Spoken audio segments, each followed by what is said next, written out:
Chapter 001 The Mental Patient. Chun Ze is mentally ill. It's been 4 years since I've been staying in the mental hospital. When he was very young, he stabbed through someone's hand with chopsticks, forcing his family to pay a hefty sum in compensation. He was even more irritable than usual for various reasons. During these 4 years, only his younger sister would occasionally come to visit him. "Brother, I brought you your favorite cake. I used my own pocket money to prepare this especially for you." Outside the hospital room, a girl dressed neatly, with an innocent smile on her face, slowly revealed a charming grin. The girl was about 14 years old, quiet and gentle, with delicate features if one had to rate her. She would easily score at least a 7 out of 10. This girl was his younger sister, still underage. He was only a year older than his younger sister, yet he already appeared unusually tall. At the sight of his sister, the boy, who usually seemed extremely agitated in front of nurses and doctors, gave a simple, honest smile. Perhaps only in front of his younger sister would he appear as a harmless, normal teenage boy. Yet every nurse and doctor in the mental hospital knew just how dangerous this 15-year-old boy could be. When he was first brought to the psychiatric hospital, due to poor management, several nurses and 2 orderlies nearly lost their lives because of him. "Brother, I'm feeling a bit unwell today, like I have a fever, so I might not be able to stay with you for too long. You have to behave in the hospital, okay?" A 14-year-old girl. Facing this dangerous psychiatric patient, she showed not a trace of fear, opening her arms and pulling Chun Ze into an embrace. He, who would once cruelly torture even a mouse to death, now appeared unusually calm. Like a docile kitten, he tentatively reached out and embraced his younger sister in his arms. She was soft and warm, as if he had returned to childhood, when everyone was accusing him, and only his sister was willing to stand up for him. He couldn't control his emotions, nor did he understand why he had become this way. All he knew was that from the moment he could remember, that almost perverse emotion had already been hard to restrain. But just as Chun Ze looked up, he noticed a large bruise on his sister's neck and a tiny wound at the corner of her eye, something nearly impossible to spot unless examined closely. As a patient skilled with blades and with a history of inflicting injuries on others, he was all too familiar with such marks. The bruise on the neck was caused by a blunt force impact. The small wound at the corner of the eye looks more like it was left by the swipe of a pencil sharpener. He carefully examined his sister's clothes again and noticed that the left sleeve was stained with blue paint. Moreover, her third finger trembled uncontrollably, as if the nerves had already lost their function. He wanted to reach out and lift his sister's sleeve, but she recoiled in fright, quickly stepping back several paces. "Brother, I'm fine, I just have a fever.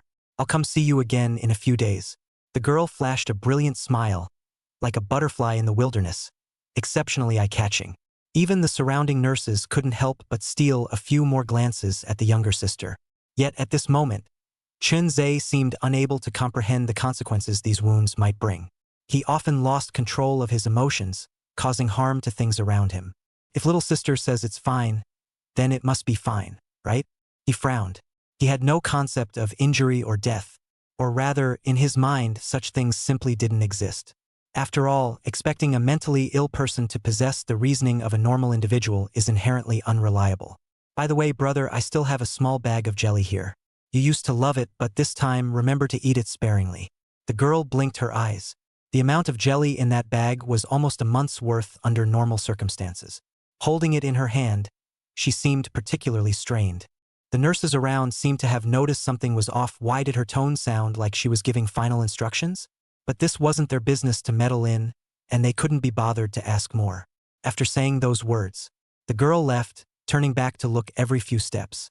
Chun Ze stood dumbly at the hospital room door, gazing at the departing girl, a vague and inexplicable emotional turbulence stirring in his heart.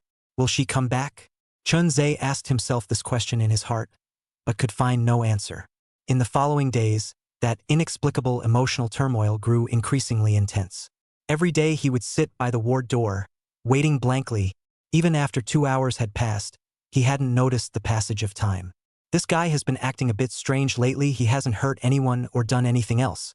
He just sits by the door every day. No one knows what he's thinking about. Maybe he's getting better?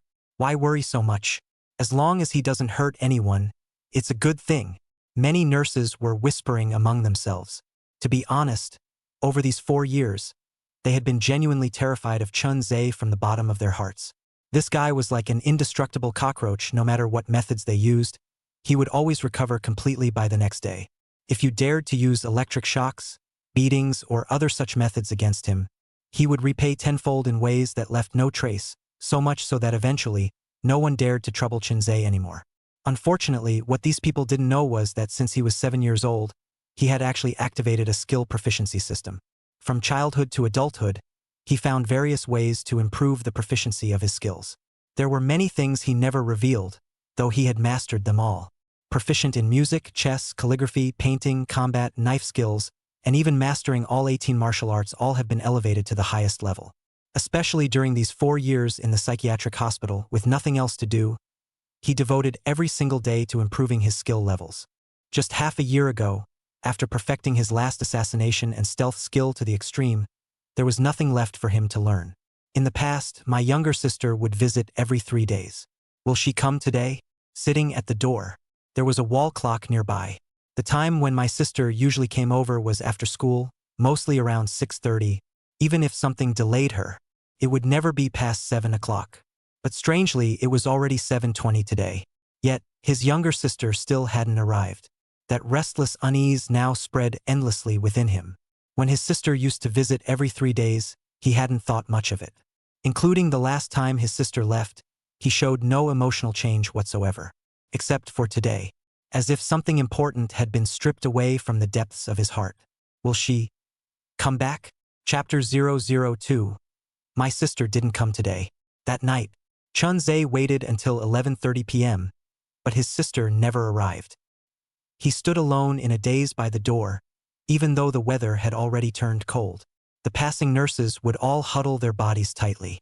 Yet Chun Ze, dressed even more lightly than them, remained calm-eyed, gazing into the distance as if impervious to the cold. Mental patients are just mental patients. On such a cold day, he doesn't even know to go back and take shelter. It's almost bedtime. Why don't you just shoo him back inside? You want me to go? You know exactly how twisted and insane that guy is. If he holds a grudge, who knows how long he'll torment me. The thought of Chun Ze's methods made even the passing nurses shudder. She quickly ran away. All the patients were assigned to their beds. The time froze at 2 o'clock. Today, his sister didn't come. His expression darkened as he returned to his room.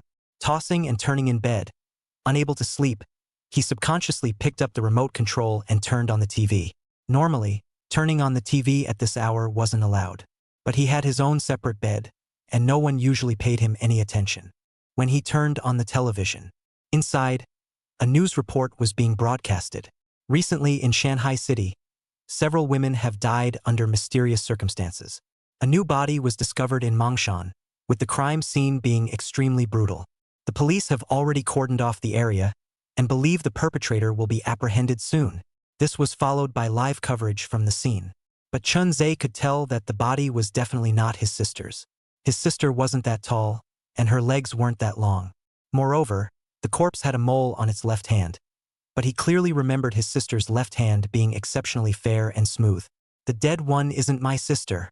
Then will she come tomorrow? Amid the sound of the television, Chun Ze gradually fell into a deep sleep. But the next day, in the evening, my sister still hadn't come. What was even stranger was, his parents come to visit him once every week. Today is Sunday, and on Sunday mornings, his parents are supposed to arrive. But by evening, there was still no sign of them. Even they didn't come to see me? Have I been abandoned? Chun Ze felt an intense itch all over his body, scratching incessantly with his hands, as if the itch had penetrated deep into his bones. It gave him a near maddening illusion, and by the end, he even began bashing his head against the wall. Once, twice, thrice, 10 times, 20 times, 30 times. No one knew how long it lasted.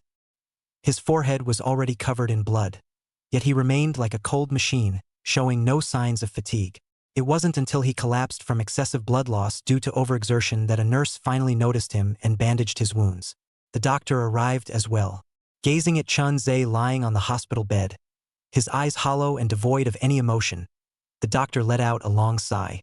I asked the nurses around about his condition in the past 2 days. The doctor frowned deeply. You mean his parents didn't come today? The other nurses nodded. A new nurse who had just arrived couldn't help but gossip further. Yesterday was supposed to be his sister's visiting day, but she didn't show up either.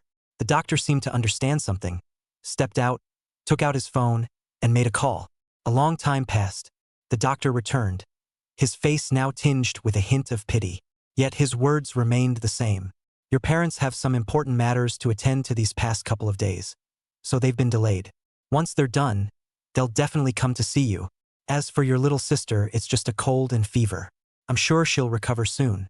Chun Ze's eyes flickered slightly before returning to lifeless stillness. The surrounding rooms fell into complete silence. The doctor had 2 more sedatives administered to him, and only after everything was over did they leave the ward with the others. Just sick, is it? Chun Ze climbed out of bed, remembering what his younger sister had said, that it was just a fever and he would get better soon. Perhaps his parents didn't come to see him because of his sister's illness? He thought to himself. Yet it felt as if another soul was tearing at him from within. Your sister might already be in trouble. Even though you're mentally ill, your parents have never given up on you all these years. Even if your sister had a fever, just one of them could have stayed with her. So why didn't either your father or your mother come to visit you the entire day? The voice was icy cold. It was like another side of his soul, representing brutality, bloodlust, madness, and all kinds of negative emotions. But there was no denying it. What that soul said was more in line with reality. You clearly have the ability to leave, so why stay in this godforsaken place? You clearly have the ability to help your sister, so why are you acting like a sewer rat, staying silent? Deep down, you're just a coward, a weakling, a useless waste of space. The soul deep within, still incessantly hurling insults at him. Chun Ze became somewhat frenzied again, clutching his own hair and letting out one mournful wail after another. My parents, and my little sister, they said I'm not allowed to leave this place. What if they all died? They said it wouldn't die, but someone wants them dead? You can't fool me. You already have the answer in your heart, don't you? Clang. It seems there was something dropped into the calm lake, stirring up ripples one after another. Chun Ze stood up, his originally hollow eyes now slightly distorted as he took a deep breath. He then got down from the hospital bed and walked toward the outside. A nurse by the door wanted to call out to stop him, but noticed Chun Ze was heading towards the restroom without turning, so she said nothing. However, when he reached the area near the restroom entrance, coincidentally, a female nurse was washing her hands at the sink. With a vacant stare, he approached from behind and covered her mouth with his hand. Then, with a light but precise strike to the back of her neck, his strength perfectly measured, honed by his fully mastered skills. This level of control was second nature to him. Wait until the nurse falls unconscious. He dragged the nurse into the men's restroom, stripped off the white coat, and put it on himself. Then he hung the ID badge on his chest and put on the cap. He walked out of the restroom. Because he was wearing a white coat and the surroundings were dimly lit, the people around didn't pay much attention to him. He walked straight toward the exit and soon arrived at the entrance of the psychiatric hospital. Stop. The evening shift departure time has already passed. If you want to leave, you'll need to get a permit first. Permit? Yes. What if I don't have proof? The 2 security guards at the door frowned, realizing something was wrong. The voice that just answered was unmistakably that of a man. But they remembered that among the doctors on duty tonight, there were no male doctors, only female nurses.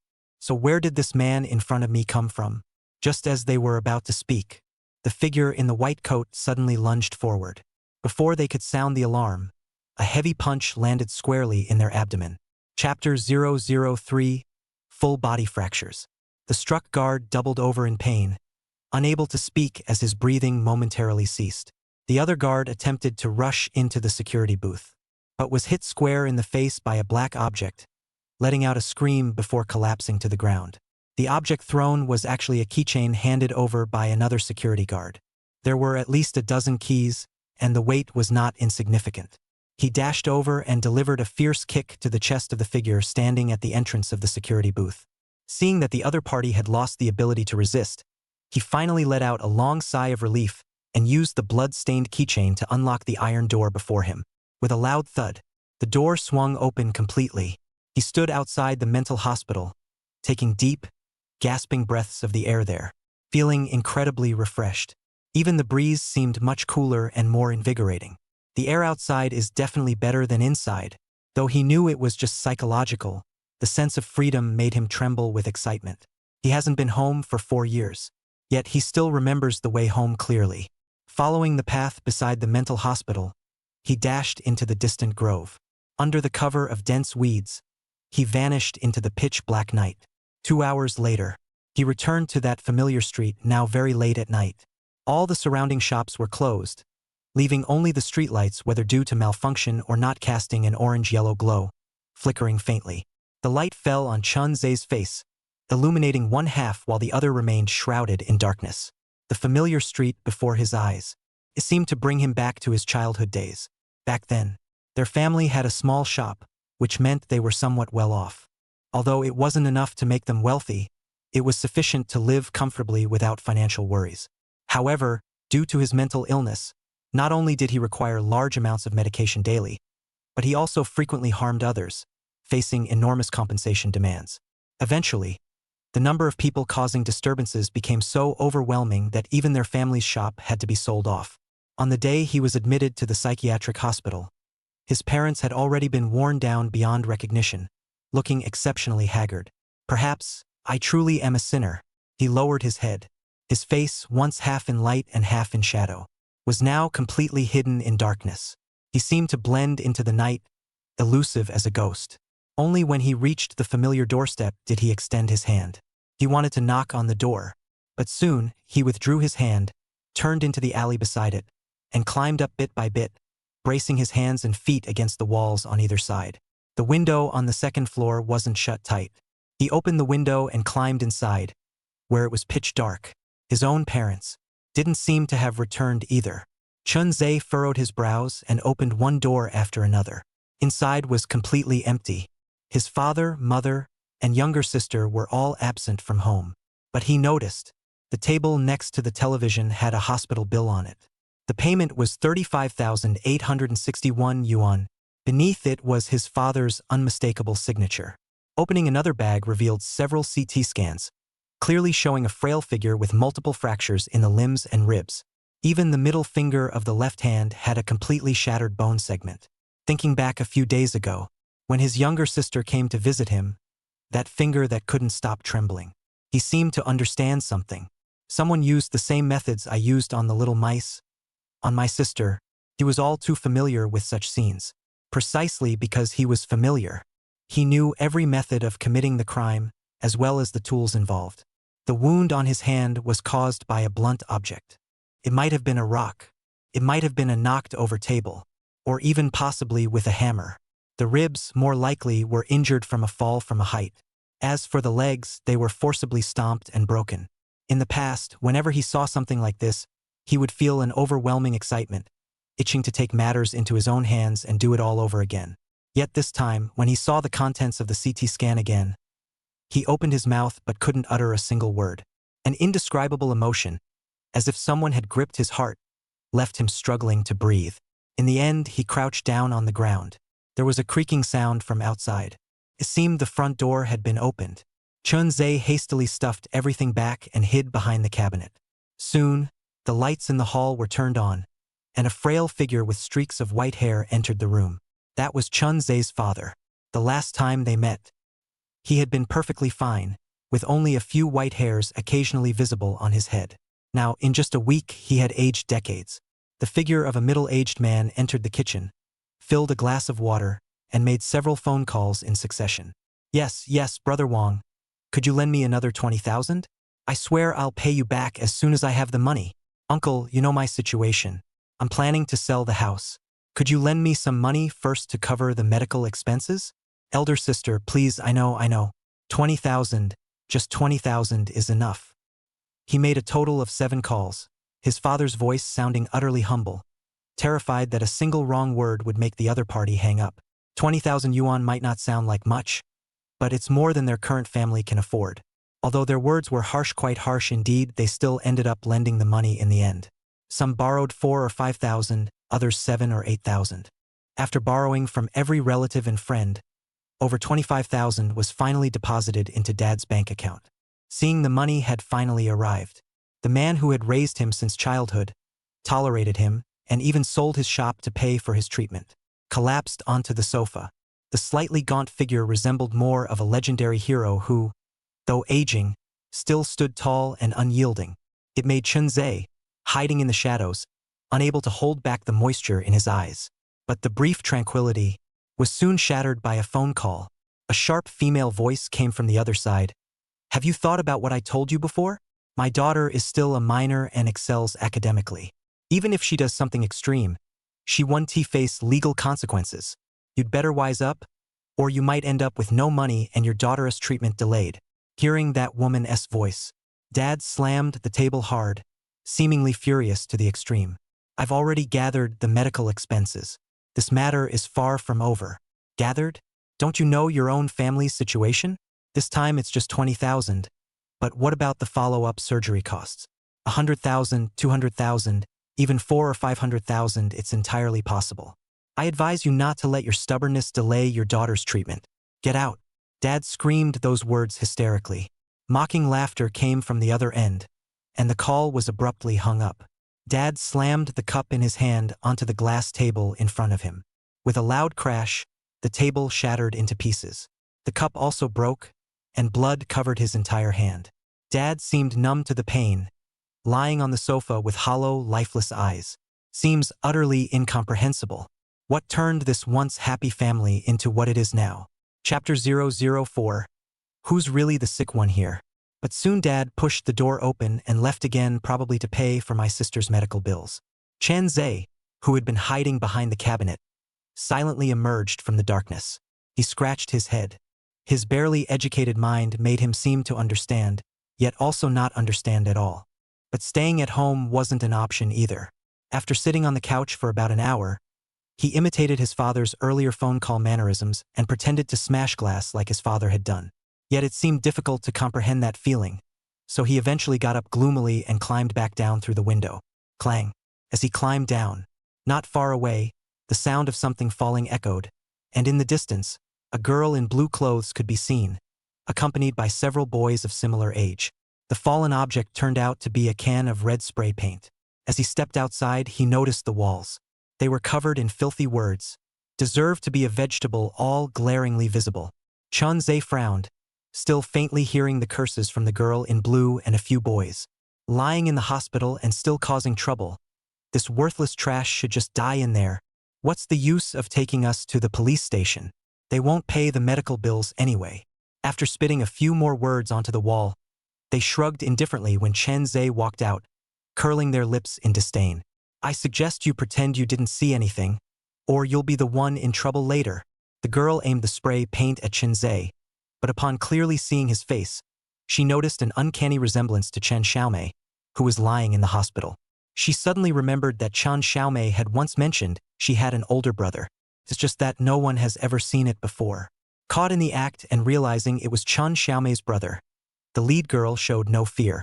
Instead, she taunted him with a few jeers before running off with the others. With cheers of "oh" still in their mouths, one of the boys even flipped Chun Ze the bird. He cursed under his breath, calling them idiots. For some reason, an inexplicable emotion surged in Chun Ze's heart. He closed his eyes, took a deep breath, and a cruel smile crept onto his lips as he silently followed them. If it came down to physical strength, how could these teenagers possibly be a match for him? However, this group was clearly quite clever. When they reached a corner, they immediately scattered in different directions. Chun Ze didn't chase after the boys. Instead, he kept his eyes fixed on the girl holding the red spray paint. Even a fool could tell she was the mastermind behind it all. After nearly half an hour, he finally cornered the girl at the end of an alley. The girl shook the spray paint can in her hand. "You idiot. If you dare touch me, you're dead. Your sister deserves her bad luck, and so do you. The whole family is nothing but trash." Chun Ze didn't get angry upon hearing this. Instead, he broke into a happy smile. His body trembled uncontrollably, his eyes gradually growing wild. As if some unknown genetic chain had been activated, he swallowed hard and grabbed a stone from the ground. Step by step, he moved forward. "What are you doing? I warn you, bang." A loud, dull thud echoed through the alley. The stone struck the girl squarely on the forehead with unerring accuracy. The girl, who had been retreating, felt only dizziness before collapsing to the ground. His mouth still couldn't stop spewing curses. "You bastard. I'll make sure you die a horrible death. I'll have my boyfriend kill you. Your sister left the hospital, right? Does she still need to go to school? No matter which school she goes to, I'll make sure she lives a life worse than death. Is that so? Chun Ze's voice was eerily calm. It seemed like nothing could pique his interest, except for watching the blood trickling from the girl's forehead, which sent waves of trembling through his body, filling him with an inexplicable sense of comfort deep inside. He stomped on the girl's wrist, and with a sickening crack, the bone seemed to snap under his foot. The girl let out a piercing scream, her eyes flashing with fear in that moment. Yet she couldn't stop herself from threatening him. Do you know who my father is? My family owns a company. We can easily spend a little money to have you killed. I'll make sure my father breaks all your limbs and ruins your family. The girl's voice was hysterical. The family was in business, very wealthy. There were always people willing to take risks for money. If the girl's family were willing to offer tens of millions to have Chun Ze crippled, there would be no shortage of people eager to do the job. After all, an ordinary person might never earn that much money in a lifetime. The girl even thought Chun Ze would be afraid, would back down. But what greeted her was still that face, cold to the extreme. His foot, pressing down on the girl's wrist, nearly lifted his entire body as he twisted and pressed harder. Relentlessly, the girl's tears welled up from the pain, and she tried to pull her hand back, but the back of her hand was already a bloody mess, until a panicked voice sounded not far away, pulling him back from his frenzy. "Aze, you, what are you doing here?" That was Mother's voice, holding a lunchbox in her hand, standing at the alley entrance, staring blankly at the bloody scene before her. Chun Ze suddenly snapped back to reality, seemingly unwilling to let his mother see his sick side again. But the distance was a dead end. There was simply no way for him to leave. The mother walked in. She wasn't afraid of his madness. After all, he was still her child. Becoming like this actually had little to do with Chun Ze. Their family living environment is quite warm, but Chun Ze, for some reason, has been like a born villain since childhood. His personality is twisted to the extreme, and no matter what methods they tried, they couldn't change Chun Ze's psychology. Even the doctors exclaimed that this was the first time they had seen such a case. Even Chun Ze himself admitted that his parents treated him very well, and he loved his parents dearly, as well as his younger sister. The neighbors all knew just how harmonious their family was. Yet, it was precisely such a harmonious family that gave birth to someone as monstrous as a devil. "Mom!" Chun Ze's voice trembled. He desperately wanted to cover his face, but feared rushing out and being stopped by his mother, ultimately hurting her in the collision. The woman outside, with reddened eyes, simply extended her hands and stepped forward to embrace Chun Ze's head. The nearly pathological Chun Ze suddenly regained his senses at this moment. The girl, whose wrist had been crushed and was covered in blood, seized this opportunity to scramble to her feet and frantically dash outside. "I'll make sure you die horribly," the girl shrieked sharply. It actually somewhat overlapped with the voice of the woman who called my father from inside the room. It was as if they were cast from the same mold, like parent, like child. Mother also recognized that girl, her initial pain turning into anger, then unwilling tears streaming down her face. "Son, Mom is sorry, and I'm sorry to your sister too. It's all my fault. I didn't protect her." The mother, her face streaked with tears, reached out to caress her son's cheek. Chun Ze remained silent. He nestled in his mother's embrace like that until over 10 minutes had passed. The mother seemed to remember something. "I still need to deliver something to your sister. You should head back first." "But going back, where exactly is back? Mental hospital?" The mother clearly had the same thought. Chun Ze's earlier outburst seemed to have made her fear he might do something even more pathological. He quickly hailed a taxi and personally escorted Chun Ze back to the psychiatric hospital. When he returned to the psychiatric hospital and watched his tearful mother leave outside, he remained silent. He simply let out a long sigh. The nurses around clearly noticed the bloodstains on his shoes and his lowered face, but none dared to approach him. Fortunately, Chun Ze was obedient and returned to his ward. After closing the door, he remained silent. Outside the glass window, from time to time, nurses would glance inside. By the next morning, outside the psychiatric hospital, a large crowd had gathered. Among them, a man in a suit pushed aside the white-coated doctor in front of him, repeatedly slamming a stack of documents on the table. The documents contained Chun Ze's medical records and all related information. The suited man even approached the window outside Chun Ze's room, glaring at him inside with venomous eyes. Chun Ze suddenly realized that this man bore a striking resemblance to the girl from last night. The man picked up a photograph, pointed at the girl in it, confirming his suspicion. "I'll make you wish you were dead," though he couldn't hear the man's voice. Yet Chun Ze discerned the meaning of that sentence from the other person's lip movements. Facing the man's threat, Chun Ze simply got up and walked to the edge of the window. Slowly, he cracked open his mouth. Pale white teeth, eyes devoid of any emotion, paired with that face half white and half black under the light, unsettling for no apparent reason. The man in the suit took a step back, his eyes turning sharp and sinister again. He snorted and walked away. Was that the girl's father from last night? "I only broke her hand, and he got so angry. But my sister, she has multiple fractures all over her body and is still lying in the hospital bed. Her life hanging in the balance." Chun Ze smiled, laughing very happily, like a devil proclaiming his arrival. The man left, yet on the doctor's desk lay several stacks of money. And a check. The bold figure of 500,000 on the check was particularly eye-catching. The doctor in the white coat seemed to be constantly torn between the two. At around 8 o'clock in the evening, the doctor stood up, put the money into his bag, and slipped the check into his pocket. Turning around, I entered the infirmary, grabbed a few things, and headed toward Chun Ze's room. Inside, Chun Ze appeared to be asleep. His eyes were tightly shut. His breathing was steady. The lights were turned off. The nurses outside had somehow vanished without a trace. A doctor holding an 4-bag tiptoed in, opening the door to gaze at the sleeping Chun Ze inside. The complexity in his eyes spoke volumes. But in the end, he still hung the 4-bag on the wall. With unusual proficiency, he drew out the needle, connected the tube, and aimed it at Chun Ze's hand. In the dim surroundings, the white-coated doctor took a long time to aim. He was just about to insert it. In the darkness, a pair of calm, icy eyes suddenly opened. A strange smile appeared on his face.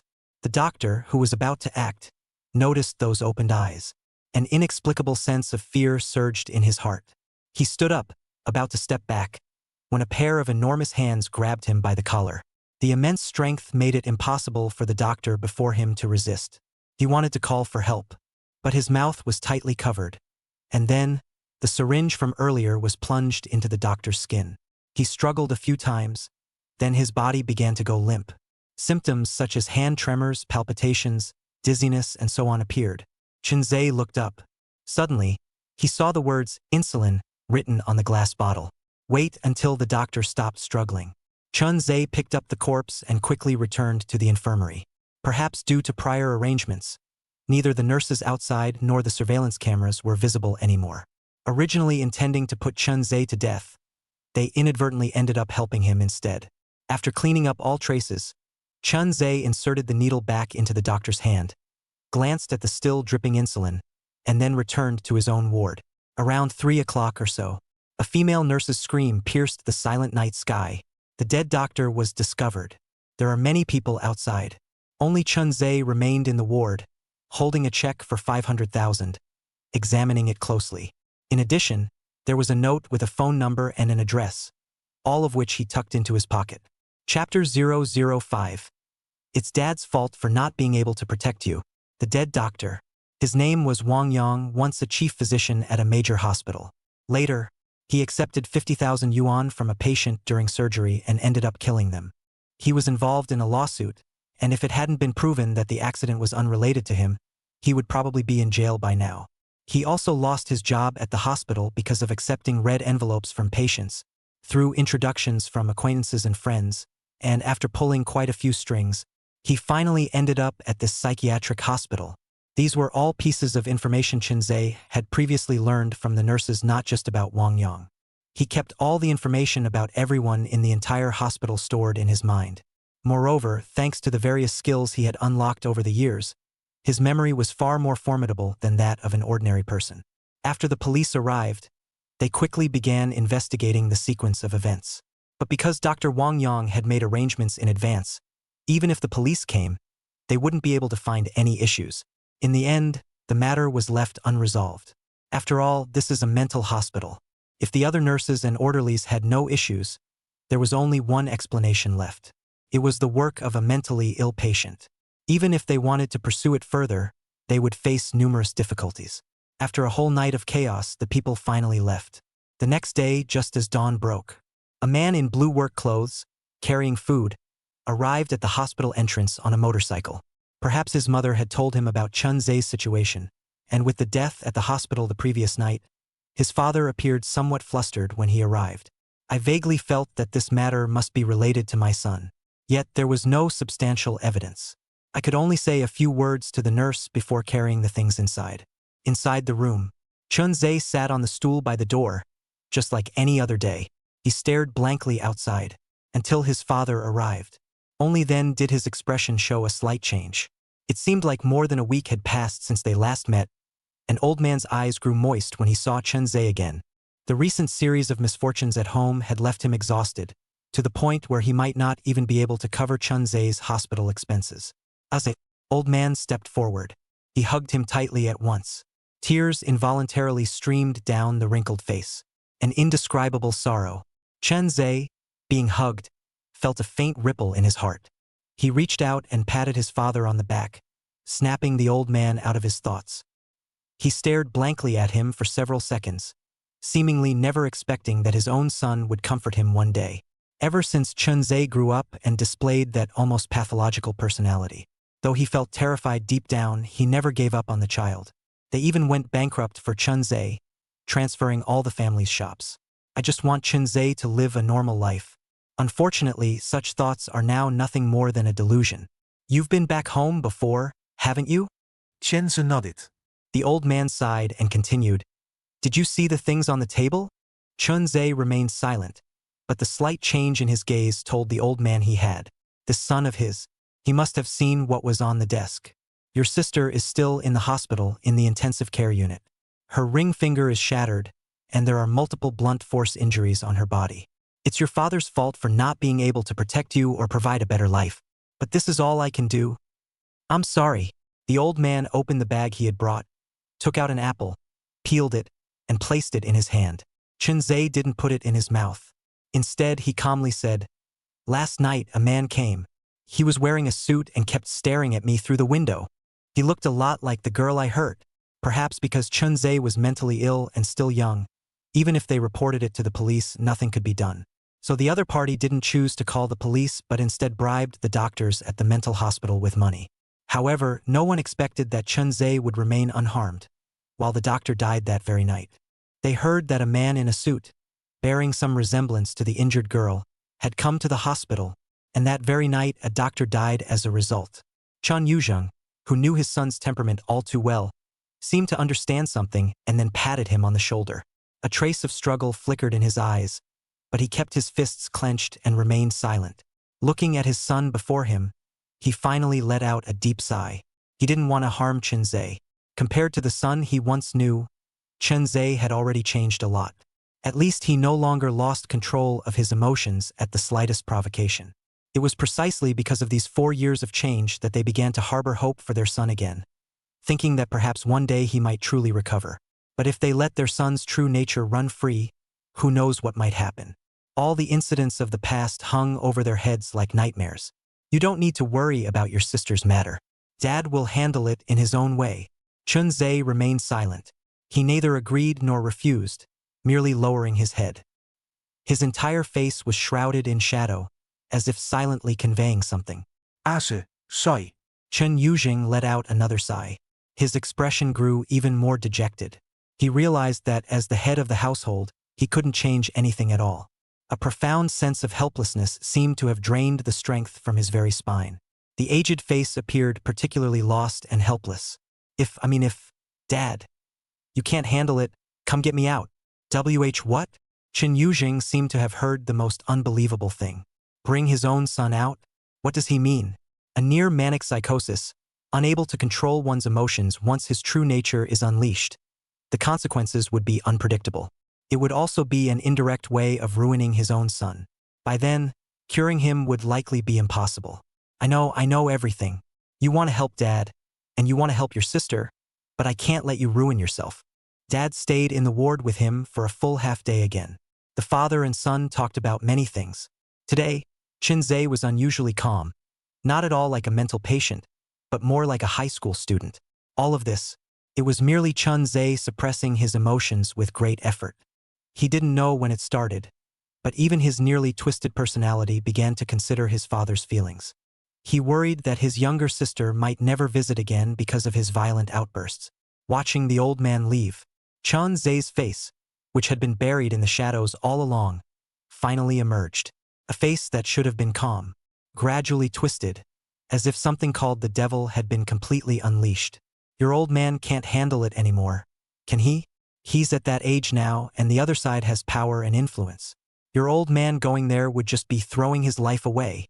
If he could spend $500,000 to buy your life in this hospital, he could spend $1 million or $10 million to ruin your family, to make your sister lying in that hospital wish she were dead. Think about your sister's condition now. Will she even be able to come see you in the future? The next chapter is under review. I'm working hard to revise it. Should be ready soon. Chapter 006. Wiped clean? Too good to be true. The voice inside his mind. Like a demon's temptation, it gradually shattered Chun Ze's psychological defenses. He stared fixedly outside, from noon until dusk, motionless as a wooden stake, not uttering a word even when the nurse asked, until the sky darkened completely.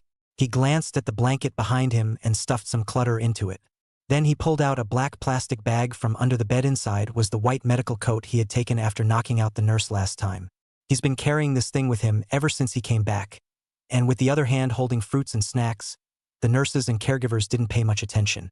Until now. It finally came in handy. Do they think everything's fine like this? They think my sister, my parents, are easy to bully. They think that just because I'm in a mental hospital I can be trampled on at will. In the pitch-black room, a ghostly whisper lingers, echoing faintly. He noticed it too. The nurses and orderlies outside would change shifts in half an hour. Time passed minute by minute, and soon the half hour was up. Seizing this gap, he put on a white coat, lowered his head, and silently left the room.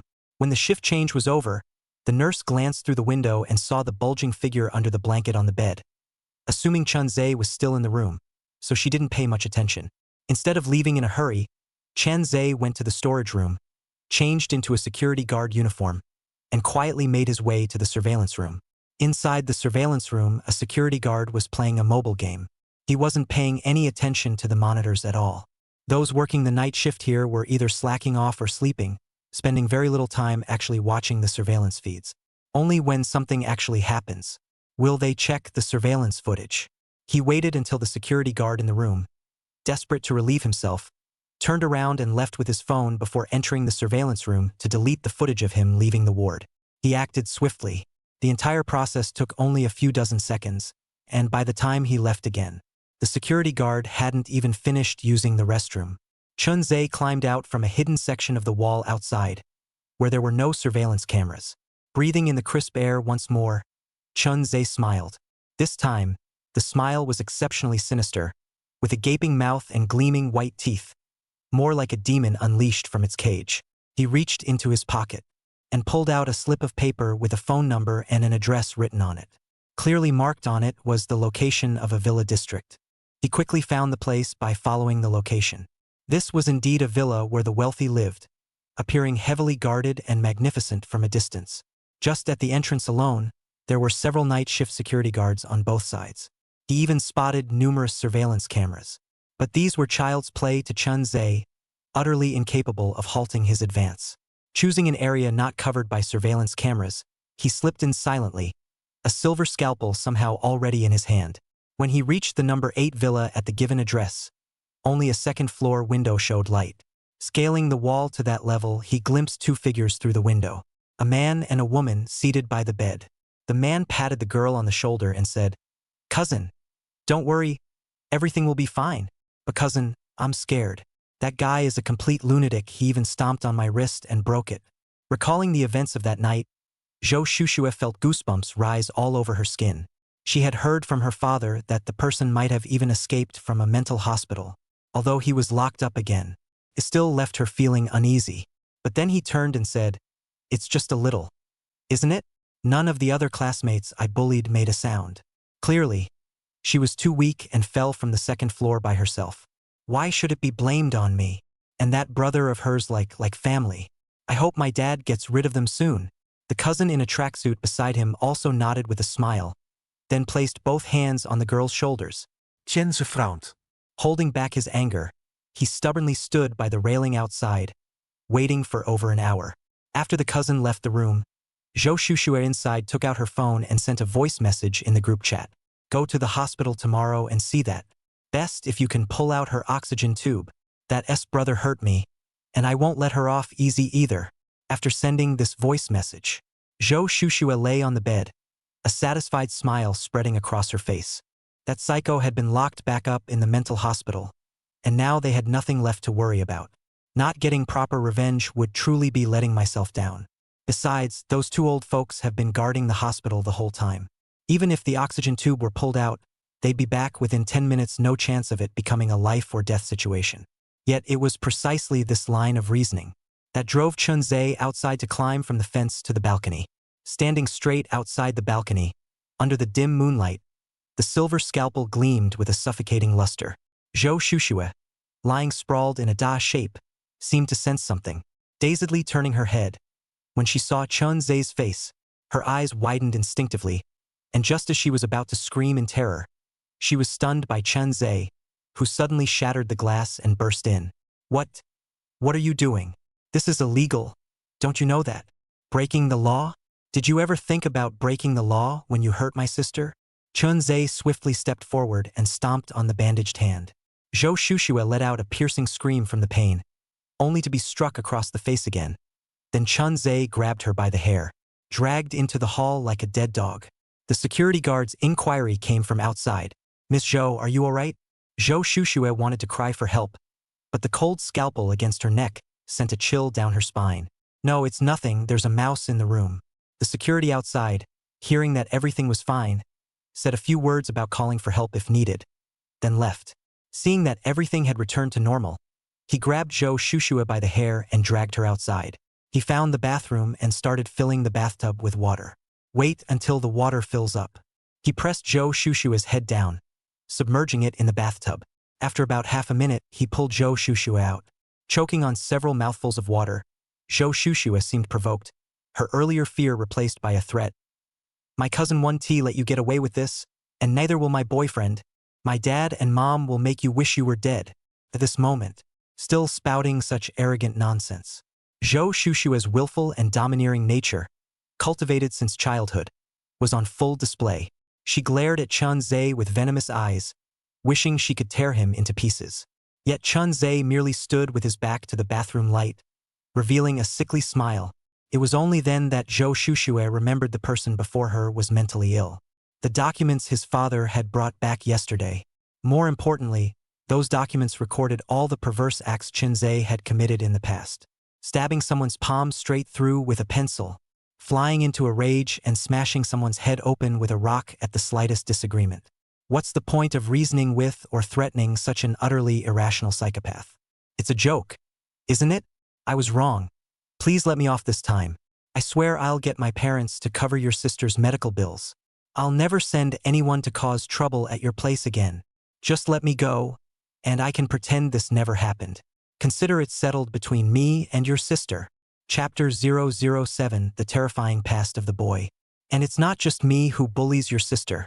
Besides, with so many people picking on her, one more or less doesn't make a difference.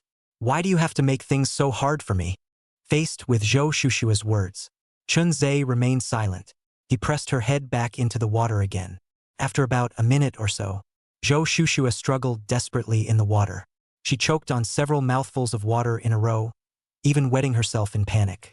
A foul stench filled the bathroom as he yanked her out by the hair. Zhou Shushue widened her eyes, only to hear a commotion coming from outside. The voices of several security guards reached her ears. That's the place inside.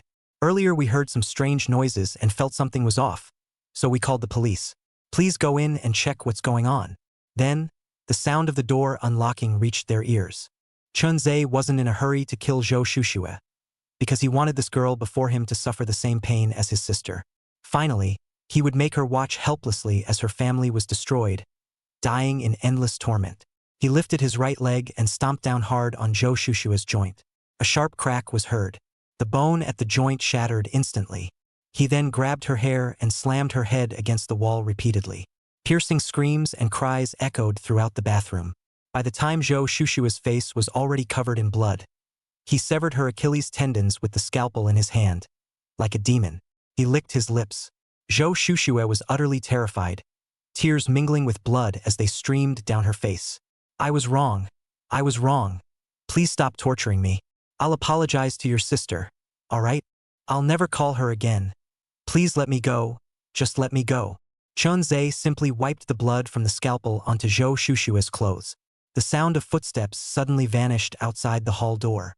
Chun Ze then ran to the balcony and immediately leaped down to the ground. The security guards on duty outside instantly sounded the alarm, throwing the entire villa area into chaos.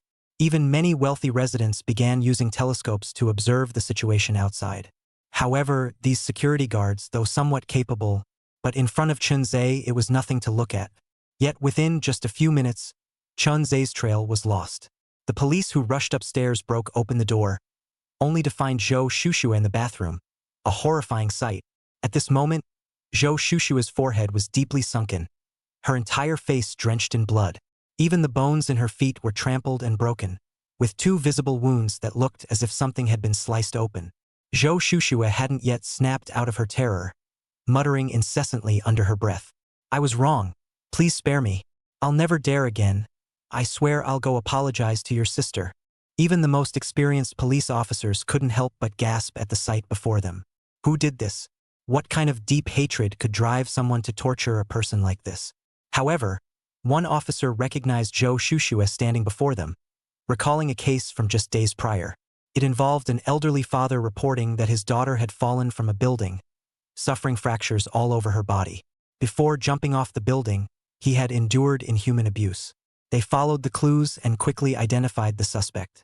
One of them was Zhou Shushue, who remained unrepentant at the time and made outrageous statements in the police station.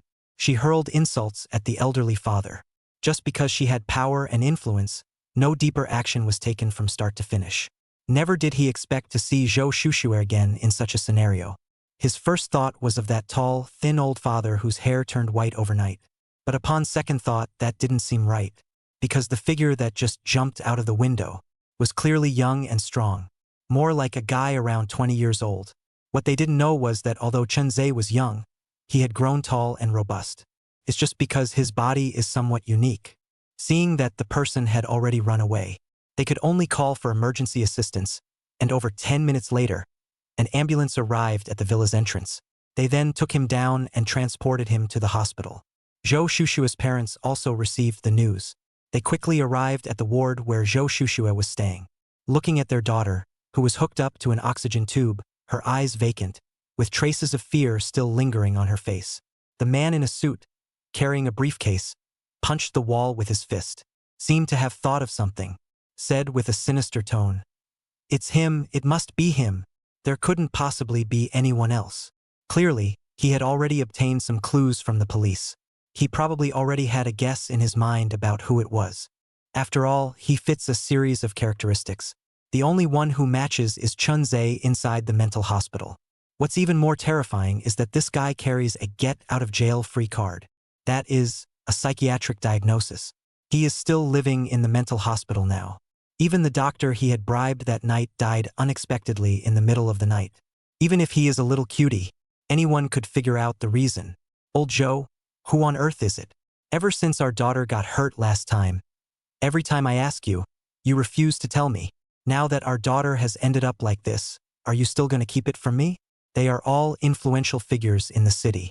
Even several buildings at the school where she used to study were funded by them. That's precisely why. No matter how unruly their daughter was at school, she never faced any consequences. It was just Chun Xiaomei's bad luck to have crossed paths with their daughter. And how could their daughter possibly be compared to a child from a poor family? One is a young lady from a wealthy family. The other is a wretched girl from a poor working-class family. Even if something really happened, they would still find a way to send their daughter abroad. When the time comes, the heavens are high and the emperor is far away. No one can control them. I didn't tell you because I didn't want you to lose your composure over this matter. Recently, many things in the company still require your personal attention. If even you become unsettled, what will happen to the company? But the woman clearly wasn't buying it. She snorted coldly. Are those trivial matters at the company more important than our daughter? Seeing the woman had already made up her mind, I need to get to the bottom of this. Old Joe could only helplessly reach into his briefcase. He pulled out a stack of documents and handed them to the woman standing before him. The woman opened the file. She looked at its contents. Even she couldn't help but feel a chill run down her spine. For years. Just how many people have been injured in total? No matter what methods are used, he'll be completely recovered by the next day. In the entire mental hospital, even with over 20 orderlies taking shifts to monitor him, they still can't keep such a child under control. All of this, and these are just the simplest pieces of information. In addition to gathering this information, Old Joe also spent a considerable sum to carefully question the caregivers who had previously been injured by Chun Ze. The responses were unanimous. In the eyes of all the caregivers, that seemingly young boy was like a nightmare, impossible to shake off. If you dared to lay a hand on him, he would repay you tenfold. The doctor who died earlier is a perfect example. Isn't he? Chapter 008. Solving with money. That kid is seriously creepy. What I've uncovered is just the tip of the iceberg. When our daughter got hurt for the first time, it was because he broke out of the mental hospital. I've asked retired bodyguards around me, and after watching the video, they all said this kid is extremely tough to deal with. That's also why I didn't tell you. The woman listened, but she seemed somewhat unconvinced. If those bodyguards aren't up to the task, then spend more money, hire foreign mercenaries. They live through gunfire and explosions every day, surely they can handle some brat? His wife's words made Old Joe cover his forehead with his hand. There was one thing he hadn't said yet. The bodyguards under his command were actually retired foreign mercenaries. Each one is an elite among mercenaries. Even they said Chun Ze is hard to deal with, which means no one you hire will be of any use. Moreover, on the street outside the villa district, in fact, he had also arranged over a dozen bodyguards, monitoring every intersection. The result was, the person had already entered the villa area, silently making their way upstairs. They crippled their daughter. None of the bodyguards could figure out what was happening. If you think you have a way, you can find someone yourself. I need to go back to the station again. The two were still talking. Not far away, a figure in a white lab coat pushed a small cart and approached. Please make way, it's time for the anti-inflammatory injection. Otherwise, the wound could get infected, and the consequences would be unthinkable. The voice sounded very mature. It gave off a dull, heavy feeling. The figure in the white lab coat passed right in front of Old Joe and the woman, pushing the cart into the ward, then took out the syringe and attached the needle. Under the overhead light, only the forehead, eyes, and nose were visible, but Zhou Shushue lying on the bed recognized Chun Ze at a glance, and before she could cry for help, a large hand covered her mouth. The liquid in the syringe silently flowed into her veins. Zhou Shushue struggled briefly, then her eyes rolled upward, and she never moved again. As for what Chun Ze injected, it was actually just a relatively common drug called fluoroquinolone, which comes in many types and can cause certain adverse reactions. Mental instability is one of them. After he finished injecting the medication and walked outside, Old Joe looked up and met Chun Ze's eyes as they passed each other. He only felt that Chun Ze looked somewhat familiar, but couldn't recall who he was for the moment. Until Chun Ze had walked far away. He took another look at his daughter in the hospital room. Zhou Shushue, who had been awake earlier, murmuring to herself from time to time, now lay motionless on the bed, like a mummy. Old Joe, having navigated the business world for many years and encountered countless situations, instantly sensed something was off with his daughter. He quickly pushed the door open and pressed the call button beside him, summoning the doctor. After a series of examinations, the situation was quickly clarified. Someone had injected Zhou Shushue with fluoroquinolones, causing even Old Joe beside her to break out in a cold sweat involuntarily. Everything became clear in an instant. That was why the figure in the white coat had seemed so familiar earlier, those eyes, utterly indifferent and almost devoid of any emotion. Wasn't it the same pair of eyes he had seen through the window in the mental hospital? To this day he recalls it. He all felt vivid in his mind. Is he that psychotic? But when he said this, he was feeling a little abnormal. With the other party doing things in such a calm manner, it didn't look like a mental illness at all. If the other party was a mental illness, then he felt that he was even worse than a mental illness. His wife heard him say the words mental illness, frowned tightly. I'm afraid that it was Chun Ze who was talking about. That guy had just done this to his daughter a few hours ago inside the villa area. Now he dared to impersonate a doctor, run inside the ward, and inject his daughter with fluoroquinolones. He's a madman. Oh no, he himself is a lunatic. When doing things, can't be judged according to normal people's thoughts. Old Joe, that guy is too reckless. There are still police guarding outside. He dared to sneak into the hospital and even injected our daughter with drugs. If we continue to let it go, hell knows what will happen. What kind of thing is his sister? She's worthy of being compared to our daughter. With all the dirty blood flowing inside their bodies, they can't even compare to a single finger of my daughter. Old Joe, who was a bit annoyed by what was said, shook off his wife's hand. What's the use of you talking to me? People have the guts to run to the hospital and gaze at us face to face.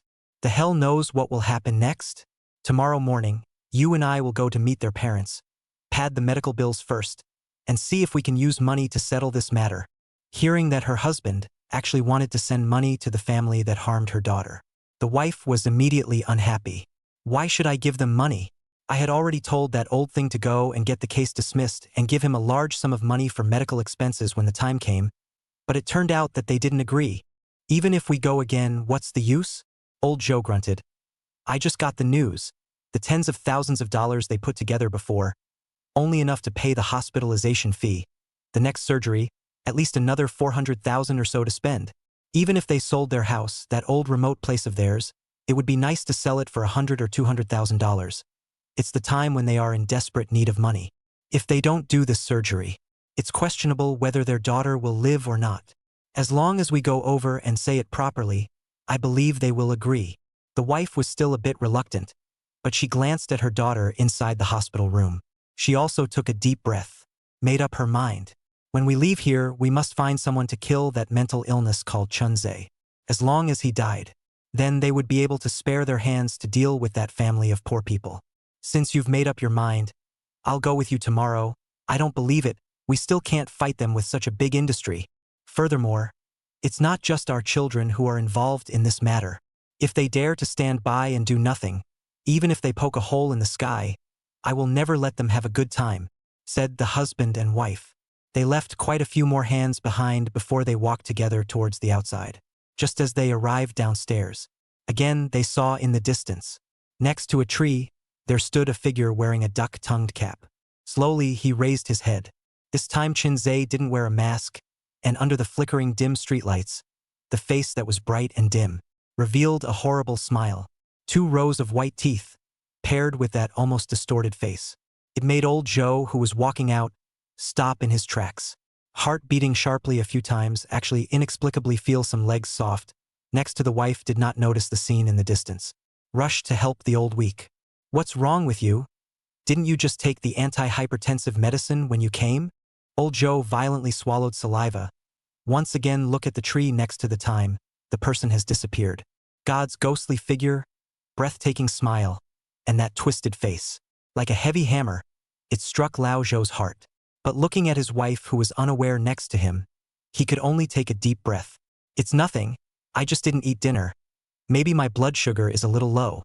Chapter 009. All arrested. Although Chun Ze left at night, Chun Ze had already been careful. However, he was still discovered by the nursing staff of the mental hospital. His bed was just some miscellaneous items. The people who received the brunt of the call were their parents. Chun Xiaomei's father was watching over him. Hearing that his son had escaped from the mental hospital. Escaped from inside the mental hospital. It also couldn't help but have his eyelids flutter a bit. Are you saying that my son left the hospital unnoticed? Yes, Mr. Chun. It's all our fault for not looking after him well. Your son's ability to escape is just too strong. Even our monitoring room couldn't find out half of it. So, now you don't even know where my son is? Sorry, Mr. Chun, we don't want to. The opposite party apologized quite sincerely. Even if there were complaints in his heart, Chun Yuzheng was not in to continue. Turning his head, he hung up the phone. Next to Chen's mother, full of worry, asked, Son escaped again? Chun Yuzheng nodded his head. His heart had a mixture of flavors in general. Even Chen's mother, her throat rolled, tears like beans, falling. Unbeknownst to her, there was a figure outside, quietly looking at the situation inside the ward. Included was the sister whose body was filled with tubes, now still unconscious, until a rush of footsteps came from outside. A man who wore glasses and looked well-mannered pushed open the door of the room and walked in. As for Chun Ze outside, dressed in a white coat, the man with glasses only thought it was a doctor and staggered over. As the man walked into the ward, he could hear his father let out a cold snort. "Hello, Mr. Chun. I'm the investigator in charge of this case. I heard that your son ran away from inside the mental hospital?" Pops nodded. Rather, he did not deny it. The investigator took out another document. "As you know, according to the current situation, your daughter's injuries, it's exactly the point in time when she needs to have an operation. Just now, there has been a person involved in the case who came over to us and is willing to provide $600,000 in medical expenses. As long as we get this money, your daughter will be able to safely get through the crisis." Pops gritted his teeth. "What if I don't agree?" The investigator sighed deeply. "Your daughter always still has to go to school, and those people's identity and background are unusual unless you guys leave Shanghai City, or else once you piss people off, the consequences will be unimaginable. And because of this incident, a reporter has already broadcasted the news out. It will easily bring us bad influence. So I would like to ask you to withdraw this case, and we will try to get you as much compensation as possible, so that you guys can feel better by then." Chen's mother, who was sitting next to her, angrily banged the table. "It's clear that we are the victims. Why should we be the ones to withdraw the case? The person who harmed my daughter hasn't given us a face-to-face apology to this day. Are you just going to make things difficult for us? An old couple?" The investigator was at a loss for words for a moment. A short silence fell inside the room. The gods gradually became serious as well. "You guys should also know the current situation. The other party is a minor. Even if the investigation goes on, there won't be any results. But how do I remember that the last time we found out the people involved, several of them were already adults?" Chun Yuzheng stared at the investigator, his gaze seeming as if it could emit fire. The investigator also narrowed his eyes at this moment, knowing that this old couple was not going to be kind. With that, he stood up and said in a deep voice, "The reminder that should be given to you has already been given. If you are persistent, or if you make any mess that affects our reputation, don't blame us for turning the other cheek." After saying that, the investigator got up and left. In fact, he wasn't really an investigator, but was just a player that the Zhou family had found. It was to use this identity to pressure the couple. Let them know that things cannot be done. In this way, tomorrow, during the negotiations, they would be able to back off. The investigator's purpose has been achieved. Following the corridor of the hospital, he entered the elevator.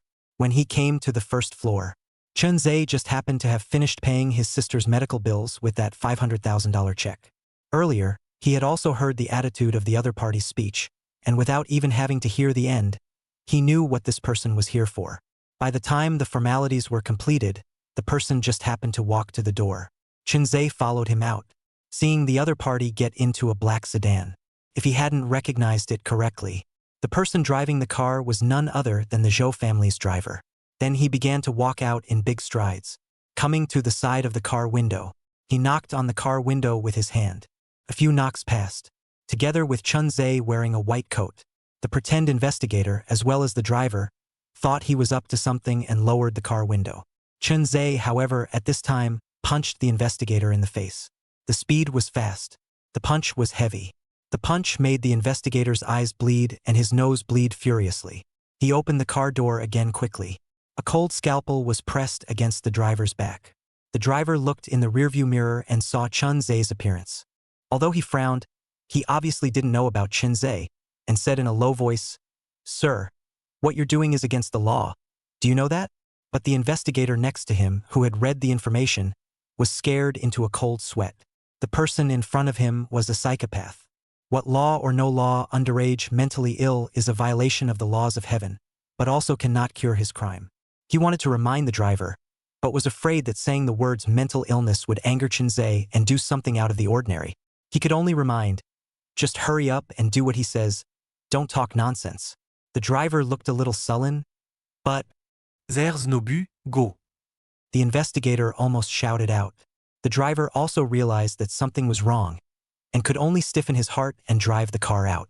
Chun Ze raised the window of the car while strangling the investigator's neck with his hand in a death grip. Once again, he pressed the scalpel against the driver's back. Half an hour later, a deserted factory. The two men were tied up by Chun Ze. Although the driver was flustered, he still braced himself and said, "Nowadays, it's a society with the rule of law. You should understand the consequences of doing this." Chun Ze narrowed his eyes. "What about my sister? What consequences did she get for being a good student and bullying his people?" The driver froze. "Are you that girl's brother?" Regarding the matter of Chun Ze being a psychopath, currently only the Zhou family couple, and the investigator knew about it, the driver was not clear about this at all. He was just on weekdays, helping Mr. Zhou to drive the car, and secretly helping to contact some unclean characters, so did not show too much fear. After all, in his opinion, if Chun Ze wanted to kill someone, he would have done it long ago. Why wait until now? If he died, Chun Ze wouldn't be able to live either. "Our young lady is only 14 years old. She is young and doesn't know any better. Please forgive me." It looked like he was speaking courteously, but in reality, his voice carried a bit of indifference. It seemed that, in his heart, the thoughts were the same as the Zhou family couple. A little girl from an ordinary family, how could she compare to their young lady? Until Chun Ze raised his scalpel and narrowed his eyes. "So, your young lady is not at all wrong?" This, when, only just opening his mouth, the scalpel that Chun Ze was holding stabbed out. Poof sound. Without hesitation, it pierced through the driver's palm. The investigator next to him watched his scalp numb, his heart half cold. The heart said that this driver is really bold. This kid, even if he kills you, he does not have to pay for his life. However, the matter is not a matter of concern. He can only choose to be silent. The driver let out a mournful scream, tears of pain mixed with snot, tearing his heart and lungs. "Little brother, you still have a great future. Why bother? Mr. Zhou is very powerful. You can't fight him." Looking at Chun Ze, he heard this. The face gradually surged a few points of mania. The investigator's heart trembled, whispered, "Look at the documents on the ground." "It's this time. What documents are you looking at?" "Look." The investigator raised his voice.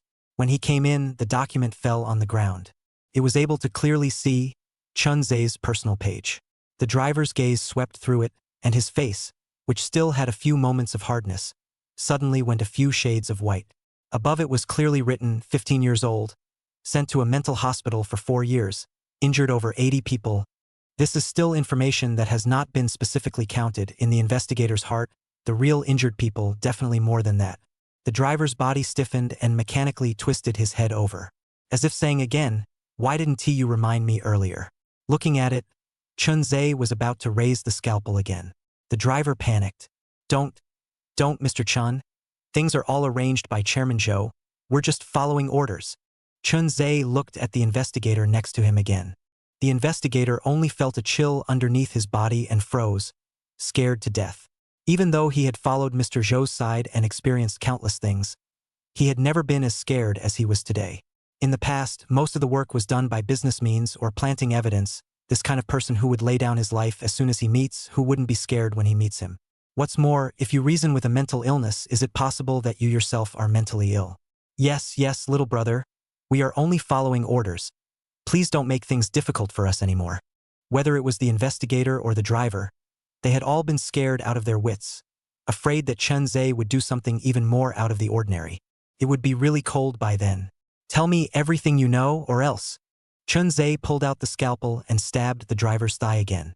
The driver let out a wail of pain, thinking, "Why me again?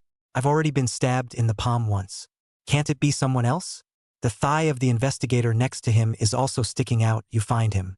But these words he can only think in his heart. Of course, did not dare to say it. "Brother, you say, don't stab, I'm afraid. The driver just received $20,000. Come over to do this matter. Can't for $20,000. Even their own lives are hitched, right? How many people in total are the ones who harmed my sister?" asked here.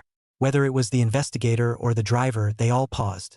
How many individuals were there? They had heard that there seemed to be 7 or 8, but they were not too sure about the specifics.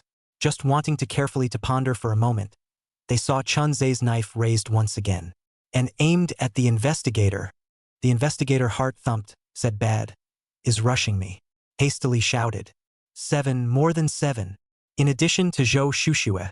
Who else? Ah? This time both men were confused. The investigator's head was even more buzzing. He only knew that there were roughly 7 or 8 people, and it was not for him to know exactly who they were. When he first went to the bureau, there was only Zhou Shushue and another kid named Wang. The remaining people, without even going inside the bureau, things had already been set right. I don't know, little brother, don't. This investigator big brother next to me, he follows Chief Zhou every day, he must be clear. Seeing that Chun Ze was going to do it to himself again, the driver came with a move of woe. Chun Ze's scalpel. Aimed at the investigator next to him. Incredulous, the investigator glanced at the driver, his teeth unable to stop chattering. I only know that there is one who seems to be surnamed Wang, the youngest son of the Wang group, whose power is not inferior to that of the Zhou family, and is likewise a dignified figure in Shanghai City. As for the rest, they didn't even go inside the bureau. I'm not qualified to contact them at all. Surname Wang? Wang Group. Chun Ze clenched his jaw. He had been locked up in a mental hospital all these years, and was not at all clear about what was going on outside. What Wang's group, he didn't recognize it either. After releasing the investigator again, he had the other party write out the address, as well as a few places that the other party frequented. Only then did he narrow his eyes and tie them up again, throwing them inside the factory. He went out on his own, drove the black sedan outside and sped away. Chapter 010 The Second Murderer. A street of bars. There were many social loafers gathered here. They were neither competent nor capable and mingled here, adding many uncertainties to this street. As the time got later and later, the entire city gradually became depressed. Only this street became increasingly lively. Chun Ze was squatting on the opposite side of a bar. He was wearing a blue long shirt from an unknown source, jeans, and a duckbill hat on his head.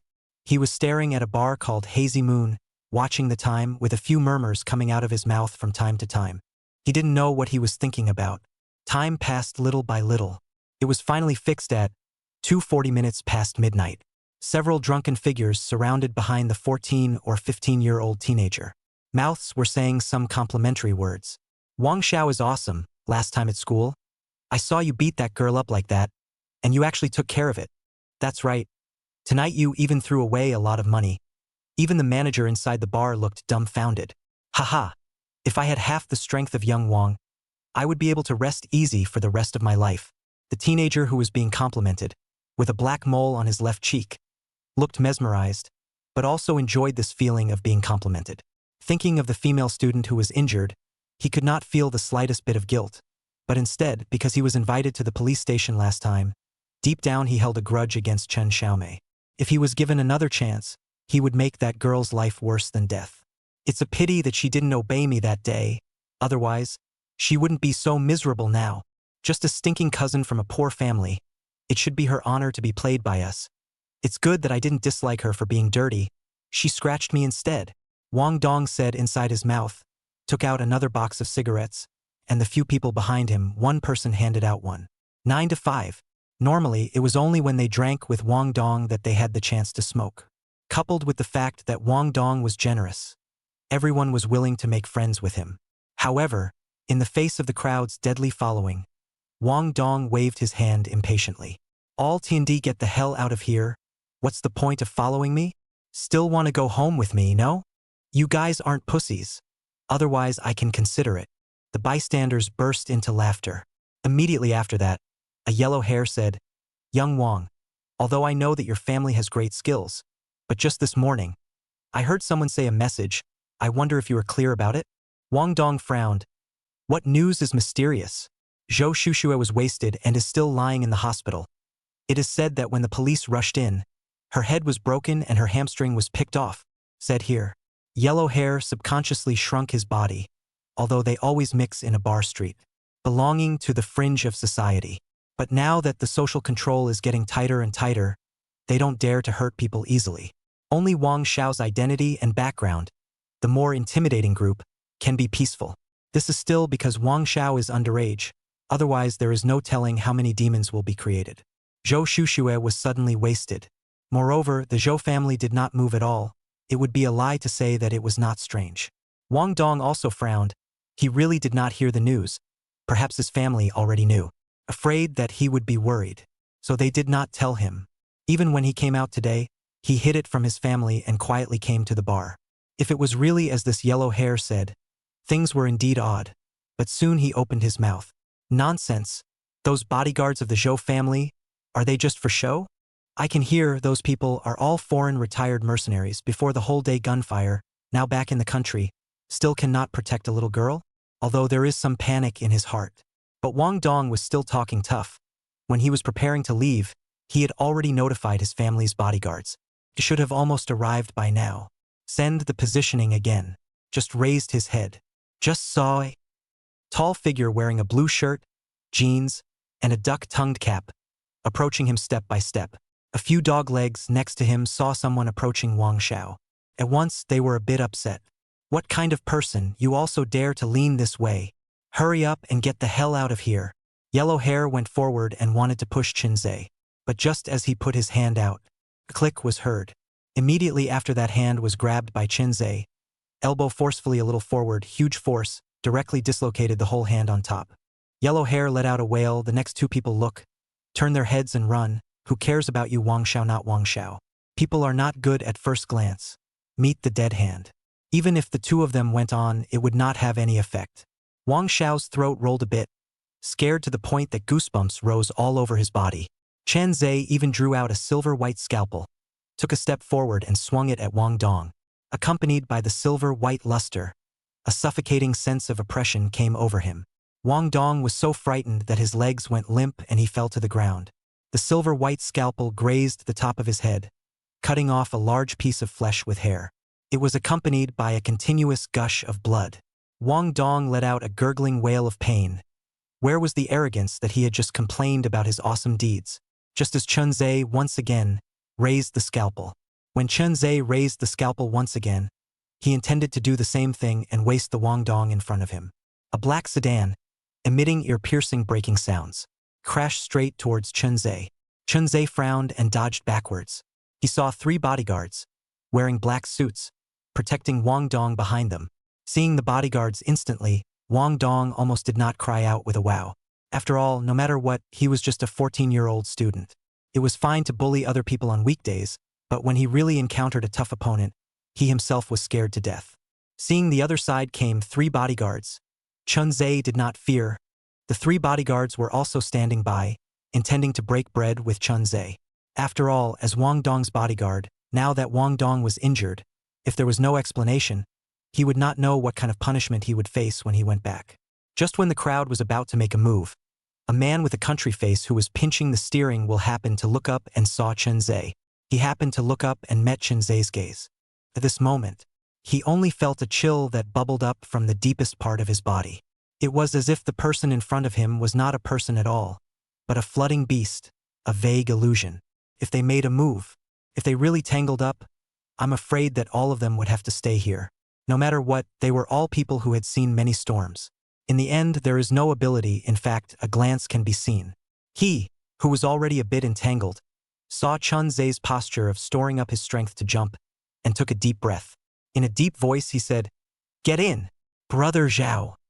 The three bodyguards below turned back in bewilderment.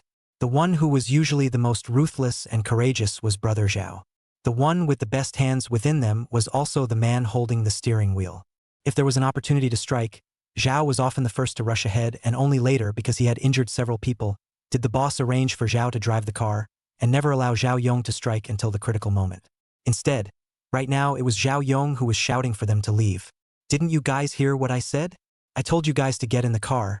If there's anything wrong with the young master, you'll be waiting to collect your corpses." Seeing that the three bodyguards below did not listen, Zhao Yong could only use Wang Dong to threaten. Chapter 011 Mother and Daughter in the City Village. The three bodyguards, who then gritted their teeth, took the young master to the car and closed the door. The action was done in a single breath. Immediately after that, Zhao Yong kicked the gas and rushed out without the slightest delay. Even if Chun Ze wanted to go after him, it was already too late. Sitting in the car. Seeing that Chun Ze didn't come after him, Zhao Yong's hanging heart had also been put down. "Brother Zhao, that kid doesn't look too old. And he even made the young master like this. If we don't catch him back, how can we deliver?" But Zhao Yong just laughed coldly in his heart. "How are we going to fulfill our duty? If you can go back alive, you're laughing." However, he didn't say these things out loud because based on intuition alone, if he said it out loud, people wouldn't necessarily believe it. Could only be said casually. "If there's any problem, I'll take it on a loan, go back first. The other 3 bodyguards, seeing that Zhao Yong had said so, could only grunt to express the dissatisfaction in their hearts. As for Wang Dong, after his heart palpitated, feeling the gusts of pain coming from the top of his head, he thought that he might be going bald in the future. He was so angry that his breathing was a little short, and he spat fiercely at the outside of the window. Sooner or later, I'm going to get that kid killed. After going back, you guys give me a good investigation. Things must not pass like this, although his mouth said so. But recalling the scene just now, he still felt his heart palpitating. He could also see the other party was clearly laying down a deadly hand. If it wasn't him at that time, he was so scared that he sat on his butt on the ground. I'm afraid that he wouldn't be able to survive now. A few bodyguards beside him, seeing his worries, comforted, "Young master, don't worry. He only has 2 legs. Even if he wants to come after him, he won't have a chance. Yeah, just now when I saw that kid strike, he does have some skills. But in a real fight, we don't necessarily fear him. Not to mention whether Chun Ze could catch up with them or not. Even if he caught up, with many against few, would he be able to get the better of them? At that time, it would be impossible to say who the deer would die. By the way, I just heard someone say that Zhou Shushue was sent to the hospital with both of her legs ruined. Do you guys know about this matter?" The several bodyguards froze. They had also just received the news. Coupled with the fact that Wang Dong had sent them a positioning in advance, it allowed them to arrive in time. Otherwise, there was no telling what might have happened. Around 8 o'clock in the evening, Madame did send us a message, "Young master, it's better for you to be careful lately." This sentence undoubtedly confirmed it. Zhou Shushue was indeed lying in the hospital, having both her feet wasted, and the Zhou family and their Wang family were also considered to be titled figures in the upper-class society of Shanghai City.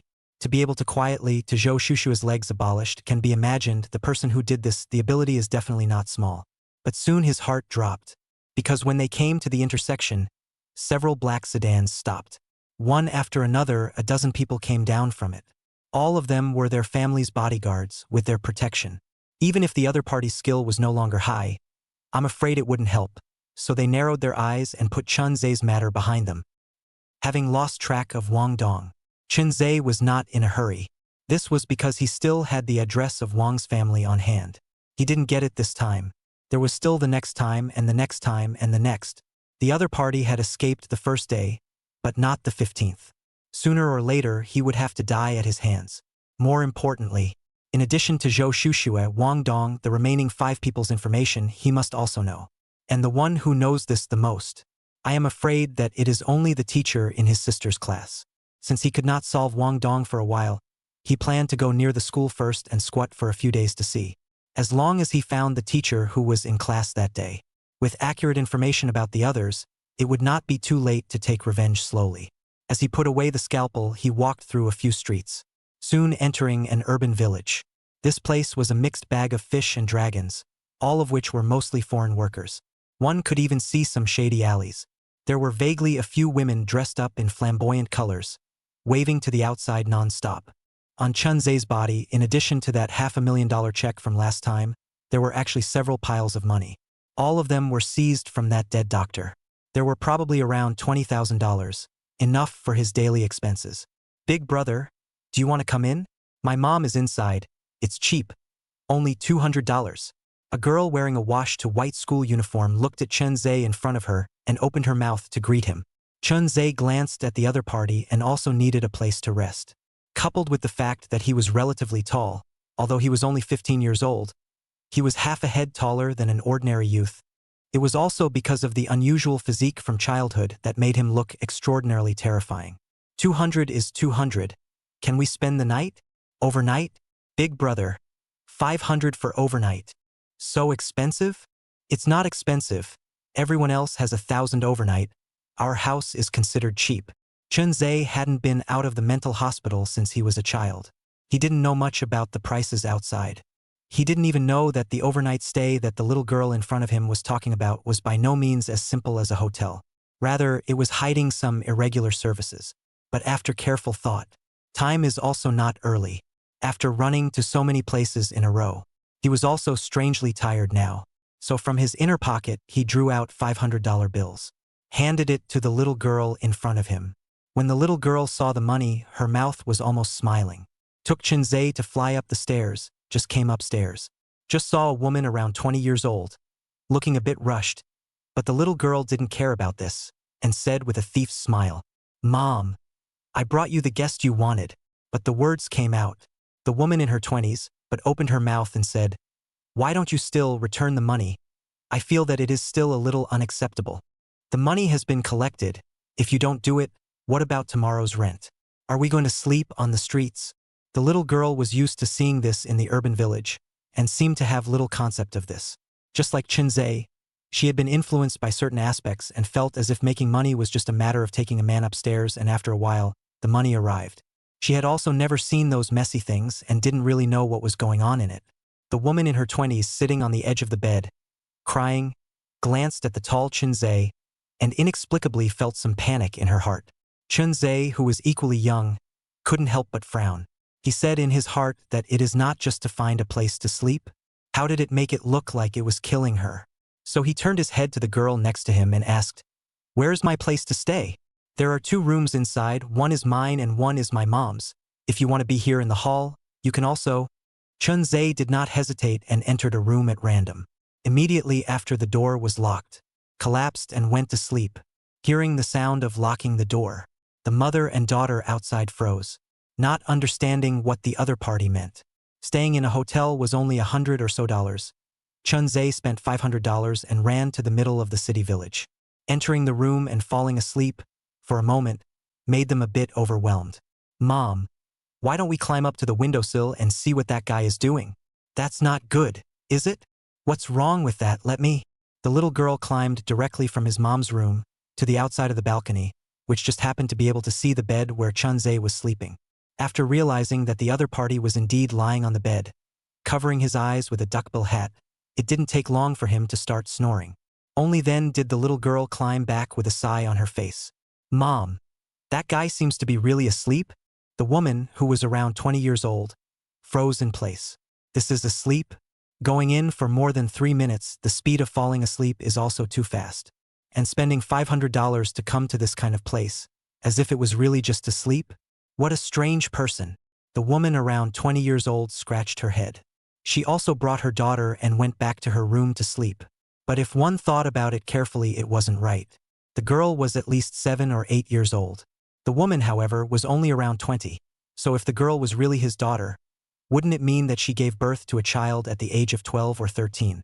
But if one understands this aspect, definitely able to see that the 20 or so year old woman in no way looks like she has given birth to a child's physique.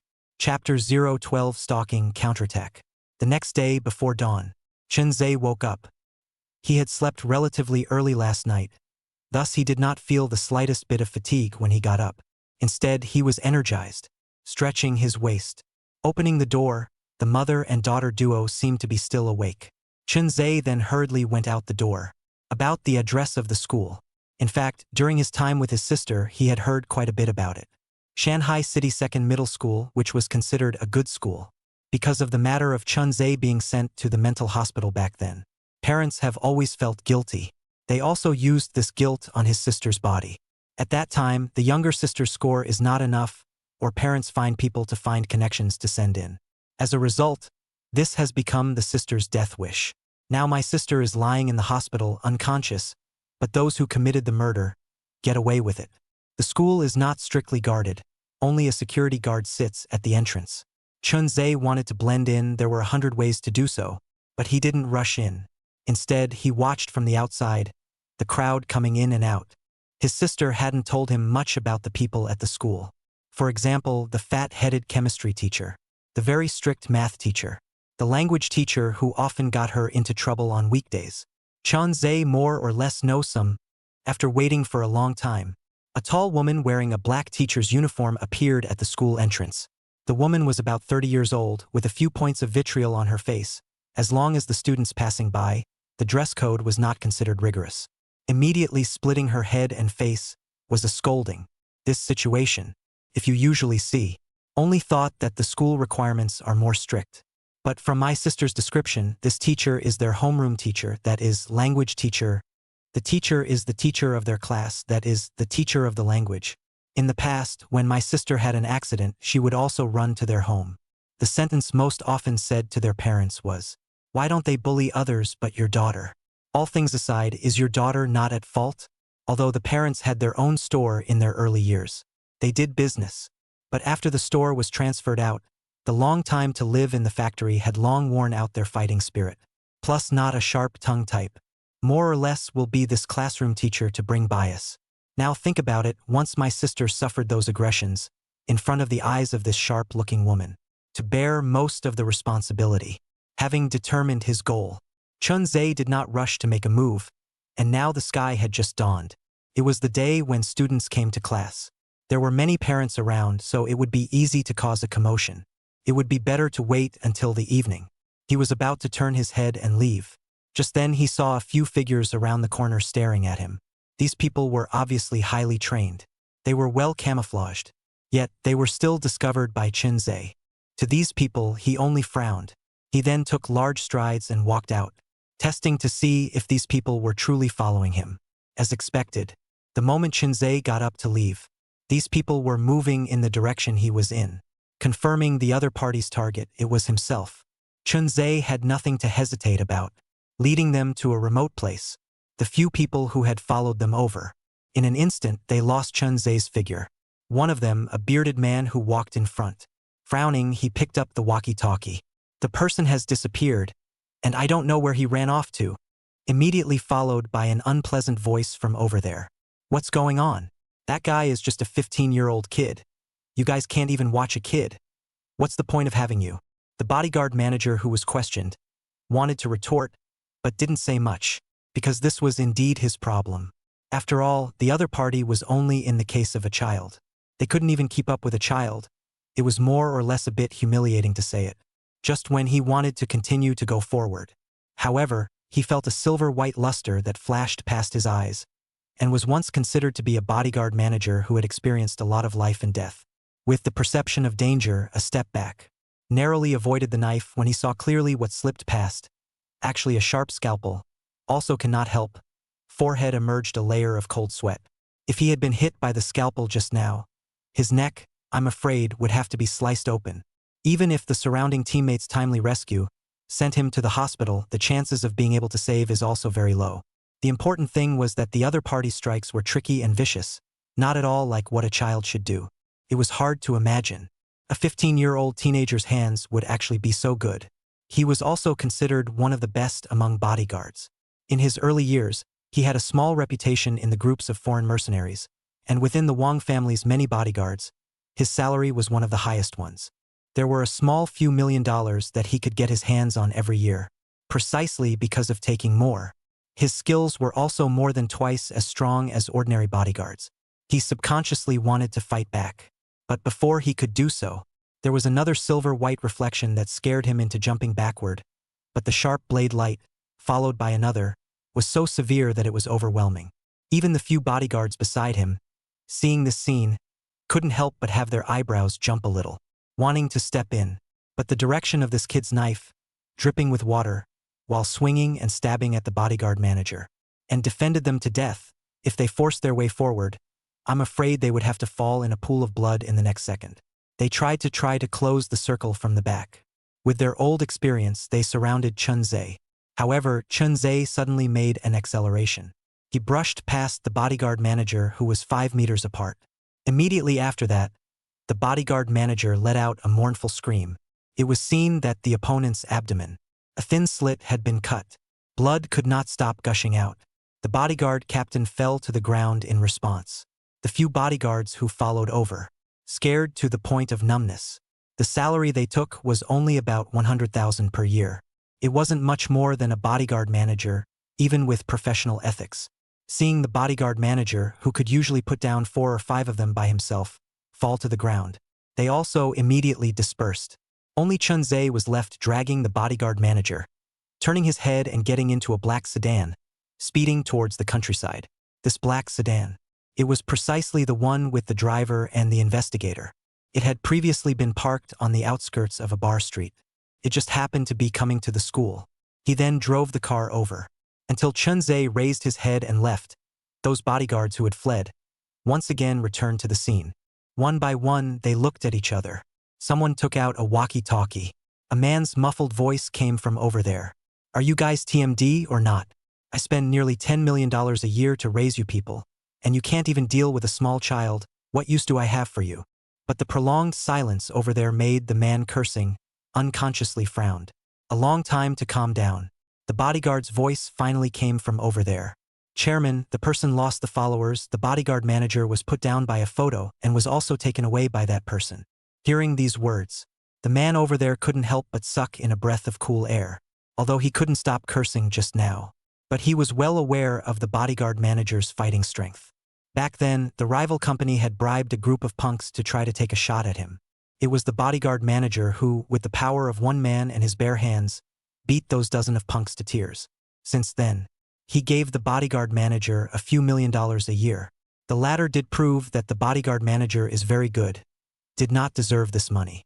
Even the newly recruited bodyguards, 4 or 5, are not necessarily able to beat the bodyguard manager. Result: such a person who was extremely favored by him was solved by that kid in a single shot. Chapter 013. All caught. Catharsis. Thinking of last night, that group of bodyguards came back to report to him. He was still questioning why he didn't even bring that kid back as well. Now think about it. If it really started, not only their own bodyguards have to stay, even their own son cannot go. Just thinking about it made him feel scared. Shouldn't be that kid has been living in the mental hospital, where to come so good hands? There was no way for the other party not to be suspicious. Their Wang family, as well as the Zhou family, had been business partners for more than 10 years, and had made an unknown number of enemies. These years of reckless expansion had offended many powerful families within Shanghai City. Could it be that it was those people who were behind the scenes? But when he thought of the other 5 people who hurt that little girl, he felt doubtful again.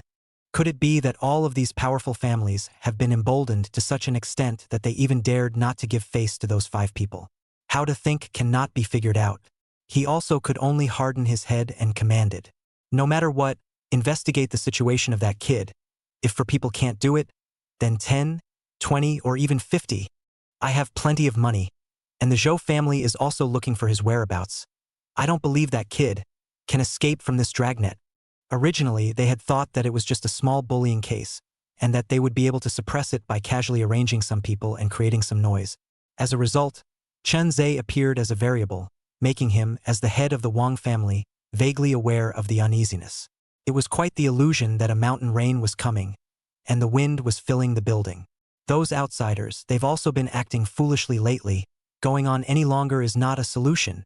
It seems that we have to go and find those people and meet them. Do you really think that this is our Wang family and Zhou family their own business? They have no part in it. The man on the other end of the intercom let out a cold snort, followed by the sound of slamming doors, restoring calm once again.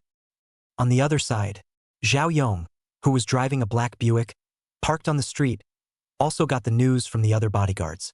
Something happened to Sun Yao Yong? That guy's hands are second only to mine. His strength should not be underestimated. If it's true that he was ate up in a single shot. That kid. Isn't his strength even more terrifying than I imagined? Zhao Yong was exactly the driver who drove the car in a bar street last night, and it was because of his order that the other bodyguards would not hesitate to take away their young master first. And Zhao Yong's personal combat strength was a more perverted type within the entire Wang family's bodyguard group. Although Zhao Yong hadn't fought Sun Yaoyang had repeatedly said on explicit occasions that he had absolutely no power to fight back when facing Zhao Yong. More importantly, behind Zhao Yong it wasn't just as simple as a bodyguard. It is said that behind Zhao Yong is a fallen ancient martial arts family, and now there are only 4 people left. Each of them is a famous martial arts instructor in the country, and there is also one person who has been the presidential bodyguard of the Eagle Kingdom. Just later the heart of the country, and ultimately resigned from the position of bodyguard into the army, specializing in close combat training, and now is also considered to be a prestigious ruthless. As for Zhao Yong, in his early years he did not study, and did not learn all the skills, and was often spurned by several brothers. In the end, he was reduced to working as a bodyguard for some rich families, begging for a few minutes of food and clothing. But even in such a situation, Zhao Yong is still far superior to other bodyguards. This ancient martial arts heritage, in the end how horrible can be imagined. Forget it, I'm just responsible for the security of the Wang family, and this thing is really the Wang family did wrong at first, just that there are too many people involved behind. I'm afraid that the kid, and not necessarily, can really take revenge. He hadn't seen Chun Ze do it himself. But for Chun Ze, he dared to use the power of one person to fight against the Wang family and the Zhou family, and also to avenge his sister's character. It was still very favorable. As for whether Chun Ze was mentally ill or not, it was not within his consideration. For those of them who practiced martial arts, I'm afraid that most of their personalities were more radical. It was hard to change what they had determined, and because of this, it didn't seem impossible to say that it was a mental illness. That kid is not very old, but his hands are so good. If he has my senior brother and their teaching, I'm afraid that he will be able to go to the next level. If he can escape the pursuit of the Wang family and Zhou family and end up surviving, perhaps he can get in touch with my senior brother and the others. Sighing leisurely. For this entire day, Zhao Yong was out of work.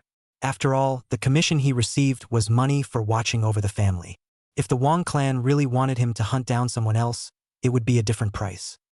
Driving the black sedan, Chun Ze stopped at a roadside stall and purchased quite a few things to eat. Then came to the outskirts, the abandoned factory. Looking at the two people who were still tied up tightly, he threw the food on the ground. He then dragged that bodyguard manager down from the car again. As for the wound on his abdomen, he had just bought stitches and alcohol as well. He needed to get more useful information from these people, so of course he wouldn't get them killed easily. Furthermore, these marginalized little people, even if they were killed, it would still be hard to resolve Chun Ze's heartfelt hatred. As he tied up the person, he also undid the clothes on the bodyguard manager, and with the needle and thread in his hand, he forcefully sewed up the wound on his abdomen. Alcohol was poured onto the wound without any treatment, and that sharp, stinging pain. It made the bodyguard manager let out a wail of pain. Woke up from his coma, gasping for air in large gulps, when he looked up at the person in front of him. But he was met with a pair of eyes that were cold to the extreme. Inside those eyes, as if hiding another beast, vaguely flashing through brutality, madness, viciousness, all kinds of waves. Especially when he saw the wound that opened up in his abdomen. That kind of berserkness that was like bloodlust could hardly be suppressed. Couldn't help but make him shiver. Finally realizing why the information given to them by the chairman was labeled. Chun Ze was a psychopath. This kind of eyes, this kind of madness and almost pathological look, just shouldn't be something that should be possessed on a normal person. It was no wonder the chairman would be so flustered. After all, who wouldn't be scared when facing such a psychopathic patient with great skill? Little brother, go back. Turn back to the shore. The wound was stitched up. Sun Yaoyang, the security manager, couldn't help but remind. The two people next to him obviously also recognized Sun Yaoyang's identity. All of them revealed a look of shocked inexplicability. Who doesn't know that inside the Wang family? Who doesn't know that inside the Wang family, there are 5 bodyguards who are very skilled and ruthless. These 5 people, in normal times, not less, to help the Wang family to do some unseemly deeds. Among them, Sun Yaoyang is even more famous. He is the right arm of the Wang group, and has helped the chairman of the Wang group to escape from death many times. It was such a terrifying character. Yet he was sliced open by Chun Ze and brought back to this abandoned factory. Just thinking about it, it made the two feel their scalps tingle, their limbs go limp, and their teeth couldn't stop chattering. Originally, I didn't want to use chains, but after thinking about it, let's do it. Chun Ze returned to the car, took out a few more chains for tethering dogs, retied the 3 people, the investigator and the driver. It was nothing. Sun Yaoyang, who was quite proud in his heart, was so angry that he was trembling and felt humiliated. In addition to these things, Chun Ze also bought several rabbits and put them all in the car. It had been a while since he left the mental hospital. The tranquilizers on his body gradually wore off. It had been a while since the medication was taken. The magnitude of the other voice in his head, appearing, was getting faster and faster. He was afraid that he wouldn't be able to contain the other evil thought and turn into a complete lunatic. Wanting to release this feeling, there had to be a channel for catharsis. Those rabbits were, without a doubt, the best choice out there. He didn't care about the 3 people present, and moved all the rabbits inside the car down. Looking at these rabbits, he subconsciously gulped. The almost maniacal demeanor in his eyes could no longer be contained. Immediately after, all kinds of chilling actions means so that the driver and investigator next to them can't help it, stomach rolled. Immediately afterward, They dry heaved into the ground.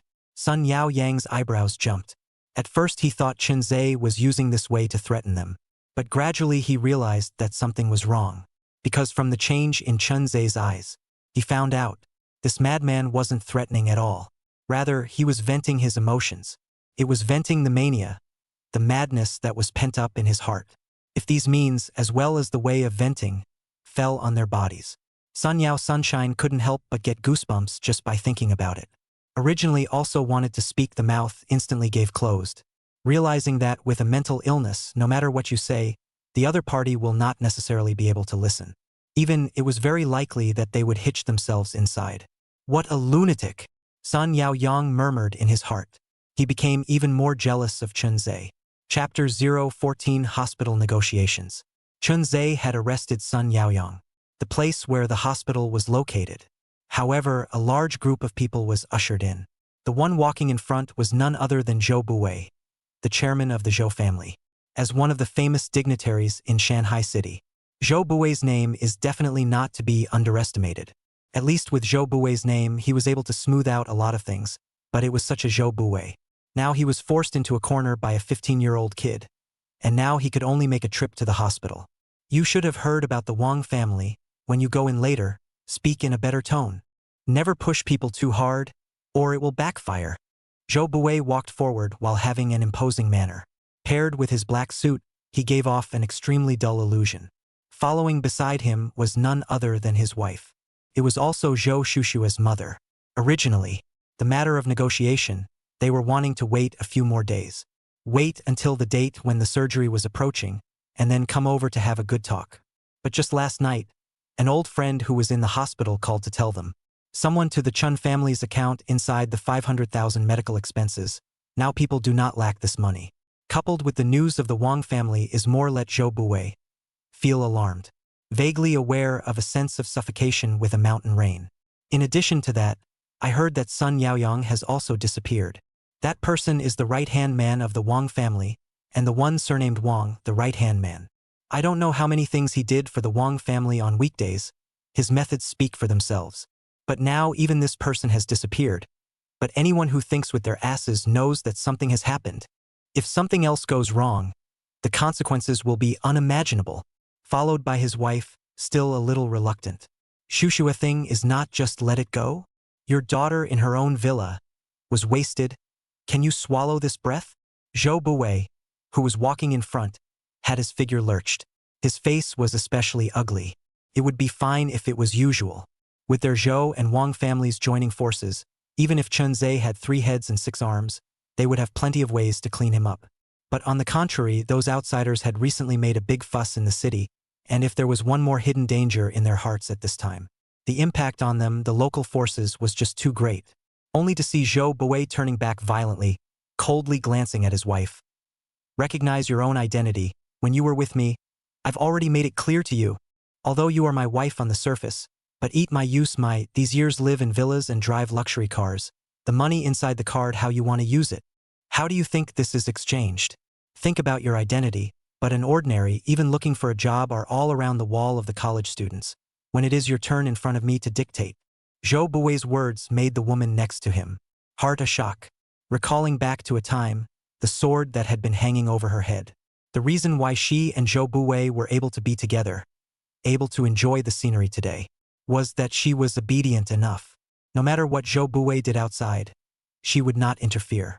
It was because of this reason that more than 20 years of getting along, Zhou Buwei was also quite gentle with her. But it is this gentleness that makes her slowly bullying, and seems to have somewhat forgotten the promise of that year. Once again being brought up by Zhou Buwei, she only felt her heart thump and instantly panicked. I don't mean that. I also know that you have other women outside. Shushua is not your only daughter, you still have several sons. But I only have a daughter like her. Speaking here, the woman could not help but feel sad. Mournfully cried. Zhou Buwei remembered the 20 years together. Also could not help but soften his heart. Okay. There are things to wait to settle those outsiders before saying. The mountains are high and the water is far away. The future days are still long. Even if there were 10,000 reluctance in her heart, the woman following beside her could only nod her head in humiliation. After all, she still had to rely on Zhou Bu for. She didn't have any business talent and couldn't do anything but spend money all these years. Aside from being pretty, it seemed like she was useless as well. In her early years, she had studied design, but more than 20 years of abandonment had long since made her forget those things she had learned in the past. Plus, her parents are getting older. There were many places that needed to spend money. If Zhou Buwei cut off her financial resources, in the future, not to mention her parents, she wouldn't be able to hold her head up in front of her relatives and friends. The thought of losing Zhou Buwei would make her as terrified as a lost dog. The woman could only suppress the indignation in her heart as well. After all, her daughter was not dead today. Even if she had fallen into a coma, even if she had been injected with drugs by Chun Ze before, resulting in some mental disorganization. But everything, all can be saved in time. It is that, if she is discharged from the hospital in the future, more or less will leave some sequelae. But he believes that as long as she is still Zhou Buwei's apparent wife, Zhou Shuxue is still his daughter, in the future will still be able to enjoy the glory and wealth, rest and shine. Leaving all thoughts behind, the two of them stepped into the hospital. Together, they came to the 7th floor of the hospital, the intensive care unit. All the bodyguards were guarding the outside. Zhou Buwei and his wife also pushed the door into the ward. Inside were two old men who were only in their 40s, but already had gray hair. They remembered that the last time they saw Chun Yuzhing there, the other party's head was only a few strands of white hair. But nowadays, this slightly thin-looking figure seemed to have aged a dozen or 20 years. It was hunched over and old. Zhou Buwei sighed quietly, letting someone move a stool, slowly sitting in front of the two old people. But before he could open his mouth, he saw Chun Yuzhing's eyes widen violently as he angrily rebuked, "Get out of here! You are not welcome here." Chun Yuzhing certainly knew why the other party had come. From the moment his son left the mental hospital, he was able to roughly guess what this son would go for. In fact, his mind was torn in a million directions. If you want to find it, according to his understanding of his son, from the clues, he could definitely find or contact his son. However, in the past 2 days, he had always stayed by his daughter's side and had not gone looking for Chun Ze's traces.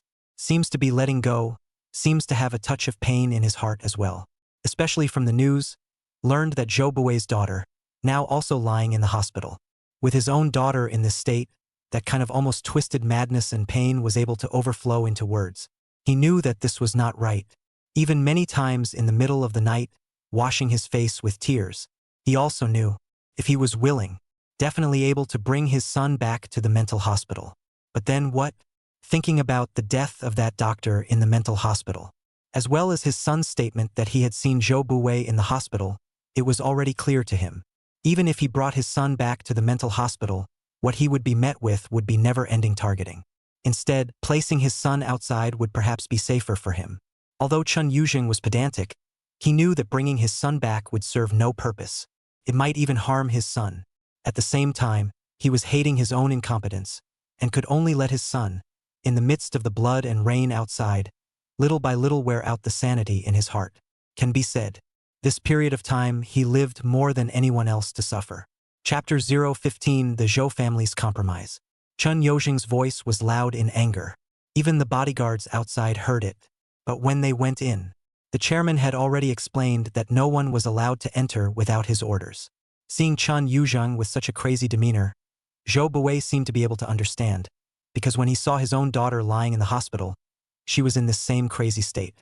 It was just that he was a businessman, most profit-oriented, and knew how to avoid harm. If there was a way, he would never have come over to compromise. Similarly, he also had a way to make the Chun Yuzhing in front of him forgive himself, because the murderer who had victimized their daughter was not someone from their Zhou family. I know that you guys are in pain. When my daughter was lying on the hospital bed, I was equally as hard as you guys. But what is my daughter's situation, I know best. Although she would gang up with others inside the school, she never did anything that would beat someone to the point of hospitalization. Your daughter's medical expenses, I'm willing to bear all of them. In addition to that, I heard that you had a store before. I can help you get it back, and then give you a sum of money as compensation. How about we just write off the matter between the two families? After saying that, he also took out his daughter's video and placed it in front of the two. The mother and father looked at the video inside, and their daughter's age is similar to the figure. The body is also full of tubes. The appearance is even worse than their daughter. Also, in the eyes gradually revealed a few points of intolerance. but soon firm up again. This is all your daughter's fault. Zhou Buwei opened his mouth, as if his throat was blocked by something. Originally, he was not going to bring out that video, but when he saw this pair of parents, it seemed that they would not fight for good and forget about it. He could only sigh leisurely as well, because that video involved a great deal and concerned those 5 people, so even if he was suffering from a great injustice, he could only bear it with his head. His daughter during this time, although her mouth was hard, also all admitted that it was herself who did all this. But secretly, in the end, who did it? Who taught his daughter to say this? Could Zhou Buwei not be clear? After all, with their current abilities, if they were to take on those 5 people, one of them people could easily wipe out their Zhou family. It was as simple as crushing an ant. The hatred in your hearts, the pain, I understand. But if my daughter is carrying an injustice, wouldn't it be even harder for me? After much hesitation, Zhou Buwei once again raised his cell phone, played another video. This video was not taken by Zhou Shushua herself.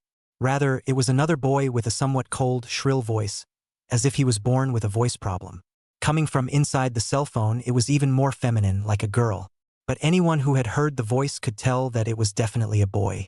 If you guys have seen this video, you'll know that my daughter is wrongly accused. The husband and wife were a little suspicious, but they still looked at the video inside the cell phone. Zhou Shushua inside the video was quickly presented in front of them.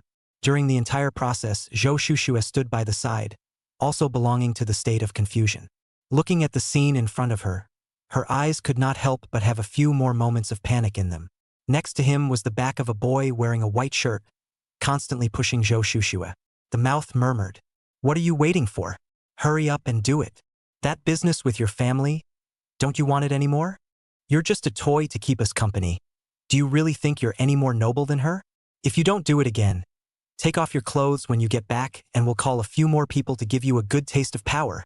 Zhou Shushua's body trembled at the words, and her eyes couldn't help but redden. Obviously this kind of thing, she hadn't taken the blame for it too often. Even the back of that boy in the white shirt, seeing her delay in making a move. Spitting at the ground, he pushed Zhou Shushua to the side and didn't know what happened.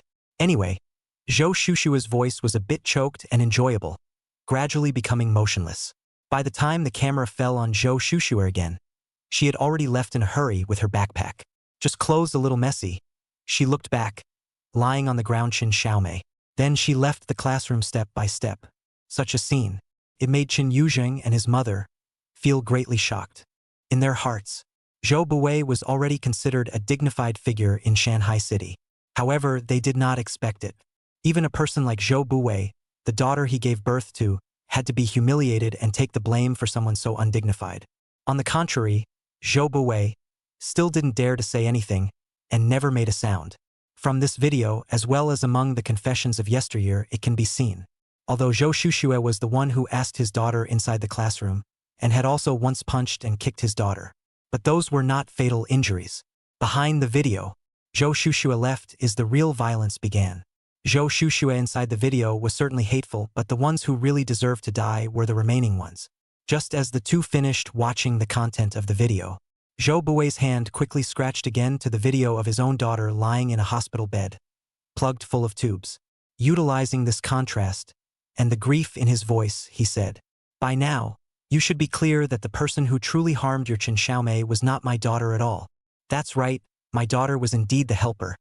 And it was also her who made Chun Xiaomei go to the classroom. It was likewise her who had a conflict with Chun Xiaomei and ended up in this conflict. But my daughter has also been duly taught a lesson. As for these people who committed violence, I can't say who they are. Because once I say it, not only our Zhou family, including your son and your daughter, will have to be involved in this storm.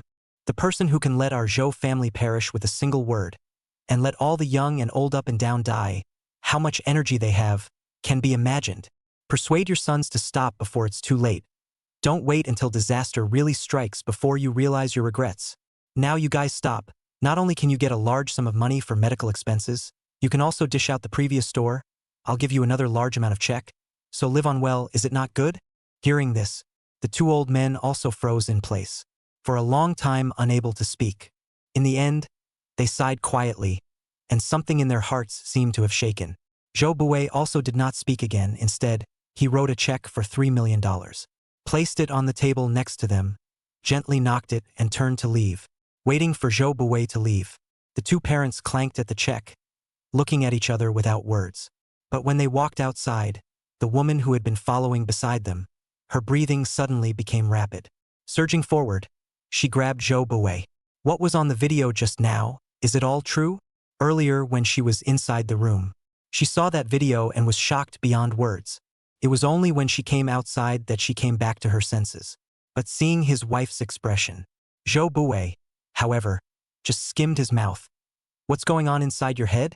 The one inside the video just now, the girl who was caught inside the corner and was being played with recklessly, had a large birthmark on her foot.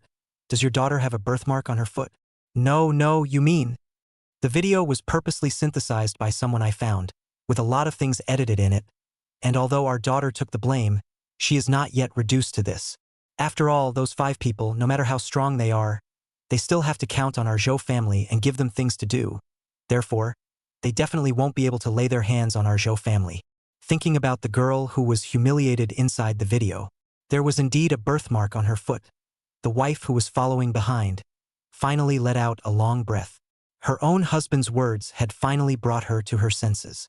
Turning again, she continued to ask, then, did our daughter participate, or not, in the atrocity of brutalizing Chun Xiaomei? Zhou Buwei opened his mouth, then shook his head. When our daughter left at the back, wasn't Chun Xiaomei in the video fine? Although the content in there is edited, it's all the real situation inside the video. The words I said were also true, otherwise those 2 old things, they wouldn't have believed it so easily. Our daughter's tragic encounter was a lie, but the conflict with Chun Xiaomei is real. It was our daughter who tricked Chun Xiaomei into the classroom. And in the end, even though she left, she was one of the culprits who caused Chun Xiaomei's current situation. So for the time being, you shouldn't think about those retaliation things. Falling into today's situation is also her deserving, again because of your indulgence, said Zhou Buwei cold snort. Got into a black sedan. As for the wife in the back, not yet on the car, it has already gone away. His paragraph. The same is to warn his wife. Never go and do something stupid. Their Zhou family's situation today is no better than it was back then. Just like a small boat swaying in the storm, at any time will be drowned by that monstrous huge wave. Chapter 016 Siege at the Hutong exit. The entrance of the second middle school. The sky gradually darkened. One after another around, many students left the school gate. Some were staying at the school, some were picked up by their parents. Some were going home on their own. Chun Ze sat in front of a kiosk, his hands resting on his legs, his fingertips crossed. The duckbill hat almost blocked his eyes, but he was vaguely able to see the situation outside. Ever since the abandoned factory on the outskirts, after taking a few rabbits to vent, he was now a lot more emotionally stable. The top priority is to get more important information from that teacher's body. Getting more important information, although he also interrogated Sun Yaoyang. The other party didn't hesitate for half a second and said everything he wanted to know. But it was still too little. Pitifully little. There were only 2 pieces of information that had been obtained about the other bullies to his sister to the abuser. 1. Among the abusers were Wang Dong and Zhou Shushue, who even if they were not the ultimate culprits that led to their sister's current misery, they could not be dissociated from each other. The second is that there are a total of 7 abusers. In addition to Wang Dong and Zhou Shushue, the status of the remaining 5 people seems to be much higher than he imagined. What was more important was that these 5 people were not students of the second middle school. The day they entered second middle school, all video records had been erased. Even some of the personnel who had seen these 5 people had either traveled far away or their whereabouts were unknown. Trying to find these people back was undoubtedly like looking for a needle in a haystack. If one wanted to know the situation of these people, one could only integrate all the valuable clues, not letting go of even the slightest possibility. He waited until it was completely dark. There was no wait for that female teacher to appear. Chun Ze frowned. Thinking to himself, could it be that she left in the middle of the day? Chun Ze had really guessed right. The female teacher had taken a leave of absence at noon because of something. She didn't come to school at all in the afternoon. Looking at it, it was almost 8 o'clock. If you continue to wait, there will not be any result. So he frowned and came to the intersection and drove the black Buick away. At the same time, at the exit of the hospital, Chun Ze's mother, Li Yuefan, was holding a lunchbox in her hand, as well as a change of clothes. got on an old black lady's motorcycle. It looked like she should be going home, eating something, and preparing the next change of clothes. But at the same time that Li Yuefan left, at the entrance of the hospital, more than 10 men with tattoos engraved on their arms were also staring at the hospital parking exit. When they saw Li Yuefan come out, they took out a photo from their pockets and compared it slightly. The inch-headed man in front immediately narrowed his eyes and gave a wink to the others. He soon followed them. On the way back, Li Yuefan also ran into quite a few acquaintances, and because everyone was on good terms, they could be said to be talking and laughing. At the same time, at the street corner, she also ran into her daughter's classmate, called Zhao Minor, looks white and clean, not very high. However, she gave off a sense of beauty of being petite and shy. After seeing Li Yuefan, she hesitated for a long time. Finally, from inside her school bag, she turned out a small can of 1,000 paper cranes. "Auntie, how is Xiao Mei?" Seeing this familiar girl, Li Yuefan couldn't help her eyes from reddening, remembering the scene before when Zhao Minor often ran inside the house to play. Occasionally, she would also follow Chen Xiaomei along with her to the mental hospital to visit Chun Ze. Although Chun Ze might not have a deep impression of this young girl, but if he saw it, it would also be recognized. "Why did you come here? Isn't your home in the south of the city?" "Auntie, I purposely came here by car. I didn't dare to go to the hospital. I was afraid to see Xiao Mei in that state, so—" She hesitated and continued. "My mom said that 1,000 paper cranes, representing happiness and goodness, can pray for blessings. So I folded a lot of them in the hope that Xiao Mei can get well soon. Can you help me bring them to Xiao Mei?" Zhao Minor's face was full of truth, regretting that when she went back that day, she didn't wait for Chun Xiaomei. She had a car inside her home. If she had waited for Chun Xiaomei that day and went back together, the other party would not have been injured. Everything could still be undone, and whenever she thought of that incident, she felt incomparably remorseful and pained. Hearing her words, Li Yuefan's eyes became even redder, and she received the 1,000 paper cranes in a transparent jar. Relievedly, she said, "Good child. Xiao Mei has a friend like you. I am happy for her. By the way, Auntie, I also brought a bracelet for praying. Can I personally put it under Xiao Mei's pillow?" "Of course you can. Auntie's house is right in front. Let's go back together," said. Li Yuefan also rolled down from the motorcycle. It was only less than 100 meters anyway. She was happy to accompany this little girl and walk this stretch of road together. But just as they entered the mouth of the alley together, there was a commotion behind them. Immediately after that, 7 or 8 men with tattoos covering their arms and above blocked the alleyway entrance behind them. At the same time, at the exit in front, the same 7 or 8 men with bad looks appeared. Some held water pipes inside their hands, some held an iron handle with the front end wrapped in newspaper. Seeing such a scene, regardless of whether it was the mother, Li Yuefan, or the young girl next to her, Zhao Minor, all of them were scared white. A single carelessness. The heavy motorcycle fell to the ground. The lunchboxes, spoons, and chopsticks hanging on top of the motorcycle, including numerous clothes, scattered on the ground. Li Yuefan seemed to realize something and hurriedly called out, "No, don't come over. This little girl is innocent. She is not a member of our family. Will you let her go back?" But the dozen or so men who came over from the exit and entrance. But there was no half-hearted change of expression. The inch-headed man wearing a cloak, plus a pair of black pants, pushed away the surrounding men. Coldly glancing at Li Yuefan and Zhao Minor, he politely and respectfully bowed. "I'm sorry, big sister. Take someone's money and do something for them. If you were the only one here just now, then there would definitely be no problem. But now that she's seen it too, we have no other choice." Even the others who had gathered around all nodded to Li Yuefan, without any semblance of a street gangster. Speaking in an organized manner, yet everyone had weapons in their hands again. They were polite. The look was equally icy cold. It was because of this politeness and coldness that made Li Yuefan's heart thump, knowing that this was no ordinary street hooligan. "I received $10 million from someone to buy the lives of your entire family. The other party's power is very strong. It's not something we can resist. I know that your son is still unaccounted for. I've seen his video. His hands are very good, and his methods are extremely cruel. If another day, your son really finds me, I am also willing to pay for your lives. The world is like this. There are times when everyone is forced to be helpless." The man carried the knife. The distance between each other was getting closer and closer. 100 steps, 80 steps, 60 steps, more than 40, was able to feel a sense of oppression that came to the face, making Li Yuefan, Zhao Minor, who had fallen to the ground, couldn't help but have her voice tremble. Chapter 017 Real Fight, Real Man Sun Long. What is there to get over? You are all innocent. So why do you need to get involved in this kind of thing? Fasing Li Yuefen's questioning. The man wearing a cloak, with arms covered in tattoos and an inch head. The body paused for a moment. My wife owes a gambling debt. A pair of children.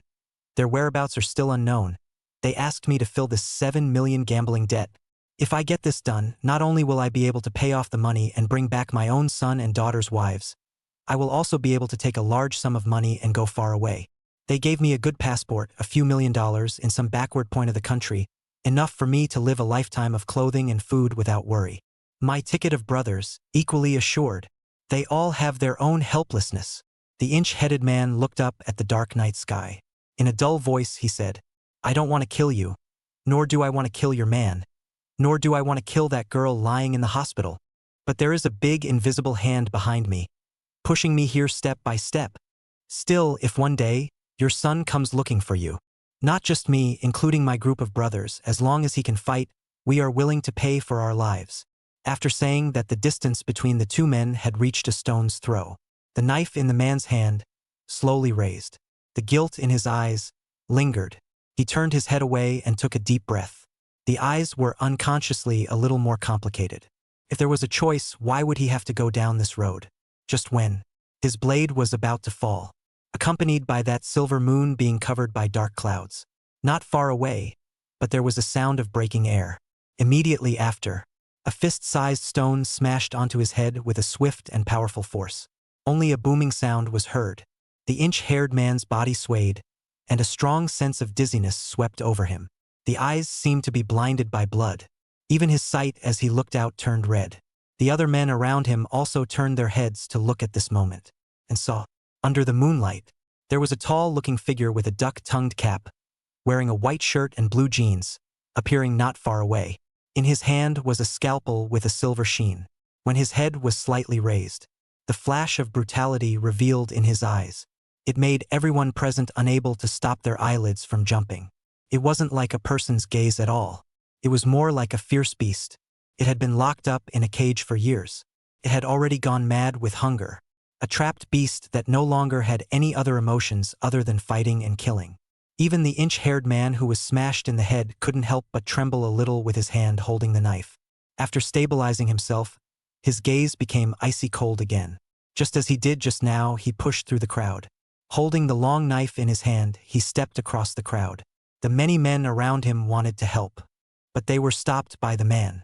There's no need. Remember the pictures you guys have seen? He is that woman's son. I said that if he finds his way over here and really gets right, my life can be given to him. Since he came here, I don't want to take advantage of people's danger. Little brother, dare to fight with bare hands? The inch-haired man threw his long knife to the ground, twisting his neck. Chun Ze also pinned the scalpel to his waist. With his feet patted back, like a swift cheetah, he darted over.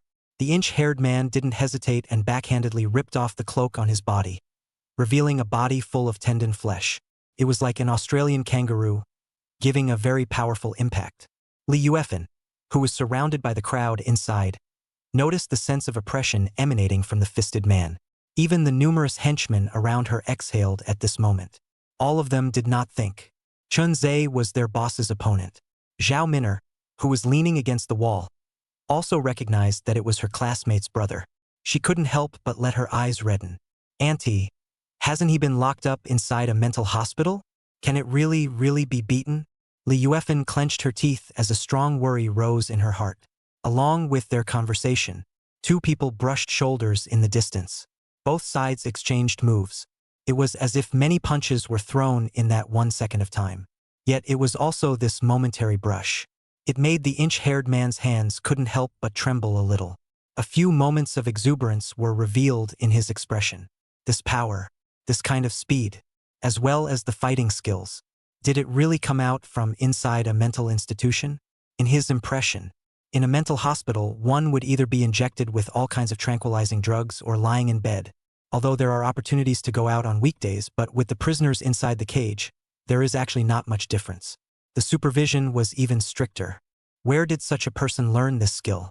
Again, the inch-haired man turned around and his fist was like wind and thunder, carrying an ear-piercing roar. Chun Ze's head tilted to the left, lightly dodging the punch, lifting his own leg and using his knee to ruthlessly press against the man's abdomen. The man ate the pain, his footsteps staggered a little. Chun Ze bulldozed up. The other party's speed, the reaction was very fast, raised his arms and started waving. Immediately down a flip, continuously rolled out more than 2 meters, fixed the body shape and once again rushed over. 2 people in this narrow alley, you and I, the speed of the fists hit out, in the night color of the edition, almost has been invisible. But it was undeniable. Whether it was the close combat between the 2 men, or the force of the punches thrown against each other, it was beyond everyone's expectations. Even the man's henchmen in the distance hadn't expected their boss, in front of that teenager, to be somewhat vaguely unable to fight. One of the henchmen, glancing at Li Yuefan, Zhao Minor on the ground, just wanted to raise his own steel pipe as a way to threaten Chun Ze. Right in the middle of the fight, he heard the inch-headed man roar, "Stop! Sun Long. Even if I'm just a dragon crossing the river, want this money, I will take it by frontal means. If I die, it's because I'm not as skillful as I should be. If you guys use this kind of tactic, it's simply an insult to old me." After saying that, he punched out again, this time with great force, hitting Chun Ze's shoulder. Chun Ze's arm was numb and in pain from the punch, and even began to hang down weakly, but he did not feel the slightest bit of fear or dread because of the injury. Instead, because of the pain, he became even more excited, even more frantic, and the speed of his punches became faster and faster. Sun Long, who was in front of him, clenched his teeth. In the midst of the exchange of punches, both of them were bruised all over their bodies, until Sun Long was punched in the head. Clanging and clanging, he took several steps back. It was only at this moment that the battle between the 2 sides was considered to have come to a standstill. Sun Long panted heavily. The close-range fight just now had exhausted the strength in his body. After all, he was a bit old, and his strength was not enough. If it was 10 years ago, he would not necessarily be afraid of this teenager in front of him. But similarly, if this teenager was 10 years older, perhaps the peak of him would still be defeated in the other party's hands. "Boss, no matter what, we are all in this together. Even if he beats you, but it doesn't mean he can take the people away from here." After saying that, the remaining dozen or so people rushed over in a swarm. Unlike their own bosses, they each held a weapon in their hands. Chun Ze also fished out the silver-white scalpel from his waist. His waist was slightly bent, as if he was a tiger poised in the dark. The moment the crowd came in front of him, the scalpel went out as well. Chapter 018 Persuasion, Joining Forces. The ethereal silver-white lines were as if they were fluttering butterflies. Under the many sieges, it was also like a woman dancing on the tip of a sword. One could not help but reveal a few moments of infatuation and look deeply over. Every time he raised his hand and dropped his sword, it would always be accompanied by a bloody red color. It was imprinted in every person's heart. His movements did not stop for half a second. Traveling clouds and flowing water. Sometimes when faced with a pipe that smashed over or a long knife, as long as it wasn't a fatal injury, he would always use his judgment to catch it hard. But it was this method. Under the siege of a dozen people, surprisingly, he killed them with ease. When he came to the opposite side of those dozen people, came in front of Sun Long, the scalpel with blood still dripping from it. But there were already people who couldn't stand the pain. Covering their bodies, they began to fall to the ground and convulse. That scalpel was even gently raised. It was pressed against Sun Long's neck, and it seemed that as long as he exerted a slight force, Sun Long would have to die. He didn't hesitate either, just like his cold heart, just like the Hanyu red that bloomed just now. As if a demon unsealed, those eyes were filled with blood, madness, and sickly distortion, just as that scalpel was about to slit the other's throat. But a voice rose at first in the alley. "Son, don't." After saying that, the man had rushed over, blocking his son and grabbing his hand. A brief reminder, bringing him back from the killing. When he came to his senses again, his mother's voice had rung in his ears. "Son, I know, you have no control over yourself. This Sun Long isn't a bad person. He only came over because his own wife and children are in the hands of others. Have you ever thought that you alone, your power is ultimately limited, During this time, Mother has also understood. The Wang family and the Zhou family, although they are equally damned, but those 5 people behind them, they are even more damned. If you want to kill them all handily, there has to be someone to help you. Your mother is getting old. If she really is gone one day, I hope you can think more about yourself. Chun Ze's body swayed. He didn't seem to understand his mother's words too well. Perhaps in his perception, only when the dangers were all taken care of, only then would they be safe. It seemed that the only way to do so was to be even more insane. Can only make the enemy feel intimidated, afraid, chilled, just like in the mental hospital. Those nurses and doctors used all kinds of means on him. He would return them all several times or even a dozen times, resulting in the end. No one dared to mess with him anymore. So when he looked up, although the fierce light on his face had disappeared without a trace, but still with a few moments of bewilderment, frowning, looked at, by the silver-white scalpel, the top of Sun Long. Another glance, not far away from the dozen or so people, fell in a pool of blood. In his heart, he did not take his mother's words to heart. In fact, what he wanted to do more was to kill all these people. Then he would go and find the mastermind behind the scenes who created this matter. But he couldn't go against his mother's words. Because before entering the mental hospital or inside the mental hospital, his mother had given him great comfort, care. If there was still a rope in his heart that could bind him, I'm afraid it was only his parents and sister. It was also because of their existence that Chun Ze did not completely fall into madness. His mother didn't wait for him to open his mouth either, but reached out her hand and gently pressed his knife down. Speaking to Sun Long next to him, she said, "Have you ever thought that this is a setup that someone else has laid for you? Your wife and children, for no reason, owed so many gambling debts, and for no reason at all, someone came to you and did all these things right afterward." Sun Long had actually already held the determination of certain death. But when he heard Li Yuefen's words, he couldn't help but be stunned. He hadn't thought about it carefully before. But now, after calming down, he also felt that what the other party said had a few points of truth. His wife was not a lousy gambler, although his wife's best friend liked to play mahjong. Also often take his wife in and out of some casinos, but his wife at most play a few thousand, tens of thousands. This amount of money is nothing to him. Suddenly losing $7 or $8 million, but any individual would feel that it was wrong. But even so, my wife and children are all in the hands of the other party. I still have no ability to resist. Sun Long clenched his fists and ruthlessly smashed them on the wall next to him, only hating himself for not having the ability to do so. Li Yuefen continued, "With your skill, as long as you are willing to investigate and follow the trail, you can always find information about your wife and your children. Furthermore, even if you really completed the task they ordered, you dare to ensure that they will definitely let you leave alive, instead of settling you again in the outer sea? After all, this kind of thing, once it leaks out, the consequences are unimaginable. After your wife and children go back, if they really have any problems and tell you with your character, I'm afraid you won't let the other party off the hook either.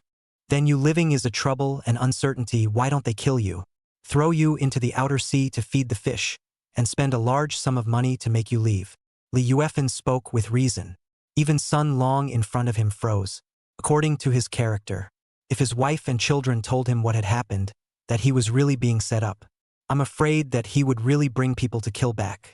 But according to the current situation, if there is no setup, his wife will never lose $7 or $8 million because his wife is not that kind of person, more likely to bring his pair of children to the casino. From here, it is clear that there is definitely something going on in there.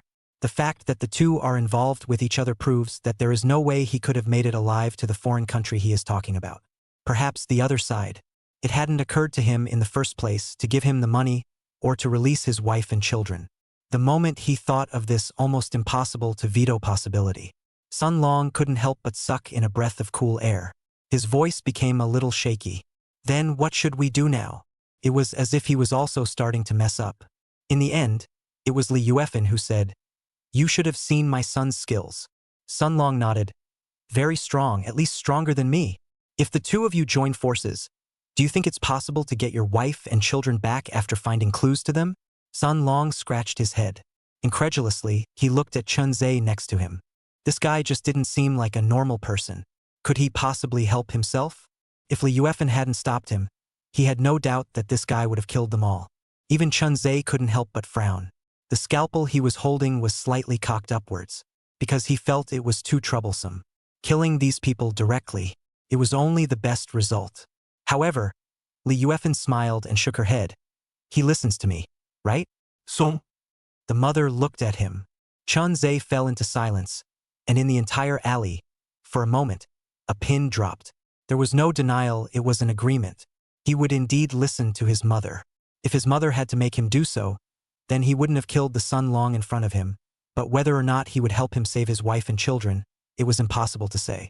Leaving his own mother's line of sight, when the time came to help or not, it was still not a matter of thought. Chapter 019 The Outsider's Calculations. Son, I know you must not be happy in your heart. You saw the situation today. Mom and Dad don't have your skills, and your sister is still lying in the hospital. If something like this happens a few more times, do you dare to guarantee that the next time something won't happen to Mom and Dad and your sister? Can you guarantee that you'll be able to come on time and save us every time? Chun Ze was silent. It was true that he couldn't. There was also a lack of separation. But if you have a group of like-minded friends, will they stand by and do nothing? Li Yuefan did not force her son to agree directly. Instead, she detached him little by little. She knew the son's paranoia, and also knew that many times he couldn't control his temper. Even a single carelessness, it would affect the others. Only by allowing this son to accept these people from the bottom of his heart was it possible to change the ending. Even if one day she and her own old partner passed away because of certain people, his son would be able to rely on this group of like-minded friends to protect his sister and even himself. Chun Ze still didn't say anything, but his mother had already sensed the change from among his eyes. He has agreed, don't worry. As long as you can investigate the situation of your wife and children, I believe he will help. The corners of Sun Long's mouth twitched, still somewhat unbelievable. After all, being able to convince a psychopath was an extremely bizarre thing in itself. But there didn't seem to be a second choice. Auntie, don't worry, it just so happens that my group of men are injured, so let them go to the hospital where you are to heal their wounds. With them, even if they can't block the other side, they can still delay it for a moment or two. They can also send us a message to notify us at the first time. Definitely able to protect your safety. With these words, Li Yuefan was also relieved. In fact, what she cared more about was her own son, to whom they owed too much. Even if they died, they didn't want anything to happen to this son. If there were more friends like Sun Long, even if Chun Ze's character was no matter how paranoid he was, there would always be some protection. I'm relieved with your words. The two definitely still needed to bond. Without saying more words, Li Yuefan instead pulled up Zhao Min'er, who was still sitting on the ground. Shao Minar looked deeply at Chen Ze. Politely, she said, "Thank you, Xiao Mei's brother. Thank you for saving me." Afterwards, led by Li Yuefan and the others, they returned to the room together, and then bandaged those who were injured. Seeing that it was almost time, the crowd sat in the middle of the hall looking at each other. Among them, Chun Ze pulled his duckbill hat, blocking his eyes. It seemed that he was also unwilling to communicate with these people. It was Sun Long who took the lead to break the awkward atmosphere, chatting with the crowd. Until Li Yuefan was ready, Sun Long arranged for his men to follow him to the hospital, reporting the situation to them at any time. Only then did he put his heart down. Hospital entrance. Sun Long twisted his head and glanced at Chun Ze. "You're not going up to take a look at your sister?" Chun Ze did not say anything, turning into a black Buick on the street. Sun Long was quick on his feet and opened the passenger door and sat in it as well. Chun Ze tightened his hand, suppressed the idea of killing Sun Long, and rushed out with a kick of the gas. At the same time, however, a group of people came and squared off in a fierce battle to the alley, examining the traces of the battle around them. The leader was a middle-aged man who looked around 40 years old, with a calm gaze. With a few sharp points, he waited until the inspection of the surrounding situation was over. A few of his men also came over to report. "Master Lu, after checking, and after being reported by the scouts we've been monitoring, it should be that brat who came out of the mental hospital who won the fight." Hearing the words of the bystanders, the middle-aged man who was called Master Lu and was around 40 years old couldn't help but narrow his eyes.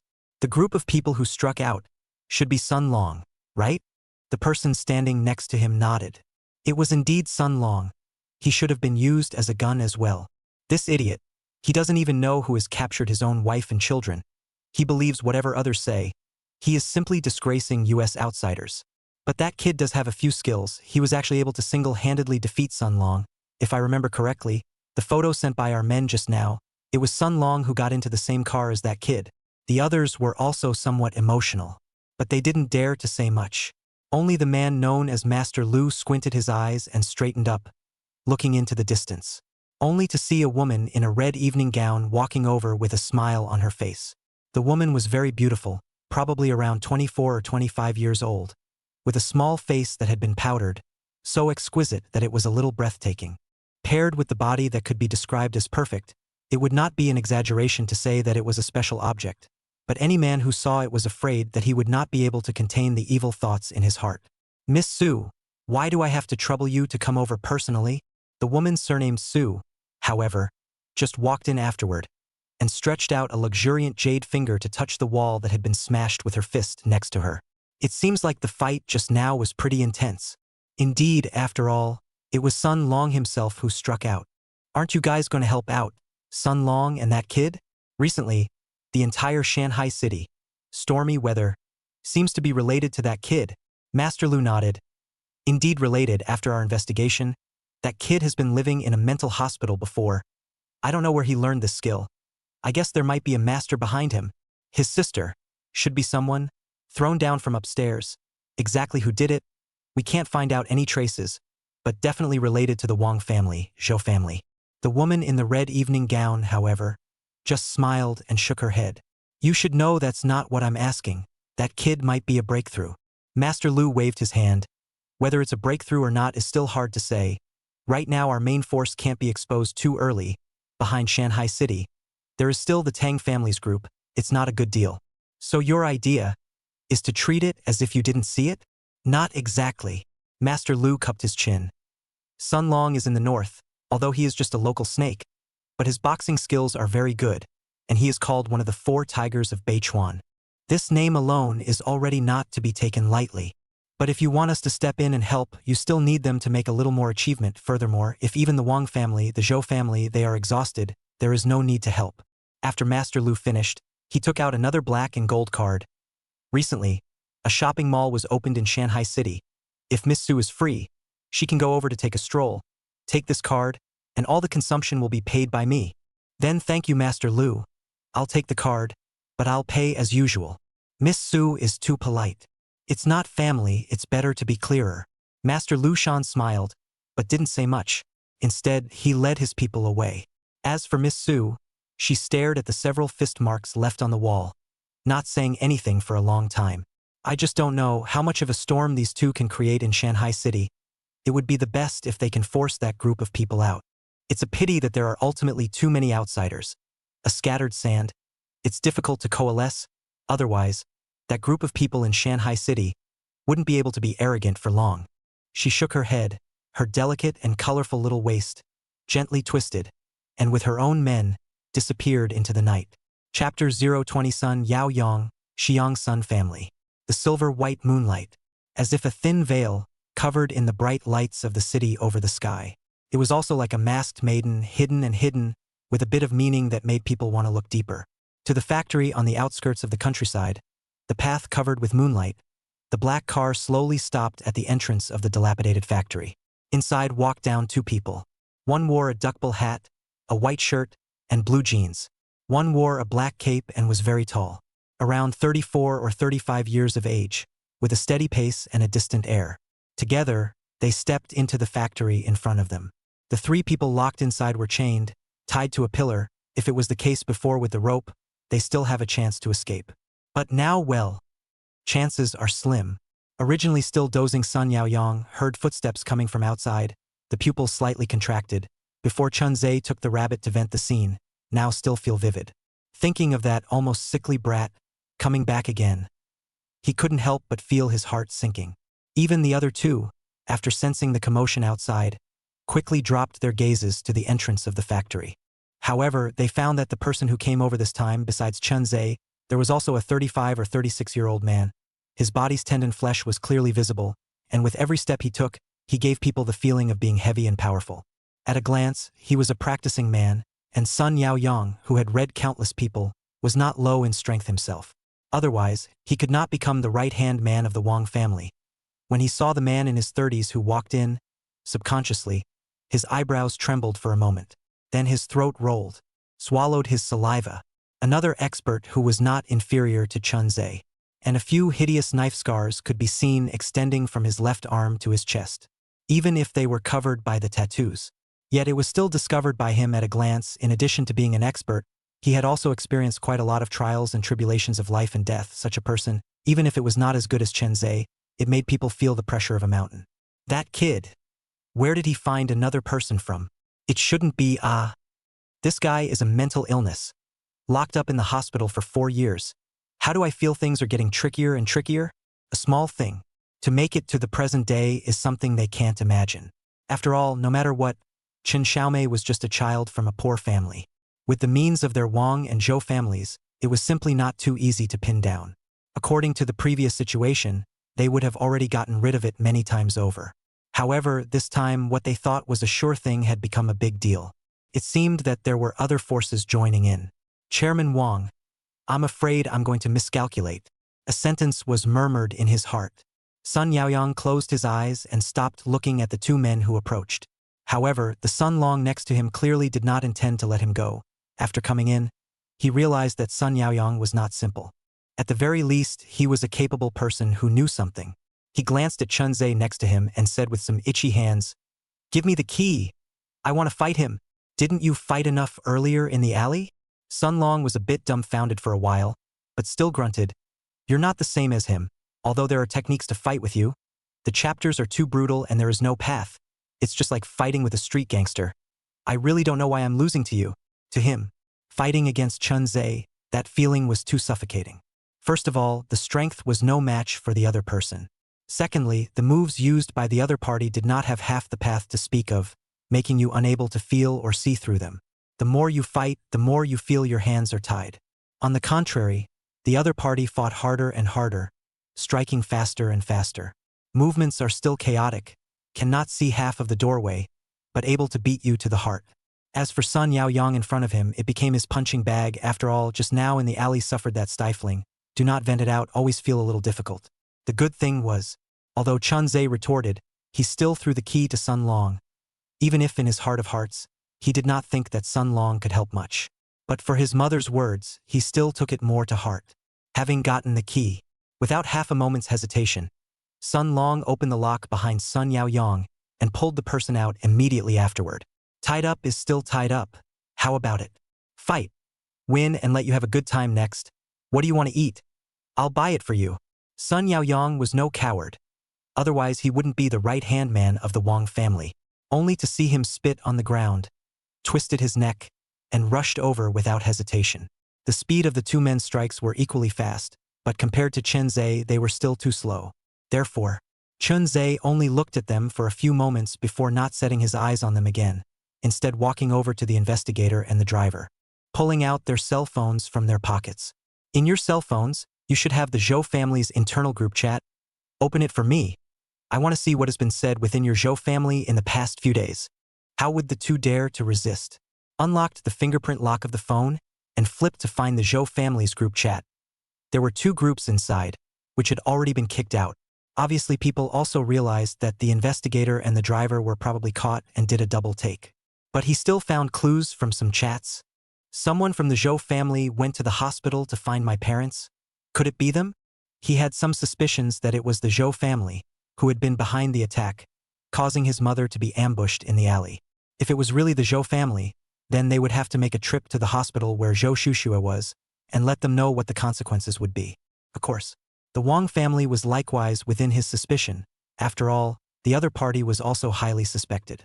Just as he cupped his chin, after thinking for a few minutes, only a bang was heard. Sun Yaoyang was knocked to the ground. The left side of his face was swollen high and sucked in a mouthful of cool air.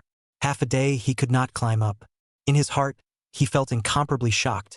The man in front of him, who was in his early 30s and wearing a cloak, was much more terrifying than he had imagined. Really hand to hand, the entire Wang family's bodyguard team inside. It is estimated that only Zhao Yong can break hands with it. The rest could be said to be whoever came and died. At the same time, he moved his gaze to the side, frowning and deep in thought on Chun Ze. Surprised that this kid actually found a boxing expert, bare hands. I'm afraid that the entire Shanghai city can beat Sun Long only a few. It seems that Shanghai city is going to change the sky. A small matter in the eyes of a big shot. But in the eyes of this teenager who came out of a mental hospital, it's a big matter like the sky is falling. If it can't be resolved, the Zhou and Wang families will never have peace. And even those behind it may be implicated. Fixed his mind. Sun Yaoyang did not resist. Reaching out his hand was once again tied to the pillar. Sun Long, who walked up, but patted his shoulder. You kid has some skills. Look at the way you strike. It should be the Xiang Sun family, but unfortunately, it's missing a few moments of divinity. Otherwise, it would have been able to go through 2 more moves with me. Of course, it also has to do with the injury to your abdomen, but even if your injury is healed, the same, you can't pass 10 moves in my hands. Finished speaking. Sun Long sat down next to him with satisfaction. The depression from earlier in the alley was swept away at this time. In the latter half of the night, he went out again and picked up some firewood, and raised a fire prairie inside the factory as a way to keep warm, and just leaned against that fire, unknowingly falling asleep. Chapter 021. It's not polite to come but not to go. The night passed in a flash, and Chun Ze got up early. Sitting next to the fire, he added a few logs, waiting until Sun Long next to him shrank from the cold. Only then did he speak. It's time to get up. Sun Long, who was lying on the ground, froze and took out his cell phone to look at it. It was only a little after 4. The sky hadn't even dawned yet. What's the point of getting up? Even if he went out for breakfast, I'm afraid that the breakfast seller didn't even set it out. Last night, when you went to look for my mom, who contacted you and where? It's time to go find these people to settle this account. Hearing this, only then did Sun Long come back to his senses. He also needed to go find those people and figure out information about his wife and children. Immediately, he forced himself to get up and followed Chun Ze to the car. Half an hour later, a remote village. At the very back was a small villa with fairly luxurious decoration. A middle-aged man in his 40s was in the middle of the study, with a yellowish light on. In front of him was a laptop. There were also several cell phones. There were many messages coming from the cell phones one after another. But the man just rubbed his temples with his hands tiredly, feeling that his brain was about to explode, until a woman, from outside, walked in with a cup of coffee. Brother Lu, why are you up so early? Is it that family that hasn't resolved things yet? They're just a few ants at the bottom of society. Aren't they really afraid of death? There was confusion amongst the woman's expression. She really couldn't figure it out. Why would a small issue come to this point? The middle-aged man who was called Brother Lu. A touch of bitterness surfaced on his face. It was because the location where the alley fight occurred last night. Not only did their people appear, the figures of outsiders also appeared. This matter was delayed. In his opinion, it was most likely related to the outsiders. This time, they also only utilized Sun Long, but in reality, Sun Long's wife and the pair of children were not captured by them. Where exactly, they were actually not sure. But since the one above had already given the order, he could only carry out the mission to the end as well. Sun Long disappeared, and his group of men are now in the middle of the hospital, not carrying out our orders, and I'm afraid that an accident has happened inside. The woman placed her coffee in front of the computer table, glancing at the several cell phones that kept flashing. The stunned look on her face increased. No way, that guy is known as the 4 Tigers of Beichuan.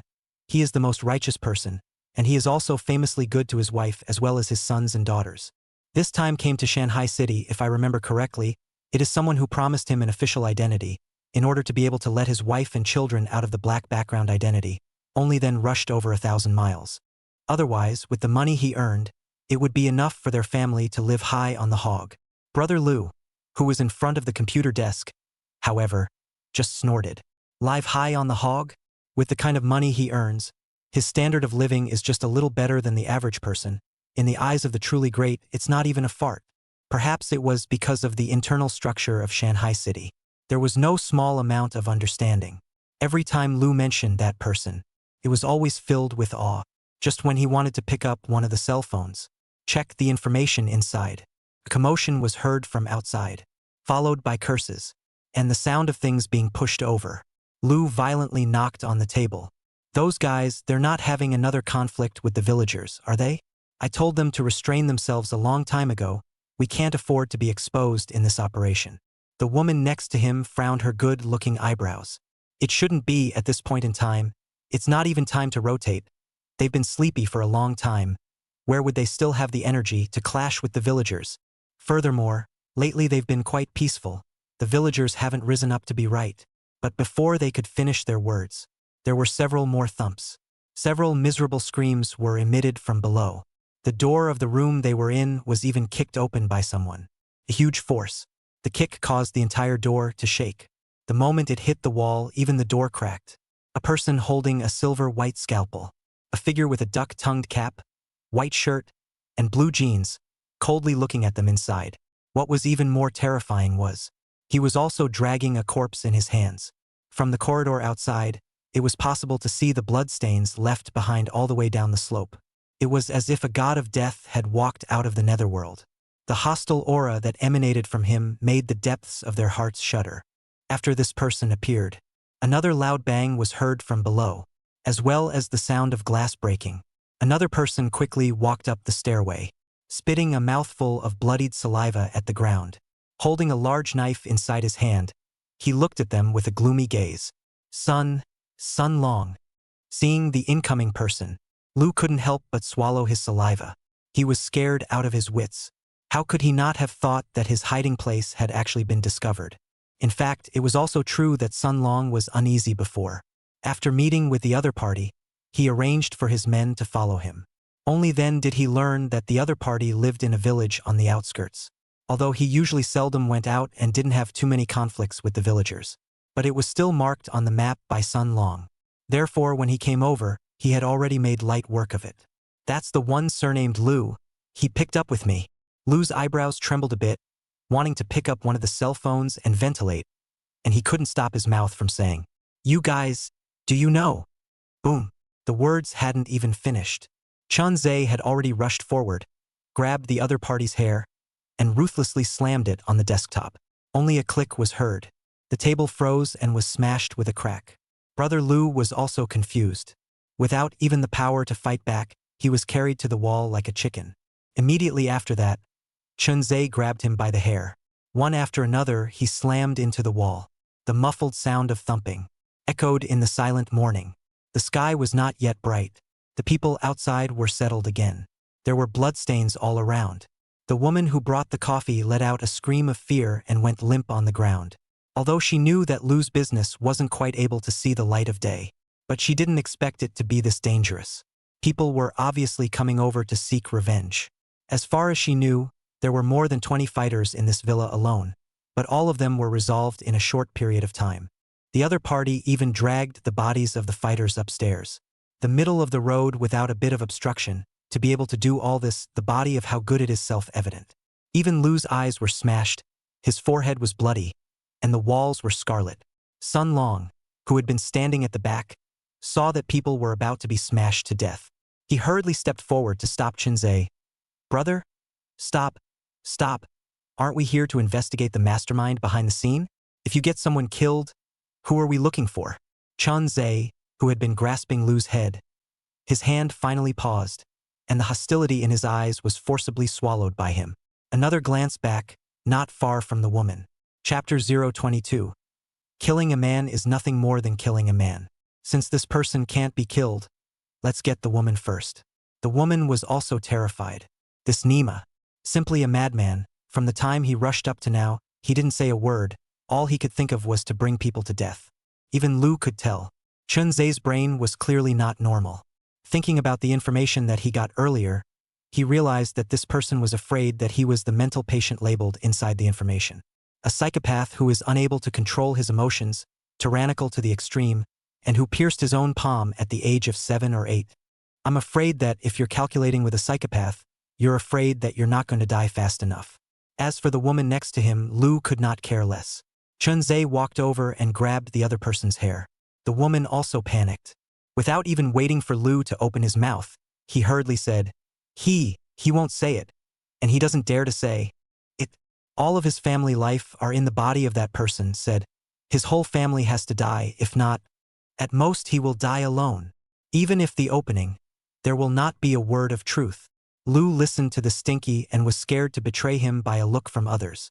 Immediately angrily climbed up, wanting to give this 2 slaps, but the result was that he hadn't even rushed over yet. A silver-white sheen cut through his throat. Blood spurted out. Brother Lu covered his neck and looked at Chun Ze incredulously, not even dreaming of it. The person who was full of calmness just now would suddenly strike and still kill him with 1 blow. Blood stained the entire face of the woman in front of him. Feeling the hot blood and the suffocating sense of fear, the woman even had her teeth chattering. Sun Long was even more wide-eyed and thought to himself, "Buddy, there are some things that are really hard to communicate with you. In case that woman was not telling the truth, what should they do?" But Chun Ze didn't care about that. Instead, he took a step towards the woman, who lost her voice and said, although I don't know much, but all of his secrets are inside those 3 cell phones, and I know what the password is. Usually I often watch him unlock the door. There will be no mistake. You guys can contact the guy on the phone and ask him out. You'll know if it's true or not. Please, don't kill me. I'm just a mistress who was paid by him to come here. The same struggling at the bottom, just to make some money to live a good life. Those things are not something I can get involved in either. The female knelt on the ground and couldn't stop kowtowing. The blood that permeated around her shattered all the defenses in her heart. Sun Long was afraid that Chun Ze and Impulse, even the woman RTGA, quickly put the person pulled to the table, let her enter the password. After opening the cell phone, several messages immediately popped up inside. 3 cell phones. 1 was responsible for contacting the person above. 1 was for normal life. There was also 1 for contacting the people underneath the hands. In addition to arranging for Sun Long, the one surnamed Lu had also contacted several gold medalists, promising a lot of benefits. 2 of them were moved. If all these people were to go out, I'm afraid that Sun Long's men wouldn't necessarily be able to stop them. Then they opened the cell phone used to contact that person. Inside there is a communication software. There is only a person's avatar. There is only such a friend. Inside, there was also the usual communication records left behind. After looking through it a little bit, Sun Long slammed his fist on the table. Sun Long slammed his fist on the table. It's really the same as what your mom said. They don't even intend to let me go. If I really get my hands on it, after sneaking out to the outer sea, they'll throw me down to feed the fish. Even my wife and children, they didn't catch them, and they're not sure whose hands they're in right now. Immediately after that they tried, again, to contact the person inside the cell phone. The reply received was, "Okay, tomorrow night, 8:20, meet at the mouth of the South River." A short sentence. But the woman next to him couldn't help but widen her eyes as she reminded, Don't believe that person's words. I've been following that surnamed Lu for at least 2 years. That person has never specified a meeting place. I'm afraid that there are still people watching around. The information here has long since been the first to be passed out." The woman's reminder. It was just to save her life, after all, according to the ruthlessness of these 2 people. It was estimated that they had gotten the information they wanted. Turning their heads, they would kill her. If you guys don't believe me, you can also wait until tomorrow after 8 o'clock and look around Nanjiangkou. There will definitely be an ambush. I'm just trying to stay alive. This is also considered helping you guys. You guys can take me back first. If what I say is true, I just beg you guys can spare my life. Hearing the woman's words, it also made Sun Long next to him grow a little wary. He was not as bold as Chun Ze, nor did he have Chun Ze's godlike, breathtaking means, especially when he had just dived in. He then realized he and Chun Ze were simply not on the same level. That guy was able to determine the route and find out the hidden cameras just by taking a look, silently touching the back of the caretaker. With these tactics alone, he was far superior to him by several times, or even more than a dozen times. The best he could do was just boxing. For the assassination aspect of Kung Fu, it couldn't be said that he didn't know anything about it, but he only knew a little bit about it. "Brother, I think this woman is still somewhat useful. Why don't we bring it back to the abandoned factory first?" There were already 3 people inside the factory anyway. 1 more was not much, 1 less was not less. Chun Ze certainly wanted to obtain more information as well. After a slight hesitation, he agreed. The woman was tied up and stuffed into the car again. After glancing at the villa behind them and cleaning up the scene, they returned to the car as well. As for the situation inside the villa, in fact, they weren't worried at all because this person surnamed Lu was involved in too much. There are countless secrets hidden inside, and I'm afraid that the black hand behind it doesn't want the secrets inside to be leaked out. Because once the trail leads to the melon with the official background, we'll soon be able to discover the cat. As expected, when they were gone, the villa soon lit up a huge fire, burning the place to ashes. Several people could even be seen, moving in and out of the surrounding area, not knowing what they were doing. At this time, Shanghai City, in the middle of a mysterious manor. Sitting there was a man with a gloomy face. There was also a large black mole on the left side of his face. Looking at the real-time surveillance that surfaced inside the computer, his eyes narrowed to a slit. It looks like Sun Long has joined forces with that kid. Surname Lu doesn't dare to expose my business. But that woman is a scourge. When I have the chance, I have to make this woman disappear along with the villa's secrets. It's a pity. Tomorrow we can try to see if we can squat these two people in Nanjiangkou. After saying that, his face became a few more points grim, twisted his head to look outside, and made a phone call. Everything also passed after this operation. Gradually returned to calm. Chapter 023. Once a maiden. The woman who was caught, just thrown behind the car seat, Chun Ze drove the car all the way wildly. In the middle of the way, he also found several cars that wanted to follow. But in just a split second, they were thrown out most of the street. Sun Long, who was sitting in the co-pilot, looked dumbfounded. There was no thought.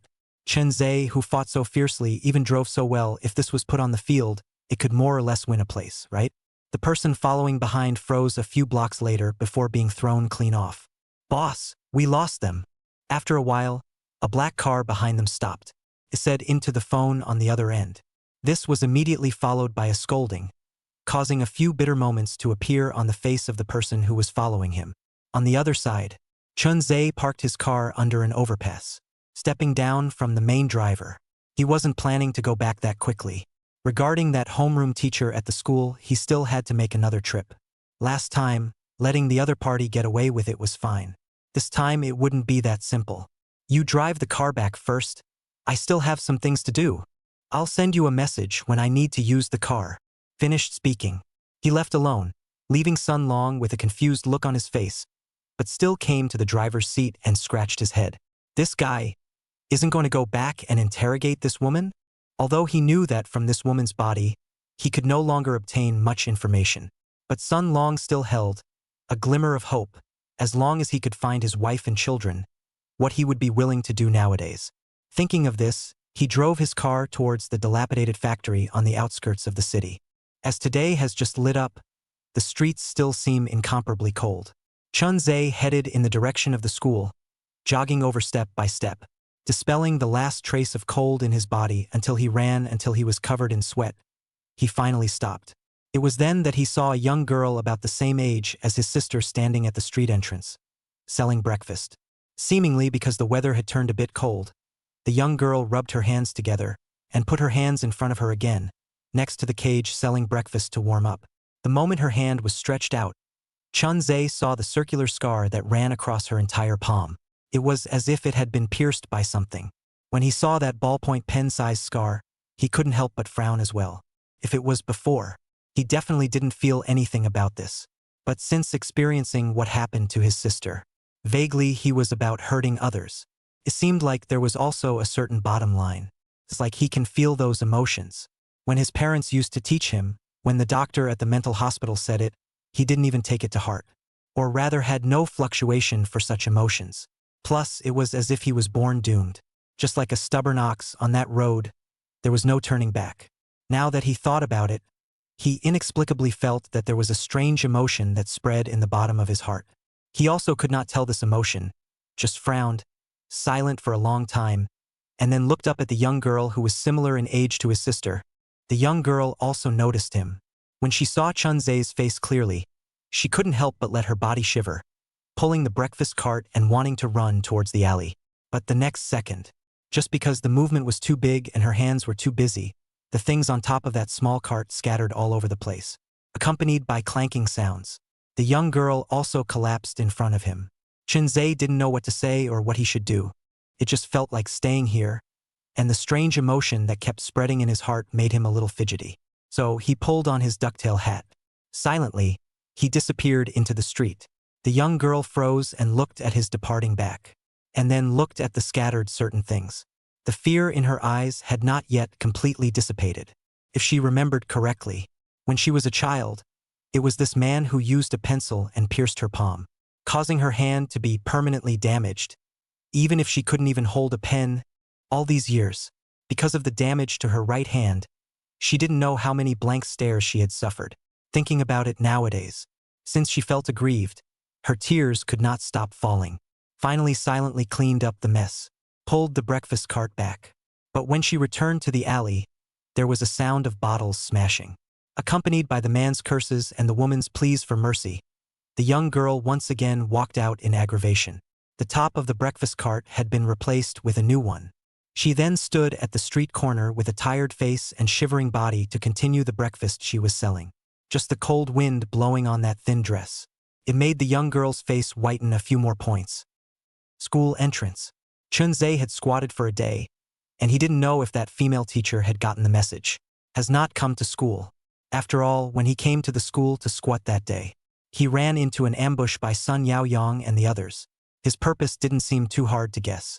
It was to get more information from these teachers.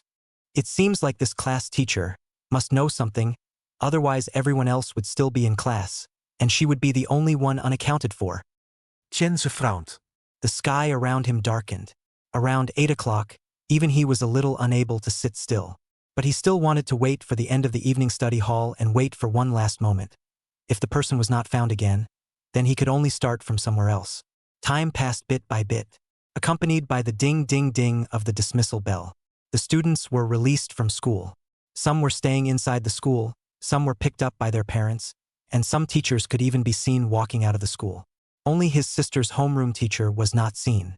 It seems that it did get the news, and it's not expected to come back in a short period of time. He got up from the bench. With his head lowered, he left the school, now that it was already late.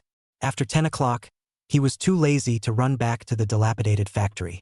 Intending to follow the side path, he went to the village in the city to find the mother and daughter and get a good night's rest. His footsteps were steady, and there was a bar street in the neighborhood of the city village, which he crossed. Slowly walked into the peace, slightly a few chaotic places. As a result, the front foot had just come in, and then ran into the young girl who sold breakfast at the street corner in the morning. The young girl was holding some plates and chopsticks in her hands. She walked out from a restaurant. Both hands were full of them, and her right hand, which had been pierced, couldn't help but shake gently as she held them. The young girl obviously also saw Chun Ze, so frightened that she took a deep breath and dang took a few steps back. But considering, inside her hand, she was still carrying so many things. If all of them broke, her salary this month, do not know how much to deduct. If the money was less, she would be scolded by her stepfather again. Her mother didn't care about her, and was only interested in pleasing her stepfather. As a child, she was stabbed through the palm of her hand. While growing up, she was often beaten and scolded by her stepfather, allowing her to develop a very cowardly character. Seeing Chun Ze walking towards her, she was so scared that she was on the verge of crying. Until it came closer, Chun Ze realized that the clothes on this young girl had been washed until they were white, and did not know how long they had been worn. Under this kind of weather, it appeared slightly thin, perhaps because it was too frozen. A pair of small hands had long been red. Even the look was filled with fatigue. Fortunately, Chun Ze did not say anything, just pulled his own duck-tongued cap, and walked past the girl's side, as if he had never had a half-hearted encounter. The young girl sighed in relief, not daring to approach the boy who had once hurt her. She had heard about it, of course. Chun Ze was a complete psychopath and was afraid of being, once again, victimized by the other party. Just want to desperately avoid him. Book Group 921507559. You are welcome to enter the group Women's Clothing to the author. Chapter 024 Never Dare Again. As for Chun Ze, who had walked over, he actually didn't go far, because of the time when he ran into this young girl again. That inexplicable emotion once again spread in his heart, making him unable to resist touching his chest with his hand. It was as if someone was gripping something in his body. Unspeakable, unknown. Anyway, it felt a little difficult. Solely from the side alley, climbed to a small two-story building, stood on the roof, overlooking the situation below. The young girl looked busy, going in for a few minutes and coming out with a lot of stuff. When the pile was almost done, she would put on gloves and sit quietly at the back of the alley. cleaning those plates and dishes, obviously already tired and sweaty. Obviously the hand that had been injured would often tremble uncontrollably. But the girl still did not complain. Just tireless work. Until a fat-headed, grease-stained man pushed open the back door of the kitchen. "Gu Jia, your salary is settled this month. You because knocked over a teapot, scalded the guests, just the medical expenses, compensation for more than $1,000, and the guest's clothes is not cheap, so deduct you 600 well." But Gu Jia listened. But she couldn't help but widen her eyes and asked blankly, "Didn't the guest say that he didn't need me to compensate?"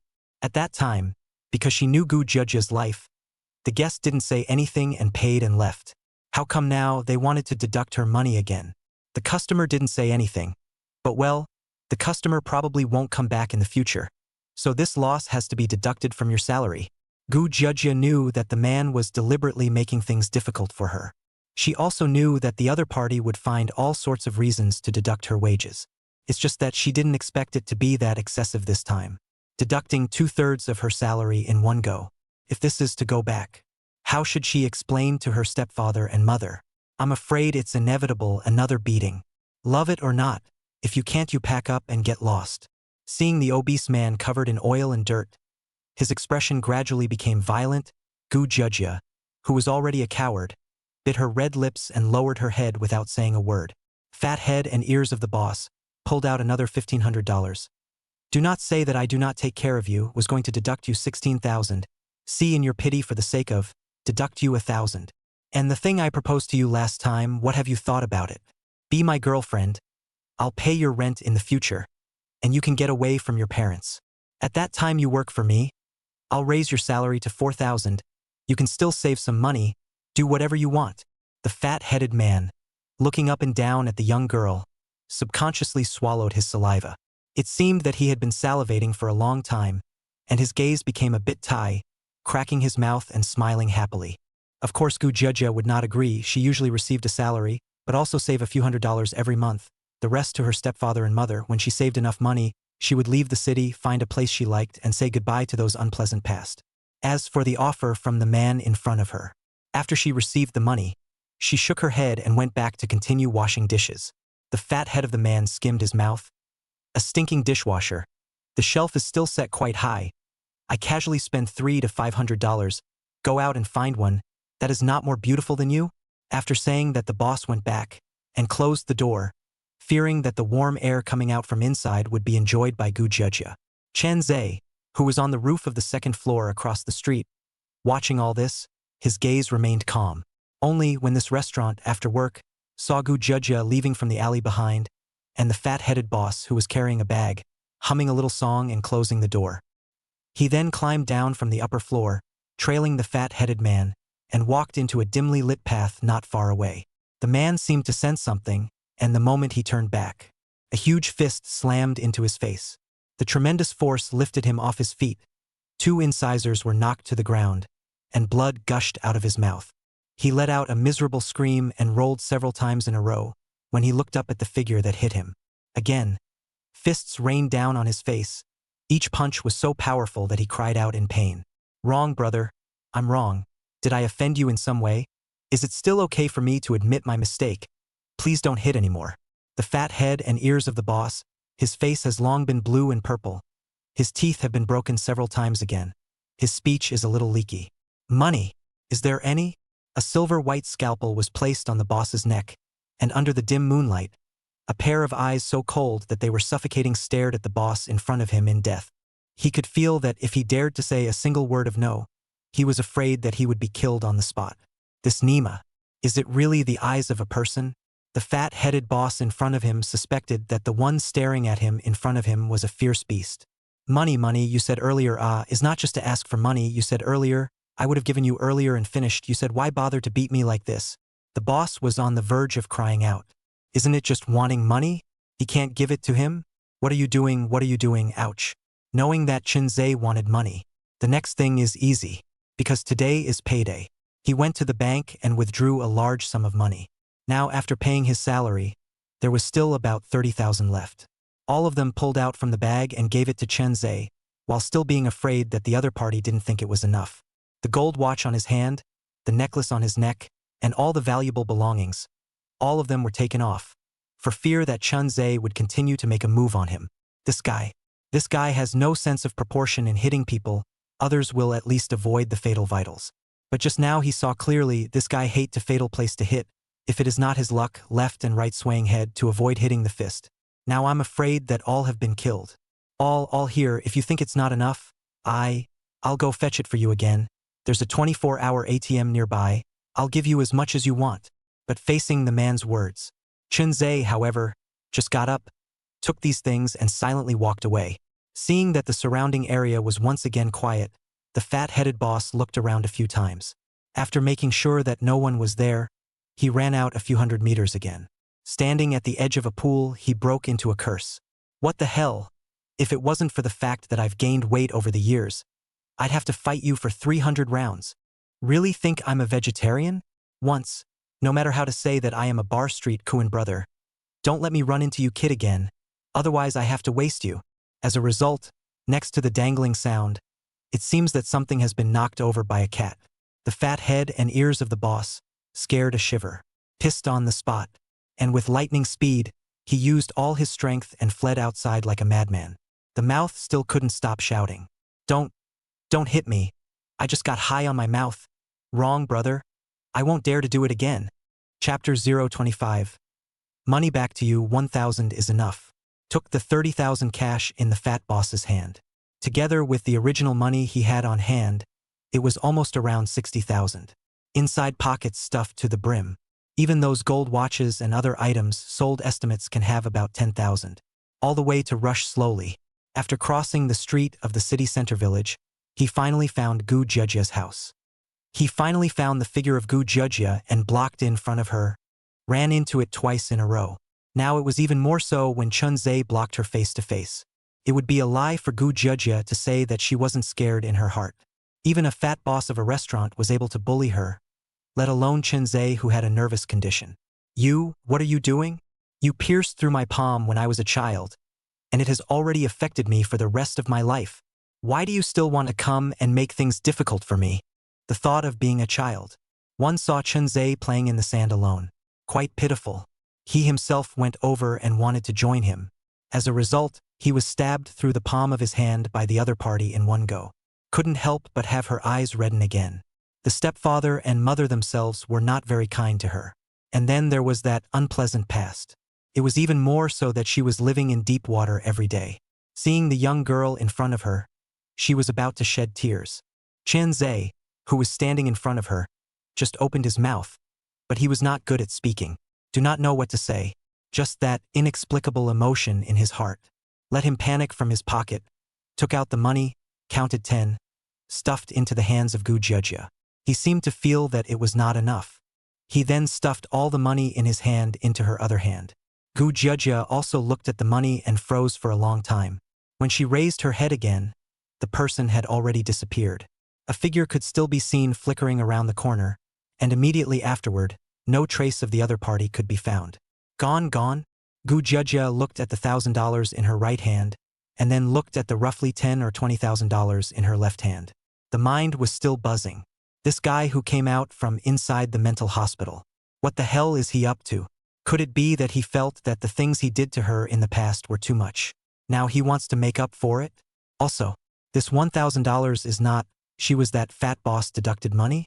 Cowardly by nature, she was bullied, did not dare to say anything. But in her heart there was more or less a little resentment. Nowadays, someone helped her to get this money back. Inexplicably there is a strange feeling. In the heart gently rippled, as if the two bottom of the soul. There was an inexplicable tug of war without words. But soon Gu Jiejia shook her head again. If you are thinking that you can make it up to me with this amount of money, Chun Ze, then you are too much of a bully. Gu Jiejia tugged the money inside her hand with a deadly grip. With red eyes, she walked forward. It gradually disappeared into the distance. At this time, Chun Ze returned to the corner of that street, silently looking at the figure of the young girl leaving. It was as if something had been put down in his heart. Yet it was not put down. It was probably because he himself felt that it was not enough. Or perhaps it was difficult to make up for it. But right now he desperately needed to find a place to rest. And didn't say anything. Turning to the downstairs of the strange mother and daughter. The lights were still on up there, and he walked up to the second floor. Knocked on the door of the room. The door creaked open. It was the little girl from last time. After seeing Chun Ze, her eyes lit up. "Big brother, are you coming over to stay for a night? Just charge you 300 this time." The little girl's voice was loud and clear. There was a fox-like smile on her face. Chun Ze didn't have any nonsense. Pulled out $300 and stuffed it into the girl's hand, and walked in on his own. "Big brother, want other services? My mom is in the room right next to me." But Chun Ze just pushed open the door of the last room. After going in and unlocking it, he laid down on the bed and covered his eyes with a duck-tongued cap. Without realizing it, he had already fallen asleep. The little girl was still standing in the doorway and said to the doorway, "Big brother, I'll prepare breakfast for you tomorrow, and if you don't have a place to stay in the future, you can all come here. Cheaper next time. Just charge you 200 per night." Seeing that no one inside replied, the little girl skimmed her mouth, closed the outside door, and took the $300 to his mom's room. That strange man came again. I charged him $300, but he entered the room and fell asleep. The woman in her 20s next to her was also curious and came to the windowsill, surveying the figure that could be vaguely seen. Indeed, quite strange, other men come to this area, are spending money to find pleasure. He's good, he doesn't live in a hotel, and every time he comes to us, he falls asleep. Who cares? If he comes every night, even if he charges $200 for each stay, that's $5,000 or $6,000 a month. The little girl laughed, not to mention how happy she was. With this amount of money, they wouldn't have to go hungry, and they could even buy nice clothes and pay her school fees in the meantime. She could then happily go back to school. The woman couldn't figure out what was going on, but since it was all charged, plus this side of the city center village is a mixed bag of fish and dragons. Every month is to pay the protection fee. Very few people will come over to make trouble.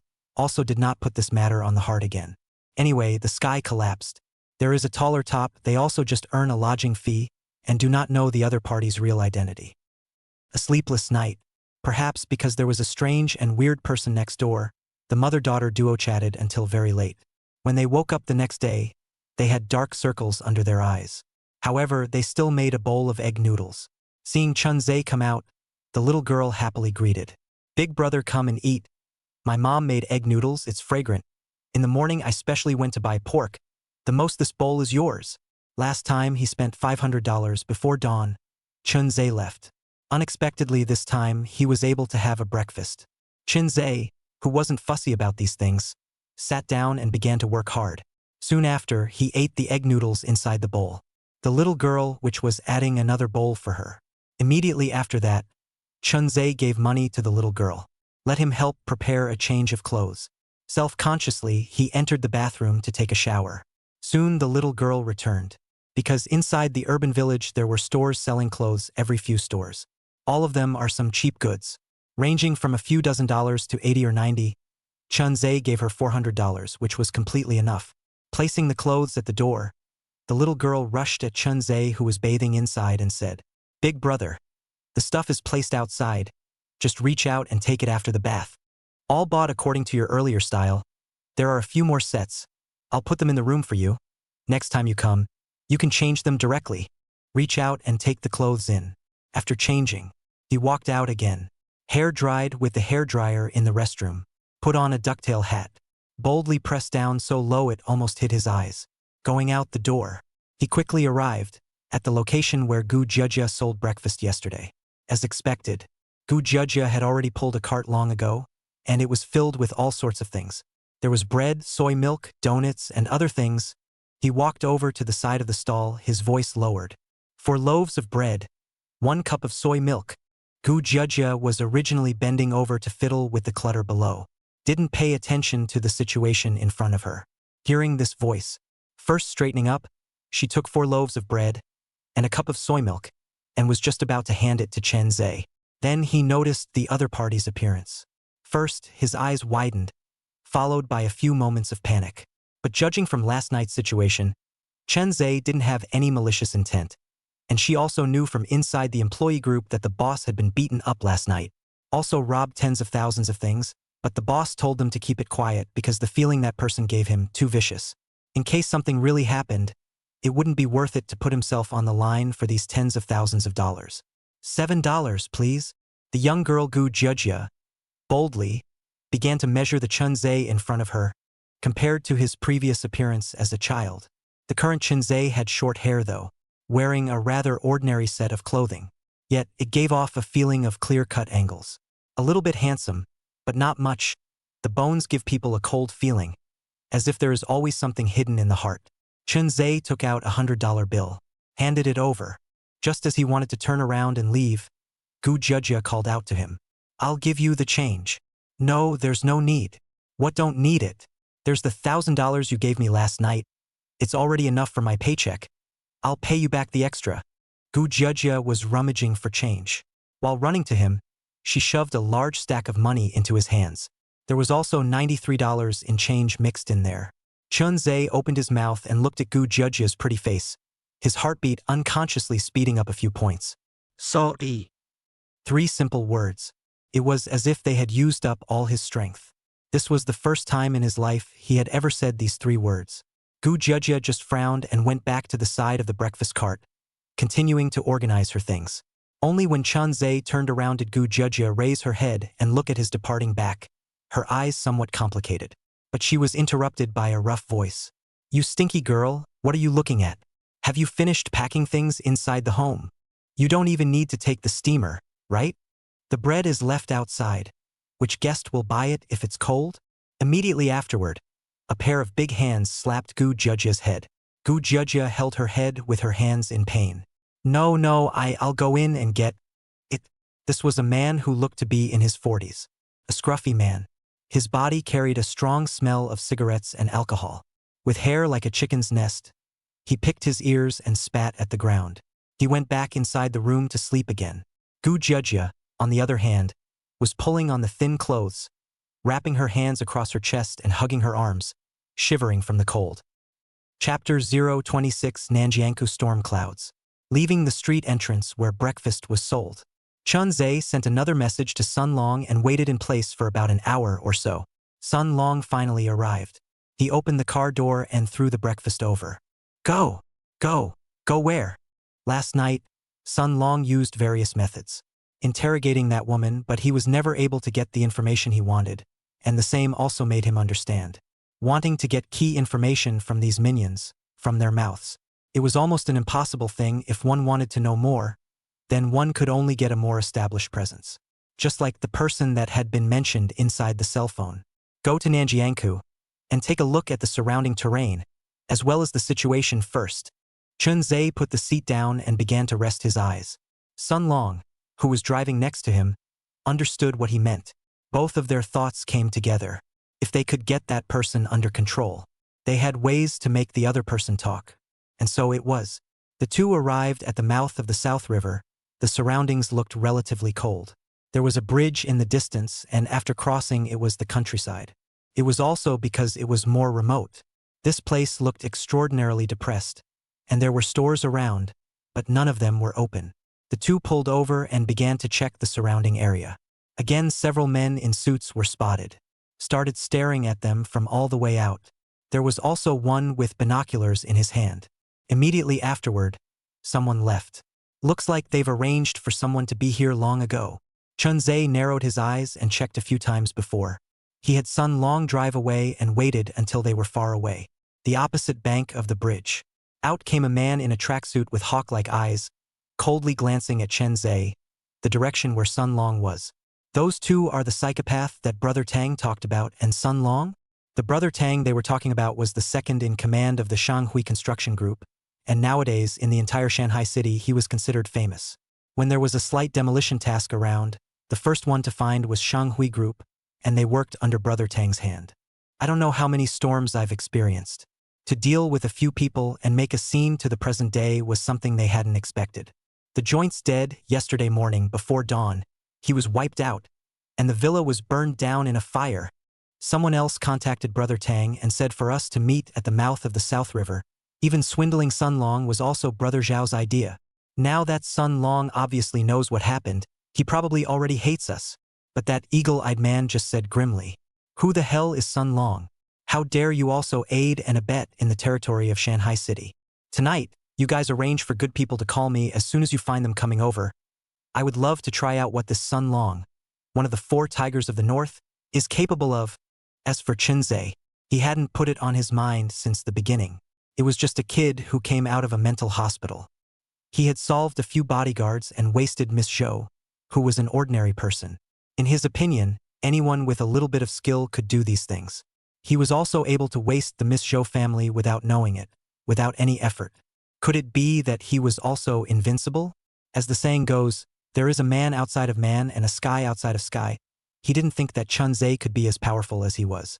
Next to him were several men in black suits, hurriedly complimented and said, "The boss is powerful, worthy of being the gold medal fighter above. Last time I saw the boss, when fighting with the group of Green Snake, several practitioners, in the hands of the boss even 10 strokes cannot pass. This time, if the boss is the one to fight, it's sure to be a sure thing." A burst of bragging from the crowd. It made the eagle-hooked man nod his head, very flattered. Immediately after that, they began to arrange manpower again, surrounding the inside and outside one by one, hidden behind various bunkers, quietly waiting for the night to come. Without realizing it, the appointed time arrived.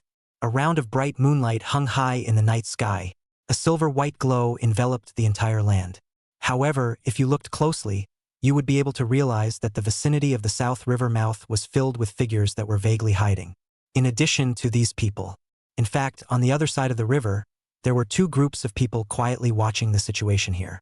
These 2 groups of people were none other than Master Lu, Miss Su, who had previously been inside the alley, discussing Chun Ze and Sun Long. "Master Lu, nowadays you have the most people in Shanghai City, and you're already in trouble with the local forces, right? Isn't there any intention to help out?"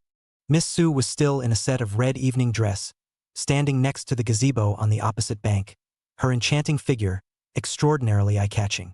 Master Lu glanced at the YouTuber in front of him, but just shook his head. "People just put a long line to catch a big fish. See the intersection over there? From that alleyway in, I'm afraid there have been people waiting for a long time. According to my observation, besides the people here, there are quite a few others, ambushing at the intersection a few blocks away.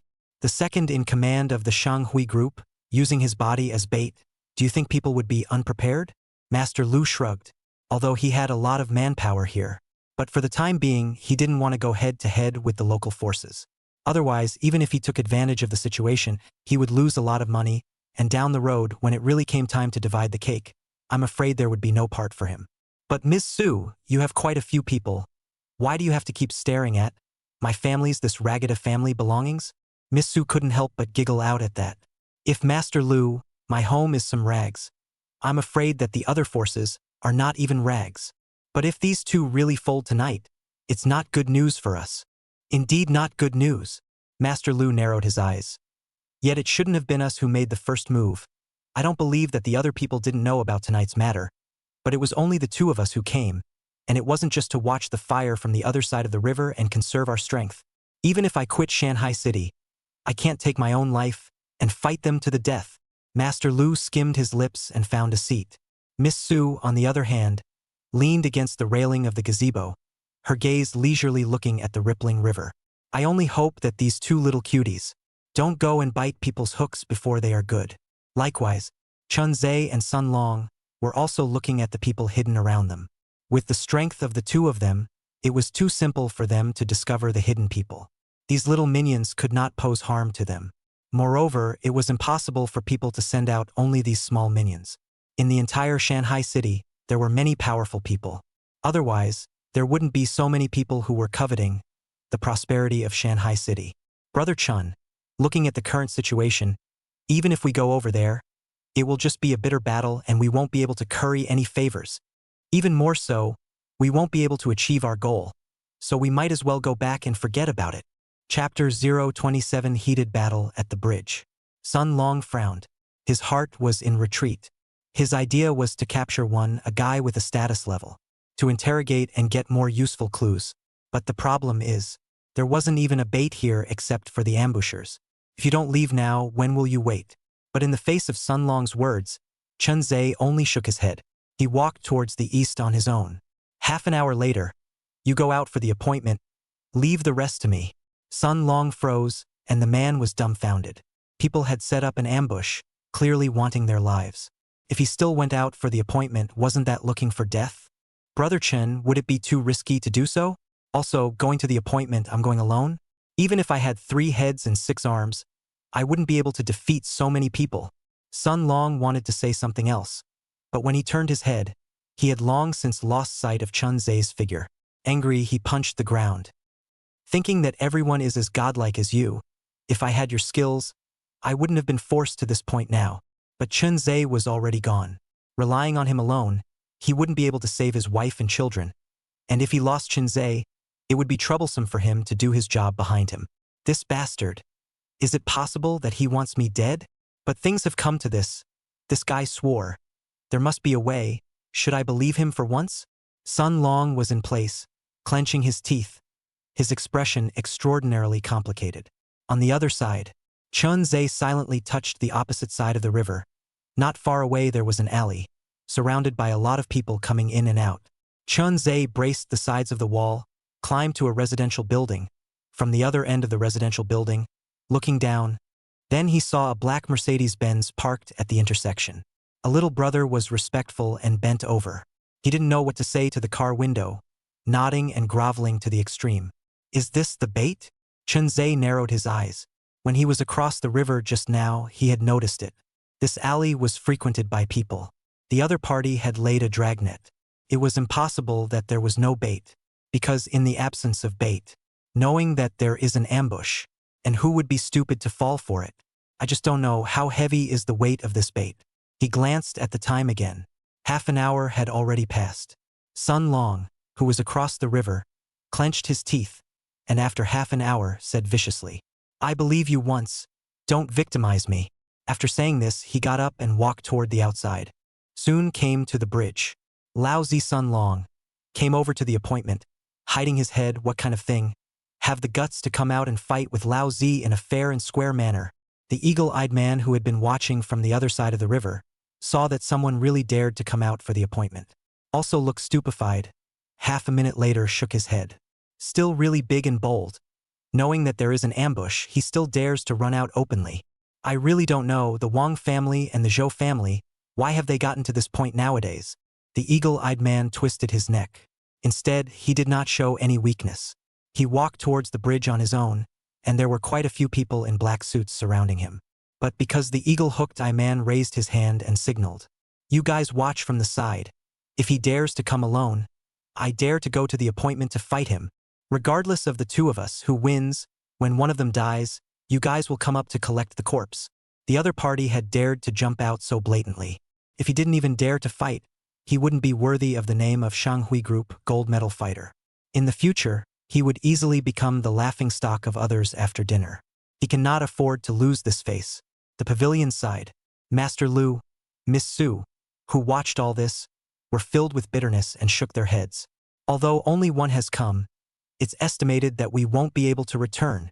If it's Sun Long and that kid teaming up and hiding in the shadows all the time, the Zhou and Wang families, there's really no way to take them. Even those behind them would have been scorched in favor of 2 brainless guys. At this moment, they were suddenly a bit thankful. They didn't expose themselves, otherwise once they went head-to-head with the local forces in a hard fight, it would simply be a devastating blow to them. Sun Long is hopeless. By then only that kid out of the mental hospital will be left. So I guess he won't be able to make any waves. Miss Su, you've been urging me to step in and help. Now you see, it's not that I'm unwilling, but these two are not worth it. Miss Su was originally quite optimistic about the two of them as well. It was because with them around, they would be able to keep the local forces in check. Because of these two people, they were still receiving backlash from the native forces though.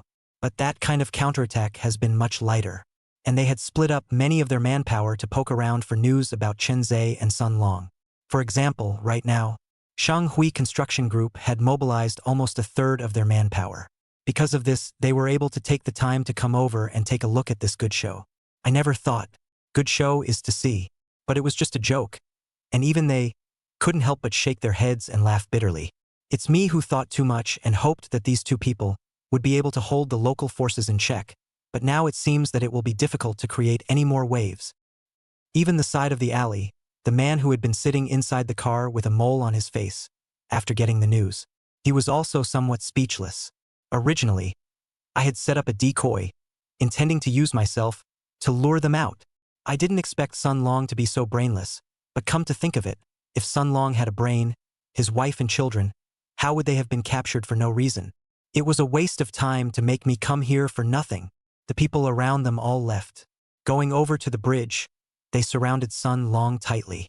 Sun Long stood alone on the bridge with a loud voice. Pulling the lab coat he was wearing, he violently ripped it off. Revealing a lean and sturdy body, he twisted his fists. The appearance was extraordinarily ferocious. The eagle-eyed man who came over from afar, the corner of his mouth rose, and dropped a short knife tied to his waist onto the ground. One of the 4 tigers of the north, Sun Long, who is known to be unrivaled in boxing and hard to beat. I didn't expect that to be a brainless straw man. But since you're here, I won't let you down before I beat you to death. The people around will never come a step closer. It's up to you to see if you have the ability to pull me as your back. Seeing the imposing man in front of him, Sun Long took a deep breath, slowly cracked his own mouth, fiercely lucked out. The muscles on his body bulged and his bones crackled. With his legs padded behind him, as if he was a human-sized cannonball, he rushed forward. The fist that was punched out was so powerful that it swept away with a sound of breaking air. The eagle-eyed man's body slightly tilted, and after dodging that punch, he also began to frantically counterattack. The speed of the 2 men's fight was very fast, and their fists were so powerful that an ordinary person who received such a blow would die a violent death on the spot. But the 2 people, in the process of fighting hard to catch each other several punches, but still do not change color. Constantly staggered, and even sometimes fists will be bombarded together, even if they have already beaten hands numb, the 2 do not have the intention to retreat.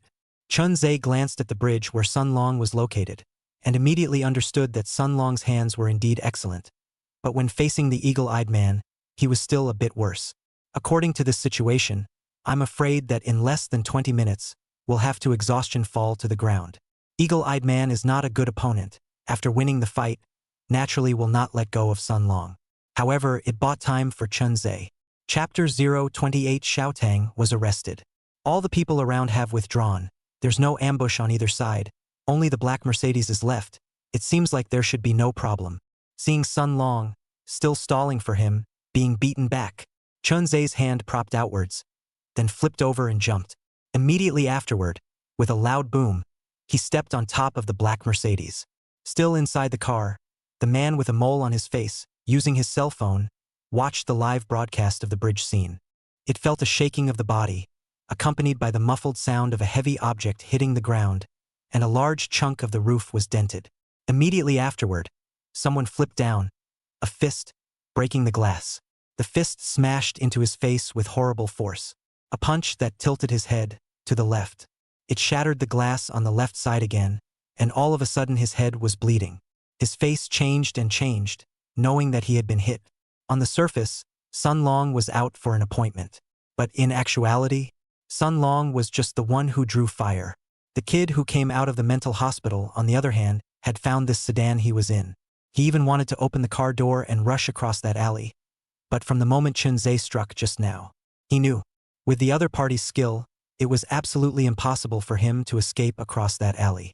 Coupled with that punch just now, which had buzzed his brain, he could no longer think about that much right now. Driver! Sir, yes. You stop him first. I'll call the people on the other side of the bridge. As long as someone comes, we can still live. The driver also no longer hesitated, dragged out a steel pipe from the passenger side, opened the car door, and stepped down. It was then that Chun Ze, who was not far away, slowly pulled out, from his pocket, a silver-white scalpel, shook it at the driver in the distance, and without hesitation stabbed the man with a mole on his face. Accompanied by a scream, the man's shoulder was cut out, long blood scar. The smell of blood filled the car, so that Chun Ze's looked more and more crazy. The man with a mole on his face also opened the car at this moment, covering his injured hand, rushed out, and ran to the opposite side of the alley without looking back. The driver with the hose in front of him glanced at Chun Ze and swallowed his saliva violently. He, who had wanted to stop Chun Ze, only felt like he was being stared at by a flooding beast. His body could not stop trembling. The courage that he had just raised also disappeared at this moment. His legs went limp and he flopped down on the ground. I'm just a driver. If I didn't agree just now, I wouldn't be able to go back and live. I won't stop you. I only beg you to let me go. After saying that, he clunked his head 3 times, just sticking his head to the ground like that. As long as Chun Ze made a move, he could take his life at any time. But Chun Ze was just indifferent, walking past the driver, not too fast, not too slow, but followed the man with the mole on his face, until the moment the other party ran out of the alley and let out a shout. Chun Ze inverted, holding the silver-white scalpel, aimed at the back of the man with a mole on his face, ruthlessly stabbed over. 1, 2, 3, 4. The man kept struggling, but he lost too much blood. His voice gradually became weak, and he fell to the ground with a bang. Blood-stained, Chun Ze all over. He stood on the opposite side of the river. His gaze was cold and brutal, sweeping over the people around him. Taking the man on the ground, who was constantly bleeding, he single-handedly lifted him up. The fight on the bridge was also nearing its end at this moment. Only Sun Long, who was on the bridge, was beaten beyond recognition. Although the eagle-eyed man was also bruised, compared to Sun Long, he was a lot better. Until they heard their Shang Hui group, the second-in-command, screams. Only then did the crowd turn back in shock, realizing that the man with the mole on his face had already been lifted up by Chun Ze, with the silver-white scalpel resting on the man's neck. Sun Long, who was paralyzed by the beating and couldn't stop vomiting blood inside his mouth, cracked himself open. Only then did he realize that this kid originally wanted to let himself attract the firepower of the others while he went to the back to find the helmsman behind the scenes. Now that the helmsman had been captured, unless the people present disregarded each other's deaths, they would never dare to make another move. As you know, that kid came out from the mental hospital at that time. Your connector, surnamed Lu, before he could interrogate the information, he was wiped out by that kid's neck. I still feel some regret. I just don't know. That person who was captured was not that lucky to survive. Sun Long also stopped pretending, lying directly into a big word. The teeth inside his mouth couldn't stop spilling blood. Coughing a few more times, his mood relaxed a lot. The eagle-eyed man's face was dark and terrifying. His horizontal flesh couldn't stop twitching, and he clenched his teeth, looking towards where his boss was. Then he said in a loud voice, "Release our boss, today's matter, a write-off. I'll give Sun Long back to you." Unfortunately, Chun Ze did not reply, just put the man with a mole on his face in front of him, pushed him down on the handrail made of lapis lazuli, and raised the silver-white scalpel and stabbed down without hesitation. Only a poof was heard, and the entire left arm was penetrated. The man with a mole on his face let out a miserable scream. It was as if killing a pig. The corner of the hawk-eyed man's mouth twitched, clearly understanding what Sun Long's words meant. Negotiating with a psychopath, one was simply out of one's mind. I can let Sun Long go, but if something happens to my boss, not to mention the two of you, even your family members will be implicated as a result. Don't think that Sun Long's few henchmen will be able to protect their well-being. That's because we haven't pulled out from the other matter yet. Otherwise, it's not your turn to be arrogant in Shanghai City. The eagle-eyed man pulled Sun Long on the ground up, then pushed him, signaling him to hurry up and get lost. Afterward, he just stood on the bridge and watched as Sun Long rendezvoused with Chun Ze and grabbed their boss and left. Unable to help himself, his face gradually grimaced. He violently kicked the bridge fence next to him and let out a hysterical roar. Sooner or later, I'm going to break you all into pieces. But things had already come to this. The second-in-command had been captured. When they returned, if the big boss knew about this, he would have to eat them alive. Even Master Lu, Miss Su, who was in the gazebo in the distance, watching all of this, couldn't help but have their eyes light up. They actually caught that kid from the Tang family. This is a big fish. If we can get the Tang family involved, I'm afraid it won't be far from the group behind us making their move. The current Shanghai City, in the end, was still controlled by those 5 people behind the scenes. The last time they came to Shanghai City, it was by those 5 people who had joined forces to drive them out. Now that they were making a comeback, they didn't know whether the means of those 5 people were stronger or weaker. But according to the information they had investigated, those 5 people should already be strong in the center and outside. Once it was tried out the other party's situation, it wasn't enough to resist the outside forces. Then the entire Shanghai City to face. It is shaky, the building will fall. Chapter 029 Second in Command. Sudden change in the wind and clouds. It seems like a violent wind and rain is about to come. These 2 brats, They've really broken the sky, impressive. Maybe we can help them appropriately with their skills. Maybe we can even recruit them in the future and use them for ourselves. Master Lu's old face revealed a few moments of frustration. After today, I'm afraid that there will be quite a few outsider forces. All of them would go and contact these two people and even offer a small amount of help. Without angering the Tang family and those 5 people, they would definitely help where they could. And as for Chun Ze's parents, with them as outsiders, there would be no danger for the time being. Otherwise, since the last time they were attacked by Sun Long, why was the hospital calm until now? It's just that the people in the hospital have been replaced with theirs. There are a lot of outsiders around. No matter if it was the Tang family, the Wang family, or the Zhou family, all of them didn't dare to easily get involved here. However, we still have to focus on the hospital recently. We can't rule out that the Tang family and those 5 people will take desperate measures. Next to her, Ms. Su was now also smiling like a flower. Her watery eyes narrowed into a crescent moon, not to mention how charming she was. Although once Chun Ze's parents, and even his sister, died, it would be the same as forcing that brat who came out of the mental hospital to the brink of extinction. But likewise, without the bondage, the devil in that kid's heart would also be completely released. Those people behind him must have understood this as well. Will not be easy to strike. But not afraid of 10,000, just afraid of what might happen. Regarding that kid's parents, sister, I heard that the next medical expenses, surgical expenses, add up to less than 1 million or so. Ms. Su may be able to go to that kid, this 1 million, as selling personal love. Master Lu looked toward, next to the enchanting woman wearing a cheongsam, but she just shook her head. I'm afraid it's not my turn. When the time comes, naturally someone will call the hospital's card. Even if I really go, there are too many people, the effect will not be obvious. That's true with Miss Su's status. Taking $1 million to that brat is indeed out of character. Without saying anything else, Master Lu turned around and led his people, heading outside. He also urgently needed to go and arrange something. The Tang family members had been captured. It was impossible for the Tang family to stand idly by, and the big boss behind the Shanghui group was bound to be enraged by this. As long as the other party messed up and revealed their footsteps, they would be like maggots attached to their bones, toppling the entire Shanghui group and destroying it completely. Shanghui Construction Group, headquarters building. The president's office, luxurious to the extreme. The floor was covered with animal skins. Famous paintings hung on the wall, and gold and silver decorations were everywhere around. In the back sat an old man with a cigar, nearly 60 years old. When the old man saw the message on the cell phone, the cigar that was clamped between his fingers also could not stop shaking and fell on the expensive carpet next to it. But the carpet burned a big hole. Yet he didn't notice it in the slightest. Instead, he slapped the table and stood up. Little Tang was arrested?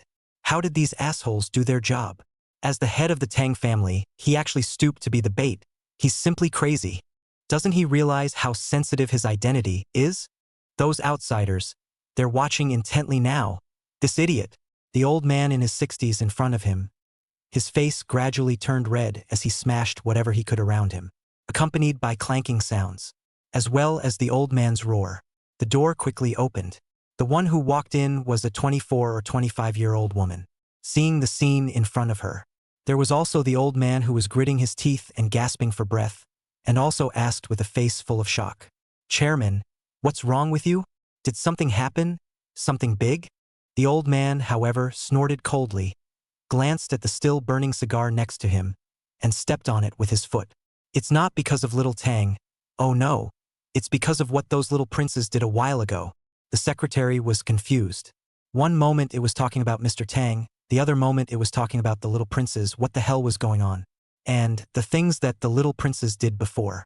The other party's family was just ordinary employees, with their ability to penetrate the sky and earth in Shanghai City. It should have been resolved a long time ago. It shouldn't be, Chairman. Isn't it a mistake? Mistake? Those little bastards, they wasted someone's sister. But their family has a son who came out of the mental hospital. I don't know where he learned his skills. Even Sun Long, one of the 4 tigers of the north, lost to him. First, he wasted the Zhou family's daughter. And then he cut off half of the Wang family's kid's scalp. It's gotten the whole city into a frenzy. Now even Xiao Tang has been stabbed several times and has been captured by others. his whereabouts unknown. Hearing Chun Ze's various deeds, the secretary in the distance, sucked in a mouthful of cool air, feeling somewhat heavenly, a kid who came out of a mental hospital, actually able to set off such a big storm? Doesn't that kid still have a family? Chairman, how about the secretary's words? But it made the old man in front of him coldly snort once again. You think they didn't arrange for someone to go? The previous Sun Long, wasn't it Tang who arranged it? After Sun Long, there are still quite a few good hands in the Jianghu, but what's the result?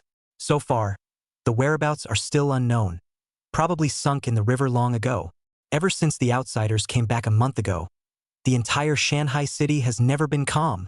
Now, with this additional uncertainty, the Wang and Zhou families, both dogs, have been scared to death. If we let that kid run amok again, today he dares to grab Tang. Tomorrow he dares to make a move against me, and the day after that will he have to run to the Tang family to kill someone? The more the secretary listened, the more he felt his heart pounding. It was vaguely noticeable that things were getting a little out of control. Over at the hospital there were outsiders meddling. The good Jianghu fighters that were sent there ended up folding. Now even the Tang family is involved. The outsiders won't let this opportunity pass. The hospital will be surrounded. It will be difficult for them to make a move. As for that mentally ill kid, he's a ghost. Who knows what he'll do? Besides, if you reason with a psychopath, will the psychopath listen? The more I think about it, the more I feel terrified in my heart. The old man in his 60s skimmed his eyes at the secretary, and of course knew that she was frightened. Immediately comforted, "Don't worry. Although there are a lot of outsiders and lately, they have been making a lot of noise, but this is ultimately our territory. Come here. I've been a bit on fire lately. Drain the fire for me." The old man closed his eyes, and when he opened them again, but had looked out the window, it was the brightly lit Shanghai city. It was also one of the most prosperous cities in the country, where an unknown number of dead bones were buried. It was the fat meat that countless people coveted in their eyes. As long as there is an opportunity, those people couldn't wait for each person to come up and take a bite. Recently, on the southern faction side, there's also something wrong. It seems that there's a need to make a trip to the mountain. As 30 seconds passed, the secretary opened the door and left. Just holding a ball of paper in his hand, covering his mouth, he walked into the restroom. "Don't spray, no knife, sister will not GA. Everyone rest assured." Changed. Chapter 030. The Tang family goes on a sweeping spree. The entire Shanghai city. It all started to go haywire because of the arrest of the head of the Tang family. Countless figures in black suits could be seen everywhere. All sorts of streets, hidden places. Carpet searches were carried out, sweeping through this already not-so-quiet city like a violent wind and rain. There were even numerous outsider venues, were taken out in one fell swoop. Even the hospitals, the injured that night, are in a sharp increase in the East District, South District, 2 directions, 5 hospitals, all in a full state. Some were injured in the arm, some were knocked out on the spot, and there were even several tendon-fleshed men, sitting in the corridor, covering their hands with something. Their faces were extraordinarily gloomy. Tonight, the Tang family has struck. The 2 footholds we just established were swept away by the Tang family's men. A total of 35 people were injured, and 21 lost their ability to fight. The man with a body full of tendon meat and a bearded face was called Chun Ze, also one of the 4 tigers of the north, on par with Sun Long. His leg skills were extremely famous in the entire north. Even when Sun Long faced him, he didn't dare to say that he was 100% sure of winning. But tonight, he had encountered a tricky enemy. After exchanging more than 20 rounds, he was knocked down by the other party with a sweeping kick. If it wasn't for a few of his men who fought to the death to stop the man and take him away, I'm afraid that right now, it's a question of whether or not he'll be able to stay alive. Besides Chun Ze, there were quite a few people from other forces that were also here. 2 of them, a man and a woman, came next to Chun Ze. Already found out. It's the person in charge of the Tang family. At 11 o'clock or so, he was captured by Sun Long and a kid who came out of a mental hospital. So far the whereabouts are unknown. But he was hit by a dozen knives. If he wasn't treated in time, I'm afraid that the person would be dead by now. These 2 men and 1 woman were not from Chun Ze's faction. But nowadays, the Tang family had begun an indiscriminate sweep. Regardless of whether it was the previous faction or the faction that entered Shanghai City later, all of them were in the ranks of their fight. As a result, the entire Shanghai City all of the foreign forces, had suffered an unprecedented blow. Chun Shao opened his mouth. Master Lu and Miss Su sighed. How to say? The Southern District is the responsibility of Master Lu and Miss Su. After such a big thing, won't they step in to take care of it? The 2 men and 1 woman who came over said with a cold face. How? Just half an hour ago, Master Lu's newly established shopping mall was burned by a fire. A lot of people have gathered to the second hospital. I'm afraid there's still a melee over there. Speaking of the second hospital, Chun Shao also froze for a moment. If he didn't remember wrongly, that kid with mental illness, his parents as well as his sister were inside the second hospital once the second hospital was lost. Then the people inside the hospital, I'm afraid that they would be hit hard like never before. Why don't you let those people occupy the hospital now for a mentally ill family member? Make the whole city. It's not easy to pour your heart and soul money. The establishment of the bar is so ruined. For nothing I more than $10 million. And inside the hospital, those 2 old things, as well as his sister died. The kid who came out of the mental hospital will be even more unscrupulous. Indeed, the 2 men and 1 woman who walked over, the girl among them said. The 4 tigers of the north, all of them are things with muscles in their heads. And now, although they are already fighting with the local forces of Shanghai City, but only on the surface of some small fish and shrimp, the people in the dark have not yet done it. If we really let that kid go and do something crazy, it won't be such a simple situation today. Not to mention that during this period of time, the area around the second hospital is full of our outsiders' manpower. I'm afraid that the other party has already tied that kid to us. Once that kid loses his restraints, he'll be the tiger that comes down from the mountain. You've all seen this period of time, whether it's the Zhou family or the Wang family, they've deployed quite a lot of manpower. Yet they couldn't even trace that kid. Now that the Tang family has also stepped in, that's not comparable to the Zhou family or the Wang family. But what's the result? Until now, not even a single hair has been found. From here, it can be seen that that kid's hiding, as well as attacking and killing aspect alone, is by no means comparable to an ordinary person. His parents can still control him, but if his parents die, that's a devil crawling out of hell. You dare to make sure, what will he do? I'm afraid that even the Tang family themselves don't dare to guarantee that they'll be able to live peacefully in the future. Even the 2 men next to them thought deeply. Not to mention the Wang and Zhou families, they had deployed quite a few men during this period of time. But that kid is a god. Every time he can avoid all the cameras, as if he was born to be able to sense these. In addition to that, even if that kid entered the hospital in public, that was also silent. By the time they knew about it, the person was already gone. Such a character who was just like a ghost, also suffers from mental illness. Unable to control his emotions once things get out of hand, it won't be as simple as being injured now. There was no telling how many people would have to die. If it's as menacing as you guys say, why would the Tang family still send people to attack the hospital? The girl rolled her eyes. Do you think it's possible that they just felt there were too many outsiders, so they wanted to clean up a bit? Before catching that brat, the Tang family wouldn't dare to push too hard. Otherwise the dog would jump over the wall, and the Tang family wouldn't be able to withstand it. Chun Shao frowned. That kid's matter has been over for so long. I still don't know who actually injured his sister, but the 2 men and 1 woman just narrowed their eyes and shook their heads. There are some things that the other party hides too tightly, no need to think. It definitely involves those 5 people up there. Exactly who are involved, we are not too clear. Seeing the matter, it had stalled here. Chun Shao also has no way, just invested more than 10 million, now blew away. Let him feel incomparable heartache. This is almost all of his belongings. This time is subject to the compulsion of those people above. He had come all the way here, and as a result, he hadn't gained any benefits, but instead, he had driven himself to the brink of extinction. The forces of the outsiders have been swept away, and a large number of small forces that are desperate. It's inevitable that they will fight back to the death next. Chun Shao, no matter what, you are one of the 4 tigers in the north. How about we join forces? At least we can survive this storm and get a piece of the pie. Otherwise, such a big investment will go down the drain again. Can you swallow this? 2 men and a woman stated the purpose of this trip. Chun Shao frowned and took a deep breath, knowing that relying on himself, he would definitely not be able to carry the next action of the Tang family. Then he nodded with a gloomy face. Since all of you are interested, then I can't refuse in this half-month going forward. Perhaps it is only by joining forces that we can have a chance of survival. Chapter 031. His identity is too heavy, pressing down on people. The Tang family struck. Even Master Lu, the newly opened shopping mall in the southern district, was burned clean with a fire. As a matter of fact, this matter was undoubtedly slapping Master Lu's face and forcing the outsiders to give in.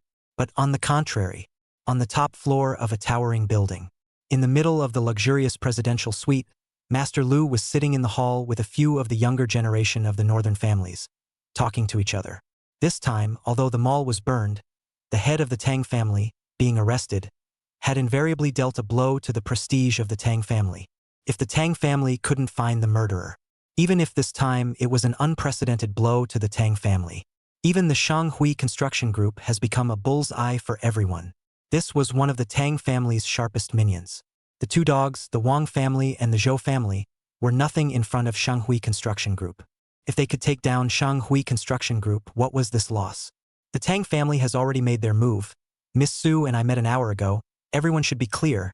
The reason why the Tang family went crazy this time is because their person in charge of the Shanghui construction group was shot with more than a dozen knives, and his whereabouts are still unknown.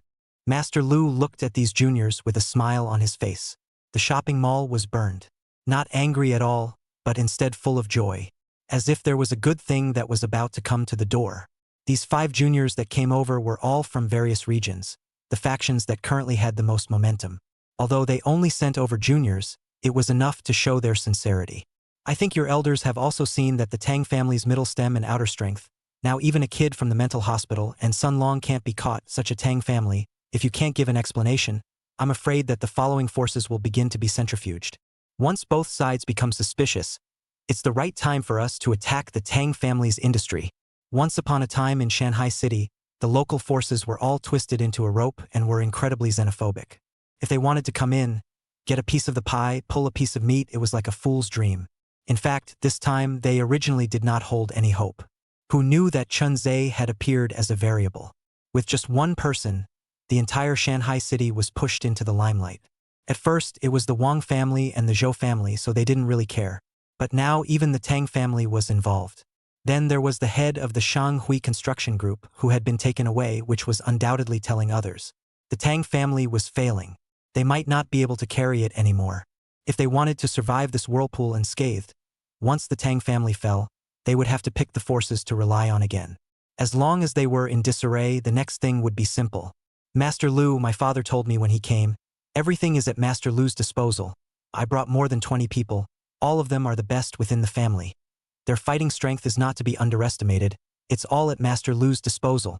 And our Miao family, as long as Master Lu asked, we are willing to serve as a dog and horse. Our Lu family, we are not vegetarians either. This time the Tang family did go a bit too far. The people under our hands in the Lu family are also full of grievances and suffered heavy losses.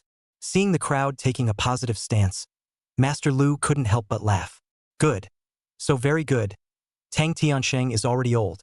The Tang family has been entrenched in Shanghai City for many years. It's time to make way for us.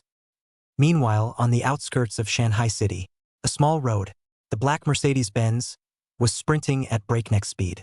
A large chunk was dented above the roof of the car. The window glass at the back was also shattered. The wind was whistling and there were many obstacles around. But the person driving the car acted as if he didn't see it. Every time he was just right and avoided these things. Sitting on the co-pilot Sun Long on the way here also asked clearly the name of the person behind him. When he heard the word Tang Hao, Sun Long's heart also trembled violently. He had thought about being able to catch a big fish. Yet he hadn't thought that the fish would be this big. Tang Hao, the explicit head of the Tang family. 31 years old, but also the dog-head military advisor behind the scenes of Shanghui Construction Group, once many times without the help of the Tang family, so that Shanghui Construction Group turned into a safe place.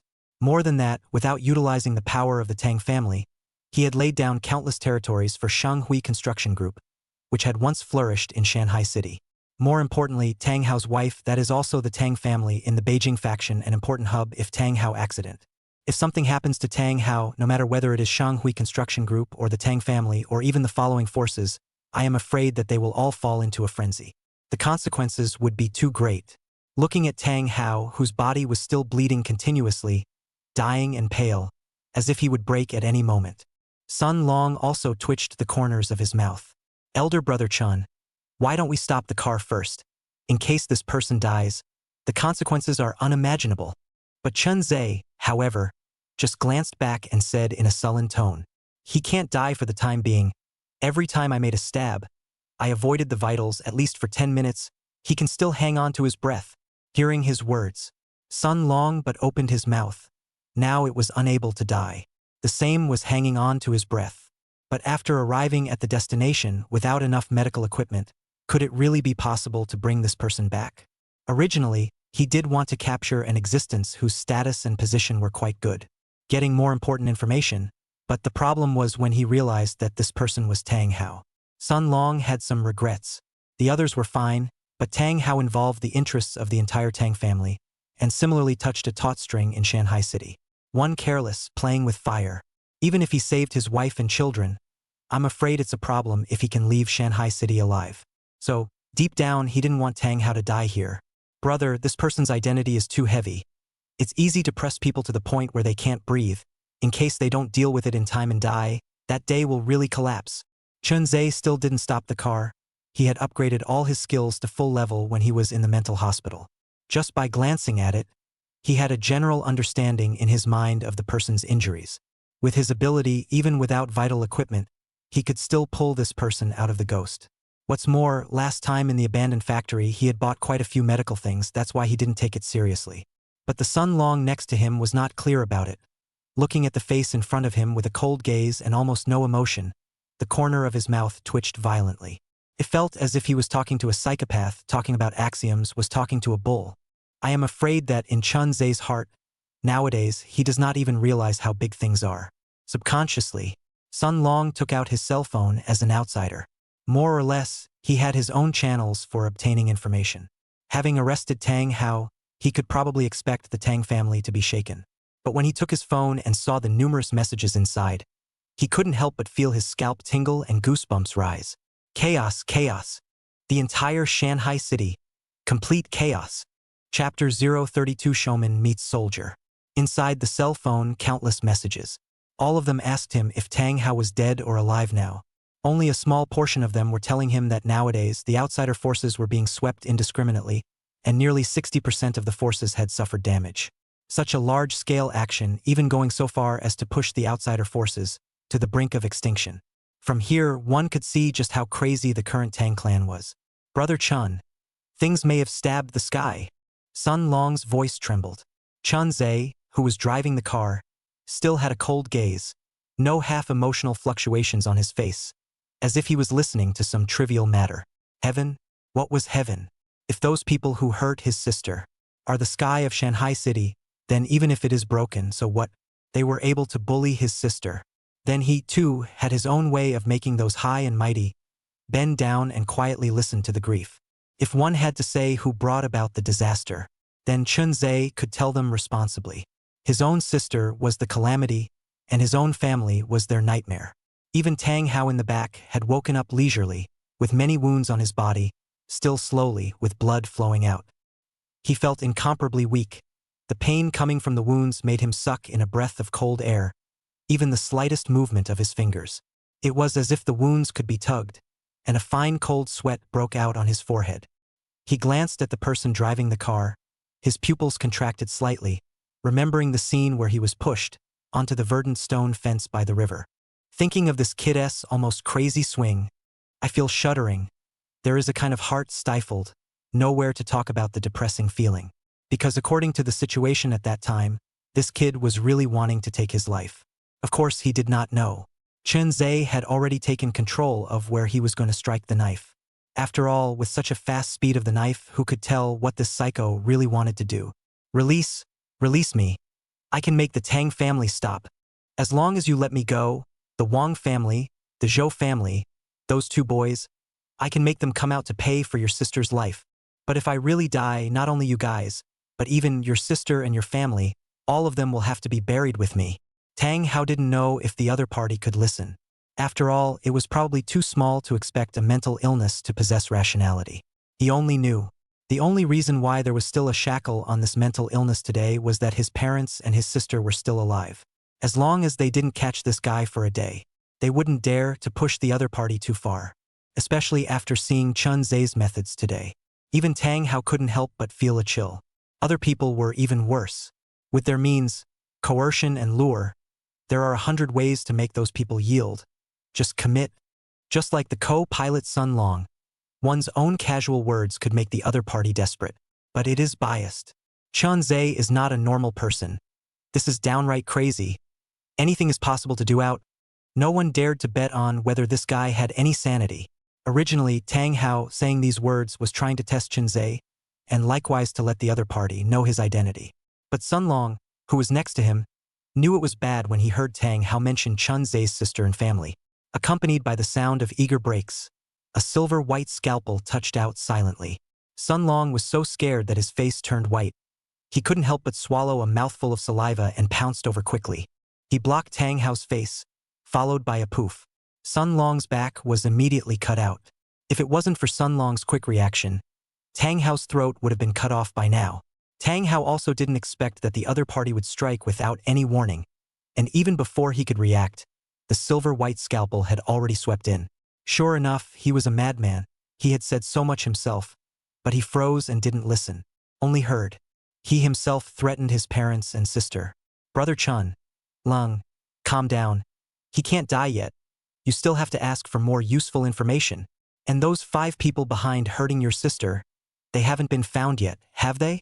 Sun Long endured the pain and kept admonishing Chun Ze, hoping that the other party would regain his senses. Otherwise, once Tang Hao died, then things would really be irreparable. Tang Hao himself was scared to death. The pain in his body was also forgotten, and he grabbed Sun Long in a death grip. You should know the consequences.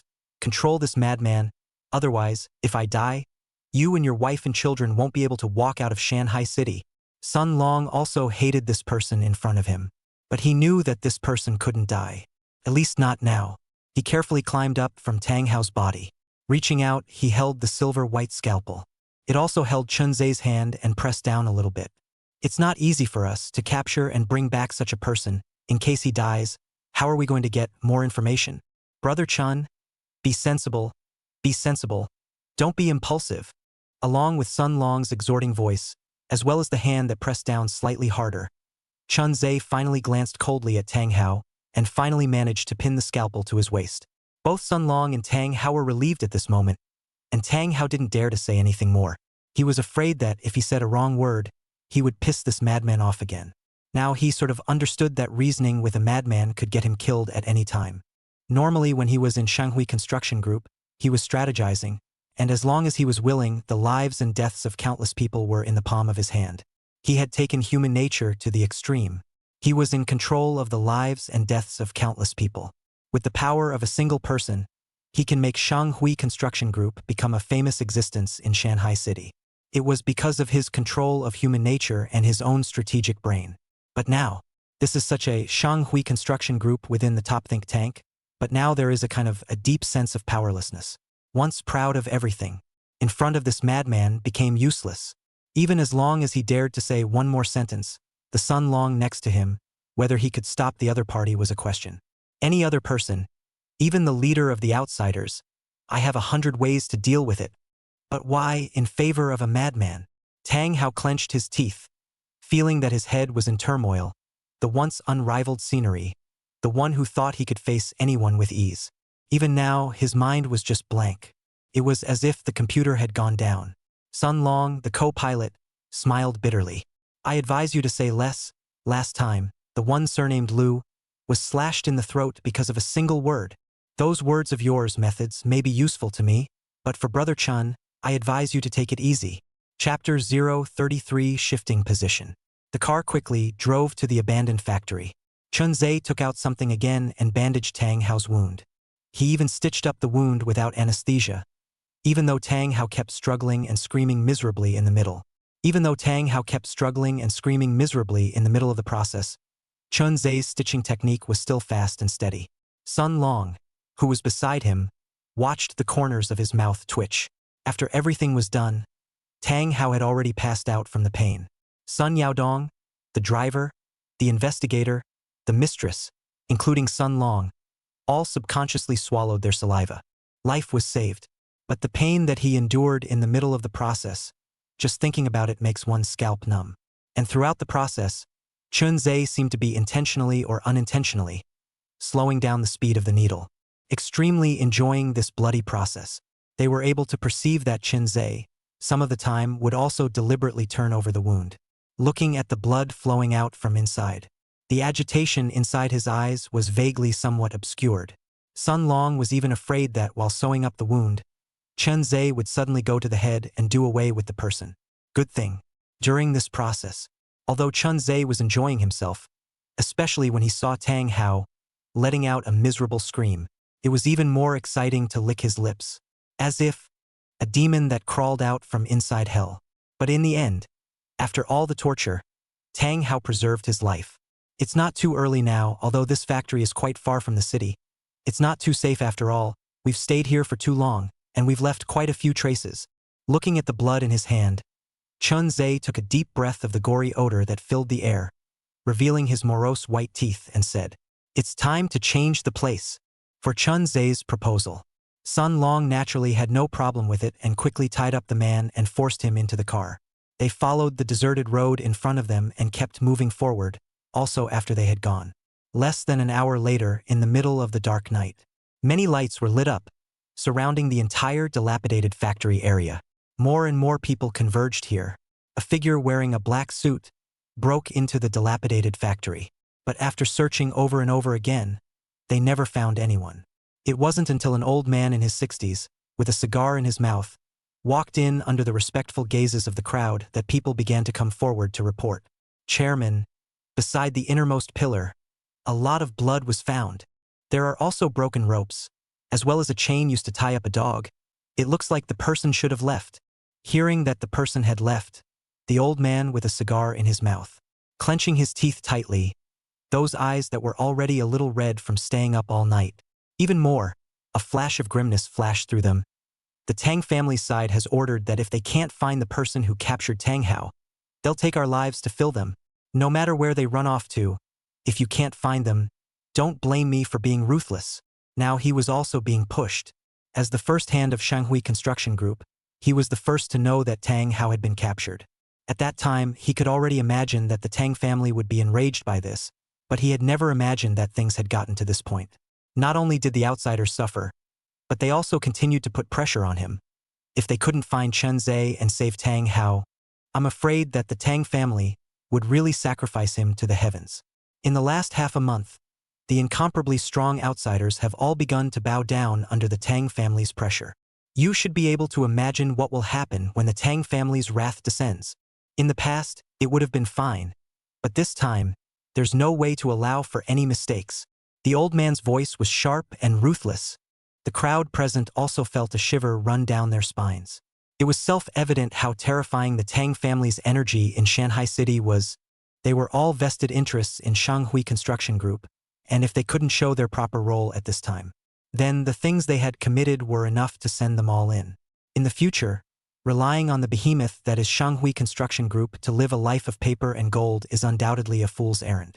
Don't worry, Chairman. We'll definitely do our best to save Mr. Tang back. After saying that, the crowd left one after another. Only the old man remained, clenching his teeth. Looking outside at the black clouds that were gradually lifting, as well as the bright moonlight, he took a deep breath. I hope that they will not be impulsive, only the involvement is really too big. Nowadays, the Tang family. I'm afraid I've already made good. Fish death, net broken intention. Because not getting an explanation, those people below, I'm afraid it's going to be really chaotic. Being in the center of the storm, He Wu Jingyang is also quite helpless. Only thinking about resolving this matter quickly. At least save Tang Hao back. Only then would the storm in Shanghai City be able to calm down. Driving along the way, without realizing it, they arrived at a village that had been deserted for an unknown number of years. Many of the surrounding were houses made of yellow mud bricks. The tops were covered with tiles. Because the age was too long, there were quite a few houses that had collapsed for the most part. The remaining bits and pieces were not enough to shelter from the wind and rain.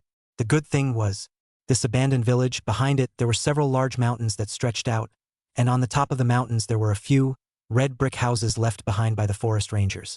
This gave them natural shelter, and so it was. Under Chun Ze's coercion, all of them came to the mountain, the hidden red brick house. The water pipes here could still release water. It's just that the appliances are no longer electrified. The door was still good, and with something on top of it, it could still be used to keep out the wind. But there are a lot of signs around the place, saying watch out for brown bears and beasts and so on. It didn't look too safe. Chun Ze slowly exhaled a breath. Looking at the still unconscious Tang Hao, he retied the driver, the investigator, Sun Yaoyong, and the mistress. Self-centered toward the mountain, the car inside there are still a lot of medical bandages, supplies, must be taken up, otherwise it is too wasteful. But when he came to, that car roof dented Mercedes next. But heard the trunk came bang. Immediately after that, the trunk door opened by itself. Chun Ze took the silver-white scalpel and when he walked next to the trunk. It was then that he saw a 24 or 25-year-old woman inside, tied up, with a piece of cloth stuffed in her mouth, trying to speak but only able to make whimpering, choking sounds. The woman was extremely beautiful, 24 or 25 years old, but with a mature voluptuousness.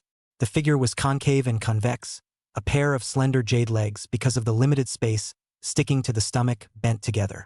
Among the soft, watery, beautiful eyes, and with a few moments of clarity, saw someone next to her, holding a silver-white scalpel. The woman revealed a flash of panic, and as she struggled, there was a tearing sound, and the extremely tight white shirt behind her split open.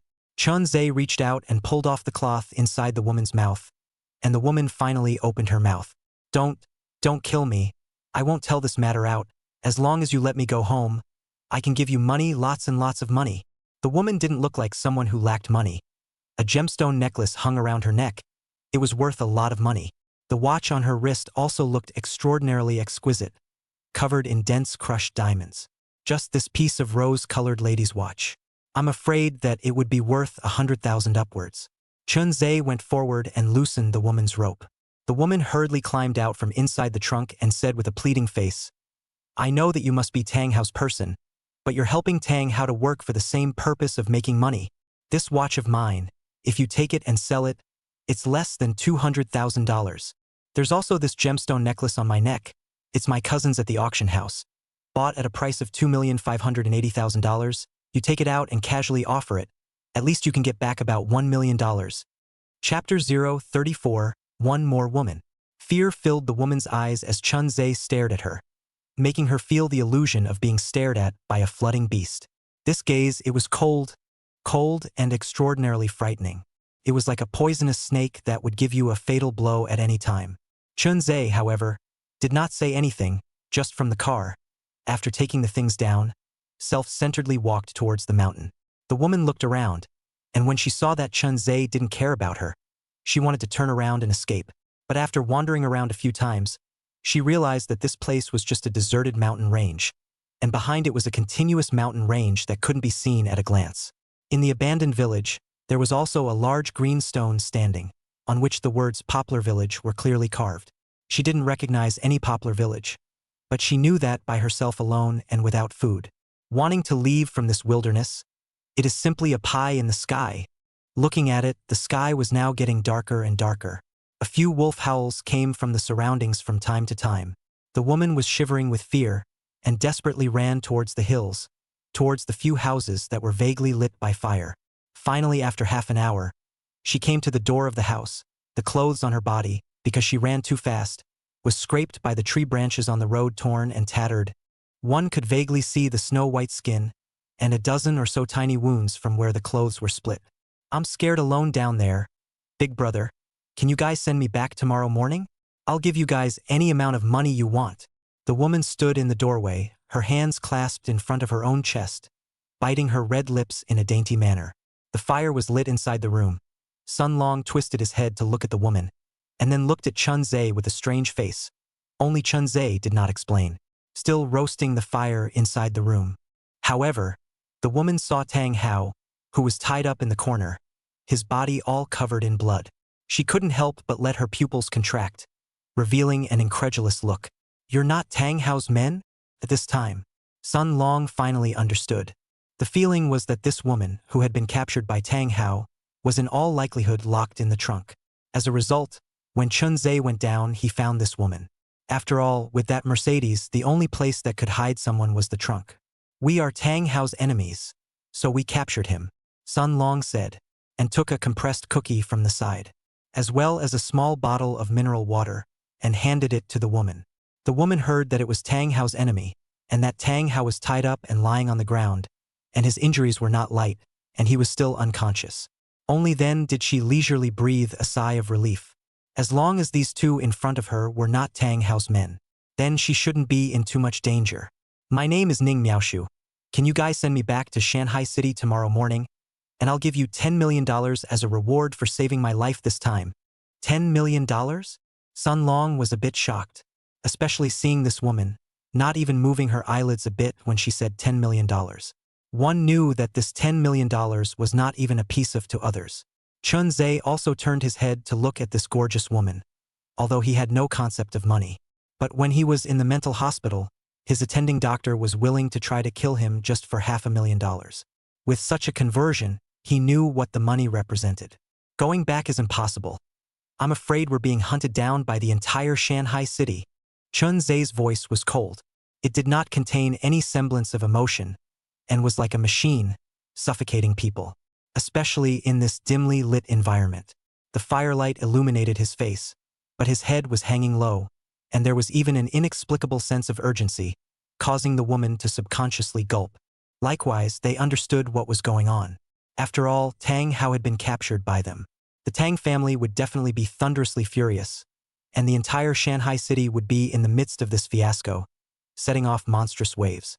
She really couldn't imagine what kind of guts these two people in front of her had, to dare to capture Tang Hao.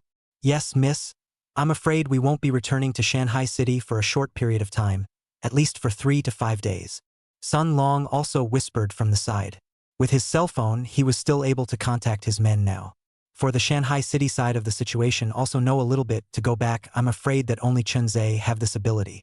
But today, no matter if it was the Tang family, or Shanghui Construction Group, or even the many forces below, they were all watching intently. There was no need to take that risk. Then after 3 to 5 days, can you guys send me back? And at that time, I'll write you a check for $10 million, which can be exchanged at any bank. Chun Ze glanced at the woman, non-committal. Sun Long did not say anything either, because without Chun Ze's promise, he did not dare to guarantee it. In this silent environment, a long time passed without realizing it. The woman didn't continue to ask questions, and Sun Long didn't say anything either. It just took turns to sleep, and when they got up, they continued to keep watch, until it was dawn. The crowd ate all the food that was left. Sun Long saw that if he didn't do something, he was afraid that he would have to starve to death here, and got up and said, I'll go back to Shanghai City and ask my men to send out some food. Otherwise, we'll have to starve at the next meal. Chun Ze then picked up his silver-white scalpel. Alone, he went up the mountain. Sun Long was stunned, and immediately understood that Chun Ze was planning to go up the mountain by himself to look for food. But this wild countryside, surrounded by rolling hills, people who do not know the field experience, want to get some food. How easy. Ning Miaoshu, who was next to her, looked at Sun Long, whose face was full of horizontal meat and hairy, and got up in fear and stood up. Following in Chun Ze's footsteps, she felt that the not-so-young Chun Ze was more reassuring than following Sun Long. Although Chun Ze's eyes, which gave her a cold feeling as well, were pure and had no other thoughts. But the Sun Long at the moment it was impossible to say. Seemingly knowing that Ning Miaoshu was afraid that she would do something untoward, Sun Long was still somewhat speechless. He said to himself that he was still no better than a crazy person. How could anyone think that staying by the side of a madman with bloody methods would be safer than staying by his side? But the people had already gone out. It was not good for him to say anything else, lest he make people think that he was really plotting against them. As for Chun Ze holding that silver-white scalpel, the footsteps were quick, without the slightest intention of waiting for anyone, even though Ning Miaoshu, who was following behind, begged bitterly. Chun Ze still did not turn around. She looked at Chun Ze, who was like a machine without half a bit of compassion, was also slightly speechless in her heart, and didn't know what to say. Until the two of them walked to the edge of a lake, Chun Ze began to undress. Immediately followed by a fluttering sound, jumped into the water. After a minute or so, blood bubbles were seen turning up in the water, followed by Chun Ze, dragging a catfish that had been stabbed through the head, swimming to the shore. This catfish was at least 4 or 5 pounds. It was very big. It was also enough for them to have a lunch. but there were a bit too many of them, and even if they did eat this fish, their next meal would still be unavailable.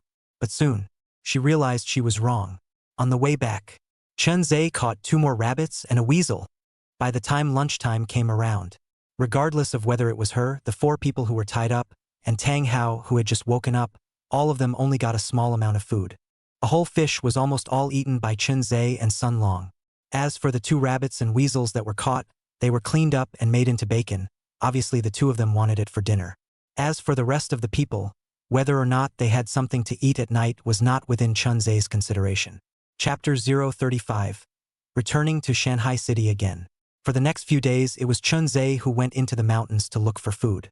As for Sun Long, he was responsible for interrogating Tang Hao. Although 3 days had passed, quite a lot of useful information had been asked.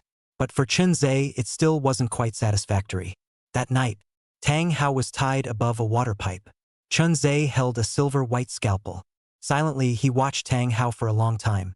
Whenever they interrogated Tang Hao, when it came to the time about those 5 people, Tang Hao always kept to himself. No matter what tactics Sun Long used, he could never ask a question. The long pent-up depression had long since made Chun Ze a little manic. Coupled with the fact that he hadn't taken any tranquilizing medication recently, it made this feeling of his intensify. First, Ning Miaoshu would follow Chun Ze into the mountains. But after seeing Chun Ze's almost crazy maneuvers a few times, she was also frightened. That is, 2 days ago to the afternoon, she never followed Chun Ze and ran to the mountains again. Now that Sun Long was unexpectedly unable to interrogate him, it would be Chun Ze's turn to take on the fight himself. That night, agonizing wails, miserable screams, the cries of near despair resounded over the entire mountain field. Birds and beasts flew in fright, and insect songs were extinct. Only Tang Hao's almost pleading voice remained. It echoed in the cold and windy night. Please, please, kill me. As long as it's not about those 5 people, I can tell you everything. If you have to ask, can you give me a pain in the ass? This was his last plea. The color of being alive was gone from his eyes. His body was streaked with blood, and the many hideous and gruesome wounds made the Tang Hao in front of him look like a stern ghost. Only Chun Ze, holding the blood-stained scalpel, let out a long sigh of relief. It was as if the tyranny that had been pent up in his heart, it was finally pressed down at this moment. He was enjoying this wonderful process. It was as if he was carefully carving a work of art. Every time he laid down the knife, it was just right, making it hurt to the extreme yet not causing too much damage. He would also carefully bandage Tang Hao's wounds. Stopping the outflow of blood, he continued that inhumane torture. Whether it was the tied-up Sun Yaoyang, the driver, the investigator, the mistress, or Sun Long and Ning Miaoshu, who were watching from the side, were all made to shudder by this method. Throughout the process, Ning Miaoshu and the kidnapped mistress, and even had an emotional breakdown. If not for Sun Long's deadlocked door, maybe something else would have happened. The sky is hazy, collecting the tyrannical Chun Ze in his heart. Surveying the bruised Tang Hao, he seemed to be satisfied with his masterpiece. Tang Hao also fainted in the midst of the agonizing pain, although he didn't gain much useful information. But from among Tang Hao's babbling, he got an important piece of information. That was that among the 5 people who had harmed his sister and were hiding, there was a person with an extraordinarily delicate voice, just like a girl. But it is a genuine male. And, from among that confusing tone, he also got a name called Heavenly World. It seemed to be an entertainment club, but he asked Sun Long and Ning Miaoshu next to him. Yet no one knew where exactly this heavenly room was. The voice is delicate, but it's a male. The heavenly room. There must be unknown clues inside. Chun Ze searched for these 2 important pieces of information. It didn't wake Tang Hao up and continue the torture, because he knew that a thin stream of water would last a long time, and now Tang Hao, his body had already reached the edge of collapse. Continuing would only fulfill Tang Hao's wishes. After all, after last night's events, the current Tang Hao could be said to be bent on death. But on the contrary, right now, Chun Ze didn't want him to die anymore. I'm going back to Shanghai City. Chun Ze's voice fell. Ning Miaoshu, who was next to him, revealed a look of inexplicable surprise. Bring me back. I can pay any price. And my father has already stood on the wrong side. It's even more impossible to turn back now. Otherwise, Tang Hao wouldn't want to get me killed. As long as you let me go back, I can help you. After all, an enemy's enemy is a friend. Ning Miaoshu revealed a flash of expectation in her eyes. Just as she had said, although she was a member of the Beijing faction. But the interior of the Beijing faction was equally full of struggles. Some had sided with the Tang family, some with the outsiders, and their Ning family they were on the side of the outsiders, wanting to tear the entire Shanghai city's local forces apart so that they could get a piece of the pie. Because of this, when she and her own old man came to Shanghai City on the second day, she was arrested while she was out. According to Tang Hao's original idea, I'm afraid that he wanted to use himself to coerce his dad, but unfortunately he ran into Chun Ze, which led to the loss of all plans. Even the mistress who was tied up inside the corner seemed to remember something. Are you? Miss Ning. I said looking at you earlier. Why do you look so familiar? Are you Ning Lei's daughter? Seeing that the tied-up mistress recognized herself, Ning Miaoshu hurriedly nodded her head. I am Ning Lei's daughter, and have long since been at loggerheads with the Tang family. Water and fire are incompatible. When my father sided with the outsiders, it was, in fact, impossible to walk on the same path as the Tang family. It's like the second hospital. Why are there so many outsiders around, guarding the perimeter of the hospital all the time? It's because they know that, with the situation today, someone needs to muddy the water, and muddy water is the only way to catch fish. Their Ning family was not considered a big family amongst the capitalists, but they were able to obtain a lot of information amongst the capitalists, and could even provide Chun Ze with great help. This power could be in no way weaker than the outsiders of the current northern faction. Hearing Ning Miaoshu's words, even Sun Long, who was next to him, couldn't help but widen his eyes. If it really was as that mistress had said, the Ning Miaoshu in front of her was Ning Lei's daughter, then the next thing would be a good thing. The way they gained information, the help they would be able to get would be far superior to what they were getting now. Brother Chun, wait a moment, I'll find someone to ask. Sun Long wasn't idle either. Utilizing his own information channels, started inquiring about Ning Miaoshu's situation. After about half an hour, someone finally sent him a piece of information. Opening it up, he took a look. Inside was none other than Ning Miaoshu's picture. Moreover, Ning Lei, the helmsman of the Ning family, had also issued a reward of over $18 million. Whoever was able to bring back his daughter would be able to obtain the 18 million plus. Brother Chun, there can be no mistake. I've just gotten someone to investigate Ning Miaoshu's situation, and his father did indeed side with the outsiders, and was swept up by the Tang clan, and now has suffered heavy losses as well. But they're just the pawns of the Peking faction. If there are more people from the Peking faction entering Shanghai City, Ning Miaoshu's role will be much bigger. Having received Sun Long's affirmation, Chun Ze frowned and pondered for a while before finally nodding. Taking Ning Miaoshu with him, he went down the mountain. Chapter 036 Peking by Ning Lei. At the same time, near the hospital, it was already unknown how many times the melee had gone on, and from time to time, there were people with bandaged wounds entering and exiting from the hospital. A man who looked to be in his 30s or 40s, with extraordinarily thick legs and arms, viciously spat on the ground. Damn, at this rate, when will it end? Several more people came out from behind, clenching their teeth, their faces vaguely bruised. One of them, a country-faced man with a big back comb, had a white bandage wrapped around his back. The Tang family has gone crazy. Just in the past few days, the manpower attacking the hospital has appeared in at least 100 waves. The surroundings are all filled with people from the Tang family. Eyeing it intently, even those affiliated forces below the Tang family are starting to make moves. Talking about this matter, it was as if they were blocking a breath in their hearts. It was extremely depressing. Although during this period Master Lu Misu had organized many counterattacks, the effect was far worse than expected. It seemed like there was some big shot giving orders behind the scenes. I'm afraid tonight will be another bloody battle. I really don't know. What is the point of guarding this broken hospital? The big back found a step and sat down, took out a pack of cigarettes, when he opened the package, but found that there was not a single one left inside. Still, that man with extraordinarily thick shoulders and thighs handed him one, and only then did the two sit down together on the steps and lit the cigarette in their hands. It was now nearly 7 o'clock, and there were faint, riotous sounds coming from all around, when they ran to the roof of the building and watched the situation below.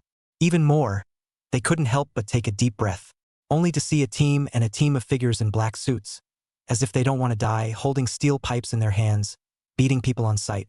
The forces of the surrounding outsiders were routed, and the two surrounding streets were about to lose their defense. Here we go again. These Tang family people, besides staring at the hospital, don't they have anything else to do? The man with thick arms and legs revealed a hideous bitter smile. The kid who came out of the insane asylum, and Sun Long, hid too well. During this period of time, the Tang family has sent out, not hundreds, but 1,000 people, but they couldn't find any news. Tang Hao is not only the head of the Tang family, but also the second in command of the Shanghui construction group and the Beijing faction's associate. Not to mention the Tang family themselves. I'm afraid the woman who married Tang Hao is also in a hurry. The current Tang family is facing multiple pressures. There's no way for them not to go crazy. The two were nearing the end of their discussion, and they knew that things were irreparable. Now that the outsiders had suffered heavy losses, and everyone was fighting to the death, if they were to just quit Shanghai City, they were afraid that they would be unwilling in their own hearts. After all, this time over, many people have poured their own family assets. The result is not only the loss of troops, even the investment is lost. If they just run back. In the future, in the north, they wouldn't have the face to stay. I don't know. How many more days can we hold out? The two hurriedly went downstairs and began to gather their men, intermingling with those oncoming enemies. On the outskirts of Shanghai City, two figures were traveling through the streets and alleys. They were none other than Chun Ze, Ning Miaoshu. The reason why they returned to Shanghai City only at night. It was still because around there were too many people from the Tang family. Almost every intersection, one could see people who were letting off steam. If it wasn't for Chun Ze, I'm afraid they wouldn't have been able to walk here. Just drop me off at the front. My dad is at the Yellow Sea Club. I'll help you find out what's going on in the heavenly world. Contact by cell phone when the time comes. Seeing the building in the distance, Ning Miaoshu's heart, which she had been carrying, finally dropped. Looking at Chun Ze's angular face standing in front of her, under the moonlight, she suddenly also felt much softer, not as cold as earlier. Of course, this was only her feeling after the robbery. Chun Ze had never changed from beginning to end. He was still that cold and suffocating madman. After sending Ning Miaoshu here, Chun Ze left on his own, did not even look at Ning Miaoshu.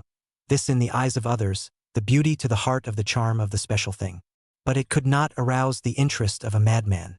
Perhaps for Chun Ze, this woman in front of him was not as interesting as a small animal struggling to die. Sighting Chun Ze's departing figure, Ning Miaoshu did not stay idle and dashed towards the Yellow Sea building. 10 minutes later, accompanied by the sound of thumping on the door, the presidential suite on the top floor of the Yellow Sea building. The door opened. It was a man who bore a slight resemblance to Ning Miaoshu. He was around 45 or 16 years old, and because he hadn't rested for a long time, his eyes had become a little red, and his appearance was slightly haggard. When he saw his own daughter, appearing in front of him unharmed, the man's eyes widened. Ning Lei, who had been considered some kind of big shot in the past, was as happy as a child at this moment. Miaoshu, you're fine? How did you come back? It's good to be back. It's good to be back. Ning Lei had actually known for a long time that his daughter's disappearance was definitely related to the Tang family. Therefore, in the midst of this period of strife, he had left no stone unturned, and the battles over at the hospital could see the Ning family's figure from time to time. It was to retaliate against the Tang family, especially since Tang Hao was captured by his own daughter. It made him even more anxious as an ant on a hot pan. Entering the room, Ning Miaoshu told her father what had happened to her in the past few days. Hearing that his own daughter had been following that madman around, Ning Lei also secretly sweated for his own daughter. About that lunatic, you don't say anything to anyone. If anyone asks, you just say that you were left halfway across the country and ran back on your own when you woke up. Now there was something about Chun Ze. It was really too sensitive. The slightest carelessness would involve his own daughter in the middle of a huge whirlpool. Sometimes even he, the father, appeared to be powerless. Never expose the agreement between you and that madman, although now your father on the side of the outsiders, but if you bear the wrath of the Tang family alone, it is still a bit stretched. He knew that the outsiders might not necessarily be united either. They likewise had their own ideas, especially during this period of time, which exposed a lot of problems. Otherwise, they wouldn't have been beaten so badly by the Tang clan. To put it bluntly, it was just a scattering of sand. It looked like they had a lot of people and a lot of input, but when it came down to it, just a single Tang family left them at a loss. Pops, don't worry. I'm not a little cutie. Surely I won't expose it. But there's still one thing that I have to ask you for. We got an address named Heavenly Man's Room from Tang Hao's mouth. Can you help me check it out? Heavenly Man's room? Ning Lei also froze. It seemed like he had vaguely heard of this place, but he couldn't recall it for a moment. It was only known. The people who gather in that place are all socialites. The identities of each of them are extremely uncomplicated, and the water in that thing is too deep. If you're not careful, it's easy to let yourself be attacked from the back. He could also only pat his daughter's shoulder and comforted. You take a good rest first, don't worry about the next thing. The heavenly world, Dad will help you inquire. But that kind of place are all local forces, gathering for fun, hidden also very deep, afraid that it will not be investigated for a while. After saying that, he arranged a room for his daughter next door, and returned to make a phone call on his own, and didn't know what he said half an hour later. Ning Lei himself went out with a frown. Chapter 037 Wang Family Villa, The Beginning of Revenge. After bidding farewell to Ning Miaoshu, Chun Ze, alone, came to a bow shooting club, and according to his own touch, he formed a composite crossbow, an arrow capsule, and strapped it to his body. When he reappeared, but he had already arrived outside the Zhou family's villa. In the surroundings, all of them were all kinds of bodyguards wearing black suits. They were neat and orderly, and their arrangement had its own pattern, and were vastly different from ordinary bodyguards. With just one look, Chun Ze understood. These bodyguards, I'm afraid, were specially found by the Tang family. Not only is there here, I'm afraid that Zhou Shushue, where the hospital is located, will be tightly controlled. However, if he wanted to rely on this number of people to make him retreat, then the Tang family, the Wang family, and the Zhou family would be underestimating him too much. Chun Ze, who narrowed his eyes, from a hidden corner, scaled the wall and entered it. After putting down several more bodyguards and confirming that no one was around to see them, he slowly climbed up from the edge of the window towards the third floor. Third floor. Brightly lit, the inside was opulent. Expensive porcelain everywhere, placed everywhere, these blue and white porcelain placed outside. A random piece will have to dozens of millions. The more expensive ones, tens of millions, were not impossible. That blanket made up of animal skins. Squatting on it was a girl in a white dress. Next to her was Wang Dong, holding a long whip in his hand. A big, uninhibited smile gradually surfaced on his face, vaguely revealing a few more moments of sickness and madness. Ever since a piece of his scalp was cut off by Chun Ze, he had almost become the joke of the entire celebrity circle. Whenever he looked in the mirror, he looked at the ugly appearance of his head.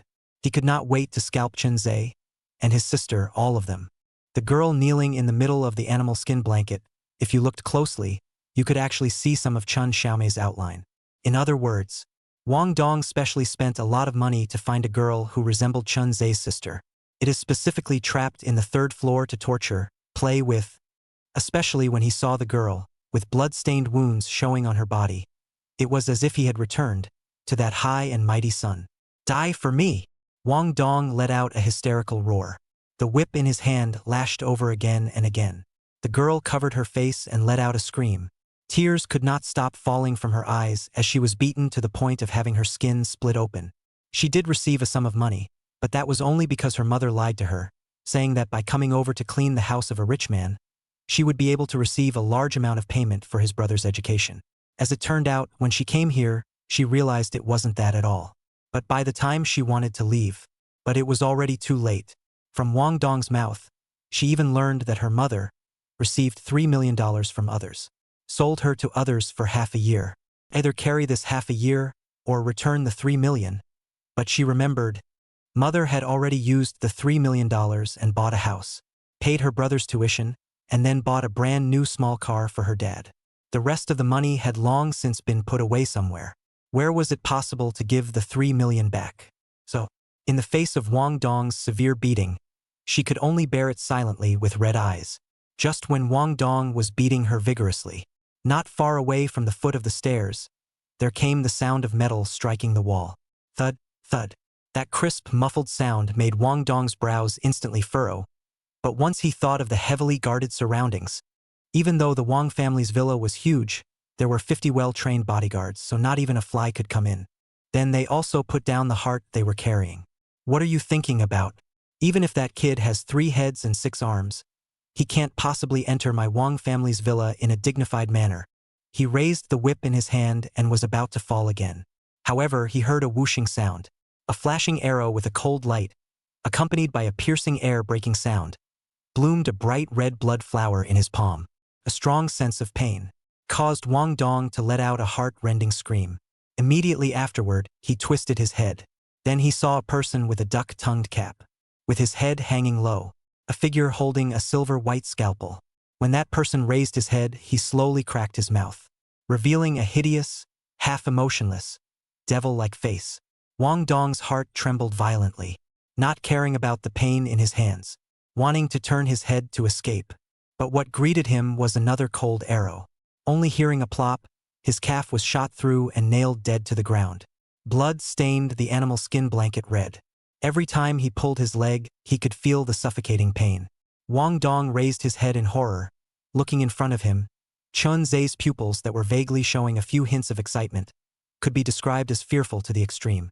Chun Ze, however, did not stop himself. Walking over to the side of Wang Dong, squatting down, looking at the left leg that was constantly having blood gushing out. Stretching out his hand, he grabbed the tail of the arrow and stirred it with force.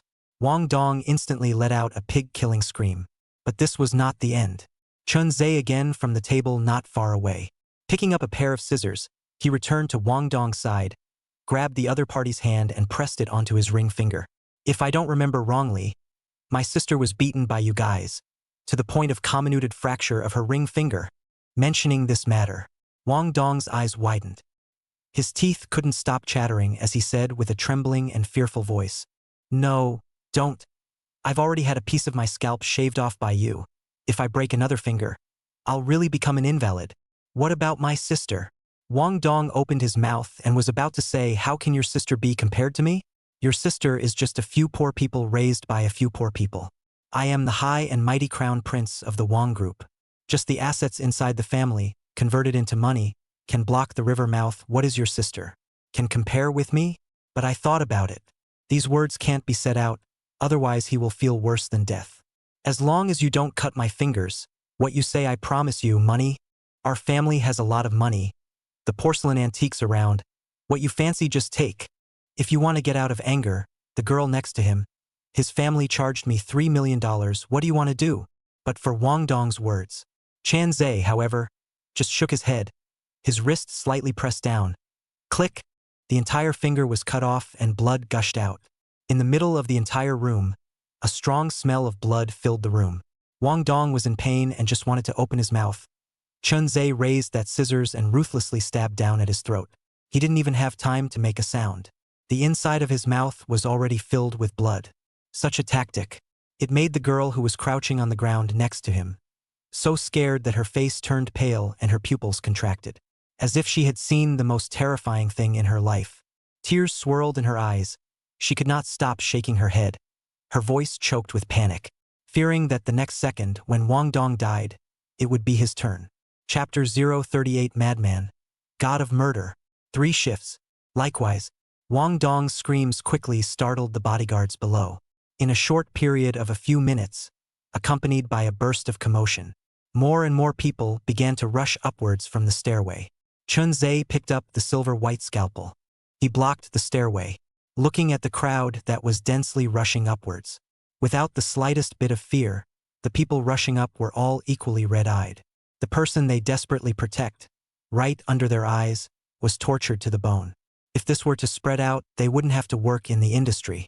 But when they rushed to the stairway wanting to put down this maniac on the 3rd floor, a silver-white sheen with a sharp reflection slashed the throat of the bodyguard who rushed up. This bodyguard covered his throat stump with both hands, blood spilling out from his fingertips. Everyone stopped in their tracks, but after half a moment of silence, they all rushed up again. However, these people were all somewhat capable though. All of them were the best among the bodyguards. But that was only for ordinary people. Facing such people, Chun Ze didn't even need to take them seriously. The silver-white scalpel was like a butterfly dancing on the tip of a knife. It lightly slashed through the middle of each and every one of their crevices. It was always able to find a fatal place so that once these people were stabbed, they would never be able to get up again. Among them, there were also people with steel pipes and electric shock batons, but it was clear that the figure was right in front of them, but they were always able to do so at the crucial moment. Dodging their smashing sticks, that kind of keen perception of danger made everyone unable to resist gulping. Without realizing it, The stairway entrance was already piled with densely packed corpses. Bright red blood stained the sides of the stairs. It was as if red paint had been repainted. Again, it was like a purgatory on earth, causing everyone to stop on the floor of the second floor. You looked at me, I looked at you, no one dared to step forward. Chun Ze disdainfully turned back, grabbed Wang Dong on the ground, and picked up the broken ring finger from the side, and started down the stairs on his own. As he approached step by step, the bodyguards were also retreating step by step. The silver-white scalpel was still dripping blood. Wang Dong opened his mouth and tried to speak, but what came out inside his mouth was still blood and water in addition to blood and water. He could not utter a single word, and could only look at those bodyguards in terror, praying, hoping that they could come up to save him. But with the fight at the stairway just now, looking at this in front of them, the figure of a man who can't be stopped, even if they have more guts, in the case of knowing that they must die, but one of them did not dare to go forward, and could only watch Wang Dong being dragged away by Chun Ze little by little, until he disappeared into the mangrove outside. Only then did a security guard in a brown suit take out his cell phone, capture the surrounding video, and send it to the people over there. Immediately after, there was a burst of angry roaring, slamming cups, smashing things, hysterical roars of rage. But everything, all to no avail. That person came back. He was reckless and broke into the Wang family's villa, under the guard of 50 well-trained bodyguards. He took Wang Dong in a dignified manner. He blocked the stairway. One person, beating the 50 bodyguards, did not dare to come forward. In the middle of the stairs, there were still piles of figures collapsed on the ground, alive or dead. This kid was trying to use his actions to tell everyone, even if they arrange more manpower, how endless their means are. He, Chun Ze, could just as easily go unnoticed, or even brightly enter a place and rip their heads off. Check for me, find out where that brat lives. Also, have everyone from the Shanghui construction group go to the neighborhood of Zhou Shushua's hospital. I have a vague premonition that after Wang Dong, it should be Zhou Shushue. It was only after the voice over there ended that the brown-suited bodyguard who had just sent the video revealed a few bitter looks. What the others had just seen was just a video of the end of the battle. No one knew better than them how terrifying that teenager standing at the very top, holding a silver-white scalpel, with a vacant gaze that resembled a machine, gave off. It was as if it was a mountain that could never be crossed, a chasm that countless people could not fill. That person represents the abyss. He seems to have climbed out of hell, venting his boundless anger, using the most cruel means to tell everyone. He would definitely find out everything, and would definitely bring out those who hurt his sister one by one. Earlier it was Zhou Shushue, followed by Tang Hao, and now even Wang Dong is in trouble. If we continue to investigate, won't we have to implicate even those people? Grunt. The brown-suited bodyguard's voice trembled a little. He didn't know who those people were either. But even Tang Tiansheng, the helmsman of the Tang family, would only show fear and timidity amongst his gaze when he mentioned the words of those people. Even the Tang family, the strongest force in Shanghai City, didn't dare to mention the names of those people. You can imagine. What exactly did those people represent? That was the sky of Shanghai City, a world that no one can touch. If they were to pursue it, they would have to face the risk of the sky collapsing into the earth. But that kid happens to be a madman. Even if the sky falls, he won't necessarily care, right? The brown-suited bodyguard sighed. Those weren't things he should care about anymore. Nor was it his position to ask about it. He began to have the battlefield cleaned up, clearing out the stairway, all of them. Those bodyguards who had their throats slashed. It was almost hopeless. The others, there were still some, although they were injured, but as long as they were sent to the hospital in time. But there is still a chance of survival. Whenever he saw those breathtakingly precise wounds, the man in the brown suit would feel his scalp faintly tingle. Everyone. The wounds that can be seen on the body, none of them are superfluous. This kind of technique, coupled with the speed of the knife, using a short scalpel, it's really unimaginable that the speed of this person's knife has reached what level. He thought to himself. With his strength within the bodyguard industry, he was considered to be at the top of the list. Before he encountered Chun Ze, he also felt that it was the bystanders who were exaggerating, but only when he was confronted head-on. Only then will you realize how scary this person really is.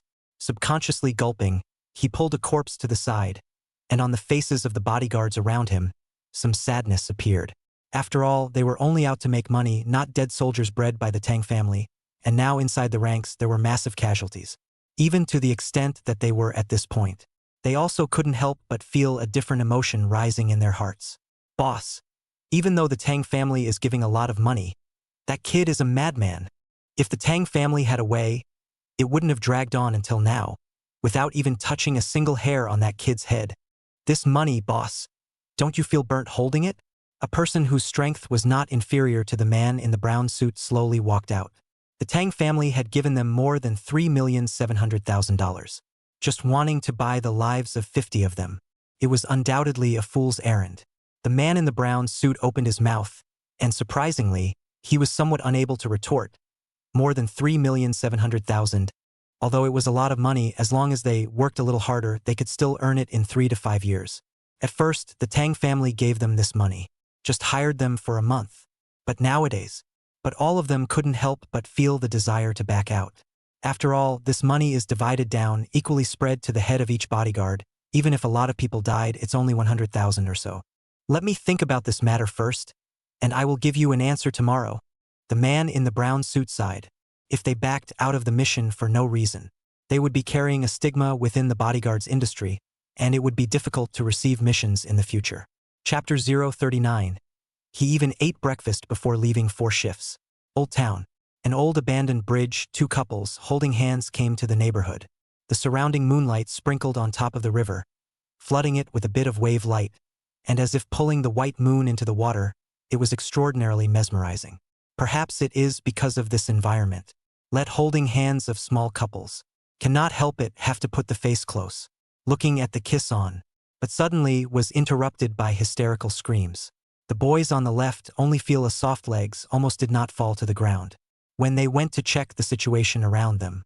Indeed, there was only the darkness of the night, with not a single bit of light to be seen. This was originally a small venue for dating. The place that was chosen was also a place where no one was. Just now, the sound of ghosts crying like wolves, frightening them to the point of numbness. The boys hurriedly pulled their girlfriends. Quick, hurry up and go. I always feel like there's something dirty nearby. The girl was also scared a bit. Following her boyfriend, she quickly left this old bridge. After another 10 minutes or so, the miserable screams came again. Underneath the old bridge, right next to the river, a figure lying on the ground, blood-stained. Yet a ring finger was uniquely missing. The person who let out a miserable scream was none other than Wang Dong, who had just been caught out, his eyes fearful to the extreme. Yet there was a figure wearing a duck-tongued cap and holding a silver-white scalpel, standing not far away. With his back to the moonlight, he could not clearly see what expression was on that face, but his hands that were vaguely trembling a bit due to his excitement made the Wang Dong in front of him even more afraid. No, don't, I beg you. Let go, let me go, I'll go kowtow to your sister. As long as you don't kill me, I can do anything for you. Chun Ze crouched down beside him. Those cold and excited eyes looked Wang Dong up and down. I won't kill you, but I have methods that are more enjoyable than death. After saying this, Chun Ze took the scalpel and gestured up and down a few times at Wang Dong in front of him. Then satisfied, he tied Wang Dong's hands with a rope, accompanied by a loud, hysterical scream. Near the old bridge, not even a cat dared to approach. It was unknown how long had passed. Chun Ze, who cut through Wang Dong's skin little by little, heard the other party's voice gradually become hoarse. Immediately after that, it seemed as if he was somewhat unable to carry on. The gaze that looked at Chun Ze was filled with fear, as if what he saw was not a person. Rather, it was a stern ghost that had crawled out from inside hell. No longer able to endure those almost maniacal tortures, there was no more hope for life in Wang Dong's eyes. He violently rolled over and rolled into the river. As for Chun Ze, he looked at Wang Dong, who sank into the river a little bit and disappeared. He shook his head in disappointment. Compared to Tang Hao, Wang Dong was much worse. At least Tang Hao was tortured for the whole night. He didn't tell the information of those 5 people. But what about Wang Dong? In just over 2 hours, he threw himself into the river. After doing all this, he silently hid in the middle of the night, soon arriving the Wang Group's building, even though there were quite a few people guarding around. But compared to the Wang family's villa, the bodyguards here were somewhat less. With his ability, however, it took 10 minutes. He had already arrived at the chairman's office. The whole building had already turned off the lights, and no one could be seen inside. He sat in the chairman's office on top of that bench. From his pocket, took out the cut finger. Threw it in front of the desktop not far away. At the same time was thrown out. There is a wong dong hanging on the neck of the silver white necklace. Only then, as if no one was there, did he sleep here with his eyes closed. When he woke up again, it was already almost dawn. Yawning, from the drawer outside, he rummaged through another employee hangtag and wore it around his neck. In the employee lounge, there were still quite a few work uniforms to be seen. Change into a random set. He received a breakfast in the cafeteria. There were gradually more people around, but no one realized that, in their company, there was one more outsider. Waiting until he had eaten his fill, he also didn't forget to smooth a bottle of drink. Put it into his pocket. Until around 10:40, there was a terrified scream from upstairs. Clearly the voice of an older man. Immediately after that, the entire building was in chaos. Chun Ze opened his drink, took a sip, and slowly began to walk outside. To his face, the elevator was opened and a group of aggressive people walked out, followed by a man around 40 years old. Holding a broken finger in his hand and a silver white necklace, his body couldn't stop trembling. Next to him was a woman who kept crying, probably about 34 or 35 years old woman. From time to time, she whispered a few words next to the old man. The old man's face became even darker. Chun Ze, who was sipping his drink while walking into the elevator, didn't even take them seriously. The two parties staggered past each other, but by the time they walked out a few dozen meters, the old man suddenly stopped in his tracks, turning back to the elevator, shouting to the person next to him, "Call up the surveillance. Immediately call up all the surveillance." With his order, in the surveillance room, the scene from last night immediately appeared. It was also seen. The teenager who wore a duck-tongued cap and entered the chairman's office. After he came in, as if nothing happened, he threw something onto the table. Crossing his legs, he slept on the sofa where the chairman rested for the night. The next morning, following the surveillance, they again saw this kid take a work permit and change his clothes in the staff lounge. Ran to the cafeteria, followed the many employees and ate. Before leaving, he didn't forget to take a bottle of drink. Followed down the chairman of the board of directors, staggered. Preferred not to have half a change of expression. Just like that, he left the Wong group. Seeing this scene, the old man was so angry that he punched the computer. Only a bang was heard. The computer screen sparked in all directions, startling the people next to him. It was clear that the top of his fist had become dripping with blood because of the glass shards. But the old man acted as if he didn't feel it, pulled his hand back. The 34 or 35-year-old woman next to him hurriedly had someone bring in a medical kit and began to bandage the old man. Whenever he recalled, that kid, as if nothing had happened, slept inside his office for the night, leaving behind his son's necklace and broken finger. Even ate breakfast in their company, took drinks, and left in front of him. He then felt like his lungs were about to explode with anger. Half a dozen times later, his hand gripped his chest in death. His eyes rolled white and he fainted. The people around him were stunned, rushed to drive the chairman to the hospital. Only the 34 or 35-year-old woman was left. Covering her face, she cried non-stop in the monitoring room. The man's words were still echoing in her head. If you hadn't spoiled your son like this, would he have ended up like this? If you have to distinguish between right and wrong, it's that you shouldn't protect him so much every time. The woman's voice was a little choked, but her mouth murmured, "He's my son. What's wrong with me spoiling him a little? Besides, every time, aren't you still running to school in ashes and wiping your son's ass?" Today's Chapter 4, knocked out word by word. The relentless typewriter is catching up. Chapter 040 Storm clouds rise again, 5th shift. Just as the old woman mumbled, the door opened once again. This time what walked in? It was two imposing figures. Both of them were wearing leisure suits, one black and one white, with cigars in their mouths and cold gazes, giving off a feeling that was somewhat unusual. Just by walking in, the temperature inside dropped quite a bit. When seeing these two people, the old woman, who was still talking to herself, suddenly widened his eyes. A few sentences of simple conversation. The old woman left in a hurry. The two people who came in looked at each other and then looked at the not far away was broken computer. Greeted the people outside to change a monitor. Viewed the surveillance. Half an hour or so. The man in the white leisure suit, The corner of his mouth began to rise. Pointing at Chun Ze inside the computer screen, he did not mince words of praise. This kid can. Just with this mentality, he can surpass 90% of your Tang family. The bearded man in the black leisure suit seemed to somewhat disagree with his words and said with a cold snort, "You're growing others' ambition and destroying your own. Not to mention, the Wang family is our traitor anyways. Wang Datong's son, right under our noses, was taken away in a dignified manner. That kid even had the audacity to run to the Wang group in an honorable manner and place the necklace and severed finger in the chairman's office. From here, we can see how audacious this kid is. If we let him continue, he might do something again." But the man in the white leisure suit just flicked the ashes of the cigarette between his fingers. Full of disdain, said, "If it wasn't for those few little people who went too far, things could have gotten to this point? Humph, they go too far, but it's not something you can discuss. Also, recognize your own identity. You're just a punching bag that the Tang family found." The other party's words. It made the man in the white leisure suit laugh instead of being angry. "Senior brother. Senior brother, if you guys are capable of solving it, why did you have to pay such a big price to invite me here? What's wrong with me scolding them a few times? You don't even look at what they've done all these years? If it wasn't for the fact that I need something like what the Tang family has on hand, do you really think I would help you? Also, since you guys made someone's sister like this, you should be prepared to be avenged. It's all come to this. There's no need to put on that smelly face of yours. If I'm not happy, I'll turn my head and leave." After saying that, the man in the white leisure suit got up. With a face full of disdain, he was about to walk outside.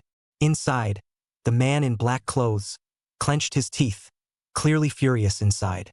Yet he could only moderate his tone. "Senior brother, since we've all come, why bother? Everyone is just doing it for their own interests. In the end, it's just a different path to take." Even though there was no recognition for this passage, the man in white still looked back at the other party. In silence, he snorted and left. Only the man in black clothes remained, flicking the cigar in his hand towards the wall. There was a poof. Fire splashed out, and his face was also gloomy at this moment. Obviously couldn't figure it out either. Originally, it was just a trivial matter. Why is it a big deal now? With just one crazy person who came out of a mental hospital? It seems that over these years, the local forces of Shanghai City have indeed slacked off. When this is over, it's time to knock on the door. Those things that don't know how to die. These two events were undoubtedly heavy blows for the Tang family, as well as the affiliated forces below. After all, what they were facing was not an outsider like that, an existence that was easy to bully. Rather, it was a madman who was so godlike that he could take their heads at any time. He was able to take Wang Dong from the Wang family villa, from in front of 50 well-trained bodyguards. He was able to take their lives while they were sleeping. He was able to silently enter the Wang group and place the severed finger, the necklace, on Wang Datong's desktop. It would be able to rip off their son's head. Delivered to them, therefore, when the news was received. The many forces affiliated with the Tang family could be said to be heartbroken and scared out of their wits. Unlike the Tang family and the local forces of Shanghai City, these two events, however, gave all the outsiders a stimulant. In the clubhouse that Master Lu had just bought to, a figure in his 50s or 60s, holding red wine inside his hand, gleefully tapped the table in front of him. Good. Good. This kid did a great job. Not only did he take care of that kid from the Wang family, he also ran to the Wang group with honor, slept in, and had breakfast on the way. A simply beautiful job. Ever since Chun Ze left last time, the two lapdogs under the Tang family's hand, Wang Datong and Zhou Buwei, acted as the vanguard of the crackdown on the outsiders and didn't know how many outsiders had been mutilated, as well as the strongholds that they had worked so hard to build up. Originally, they had planned to wait until the Tang family revealed the cracks themselves. But instead of waiting, they almost drove themselves to the brink. Things didn't go in the right direction. Started to get more and more intense, looking at the further so sooner or later to be finished when. But suddenly came such a good news. Wang Datong's son is dead, and people are even running to their Wang group, flaunting their power, but they can't do anything about it. After this incident, it will undoubtedly be a fatal blow for Wang Datong.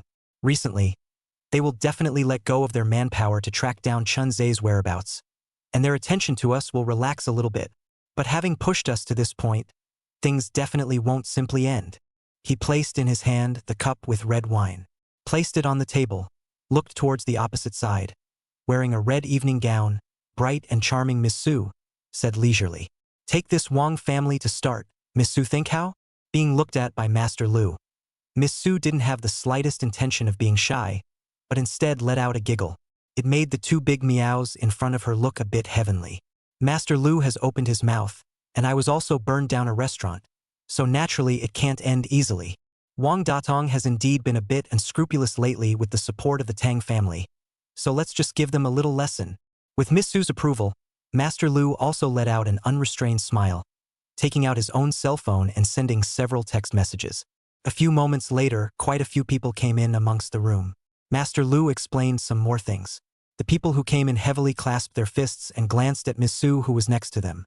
She also said, "When the matter is accomplished, not just the benefits that Master Lu promised you, I will privately pay for it and give each of you $1 million as a settlement. With Master Lu and I here, I guarantee that you guys will be able to leave Shanghai City safely. Although the outsiders now, the situation is not optimistic. But the ability to protect a few people was still there. Otherwise, the Tang clan wouldn't have fought for so long and not even taken down the second hospital. It wasn't because there was a constant stream of power supplemented by them behind the scenes. Otherwise, with the few crooked people in the second hospital, I'm afraid that they would have fought it all long ago. Many thanks to Master Lu. Many thanks to Miss Su." The few people who received the assurance silently left the room. Only Master Lu and Miss Su remained, raising the red wine in their hands and gently touching them together. Cheers! Cheers!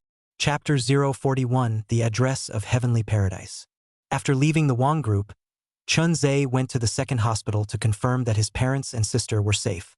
And card inside also inexplicably more than a few million after. Chun Ze also did not care. Instead, he wore a set of white coats that he didn't know where to get, and stood at the entrance of the ward. After quietly watching for a long time, he was about to leave, but was stopped by someone. The one who walked towards her was none other than Miss Su, who was wearing a red evening gown and had a charming smile on her face. Because Chun Ze did not hide himself too much when he came in, he also knew that the second hospital today was the land of outsiders. He also did not need to be as formal as he was outside. When he entered the second hospital, the news had already reached Miss Su's ears. Therefore, Miss Su rushed over at the first opportunity, and happened to be at the entrance of the ward, when she saw, silently gazing at the ward, Chun Ze. "Mr. Chun, nice to see you." Although she knew that Chun Ze was a madman, but since the last time she had seen Chun Ze in Nanjiangkou, she knew that although this madman was obstinate in his actions and extremely difficult to communicate, but had his own redeeming qualities and was not impossible to talk to. Facing this strange woman who came face to face, if it was an ordinary person, under the enchanting and beautiful figure of Miss Su, I'm afraid that it would have long produced a mind that should not have. But what Chun Ze saw was as if it was a white bone. His eyes lingered for no more than a second before he put his hands in his pockets and walked past Miss Su. The moment the two brushed against each other, Miss Su smiled, an extraordinarily charming smile. A pair of watery eyes narrowed into a crescent moon, and an intriguing look appeared on her clean, white face. Mr. Chun has done two great things one after another. Nowadays, outside, there are people chasing Mr. Chun everywhere. Why not rest in the hospital for a night? After some time, when it's calmer, then leave the hospital. Speaking of which, we've also prepared a big gift for Mr. Chun. What exactly is it? I believe Mr. Chun will soon know. But Miss Su's words did not cause any fluctuation within Chun Ze's heart. The pace of his feet did not stop for half a second, and waited until Miss Su finished her words. The person had already walked away. The few people who were following Miss Su's side, seeing Chun Ze with such an attitude, their faces were inevitably a bit upset. But when they thought that the other party was a madman himself, this emotion was then collected. After all, if you expect a madman to talk to you about human feelings, you might as well expect a sow to fall into a tree. Miss Su, this kid who came out from inside the madhouse, although he has excellent hands, he's obviously not someone who's easy to control. As the saying goes, too strong is easy to break. It seems a bit ridiculous to place all the bets on him. Where did Miss Su not know that? But right now, they didn't have too good a choice. There was only one breakthrough unless they could find a better replacement. Otherwise, they could only be beaten out of Shanghai City by the Tang family. Although he's a madman, he's done what all outsiders can't do. he was able to make the entire Shanghai city chaotic. He was able to keep the Tang family, Zhou family, and Wang family busy. Ever since Wang Datong's son died, ever since that kid went to the Wang Group's building, don't you guys feel that the pressure exerted on us outsiders is starting to become less? Hearing Ms. Su's words, the others, although they were still a little dissatisfied with Chun Ze, were still a little dissatisfied. But they silently nodded their heads, because what Ms. Su said was the truth. Because of all the things Chun Ze had done, the Tang family was starting to get distracted. The Zhou family, the Wang family, these two mad dogs, were no longer just staring at them. Instead, they began to spread their manpower out, going around to look for Chun Ze's whereabouts. But this person was too secretive. Secretive to the point that even the Tang family, the Zhou family, Wang family, even together could not find half a clue. Furthermore, the fact that he was able to walk into the hospital openly and honestly proves that he is also clear that we outsiders are helping him. With the clear knowledge that both sides are not enemies, he definitely won't stand against us. When this sword is used well, our plan to dismantle the local forces will be able to be implemented perfectly. So saying, the crowd couldn't refute it anymore and could only accept it gladly. By the time Chun Ze left the hospital and disappeared into the vast streets, the time was almost 4 in the afternoon. By the time he reappeared, he had already arrived near the Yellow Sea Club. A woman wearing a light blue skirt with a delicate, plump and sexy figure walked down from above with quick steps, holding an envelope inside her hand. This person was precisely Ning Miaoshu, after going back, although Pops told her not to care about anything. But from her old dad's face, she vaguely saw that her old dad definitely knew something. And because of this, when Pops left, she entered Pop's room and found quite a few things, among which there were the clues that Chun Ze wanted. I've transcribed all the news about the Heavenly Palace inside the envelope. But that place, it's only open once every week. The locations are different, and the people who guard it are more than imagined. Those who are able to enter it are all the powerful characters in Shanghai City. The status and position of each one of them is extraordinary. If you really want to go over there, I advise you to be prepared. In addition to what was inside the envelope, she had also inquired that the Tang family, as well as other powers, had invited quite a few experts outside. In the past, there weren't many bodyguards who could fight within Shanghai City. The ones with top hands were even counted on one hand. But today was different, especially since Wang Datong's son died outside, and Chun Ze had a breakfast at the Wang Group in a bright and honorable manner. It was even more so that many of the higher-ups began to worry about their own lives. Because of this, on the road, a bizarre piece of information appeared in a short period of time. That is, as long as you have the ability, the capacity, and dare to lay down your life, the Tang family will dare to pay the price you want. Whether you want money or a woman or something else, as long as you want it, the Tang family can take it out. So much so, quite a few fierce men with great skill entered within Shanghai City one after another. Chun Ze, you have to think clearly. Previously, in Shanghai City, there were only 2 forces, local and foreign. But now, it has become a mix of fish and dragons, and quite a few outlaws have entered it under the call of the Tang family. If you really want to head to the Heavenly Palace, it's highly likely that you'll be attacked from the back, and the consequences will be unimaginable. Handing the envelope in her hand, she handed it over to Chun Ze. Although Ning Miaoshu was somewhat afraid of Chun Ze from the bottom of her heart, in the end, she was also her savior. She didn't want anything to happen to Chun Ze, and Chun Ze could do a lot of things that could also reduce the pressure on her father. A lot of things can be done slowly, not necessarily too hasty. Chun Ze received the envelope but only opened it to look at it. Inside there is the address of the heavenly world, as well as the rules of entry. More importantly, now from the heavenly world, open again time, there are 2 days or so.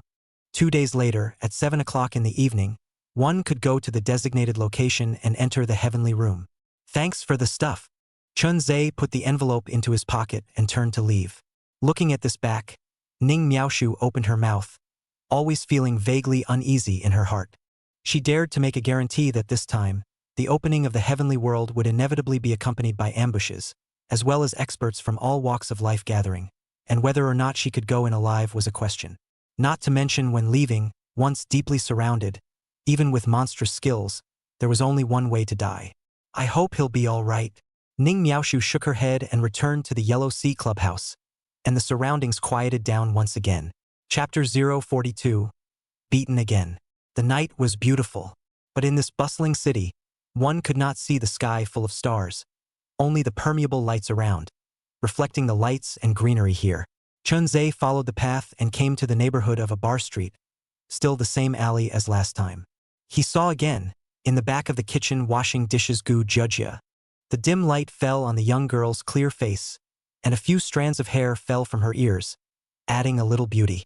Together with the fact that today's Gu Jujia deliberately wore earrings, crystal clear feeling, compared to before, even more soft and beautiful. It seemed to notice that someone had been looking at herself. Gu Jujia raised her head and met Chun Ze's cold eyes, but she was not as scared as before. Nowadays, Chun Ze was wearing a white coat. His hands were always in his pockets, and he actually looked like a doctor. Gu Jujia was somewhat surprised, looking up and down. Quickly shaking her head again, she dismissed the thought in her mind. How could a crazy person become a doctor? In case he went crazy on the way to surgery, wouldn't he be putting the patient's life at risk? I'm afraid there isn't any hospital that would let a madman be the attending doctor. Last time, thank you. Gu Jujia was the first to speak. Her voice was crisp, like a wind chime gently ringing, paired with the movement of ruffling her hair. The playfulness of a young girl was displayed in all its splendor. But the door was opened at this time. A slightly obese figure with a bandaged face walked out. Gu Jujia, today's basin wasn't washed clean. Another customer has complained. I'm telling you, if this happens again, at the end of the month, I'll have to deduct your money. Since the last time he was beaten up, losing a large sum of money, the fat-headed boss started being all over the place with his employees, wanting to get that money back from the employees. Gu Jujia, the best bully, became the target of his daily beatings. Gu Jujia could guarantee that there was absolutely nothing wrong with the dishes she washed, especially the day before yesterday, after being scolded once. She washed the dishes with extra care. As a result, it was also a lot more tiring than usual. But it was under such circumstances. It was still deliberately made difficult by the other party. As a result, Gu Jujia could already predict that next month's salary, again, would be a large sum of money less. Just when the majestic, obese restaurant owner, pointing at Gu Jujia, he still wanted to say something. But there is a pair of big hands, silently grabbed the clothes behind his back, nearly 200 pounds of weight, but like a dead dog, without half the ability to resist, was pulled towards the depths of the alley. The obese boss turned around in shock and saw a face, which he couldn't even dream of imagining. It was the same madman who had previously beaten him to the point where his head was bleeding and miserable. He also thought about revenge, even went to a bar street to find many friends. But every time he came to a critical moment, remembering Chun Ze's sick, maniacal, tyrannical face, he would always involuntarily tremble with fear. In the end, he still gave up that crazy idea. But when this person appeared in front of him again, the obese boss panicked, alarmed, an inexplicable emotion that enveloped above the heart. Big brother. Are you lacking money again? Want money, you directly say, how much I give is not okay. This time you cannot hit me. The obese boss revealed a pandering smile. He only begged Chun Ze to let go of himself. But in the face of his pleas, Chun Ze just shook his head. Money I have. Just itchy hands. Hands itchy? Don't.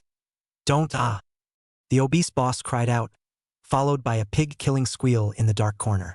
Gu Jujia, who was beside the dishwashing basin, saw that the boss, who had been so ferocious to himself in the past, was like a lamb in front of Chun Ze. She also unconsciously snorted out a laugh. The screams continued for almost 10 minutes. The employees inside the restaurant also came out quite a bit, but none of them were willing to come forward to help. Without him, this boss was too harsh. They had long been complaining, and there were already quite a few people who were resigning. In this situation, who would go up to help that pig-like iron rooster? Unless they were brain dead. 10 minutes passed. The obese boss limped out. The wounds on his face had increased quite a bit. The bandages that hadn't been removed earlier were scattered all over his body, looking miserable, vaguely able to see that there was blood spilling out from the wounds. However, the obese boss didn't even dare to say a word more. With a slightly crying voice, his mouth, which had been knocked askew, said, Big brother. Next time you have itchy hands, can you change someone else? If we continue to fight like this, we have to die. And you do not have a light hand. If not for the meat, I'm afraid it would have been killed by you. None of what he said was a lie. The person who dragged him deep into the alley As if his head was not normal, the punches he threw were all aimed at death. He couldn't wait to hit in the vitals, and with the experience of the last time, when he was hit this time, his head swayed even more. Dodged a lot of deadly punches. It was equally clear that the person who hit himself was, in all likelihood, a madman. He looked again at Gu Jiejia, who was not far away. It always felt like, when he came out earlier, Gu Jiejia was talking to that person. But he wasn't quite sure if it was Gu Jiejia or not. But the person in the white coat behind him had disappeared long ago, and even if he turned back to look for it and ask, the person wouldn't necessarily say. Disappeared too fast. It was the same as the clothes that grabbed his back earlier. God's ghost, he didn't even notice someone approaching, and he was already picked up. Right, just picked up. His weight of 200 pounds, the other party lifted his clothes, the fabric was almost torn. But he lifted him in hard. This Nima. A hand can pick up 200 pounds of things.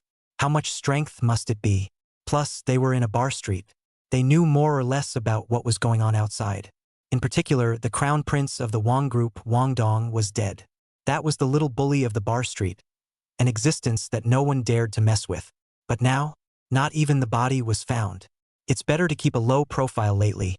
There are too many strong people coming. If one is not careful and offends the wrong person, how will I lose my little life I don't even know? He always felt. These two beatings of his own were definitely related to Gu Jiejia. It was just that he couldn't find any evidence, plus the existence of that person. He didn't dare to make things difficult for Gu Jiejia. He just glanced at Gu Jiejia as he passed by. Then he said to the employees around him, I still have to go to the hospital. The restaurant is in your hands. And also, recently the city has been too chaotic. Many outlaws have appeared. Don't say anything about me being beaten up. Otherwise you lose your lives is small, implicate me. Don't blame me for turning the other cheek, said the limping hotel boss, driving their own broken Volkswagen. Rushed to the direction of the hospital. Do not dare to have half a stop. Fear that the kid did not get angry and came back to beat him one more time. Catch up in the draft, up 11 o'clock. Please recommend votes, monthly votes, Chase Reed. Chapter 043 Night Search 3 Shifts. This time, Chun Ze did not go to the residence of that mother and daughter duo to settle down. Because he knew, running to a place to stay often would always be discovered. Solely, found a room that hadn't been rented out yet. Climbed in from outside the window. The surrounding was dark, but it didn't affect Chun Ze's vision. He climbed onto the bed and fell asleep. By the time he waited until midnight, there were quite a few noisy sounds coming from outside. Chun Ze frowned, climbed up, and realized that in the middle of the city village, there were quite a few more, wearing black suits, wandering around. There was no doubt about it. It must be the Tang family's people. In order to capture Chun Ze, they had gone to great lengths, spending an unknown amount of money. They even issued a bounty on the road. Anyone who can provide Chun Ze's whereabouts. If the location is accurate and the person is captured, they can get a reward of $100,000. The amount of money that can be obtained is even from 1 million to 10 million ranging. From here, it could be seen just how urgent the Tang family's heart was to capture Chun Ze. Even the village in the city is covered with the Tang family's eyes. It seems that these people have become impatient. Ordinary bodyguards were nothing to him. However, amongst the crowd, a bearded man in a white leisure suit caught Chun Ze's attention. This person's footsteps were very steady, very heavy, and his body released a subtle aura. Just by intuition, Chun Ze decided that this person was definitely not to be underestimated. At the same time, it also made Chun Ze. An inexplicable agitation rose in his heart. He wanted to fight with this man. From inside the room he found a cup.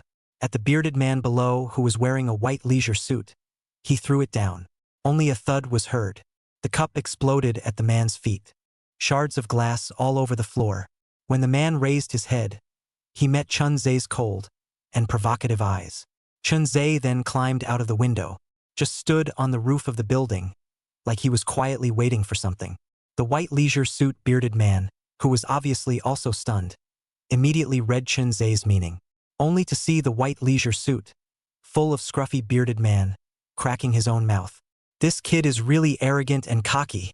Although during this period of time, he has done quite a few things that have given the Tang family a headache, but it's too much confidence in himself.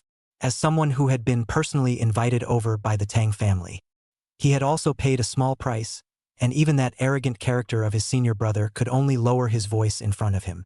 From here, it could be seen that his strength was far above that of his senior brother. Otherwise, there was no need to travel 1,000 miles and invite himself over. Since you want to fight, then I'll just accompany you in a fight.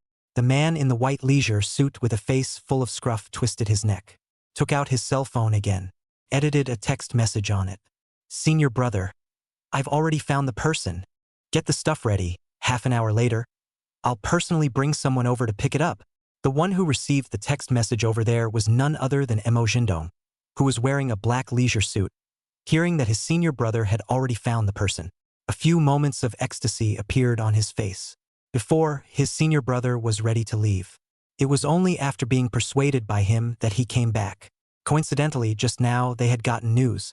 It said that someone had seen Chun Ze in the city village. Although it was only a suspicion, they still brought a large number of manpower, started searching around for traces of Chun Ze. As a result, it came less than an hour later.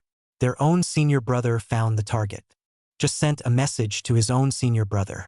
But there was no reply. He could only take out his walkie-talkie quickly. Opening his mouth, he inquired to the other bodyguards. Where is my senior brother now? Send the coordinates inside the group. I'll be right over. After saying these words, sure enough, someone sent the coordinates to the cell phone group. He immediately led his men to the east side of the city village. When he arrived at the designated location, however, he had long since lost sight of his senior brother, as well as the figure of his target, while the surrounding bodyguards pointed to the roof of the building. Just now, Mr. Mo's senior brother has climbed up. Later on, our people followed up, but we couldn't find the two of them, and now we don't know where they are. But for sure, ran in that direction towards the river. Hearing the bodyguard manager's words, Mo Jindong furrowed his brows, and after a long time, he stretched them out again.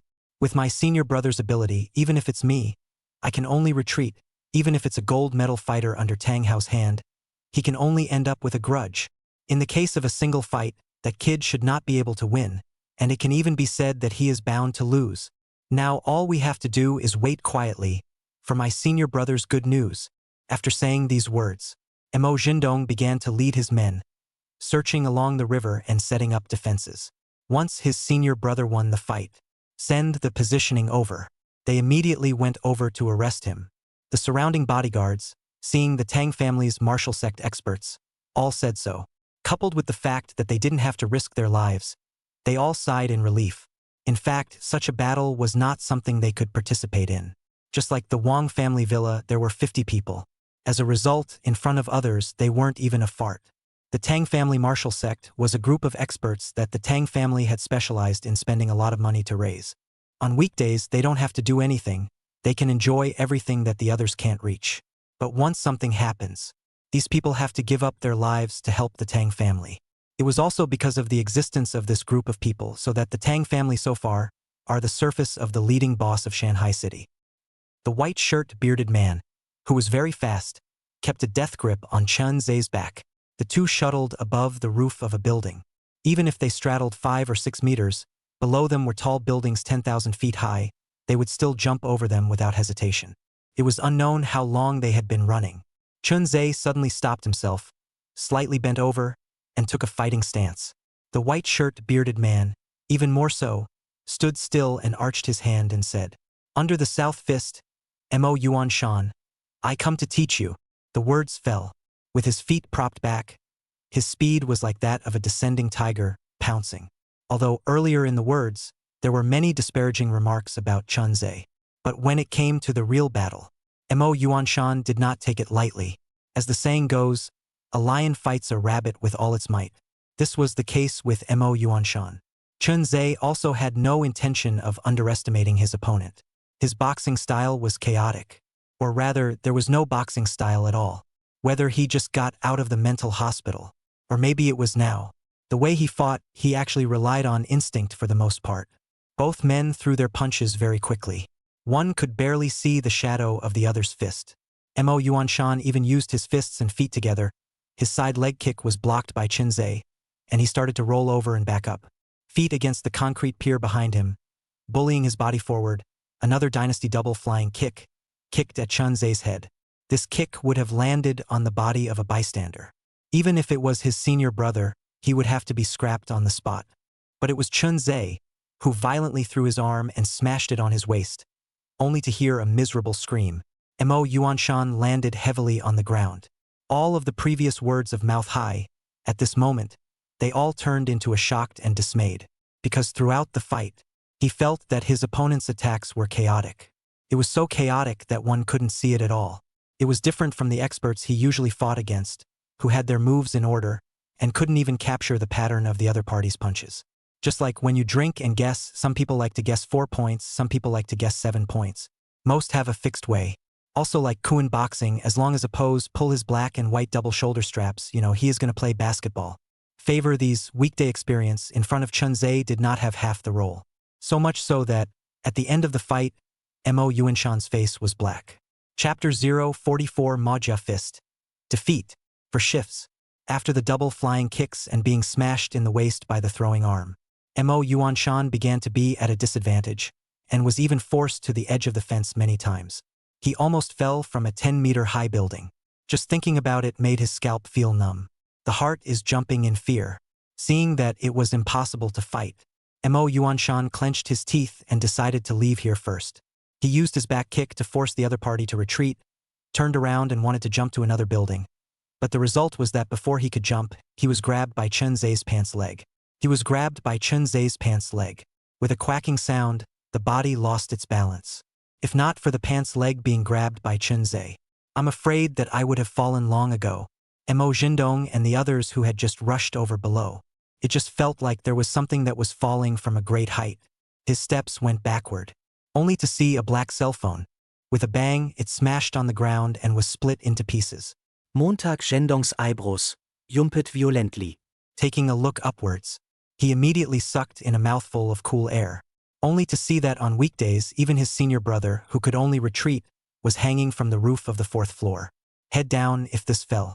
Even if he was a practitioner, he could only end up with a grudge. Moreover, Mo Yuanshan is the leader of the Maja Fist, and was personally invited back by himself. If something went wrong with his senior brother, he really didn't dare to imagine what kind of anger he would have to endure.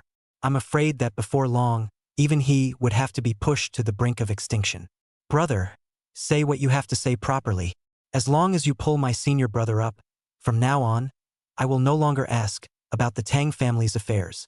But if you throw someone down, it won't just be the Tang family that will be offended, and the consequences will by no means be something you can anticipate.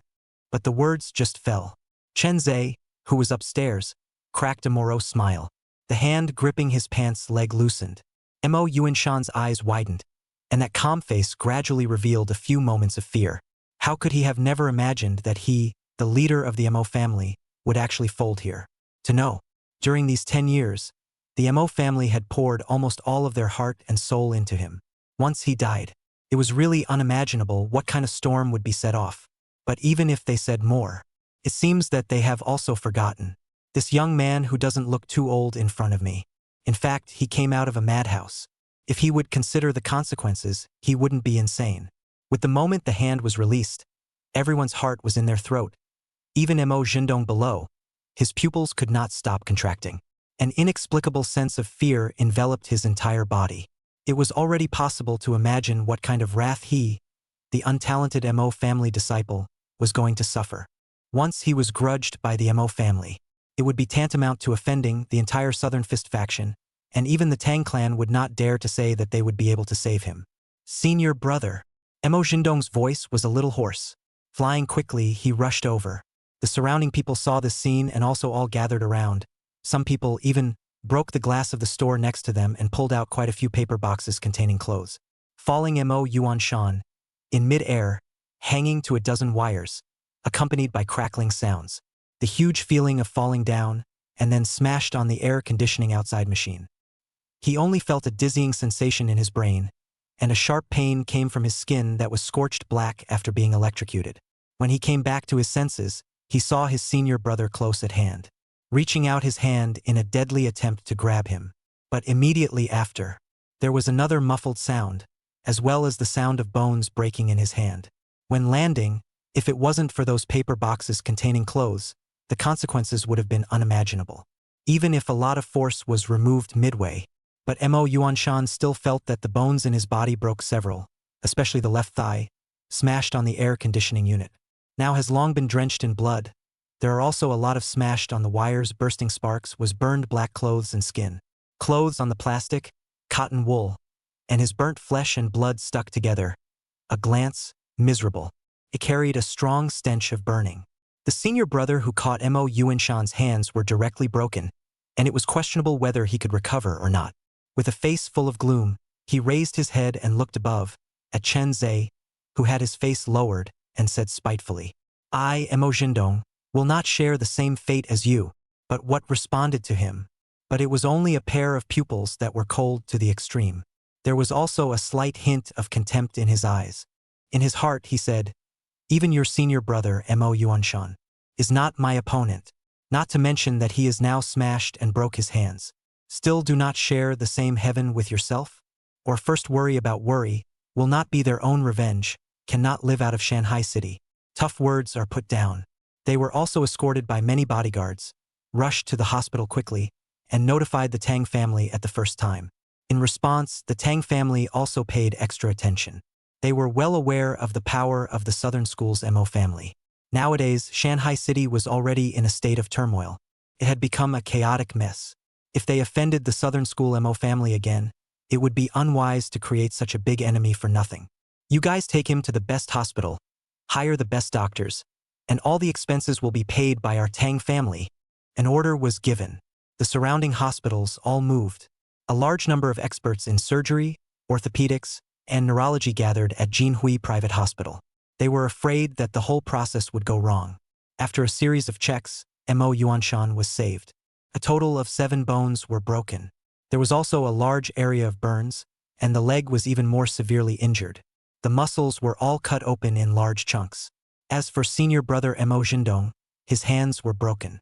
Although they were reattached, they were left with serious aftereffects. Lying in the middle of the hospital room, his gaze was incomparably dull. The force that he was proud of. Now he has been deprived of all of it. It also meant that from now on, he could no longer be reused by the Tang family. Even if he could still stay in the Tang family, he would still be an invalid. Mo Yuanshan on the other hospital bed. Seeing his senior brother's worries, he said with a face full of bitterness, "It's normal to be beaten to death when your skills are inferior.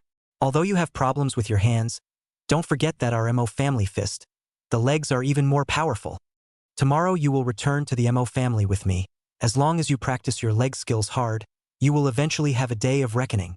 Mo Yuanshan's words made his eyes a little red. Yet he also knew, elder brother was telling the truth. According to the current situation, those paper and gold lives would eventually leave him, staying in Shanghai City. But a mirror, sooner or later, there would be a day when he would be abandoned by the Tang family. Instead of that, it would be better to return to the Mo family with his senior brother. At least this time, he had spared his hands and kept his senior brother's credit, which would prevent him from being ostracized by the division. And with this incident, his senior brother would no longer be prejudiced against him, as long as he could practice his leg techniques. He would have the day to return to Shanghai City. Since senior brother has opened his mouth, then tomorrow, I am willing to return to the south with senior brother, together. As for the fist recipe that the Tang family mentioned, they have promised to bring it to us before we leave. The reason why Mo Yuanshan had come here, it was because the Tang family had promised a boxing manual. It was able to make up for the shortcomings of the Mo family's fist. Since the mission was completed, that kid who came out from inside the madhouse. Whether he lives or dies, it's no longer any of their business. Besides, once tonight's events are rumored, I'm afraid it'll cause another uproar. I'm afraid it will cause another uproar. Mo Yuanshan raised his head and looked out into the dark night.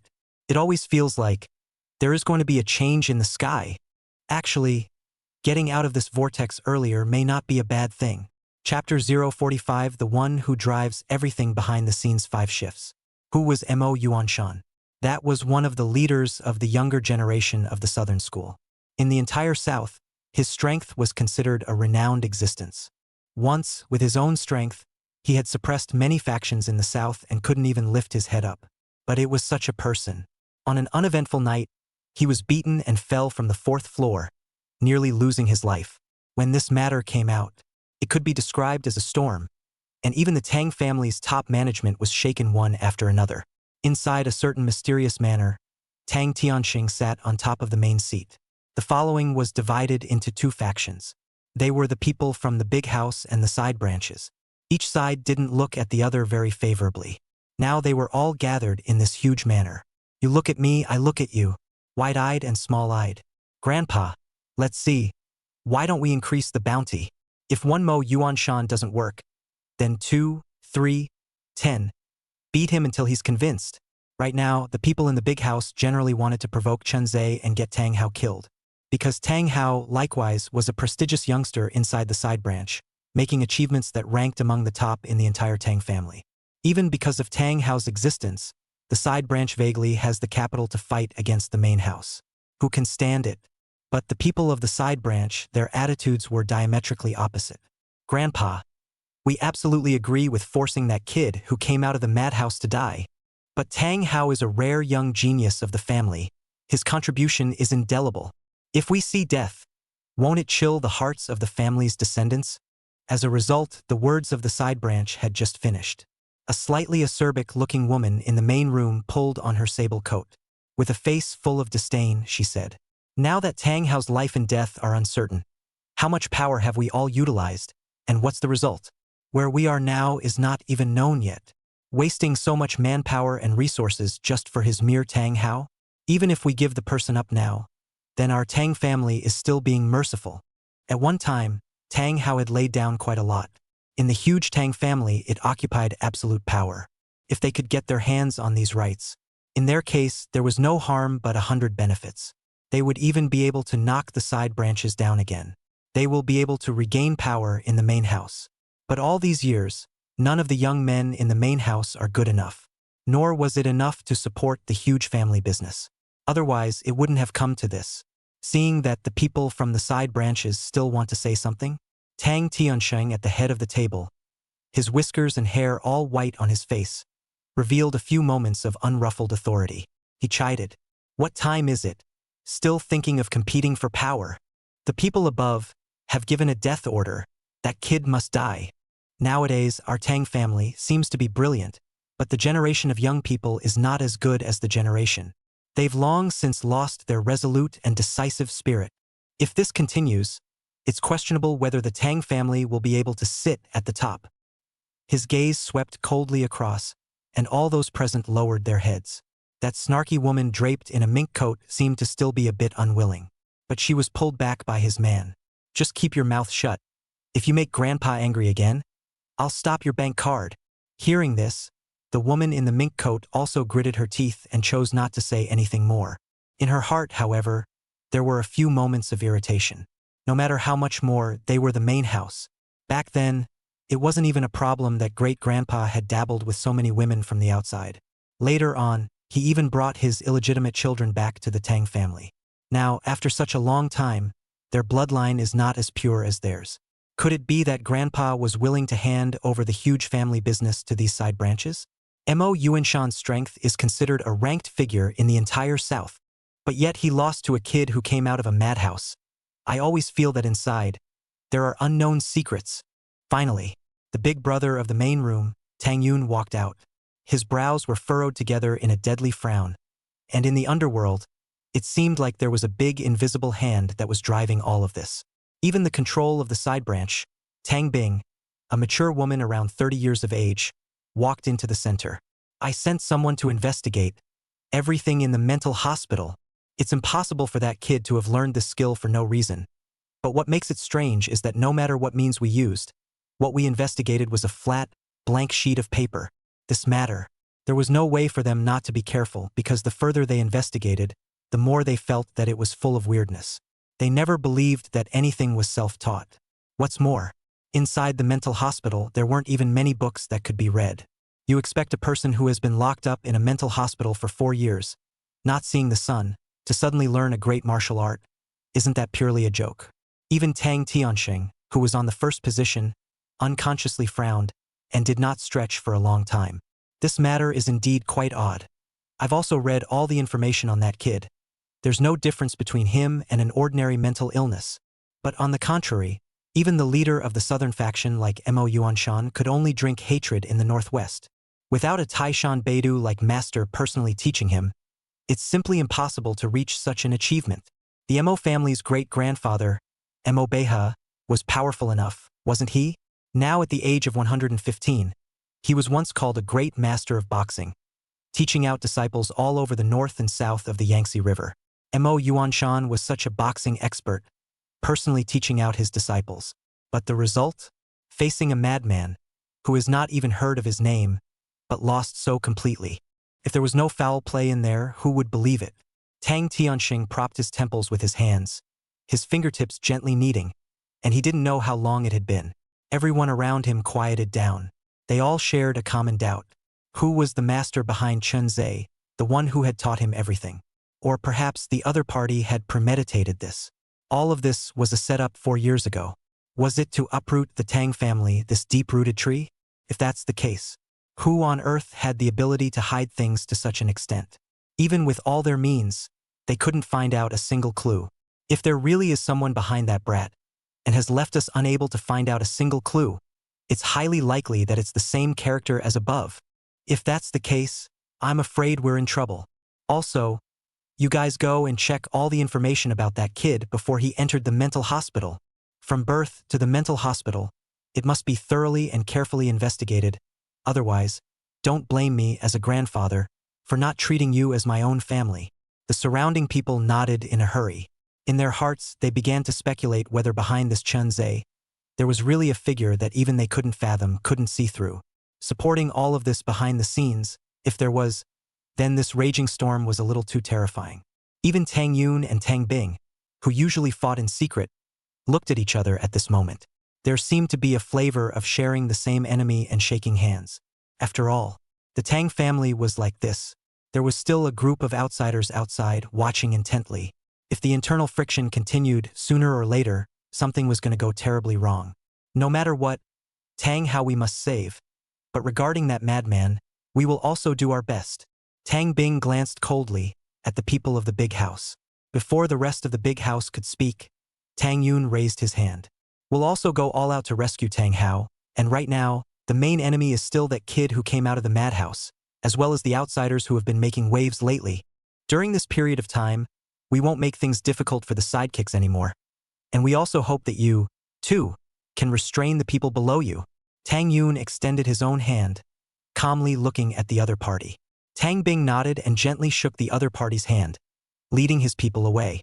Chapter 046 The Wang family is gone.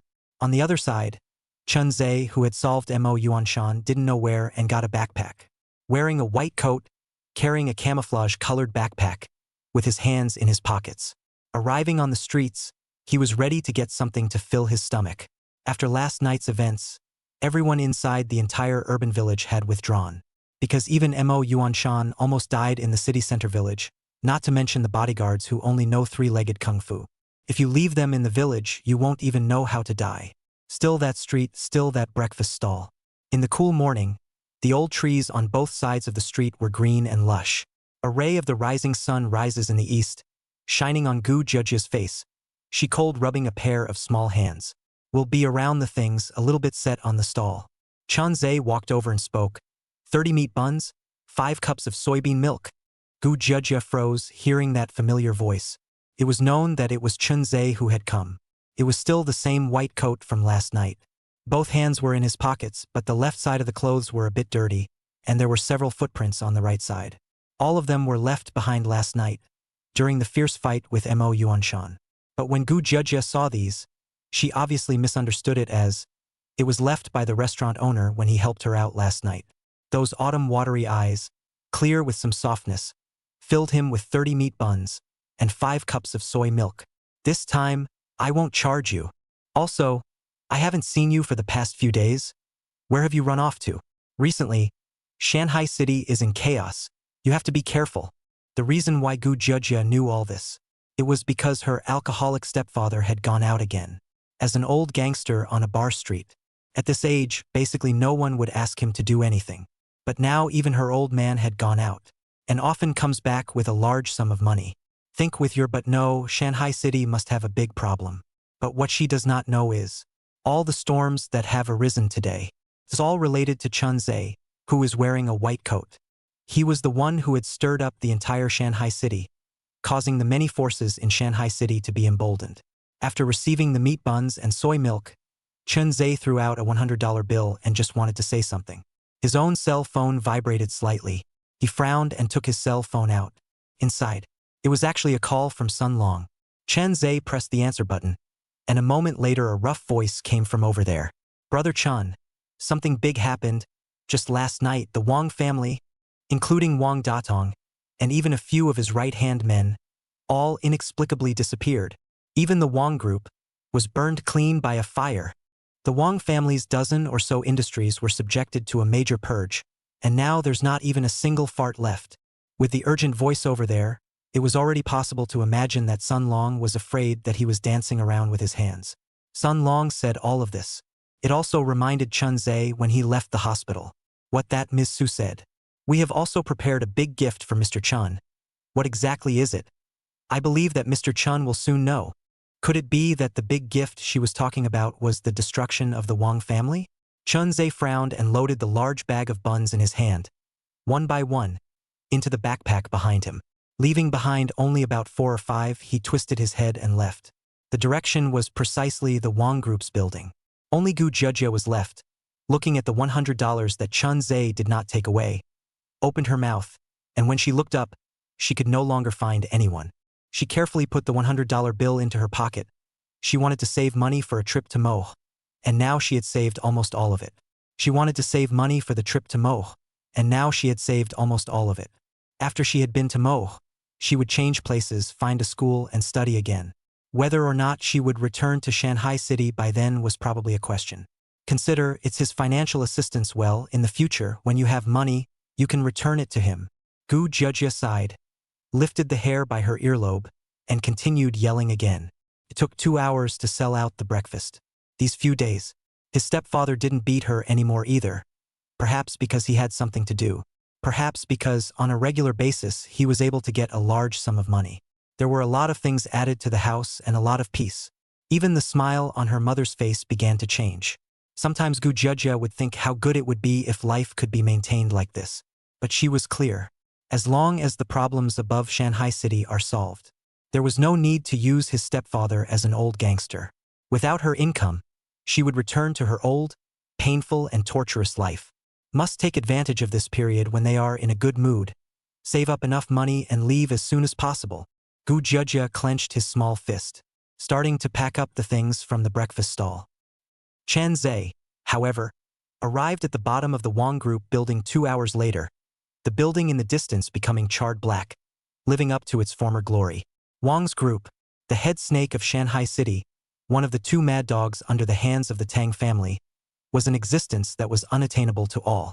Once do not know how many people are envious of the Wang family today's position, but when the Wang family, in a very short period of time, after the family broke up and died, they began to celebrate, perhaps not stand in that position is also a good thing. Next to the charred black building that was abandoned and still smoldering with fire, Chun Ze also saw an old woman, all bejeweled and extremely well maintained. From the surface, the age was as if she was 35 or 36 years old. But in reality, who knew her true age? The woman's face, however, carried a few similar outlines to Wang Dong. Standing dumbfounded in front of the building, she could not stop her tears from falling. Am I really wrong? It's me who spoiled him too much. If I didn't obey him in everything, if I hadn't met his demands every time, if I had taught him well, would things have been different? The woman cried extraordinarily miserably, her tone hoarse. Next to her, from time to time, someone also carried out 1 or 2 charred corpses from the midst of the ruins. Soon, Wang Datong was also dug out, has long been burned to the face if not because of the left hand, once because of the fracture equipped with a brace. An expensive, extremely easy to recognize. I'm afraid that they cannot confirm. This dead person is who, looking at their own man, ended up like this. This 35-6-year-old woman just cried and sat paralyzed on the ground.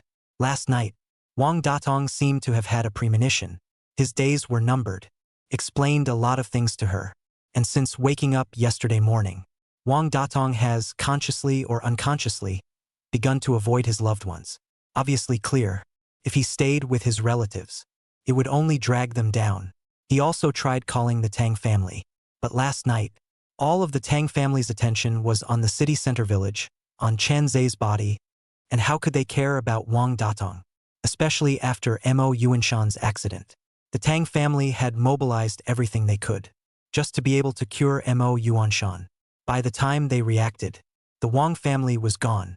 Wang Datong was burnt to death in his own group building. Such a tragic scene. The people passing by in the surroundings didn't sympathize half-heartedly. It was because what the Wang family had done over the years could be described as the wrath of the heavens. It was equivalent to the benefits all being taken up by the Tang family. But the infamy was all borne by the Wang family, causing the Wang family to reach a point where even wild dogs disliked it, even though it was prospering day by day. Chapter 047. A rabbit dies and a fox grieves. After Wang Datong died, next to the burnt building, all kinds of black sedans were soon parked. The first to come down was Zhou Buwei, as one of the two evil dogs under the Tang family. The news of Wang Datong's death was like a nightmare that haunted Zhou Buwei's head. He spent the whole morning in a state of confusion and fear, hastily summoned a large number of bodyguards, having his driver drive the car to the front of the Wang Group building. Because of the other party's age, he was 5 years older than Zhou Buwei. As he walked up to the bejeweled old woman, Zhou Buwei sighed. "Sister-in-law, I'm sorry for your loss.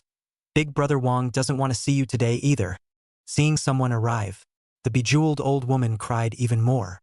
Viciously, she looked at Zhou Buwei next to her. One by one, the fists smashed over. Zhou Buwei didn't deviate or dodge, just stood there and let the bejeweled woman's fists fall. "Why wasn't it you who died? Why was it my husband? You were all fine, but my husband, my son, all gone." Crying miserably. But she didn't think about it. Over the years, his man, how many innocent people were killed. Her son, how many poor young girls have been brutalized. The pain that others had endured was just returned to them as is, but at this time she couldn't take it anymore. Zhou Buwei of course also knew that they did those things that the heavens and the people were angry about. It did not refute it. Perhaps he deserved to die as well. Sooner or later it would be his turn. Wang Datong's death gave him a cool feeling of a rabbit dying. Even his eyes became incredibly cloudy. Perhaps we have indeed done too many evil things over the years. Now, after enjoying glory and wealth, and enjoying this status, it's time to return it. One sentence. It made the old woman in front of her come to a screeching halt. Wide-eyed, unable to say half a word. Is she a good person? Obviously not. Could even be said to be an outlaw woman. There were countless people who offended her during the day, who were directly or indirectly killed by her. Even a pet dog kept inside the house. If you accidentally scratched her, you would be worse than dead. So much so that the servants they hired, when they were in front of her, they were all a bit coy, since she is not a good person. Her man has likewise harmed countless people. Even her dead son is full of crimes. Who is she to complain? Who is she to bawl here? But those. It was someone else's grief without it actually falling on them. How could they experience it? I don't care about any of this. Cosmos is dead and so is Ah Dong. You must avenge them. Otherwise, I will not let you go even as a ghost. Zhou Buwei nodded solemnly, but in his heart. Yet there was no semblance of certainty. Revenge? How long he could live was an unknown question. What was there to talk about revenge? Just when he raised his head, looking into the distance, he happened to meet an icy face, wearing a white coat with a camouflage-colored backpack behind it. Both hands were always placed in his pockets, and noticing Zhou Buwei's gaze, the man in the white coat, but just grinned, paired with the charred and smoldering building next to him. It was even more chilling. Chun Ze. His voice was a bit disorganized. It was slurred. The woman next to him was also filled with confusion. But when the woman turned her head, Chun Ze had already turned his back and left step by step with a face full of calm. There were clearly numerous bodyguards around. The enemy that the Tang family wanted to kill was right in front of them. But in Zhou Buwei's heart, he felt a pang of fear. People dared to blatantly stand in front of him, even to meet his gaze. People were able to calmly step by step, slowly leave, without half a bit of timidity, fear, not to mention hiding and being terrified. Wasn't it enough to prove how useless they were? Zhou Buwei fell into a long time lost in thought. A full 10 minutes passed without reacting, waiting until the honking of cars resounded around them again. It was the Tang family's convoy that had arrived. The one who walked down first was Tang Bing, the helmsman of the side branch, a woman in her 30s, beautiful to the core and permeated with a coldness. So far, she had passed her prime. However, the coldness in her body made people always dare not approach her, and she had been alone so far. If there were no surprises, I'm afraid Tang Bing would never marry in this life. Tang Bing, who stepped out of the car, glanced at the burnt-out building in front of her and shook her head helplessly. Zhou Bui hurriedly asked, "Isn't it that boy surnamed Chun who did this?" After seeing Chun Ze just now, he subconsciously assumed that it was Chun Ze who had burned down the mansion last night and forced Wang Datong to die. But Tang Bing shook his head. Last night, the Southern School's Mo family, the leader of the younger generation, Mo Yuan Shan, and his senior brother, Mo Zhendong, personally led a group of people to the city center village and found Chun Ze, but on the roof of a private house by the river. He was beaten by Chun Ze and fell down, nearly dying. Last night, that kid never left the city center village, so I can guarantee that it wasn't him. Zhou Bui froze. It wasn't that kid who did it? Soon, he thought of it again, a possibility. An outsider. Recently, their Wang family and Zhou family were like two mad dogs, biting at the outsiders. Countless dens and entertainment venues have been burned down. Even more so, thousands of outsiders have been injured. Those who died as a result were not a few. If it was an outsider, it didn't seem surprising. But very quickly, he remembered what Tang Bing had said just now. "No, you just said that last night, the leader of the younger generation of the southern faction's Mo family, Mo Yuan Shan, fought with that kid and almost lost his life?" Tang Bing nodded. Mo Yuan Shan personally admitted that he had less than a 30% chance of winning when he faced that kid. He also said that the kid probably didn't use his full strength, and throughout the entire process, there were a few hints of teasing him. That is to say, unless there is a great person in that area, personally striking out, otherwise we don't have half a way to take that kid. Hearing this explanation, Zhou Bui sucked in a breath of cool air. Originally, he felt that he had already overestimated that kid. But now that he heard Tang Bing even say this, even more so, he felt that there was a chill that crept upward from his spine a little bit. His soul couldn't stop trembling. The leader of the younger generation of the Mo family of the southern faction had personally admitted that he couldn't beat that kid. The chances of winning were less than 30%. Just hearing it felt unthinkable. Those already cloudy eyes, at this moment, even more added a touch of despair. He didn't know what to do next. Tang Bing patted him on the shoulder. "Don't worry. The Tang family has already placed a kill order, and the good hands on the road are starting to converge on Shanghai City. Even the people above have promised to bring us an expert in boxing. Wang Datong's death was just an accident, if it wasn't for last night. When we focused all our attention on the city center village, the outsiders wouldn't have gotten their hands on us so easily. One can only say that the time is also fate." After saying that, Tang Bing shook his head and turned towards the car, leaving a sentence before leaving. "Take care of Mrs. Wang. Also, Wang Datong is out there. There are a few illegitimate children. I've already had people go and pick them up. In the future, let them take charge of the remaining properties of the Wang family." Seeing that the Tang family did not forget the dead Wang Datong, Zhou Bui, who was not far away, hurriedly agreed, and arranged for people to deal with the Wang family left behind, a series of trouble. Seek recommendation votes, monthly votes, catch up on reading, catching up on drafts. Chapter 048 Zhao Minor encountered kidnapping. Wang Datong's death had sounded an alarm for everyone. Nowadays, Shanghai City had already become a mess. It was undoubtedly a fool's errand if one wanted to act recklessly as before, especially with the outsiders that had flooded Shanghai City during this period of time. Even the local forces had become incomparably restrained.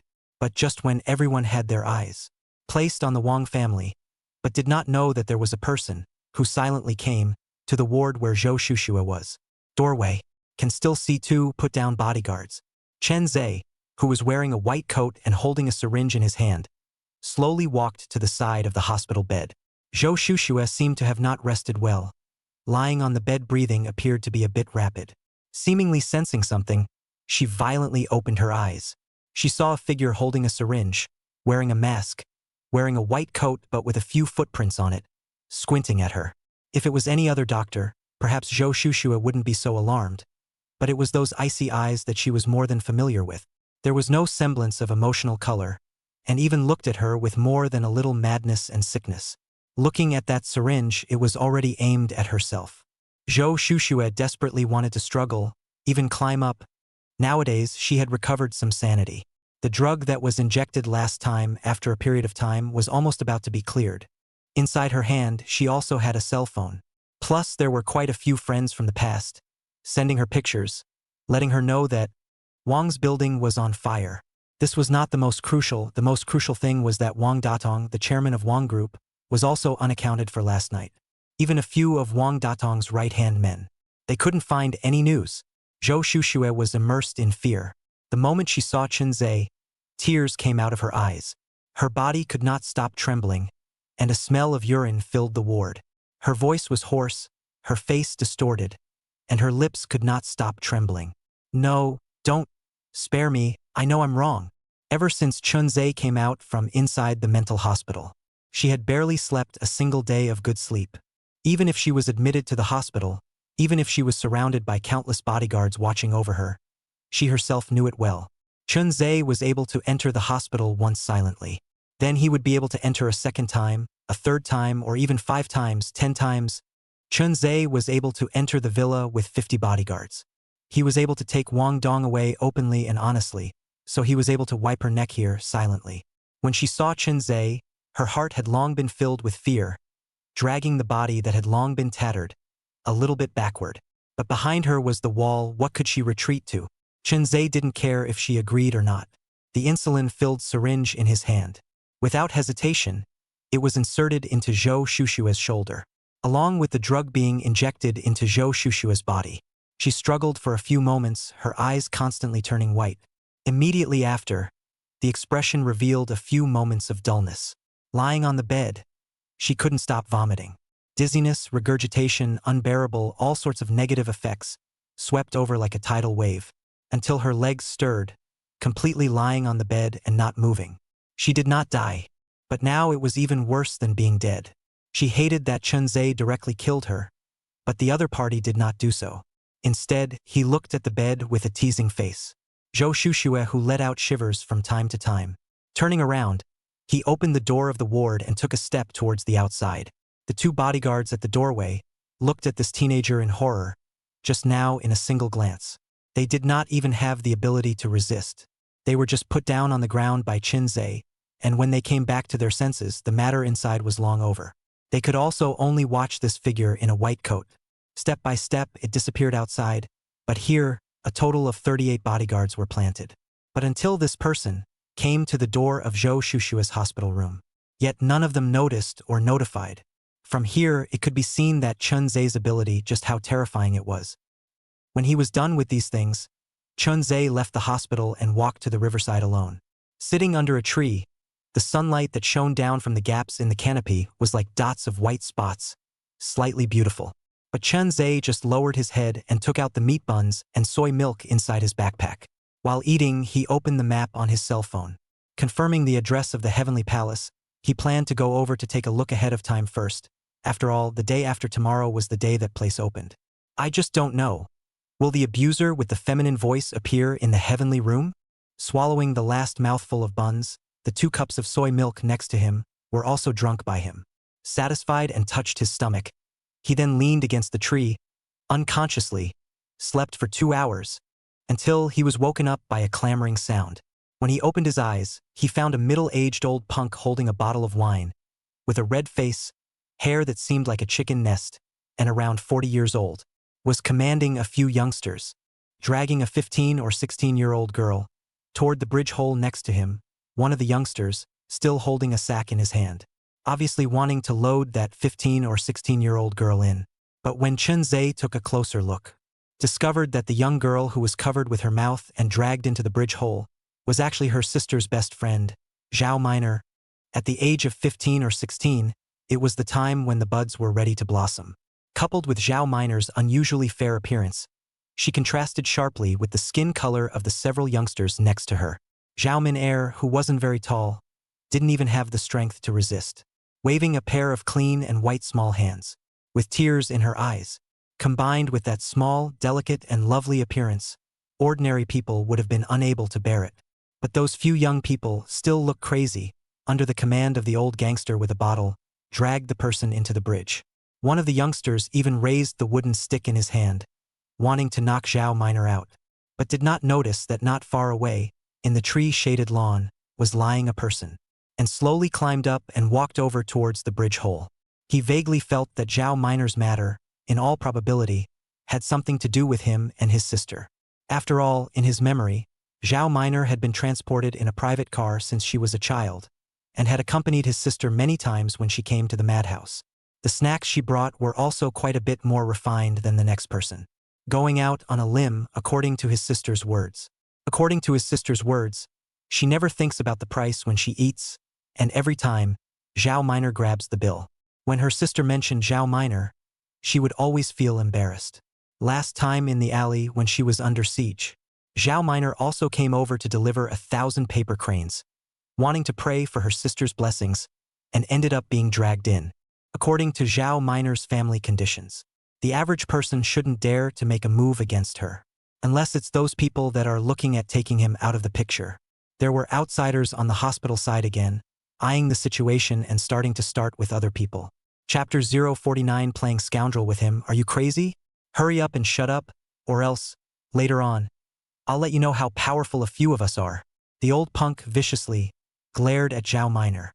Another kick was sent towards the small youth not far away, holding a wooden stick. Can't even do a little thing right. The Tang family spent so much money, asking us to do something, and opened up a path of wealth for us. Is this how you repay people? This old punk. Name is Wu Hai. When he was young, in the neighborhood he was famous for his ruthlessness. At that time, a bar street, not called a bar street, the city center village near the internet cafes mostly, but also a place of mixed fish and dragons. Wu Hai do things cleanly, get a boss's appreciation. Fortunate to enter the real estate industry, specializing in helping people clean up some of the tenants who refused to compromise. Also during that time, the scenery over some days. Pity. Since his boss fell from grace, there was no more income, and he was sent to prison for 7 years for an assault. By the time he got out again, the world had long since changed.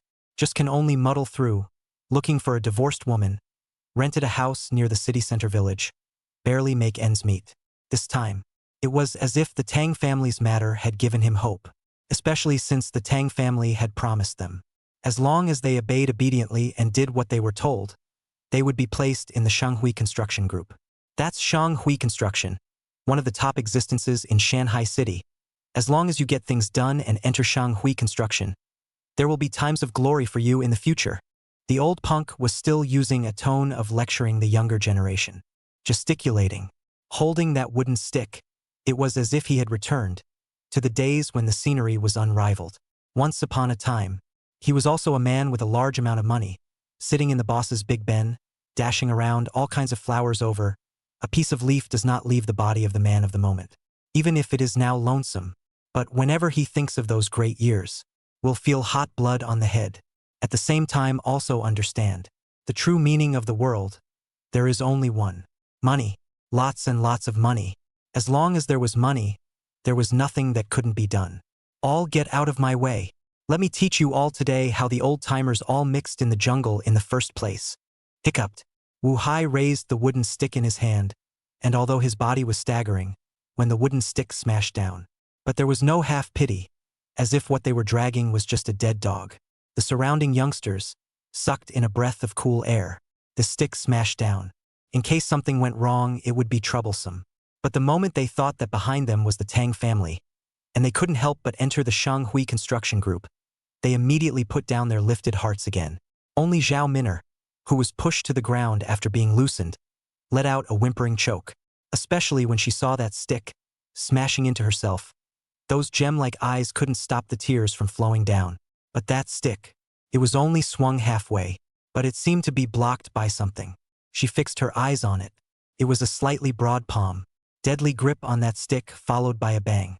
Wu Hai, the old punk next to her, flew out at once, let out a mournful wail, heavily hit the stone pier next to him. Getting the wooden stick, Chun Ze's gaze coldly swept a glance, the few youngsters. As if a tiger into the flock, a few back and forth between. They were all beaten on the ground, crying, constantly begging for mercy. Jump down! Chun Ze kicked the old punk, pointing to the river not far away. The old punk froze, then reacted.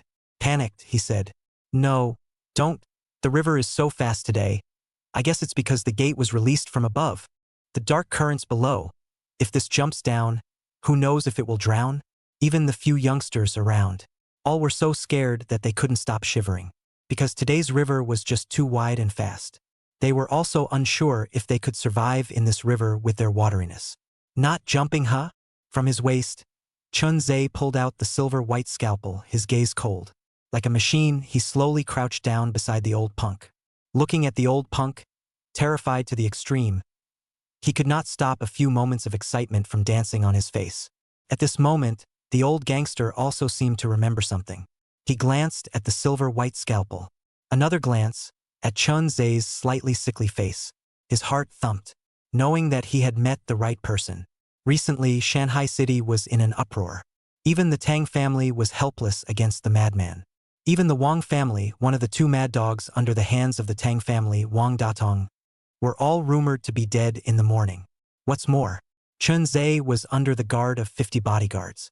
The news of taking away Wang Dong in a dignified manner. It had already spread throughout the road, which could be described as Chun Ze, as a god. After all, nowadays those who can do it with the power of one person, make the Tang family anxious, can only be so one. And so, when that silver-white scalpel appeared, he stood up with a mischievous sound. Don't, big brother. I'll jump all right. After saying that, he glanced at Chun Ze and saw that the other party's eyes were not only icy cold, but also carried a few hints of tyranny, and a chill bubbled up in his heart. Compared to the choppy river, this suffocating madman was even more terrifying. Under the puzzled gazes of the several youngsters beside him, he flung himself, crossed the railing, jumped into the big, wide, fast river. Several youngsters were dumbfounded. Even if the other party was holding a scalpel, it wouldn't be so bad, would it? He stabbed a few times and made some wounds. At most, he will be hospitalized and lie down for a while. The Tang family will be responsible for the medical expenses. Jump into the river, life and death is out of their control. There's even a young man, lying on the ground, played a rogue. Either you kill me, or you let me go. Want me to jump into the river? No way. Finished speaking. The youngster closed his eyes, and the others followed suit, all lying on the ground. Chun Ze left. Laughing like a devil, his mouth slowly split open, under that sunlight, revealing white teeth, and took one step at a time. The surface of the river. The old gangster Wu Hai, who was desperately paddling. His heart was not in the right place, and shouted, "You idiots, hurry up and jump down. That guy is the madman who, nowadays, has left the Tang family helpless." He even dared to kill Wang Dong, as well as Wang Datong, one of the two mad dogs under the Tang family's hand, let alone a few of you insignificant things. Originally, they were still deadpan. Suddenly, their eyes widened, and the youngster who had been lying on the ground earlier, climbed up with the momentum of Shun Lei, with a fluttering sound, jumped into the water. The other two, looking at Chun Ze, who was close at hand. The heart is half cold. Nima, this person in front of me is now Shanghai City, let all the famous families, terrified of the madman. UND early to say earlier set out, who dares to play rogue with him? The heart thought. The body is also very honest. Suddenly, the carp hit the ground, rolled over and got up.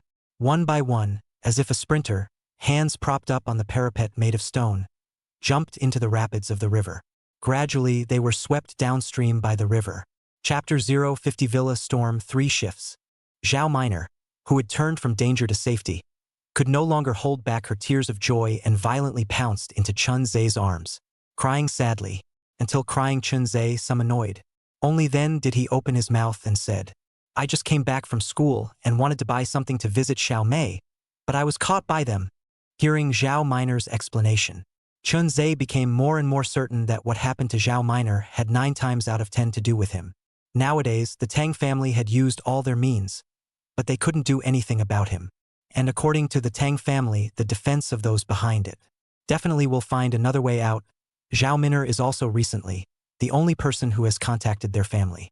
Therefore, being implicated was not surprising. Recently, it's better for you to leave your family's sight less often. Otherwise, no one will even know if you die outside. Chun Ze glanced at Zhao Minor and was about to turn around and leave, but he went out a few steps. Then he remembered Zhao Minor's relationship with his sister, plus the fact that she would often come over to visit him as well. Now it was because they were implicated again. Immediately stopped his steps. "Where is your home? I'll send you back." Zhao Minor froze, whether it was before or now, even though Chun Ze had already saved her twice. The feeling she gave off was still cold, as if she was born, unable to get along with ordinary people, now offering to send her home. Inexplicably, it made people a little touched. Immediately after, she also told Chun Ze the address of her home. Together, they came to the side of the highway and entered the alley of the distant hutong. Taking the main road was fine though. But Chun Ze still preferred this kind of darker environment. What's more, taking the main road was easy to be targeted. Comparatively speaking, the path inside this kind of alley, it was safer. The two of them rushed slowly and finally arrived at Zhao Xiaoman's home, a standard small villa, but the door locks had already been broken open. It was even more silent inside. Not even a fly. Zhao Minor went in and shouted, "Aunt Lu, I'm back." But no one was ever heard to reply. Instead, it was Chun Ze, who frowned, glanced near the doorway, a small puddle of scarlet liquid, and immediately realized something. As soon as he pulled Zhao Minor, he then ducked to the side of the wall, carefully touched the side of the glass window. Looking inside, it was then seen that next to the sofa, there was the body of a large golden hair lying, seemingly hit on the head by some kind of hard object and dented a large chunk of it. Blood stained the entire floor, and even in the middle of the kitchen, smoke was faintly coming out. The nanny was lying next to the kitchen. There was no doubt about it. Something had definitely happened to Zhao Minor's home. "You stay here first. I'll go in and take a look." Chun Ze had already surveyed the layout of the villa here when he came in, and following a sewage pipe not far away, he braced himself against the load-bearing pillars and quickly climbed up. But in just over a minute, he had already appeared on the roof of the building and opened the small door downwards from the roof. When he looked down from above, immediately saw 7 or 8 silhouettes ambushed on the first floor of the villa. They wore all sorts of clothes, different from those of the Tang family formal black suits. In previous words, it was more like a miscellaneous army. He remembered again. Ning Miaoshu had said that the Tang family had issued a bounty on the road, and there were already quite a few outsiders that had begun to help the Tang family and surround themselves. These people ambushed on the first floor. I'm afraid that 9 times out of 10, they were related to the bounty. From his waist, he felt out the silver-white scalpel. The people below. Attention was again on the doorway. When he came to the second floor and leapt down, the crowd reacted. But these few people's skill, they couldn't even touch the corner of Chun Ze's clothes, and they were all taken care of by him in 3 or 2 strokes. Looking at the 7 people who fell on the ground and wailed, Chun Ze opened the door, and Zhao Minor walked in. Looking at the tragic situation inside the house, she covered her small mouth with red eyes and cried in a low voice, "Aunt Lu, rhubarb." Zhao Minor went forward to check. Aunt Lu is still alive, but the big yellow dog therefore died. Lying on the ground, the most conspicuous was a man with a scar on his face, obviously also saw the scalpel that Chun Ze was holding, as well as the speed with which he had just struck out. They were just some small people on the road who didn't make the cut. The reason why they ran to Zhao's house was because they wanted to try their luck, to see if they could know something from Zhao Minor's mouth. After all, right now, the Tang family's bounty, as long as they could find Chun Ze's exact location, they would be able to obtain as much as $1 million in bounty. As for personally going to catch Chun Ze, that was a complete joke. As far as their 3-legged kung fu was concerned, going would be a death sentence. Who would have thought? This trip but ran into the main man. It made them feel shivering. Their limbs softened, scared out of their wits, and regretted running here. Chun Ze, however, walked over to the man with a scar on his face, raised the scalpel he was holding, and without hesitation, stabbed down at the other party's neck, accompanied by a stream of hot blood, sprayed out, stained on the face, hands, but also scared the surrounding people, crying, especially the moment Chun Ze raised his head. The expression on his face made everyone's hearts tremble, and they rushed outside as if they didn't want to die. There was still fear, trepidation, and other emotions on their faces until they all disappeared. Chun Ze only stood up, full of indifference, walked into the restroom and began to clean up the blood on his body. Lying on the ground, the man with the scar covered the wound on his neck with his hand, wanted to open his mouth to say something, but could not say a word, until he slowly ran out of motion. His pupils contracted a little and he died in the hall. Only then did Zhao Minor, who was next to her, violently swallow a mouthful of saliva, accompanied by a gurgle. On her pretty face, she unconsciously revealed a touch of misery and looked fearfully towards Chun Ze, who had finished cleaning up the bloodstains and walked out. "Where are your parents?" Chun Ze did not pay any attention to her gaze. Instead, he sat on the sofa and leisurely asked. It was only then that Zhao Minor gulped and said, My mom divorced my dad when I was very young and went to live over in Kyoto. My dad is doing business in the provinces, and it's estimated that it will take another half a month before he can come back. Weekdays, perhaps because at a very young age, there was no love and care from his mother. One's own father, again, was not at home from time to time, resulting in Zhao Xiaomin made a sincere friend. It became extraordinarily precious. Even if at that time, Chun Xiaomei had already been targeted by Zhou Shuxue, knowing that the other party was the Zhou family's eldest lady, Zhao Minor still became a good friend without words with his sister. Also because of Chun Xiaomei's accident, as well as that day did not bring Chun Xiaomei, resulting in this young girl's heart, always with a touch of deficiency. Only from time to time want to use various methods to make up for the lack of heart. But I never thought that I would be involved in the whirlpool. Chapter 051 Gambling on Zhao Dongxing's life 4 shifts. In fact, in the past, I would often go home with Xiao Mei. If that day, she took my car, maybe she wouldn't have gotten into trouble. Speaking of this, Zhao Minor's eyes that were like clean jewels started to turn red, leaned against the stool next to her and cried out again. Chun Ze Didn't say anything else. Instead, he started to go check the kitchen, the woman's condition, confirming that the other party was only in a coma and didn't say anything. Taking Zhao Minor, he left the villa, because he knew, after this incident, there would definitely be someone else who would come looking for Zhao Minor's trouble, solely arranging a safe place for her. It was also considered that there was no shame, Zhao Minor's part of her heart towards her sister. Let's go, it's time to leave here. Don't go to school these days either. Compared to studying, your own life is more important. With your family's situation, even if you fall behind a little in your studies, there's definitely a way to make up for it. After experiencing the 3 crises in the alley, the bridge hole, and the villa, Zhao Minor obviously also clearly understood her situation and did not retort, timidly following behind Chun Ze. The two quickly arrived near the urban village. Chun Ze found another unoccupied rental room, picked the door lock, took Zhao Minor to live in. Also after they left, around 40 minutes, Aunt Lu, who was lying inside the kitchen of the villa, woke up, seeing the corpses inside the hall and the rhubarb lying next to the sofa. She shivered in fear, then calmed down again. Taking out her cell phone, she edited a message and took a few pictures. Sent it to the people over there. A few minutes later, Zhao Dongsheng, who was doing business in Chuanyun province, finally saw the nanny's message. This middle-aged man who looked like he was 1.78 m, pinched his cell phone deathly, and his pupils couldn't stop dilating. Home. Inside the home. Out. Something happened. His voice trembled. There was a strong worry among his eyes. His daughter. It was his only worry nowadays, and the reason that made him keep fighting. Ever since that year his wife, for some reason, left. He realized, men without money really worse than death. He had seen a movie before and agreed with a sentence in it. If I had a real sum of money, I could also be a real man.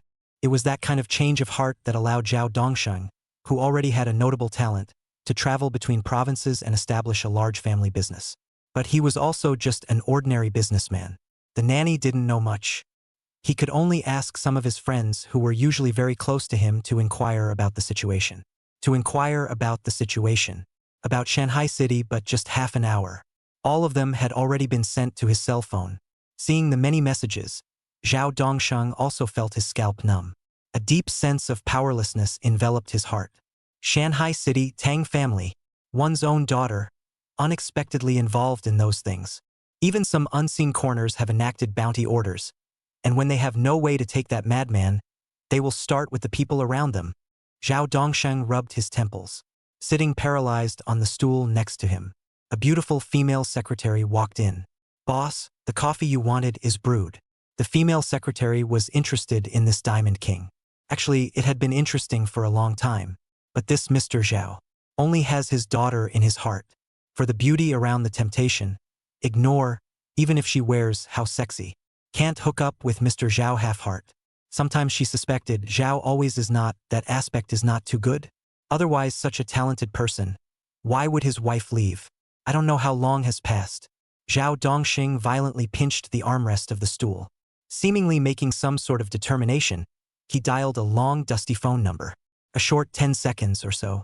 The sound of the phone beeping, but it made Zhao Dongxing's days feel like years.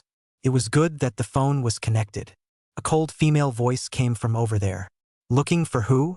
Me, Zhao Dongsheng. Hearing this name, the woman over there was obviously a bit flustered. It was as if something had fallen to the ground. There was a dang sound, like a glass smashed, but the woman still pretended to be calm and said, So it's you, how is Min Air? You guys, are you doing well? Zhao Dongxing's voice was a little cold, knocked on the table in front of him. Still, he said one by one. Min Air is missing. What? The daughter is missing? How did you watch over the child? The woman's voice over there became anxious.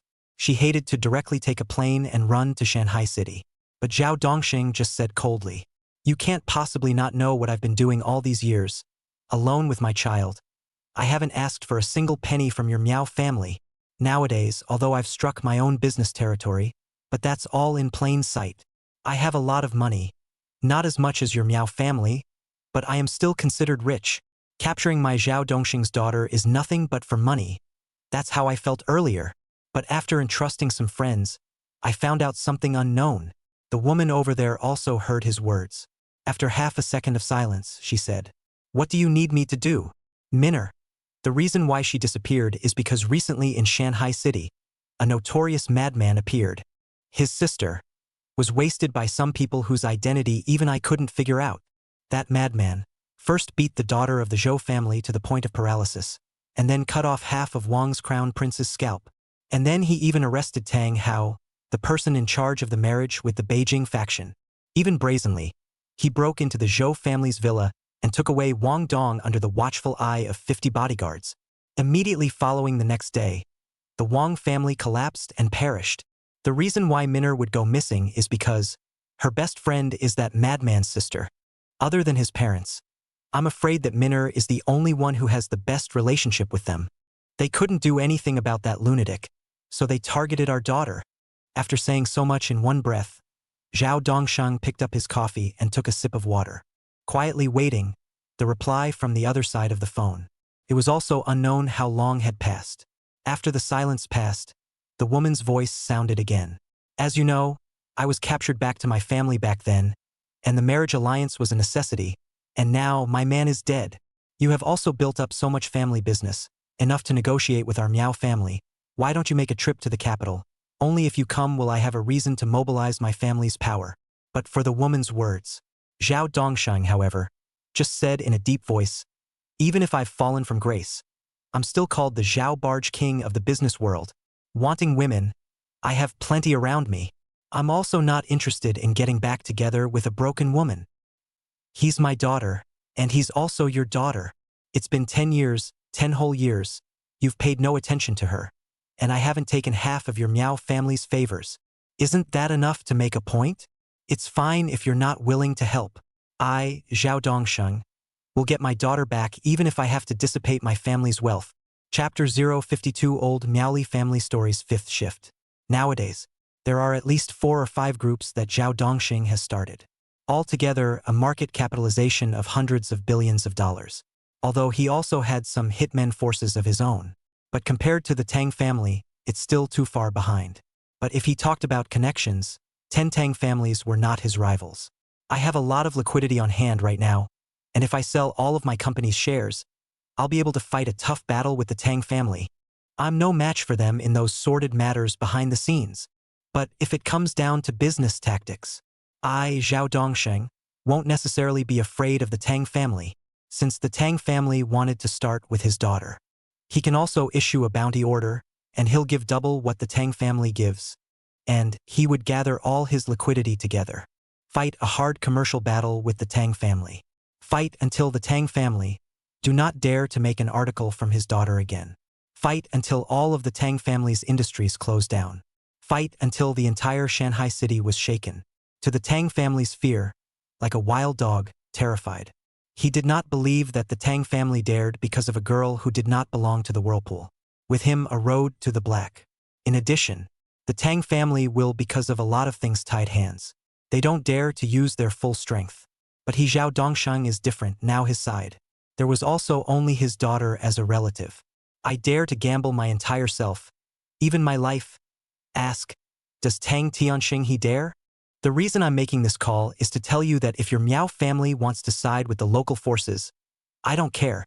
But if your Miao family has to follow that Tang and take action against my daughter, then I'm sorry. Even your Miao family, I'll fight together.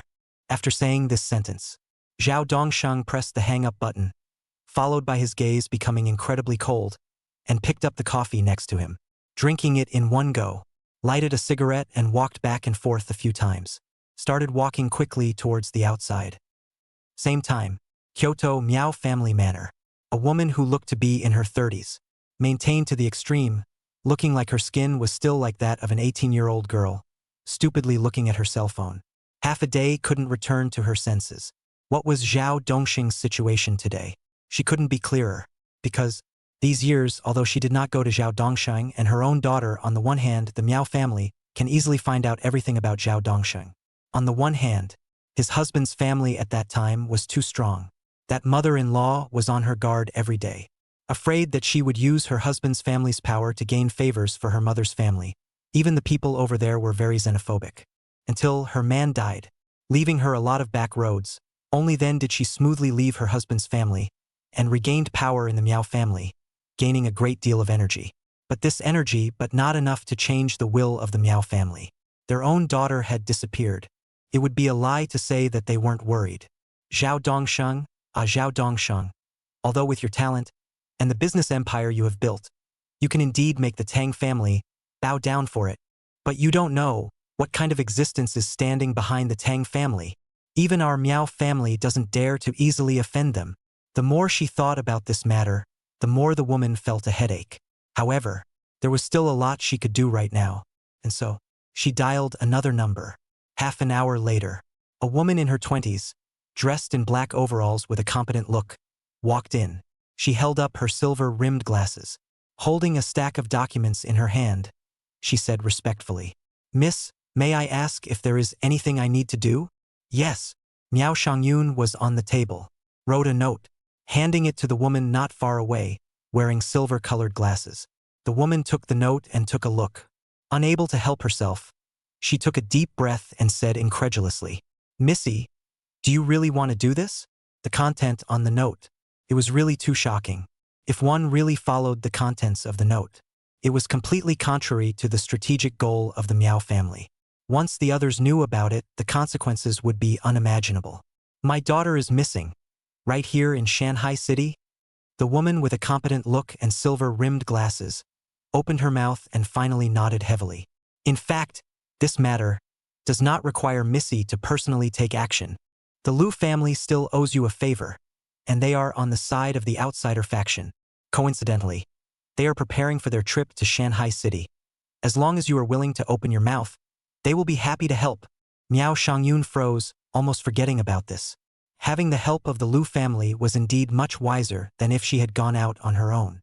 Moreover, the Liu family was originally on the outsider's side, and with herself operating secretly in the Miao family, it might bring about unexpected results. "Then do as you say. Gotta be careful though. Since there's a better way out, there's no need to reveal my identity." The woman wearing silver-rimmed glasses nodded in a hurry. "Don't worry, Missy. I'll make sure to do it without a drop of water." After saying that, the woman turned around and went out. Only Miao Shangyun was left, sitting alone in the middle of the room. "Dongxing, Dongxing. After so many years, you still refuse to forgive me. In fact, as a woman of a big family, many times, the choice was not in my hands. But nowadays, I have the ability to choose, but you are unwilling to readmit me." She suddenly felt a little nostalgic. The days when she used to be with Zhao Dongsheng. That period of time. It was almost her most carefree passing. Vaguely able to recall when Zhao Dongsheng stood in front of the Miao family manor. Thunder and lightning, the sky was overcast, it was raining heavily, but the upright figure. Which day? He was in front of the Miao family, waiting for 3 hours. The same 3 hours of rain. But that day, it was the day before her wedding, and it was impossible for her to go out to see Zhao Dongsheng. I heard that after Zhao Dongsheng went back, he got very sick and had a 39-degree fever. Since that illness, Zhao Dongsheng seems to be a new person in the shopping mall, showing his amazing talent. Also used a short period of 10 years. Will their own industry spread all over the north and south of the Yangtze River? If not, Zhao Dongsheng's industry is too dispersed, cannot pose a threat to the local forces, but also has her secret help. I'm afraid that Zhao Dongsheng has long been unknown. How many times to die? You always say that I'm cold and heartless, but if it wasn't for me, no matter if it's you or your daughter, how could you live so comfortably? If, on that day, I hadn't married out, not only you but also Minner would have died on that rainy night. She could clearly remember how many people the Miao family and her husband's family had sent out at that time. Once she dared to make an act of disobedience. Then the next day to send in front of her is a large and small 2 corpses. So nostalgic, in Shanghai City to study in the university of that period of time, unfortunately, can no longer return. 5 more, and then said everyone concerned about a problem, why no hot weapons, and the catcher, maybe my subject matter is more that the reason, and then realized that some things cannot write too detailed, but also did not dare to continue that. Chapter 053. Traveling to the Heavenly Realm 1 shift. The night breeze blew gently, and the stars and moon were hanging high above the 9 heavens. Through the window, outside was the lights of 10,000 homes, brightly lit all night long. Even if it was already very late, it was still possible to see the bustling crowds. Chun Ze came back from outside, carrying dinner and a change of clothes. He pried open the rental house. Inside there is a freshly showered teenage girl. Perhaps it was because of the hot water that had just been flushed. That clean white face, in the light of the illumination, slightly reddish. The black hair, wet and dripping downwards, exuded a special beauty. Chun Ze placed the dinner next to the table. Again he put a change of clothes and threw them on the bed. The young girl hurriedly took the clothes and changed out of the old set. It was unknown whether it was Chun Ze's vision, or whether it was the clothes the salesperson took that were good. A set of light blue dress with a few elegant patterns. Wearing it on a young girl's body added a few moments of serenity, paired with the snow white to the extreme skin and the slightly shy face of the young girl. If another person was in the room, I'm afraid that they wouldn't be able to hold it anymore. Instead, Chun Ze just focused on burying his head in food. During the entire process, in front of him, the breathtakingly beautiful young girl, however, could not arouse his interest. When he finished eating dinner, he took out his silver-white scalpel again. Gently wipe up, more like caressing his lover. As for other things, all of them had nothing to do with him. The young girl was also keeping her head down, slowly and methodically eating her boxed lunch. Although the boxed lunch wasn't very tasty, she still filled her stomach first. Things finished eating. The young girl also put her attention, falling on someone by the windowsill. Seeing herself was not as attractive as a scalpel, more so. The young girl's heart, for some reason, felt slightly complicated. By the young man sitting next to the windowsill, wiping the scalpel. Get a moment, cannot remove the eyes. Time fixed for an unknown period of time. Chun Ze put away the scalpel, turned over to bed, lay down and went to sleep, not dragging his feet at all. Only the young girl was left staring blankly at this scene. For a time, she didn't know what to do. Although the bed was still half left, Zhao Min, who had never been in contact with other boys, still felt her heart like a deer in headlights. It wasn't until Chun Ze made the sound of snoring. It was only then that the young girl rolled her eyes, realizing that she was thinking too much. Then she laid down on the other side of the bed and slept leisurely. For the rest of the day, nothing happened. In the morning, he also made a trip to the street entrance of the city center village. In front of Gu Jiajia's stall, he bought breakfast. Perhaps it was after these few encounters. When she met Gu Jiajia, she was less resistant to Chun Ze. Instead, she would be tentative and chat with him for a couple of minutes. Evening, Chun Ze returned to the rental house and brought food for the next 3 days. Zhao Minor, because of her boredom, and her cell phone, which she lost when she was under the bridge hole, spent the whole day watching TV. However, Chun Ze's attention was always on the matter of the heavenly world. When the two of them had dinner, Chun Ze came to the vicinity of the Yellow Sea Club and contacted Ning Miaoshu. When Ning Miaoshu came down, it was 6:30, and the sky was mostly dark. Seeing Chun Ze, Ning Miaoshu looked somewhat emotional. Slowly, she asked, "Is the matter of the Wang family's destruction related to you?" Chun Ze frowned. Although he was not the one who destroyed the Wang family, it was ultimately because of him that they suffered destruction. Then he did not say anything more. Today, there is an additional bounty on the road. I don't know what kind of person the Tang family has provoked. As long as it's the Tang family who issued the bounty, the other party will offer double or even several times, causing the Tang family to have a headache even now. It should be considered good news for us. And someone is intentionally or unintentionally sniping the Tang family's industry. Perhaps we can pay attention to it. If I can contact this person, it is possible to cooperate with them. That said, Ning Miaoshu also found it strange. The person who was able to come up with that much money. He was also considered a top-tier figure, and such a person shouldn't not understand what kind of existence stood behind the Tang family. But it was as if that person had eaten his weight and was determined to do so. In various channels, a large amount of money.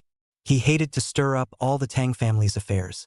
Chun Ze didn't take it to heart and asked, "Regarding the Heavenly Palace, will those people who harmed my sister go there?" Ning Miaoshu hesitated for a moment and said, "According to the information I obtained, 1 or 2 people will be involved every time, so if nothing goes wrong, we might be able to find one of them. Places like this are usually very chaotic, and many small clans that are trying to get to the top will arrange for the big girls from the sidelines to go and participate. Those people play with flowers and can even be said to be perverted. If you go, you should be able to know what it's like." She had also only been from her father. Having obtained some of the information, the specifics would have to wait for Chun Ze to investigate on his own. "Sure the place won't change, is it?" He asked this, causing Ning Miaoshu to freeze for a moment, seemingly remembering something. Opening her mouth, she said, "Indeed there is something strange. Under normal circumstances, the heavenly world opens, will not make a scene to the point that even we know, and I captured an important information. That is, the east side of the city, there is a cruise ship, is about to go out to sea. Many of the people in power are rushing to that side. If the address that I gave you earlier, there is an oddity. You can go to the east side of the city's coastal port to take a look." Chun Ze nodded. This trip was not in vain. At least another important piece of information had been obtained. From the bottom of his heart, he also felt that the previous address of the heavenly paradise was a bit unreliable, and it could be said that it was making a lot of noise. If even Ning Miaoshu could easily find out, it wouldn't be considered a hidden place anymore. "Understood. I'll make a trip to the address you mentioned earlier, and if I can't, I'll go to the east coast entrance of the city to check it out again." After saying this, Chun Ze wanted to leave, but Ning Miaoshu extended her hand and shouted, "Be careful on this trip. Rumor has it outside that the Tang family has found a boxing expert. Counting the time, it's almost here. If things can't be done, it's still important to stay alive. Only by staying alive will you be able to avenge your sister's death. Isn't it?" Facing Ning Miaoshu's sudden concern, Chun Ze did not say anything. Instead, he turned around and disappeared into the night. By the time he reappeared, he had already arrived at the address of the heavenly paradise. Around him could be seen many guarded figures. In the distance, the building in the address was brightly lit, with noisy sounds coming out from time to time, more like someone was organizing an evening party inside. Chun Ze also saw the man who had beaten Sun Hu to the ground last time, with eyes like eagle hooks. In addition to that, there were several other extremely strong experts with intimidating auras, surrounding the place like it was watertight and like they were waiting for a fish to take the bait, making Chun Ze a little puzzled. Is this place, in the end, the correct address of the heavenly palace? With such tight handles around, there shouldn't be any mistakes. Just when he was still hesitating, Wu Hai, the old gangster who was carrying a bottle of wine, led the few youngsters who jumped into the river and walked towards that building with great vigor. Chapter 054, Playing with Too Many Flowers, second shift. The old gangster Wu Hai's mouth is still murmuring. "It's rare to be able to enter this kind of high-grade club. You guys don't disgrace me. There are quite a lot of big shots inside. When the time comes to be able to get acquainted with a few tycoons, even if the Tang family's affairs are over, we will be able to feed and clothe ourselves without any worries." After saying that, he pulled the suit that he had bought for an unknown period of time from the side of the passageway entrance, walked in. Surrounding people checked once, let Wu Hai and others went in.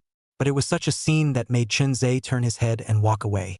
How could a place that even an old gangster, who could bring his own men, enter, be a heavenly place? According to Ning Miaoshu's words, inside the heavenly world, there were quite a few small families and forces that had sent their beautiful girls inside. From here, we can see what kind of characters are inside the heavenly paradise.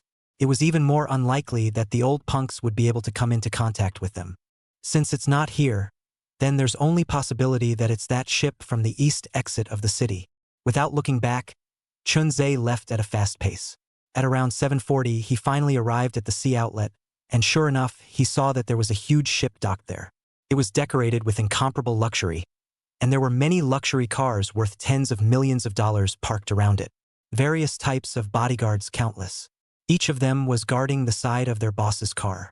The grade with Wu Hai they entered the building formed a sharp contrast. Here was the real heavenly world. It seems that this cruise ship is preparing to go out to sea.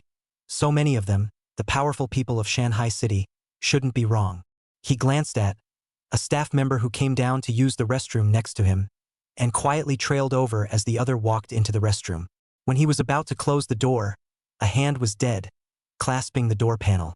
The staff member froze and was just about to break out in curses, saying that there was someone inside. Just then, he felt a gust of wind hit his face, accompanied by a large fist that smashed into his face. The staff member let out a muffled grunt and collapsed to the ground. Chun Ze stripped off his clothes and put them on himself, taking the other party's employee card and walking out with a calm demeanor. The moment he stepped onto the ship, he saw that inside, many exquisitely dressed women with unassuming temperaments were pushing cups with which powerful people. He followed the staff and arrived at the back kitchen. A tall fat man wearing a white chef's hat began to direct them to handle the dishes. When it was 8 o'clock sharp, the ship finally sailed out. As it moved a little bit overseas and disappeared into the horizon, Chun Ze finally revealed a hideous smile. He knew he had come to the right place. For the next few moments, he did not make a sound, because from the mouths of the bystanders, he learned this kind of heavenly gathering place would normally be open for 2 days and 2 nights, which meant that this ship, at least 2 days later, would not return. Good thing that earlier he had prepared 3 days' worth of food for Zhao Minor, or 2-person portions. At least there was no need to worry that Zhao Minor would be starving in the rental house. It had been working for nearly 4 or 5 hours. Without realizing it, time had already reached late night. At this time, only then did Chun Ze realize what Ning Miaoshu meant by playing with flowers, as he was carrying a dish and walking towards the hall. In the corridor, a woman's scream came. Immediately after that, in the middle of a certain room, a gorgeous woman whose clothes had been torn and bruised rushed out. Blood hung from the corner of her mouth, and half of her face was swollen high. With a somewhat staggered figure, she rushed outside the deck. This was no longer as simple as a playful flower. Obviously mistreated, but these women outside are all big ladies in the eyes of ordinary people. But it is such an identity. In the eyes of certain powerful nobles, it is also just a lowly plaything. It's true. A disillusioned, unhappy man walked out from the room. His mouth could not stop cursing. What's wrong with the Li family? Before boarding the ship, didn't you tell that woman what was going on inside the ship? Damn. Also bit me, when we go back, it's time to cut off the resources of the Li family to cut off. The woman who rushed to the deck was even blocked above the bow by several figures, wearing black suits. Ms. Li, when we boarded the ship, the rules were made clear. Your Li family, you want resources, you also want to rely on this opening of the heavenly world, so as to control your own life. You bit the guest. Let us go back. How to explain? Approaching step by step, the figure in the black suit, his expression gradually became unkind. The Li family's young lady was also considered to be delicate and attractive, and among the Li family, she was considered to be quite good-looking. But the moment she thought of that pervert, she couldn't stop shaking her head. Tears kept sliding down, her voice with a sobbing tone. Please, change someone, anyone. I don't want to go back to that pervert. But all that greeted her was a few cold laughs. No one answered her words, just stared at her with a cold gaze. A wave of despair rose in Miss Li's heart. The thought of that man's perverted methods. Her body couldn't stop trembling, and with red eyes, she didn't know what to do. Just when those few people in black suits walked up to Miss Li's body, Miss Li's footsteps were weak, stumbled, and fell into the sea. The surrounding people frowned and went forward to check, but the woman had already disappeared into the raging sea water. The man who chased out and was bitten witnessed this scene with his own eyes, but instead of showing half a bit of compassion, he spat. What bad luck. Dead is dead. You guys notify the Li family and say that I will arrange their resources for them as promised. Next time you dare to send this kind of goods over, Don't blame me for flipping them off. A few figures in black suits nodded respectfully. Don't worry, young Tan. We'll rearrange a woman. See if you're satisfied. If you're not satisfied, you can also go out and search for a new prey. This time it's our dereliction of duty. Guarantee there won't be a next time. Seeing that they had all said so, Tan Xiao only skimmed his lips as his gaze fell on the distant sea. Vaguely visible, in the raging waters, a woman floated up, constantly struggling. But the boat of the heavenly world once started. It would not stop again. As for the woman who fell into the water, whether she was dead or alive, it was no longer within the scope of their consideration. Wait for Tan Xiao to leave. Several figures in black suits glanced again at the woman who was struggling and trying to call for help. Looking at each other, they said, if you want to blame it, you can only blame Ms. Li for being too conservative. When she came up, she already knew what was going on. Just bear it and get over it, why bother? The companion nodded. Yes, as long as one has boarded the ship of the heavenly world, then after going back, one is bound to enjoy glory and wealth. There's even no shortage of people who have become the power holders in their families, delaying their promising future for nothing. After saying that, they returned to the interior of the ship and did their duty. Only the woman remained, struggling for a while. Gradually, she sank, unable to make half a wave. Chapter 055 Kill you, you don't need a reason. 3 shifts. The woman's death did not cause half a ripple to Chun Ze. He just carried his things and quickly arrived at the hall. Crowds of people walking around could still be vaguely seen here. There were even quite a number of young ladies from the families going up to climb those who had status and position. That was exactly what they had come here for. But after wandering in a large circle, Chun Ze never found that teenager with a slightly feminine voice. He began to return the same way. When he walked near the back kitchen, could be heard that a roaring sound was coming from inside. It seemed that someone had gotten the dishes wrong, causing the head chef, the obese and tall man, to be scolded for a while. Immediately afterward, a man, with a face full of black whiskers and extraordinarily rugged, walked out from inside the kitchen. He pulled on his suit, and when he saw Chun Ze standing in the doorway, a touch of disdain appeared in his eyes. Perhaps in his eyes, this kind of scum at the bottom of society was just a plaything in their hands. Seeing Chun Ze, his eyes kept looking at himself. The rough man could not help but frown. Going forward, he patted Chun Ze's face. Don't look. People like you will never be able to understand how wonderful power really is. Your head chef, in my eyes, is also just a grasshopper that can be crushed at any time. Including you, if I want you to die, you will immediately be thrown into the sea to feed the fish. Finished speaking. He walked past Chun Ze's side, the corner of his mouth rising slightly. If you're really bored, when it's a little later, come over to the last room in the corridor. Maybe I can let you taste how wonderful those unattainable damsels really are. I also killed her sister, just last time, when the heavenly world opened, but she was still like a bedbug. She could only be at my mercy. It was this passage. It made Chun Ze's face inexplicably cold. Thinking of his own sister. Perhaps in the eyes of these people, the others on the ship, not even as good. But it was the same man, the same powerful man in Shanghai City, who had left his sister lying in the hospital, a life worse than death. Chun Ze's eyes vaguely flashed a touch of coldness. His hand unconsciously pressed on the scalpel at his waist. But at this time, the head chef inside, but walked out, grabbed him, fearful that he would flush someone out. At that time, not only Chun Ze, I'm afraid that he, the head chef, will also have to be thrown into the sea to feed the fish. That man with a face full of black whiskers, incomparably rough, left in triumph. Upon returning, the head chef coldly glanced at Chun Ze and threw his temper on the staff member who had served the wrong dish. From amongst the earlier conversations of the others, Chun Ze had long known. This head chef was once a 5-star hotel in Shanghai City, a famous chef. But because of offending should not offend people. He was beaten to death and even lost his job. Since then, the entire city of Shanghai, no restaurant is willing to accept this person. Until by chance was seen came to the heavenly world as a chef. It seems to have recognized an extraordinary character. Even on weekdays in the kitchen hot-tempered. No one dared to find trouble with him either. When Chun Ze frowned, the tall and obese head chef kicked at the personnel who served the wrong food.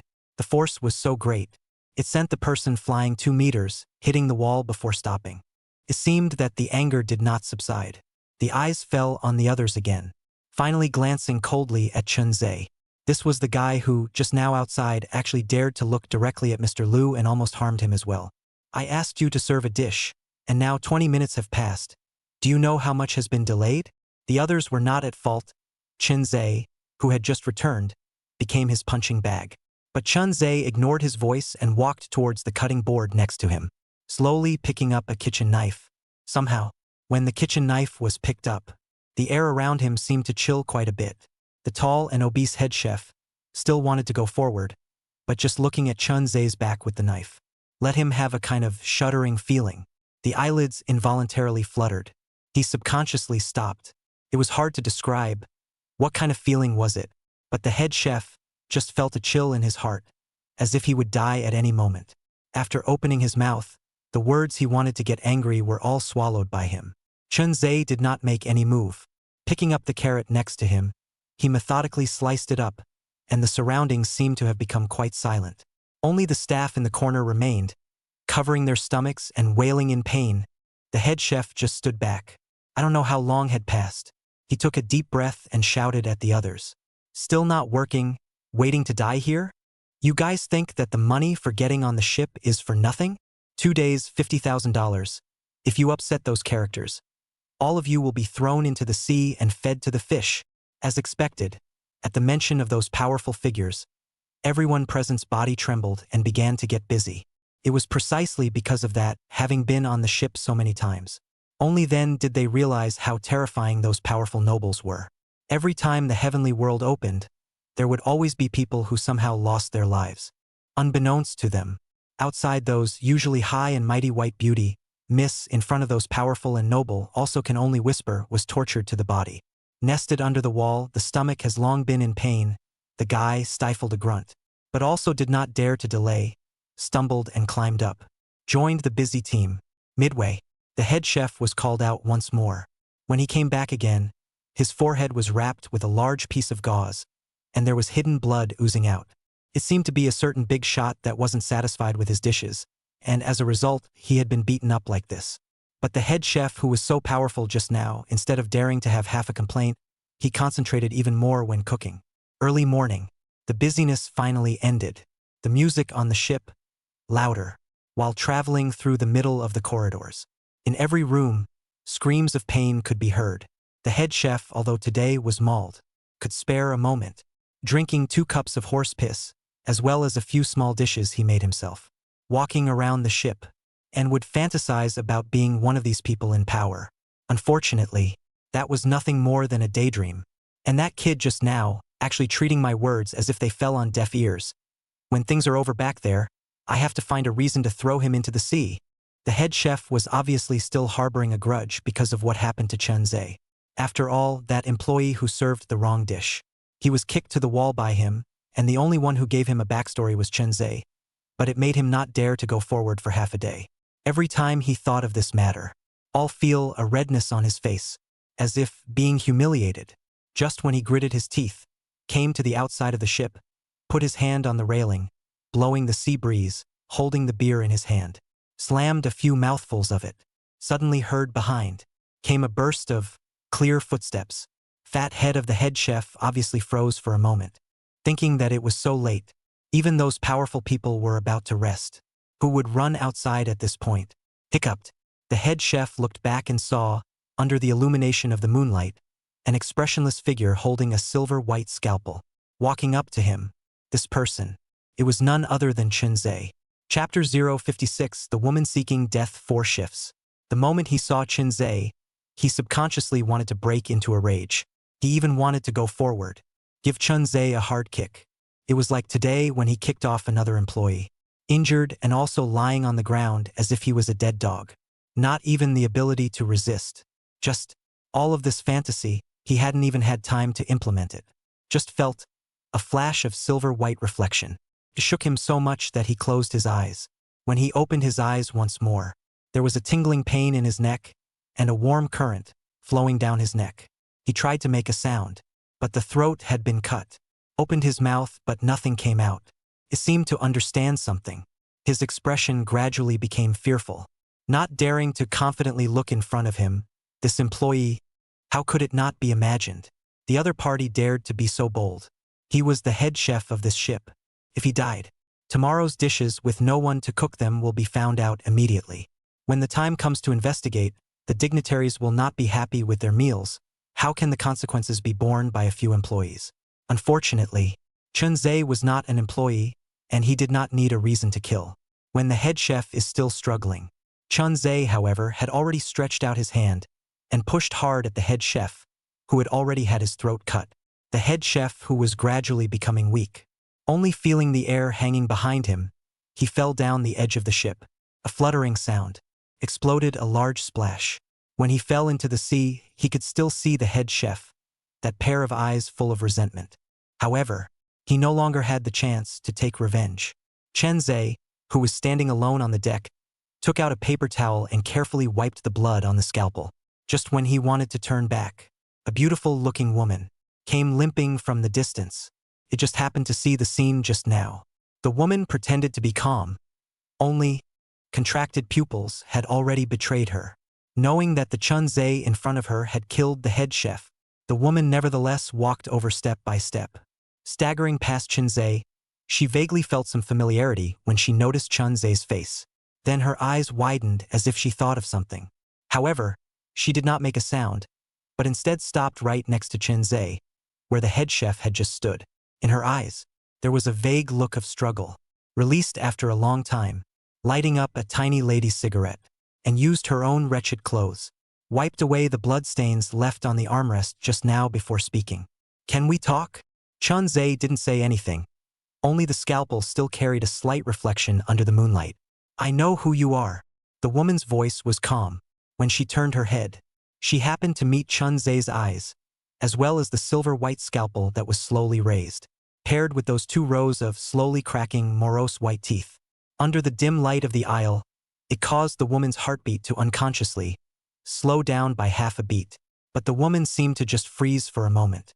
Immediately afterward, she said, "I have no malice, and I know who you're looking for. As long as you do me a favor, I can tell you everything you want to know." The woman held the lady's cigarette in her mouth, slowly exhaling a mouthful of smoke.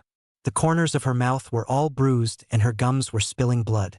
The lipstick she wore was very colorful, and her long hair that fell vertically added a mysterious beauty. If she hadn't appeared in such a place, it was definitely a rare beauty. "My name is Lin Qingla. I'm the granddaughter of the person in charge of the Lin family in Shanghai City. I know that seeing me in a place like this, you must be filled with contempt for me from the bottom of your heart." Lin Qingla was about what happened to her. Straightforward. Her tone was slightly self-deprecating as she looked at the choppy waters outside, and she didn't know what she was thinking. "But there are times when I don't want to do this, but someone is trying to force me. He named me and must make me come.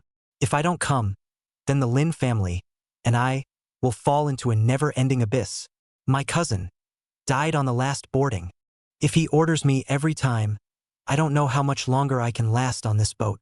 It might be the next time, but I guarantee that one day, I'll be just like all the other women, dying without anyone caring and being thrown into this deep sea. Just like just now, that head chef." Finished speaking, the woman took another deep drag on her cigarette. Clenching a pair of showy fists, viciously, she said, "As long as you help me kill that Lu, I'll help you find the person you're looking for. I want to take control of the Lin family. I want to replace the Tang family and take my place in Shanghai City. I want those who have humiliated me all to die." The woman's voice was getting colder and colder, like a snowy winter, and her tone was filled with monstrous hatred. Chun Ze, however, only listened quietly. It wasn't until the woman finished speaking that he asked, "What if I say no?" Chun Ze had thought that his words would cause the woman in front of him to fluctuate in her mood. But the strange thing was, Lin Qingla, however, just rested her hand on the railing and raised her snow-white swan neck. Then, just like the head chef just now, slit my throat and push me into the sea. If there is no hope but to be tortured by others, living is actually worse than dying. He took it from the woman. Couldn't see half a point the expectation of living. She was different from the others who only needed to come up once and go back to regain power. She was handpicked to come here by a certain big shot. Every time a cruise ship from heaven and earth opened out of the harbor, she had to enter here. As long as she comes, then what greets her is the never-ending hell. Kill me. Or, do me a favor and I'll give you clues about those people. Seeing the woman, she had already saved her mind for certain death. Chun Ze wasn't pressing at every step.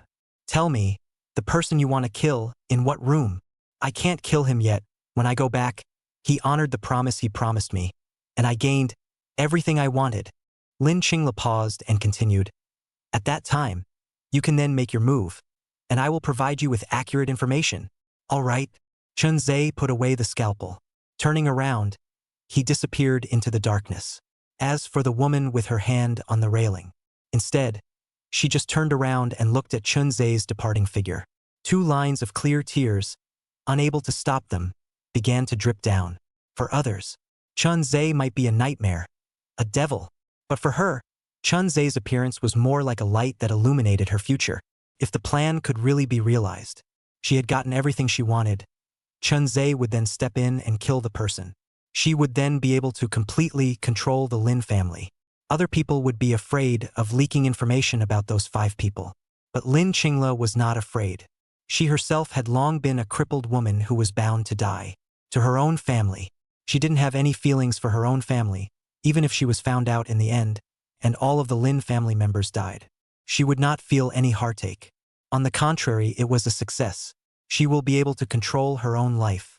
Chapter 057 Man of the Storm 1 Shift. The bow of the ship. The rippling sea water, wave after wave, rolling up monstrous waves. One could vaguely see the sparse drizzle that fell on top of the deck. Chun Ze stood there alone, facing the wind. Nor was he going to pretend. Things had come to this, and if the head chef didn't show up tomorrow, sooner or later, he would be defeated. Since that was the case, then might as well play a big game. On the ship, he was able to sense a few experts with not bad strength. But those people, in Chun Ze's eyes with the hawk-hooked man, were actually similar. Too weak. With his ability, I'm afraid that these people wouldn't be able to pass a few moves in his hands. Since there are some places that one cannot enter as an ordinary person. Let's use this scalpel and force them out. Chun Ze's gaze was deep and expressionless as he twisted his head toward the inside of the cabin.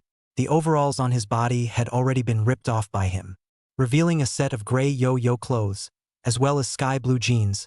The moment he lifted his head, his broken hair of varying lengths, with the sea breeze swaying slightly, not far away, a few bodyguards who walked out to patrol noticed this strange person, could not help but frown. Soon, someone came forward and questioned, "Which guest are you? Do you have a membership card for Heavenly Paradise?" Perhaps they were still not too sure of Chun Ze's identity at this moment. The tone of the few people who questioned was quite amicable. After all, the men who were able to be on the ship, none of them were simple, and their combined identities could almost make the entire Shanghai city tremble. As long as they stomped their feet, they didn't know how many people's lives and deaths could be decided. However, facing the bodyguard's inquiry, Chun Ze did not have the slightest idea of wanting to answer. Instead, he took a step forward. Several bodyguards subconsciously touched the waist, a black stick. Their expressions gradually became vigilant, until both sides were no more than a meter away. The bodyguard in the lead finally couldn't hold back. The black stick in his hand was swung out without hesitation, accompanied by a flash of silver reflection. The bodyguard let out a mournful scream. A bone-deep wound was slashed at his wrist. Blood gushed out, and even the tendon in his hand was broken. The other 2 saw this and their eyebrows throbbed violently. They pressed the alarm they carried with them, accompanied by a burst of red light. The 2 bodyguards also rushed over, but unfortunately, they were too weak. They didn't even have the ability to resist. Easily cut by Chun Ze, slashed their throats. The bodyguard, who was left with only a broken hamstring, looked at this back, and that cold-to-the-core face in horror. It vaguely felt as if it overlapped with some sort of character from a message. Slowly opening his own mouth, but not daring to make a single sound. The whimpering alarm sound, echoing inside the entire ship, Chun Ze stepped through the sparse drizzle, the wind blowing his clothes. He walked into the cabin, still in the same corridor, still surrounded by dim lights. But at this moment, Chun Ze was like a god of killing. As soon as the room in the corridor opened, someone walked out. Then the next second, the knife light flashed. On the floor was one more sentence of a corpse dripping with blood. At the very back of the room, Lin Qingla also opened the door. When she saw Chun Ze, whose clothes were stained with blood, she also couldn't help but take a deep breath of cool air. Immediately afterward, she swallowed and retreated back into the middle of the room. In her heart, she cursed a madman. She had thought Chun Ze had gotten her promise and would continue to hide in the shadows until the ship docked and everyone left in peace. But who would have thought? In a single turn of the head, Chun Ze began to go on a killing spree. At the same time, there were quite a few people that were running in the direction of the hall, because everyone knew, every time the heavenly palace opened, there would be several masters sitting on top of it. At the very top of the ship, there was also a strong person who was comparable to a martial arts expert, who used to be the helmsman of the Tang family martial arts sect, and then because of his age, his speed and strength had declined, and he didn't serve as the controller of the Tang family's martial arts sect anymore. Instead, he had come to the heavenly world, enjoying the prosperity that the Tang family had built up in Shanghai City. Nowadays, something has gone wrong. Someone would definitely step in. Otherwise, so many powerful people in Shanghai City, how would they dare to run inside this cruise ship and get away with it? As more and more people were inside the hall, the surrounding also appeared. The black-clothed figures controlling the order, every one of them, when placed outside, is the outstanding existence among the bodyguards. The average annual salary they received was all as high as 200,000 or more, and they were also a group of security personnel specially selected by the Tang family. There was a stark contrast with those bodyguards outside searching for Chun Ze. One by one they were standing at the forefront of the crowd, each holding a black baguette in their hands. They coldly looked out at the distant entrance. It seemed that they were all waiting for that person to arrive. But as time passed, the entrance was always quiet, even on the top floor of the ship. There was an old man in his 50s or so, quietly sitting in front of a computer, checking the hall surveillance. Hands were placed underneath his pale beard. It was unknown what he was thinking. This person. It was none other than the former controller of the Tang family martial sect, Jiang Lingyun. In his younger days, he had also been a figure of the storm in Shanghai City that had set off many bloody storms. Even the Tang family had recently released news, the boxing expert that they want to invite back. It was also Jiang Lingyun's senior brother, the famous genius of the Jiang family back then, and at the mere age of 38, he had already stepped into the ranks of everyone. This title was not something that could be acquired easily. One must be recognized by 5 great martial arts masters, and have a record of being able to defeat the previous martial arts grandmaster. After all, that group of martial arts great masters had long since grown old. If one couldn't even defeat them, how could they be called everyone? It was also because of this, Jiang was able to rise strongly, plus the support of those behind it. Jiang family. Nowadays, in the martial arts world, it was also considered a generation of famous families. Just as Jiang Lingyun frowned in thought, the landline next to him, the ding-ding-ding-ding bell rang again. He picked up the phone. A dull voice came from the opposite side. We found a ship staff in the port's toilet, along with a set of white coats. Recently, the brat who has been working against the Tang family is most likely already on board. The Tang family, the Zhou family, and the Lin family, who took over from the Wang family, have all mobilized all their forces and sailed over in their yachts. If that brat does anything, please make sure to secure the lives of those powerful people on board. We'll be able to arrive at your location in about an hour. Hearing everything the man on the other side of the landline said, Jiang Lingyun's frown tightened. The madman who had been working against the Tang family recently? By all accounts, the other party was just alone, and the address of their heavenly home would be updated every time. And several smoke bombs would be released as a way to confuse the onlookers. But that kid, yet he was able to accurately find this ship. From here, it is not difficult to see. Behind that kid, there is definitely someone to help. Chapter 058. A sudden rain is coming. Second shift. Could it be the outsiders? They're close to that brat, and even the second hospital is guarded by outsiders. No matter how many people the Tang family sent out and how many times they attacked, they never managed to bring down the second hospital. Speaking of this, Jiang Lingyun slowly exhaled a breath. Turning to the other side, he asked, earlier, the heir to the Mo family fist, Mo Yuanshan, wasn't he wasted by that kid? A silence came from the other end of the phone, but soon it still answered. It was wasted by that kid. It is said that night, the two met and fought on the roof of a private house, and the result was, Mo Yuanshan was beaten and fell from the 4th floor. Even his senior brother, Mo Zhendong, had his hands smashed off to save Mo Yuanshan's life. Mo Yuanshan, the old man's side. The other party was also considered the leader of the younger generation of the Southern School. Although his combat experience was lacking, under the South Sect's many piles of resources and the older generation's feeding strokes, he was actually able to lose to a madman. It was indeed somewhat outrageous. That Mo Yuanshan kid, he's still too young, inexperienced in battle, yet to be improved. I'm on board, so you guys can rest assured. Him, Zhang Lingyun, once the closest thing to a boxing expert in Shanghai City, with a pair of iron fists, beat the entire city of Shanghai. No one dares to claim the title of hero. Beat the Tang family to rise, beat the neighboring forces, scared of the wind. Can be said, the Tang family could have today's splendor in addition to the support of the people behind it. There was no shortage of him, the controller of the martial sect. Even the martial sect was established by my own hands back then.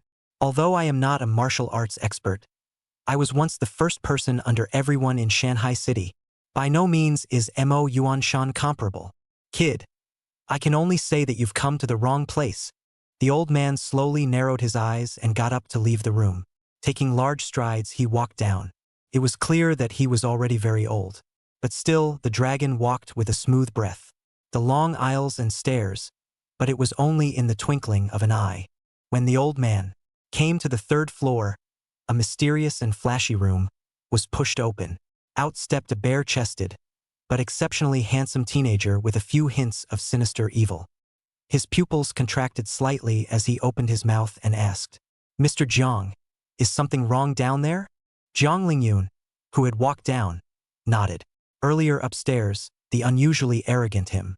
When faced with this youngster, he appeared respectful. "Don't worry, young master. You first hide in the middle of the room's dark pavilion. When that person is resolved, the Tang family's manpower will almost arrive. At that time, young master will then take the speedboat and leave, guaranteeing that there won't be any problems." The youngster, with a feminine voice and unusually handsome, hastily nodded his head, retreating back inside the room.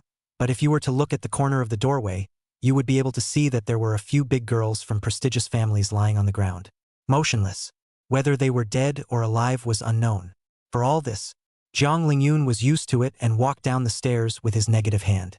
Only the teenager with the feminine voice and unusually handsome appearance was left, hiding in the dark cabinet of the room. Unfortunately, although the inside of the hall was filled with people, but Chun Ze did not appear. Instead, it was outside. From time to time, there would be miserable screams.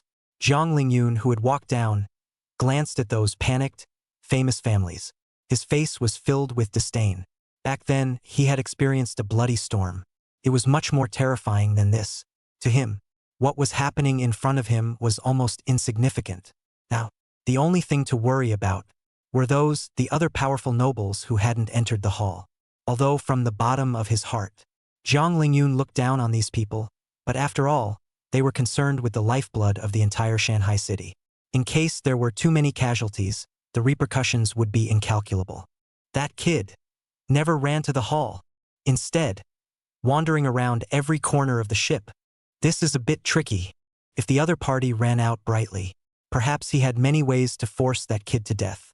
But this cruise ship was too big. With their manpower, although they could also conduct a large-scale search. But once the personnel were spread too thin with that kid's skills, I'm afraid that ordinary security would play a minimal role.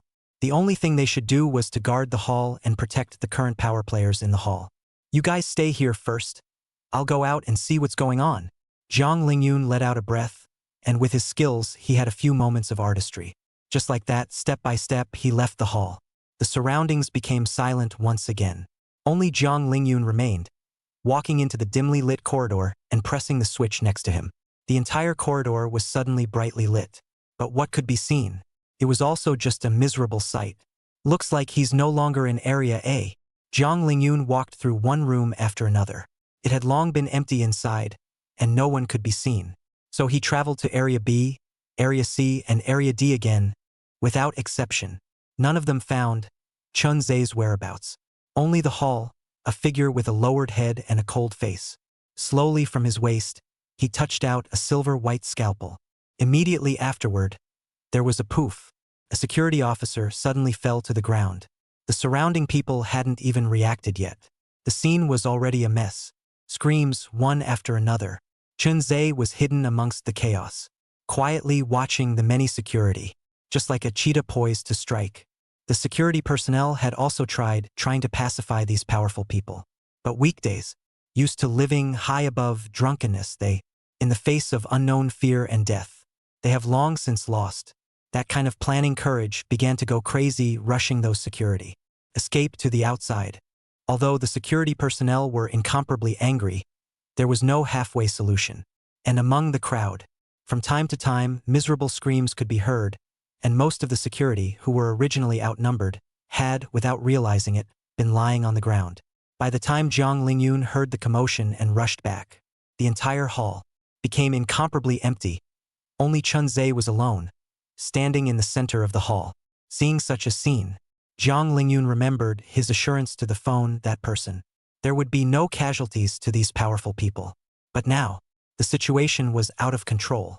He clenched his teeth. Staring at Chun Ze, his voice was cold to the core. Do you know what kind of place this is? It's fine for you to go against the Tang family on weekdays. What you're doing now is equivalent to offending the entire Shanghai city. No one will spare you. Not just you, everything related to you, including those outsiders, will be completely erased because of your impulse this time. As the old man spoke, step by step, he approached. His footsteps were steady, his breath was distant, and his body that looked long-aged. Yet he carried a wave-like aura, came surging. Chun Ze, however, just took a stance, quietly looking at this old man, without the slightest bit of panic, without the slightest concession. The gaze was cold and somewhat frightening. The silver-white scalpel was held horizontally like this.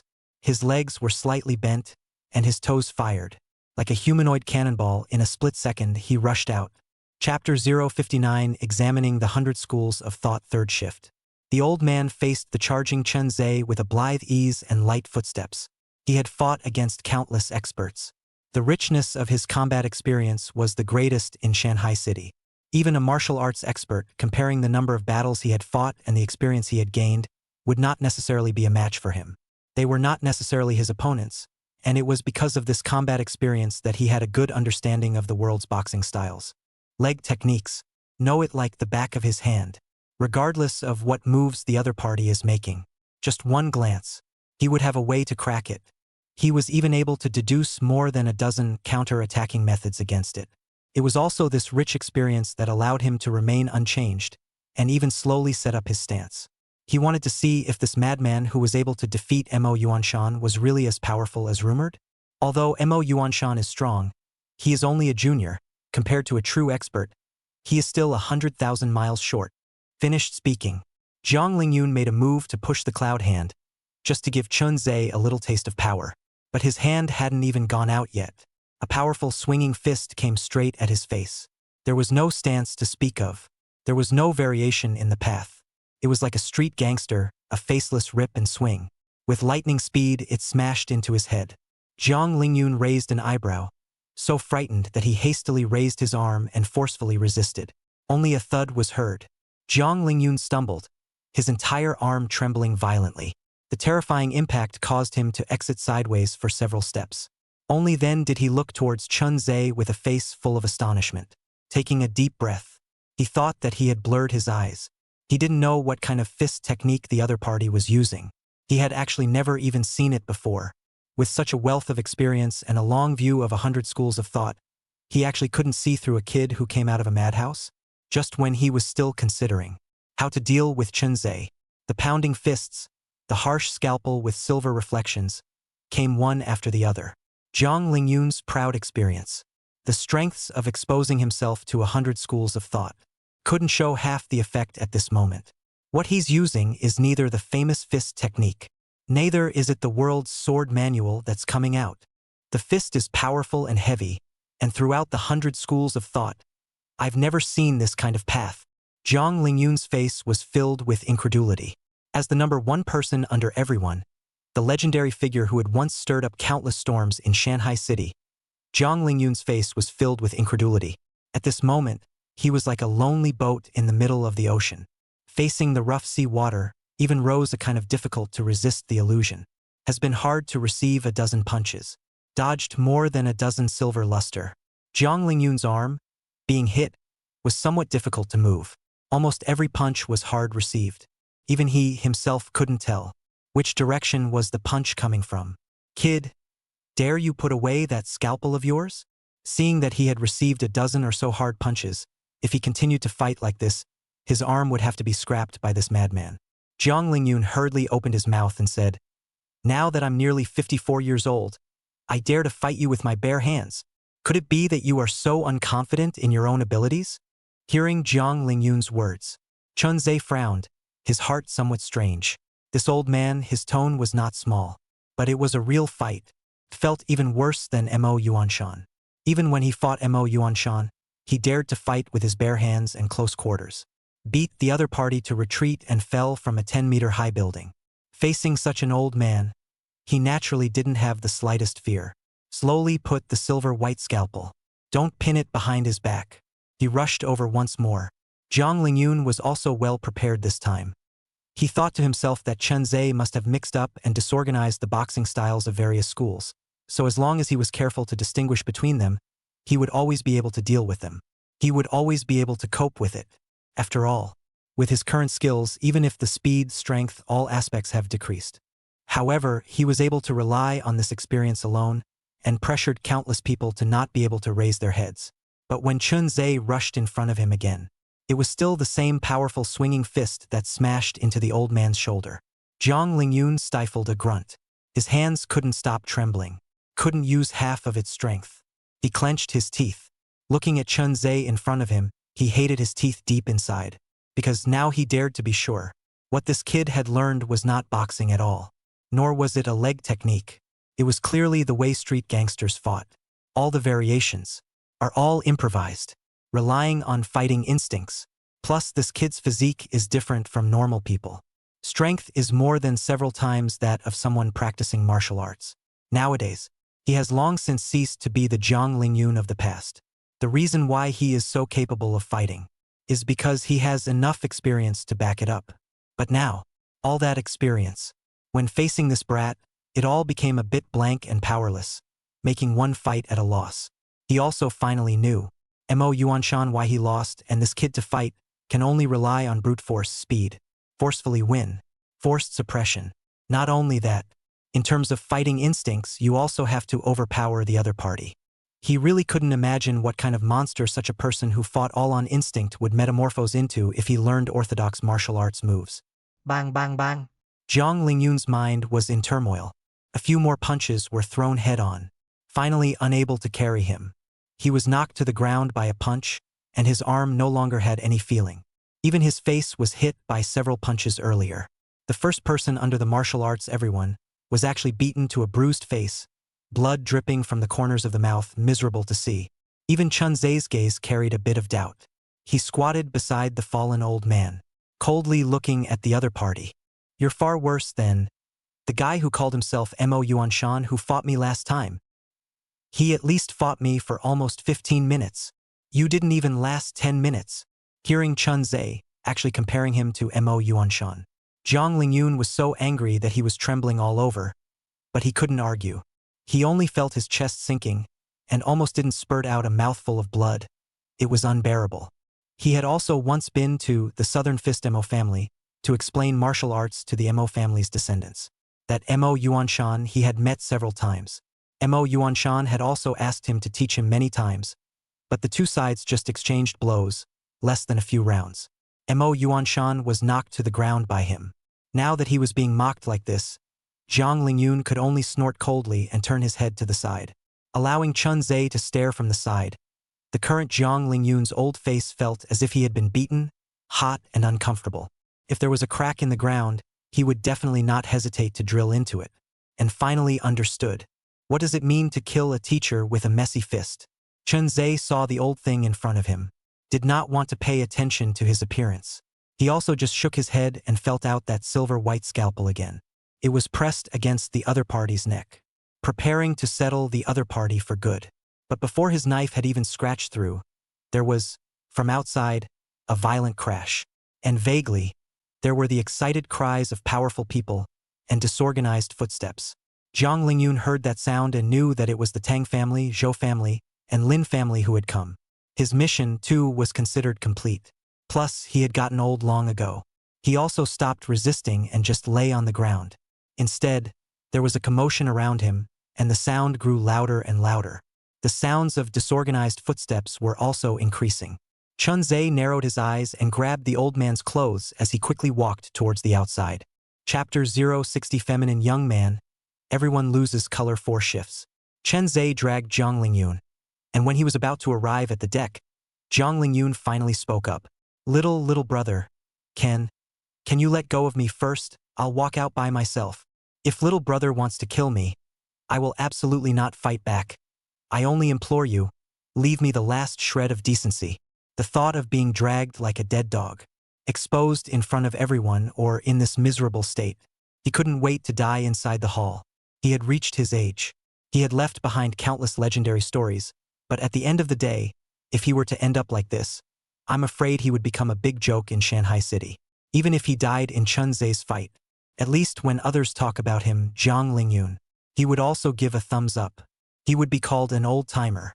But what is going on now? Chun Ze glanced at this old thing who had no power to fight back and slowly loosened his grip on his clothes. In less time, it came to the exit. The entire cruise ship. Front and back, there were already densely packed speedboats docked. Even in the distance, there was a small cruise ship, which was enough to accommodate all of the powerful nobles. Those powerful nobles standing at the bow of the ship were climbing down the fluttering rope ladders to board the speedboats one after another. There were also a dozen or so people standing at the bow of the ship. On all sides, even more so, one after another, there were numerous experts boarding the boat. Such a lineup. In the entire Shanghai city, it was considered unprecedented. The most terrifying breath is that standing in front, all black clothes, face with sighing stubble. The stout man with an upright body, about 30 or 40 years old, a pair of fists above all calluses. On both sides stood 7 or 8 young men dressed in black, just like him. The moment Chun Ze walked out, everyone's eyes fell on him. The middle-aged man who stood at the very front, in black clothes, with a face full of scruff and a burly figure. Raising his calloused hand, he inquired, "You are the Chun Ze who has been making a lot of noise in Shanghai City recently?" The middle-aged man who opened his mouth was named Zhang Sheng, learning boxing at the age of 5, and at the age of 12, he had already beaten the Zhang family, the younger generation, without the power to fight back. He was also the only martial arts genius born in the entire Zhang family. At the age of 14, on behalf of the Zhang family, he challenged various sects and schools and became famous for a while. At the age of 31, in the presence of 5 great men, he won a competition with the older generation. At that time, he became the most popular martial arts expert. He was also the president of the Chuanyun Provincial Martial Arts Association. The number of disciples under him alone was already in the thousands. The geometry of this person's prestige was self-evident. "It seems that your excellency does not want to answer." Seeing that Chun Ze did not say anything for a long time, Zhang Sheng asked again, "That senior brother of mine, is he still inside?" "Little brother, it seems like you haven't fought my senior brother yet. Otherwise your clothes wouldn't be so neat." "Elder brother?" Chun Ze remembered that unbearable old man just now. In a calm voice, he said, "Carried me for more than 3 dozen punches, and now it's difficult to walk." A young man in the back who was drinking water. He violently sprayed the mineral water in his mouth. The girl in the light blue martial arts uniform giggled, laughed with a flutter. Even the others. A little speechlessness appeared in their eyes. "This younger brother, seeing as you're not too old, didn't your mom tell you that it's wrong to lie?" The girl in the blue martial arts uniform spread out her hands. The laughter in her voice was not concealed. After all, the entire process was just too ridiculous. When they had boarded the ship just now, they had asked the powerful people around them and knew that Chun Ze had never met up with Jiang Lingyun. Instead, Jiang Lingyun had left. It was only then that they began to move against the surrounding security. It was the time that these powerful people walked out, as well as the time they boarded the ship. How long had passed? Even if they really fought, Chun Ze had the strength of a martial arts expert. In front of the experienced Jiang Lingyun, it would be impossible to settle the fight that quickly. Shushu. The last time Zhang Sheng fought this senior brother of his, It also fought for almost 20 minutes before he, his senior brother, conceded defeat. It was hard to believe that Chun Ze's 15 years of age. Is it possible that Chun Ze, at the age of 15, is even more powerful than the 31-year-old president of the Wushu Association of Chuanyan Province? Just thinking about it, it felt heavenly. As for Zhang Lingyun, who walked to the exit, hearing the conversation outside, his face, which was already swollen red, revealed a touch of shame. His toes were clasping the ground dead center. If he was strong enough, I'm afraid that the soles of his shoes would have to be gouged through by him. On the contrary, he had to go out now. Thinking about later the way others would look at him, Zhang Lingyun felt like his mind was about to explode. Thinking about when he was young, he didn't even have the slightest fear when facing experts several times his size. When he was beaten up and dying, he had never even been in such a sorry state as he was today. But everything, none of it was up to him now. Zhang Lingyun's face was full of embarrassment, and every step felt extraordinarily heavy, as if his legs had been filled with lead. Yet he still walked outside. When the crowd saw the miserable Zhang Lingyun with a bruised nose and swollen face, blood dripping from the corners of his mouth, they also couldn't help the corners of their mouths twitching, and those who had just let out laughter froze in place one by one. Embarrassed, they looked to the sky, pretending that what had just happened hadn't happened. Only the robust Zhang Shang glanced at his senior brother, and then the corners of his mouth smiled. Step by step, the situation around them became more and more grim. The glass window on the third floor of the ship, however, was opened from the inside, revealing the figure of a handsome teenager. Shouting downwards, "Mr. Zhang, is it the Tang family's arrival? Is it safe down there already? If so, I'll go down." Yet it was this slightly feminine voice. It made the face of Zhang Lingyun next to him change and change. The people around them seemed to have realized something as well. The expressions revealed a few shaken and were filled with hesitation. Wasn't it said that that young master, this time when the heavenly palace opened, wouldn't come over? How did he run to the ship again?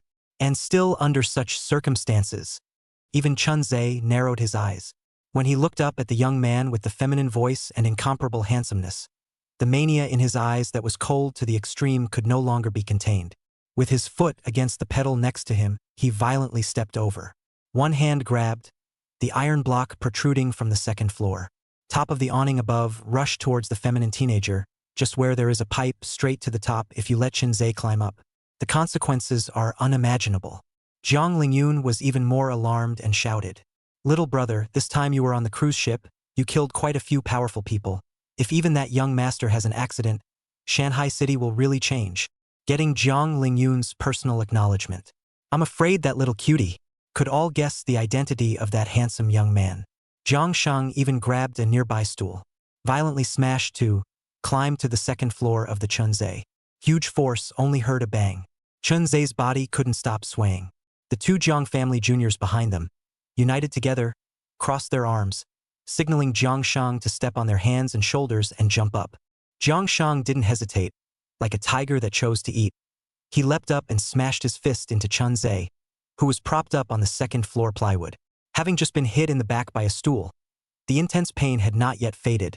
Chun Ze slightly tilted back, his feet propped up on the edge of the second floor deck. Turning around with a lightning-fast momentum, a pair of fists blasted over. Only a bang was heard. The fists of the two men collided together. Chun Ze also lost balance due to his body. He fell down. Zhang Shang was also lifted 7 or 8 meters by the tremendous force, and was staggered and held up by his juniors. Only then did he stabilize his body. It was only that hand that was constantly shaking after the counterblast. It caused a monstrous wave to rise in his heart. Epileptic piledriver will be back after dinner to catch up. Chapter 061 Outer Sea Chaos 1 Shift. It was only a pair of punches. Zhang Shengren was dumbfounded. When he was 14 years old, he traveled all over the country.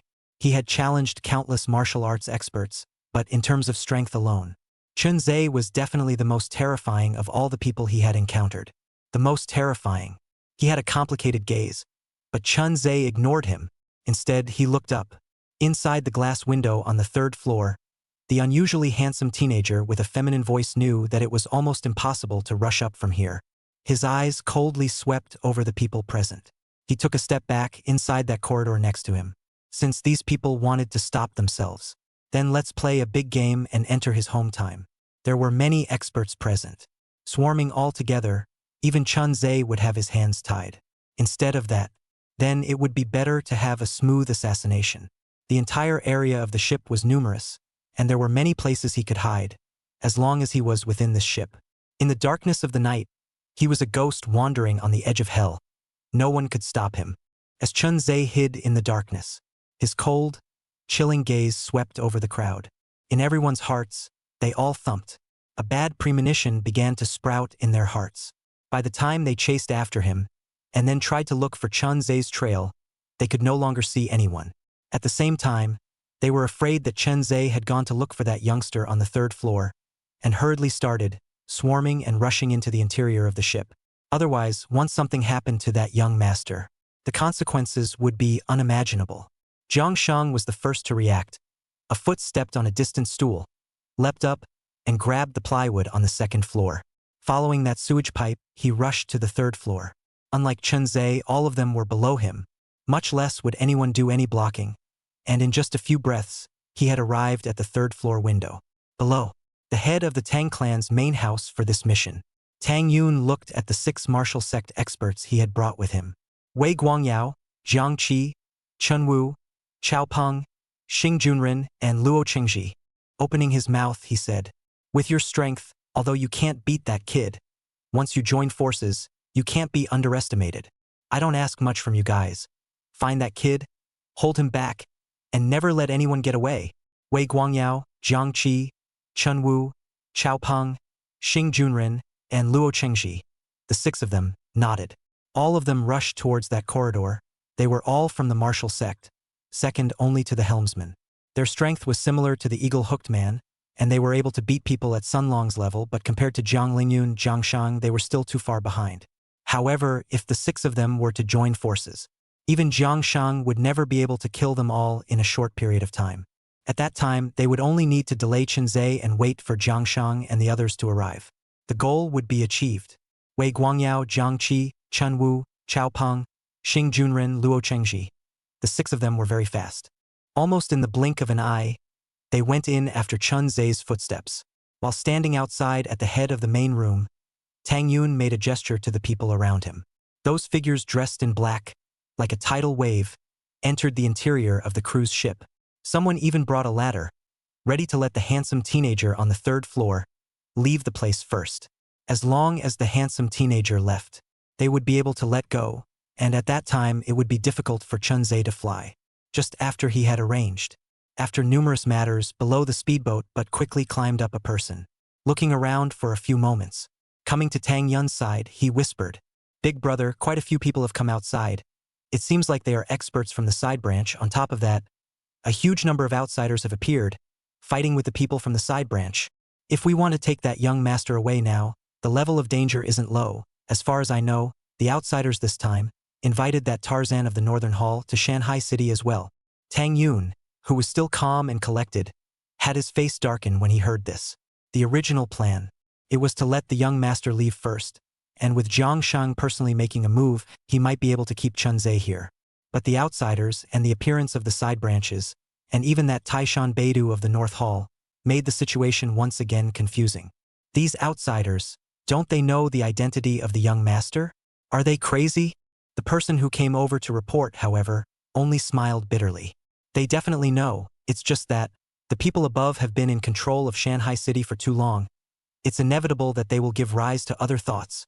If you want to blame it, you can only blame it on the fact that the above grasped the resources too tightly, otherwise, it wouldn't have gotten to the present state. Once when the Tang family was at its strongest and most glorious, outsiders had come though. Yet they were quickly fought off. But as the Tang family gradually declined, the number of times outsiders entered Shanghai City gradually increased. They were even tougher than once, causing the Tang family to make many concessions over the years. It was all in favor of this. These outsiders still weren't satisfied. They have a big appetite, and what they want is the lifeblood of the entire Shanghai City. But no matter if it's the people above them, or our Tang family, there's no way they're going to give these things up. Tang Yun's face was also filled with gloom when he heard this. A strong sense of powerlessness arose. Yet again, he quickly asked, "By the way, the one leading the side branch this time, is it Tang Bing?"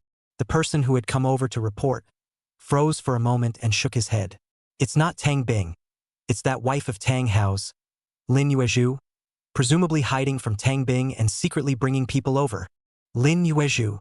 Tang Yun's eyes narrowed unknowingly. He cupped his chin. After pondering for a long time, his gaze looked deep into the sea. Tang Hao is almost the top pillar of the side branch, playing an even greater role than Tang Bing. If it wasn't for Tang Hao all these years, the side branch would have declined long ago, and that Lin Yuezhu, even more so, is Tang Hao's right and left arm. Without this woman, Tang Hao wouldn't be able to do what he's doing today. Speaking of Tang Hao, there was also Lin Yuezhu. Although the main house and the side branch has long been incompatible. But the people who came over to report had a look of deep conviction. Even if in their hearts they didn't want the side branch to be in power, they had to admit that Tang Hao and his wife had indeed created quite a few legendary stories. Big brother, why don't I contact Lin Yuezhu and send some more people over? As long as the two sides join forces, I believe that outsiders, even if they invite the Tarzan of the Northern Hall, they won't necessarily be able to curry favor. His thoughts were simple, that was to kill Chun Ze and then drive the outsiders out of Shanghai City. But Tang Yun in front of him, his face was a little cloudy. People should definitely be sent over. But what? But I hope that Lin Yuezhu can die tonight. The Tang clan disciple next to him, hearing this, widened his eyes, revealing an inexplicable look of horror. Kill Lin Yuezhu? I'm afraid that the entire side branch would have to go crazy. At that time, once the matter was revealed, there wouldn't even be a need for outsiders to take action. The Tang clan itself would have to collapse. This big brother of his was simply heartless. Chapter 062, each harboring their own evil intentions. Second shift. I know what you're thinking, but Tang Hao is in the hands of that lunatic, and now his life and death are uncertain. As long as we kill this lunatic, the chaos in Shanghai City should end. All the problems come from that madman. So, I want to have a big gamble. If we win, the outsiders will likewise be driven out of Mountain and Sea City, and the side branches will be devastated and reduced to pawns on the fringes of power as a result. Hearing his elder brother's words, the clan brother's expression became a bit struggling, full of complexity. But we promised Tang Bing that during this period of time, we would not assault each other until the crisis of the Tang family was resolved. Tang Yun waved his hand. I said, fourth brother, can't you see? If we let Tang Hao come back unharmed with Tang Bing's methods, as well as Tang Hao and his wife Lin Yuezhu, our big house is no match at all. After speaking, Tang Yun leisurely sighed. Even if we win, our main house one day will be reduced to a puppet that is not useful to look at. Fine. The fourth brother nodded, seemingly having made his decision. Returning to the speedboat once more, he disappeared into the night. Only Tang Yun remained, alone, gazing out at the distant coastline. Slowly, he exhaled a mouthful of turbid air. Lin Yuezhu, don't blame me for being hard-hearted. I only blame you for coming at the wrong time. It's just that, because of the outsider, that young master, I'm afraid he won't be able to leave for a while. The far side of the coastline, two newly arrived huge cruise ships, as well as numerous speedboats, almost blocked this area altogether. Every now and then, there would also be screams coming from the surroundings, making the outer sea, which was already covered by the sound of tsunamis, became even more cluttered. Even the lights of the speedboats and cruise ships illuminated all the surrounding area. The leftmost cruise ship, Master Lu, Miss Su, and the controllers of the other regions of Shanghai City, all gathered here. At the very front, there was also a man standing with a thick breath, around 40 years old and nearly 1.9 meters in height, slowly stretching his muscles like a tiger's back. Terrifying lines that seemed to carry unrivaled explosive power. Looking at the battlefield in front of him, he revealed a few moments of unrestrained joy. It's been a long time since I've seen such a spectacular scene. It seems like those people behind Shanghai City have begun to sit up and take notice. Such a lineup is by no means something the Tang clan of today can utilize. This person was none other than the outsider, invited from the North Hall to the Tarzan-level figure Duan Yulong, who possessed unrivaled appeal in the entire North faction. The reason why he was able to gather so many people in a short period of time, this Tarzan-level figure in front of him could not be faulted. When the others heard Duan Yulong's words, they all nodded their heads in agreement, their faces filled with respect. Only Miss Su, who was next to him, looked out across the street, at the ships traveling in the same direction, and slowly said, "If I wasn't wrong just now, on the opposite side of that ship, Standing there is none other than Lin Yuezhu. This person is Tang Hao's virtuous assistant. In the entire Tang family side branch, it's also considered a sole leader-like existence, the reason why the side branch is able to have today's splendor, and is even able to call the shots with the main house. These three people, Tang Bing, Tang Hao and Lin Yuezhu, deserve a lot of credit. If we take on both the main house and the side branch at the same time, I'm afraid that today's matter will become extraordinarily tricky. The staff I arranged on the ship earlier even reported to me about the situation on the ship. It's rumored that the arrogant and domineering young prince is also in the Heavenly World's cruise ship. Speaking of this, the crowd revealed a few moments of surprise, but soon they became excited again. Especially Guan Yuan, who was standing at the front, couldn't help but let out a loud laugh. That's really the right bet. If that madman could have slaughtered the surname Mu, those people behind it will definitely show their faces. As long as they show up, there will be new forces entering Shanghai City. They can't carry it. Once the decadence is out, that's when the storm clouds will rise again. But we can't put all our hopes on that kid. We must board that ship as soon as possible. Saying that, Guan Yuan waved his big hand, signaling the crowd to speed up. After all, on that ship in the Heavenly World, there was still a Zhang Shang and Zhang Lingyun. That kid was alone, and he didn't know how long he could carry it. On the boat of the Tang family side branch, Lin Yuezhu was also watching everything in the surroundings. There were quite a few of them following behind, the experts she had gone to great lengths to invite, even utilizing the power of her mother's side of the family. It was only then that it reached its current size.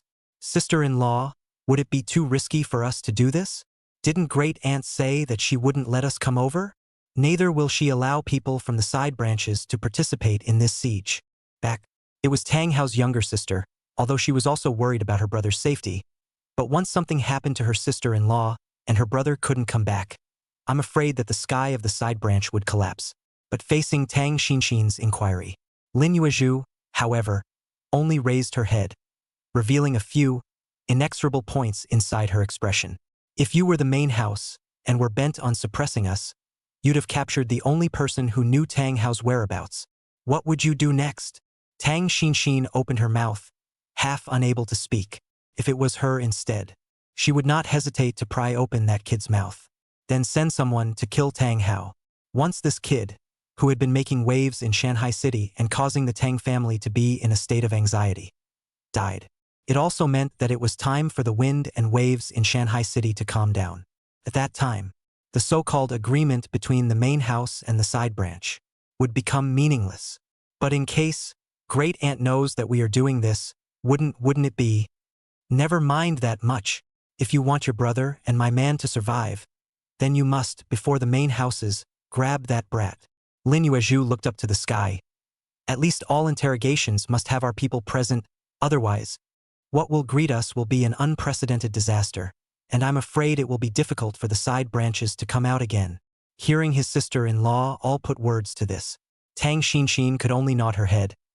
Then everything will be as sister-in-law says, but our people are up against the outsiders. The cruise ship is advancing extremely slowly, and the surroundings are all full of speedboats. I also don't know when we'll be able to get to the ship where the Heavenly Palace is located.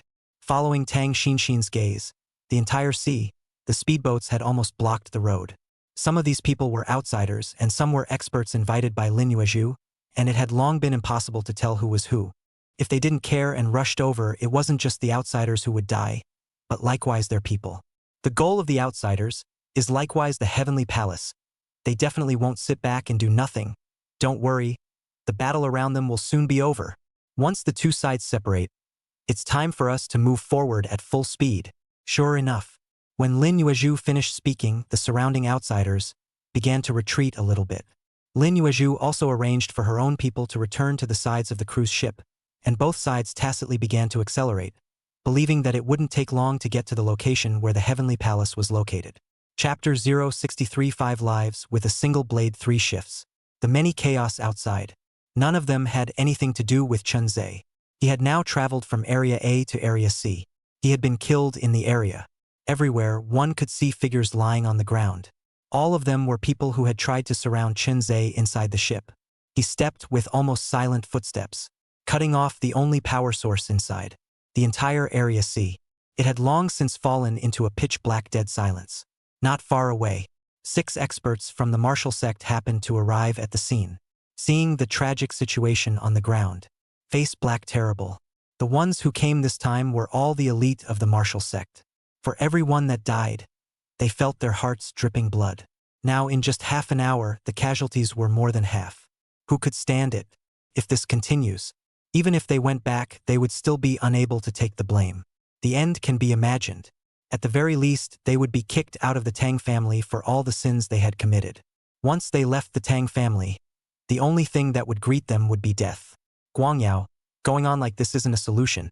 That kid is too weird. Unless we can catch him head on, sooner or later we'll have to play it out. Wei Guangyao could only let out a bitter smile as well. Let's chase after him first and take a look. There's nothing I can do if you're telling me this. The others could only nod their heads. They soon came to the junction of Area C and Area B, accompanied by a sound of something landing on the ground. They looked along the location where the sound appeared. Finally, they saw the person they had been searching for. Chun Ze.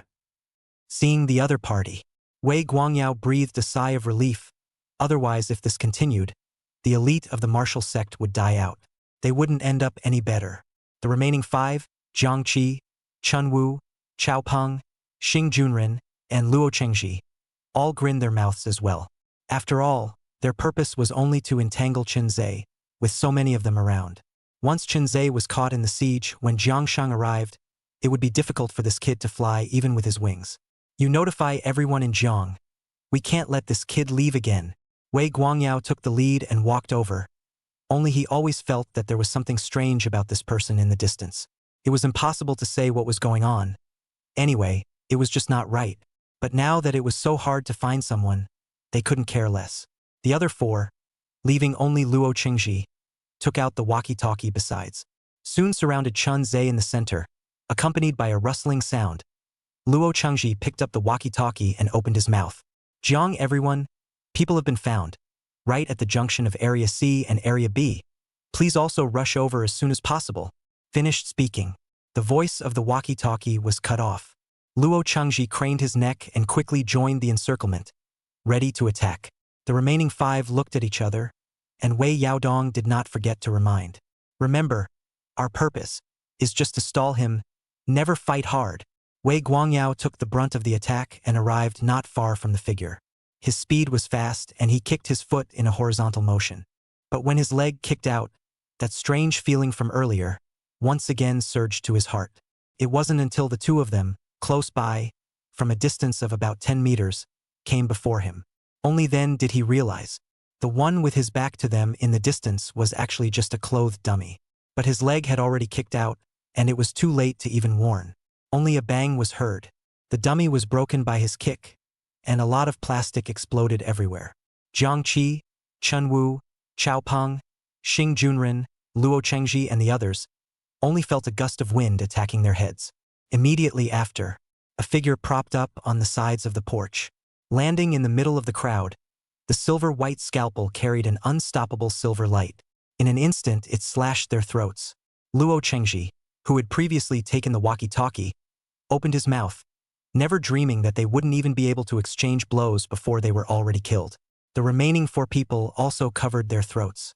Blood couldn't stop gushing out, and an inexplicable sense of fear enveloped their souls. Eventually their eyes lost their color and they fell to the ground.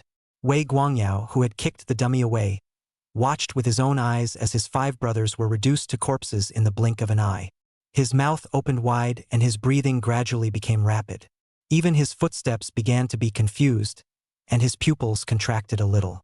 The empty aisles around him, only the sound of Chun Ze holding a scalpel, walking step by step, da-da-da-da, both clear. Also like the alarm bell of death all the time, no longer stimulating Wei Guangyao. Seeing this devil-like figure, only 1 step away from him, silver-white scalpel, slowly raised. Wei Guangyao could no longer contain the fear in his heart.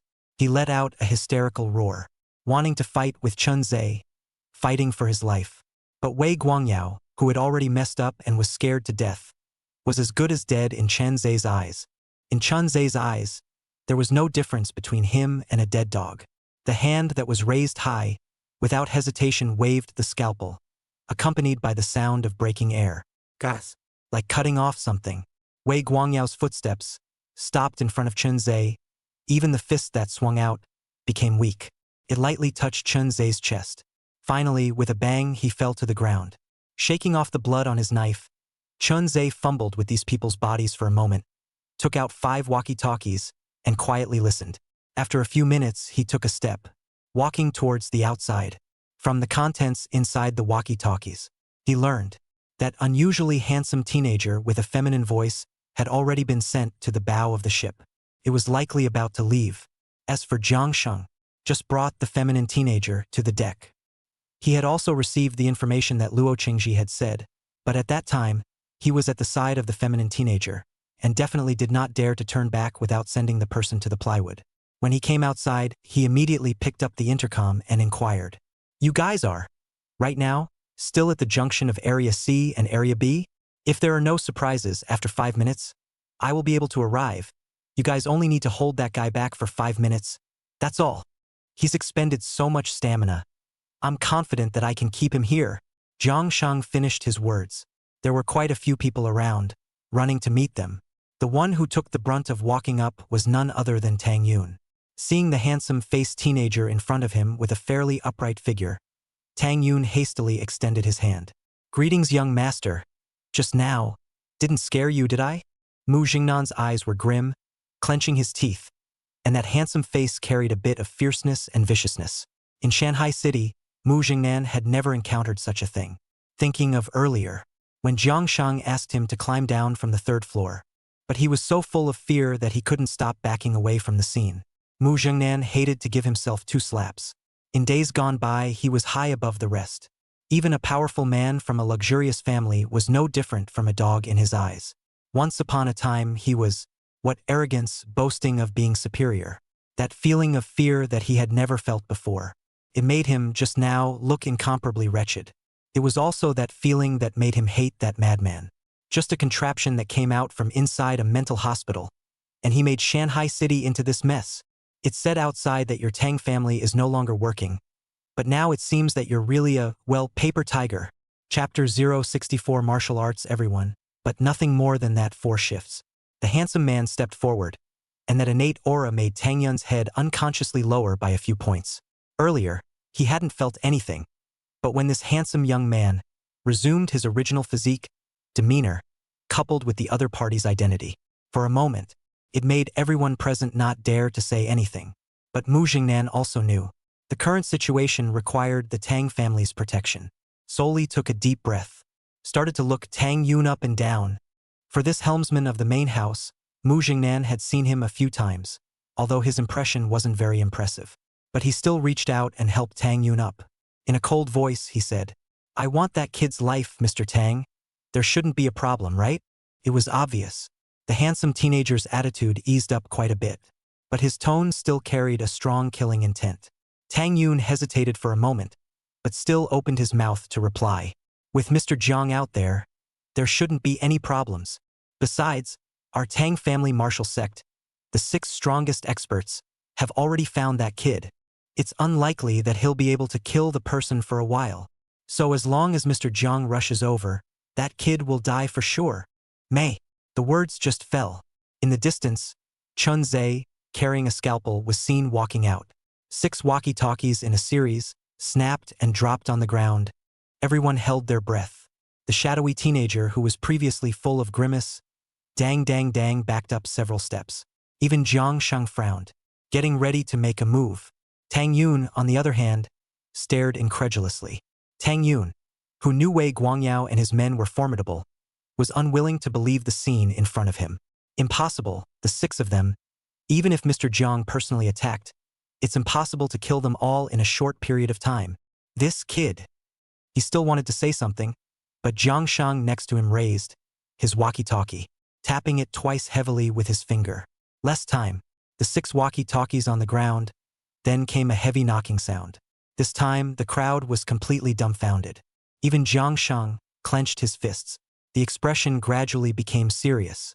This was because, after what happened with senior brother before, there was also the previous experience of Wei Guangyao's 6 people. Even as arrogant as he was, he had a strong sense of crisis. It was as if, at any moment, he would die here. Couldn't care less. You guys take the young master away first. Let me meet this brat. Jiang Shang exhaled and stood in front of the deck. Mu Zhongnan, who had just regained some of his guts, was even more panicked at this moment and shouted, "Quickly, quickly send me down. Have someone take me out of here. I don't want to see this madman again." Tang Yun smiled bitterly. "Young Master Mu, there are all outsiders outside. It's impossible to leave. Even if you go out, it's still dangerous." Mu Jingnan's body stiffened, looking towards Jiang Shang. All his hopes, all rested on this man's body. Jiang Shang just nodded. His expression was quite calm, gave them a little confidence.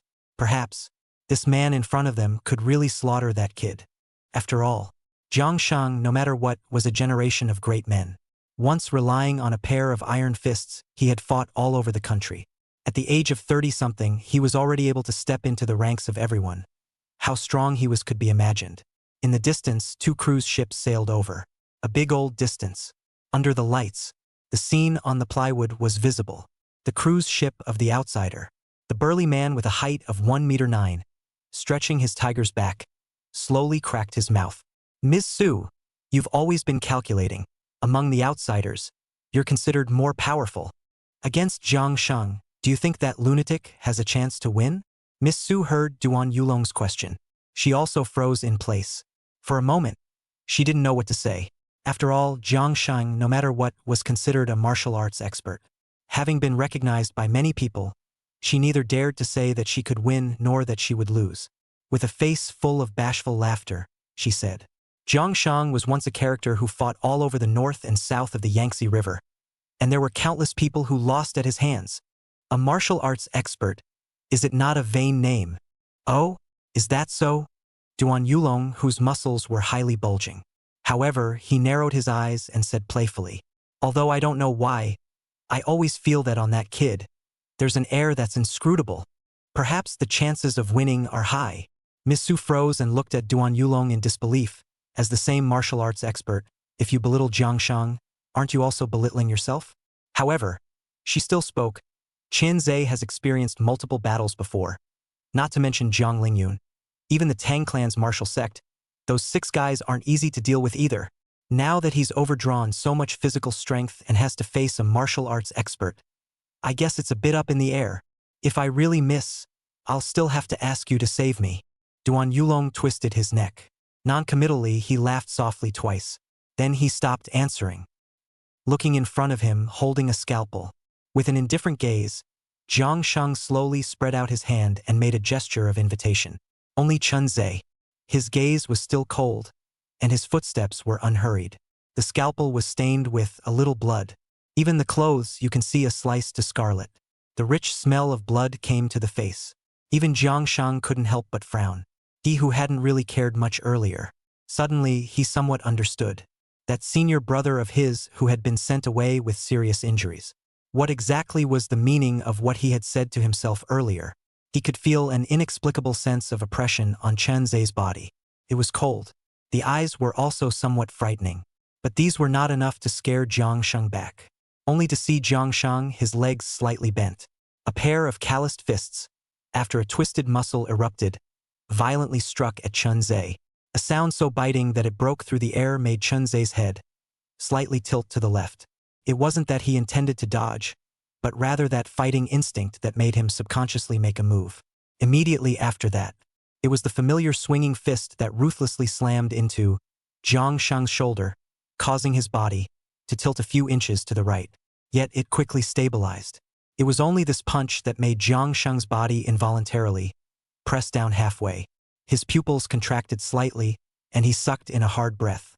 He had previously sparred with Chun Ze in a single punch, knowing that his strength was far beyond that of an ordinary martial artist. But at that time, it was a situation where Chun Ze was standing on the edge of the second-floor plywood and suddenly counterattacked. Nowadays, the two were almost facing each other head-on. Both had each other's point of origin. A punch went down, hitting Jiang Shang. The crown of his teeth couldn't help but clench. After stifling a grunt, he took 2 steps backwards. The silver-white blade light yet again had already followed. Fist, scalpel, fist, scalpel. A blistering attack step by step with barely any semblance of a move to speak of. Nor was there any semblance of retreat. Chun Ze, just like this, step by step, forced Jiang Shang to the edge of the plywood just like Mo Yuanshan back then. Although Jiang Shang was able to occasionally counterattack, in Chun Ze's opinion, compared to Mo Yuanshan, he wasn't any stronger. Seeing that there was no way to retreat, Jiang Shang clenched his teeth, took a deep breath, swung his leg drastically, and chopped horizontally towards Chun Ze's head. But Jiang Shang was fast. Chun Ze is even faster. Already do not want to continue to entangle him. He chose to receive this leg hard, but the scalpel, without hesitation, stabbed at Jiang Shang's chest. Touch. Chun Ze was kicked backward several steps by the leg. But that scalpel, however, had already stabbed into Jiang Shang's chest, and when he looked down, blood surged up in his mouth, and he involuntarily stifled a grunt as his body couldn't stop trembling. The crowd looked toward Chun Ze, who had been hit by a leg, but his eyes were only slightly bloodshot and red. They also looked towards Jiang Shang, who had been heavily injured by a slash. Tang Yun and the others, who had previously held expectations, quickly stirred, the shock on their faces unable to dissipate for a long time. On top of that, it was tinged with deep panic. They knew that Jiang Shang had lost.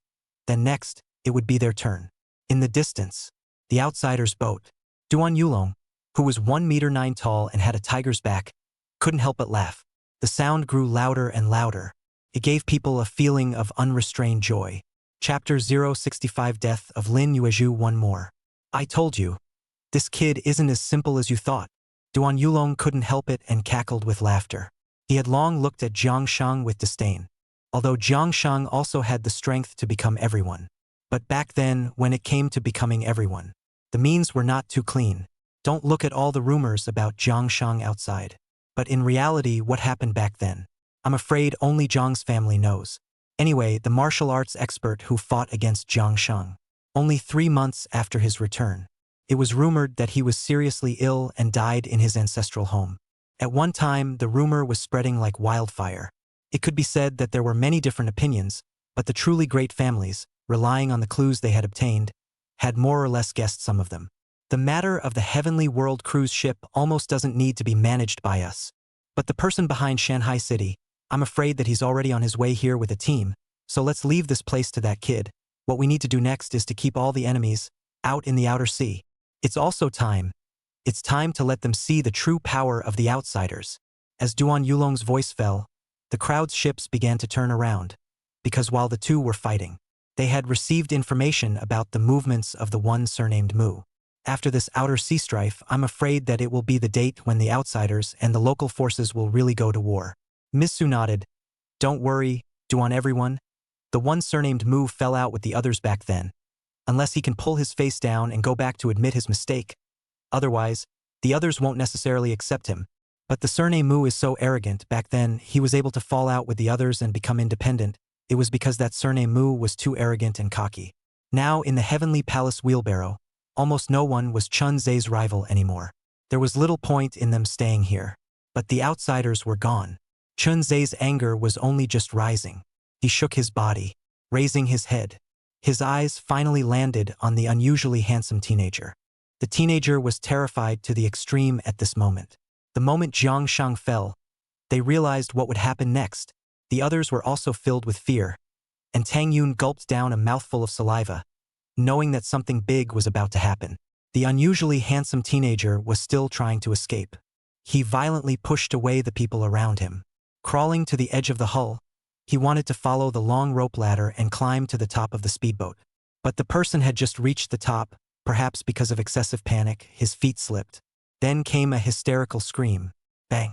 From the high bow, smashed on the engine of the speedboat below. At this time the waist had been completely smashed.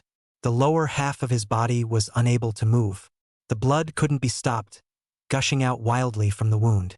Those terrified eyes surveyed Chun Ze, who had come to the bow of the boat, and fear was like a ferocious beast, devouring all of his sanity.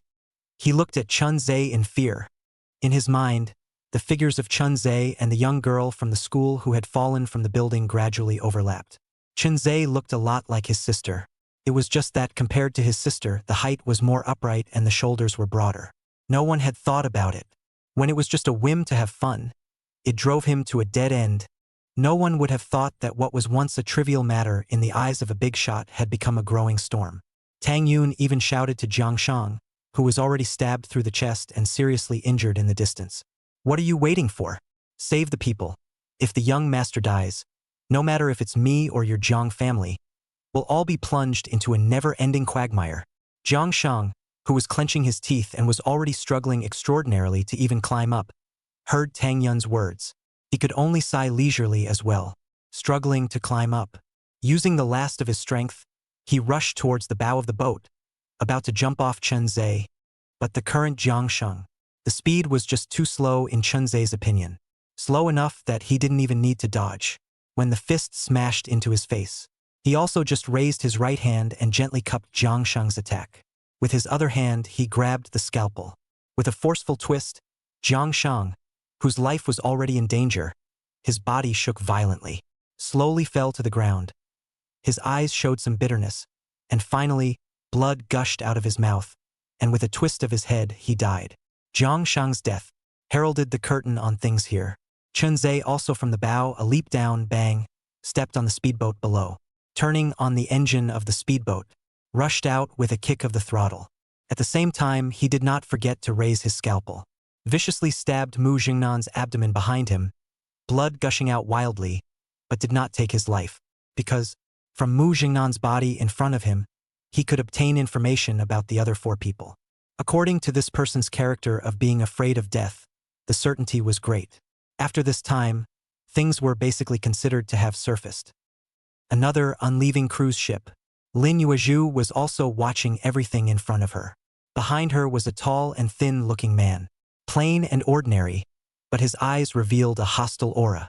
This man was none other than Lin Yuezhu, the martial arts expert that she had gone to great lengths to invite. She looked at the distant speedboat. Unable to stop herself, she asked, "That kid went through a whole night of fighting with his current state. Do you have any certainty?" But the words were not finished. The tall and thin man behind him shook his head. "That kid is even more powerful than I imagined. And his physique is different from normal people. Even if he has already consumed a great deal, I am not sure that I can win him. More importantly," the tall and thin man raised his head. In his hand, at some point, a dagger appeared. Coldly looking at Lin Yuezhu in front of him, "The big house has offered double the price for your life." The moment these words came out, standing at the front of the boat watching to Lin Yuezhu, those eyes trembled violently. It felt like there was something that was reborn and stabbed into her heart. An unbelievable look appeared on Lin Yuezhu's face. Looking back, that tall and thin man, however, just said, "I'm sorry, although I owe your Lin family a favor.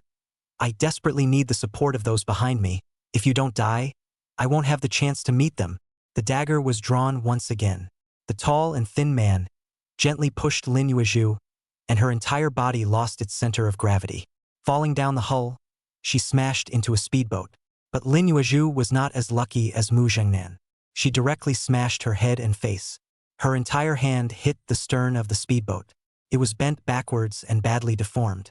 Tang Xinxin, who walked out from the cabin, didn't even know what was happening outside, just felt a touch of cold, chilling light that came over her. It was a good thing that Tang Xinxin hadn't been fond of reading since she was a child, and had learned martial arts. After noticing that the situation is not right, rushed to the outside with a leap, and at the same time of falling also saw the speedboat not far away. His own sister-in-law long ago died horizontally on the spot. Grief surged wildly in his heart. 2 lines of tears from the corner of Tang Xinxin's eyes slipped down, yet also realized, 9 times out of 10 it was the main house that did this. No wonder Great Aunt hadn't allowed them to come over, because Lin Yuezhu's identity was too sensitive. Once Lin Yuezhu died, it meant that the power of the side branch would usher in an unprecedented collapse. Chapter 066 Collapse of the Hitman's Second Shift. The matters in the heavens and the earth ended. But the battle in the outer sea was still going on. The outsiders and the people sent from the side above. A fierce battle was being waged, and almost every 10 minutes or so, there would be hundreds of casualties. This number of people is still continuing to rise. This day was destined to be a sleepless night. Chun Ze drove a speedboat, taking Mu Jingnan all the way to the fringe area of Shanghai City. After avoiding the layers of warring crowds, he returned to Shanghai City, a remote coastline. The time was around 6 in the morning. He was right outside on the highway. Pried open the door of a car. Throwing Mu Jingnan in, he disassembled the car's internal wiring and ignited it. Without hurrying, he rushed towards the deserted poplar village. This way, although the distance was quite far. Chun Ze's memory, after all, before noon, came to the poplar village. At this time, Mu Jingnan in the back was incomparably pale due to the loss of blood. In order to obtain, from his body, information about the other 4 people, Chun Ze gave him a simple bandage. Then he carried him to the mountain, and when he walked in, Sun Long was also startled and thought that it was the Tang clan's people who were looking for him. Realizing that it was Chun Ze, Sun Long was relieved. Again, he saw Chun Ze carrying a person on his back. His body was speckled with blood, and even his waist was somewhat deformed, seemingly smashed. Somewhat stunned, Sun Long asked curiously, "Brother Chun, this person you brought back?" Next to him, after this period of recovery, Tang Hao, whose face was quite a bit rosier. Originally, when he saw Chun Ze return, just the corners of his mouth twitched a little. After all, the means that Chun Ze had used on him before. Whenever he thought back, it would all make him feel shudder, as if it was yesterday. But the change in emotions he displayed, it wasn't really that big. One could even say that it was with a slight coldness. Just as he wanted to persuade Chun Ze to stop in time. Instead, his eyes landed on him, the young man on his shoulder. The face that should have been calm gradually became dull, and even a wisp of fear rose. Even his voice became trembling. Mu Jingnan. "You actually got him back." Chun Ze placed the person on the ground and bundled him up next to the pillar again, glancing at Tang Hao next to him. Those who were present. I'm afraid that the only one who knew the identity of this handsome teenager was Tang Hao. Even Sun Long, hearing Mu Jingnan's name. He was also stunned and asked curiously, "Who is Mu Jingnan? How come I haven't heard of it?" Unfortunately, Tang Hao, however, didn't have the time to pay attention to Sun Long beside him, but instead gulped to himself, because it was normal that Sun Long didn't know. With Sun Long's identity, he couldn't even be considered an outsider with a little bit of strength. Except for the force being a little higher than the next person. There was not the slightest redeeming quality. But before he could say anything, Sun Long, who was next to him, however, after picking up the cell phone for a few seconds, his face changed drastically. Then, with a face full of shock, he looked at Tang Hao, opened his mouth, wanted to say something but didn't say it. This period of time, Tang Hao had promised him quite a few benefits. Also promised that he would never pursue him after leaving. He even tried to convince him to let Tang Hao go. Yet all of them were rejected by Sun Long. Later, Tang Hao asked Sun Long to help him inquire about his wife, to see what was the situation of the current Tang family. Sun Long thought that anyway, Tang Hao was now tied up here and was only helping to inquire about his wife. So he didn't say much. After all, Sun Long had come this far. The same was for his wife and children. But when he saw, there was a picture on his cell phone about Tang Hao's wife. As well as the message, it was as if something got stuck in his throat. Tang Hao, on the other hand, frowned, seeing that Sun Long looked odd, like he wanted to speak but didn't dare to. Thinking back to earlier, he asked Sun Long to do something. Suddenly, he realized something but still pretended to have a calm voice. "Is it that my wife has news? You tell me. Don't worry. I've experienced countless great storms and waves. I can carry it off." He and his wife were in a union. But after all these years together, he also deeply recognized that, from the age of 18, he had followed himself to the 27-year-old person. Once Lin Yuezhu clearly had the opportunity to refuse that marriage contract, also have the ability after the marriage cleanliness. But no matter whether it was before marrying over or after marrying over, Lin Yuezhu's attitude was diametrically opposite to what he had imagined. Instead of giving birth to disgust. Instead, she would do her duty and do her part as a wife. Similarly, also helped him to establish belong to his own power so that he became the first person of the side branch, even the main house to him have to retreat. He was deeply in love with that woman. Also had sworn, would never leave her for the rest of his life. It was Lin Yuezhu's existence that made him, all these years, never dabble in the outside world. Unfortunately, Lin Yuezhu's body had problems, never helped him to give birth to a son or daughter. Perhaps this was the reason why Lin Yuezhu married herself. But no matter how, all these years, the love that was hidden, but truly existed. Me. Sun Long opened his mouth, but how could he not say anything? After half a ring, he handed his cell phone over and just placed it in front of Tang Hao. Tang Hao stared wide-eyed at the scene inside. His teeth were clenched to death. Because of the excessive force, there was blood flowing out of his gums. The pair of bound fists were pinched and creaked. His breathing gradually became rapid, and his body couldn't stop trembling after several minutes. Still shaking non-stop. It's a bit cold. Can you add a piece of clothing for me? Distinctly, the sun was shining brightly, and it had already warmed up. Distinctly, inside the room, there was no insulation. They were wearing short sleeves, and they all felt a bit hot. But Tang Hao just felt cold, so cold that it was a bit scary. His trembling body, his deathly cupped hands. Deep inside, as if some kind of storm was brewing, it lasted for more than an hour, and his entire body went limp. It was as if he was a dead body. His eyes were empty, without any semblance of emotional color. It seemed that the world had, as a result, lost its original color. Sun Long looked at this scene and sighed deeply. Actually, he had known that it would be this kind of result. He also didn't know if Tang Hao could pull himself together from this blow. But the other party was a member of the Tang family, and life and death had nothing to do with him. The reason why he was helping was only because his wife and children had disappeared, and there was just some vague empathy. Chun Ze's gaze. The same fell on Tang Hao's body. Now in fact, it was more like a walking corpse. Even the meaning of life was lost. I don't know how long it took, but Tang Hao struggled violently, trying to break free. His mouth shouted, "Let me out, please. I can help you. I just want to go now. Just want to go to my wife's funeral.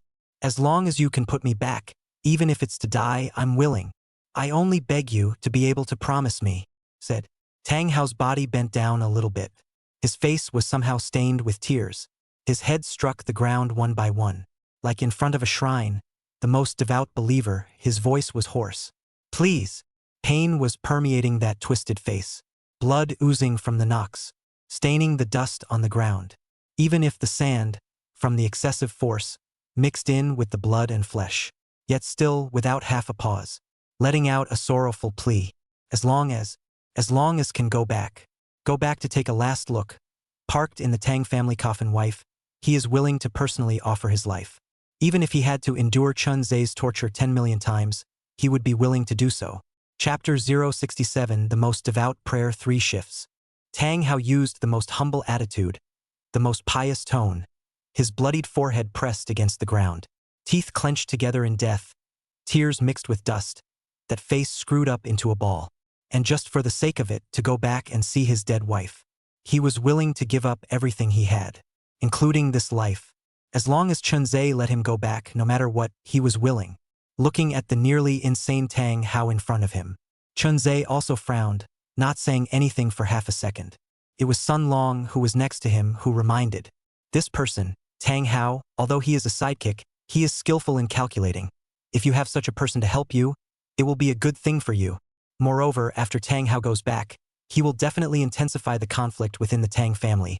And 9 times out of 10, his wife will die in the hands of the main house. There is no harm in that.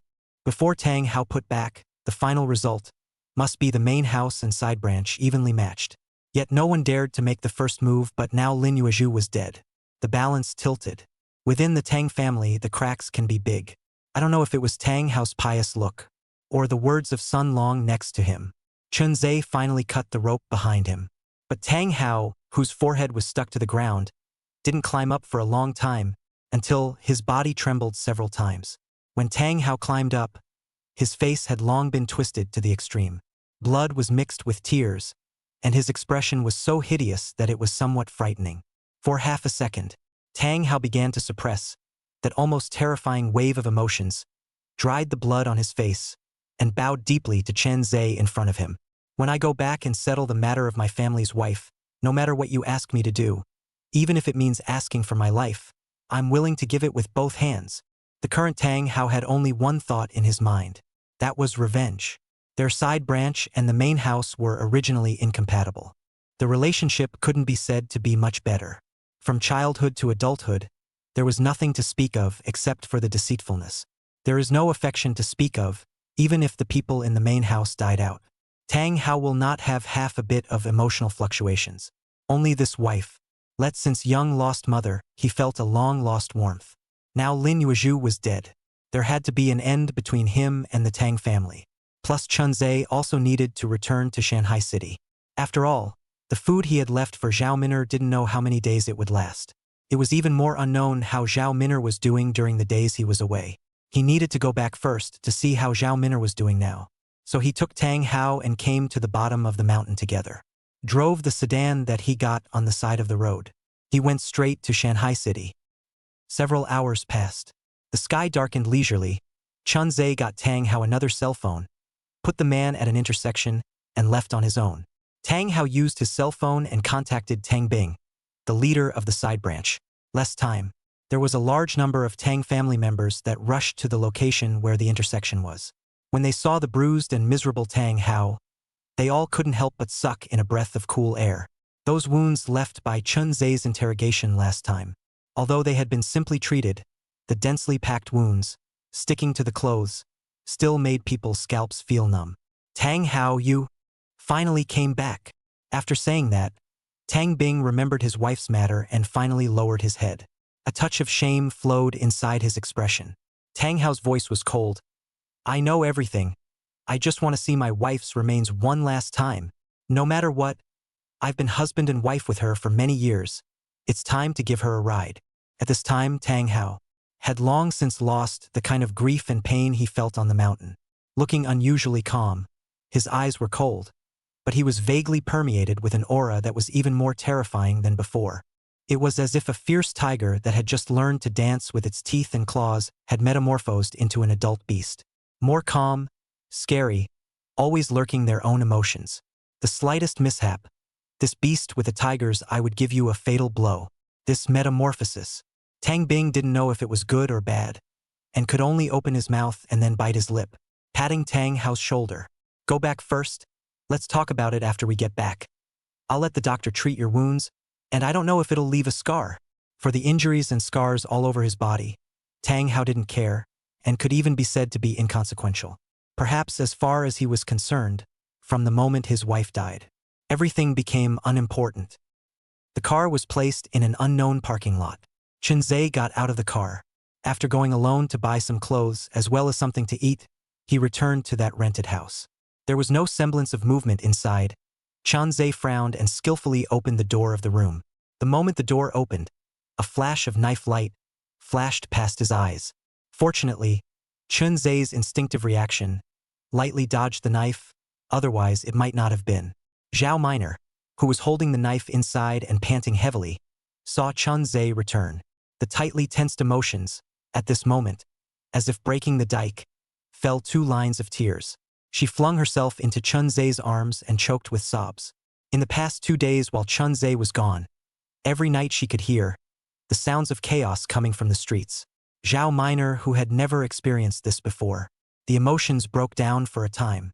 Plus staying alone in the rented house. The enclosed space made her have wild thoughts from time to time.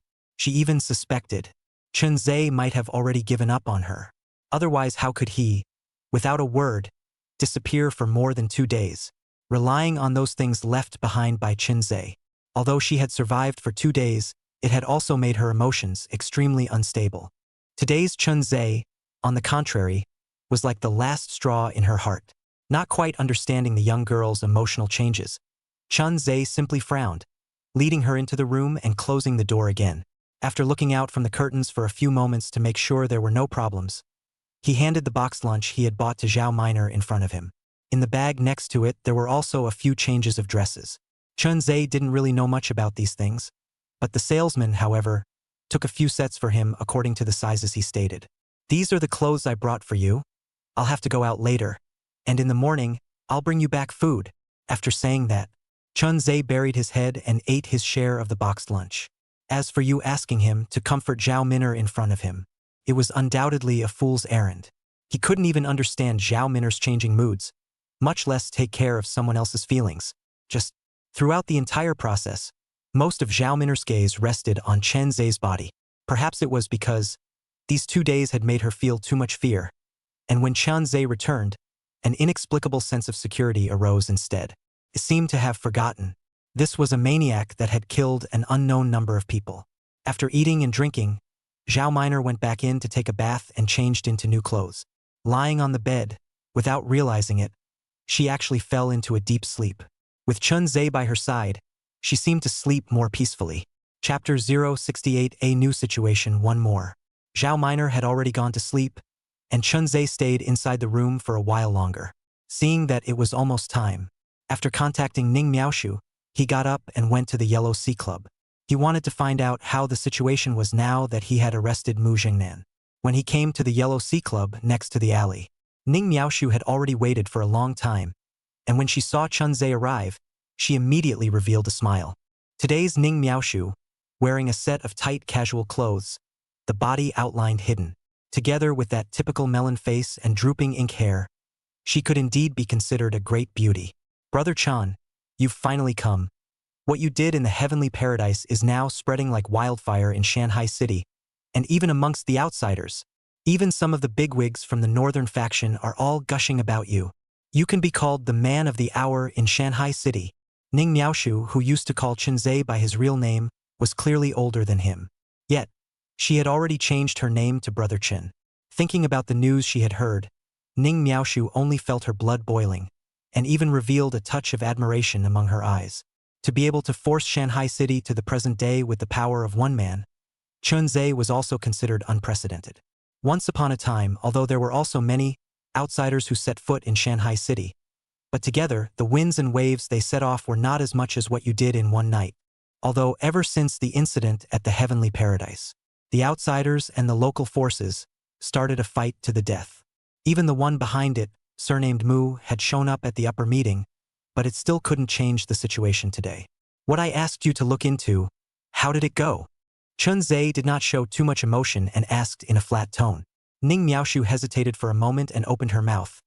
Although the situation right now, on the whole, is favorable to the outsiders, and there are already some big names from the northern faction who have begun to make their entrance. But before the northern faction's reinforcements come, the outsiders are actually not in as good a position as they thought. Earlier, when you were in the Heavenly Palace and took away Mu Jingnan, the outsiders were rumored to have lost quite a few people in order to stall for you. Nowadays, they have also been disrupted in their plans and are fighting on their own. The storm hasn't been stopping since that night until now. Chun Ze nodded. What about the Tang family? The Tang family? Ning Miaoshu cupped her fair chin and spoke her thoughts. The Tang family now is also more than just infighting. I heard that the three leading figures of the side branch, the only person related to the Beijing faction, Lin Yuezhu, died. The side branch was even recovered a large amount of resources overnight, and even the Lin family in Shangjing began to frantically pressurize the side branch to give them an explanation. But now the side branch, only one Tang Bing is left. It's hard to support. It is estimated that in less than a week, Tang Bing will have to give up the power on his head. Already fighting that badly? Chun Ze was slightly disoriented and continued to ask, if Tang Hao goes back, is there still a chance to turn the tide? Tang Hao? Earlier, Ning Miaoshu had heard the news that Tang Hao might have returned to the Tang family. She, however, had always thought it was a rumor. After all, Tang Hao was, right now, all still in Chun Ze's hands. But when she heard Chun Ze's words, even if Ning Miaoshu was stupid, she knew that it was Chun Ze who had put the person back. She looked deeply at someone in front of her, sighing. This person, Tang Hao, to be able to overshadow the main house with his own strength, is by no means relying solely on Lin Yuezhu and the Lin family's power. Similarly displaying amazing means, the reason why the Lin family is pressuring the side branch is because the side branch has no more value to utilize. What they invested in earlier was just Tang Hao as a person. Otherwise, they wouldn't have let Lin Yuezhu marry into the Tang family. If Tang Hao is able to go back, this relationship will be considered renewed, and the Lin family won't let all their resources for so many years go down the drain. So there's a huge possibility that they'll support Tang Hao again. In that case, I'm afraid the water in Shanghai City will become even more muddy. Outsiders didn't know how Tang Hao felt about his wife. After all, in this kind of marriage between big families, there was a huge possibility that they would each live their own lives after marrying over. Even if Tang Hao was keeping a mistress outside, Lin Yuezhu would never ask about it. The same. If Lin Yuezhu was playing with a little white boy outside, Tang Hao would likewise not care much about it, which was the normal relationship of the marriage, so the onlookers didn't think that Tang Hao had much affection for Lin Yuezhu. Only Chun Ze was clear. Previously, Tang housed almost maniacal display of true feelings. Definitely not a fake. This person's feelings for Lin Yuezhu are extremely deep. Once he regained power, I'm afraid that the purpose is not just to carry forward the side branch. Rather, he would aim the spearhead at the entire main house. You help me check again that surname Mu, what exactly is the origin? It's best if there is news, it doesn't matter if there is no news. Chun Ze did not put his hopes on Ning Miaoshu. After all, although this woman has some ability, the family is also quite powerful. But in the end, it is only the pawn of the Beijing faction, the real main force, has not yet entered the city of Shanghai. Want to rely on such a pawn, get all the information, obviously not very reliable. After explaining the last few sentences, he turned around and left the Yellow Sea clubhouse. In his heart, he thought, go to the rental house again, have a good night's rest. Tomorrow go back to Poplar Village, interrogate Mu Jingnan. He did not believe that, with Mu Zhengnan's kind of life and death-fearing nature. He didn't believe that Mu Zhengnan, with his greedy nature, would be able to hide anything. Just as he was returning the same way, he passed by a dimly lit path in the middle of the city village. In the distance, faintly, there was a fight coming from the distance. He also heard a familiar woman's voice. If he remembered correctly, it was most likely that Miss Su. Sure enough, when he climbed up along the private houses next to him, from one of the roofs, looking down, he saw the slightly distressed Miss Su, wearing a set of black and red dresses. Her perfect and fiery figure was embodied to the fullest. Nowadays, there were only a dozen or so people left by her side as well, being beaten back and forth. Not far away, it was more of a dead end, and it was highly likely that they would stay here if they were not careful. Miss Su, I didn't expect you to have today as well? It is said that you are not calculating. Have you ever thought that you would die in the hands of our Yang family? Since the last outer sea strife, the outsider's manpower, although the loss is heavy, but according to reason, Miss Su should not be ended up in such a situation. Blame only, she ended up trusting the wrong person. Being secretly set up, so much so that the area under her control was occupied by the newly arrived forces of the Beijing school. Otherwise, it wouldn't have ended up like this. If it weren't for the fact that the forces of our northern faction, in the outer sea with the Duan family, were disrupted and dispersed, when would it have been your turn to go unchecked? Nothing but a bunch of sinister villains.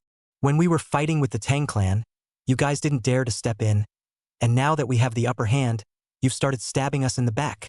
They say that people from the Beijing school have their own arrogance, but now it seems that it's nothing but a joke. Chapter 069 Miss Su in Distress 2. Miss Su's heart was slightly unwilling, had thought that the victory was in the bag, just waiting for the big shot of the northern faction to enter the main mountain and sea city. She would be able to take to everything she wanted. Whoever thought the layout she made finally became someone else's dowry. Miss Su, if you want to blame it, you can only blame it on the fact that you are too gullible to others, saying that we are sinister and villainous. But don't forget, it was your own people who personally invited us in. The crowd from the Yang family in the distance was filled with contempt. It was said that this eldest daughter from the Su family was extremely extraordinary in talent and means. Now it seemed that it was nothing more than that.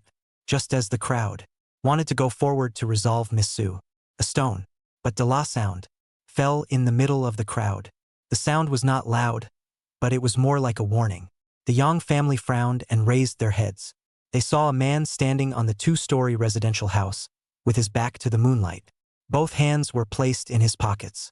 A duck-tongued cap was on his head, and the wind blew on his clothes, vaguely carrying some light sounds of flapping. Miss Su also saw at this moment the 15-year-old tall teenager, throat slightly rolled, reveal a touch of bitterness, did not think but let the other party, saw their own present lousy. Vaguely remember, in the middle of the hospital, she was brightly dressed, followed by a large number of hands. Vaguely remember, on top of the ship, she and Duan Yulong talked to each other in an eloquent manner. But Chun Ze is still the same Chun Ze. She is no longer the same Miss Su a day or two ago. Even if she went back, she had lost half of the people under her hand, and only 3 or 2 jujubes were left. Whether it was her previous allies, or the Su family that had been greatly injured, they would all see her as a thorn in their side, and there wasn't much more they could do to help Chun Ze. Miss Su smiled bitterly at Chun Ze on the second floor, but deep down, she was also relieved at this moment. Even in a heavily guarded place like the Heavenly Palace, Chun Ze could come and go as he pleased. Even if Jiang Lingyun, Jiang Shang were both dead and injured, with Chun Ze's identity, As long as the other party was willing to help, she would at least be able to survive. The Yang family members, obviously also from Miss Su's face change, perceived some abnormalities. To Chun Ze on the second floor, he arched his hand. Dare I ask this friend, what is your name? This is a matter between our Yang family and the Su family. Please don't meddle in it, friend. Inside the tone, there were a few more flavors of threat. Like the Su family, although the Yang family was not considered to be the top of the Beijing faction, it was not something that ordinary people could match. The power that can be mobilized, countless. Now it has even occupied Miss Su's territory. The wind is a moment of unrivaled, will certainly get the support within the Beijing faction. At this time to offend the Yang family is by no means a wise choice. But the Yang family's words not only did not let Miss Su feel afraid. Even Chun Ze on the second floor did not move at all, only the wind blowing on the body, the sound of clothes flapping gradually clear. Yang Feng, it seems like you won't be able to kill me today. As long as I, Su Qingyun, am still alive, there will be a day when I will make you, the Yang family, pay the price. Dead to the world. Still dared to speak out of turn and put out vicious words. Yang Feng could endure it. Behind him, there are a lot of Yang family members who have a lot of blood and vigor, but they couldn't endure it. One by one, they were holding black clubs, wanting to cross Yang Feng and grab Su Qingyun back, making her life worse than death. But it was when the crowd was about to cross Yang Feng. Instead, he put his hand out and blocked the crowd behind him. With a calm face, he glanced at Chun Ze, who was on the second floor, and said with an arch, Ms. Su, in that case, today's matter is over, we can leave. But I'm a bit curious. This one behind you, just what kind of person is he? Seeing that Yang Feng did not intend to continue and had the idea of retreating, Su Qingyun secretly said that it was a pity. Originally, she had wanted to borrow Chun Ze's hand. Kill this fellow. It was a pity that Yang Feng, this person, was notoriously careful and would rarely make a rash move without absolute certainty. Otherwise, perhaps the Yang family members who chased and killed him here tonight would all be turned into corpses. However, Ms. Su did not answer the other party's words. Instead, she made a gesture of invitation. Either leave or else, come over and kill me. Those young men from the Yang family, hearing such arrogant words, they had already been furious long ago. But without Yang Feng's order, they never dared to make a move. Yang Feng also narrowed his eyes. A touch of grimness appeared among his expression, but he soon laughed out loud. Since Miss Su is unwilling to speak, let it be so. You are also the Su family's eldest lady. If we really get you killed, we still have to bear the Su family's wrath. This is the end of the matter. If you want to take revenge in the future, Miss Su, feel free to come to me. After saying that, Yang Feng greeted the crowd and turned to leave. Soon arriving at the street, Yang Feng's expression was gloomy and terrible. Remembering the person on the second floor just now, several more messages were sent in succession. The surrounding Yang family youngsters were still screaming, wanting to go back and get Su Qingyun killed. But they were interrupted by Yang Feng. All shut up. I told you all a long time ago to be more careful in your usual behavior. If it wasn't for me this time, you guys wouldn't even know how to die. Finished speaking. Yang Feng handed over his cell phone, and a group of young men from the Yang family looked at the contents inside the phone. Their hearts trembled and they felt sweaty. It was as if there was a chill that arose from the roots of their feet and went straight to the depths of their souls. This third uncle, that person standing on the second floor with a duck-tongued hat, is the kid who came out of the madhouse. Otherwise, Yang Feng recalled Su Qingyun's expression at that time, obviously deliberately provoking him. If at that time, he really disregarded the consequences and led people to rush over, it would have really fallen into Su Qingyun's path. Originally, I wanted to make a move, but the feeling that Su Qingyun gave me was too abnormal. Even if he came to help, at best, he would be able to kill his way out with the help of the other side. And how could it be possible to use such words to deliberately provoke me? At that time, I felt that things weren't that simple, but the many young people of the Yang family beside him, yet they were still somewhat puzzled. But if that kid was just bluffing, wouldn't he have missed this opportunity for nothing? Yang Feng looked at the questioning to young man and patted his shoulder. You guys are still too tender. We are now away from Ms. Su, and only a few minutes of foot travel. Even if you rush back now, there is still a chance. But Yang Feng sneered. knowing that kid's true identity, do you guys still dare to go back? They did come out. But they didn't go too far, they could go back at any time, they could attack and retreat. But nowadays, knowing that brat's identity, who would still dare to run over and die? But they have heard about it. In the boat, in the heavenly world, even the family name of Jiang, everyone were killed alive by that kid. With this amount of manpower from them, it is estimated that they are not enough for others to stuff their teeth. Third uncle is wise. It was us who were too impulsive. The crowd hurriedly admitted their mistakes. After all, they occupied Miss Su's territory. There was still a great deal of glory and wealth waiting for them. There was no need to risk their lives again. Chapter 070. A brief farewell. 3 shifts. The Yang family left. In the alley, Chun Ze leapt down from the second floor, stepping heavily on the ground as he looked at Ms. Su next to him. The gaze was the same as the last time in the hospital, with a bit of indifference that no one should be close to. Ms. Su opened her mouth, slowly lowered her head, once the kind of aura that would play everything in the palm of her hand, at this moment also weakened a few points. Nowadays, she didn't have any strength that was worth taking out and being proud of. Losing the territory of Shanghai City had also led to the deaths and injuries of the people she had brought here. Even if the Su family wanted to fight for Shanghai City again, even if the Su family wanted to compete for Shanghai City again, they would no longer tilt their resources in her favor. Those allies who were with her in the past will all fall to the Yang family. All of them will turn to the Yang family, losing these 2 things. Even if you leave Shanghai City and return to the north, you will only be met with the cold eyes of the family. There was no status to speak of. In the past, you saved me, perhaps. I can still have a way to repay you. But now, actually, I'm no different from an invalid. Miss Su exhaled a breath. Just now there were a dozen people around. But now there are only 7 or 8 left. Want to rely on this point of manpower, East Mountain again? And without the support of the Su family, even if the funds that can be taken out of hand will not be more than $10 million. It's not as good as some small forces. Chun Ze, however, just lightly glanced at Miss Su, the reason why he saved this woman. It was also simply because they had been guarding around the hospital. Even in the outer sea, helped him stop a lot of enemies only. After this matter, the relationship between the two was also considered broken. Seeing Chun Ze, he was about to leave without saying a word. Miss Su hurriedly followed in his footsteps. After all, the Yang family was still in the vicinity. Who knew if they would kill a horseback shot? At the very least, they had to follow Chun Ze out of this area. Only then would they be considered safe.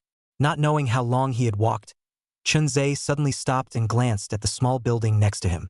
At the entrance of the small building, there was a sleepy little girl sitting, and after seeing Chun Ze, her eyes obviously lit up as well.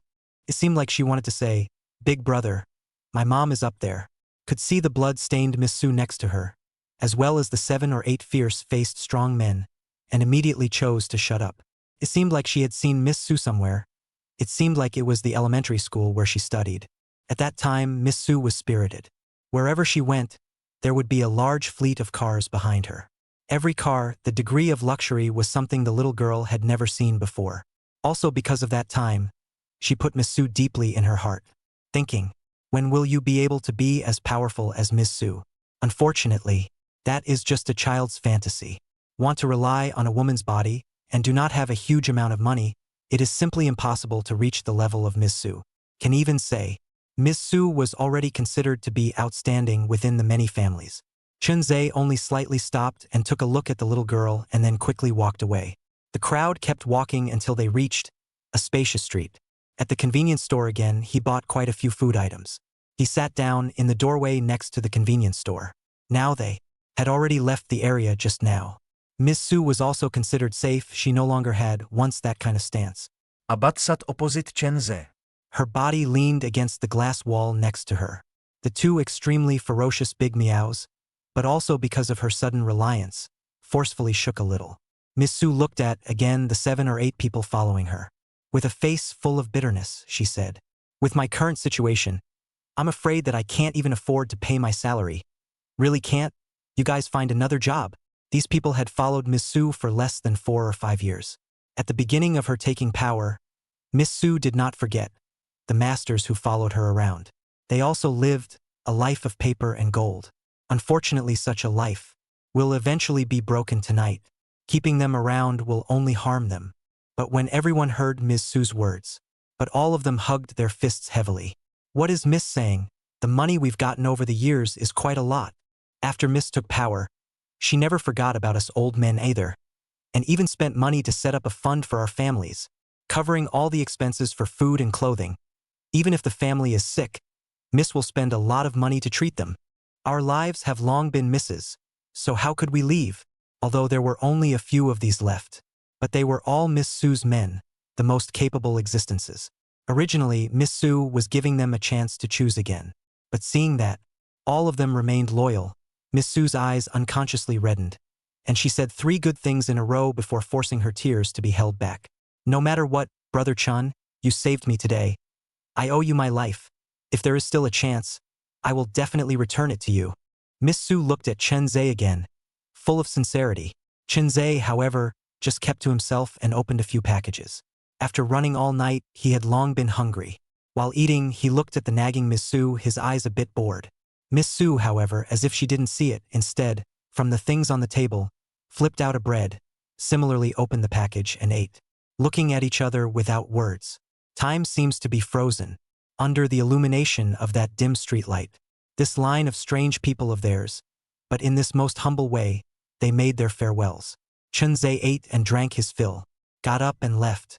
Miss Su, on the other hand, took herself the last of her manpower and used her cell phone to make a call. A few moments later, a few beeps, a slightly hoarse voice came from over there. Somewhat muffled, it said, "Looking for someone?" The voice was tired, as if he hadn't rested well in the past few days. And this, the man with the tired and hoarse voice, was Zhao Dongsheng, who was in Sichuan Yun province. This period of time, ever since his daughter lost her whereabouts, he then began to mobilize all of his funds, fought a hard battle with the Tang family, mobilized all the connections he could, utilizing his economic talents from the stock market to all aspects, formulated a one-by-one strategy. At first, they did beat the Tang family back. Even in the shopping mall at the time, it set off a huge wave. After all, this kind of reckless strike action, it belonged to injuring the enemy by 1,000 and damaging oneself by 800. There was no benefit to be gained. However, he had still underestimated the Tang family, and now that half of the funds had been struck, the Tang family had held on at a crucial time despite their defeat. So much so, he was neither up nor down. The remaining half of the funds were all stuck in his hands. Looking for Zhao Dongsheng, I'm Northern Faction Su Family, Su Qingyun. Su Family, Su Qingyun? Zhao Dongsheng also froze for a moment, but quickly came back to his senses. How he remembered this Miss Su. Nowadays, in Shanghai City, she was also considered a person of honor, occupying a large area of Shanghai City, with other outsiders, allied with each other, establishing a strong defense barrier. Even the Tang family could not do anything about them for a while. Why would this Ms. Su find herself? Chapter 071 All Pitiful People 4 Shifts. It seems that Boss Zhao is not yet gotten the news that the territory I occupy nowadays was taken down by the Beijing faction to the Yang family. I am also no longer once Miss Su, but I heard Boss Zhao recently has been mobilizing funds in the shopping mall and the Tang family fight to the death. Not that I'm joking.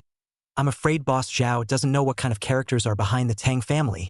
It's pointless for you to fight like this. Even if it's 10 Zhao Dongshengs, it's impossible to defeat the Tang family with frontal means. But if Boss Zhao is willing to join hands with me and provide me with the funds, I can guarantee that with Boss Zhao's wealth, paired with my abilities, I can definitely get what Boss Zhao wants. Miss Su wasn't sure what Zhao Dongsheng wanted to do, but since Zhao Dongsheng, leaving no stone unturned, even spreading money on the road, it was to target the Tang family, it must have its own purpose. The current her, as well as Zhao Dongsheng, actually had no choice because she lacked a large amount of money to rebuild her power. Zhao Dongsheng also needed to make up for his shortcomings. Otherwise, it would be impossible to fight against the Tang family, and it was precisely because of this that she called Zhao Dongsheng. As expected, the opposite party was silent after a few minutes.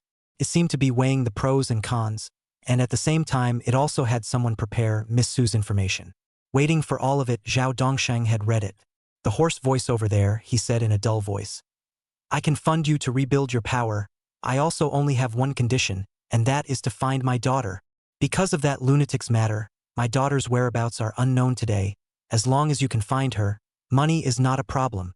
Receiving Zhao Dongsheng's promise, Miss Su sighed in relief and agreed to Zhao Dongsheng's request. When she hung up the phone, it was as if she had become, again, that high and mighty Miss Su who was in control of everything. With the previous betrayal, she also kind of saw it. Today's Shanghai City, no matter if it's an ally or one of their own, they can't be trusted. From now on, no matter if it's other outsiders or people coming out of the family, she will stay alert enough. On the other side, Chun Ze, who was heading back, once again passed by the small building where the girl was. The girl was still squatting in front of the building, blinking her eyes as she looked at Chun Ze who was walking past. It was already very late. But the little girl, however, had no intention of going back to rest. Instead, she shouted at the past Chun Ze, "Big brother, do you already have a place to stay? If not, I can find you a new place to live, and I guarantee that no one will find out." The little girl also saw that Chun Ze's identity was definitely not simple, and with Chun Ze's strange behavior 9 times out of 10, he could not be exposed to the crowd. In addition, they were about to run out of food. Shanghai City had been in chaos recently. If they couldn't find a place to rely on, sooner or later they would all starve to death. She also wanted to go back to school, and her mom had been sick earlier and did not go out to work. As a result, the family has no extra money. Their rent was about to expire, and they desperately needed a new place to stay, or else they might have to sleep on the streets. Chun Ze, who was about to walk over, stopped in his tracks when he heard the little girl's words. His and Zhao Miner's place was to pry open other people's rooms that hadn't been rented out yet, so it wasn't a long-term solution. Sooner or later, they would have to change places. What's more, Zhao Miner was ultimately a bit unsafe on her own, and it would indeed be a good thing if she had someone to look after her. It was just that he didn't know if this little girl's claim that no one would ever find the place was true. "Take me to take a look. If there's no problem, you guys help me take care of someone, and for living expenses, I'll help you pay for it." Chun Ze's words remained nonchalant. It was as if it was born that way. The little girl, however, didn't care, because from a young age, she had suffered countless cold stares. Instead, she said with a face full of joy, "Big brother, you come with me. I promise, that place will definitely. No one will go over to check," said the little girl, packing up her things, putting it into her school bag, leading Chun Ze to turn into a dark alley, passed through the layers and layers of private houses. It was unknown how long they had been walking. The little girl opened her mouth and said, "Big brother, this side of the rented house, 800 a month. One time to pay 3 months of money. You give me 2004, I go and come back." The little girl finished. Chun Ze took out $3,000 from his pocket. Those money he hadn't spent it all by now. $3,000 was nothing to him. As long as the little girl was able to arrange for his place to stay, everything would not be a problem. Wait until the money was given. The little girl went up for 10 minutes. Then she took a bunch of keys, cracked her fleshy little mouth, and shook it happily. "Big brother, got the keys. I'll take you to see the house." After saying that, the little girl farted and walked ahead. It came to the junction of the urban village. The house wasn't very big, yet it had 3 rooms, and outside was a large river that merged into the sea, and from above the waste bridge, one could directly leave Shanghai City. Other than that, the surrounding area was well connected and densely built, with all sorts of alleys and coverings, countless, even if one wanted to escape, or even to hide. This place was an excellent choice. On top of that, the little girl was obviously familiar with this area to the bone. In the event of an accident, according to the little girl's familiarity with this place, ordinary people really couldn't catch up with them. "Nice place. In the future, you and your mom will live in a room. I will also bring someone over, and every month, I will give you a sum of money to take care of the expenses inside the room." Chun Ze stood by the window, exceptionally satisfied with the layout of the place, and then gave the little girl another sum of money. Removing one of the keys, he left the place. The little girl, on the other hand, was elated and went back to tell her mom the good news that they had a place to live.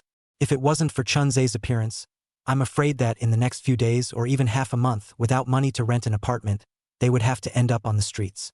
Thinking about the chaos in Shanghai City nowadays, the little girl was also afraid of being on the streets and encountering any danger. At that time, a woman can be said to call the sky, call the earth. When Chun Ze returned to Zhao Miner's rental house. In fact, Zhao Miner had already woken up. The dark surroundings made her shrink her head into the quilt, hearing the sound of the door opening.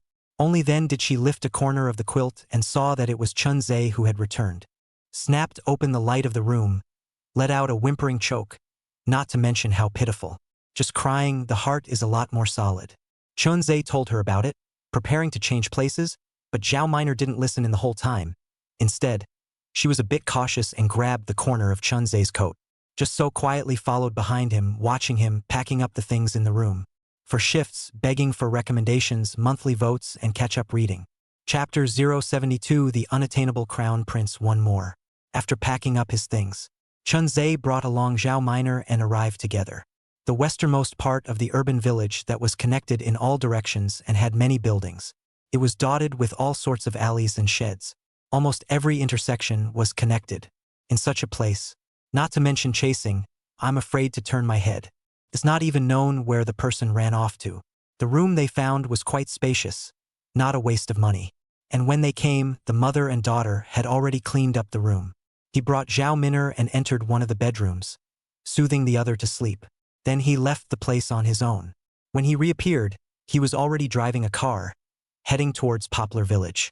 Bringing Zhao Minor again, he went to the rental house. He then received a text message from Sun Long and bought quite a few things from the pharmacy. He went straight to Poplar Village. When he arrived at Poplar Village, it was probably early in the morning, around 3 or 4 o'clock. The sky hadn't completely lit up yet. He parked his car at the foot of the mountain and walked up step by step. In the small hut left behind by the forest ranger, the fire was still lit, and the moment he pushed open the door, Chun Ze saw the arrogant and domineering, cursing Mu Jingnan. When treating others, Mu Jingnan could be described as arrogant to the extreme, as that person's son. The onlookers only need to hear his name. The probability was that they would be scared out of their wits and their scalp would go numb. Even Sun Long, who was in front of him, was equally so. Previously, no matter whether it was Chun Ze or Tang Hao, neither of them had explained Mu Jingnan's identity to begin with. Mu Jingnan was in such an unfamiliar environment. There was still some fear, but when he stated his identity, see Sun Long, the kind of cannot stop staring wide-eyed, full of uncertainty, he knew. The original Sun Long absolutely did not know whose son he was. Now Sun Long knows. In Mu Jingnan's thoughts, just a little intimidation, Sun Long will obediently submit. Again, it was not what he expected. When he had threatened several times, he said that he was hungry. Sun Long immediately prepared food for him. He even deliberately went into the mountains to hunt a rabbit. As for the bystanders, completely did not have this treatment. In front of me, everything that happened made Mu Jingnan think that as long as he took a little bit of trouble to intimidate a few sentences.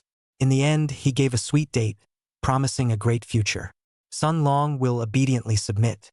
After all, previously, Sun Long was like a vicious dog, but now has already, holding that roasted hare, tearing off the meat a little bit, handing it to Mu Jingnan's mouth. As long as you let me go, I promise, to help you find your wife and children, so that you can enjoy glory and wealth. Mu Jingnan's voice was full of compulsion. With his status, the things he promised were just a matter of raising his hand. But ordinary people who had spent their entire lives were unable to obtain wealth and riches. He did not believe that this strong man in front of him would not be moved. However, even if Sun Long was a fool, he knew that the sons of those big shots didn't always keep their words. Even if he put Mu Jingnan back, the biggest result, it would also be death at Mu Jingnan's hands. As for finding his wife and children, it was even more nonsense. Previously, Tang Hao lured him with a few words and he risked his life. But what happened in the end? Even if he accomplished what Tang Hao said at that time, he wouldn't be able to find his wife and children, and would end up dying in the outer sea. In the end, these big people never put these martial artists in their eyes. They even despised them from the bottom of their hearts. And because of this, although Sun Long was also taking care of Mu Jingnan, he never intended to let the person go. Just when Mu Jingnan was still blabbering and compelling Sun Long, the door was opened with a creak. A figure with a silver-white scalpel, a duck-tongued cap, a black top, and sky-blue jeans. With his back to the night, he coldly looked at Mu Jingnan inside. When he raised that face, suddenly bright and dark rode firelight, illuminating still quite durable face, also a black and white, changing uncertainty. Chun Ze's appearance undoubtedly broke Mu Jingnan's original decision. The previous eloquent talk also turned into a face full of fear. Because the Sun Long in front of him, although he was Chun Ze's helper, he was at least a normal person. The Chun Ze in front of him was a complete madman. He did things without any regard for the consequences, and his actions were not light or heavy. Otherwise, he wouldn't have brought Shanghai City to such a state. Things should have died down a long time ago. Instead, this psycho, not only the Zhou family, Wang family, a pair of children, all to waste. Even the Wang family perished because of it. The martial arts expert Tang Tiansheng invited, even died on the deck, not even able to resist. Today's Chun Ze was like a sharp knife that could not be harmed, piercing through the local forces of Shanghai City, the proud barriers, causing a lot of power and wealth. People are on edge. Such a person, even if Mu Jingnan promises more things, will he listen? When Sun Long saw Chun Ze who came in, he also opened his mouth and sighed leisurely. Chun Ze walked forward and kicked Sun Long to the ground, and the roasted hair, too, landed amongst the dust, stained with sand. Sun Long clenched his teeth, naturally knowing that his earlier self had faltered. Cannot help but smile bitterly, did not in too many words, just lowered his head, walked to the side, slowly sat down. The silver-white scalpel, under the firelight, reflected a silver reflection, passed by Mu Jingnan's eyes. Then he looked at Chun Ze's face, which gradually became hideous. Mu Jingnan panicked. Alarmed, his face was full of fear. Where was he still half a bit high and mighty? His proud identity in front of a madman appeared to be nothing. Sun Long, you quickly talk to him. If something goes wrong with me, you guys will really be finished. My identity you already know. As long as you save me out, I guarantee to let you become the same existence as the Tang family. The scenery and prosperity of Shanghai City. I can let you have it at your fingertips. Could it be that you're going to watch such a good opportunity pass before your eyes? Mu Jingnan's voice was panicked, wanting Sun Long to help himself out of the trap, at least block Chun Ze. But what about Sun Long? After thinking clearly, he also realized that it was impossible for him to turn back. Even if he helped Mu Jingnan, after he went out, they would not let him go. With no more value to utilize, how could this existence that was arrogant to the bone and above the Tang family care about the death or life of a small person? He didn't utter a word. Instead, he picked up the sand-stained, freshly roasted hair, tore off a piece of rabbit meat that was full of sand, put it into his mouth and chewed hard. Sand and teeth, friction force, issued by the creaking sound, in the silent room, especially clear. Again, as if he had made some kind of choice, he no longer looked at Mu Jingnan, but instead he kept his head down the entire time. Inside his eyes, there was only the sand-stained hair left. Chapter 073 Night Ghost Walking in the Shadows. Second shift. Chun Ze slowly squatted in front of Mu Jingnan. The scalpel was aimed at, on his arm, a clearly visible meridian because it was tied too tightly. The blood vessels were bulging on his arm. He followed the edge of the blood vessels. Little by little, he cut Mu Jingnan's skin. Mu Jingnan felt the pain coming from his arm. His eyes widened a little bit until the skin was cut and blood gushed out. Chun Ze used the scalpel again, picking apart his flesh. Mu Jingnan let out a hysterical scream because of the pain, just like Tang Hao at the time. The time that followed was like an inferno on earth. Miserable screams, cries, despair, and pleas for mercy came and went. Mu Jingnan said everything he knew. He kept using his head, banging on the pillar behind him, only hoping that Chun Ze would spare him. This kind of torture, it was really too painful. Chun Ze's movements were slow, making a conscious, living person, watching himself a little bit, being sliced. Blood stained the ground red. This high and mighty, unrivaled, once a word, can make countless people, life and death of the Prince Master. Now, but reduced to a madman's toy, until play enough. Addicted, Chun Ze let out a breath. An incomparable look of relief appeared on his face. As for Mu Jingnan, who was tied to the pillar, his eyes gradually became dull, clearly still alive. It was clear that many wounds on his body had also been stitched up with needles and threads. But that pair of empty eyes, but could not see half a bit of vitality. Only a dead silence remained. Chun Ze took out several large bottles of medical alcohol. Against Mu Jingnan's wound, poured alcohol catharsis. From each wound flowed through, originally still expressionless Mu Jingnan. Once again, he let out a mournful scream. He gasped for breath. His face was white with pain, and cold sweat could not be stopped, falling from his forehead. Chun Ze, however, did not easily let the Mu Jingnan in front of him die. Instead, after being satisfied, he found a place and lay down to sleep, until a whole day passed. Chun Ze slept his fill. After eating something, He picked up the silver-white scalpel again and walked over to Mu Jingnan. After experiencing last night's fear, seeing Chun Ze once again carrying the knife up, Mu Jingnan was scared to death on the spot. Tears mixed with snot stained that twisted face. With all his strength, he bent his body down, unable to stop kowtowing at Chun Ze. Please no, don't. I know it's wrong. It was our fault in the first place. We shouldn't have laid hands on your sister. Please let me go. As long as you're willing to let me go, whatever you want, I can get it for you. I'm willing to compensate you. I can get your sister to the best hospital, hire the best doctors in the world, the best caregivers, so that your sister can get the best treatment. Let go, let me go, let go, let go. Ah! Miserable screams, crying.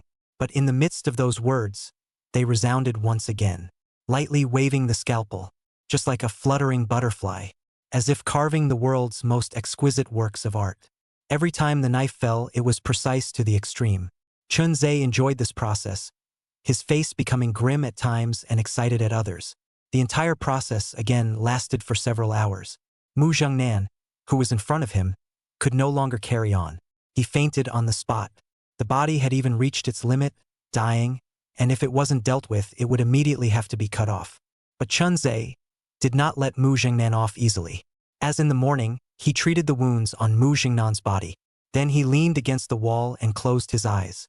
This torture lasted for 7 whole days. 7 days of time.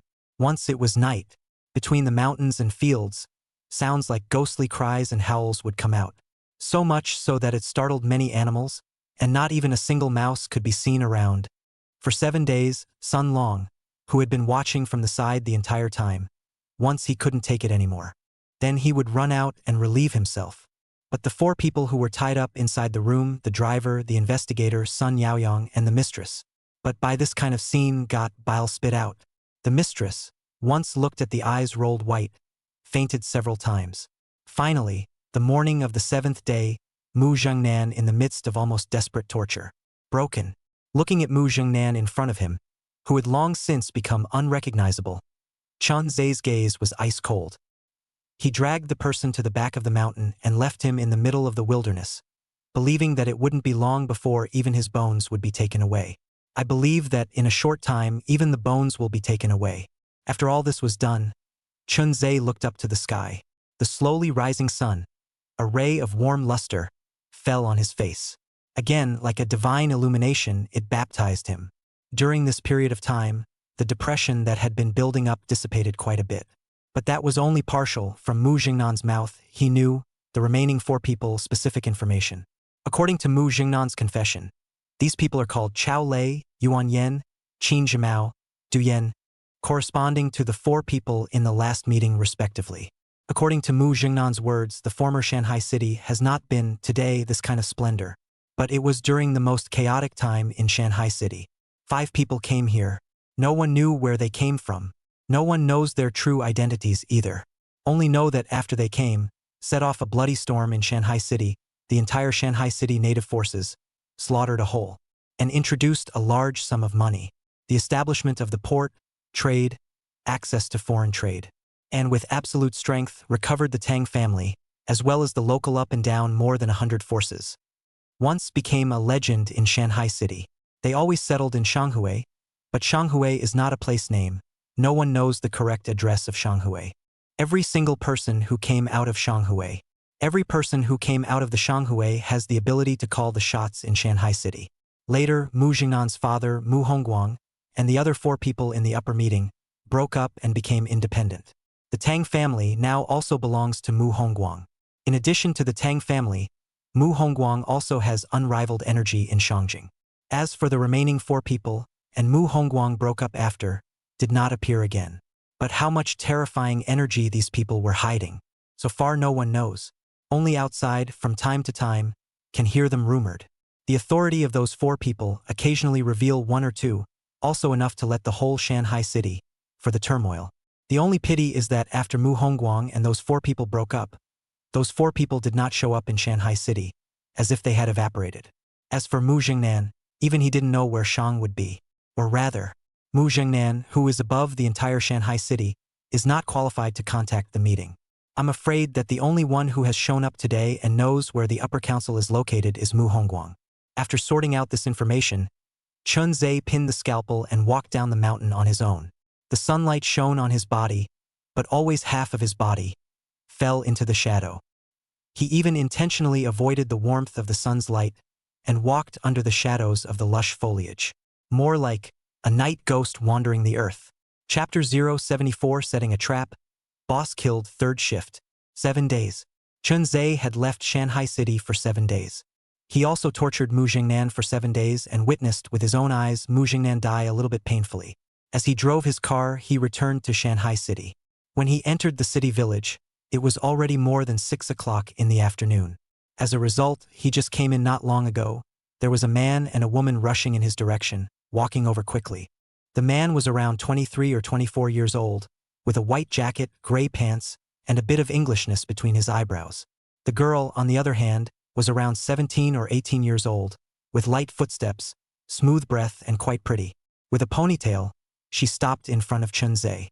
The man arched his hand and said, "Greetings, Mr. Chun. We are the Duan family siblings from North Hall, under the tutelage of Duan Yulong. My name is Duan Jingyi. My name is Duan Jiao." The two of them had bowed to Chun Ze, looking extraordinarily polite. However, in the face of these two people, Chun Ze did not even glance sideways and walked straight over. The two siblings looked at each other for a moment, let out a bitter smile, and hurriedly followed. Mr. Chun may not recognize the two of us, but in the heavenly palace, amongst the battles in the outer sea, our master, Duan Yulong, once blocked a great man and quite a few other experts. We came over this time, and we don't have any malicious intentions. Recently, our Duan family entered Shanghai City and occupied quite a lot of territory. But because of the late arrival, coupled with the resource support, it was all given to some elders, and what fell into our hands wasn't much. Master then wanted us to come out to practice and experience, so he specially came to find Mr. Chun, wanting to follow beside Mr. Chun, and also be able to contribute to solving some small matters. To put it bluntly, it was a bet. Their Duan family, nowadays amongst the many elders, had laid down a lot of resources. Even Duan Yulong himself, nowadays, has become a climate vaguely overshadowing other forces. But now, in Shanghai City set off a storm of bloodshed, monstrous waves of Chun Ze, but an unbeatable sharp knife if you can send some people do things around Chun Ze. Regardless of whether or not Chun Ze has built up his own power in the end, it is actually a good thing for them. Moreover, these days after Chun Ze left, they had occupied quite a lot of territory in the city center village. Nowadays, a quarter of the area of the city center village was under their say. I know that Mr. Chun may not think much of the two of us, and we can't help with the big things, but we can be responsible for dealing with some small and painless problems, as well as prying for information. As long as Mr. Chun uses our brother and sister duo, just open your mouth. However, no matter how much the two said, Chun Ze continued to treat it as if he did not see it. Just as the brother and sister duo entered a corner, but suddenly lost Chun Ze's whereabouts. Both of them were professionally trained, although their fighting strength was not as good as those big shots, but like Sun Long Stream, the siblings still had the power to fight. Now that they saw Chun Ze disappear, both of them revealed a bitter look, but they didn't say anything else. Next to them, Duan Jiao, however, said with some hesitation, "Big brother, I don't see Mr. Chin agreeing or refusing. Maybe he just doesn't trust us." Duan Jingyi shook his head helplessly and did not answer his sister's words. When the family wanted to send out some youngsters to come in contact with Chun Ze, just because of the other party's madman's identity, quite a few of them backed off. After all, a madman who had killed so many people and had no regard for the consequences. Hell knows what would be the result of contacting the other party and saying the wrong thing. The reason why he had come over was also because Duan Jingyi had combined a large number of deeds that there were about Chun Ze. Only then did he make the choice. Nowadays, our brother and sister in the Duan family, we are almost the most inconspicuous. And with some of the things our parents did in the early years, it was destined that we wouldn't be honored. If we want to get back on our feet, we have to take the sword to the other side. No matter what, let's give it another try. As long as Mr. Chan is willing to accept the two of us, we'll follow Mr. Chan in the future and do a good job. After Duan Jingyi finished speaking, he remembered earlier the information that his men had inquired about. Soon, arriving at the western district of the city center village, they quietly waited. They did not know Chun Ze's specific address. However, there were people who had seen Chun Ze in the western district of the city center village, and they had paid a good price to get this information. Adding to the fact that in the west district of the city center village, the buildings were too dense, and all the iron shacks, houses, and roads were almost all interconnected. Wanting to be in such a complicated area, to find a person with a high level of skill, the degree of difficulty was no less than finding a needle in a haystack. Let's wait here first, and if we can still run into Mr. Chun, we'll ask again. I believe that if we are sincere enough, we will definitely be accepted. Duan Jingyi actually didn't hold much hope in his heart. But nowadays, they wanted to rise. Relying on the ordinary path was probably not going to work. Then they could only take a path that others didn't dare to take. Duan Jiao also nodded, and although she was a bit bored, she still waited there obediently. Shaking off that brother and sister duo, Chun Ze, who traveled lightly and familiarly, came to the western district of the urban village and walked up to the 5th floor step by step. Using the key to open the door to his room, he ended up smelling a smell of stumbling wine when he came in.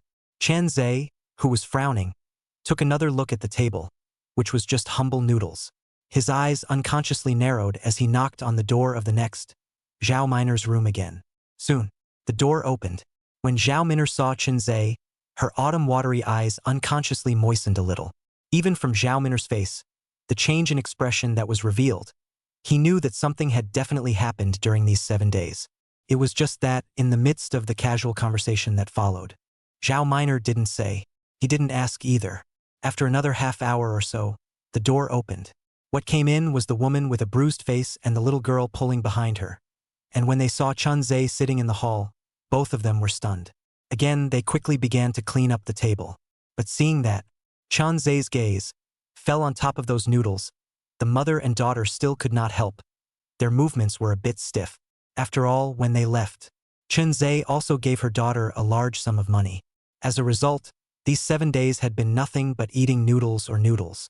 No wonder they were averting their gazes, not even daring to look at Chun Ze. Looking at the eyes, Chun Ze wanted to get up, but Zhao Miner next to him hurriedly pulled him back. Brother Chun, it's actually not Aunt Ji Mirage Plum's fault, as well as Sister Ji Shilan. The day after you left, someone broke into the place with a key, as if it was because of a dispute that arose from renting the house. Then a lot of things were smashed, and immediately after the landlord knew about it, he brought a large group of people, looking for the mother and daughter to raise hell. In order to protect me, her mom was beaten up with a wooden stick, and these scars, they were all left from before. As for the money you gave, it was all used to compensate for the damages in the house. In fact, in the end, it was still being set up. After all, they had just rented the house on the front foot. Then there were other tenants who rushed in and smashed the things. Smashing was also smashing, which itself was the landlord's problem. As a result, the other party brought a large group of people. They forced the mother and daughter to hand over the thousands of dollars Chun Ze had given them. As a result, during this time, they almost always ate noodles. These noodles, or the little girl's mom, went out to do odd jobs to buy. But around that, Ji Yunmei and the little girl Ji Shilan still lowered their heads in shame, because earlier it was the little girl Ji Shilan who claimed that there was no problem with the guarantee. Good thing. At that time, they had been blocking the doorway. Zhao Miner, who was inside the room, had not been affected. Chapter 075: The brother and sister duo who came to surrender 4th shift. The mother and daughter glanced at Chun Ze with a somewhat timid expression. They were afraid of being kicked out. With their situation today, if they left this place, they wouldn't even have a place to land. Big brother, my mom has been working odd jobs all over the place this week. We'll definitely pay back those $3,000. Ji Yunmei also nodded her head. When we chose the place earlier, it was my daughter who didn't confirm the other side. We don't have a place to stay now either. We really can't leave here. The mother-daughter duo's voices carried a few moments of pleading. Chun Ze did not speak, but instead took out a few $1,000s and put it on the table. Only then did the mother and daughter breathe a sigh of relief. They knew that Chun Ze had forgiven them. However, this time they didn't dare to put the money on their bodies. Just took a few $100s and hid the rest in the room. Then they went out to buy food, ready to come back to cook. As a result, the mother and daughter duo went out for half an hour without arriving. The door was thumped. The person who knocked on the door outside. Strength is very big. as a result of knocking for half a day, did not see any response. Then began to take the key, trying to open the door lock from the outside. Chun Ze, who was still sitting on the sofa, stood up with a miso sound, rushed over and grabbed the handle of the doorway.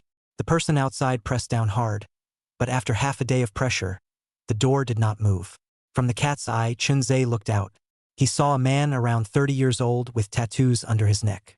He was followed by about 10 people. One of them, it was Chun Ze, the old gangster Wu Hai that he met last time. Still holding a bottle of wine in his hand, he was pouring it into his stomach without taking a sip. From time to time, a hiccup, but without exception, the hands are holding a pipe, machete, obviously over-defined trouble. Even some people from the back to drag up the G fantasy plum. Her face was covered with blood, and she was holding a bag of freshly purchased pig's feet, beef, and vegetables, which fell all over the ground under the other party's hard pull. The left side of her face was swollen, blood flowed out from the corner of her eyes, and she let out a few muffled grunts, but never opened her mouth to ask for help.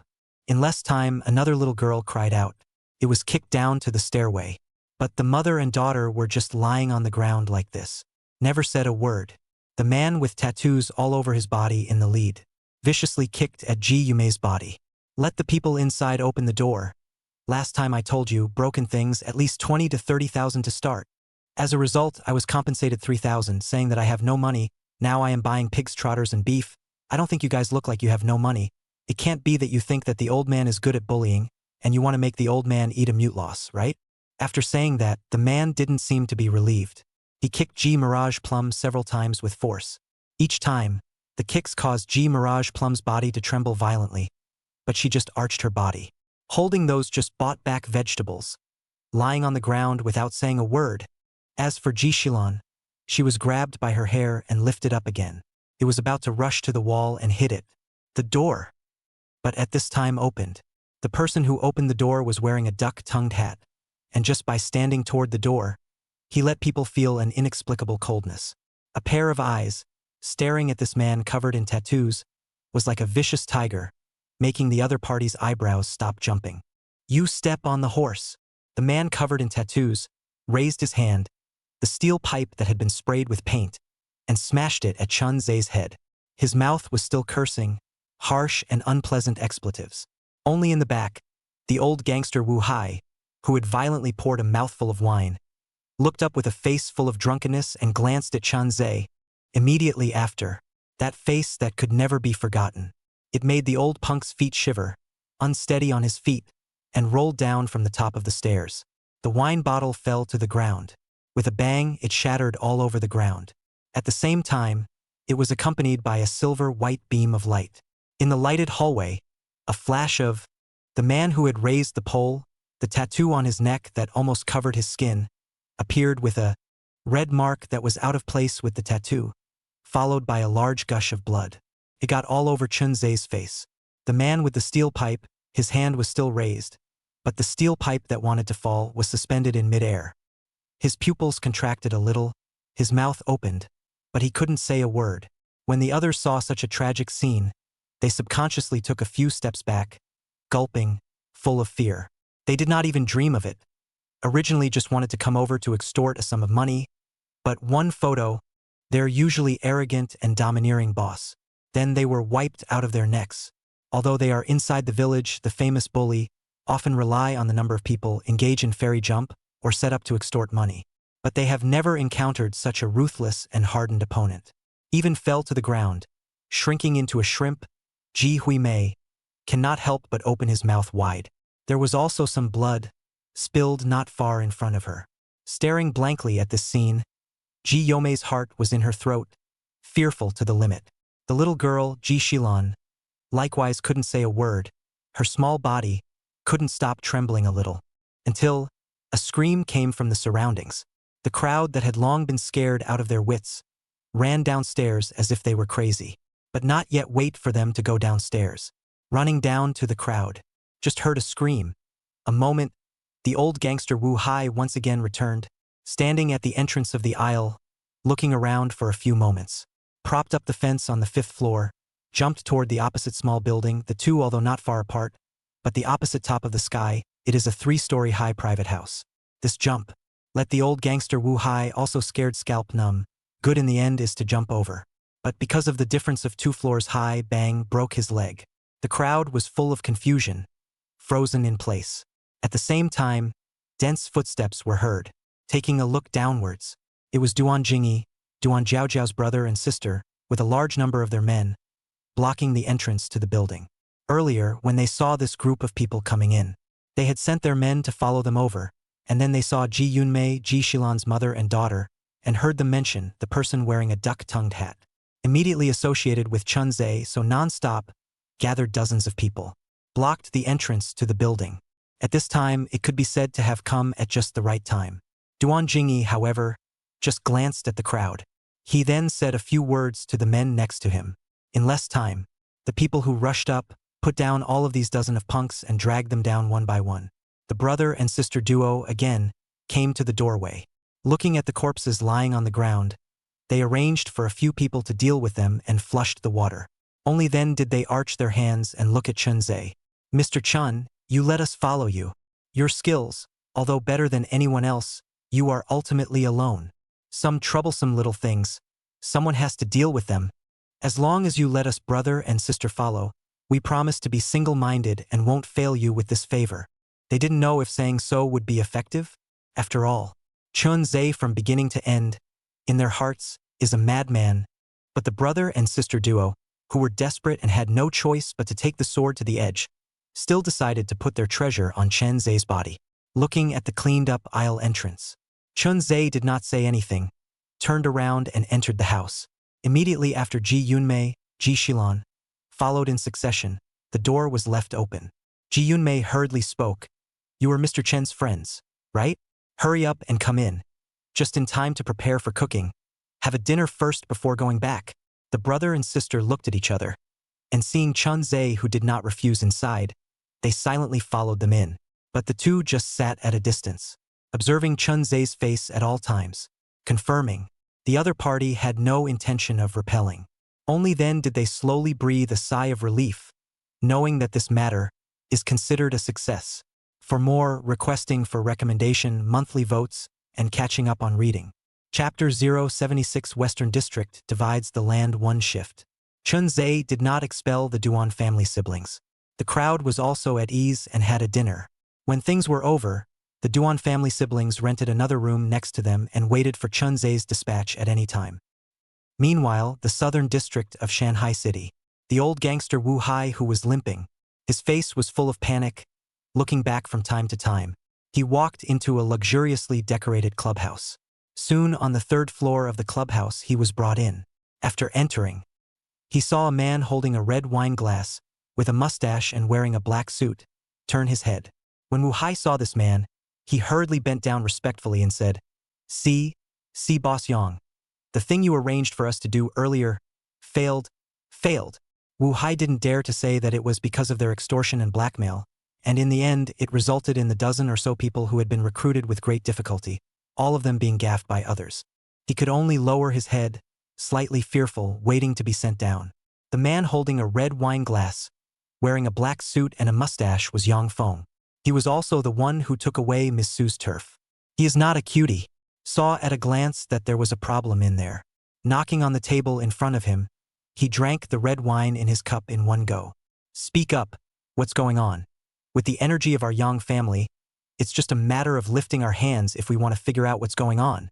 If you say it yourself, there might still be room for maneuver, but if I send someone out to investigate, I can't say for sure, since occupying Miss Su's territory. Their Yang family, amongst the Peking faction's horse frontmen, was considered to be in the limelight. Even many of the big shots in the capital. They have personally promised the Yang family a lot of benefits. As a result, the Yang family has become more and more important to him, and all the resources have been piled up on Yang Feng's body. The whole person, the aura has changed. To put it bluntly, is that the current Yang Feng is a little bit floating. I am looking at it. It is impossible to hide it. The old gangster, Wu Hai, could only tell the truth. Otherwise, really waiting for Yang Feng to investigate, know what they do, probably have to be thrown into the river to feed the fish. It would be better to say it yourself. There is still a chance of survival. Along with Wu Hai, the whole process of adding oil and vinegar set all over. Yang Feng also froze for a moment and reacted for a moment. You said that person wore a duck-tongued hat? Black top? Blue jeans? Yes. I've seen that person once before when the Tang family issued a bounty. He should be the madman who's been making a lot of noise lately. Hearing this, Yang Feng's face was as dark as water, placing his red wine glass on the table. But in his heart, he had already cursed. Earlier, in the alleyway of the city village, he had originally had the opportunity to kill Miss Su and remove that aftermath. As a result, it was because of Chun Ze that caused him to miss the best time, and now that he wanted to lay his hands on the Midtown village, he ran into Chun Ze again. According to the situation in the city center village, the powerful and wealthy people of Shanghai City in the past were definitely not in their sights. It was both mixed with fish and dragons, and difficult to control. Slowly, it became a zone of unregulated areas. But nowadays, Shanghai City's people from all walks of life had gathered, and the territory had long been insufficiently divided. Although the Tang family has also contracted its own encirclement, making partial concessions. But this point of territory, in the eyes of outsiders with huge appetites, undoubtedly a drop in the bucket.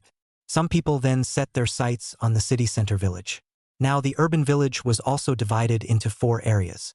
There is no end to the chaos.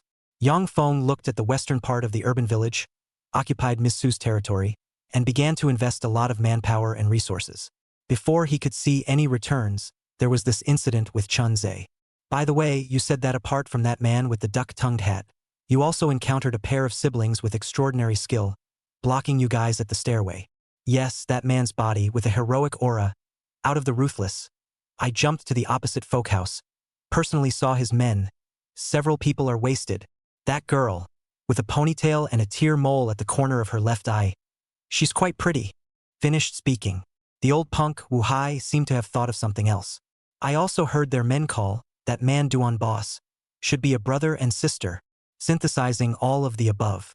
Yang Feng immediately knew who the brother and sister duo were, and his face became even more ugly. It was North Hall Duan Yulong, the 2 youngest disciples. It was also the Duan family, the 2 people who were least valued. But no matter what, the Duan clan had produced a martial arts master. And now, Duan Yulong was the deserved leader amongst the outsiders of the northern sect, and even the 2 youngest disciples who were the least valued were still not the ones that the others dared to get their hands on. Chun Ze, plus the Duan family siblings, it seems that the western part of the city center village cannot be touched. Yang Feng muttered in his heart and exhaled a mouthful of turbid air. The old gangster below, Wu Hai, hurriedly said, I also know quite a few idle people from the village road in the city. If Boss Yang is interested, I can call them over and make another trip to the west district of the village in the city. Ever since the Tang family had been targeted and fewer missions had been issued, the old punk, Wu Hai, had been kicked out of the center of interest. It was so hard to hug the thigh of Boss Yang. Of course, he refused to give up. Only Yang Feng glanced at Wu Hai and said with a cold smile, Don't even think about the West District. Recently, the East District is fighting hot. You gather a little more manpower, the money won't be less, but the people must be ruthless. After saying that, Yang Feng waved his hand, signaling Wu Hai to hurry up and get lost. At the same time, he warned, regarding the Western District, don't go there anymore. Right now, that lunatic and the Duan family siblings are probably the most tricky existences in the city center village. Of course, if you're not afraid to die, you can go over there and give it a try. Wu Hai shivered violently when he heard Boss Yang's words. Thinking of a single glance, the previous leader had his neck wiped. Unable to help but swallow his saliva, where would he dare to go over? Then he grayed out and left the clubhouse. At the same time, received a text message, his bank card, arrived $200,000. This $200,000 was for him to recruit manpower. Don't look at it as not much for these street loafers of theirs. Yet it was already a large sum of money. The Yang family is really rich and generous. One shot is $200,000. Last time for that tattooed brother, it was more than $500,000. Now that he's dead, doesn't it mean that it's my turn to take the throne? One thought. In the future, he would be able to take the lion's share of all this money. The old gangster, Wu Hai, became incredibly excited. He began to work back and forth, helping the Yang family to recruit people. As for Yang Feng, he wouldn't care about this small amount of money. Instead, he sat in his room and took out a piece of information. Recently, Su Qingyun didn't know where, got a large sum of money and started building up his forces again. With my understanding of this Su family's eldest daughter, I'm afraid I won't let it go easily. thinking about the lunatics in the western part of the city center village, and that Miss Su Yangfeng felt a headache. But things had reached today's point. It was impossible for the Yang family to turn back. No matter what, during this recent period, the top priority is to hold on to today's territory and never let Su Qingyun make a comeback. Half a ring. Yang Feng made several more phone calls. Ordering a few things, he also raised the alert of the southern district, lest he be attacked by Ms. Su suddenly. Chapter 077. A madman in a school of his own second shift. The night was silent. The sky was cloudy, and a wisp of breeze penetrated through the window. It had rained lightly last night, and it was gloomy. Outside, it was slightly humid. The western district of the urban village was already densely populated. The buildings were connected together, and before dawn, people were already coming and going. Chun Ze glanced at his alarm clock. It was only 5 or 6 o'clock, but he couldn't sleep anymore. So he got up, drove his car, and arrived at the bar street, the nearby street entrance. In front of Gu Jiajia's breakfast stall, buying bread. Recently, Gu Jiajia, her face seems to be a little bit more rosy. When I saw her before, her face would occasionally have a little bit of scars or even bruises. But these few times we met, Gu Jiajia's smooth face, white and red, more and more good-looking. Maybe it's because she's been eating better lately, or maybe it's her mood. Before leaving, Chun Ze bought 7 or 8 loaves of bread, and Gu Jiajia originally didn't want to collect the money. But Chun Ze, just like last time, dropped a $100 bill, turned his head and left. Gu Jiajia hurriedly shouted, "Next month, at the beginning of the month, I'm going to leave Shanghai City, make a trip to Mo, and then study in the north. Can you come and see me off at that time?" Although Chun Ze, as a child, had hurt Gu Jiajia. However, during this period of time, Gu Jiajia realized that Chun Ze had changed a lot.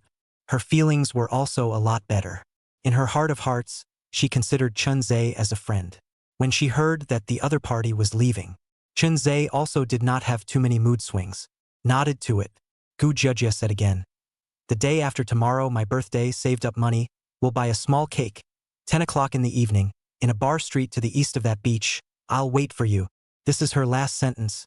Chun Ze also at this moment just opened the car door. As if he didn't hear her, he sat up. Gu Jiajia watched his back as he left. Nor did she know. Did Chun Ze listen? Or did he not listen? Immediately afterward, he plopped down in front of the stall made of tin again. Gu Jiajia, what are you thinking? Although he's a little more stable than before, in the end, he's still a madman. Being friends with him, maybe in the end, you'll only end up harming yourself. Although her mouth said so. But Gu Jiajia still looked forward to the night after tomorrow Chun Ze can go to, because she dropped out of school at an early age. She was self-taught at home, and from childhood to adulthood, she didn't even have any friends. Nowadays, the only person who could talk was, occasionally, Chun Ze, who came over to buy breakfast. I wonder, will he consider me a friend? Leaving the urban village, Chun Ze put the car, parked near the Yellow Mountain Clubhouse. It was still the same, the alley under the clubhouse.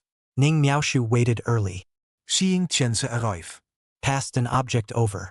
You asked me to investigate the upper club? I didn't investigate anything. That place is not something I can touch. Nowadays in Shanghai City, there are only some legends about the upper society. The real address of the upper society, no one knows. However, after Mu Jingnan was captured by you, his father, Mu Hongguang, went to the Tang family. Speaking of this, Ning Miaoshu curiously looked at Chun Ze and asked, "Where is Mu Jingnan now?" Chun Ze, who had just walked in, casually picked up something and opened it. And it was clearly the layout of the Tang family's manor. Nodding at Ning Miaoshu, he did not hide it. Mu Zhengnan died. I tortured him for 7 whole days, cutting more than 2,800 knives. In the end, he couldn't carry it off and was left by me in the mountains. And now he's probably been eaten by wild beasts with no bones left. Mu Jingnan is dead? Hearing Chun Ze's emotionless words, Ning Miaoshu swallowed her saliva, and her pupils slightly contracted. Another deep glance was given to Chun Ze. Her heart was filled with emotion. Who was Mu Jingnan? He was the crown prince of Shanghai City. At one time, I didn't know how many people had gone to great lengths to curry favor with this young prince. Mu Zhengnan may have grown up accustomed to this kind of environment and atmosphere, and has developed a character that has no one in his sight, and is proud of it. He never put anyone in his eyes. Mu Jingnan has killed many girls from good families. I don't know how many, can be said. Mu Zhengnan is one of the most heartless people in Shanghai City. But this is such a person. But the scenery, after so many years, did not receive due punishment. If it wasn't for Chun Ze's appearance, I'm afraid Mu Zhengnan would still be on the loose, having fun night after night. It's good to be dead. Not only did Mu Hongguang make a trip to the Tang family, I heard that he also made a trip to Shangjing. The Tang family is shrinking their sphere of influence these days and have begun to intentionally compromise, giving up a huge portion of their interests and signing a ceasefire agreement with the outsiders led by Duan Yulong. I'm afraid that in a short period of time, no more conflicts will break out. Another thing is that the newly arrived Beijing faction is starting to have friction with the North faction. The slightest miscalculation will lead to gunfire. Once there is internal chaos, the consequences are unimaginable. Whether it is the Northern faction or the Beijing faction, ultimately different minds, a scattered sand. At first, it was nothing to work together against Tang. Once it is profitable, it will be like a mad dog pouncing over to grab food, has been talking for 3 days.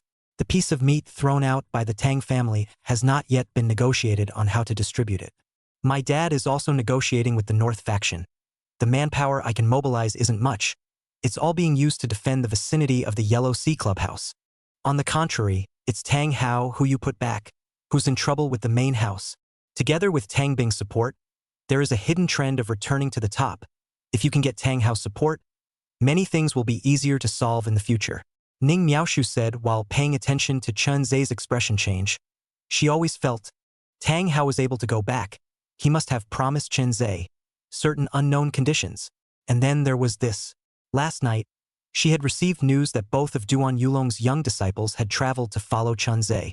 Nowadays, he had long since ceased to be alone. The madman who was making waves in Shanghai City. Instead, he has formed an invisible force. If the Duan family siblings, who followed Chun Ze, hadn't had an accident, some of the depressed children of the world's families would have sworn off the sword as well. Chun Ze's name alone nowadays was enough to hold up a big flag. It seems like my dad was right. Touching Chun Ze, it might have been dangerous before, but now, I can't say for sure. There will be unexpected gains. Ning Miaoshu took great pains to help Chun Ze, investigating information everywhere. Could be more than just to return Chun Ze's saving grace.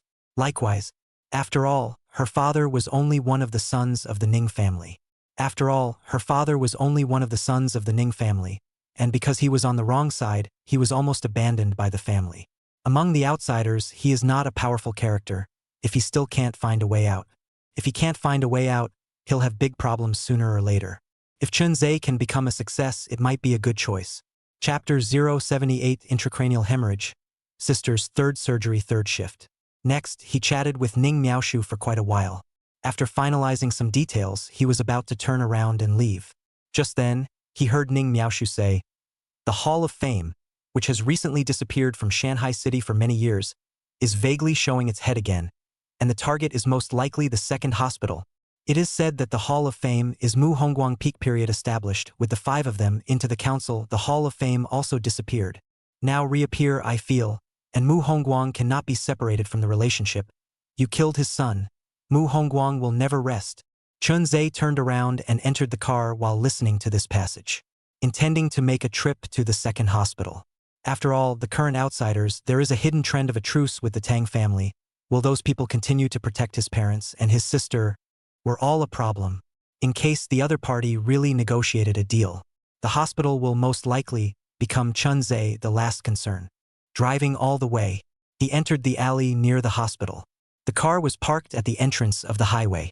If it was before the neighborhood of the second hospital, from time to time it would be overcrowded, but when he arrived at the hospital, he found that it seemed especially quiet.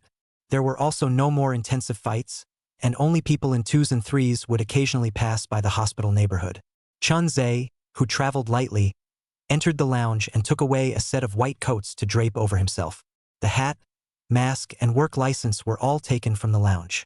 When he walked out again, there was already no difference from a normal doctor. He took big strides and walked outside his sister's hospital room. His parents, as usual, they were taking care of his sister. During this period of time, his parents had barely left the hospital. Whether it was food or otherwise, someone would send it over. On top of that, his sister's hospital room had become a lot more refined, with quite a few dolls placed inside. as well as fruits and gifts in bamboo baskets. From here, one could tell that in recent times, there were definitely not a few people who came to see his parents. Chun Yuzheng, who was about to get up, but through the glass of the ward, saw the doorway, standing Chun Ze, this white-haired old father. The body couldn't help but tremble a little. Recognized. The person standing at the doorway was none other than Chun Ze. The mother was also moved by Chun Yuzheng, made a little bewildered, looking towards him outside the glass. Both parents then had red eyes, opening the door to the room, allowing Chun Ze to enter the room. During this time, Chun Yuzheng wanted to say something, but after thinking for half a day, nothing came out. Even his mother's throat was choked for a time. The family gathered in the hospital room, but they looked at each other without words. Chun Ze just checked his sister's injuries. Most of them had recovered, with 2 surgeries before and after, but she was still in a coma. Chun Yuzheng, on the other hand, said from the side, "Your sister had an intracranial hemorrhage, and it seems that the nerves in her brain were damaged. Next, it's estimated that she'll need another surgery. There are many people who have come to see your sister recently, although I don't know what you did outside. But no matter if it's my sister's medical expenses or our food and clothing lately, there are special people who have sent them." "Son." Chun Yuzheng patted his shoulder. "You've already done a good job." Hearing his father's words, Chun Ze, who had a calm gaze, vaguely set off some waves. Indescribable, indefinable, that was something that had never been felt before. But in the face of his own old man's words, he also just checked his sister's injuries and left the hospital room. His parents didn't stop him anymore and watched his back as he left, letting out a sigh for a time. Chun Ze did not leave the hospital. Instead, he came to the office where the attending doctor was, and the doctor inside went out. It was empty. He rummaged through and found his sister's case. It was indeed an intracranial hemorrhage. He couldn't quite read what was on it. However, according to the proficiency knowledge he had gained on top of the system, he was able to clearly feel that his sister's surgery this time was feared to be very dangerous. Coupled with the location of the intracranial hemorrhage, extremely special, the slightest carelessness, this life will not wake up. Just when he was looking at those reports, the door was opened again. The one who walked in was none other than his sister's attending doctor. He glanced at Chun Ze and thought that he was a new doctor. Recently, the hospital had undergone several major blood changes. Even the old dean, who had quite the background, had been brushed off. It was normal for them to not recognize some people. The girl in this report has a tremendous background, but this surgery, the level of risk is also very high.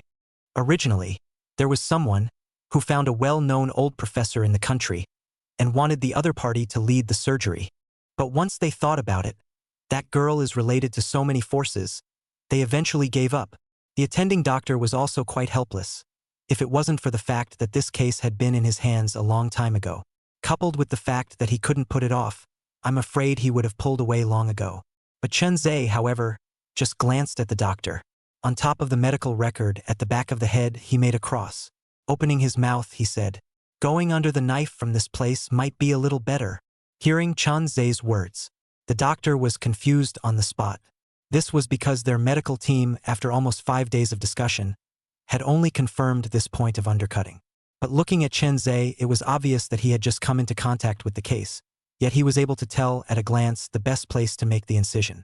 One couldn't help but make the doctor look at him deeply. It seems that little brother also has his own unique insights regarding craniotomy. As it happens, later on, we have a discussion meeting. "Little brother, you come with us as well." Finished speaking.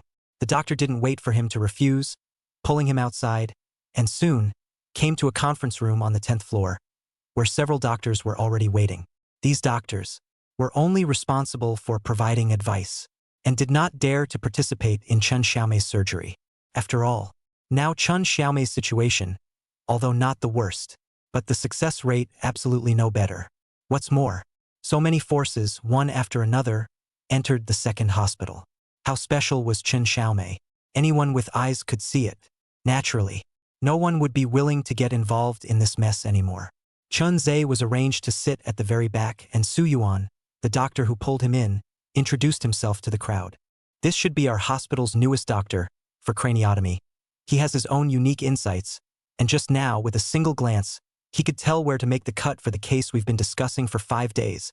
Later on, please little brother, don't be stingy. If you can provide a more useful program, that would be great. Finished speaking. The 5 old doctors present began to propose their own medical options. Some said that the cranium could be opened directly to reduce the intracranial pressure. Some said, through a catheter, the instruments would enter the blood vessels and deal with the bleeding area to achieve a hemostatic effect. But after half a day of people talking, no one dared to make a decision. Instead, it made the scene chaotic for a while. Su Yuan, sitting at the top, also felt helpless. Finally, he turned his gaze for help and landed on Chun Ze. Chapter 079. A lunatic as a doctor? Su Yuan's gaze went to him, but Chun Ze also just sat aside in silence. Although some of his skills had been upgraded to full level by the system. But many times, this thing called surgery, there was a chance of failure. So he wasn't going to easily use them on his sister. Even if he was sure, but he didn't want to make a half-hearted mistake.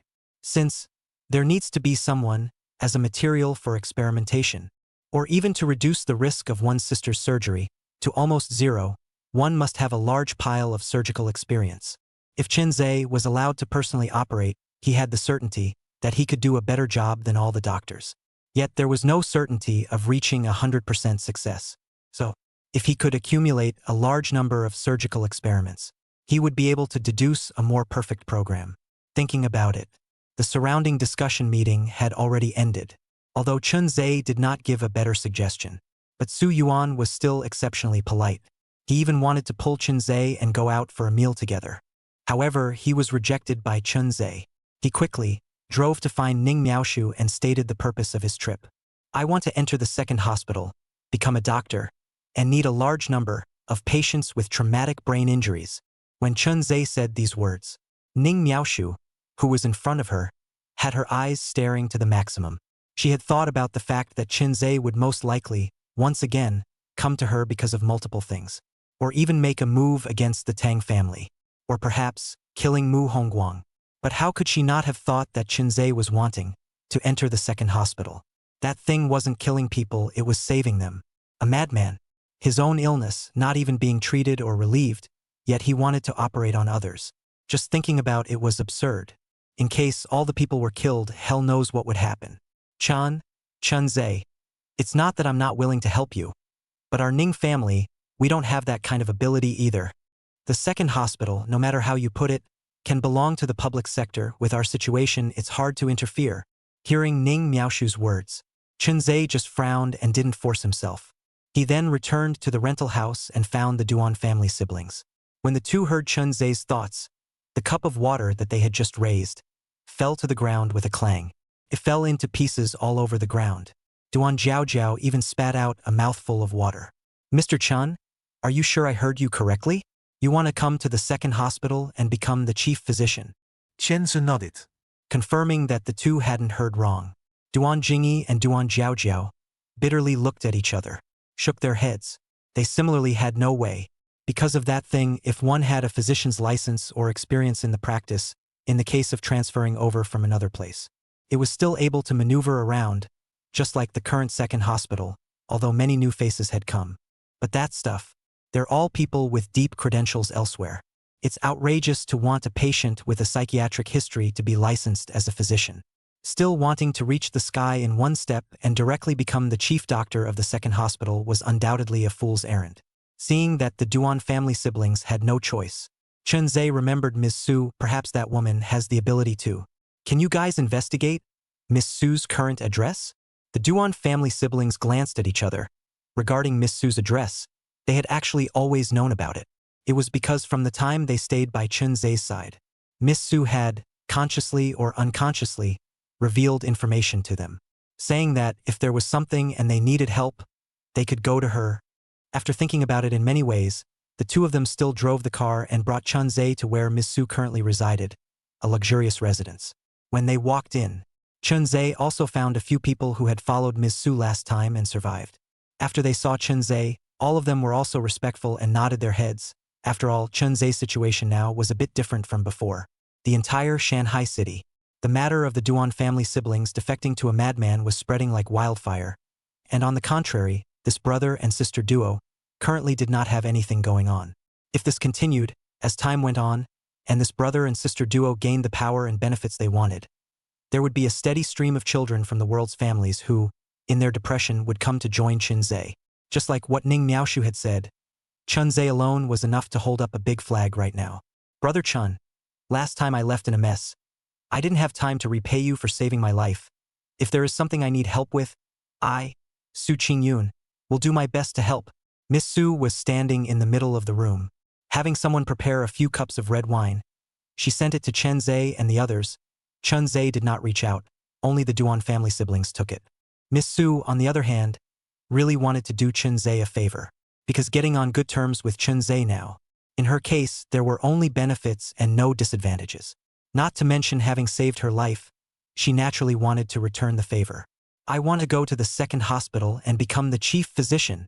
Miss Su, who had just put a mouthful of red wine in her mouth, immediately sprayed it out. Immediately thereafter, started coughing violently, looking at Chun Ze with a face full of incredulity.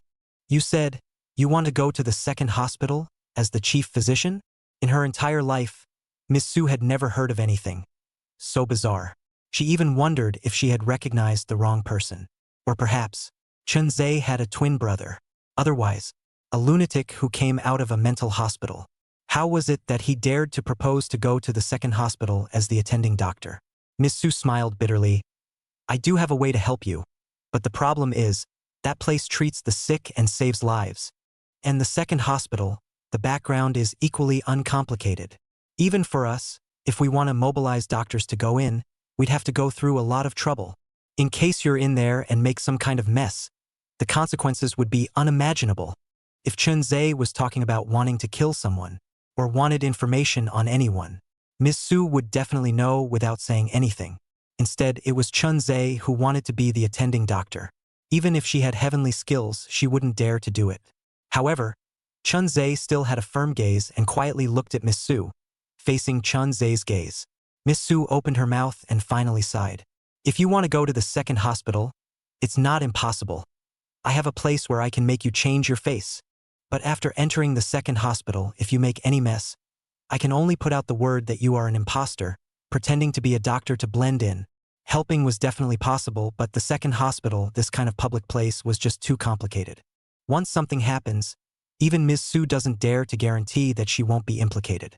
So when it really comes to that point, unable to cover it up, Miss Su will also clear all her relationships. These, in fact, none of them were in Chun Ze's scope of consideration.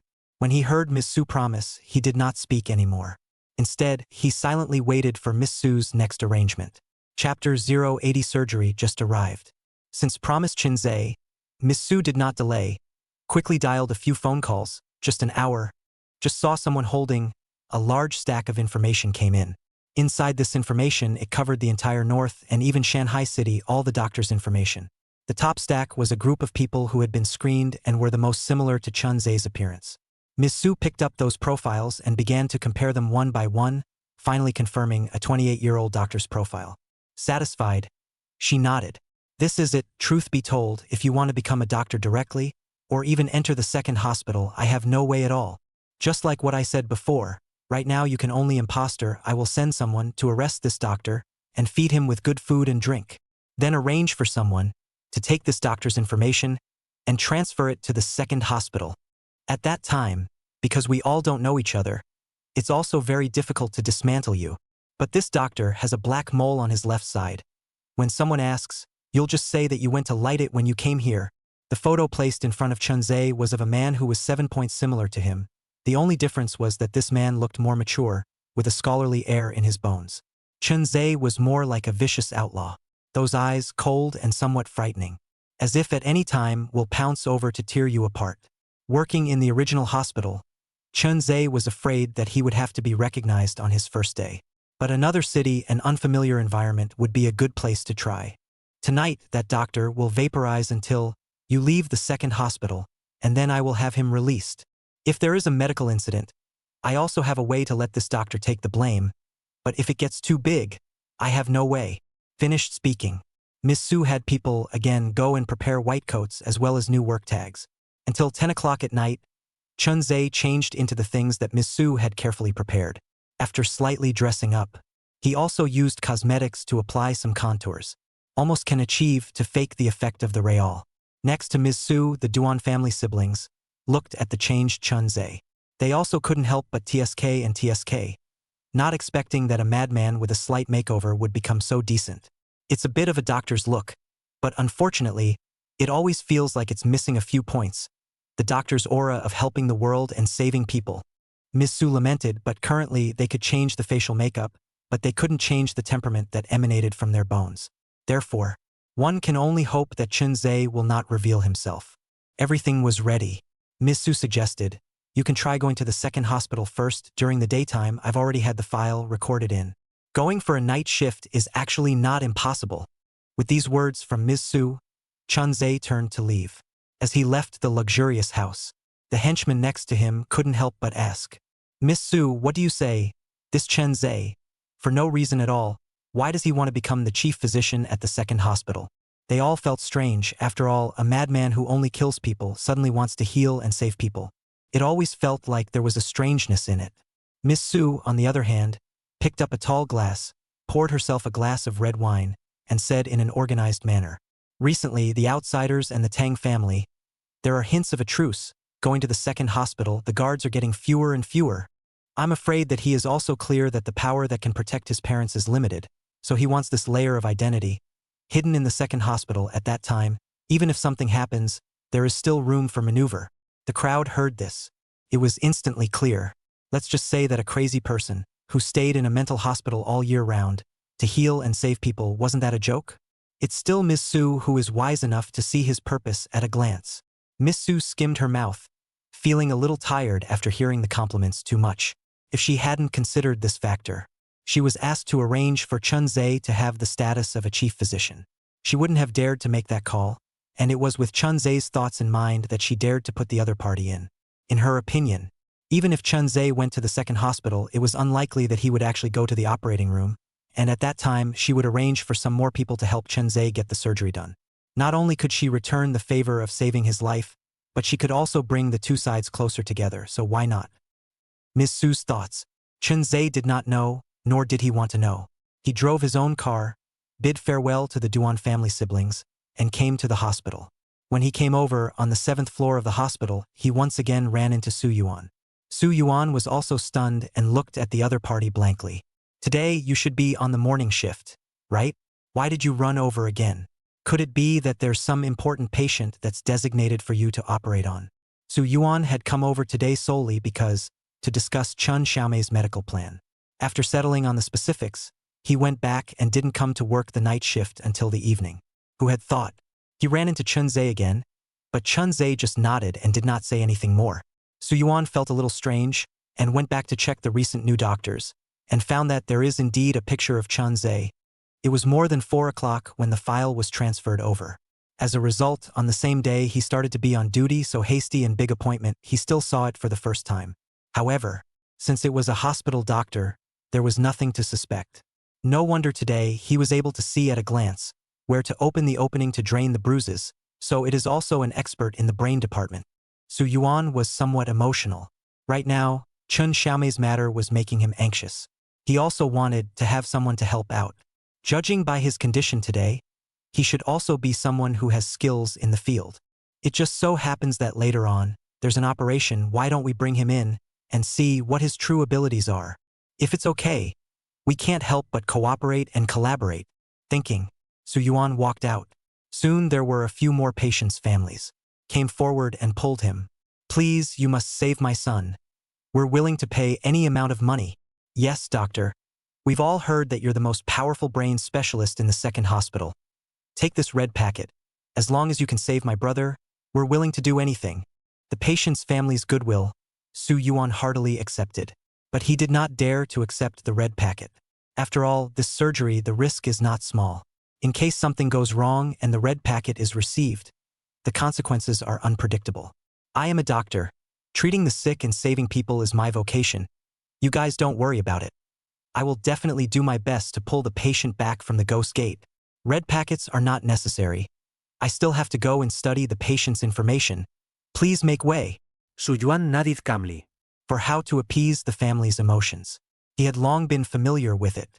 After bidding farewell to those few people, he walked straight towards, again, the direction Chun Ze had just left.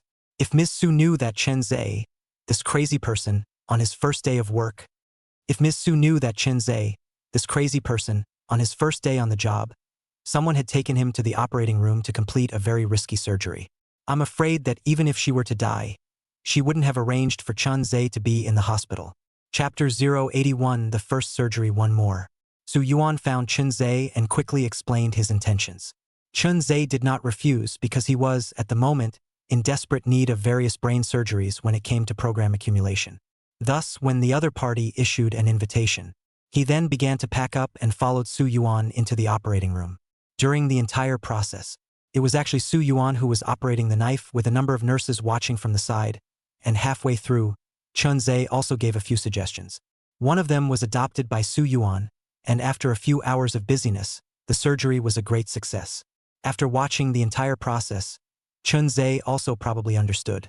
It was actually not too different from what he had imagined. One could even say that it was very easy, at least the hand that Su Yuan had just done. He didn't find it difficult at all.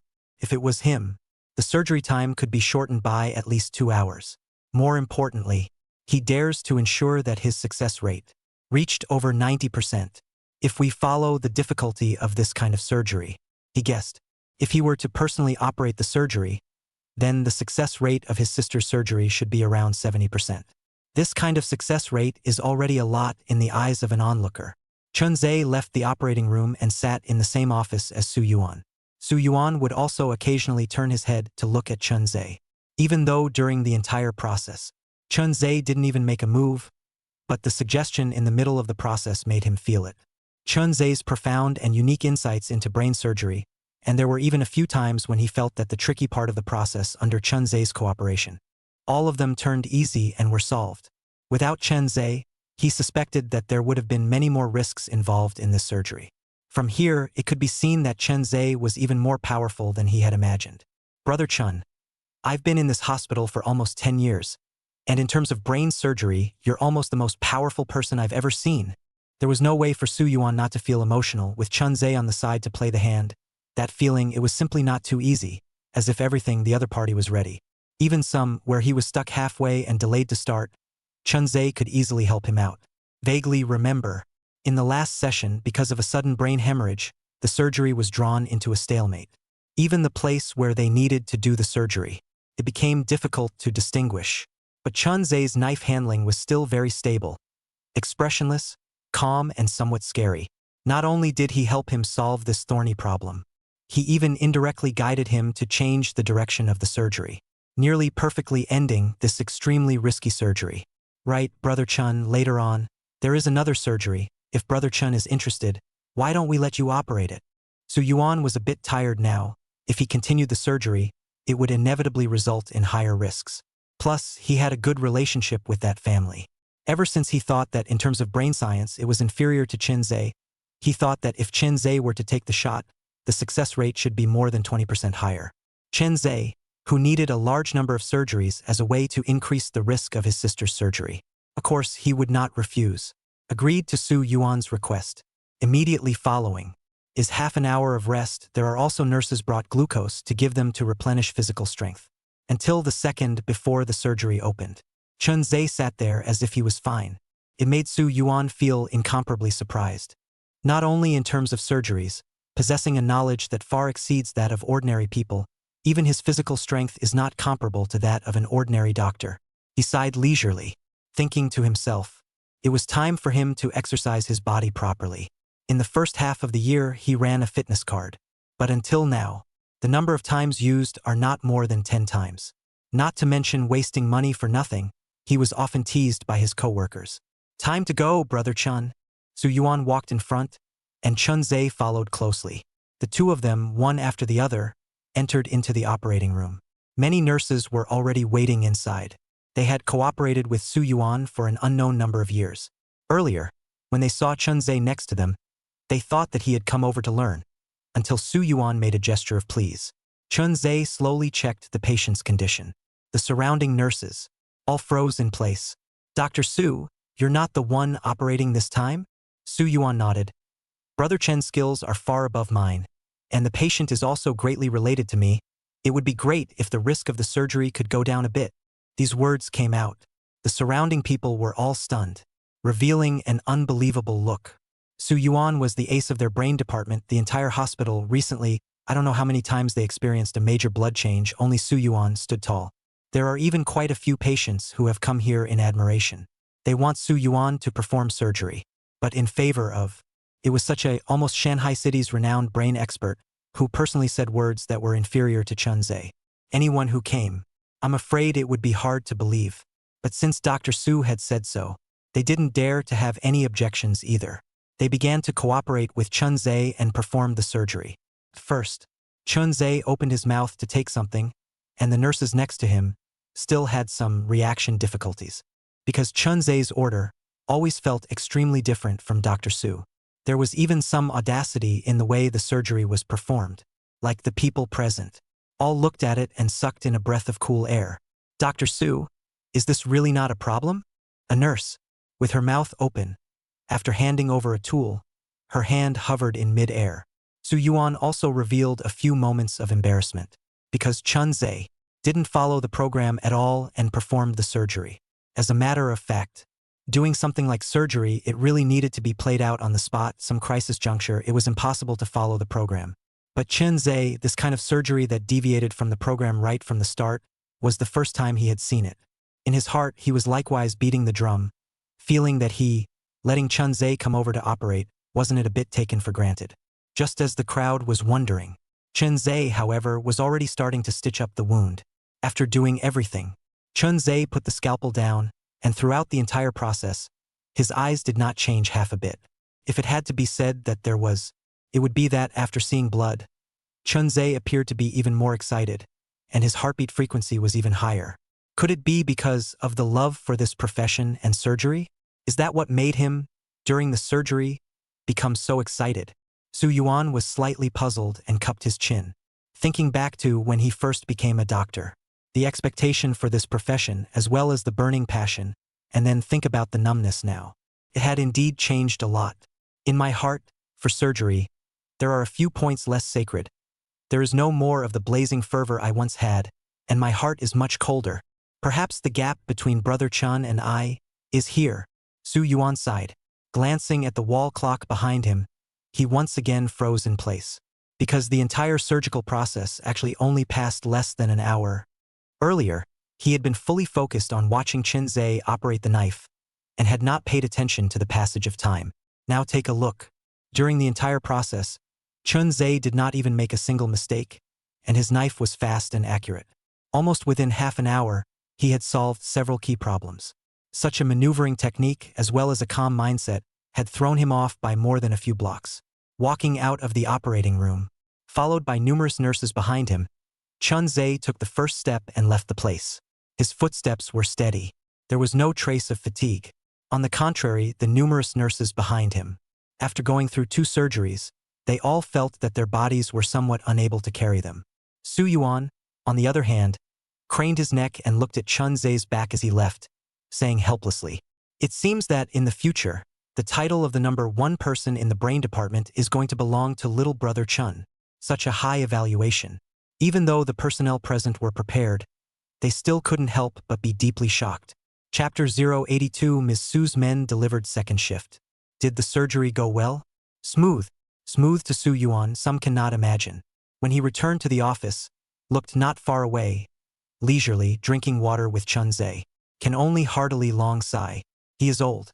Only 38 years old, but already not as good as once, so energetic.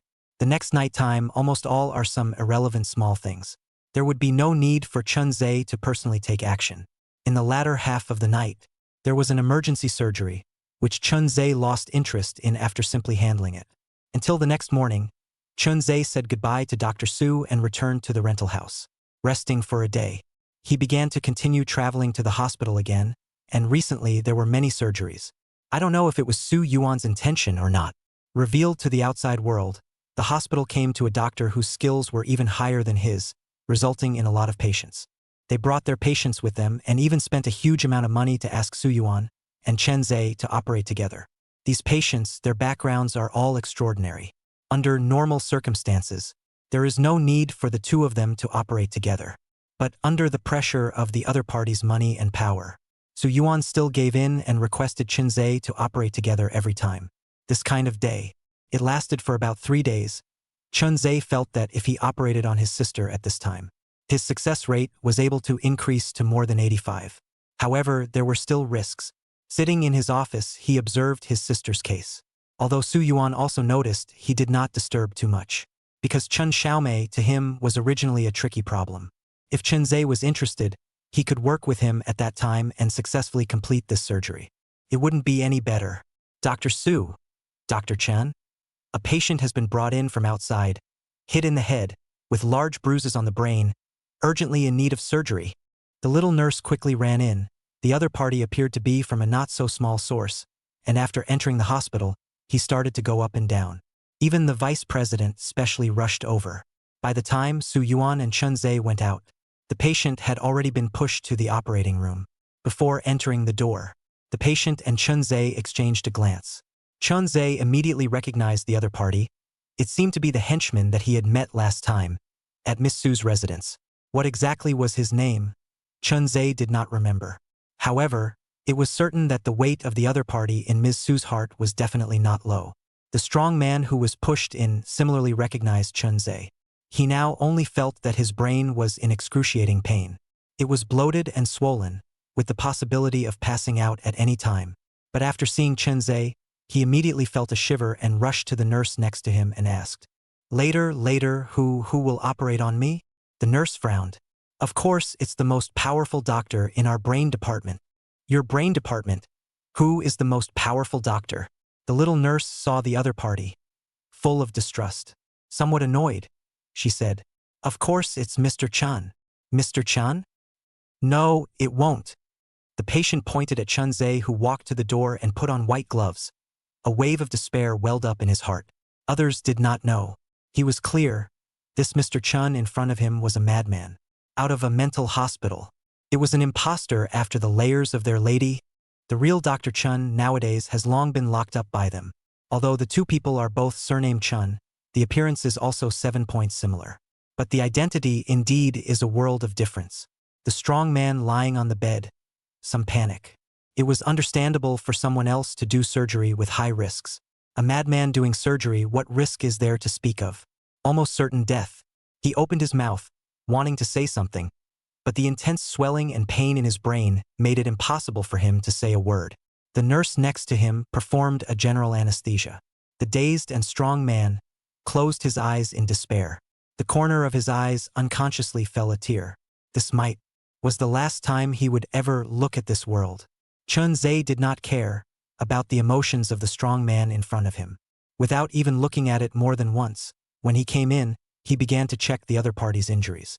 It should have been smashed in the back of the head. There was no telling what happened. The internal blood vessels ruptured and blood piled up in the brain. The reason why he felt bloated and painful was because there was still a constant flow of blood, and without timely treatment, his life would be gone in less than an hour. This kind of situation with his sister's case is quite similar. So, when doing this surgery, Chun Ze appeared to be extra attentive. Steadily, he took the scalpel, and using the stent, confirmed the position of the surgery. Little by little, he cut through the other person's skin. Su Yuan, who was next to him, was able to help a little at first, but gradually, he felt that being next to Chun Ze was a little redundant. Most of the work, the nurse next to him had done it all. He was just watching from the sidelines. This surgery lasted for an hour and a half. According to the observations over the past few days, Chun Ze's hands were fast and steady, and all surgeries could be finished within an hour. Only this time it was extended for as long as half an hour. Recalling earlier, Chun Ze had been looking at Chun Xiaomei's case, and had a vague guess in his heart. This can't be preparing for that case of Chun Xiaomei, right? With just a passing thought, he couldn't help but look at Chun Ze one more time, realizing that the other party and Chun Xiaomei really did have that much of an outline resemblance. But looking at Chun Ze's profile, it was clear that he wasn't from Shanghai City, and there should be no connection with Chun Xiaomei. Of course, it is also possible that it is a more distant relative relationship. It is normal that you can't see it on the profile. Su Yuan did not think much about it. He waited until the end of the operation and saw the patient, unharmed, and the blood stopped. relieved. It's thanks to Brother Chun. If I were to do this without 3 to 5 hours, I don't think it could be finished. The patients that could be sent to Su Yuan's hands. All of them belonged to the more tricky type. Not only did they have to be careful, but the relationship was also unusual. Every time he would pay extra attention. It wasn't as spontaneous as Chun Ze's, so it was normal to be a little slower. The surgery was successful. The patient is out of danger. A little bit of rest and recuperation should be fine.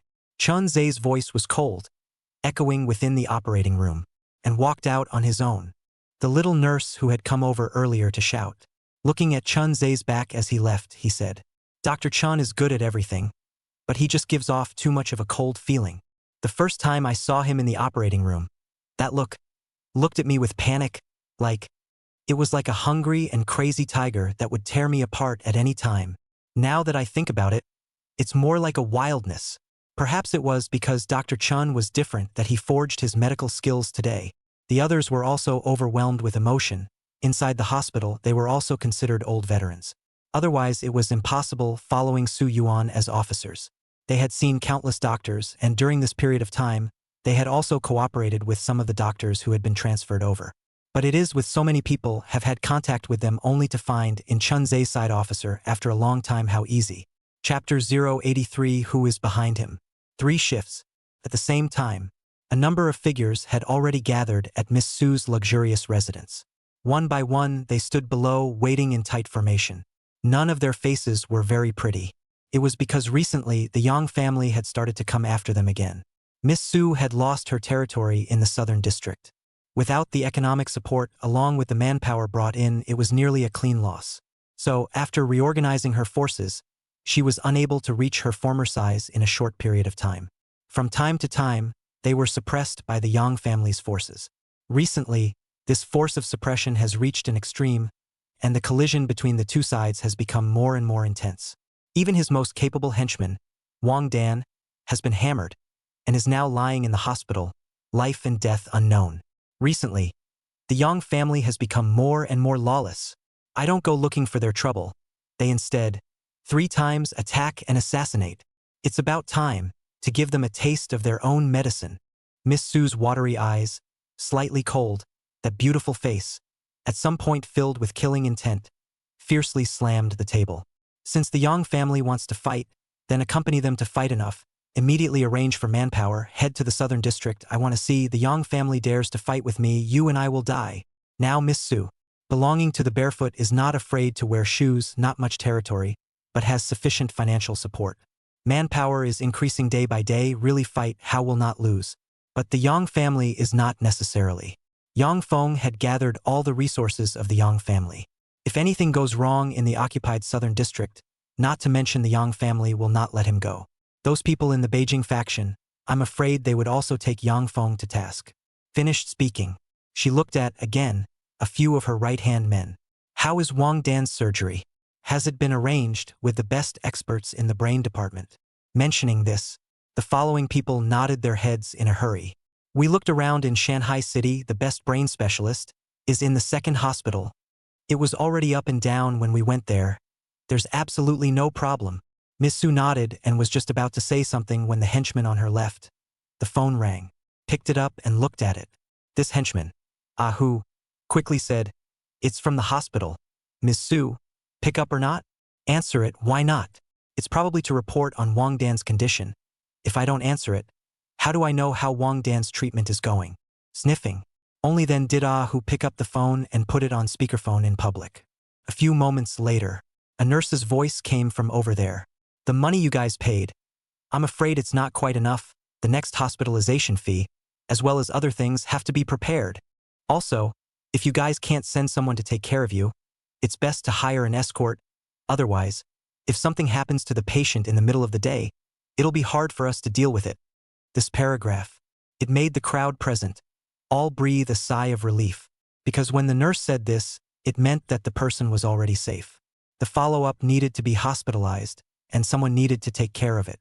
Otherwise, according to Wang Dan's condition at that time, leaving the operating room, the person would have to be lost if he couldn't be cured. Many thanks, which doctor was the main surgeon this time? Later, I'll get a banner and go thank the person. The nurse bristled. Who else but Dr. Chun? Right now, the most powerful person in the entire brain department is Dr. Chun. If it wasn't for Dr. Chen's presence, it's doubtful if that friend of yours would be alive. The words ended there. Everyone present was stunned. Dr. Chun wasn't the most powerful head of the brain department of the second hospital called Su Yuan? How come his last name was Chun? Dr. Chun is a newcomer recently, however. Even Dr. Su, the most powerful doctor in our department, has admitted to his face many times that he's more than a star short of Dr. Chun. Being able to run into Dr. Chun, you guys can just steal a smile. But it was these words filled their heads with confusion. A recent newcomer, surnamed Chun? In the entire second hospital's brain department, there seemed to be only one person, or they've personally placed him there. Whether it was Ms. Su or his group of men present, they all looked at each other. Is it possible that we're thinking too much? Possibly. Perhaps the brain department of the second hospital has a new doctor, also surnamed Chun. Sometimes the role of a doctor played an extremely crucial role. No matter how big of a character, there would always be a day when they got sick, including the entire Shanghai city, as well as the Beijing faction and the northern faction who didn't have a few old people in their family. These people are old though, but the complex relationship, the chain of interests, intertwined into a terrifyingly large net, pulling one hair and affecting the whole body. When these old people are alive, the complex relationship chain can provide unparalleled help. But once the person is gone, some relationships naturally fell apart. The death of an old man from every big family all represent a new round of reshuffling, resulting in that countless great clans would do everything they could and think of ways to renew the lives of these old men. So much so that some of the doctors with great fame are the types that various powers befriend. Even some of the top medical experts. Behind them all stood several, the existence of the top families. You don't offend people, okay? But if you really get people, do not even need people doctors to open their mouths. Immediately there will be someone stand out to support. A little carelessness. The destruction of some small families could be a matter of a single word from others. Who, go and check if recently there are any new doctors that have been assigned to the brain department again. The henchman who was called Who hurriedly went out to make contact. After half an hour or so, returned again, holding a large stack of information in his hand, placing it in front of Su Qingyun. Miss, in the entire brain section, there is only one surname Chun, and that is Mr. Chun. Chun! When saying this, Who's expression couldn't help but float up to a few threads of bitterness, because everything that was found out in front of him had long exceeded his expectations. On top of that, in the past few days' time, that Mr. Chun, who came out of the madhouse, had more than 10 surgeries in a row. According to those nurses and the patients' families, they were all operated by Mr. Chun himself. I also purposely contacted an old friend and got in touch with the head of the brain department of the second hospital, Su Yuan, and the other party admitted without hesitation that his medical skills were several times weaker than Chun Ze's, if not more than 10 times weaker. With the information he investigated, Su arrived. In front of him, Su Qingyun's mouth was also wide open. Only after half a second did she pick up the red wine on the table. He fiercely poured a large mouthful. What do you think about this matter? How credible is it? Who scratched his head. Miss, although I also find it unbelievable, during the surgery, there were 5 or 6 surgeries, all of which only Mr. Chun was present. That is to say, during the surgeries, it was no longer possible for anyone other than Mr. Chun to help with the surgeries. As for the other nurses and doctors, they don't have half a relationship with Mr. Chun, and there's no need for them to help lie. In this case, it's almost 100% certain that this Mr. Chun, I'm afraid it's not as simple as we thought, went to the mental hospital, stayed for 4 years, almost no contact with outsiders. Yet with an amazing skill, they hadn't been investigating Chun Ze for a day or two. The results were all, and the previous intelligence, exactly the same. It would be impossible to say that there was no one haunting the inside. But herein lies the problem. It was able to erase all of Chun Ze's past. Even so many great families couldn't investigate. Who on earth had the ability to secretly drive all of this? If there really is someone behind it, that would be too terrifying. Miss Su swallowed her saliva and looked at the smallpox in stupefaction. Somehow, the feeling Chun Ze gave her nowadays became more and more mysterious, making it impossible to speculate. Chapter 084 Dr. Chun paid for you. For the next half a day, Chun Ze never left the hospital, sitting in his office. There was always a feeling that he had forgotten something. Knocking on the table. When he thought back, he couldn't help but be a little stunned. Suddenly, he remembered that before he hadn't come to the hospital, one early morning, that girl named Gu Jujia had invited him on his birthday to go to the beach. As a result, he didn't put it on his mind at that time, but suddenly remembered it, and inexplicably had a slightly odd feeling in his heart. After all, Gu Jujia's birthday was last night. Even if he went there now, it wouldn't help. Just as Chun Ze was sitting there waiting for dinner, Su Yuan walked in from outside and said with some emotion, "Just now when I was outside, I saw a little girl bring her mom to the hospital. Should be someone hit her head with a beer bottle. Quite serious. Just sent to the operating room. But there is no money to pay the medical bills. Is sitting outside the building. Call it. Finished." Su Yuan put the information, threw it on the table. Chun Ze gaze, unconsciously skimmed a glance. Seeing the signature, there was clearly Gu Jujia's name. Chun Ze first stood up in confusion, picked up the stack of information, and looked at it for a few moments. Then he walked out towards the outside. A few minutes later, he really saw Gu Jujia, sitting crouched at the entrance of the building, her face full of disheveledness. Last night, she had a birthday and had specially prepared a cake. Wanting to share it with Chun Ze, she had even thought about where to go to play last night. As a result, she waited until nearly 12 o'clock. Chun Ze didn't even come over. When she returned home, she found her mother collapsed in a pool of blood, and her stepfather was holding a broken beer bottle in his hand, lying on the sofa and snoozing. She wanted to take her mother to the hospital, but for fear of wasting money, her mom refused. Until today, the headache was non-stop. Only then did she agree to Gu Jujia's request to come over for a checkup, but she didn't expect that something had really happened. If you want to have an operation, you have to start with $50,000. This is only the initial treatment cost. With their family situation, they simply can't get this money. Even if he took all the money he had left for traveling to Mo, as well as the money he had saved for studying abroad, and gave it all to his mother to pay for her medical bills, it still wasn't enough. When the young girl was filled with despair, heard the sound of dull footsteps coming from behind her, the eyes leisurely looked. She saw a familiar figure, dressed in a white coat and wearing a mask. But Gu Jujia still recognized it at a glance. This person, wasn't it the same Chun Ze that she had waited for all night last night? If she hadn't waited for him and gone back earlier, perhaps her mother wouldn't have had the accident. But she also knew, this matter can't be blamed on Chun Ze, because if it doesn't happen today, it could be tomorrow, the day after. More importantly, this morning when she wanted to bring her mother to the hospital, she was also severely beaten by her stepfather.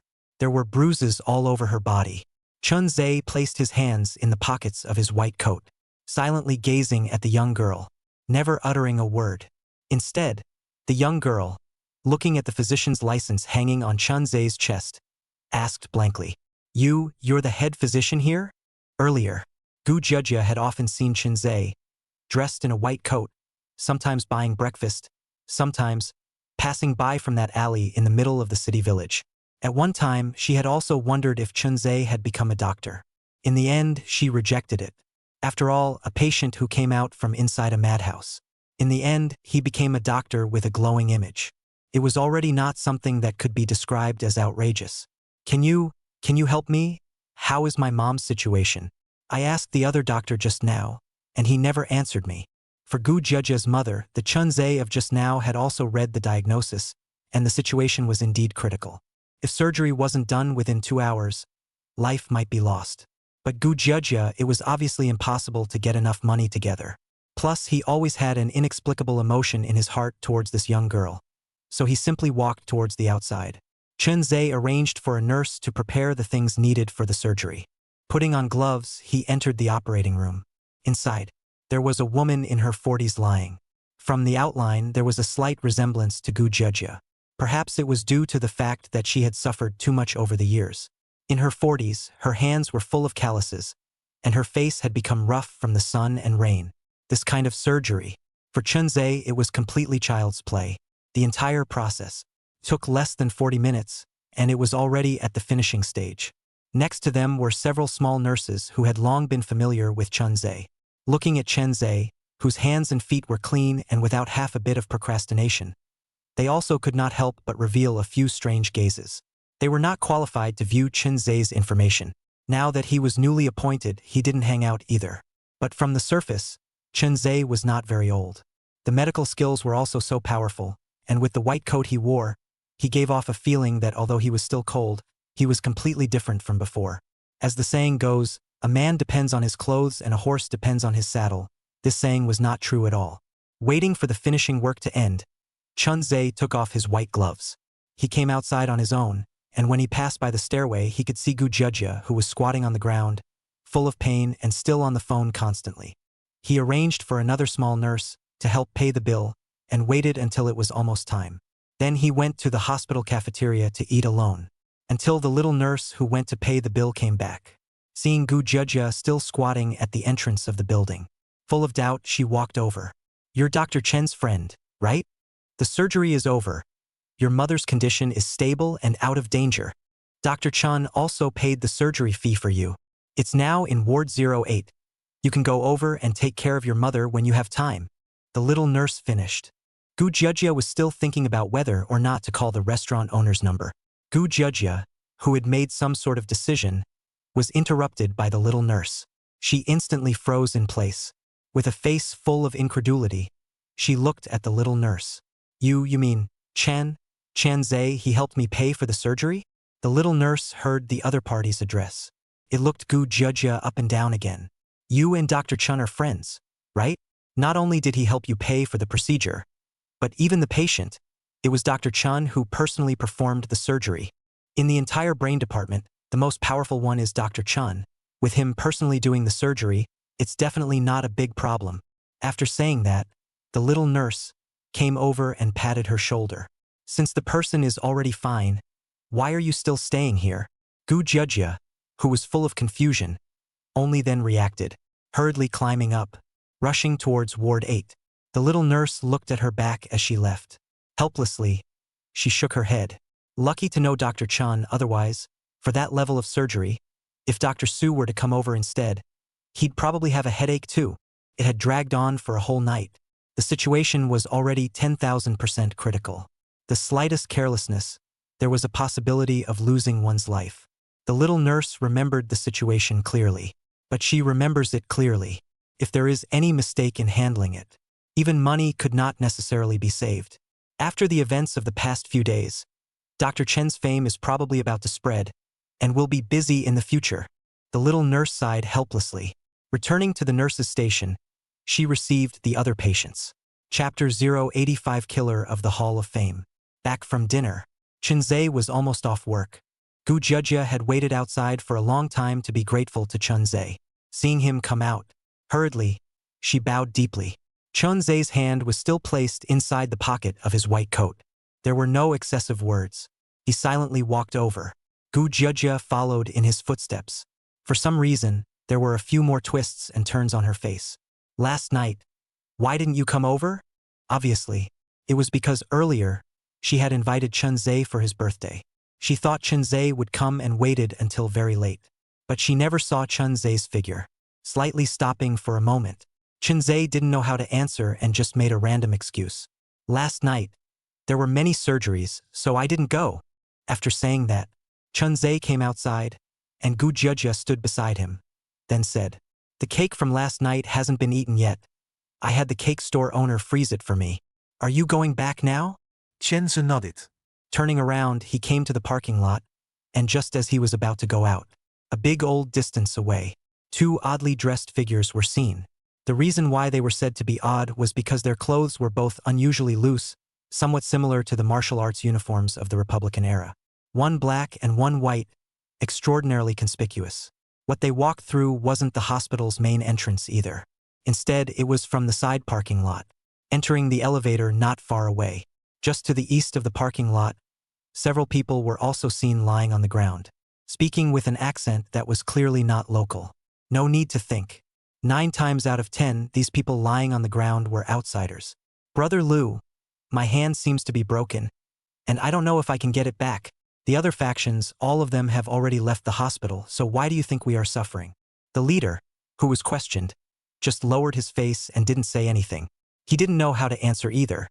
But the eldest young master had said that their situation was very delicate, unlike the other clans, and they were often ostracized amongst the northern faction. Even in the northern faction itself, they were forced to go out of their way. Nowadays, they had come to Shanghai City in order to fight for a chance of survival. But after all this time of fighting, under the wind and waves that covered the sky, they were as if they were riding on a rickety boat and could die in the sea at any time. It was because of their difficult situation. The last old man of the Lu family also died, in the middle of the last struggle. It was only because of this that their Lu family's eldest young master had placed his treasure on Chun Ze, and it was really a helpless move. Nowadays, the man of the hour amongst the northern faction, Guan Yuan, you guys should have heard about him, right? 2 of his junior disciples, they defected to Chun Ze, and recently, I observed that those 2 guys have been mixing it up quite a bit, and in the west district of the city village, almost no one dares to mess with them. As long as we can hold on and confirm that those 2 siblings surnamed Duan are safe and sound, then we can go and defect to them. Hearing these words, the few people lying on the ground could only sigh leisurely. They looked towards the direction of the elevator again. Those 2 men in loose martial arts uniforms did not take the elevator. Instead, they walked up the unmonitored stairway. Judging from the fact that these 2 men, as soon as they came over, fought the outsiders guarding this place to the death. The other party's purpose was already obvious. I am afraid that it is Chun Ze's parents, as well as his sister. In this way, Chun Ze also just hung his head down and touched the inside of his pocket, the cold scalpel. Without turning his head back, he headed in the direction where the stairway was. Walked over. When Chun Ze arrived at the stairway, Gu Jujia asked with a puzzled face, "You just came down. Why are you running up again?" This sentence alarmed the 2 people who were walking up the stairs. They stood on the platform in the middle of the stairs. Frowning, they looked at Chun Ze in the back. The 2 looked at each other, and neither of them said anything. Each walked downwards. Chun Ze similarly did not speak, only raising his head and fumbling out the silver-white scalpel from his pocket. The slightly blinding reflection of the scalpel. It shone on the eyes of both of them, and with just the gap of closing his eyes, Chun Ze stepped on the first flight of stairs. Like a sturdy cheetah, he leapt up. The 2 who were heading down, one used his fists, and the other used his legs. Pincer attacking left and right, they did not hesitate to go toe-to-toe with Chun Ze. As they staggered past, a silver-white reflection fell. A drop of brightly colored blood dripped from the tip of the blade. Staggering with him, the 2 men standing behind him opened their mouths, wanting to say something, but they who had their throats wiped. Instead, their lips only trembled slightly. Immediately after, a stream of sweet blood gushed out from their mouths. They covered their necks with their hands, trying to suppress the wounds, but this approach appeared pointless. Gu Jujia, who had just walked in, stared with a pair of beautiful eyes, her breathing becoming a few moments harsher. The current Chun Ze, still wearing a mask, the figure of his white coat reflected his glorious and sacred profession, but the scalpel dripping with blood, as well as the 2 figures that slowly fell from the upper floor, but with the profession of healing the sick and saving lives. A stark contrast. When he slightly turned his body sideways, the light from above illuminated half of his face. Icy cold gaze, as if a bloodthirsty devil. Only the white coat on his body was a bit sacrosanct and inviolable. Let people do not know how to evaluate the person in front of them in the end is a madman, or to save the life of the doctor. The Lu family, who heard the commotion, also rushed over from afar. Looking at the 2 people who had easily put them down just now, all of them died. Unconsciously, they swallowed their saliva. Their eyes landed on Chun Ze, and the grasp of the scalpel, which had been replaced and was brand new, reminded them of something. Realizing Chun Ze's identity, they were respectful and stood aside. Bending down, they said, "Greetings, Mr. Chun." Afterward, the leader, Lu Tao, even revealed the identities of the 2 dead men. The 2 of them, claiming to be Hall of Fame assassins, are not the first batch. Earlier, there were quite a few of them that came. Originally, around the hospital, the outsider forces that were guarding, there were about a dozen factions left. But after those waves of massacre, scared off a big half, now stay, I'm afraid to count them on one hand, counted on one hand. In other words, I'm afraid there are only about 5 factions guarding around the hospital today. These people are probably desperate, and see no hope. Only then would they put their treasure on a madman. As for the Hall of Fame, Ning Miaoshu seemed to have said, It was the 5 people who once ruled Shanghai City who personally established the power. It was only later that Mu Hongguang broke with them, and whether it was the Hall of Fame or the Tang family, they all ended up in Mu Hongguang's hands. Clean up the bodies. Notify me immediately if there are any problems. By the way, do you guys know where the Hall of Fame has landed nowadays? Chapter 086, Killing Only Himself. Speaking of which, it was really a coincidence. Onlookers might not know, but their Liu family, by chance, had inquired about the Hall of Fame, a hall master, and the gathering point of more than 20 experts. It was near the hospital, a clubhouse called Watercolor Softness. Together with them, they had already had the idea of defecting to Chun Ze. Without hesitation, they told each other everything they knew. After Chun Ze heard it, he nodded silently. Looking to the side, Gu Jia, whose face was filled with stagnation and shock, he opened his mouth and said, I might not be available tonight, but after 10 o'clock, just follow that beach you said before. I'll be there. After saying that, Chun Ze also didn't care whether Gu Jia reacted or not. He got up and left. Sitting in that black sedan, he sent a message to Tang Hao, asking there about the Hall of Fame. Tang Jiaoyuan, the easternmost residence. Tang Hao was rubbing his eyebrows. He felt a burst of distraction. Although he had returned, with a stern means, he had reclaimed everything that should have belonged to the side branch, but he had never investigated the murderer of his wife. But from the wisps of evidence, all point to the leader of the main house, Tang Yun. He even tentatively went to the old man of the Tang family. But the reply he received was a glib sentence. You and Lin Yuezhu, it's just a family marriage. It shouldn't be mixed with other feelings. Since the Lin family doesn't care, you should also put it down. It was these words, making Tang Hao, who originally still had some expectations for the family. The touch of pity in his heart was completely shattered. Although there's no direct evidence that shows it was Tang Yun who sent someone to kill Yu Zhu, I'm sure that it's 100% him. But the current Tang Yun, with an additional martial arts expert by his side and not showing up for a week straight, I'm afraid that he knows that I'll never stop, and that's why he's hiding. If I want to help Yu Zhu take revenge in a short period of time, I'm afraid it's impossible. Since this was the case, then one could only think long-term. Just as he, putting down the documents in his hand, the private cell phone next to him, however, vibrated at this moment. This call, only 3 people knew about it. One was the dead Lin Yuezhu, one was the leader of the side branch, Tang Bing, and the last was Chun Ze. Before he left his phone number for Chun Ze and promised the other party, as long as there was something, he could call him anytime. Now the phone rang. He guessed that it would never be Tang Bing, as the current Tang Bing was too busy. Then there was only one possibility. Tang Hao picked up his cell phone, and there was an extra text message inside. It was an unfamiliar number. Inside was a sentence. I want Mu Hongguang's address, as well as everything there is about the Hall of Fame. Such a straightforward sentence. Even Tang Hao couldn't help but let out a bitter laugh. I do know something about the Hall of Fame, but Mu Hongguang's address, let alone me, I'm afraid the old man doesn't even know. In the entire Shanghai city, the only people who can clearly know Mu Hongguang's address are those other 4 legends. There was no choice. He could also only send the Hall of Fame's information. At the same time labeled a paragraph. After doing all this, Chun Ze, who was on his way to the Watercolor Softness clubhouse, briefly glanced at it. Inside, there was information about the Hall of Fame from the beginning of its establishment to the present. Back then, the Hall of Fame was a tiger under the hands of those 5 legendary figures. In total, there were 5 halls. Corresponding to the 5 hall leaders, these 5 people all possessed a chilling strength. The leader of any one of the halls, in its heyday, would be able to overthrow a family that had practiced martial arts for generations. Although the 5 legends retired later, the Hall of Fame has since disappeared. The Hall of Fame has since disappeared. However, there are still many legends circulating on the road. More people found that the Hall of Fame from the former tiger metamorphosed into a snake hiding in the dark, specializing in the development of killers.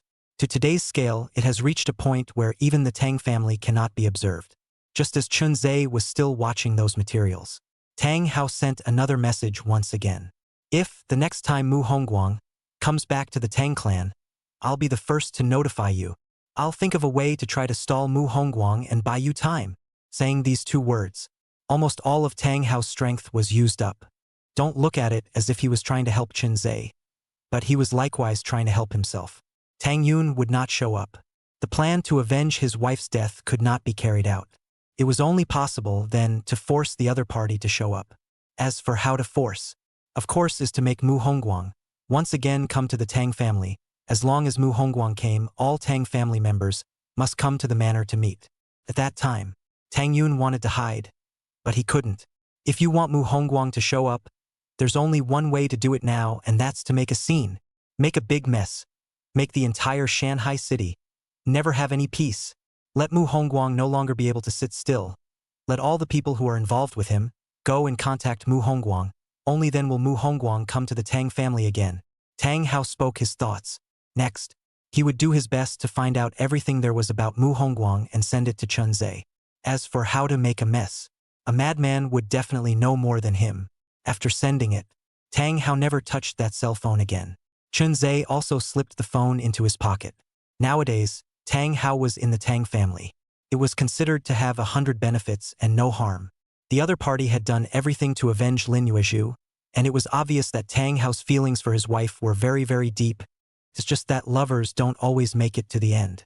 Unconsciously, Chun Ze passed through the dark night, stopped at the clubhouse named Watercolor Softness. Looking out, in front of him, the lights were brightly lit, with people entering and exiting the building from time to time. He was silent and blended into the crowd. The deepest part of the 5th floor of the club, inside the hall that was so luxurious that it was the ultimate, the white light was illuminated by the crystal chandelier. It swayed and fell a little bit of halo. After an hour of fierce battle, Tiger Li, holding a cigarette in his mouth, walked out from the center of the room. Inside, it was a pair of sisters who were already dressed. The blushing sisters, the 2 pairs of spring eyes, as if they could drip water. Master Tiger is really powerful today. The 2 of us sisters, tossing and turning. The 2 of them replenished their makeup and were neatly dressed. It was only when they walked out that they looked a little soft. The looks were good, sort of 2 dainty beauties, especially the twins' identical faces. Every time it could make Master Tiger feel differently. Here is 200,000. What do you want to buy yourself? A few more days? I finish the business. Give you a call. From inside the drawer, Master Tiger took out a bank card and threw it over. The password is the same as always. There is no need for me to say more, right? The 2 sisters hurriedly nodded their heads and picked up the bank card, a smile unconsciously surfacing on their faces, and left the room. Master Tiger poured himself a glass of whiskey and gulped it down, feeling that life was already beautiful. Next, it's time to take a good rest before settling Master Mu's matter. Recently, after a few rounds of rushing and killing, those outsiders, most of them have been scared out of their wits. The ones left behind today are simply unbeatable. The Tang clan is really trash too. These outsiders are ridiculously weak, and they actually haven't been resolved for so long. I don't know, Master Mu, what's the point of spending so much money to raise them? Tiger Li viciously spat out a mouthful of saliva. Returning to his room, he fell back to sleep. In his dream, vaguely, he seemed to hear some noises and knocking on the door. Tijar li frowned suspiciously. Thinking to himself, could it be those 2 little s? Who forgot to take something? Otherwise, those little brothers of his wouldn't dare to disturb him at this time, and only those 2 little s would dare to knock on his door openly. When he got up, ready to go out to check, outside, but bang, there came a loud muffled sound. The door was smashed. A figure in a white coat, carrying a person inside his hand. His gaze coldly dropped, shedding blood all over the ground. He held a scalpel, his body covered in blood, and his gaze wandered inside the hall. Eventually, fixed on, just walked out of the Li Tiger body. Chapter 087 Killing, going to an appointment. Seeing someone walk in, Tiger Li just frowned. Another glance was taken at the ground, the one who had fallen in a pool of blood. Immediately afterward, his eyes narrowed, and there were a few coldness in his voice. You're the one who caused Shanghai City to turn the world upside down. Chun Ze? I'm sure there's some skill. My group of men are all well-trained experts, each possessing the ability to stand alone. Together, they're more than capable of assassinating a martial arts expert. As a result, they were all killed by you without a sound. Tiger Li's voice was cold and his gaze was grim as he stared at Chun Ze, then kicked the stool next to him. The stool violently flew towards Chun Ze under the huge force. The stool that was kicked with a kick broke with a sound. Tiger Li even took advantage of the moment when the stool flew out, flew and ran towards Chun Ze, his speed, fast and somewhat frightening. Both hands presented an eagle claw shape, ruthlessly grabbing towards Chun Ze's neck, this time, with a stern killing opportunity. If caught, ordinary people instantly killed in one blow. Even some martial arts practitioners only to hate on the spot, but is such a harsh claw. Chun Ze didn't even let his emotions change. His body in a weird angle, bend downward, avoiding the stool that smashed, in his hand, flashing cold light scalpel, stabbing the other party's armpit. Tiger Li's pupils contracted, and he was about to raise his leg to slam into Chun Ze's chest, forcing him back. However, he was again caught by Chun Ze's other hand, deadlocked against his knee. In just an instant, the scalpel was stabbed into his armpit, and was twisted with force. Only a snorting sound was heard, and blood gushed out from the handle of the knife, spurting out. Tiger Li let out a miserable scream. The hand gradually lost control. That scalpel just now was almost from his joints, cutting off the muscle tissue inside. Don't look at his fingers now, they were vaguely still shaking. But that was just the last muscle reaction. Tiger Li's gaze was previously cold. Now it turned into a slight panic. He glanced at the window next to him, wanting to break out of the window. However, he was hit by Chun Ze with a flying kick that crashed into the wall. Another shimmering silver-white luster landed on his neck stalk. When he came back to his senses again, he was able to feel it. A stream of sticky liquid, gushing out crazily from his neck.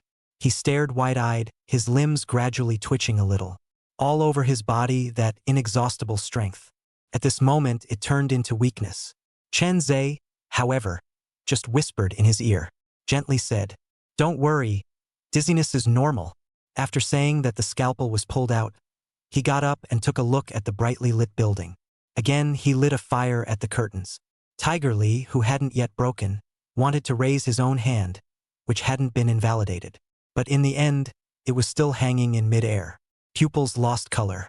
He fell heavily on the floor. The fire grew bigger and bigger. It ignited the entire clubhouse and engulfed many people. Watercolor softness, this place used to be the property of Mu Hongguang, and then, those 5 people became legends in Shanghai City. Similar to this kind of industry, it was given to the people under the hand. Tiger Li accounted for 61% of the shares. Also by virtue of this club, lived a life of food and clothing, every day in the drunkenness and dreaming, free and easy. A flash is more than 10 years past. Whoever thought? Hall of Fame was recalled again. He who wanted to show off his fists and feet died in the place where the dream started at the very beginning. Back then, it was here that he followed Mu Hongguang, and it was also here that he settled down for 10 years. In the end, also died in the watercolored tenderness, this clubhouse. And before he died, the last thing he saw was just the fire that buried him. Watercolored tenderness, overnight, turned into ruins. Chun Ze finished killing people and silently left the area. It was only the moment when watercolored softness was set ablaze. There were quite a few people who came here. Looking at the scene inside, their gazes were deep as water, hanging their heads low, nor did they know what they were thinking. Soon, the news spread throughout the entire Shanghai city. Just the Hall of Fame, a single hall, it has beaten a dozen outsider forces. Do not dare to approach the second hospital again, but it is after the Hall of Fame sent the 4th wave of killers, one of the 5 hall masters, Tiger Li, buried in the Mu Hongguang once industry watercolor tenderness clubhouse, accompanied by the death of the Li tiger. There are also many killers that the Hall of Fame has carefully cultivated. In the face of these news sweeping through Shanghai City, Chun Ze did not care. He arrived at the beach near the city center village. There was a reef area there, and several wooden chairs for tourists to rest could be seen behind it. Just this place that was usually incredibly lively. In the mountain and sea city is messed up, gradually cooled down a lot. Yet there was a young girl holding a cake. Her eyebrows shone like a river of stars, as if she was quietly waiting for something. That white and red little face, in the weak to the moonlight, extraordinarily playful, the expression also with a little expectation and worry, until the side seems to be covered by something. Sit down, long wooden chair, sink a few points. Turned his head to look. It was Chun Ze who was wearing a white coat. At the moment he was covered in blood. Just by being close, the salty sea breeze, carrying the strong smell of blood, came to her nose. The young girl looked at the person who was like a demon. Her expression froze in place, unable to speak for a long time. I do not know how long passed. The young girl held back the fear in her heart and did not look at the set of white coats with blood. Instead, she opened in front of her 2 palm-sized cakes and lit a candle. I didn't make a wish last night when you didn't come. Today, make up my birthday wish. The young girl took the lighter and struck it several times in succession. But because the wind on the beach was too strong, the candle was never lit. Chun Ze glanced at the slightly anxious young girl next to him and accelerated the frequency of striking the flame. Sighing leisurely, lifting up the white coat, he shielded himself from the sea breeze blowing around him. He wasn't sure why he did that. It just felt like every time he stayed around this young girl, it would always give him some unexpected reactions. Sometimes he didn't even understand that kind of emotion where it came from. But ghostly, in the underworld, he went to do it again. With the white clothes covering the wind, the candle was successfully lit. The young girl's delicate features revealed a charming joy. Hands were joined and held together. I hope to be able to make a trip to Manhwa, and then to the best school in the north to finish high school and college. She had already been online and passed her exams, and she was just old enough to go to high school. Although, she had, over the years because of her family, dropped out of school in her first year, but never forgot her dream. In the midst of hard work, inside daily diligence, constantly learning instead of falling behind, she was better than most people. Chapter 088. So like a blood-stained human being. At the end of the month, I'm going to leave. The medical bills you paid for my mom. When I finish college, I'll definitely pay you back. The young girl raised her head. She met the face that was cold to the core. There was no trace of emotional color. Inside those eyes, it was as if a wild beast was hidden. It would devour a person at any time. He was a doctor, yet he was also a madman. Inside the hospital, he could cure the sick and save people. He is recognized by all the nurses in the brain department as the #1. Her mom was critically ill and sent there. Even the other doctors found it difficult to solve the problem. In the hands of this madman, all became easy to solve. But he was in the hospital, in the parking lot stairs, killing people, hand up and down, the same, not half a bit of procrastination. Every cut, all precise to the extreme, skillfully sliced through the enemy's throat. Just by mistake, the black and white figures fell into a pool of blood. Even those who appeared to be imposing. When they came to Chun Ze's side, they all had to address him as Mr. Chun, appearing to be respectful. He went out for a trip. When he came back again, he was with her at the beach for an appointment. On his clothes, stained with red blood, but with a strange, mysterious feeling, making the young girl somewhat unable to move her eyes. Even took the initiative to come up, cupping Chun Ze's face with her hands, turning over her shimmering red lips, and coming up. Soft and boneless, it was also like that wave of seawater. It slammed into someone's heart. Chun Ze frowned deeply. Felt strange. It was impossible to say what was going on, but his heart just beat violently a few times. When he was in the mental hospital, that gripping and suffocating feeling of not being able to find a clue, sweeping through his entire body, suddenly feeling his body itchy, when he looked at the young girl, even if his face was expressionless. But the shocking waves in his heart could not be calmed for a long time. With a red face, the young girl divided the cake into 2 halves. One of the parts, handed it to Chun Ze. The two just sat there. No one said a word. Each ate the cake inside their hands, looking out, wave after wave of waves, until the cake was finished. The young girl took Chun Ze's hand again. Even though Chun Ze appeared to be less than happy, she still did so. If the other forces in Shanghai City were to see it, such a young girl, pulling that madman who was like a god of killing, walking on the beach, I don't know how many people's jaws would drop. This journey seemed to be very long, yet it was also very short, as if a person's life with inexplicable feelings, from the heart of the young girl to breed. One is a madman who does not speak well. One was a young girl who hardly communicated with others.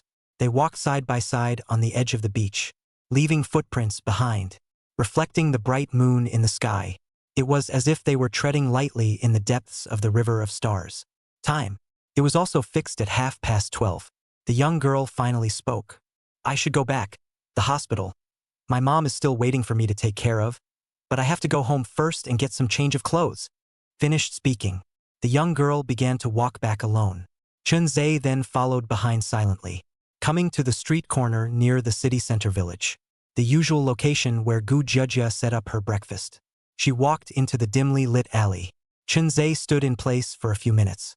Originally, he thought that he had delivered it and that he should go back.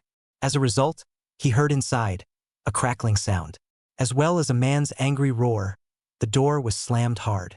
The young girl's screams, all of a sudden, echoed in the middle of the alley. Many of the surrounding neighbors looked out from their windows, but quickly closed their windows again. For such things, they had long been accustomed to it. Chun Ze, who was frowning, walked towards the inside step by step. Less time. The young girl screamed miserably, and the man cursed, even more loud and clear.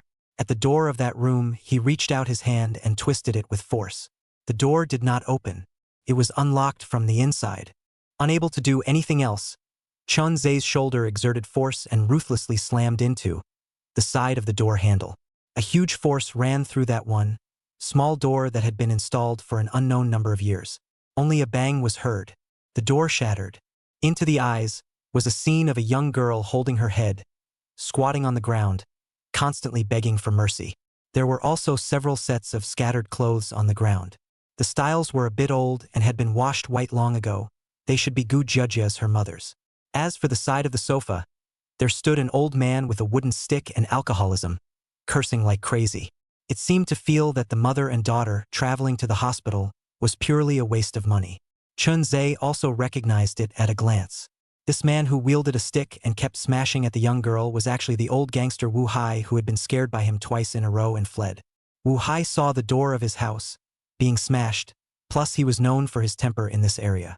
If the neighbors come to mind their family's business, he even beat up the neighbors. Over time, coupled with Wu Hai also has some relations want to help the neighbors, ate a lot of dumb losses. No one dared to help Gu Jia anymore. With Wu Hai raised his hand, wooden stick aimed at Chun Ze's head, about to smash over the moment. Chun Ze also touched the scalpel inside his pocket. The silver-white reflection habitually flashed on Wu Hai's eyes. This was Chun Ze's usual move. When the opponent, the moment his vision was obstructed, he will be like a tiger pounced to kill, while the other party's throat slashed, and finally fell in a pool of blood. Wu Hai, who was already furious, hit Gu Jia on the ground, and a lot of bruises appeared on her body. If someone like this intruded into his home, he was afraid that he would have been with the other side, fight to the death. But it was that flash of silver light, and that cold scalpel, as well as the suffocating gaze, it was like a dark abyss that enveloped Wu Hai. His mouth moved and his body involuntarily trembled. Deep inside, some kind of the most horrifying memories, little by little lifted, the things that Chun Ze had done, the many horrors circulating on the road, and even the death of his last boss, the tattooed man, were all related to Chun Ze. In just a moment, he made his decision. With the flash of a silver-white blade, the old gangster Wu Hai happened to flop down, kneeled down on the ground. This kneeling dodged the knife. This kneeling also exchanged for a ray of life for him. If the speed of kneeling down a second later, I'm afraid that his throat has already seen blood. It was also because of the tangible, felt the horrible sense of crisis. Wu Hai began to kowtow uncontrollably. Big brother, I didn't know it was you. If I did, if I knew, give me 10 guts. I wouldn't dare to raise the stick inside my hand. Wu Hai was so scared that he clunked his head and begged for mercy, afraid that the figure in front of him would suddenly give him another stab. Just now, he narrowly dodged it because he knelt quickly. He didn't think that it was because he was good with his hands that Chun Ze couldn't kill him. Chapter 089 One Night's Torture. Old punk Wu Hai collapses. Gu Jia, who was lying on the ground, was also dumbfounded. This stepfather of hers. On weekdays, in front of the neighbors, he was extremely arrogant and would not move without getting into conflict with people. In addition, Wu Hai was fooling around in a bar street. He was called Brother Wu and had 7 or 8 young punks with him from time to time. He also has some weak connections, resulting in the surrounding neighborhood neighbors are afraid of retaliation, so in the face of the surrounding neighbors, this stepfather of hers, brutal to the extreme. Recently, I don't know whose thighs he has embraced. Every time you come back, can bring a large sum of money, more arrogant. Under the hands of young gangsters from the usual 7 or 8, soared to 20 or 30. Just like becoming the head of the gangsters look. Even the last time Wu Hai accidentally beat someone half dead, we thought he would be locked up. Whoever thought? Things were quickly set right.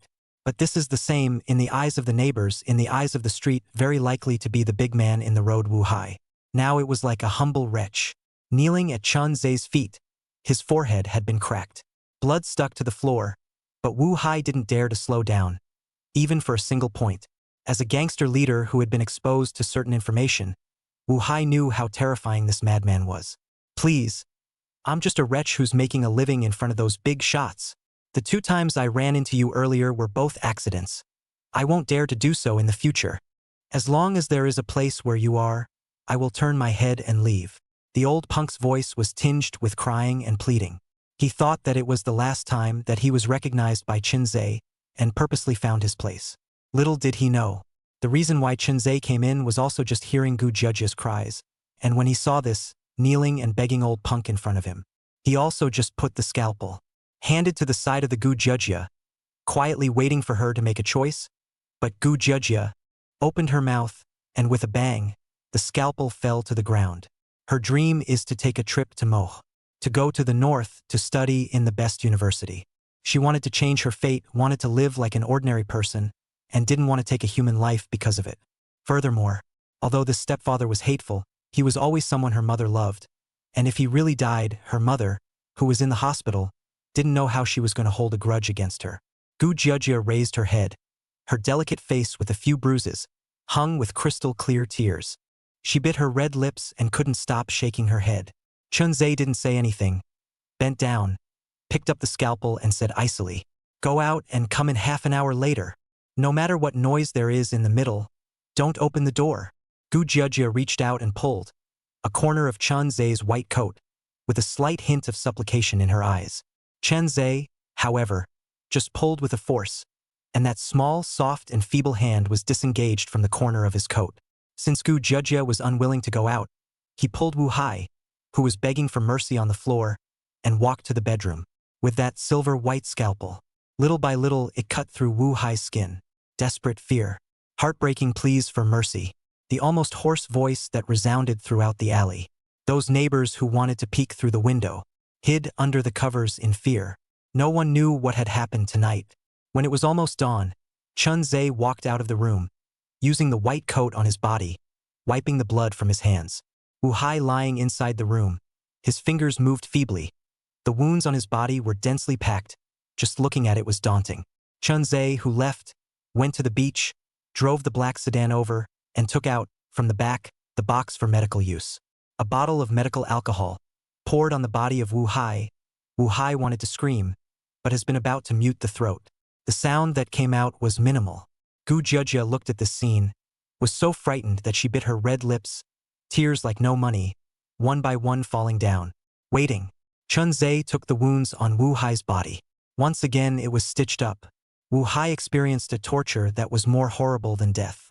After last night, the intermittent conversation, Wu Hai was also clear. Chun Ze's arrival was not a result of 2 encounters, but instead, it was because of this daughter of his wife. If there is a next time, I have even more wonderful means waiting to be used on you. Honestly, every time I do something like this, I feel like I'm meticulously sculpting a work of art that I feel is incomparably perfect. Chun Ze closed his eyes, savoring everything that he had laid down last night. The corners of his mouth slowly cracked open, with white teeth, as if it was a devil's smile. Frightened Wu Hai, shivering, he could no longer support himself and fainted. Gu Judge stepped forward and placed her finger under Wu Hai's nostrils, confirming that the other party was not dead. Only then did she let out a sigh of relief. Chun Ze also began to pack his things, came to the door. Before leaving, he couldn't help but turn around and say, "In the future, he should not even dare to hit you." After saying that, he returned to his black sedan, preparing to return to the rental house and have a good rest. Today's shift was a late shift, so he still had a lot of time to sleep. As a result, he had just returned. He saw Zhao Minor holding a cell phone, excitedly saying to Chun Ze, "I contacted my dad. He said that he'll send someone over to pick me up later. Big brother Chun, thank you for taking care of me during this period of time." In fact, Zhao Minor, the reason why she hadn't contacted her father for so long, it was entirely because she was in terms of numbers. It was equivalent to being an idiot. When she was very young, it was because of her studies. Her parents had a big fight, and since then, her mother left the house and never came back.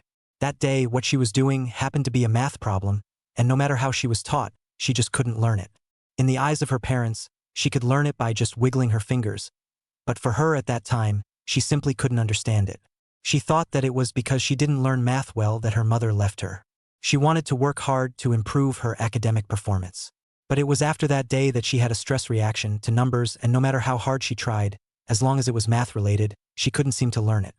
It was also hard to memorize. Even after going to many psychiatrists, still no semblance of relief. Since the cell phone was lost without the phone number marked on it, even if she wanted to contact her father. It also became difficult. Now can contact, or because the Duan family brothers found Zhao Xiaoman home nanny, and using the nanny provided the phone number, contact Zhao Dongsheng. Otherwise, it was still unknown how long it would drag on. Brother Chun, my dad even said, "Let me ask you if there's anything you want or need help with. As long as you ask, he'll say yes." Zhao Min'er looked at Chun Ze expectantly. This period of time taking care of her made her vaguely understand. Chun Ze's situation wasn't as simple as imagined. Her father had a lot of money, a lot, and might actually be able to help the teenager in front of him. But Chun Ze, in the face of Zhao Miner's words, he only nodded. Opening the door to his room, he went in and fell asleep, leaving behind a bewildered Zhao Miner. Some did not know what to do. Chapter 090 More people coming to join us. Chun Ze went back to sleep. Zhao Min'er, on the other hand, was a bit overwhelmed. The remaining Ji family, mother and daughter, were a bit wary. After all, Chun Ze had rented this house. It was only for Zhao Min'er, and now that Zhao Min'er was going to be taken back, wouldn't they also be driven away? It was not easy to have a few days of peace and quiet. Now they are going to be driven away as well. It was false that they weren't worried. Only the Duan family siblings, who looked at each other, shrugged their shoulders.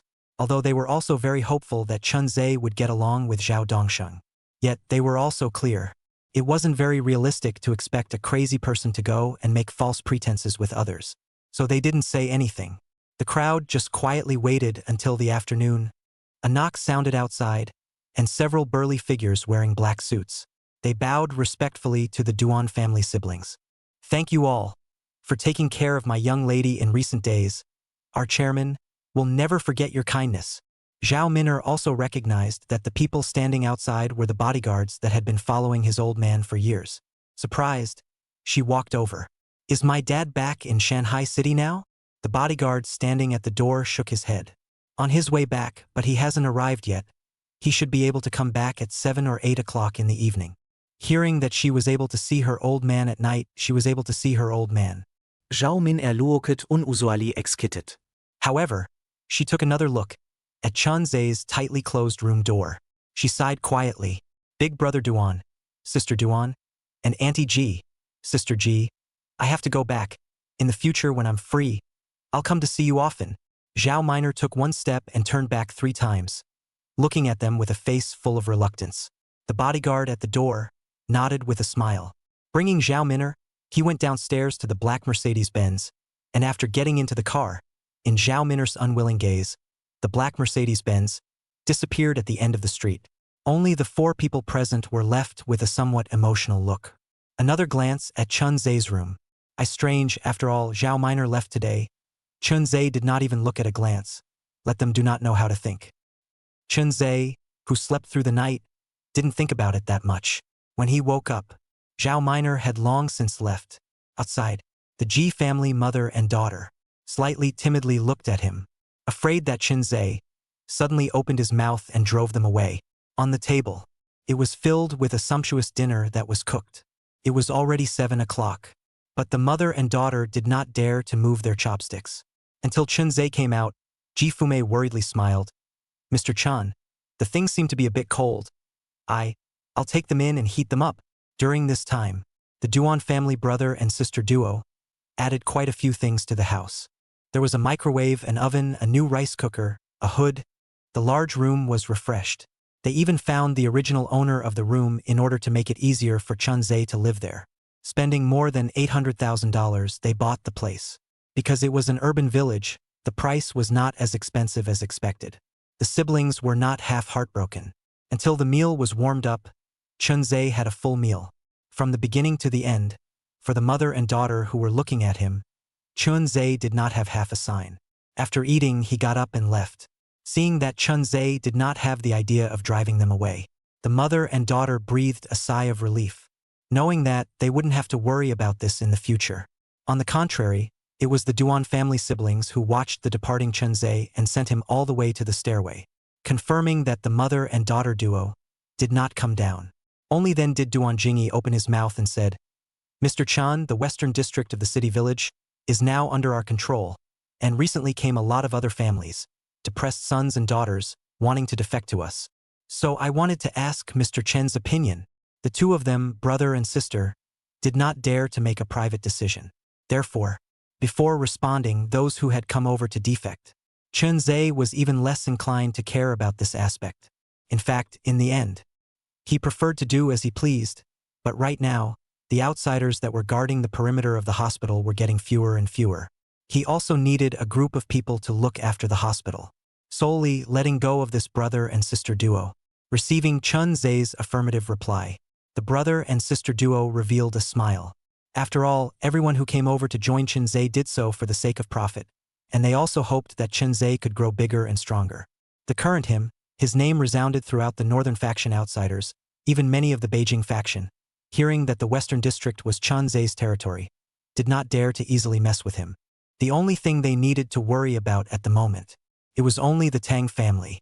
Since Mr. Chun is willing to let go and let our brother and sister duo do it, we promise not to disgrace our mission. After saying that, the brother and sister duo watched Chun Ze leave. They were now occupying the western district of the urban village. The buildings were densely packed and connected in all directions.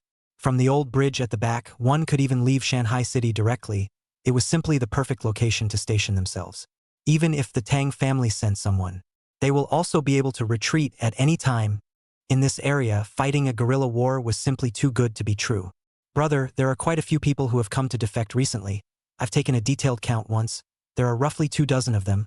All of them are sons and daughters of unappreciated families in the northern faction, and they can fight a lot. If all of them are recruited, our funds, will it be somewhat insufficient? Regarding the issue of funds, recently it was the two of them, the siblings, who had been contributing the money. This was because everyone knew that although Chun Ze's name was enough to hold up a big banner, but the aspect of money was a shortcoming that they had never been able to make up for. For them to come here, they must have already investigated clearly Mr. Chen's current situation. Even if there are more people, it doesn't matter. When the time comes to discuss with them, we will all contribute some money together to get the industry up and running first, until we can make up for the expenses, and then we can return everyone's money back. Duan Jiao nodded after careful consideration. They really should have some industries too. Otherwise, if they kept sitting on their asses, sooner or later, something would go terribly wrong. Adding to that, last night, they had gotten the news that Chun Ze had slaughtered one of the Hall of Fame's hall masters with his own hands. Even the clubhouse was burned down by a fire. It was also because of this incident that made the outsiders, for Chun Ze's terror, deepen a lot. It was just the right time to take advantage of this wind and occupy a little more interest.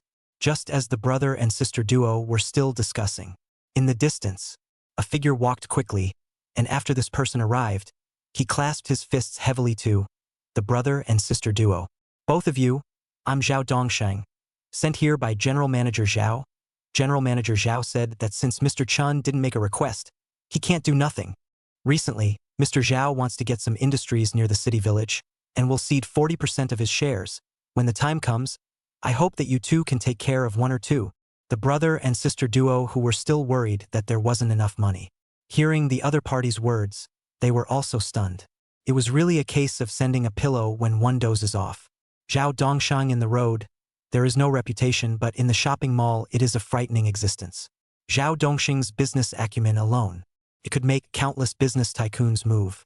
You go back and tell Mr. Zhao at that time, as long as it's Mr. Zhao, who has an industry in the western part of our city village, the two of us, brother and sister, will do our best to help out. In that case, thank you both. After a brief exchange between the two sides, the man turned around and left.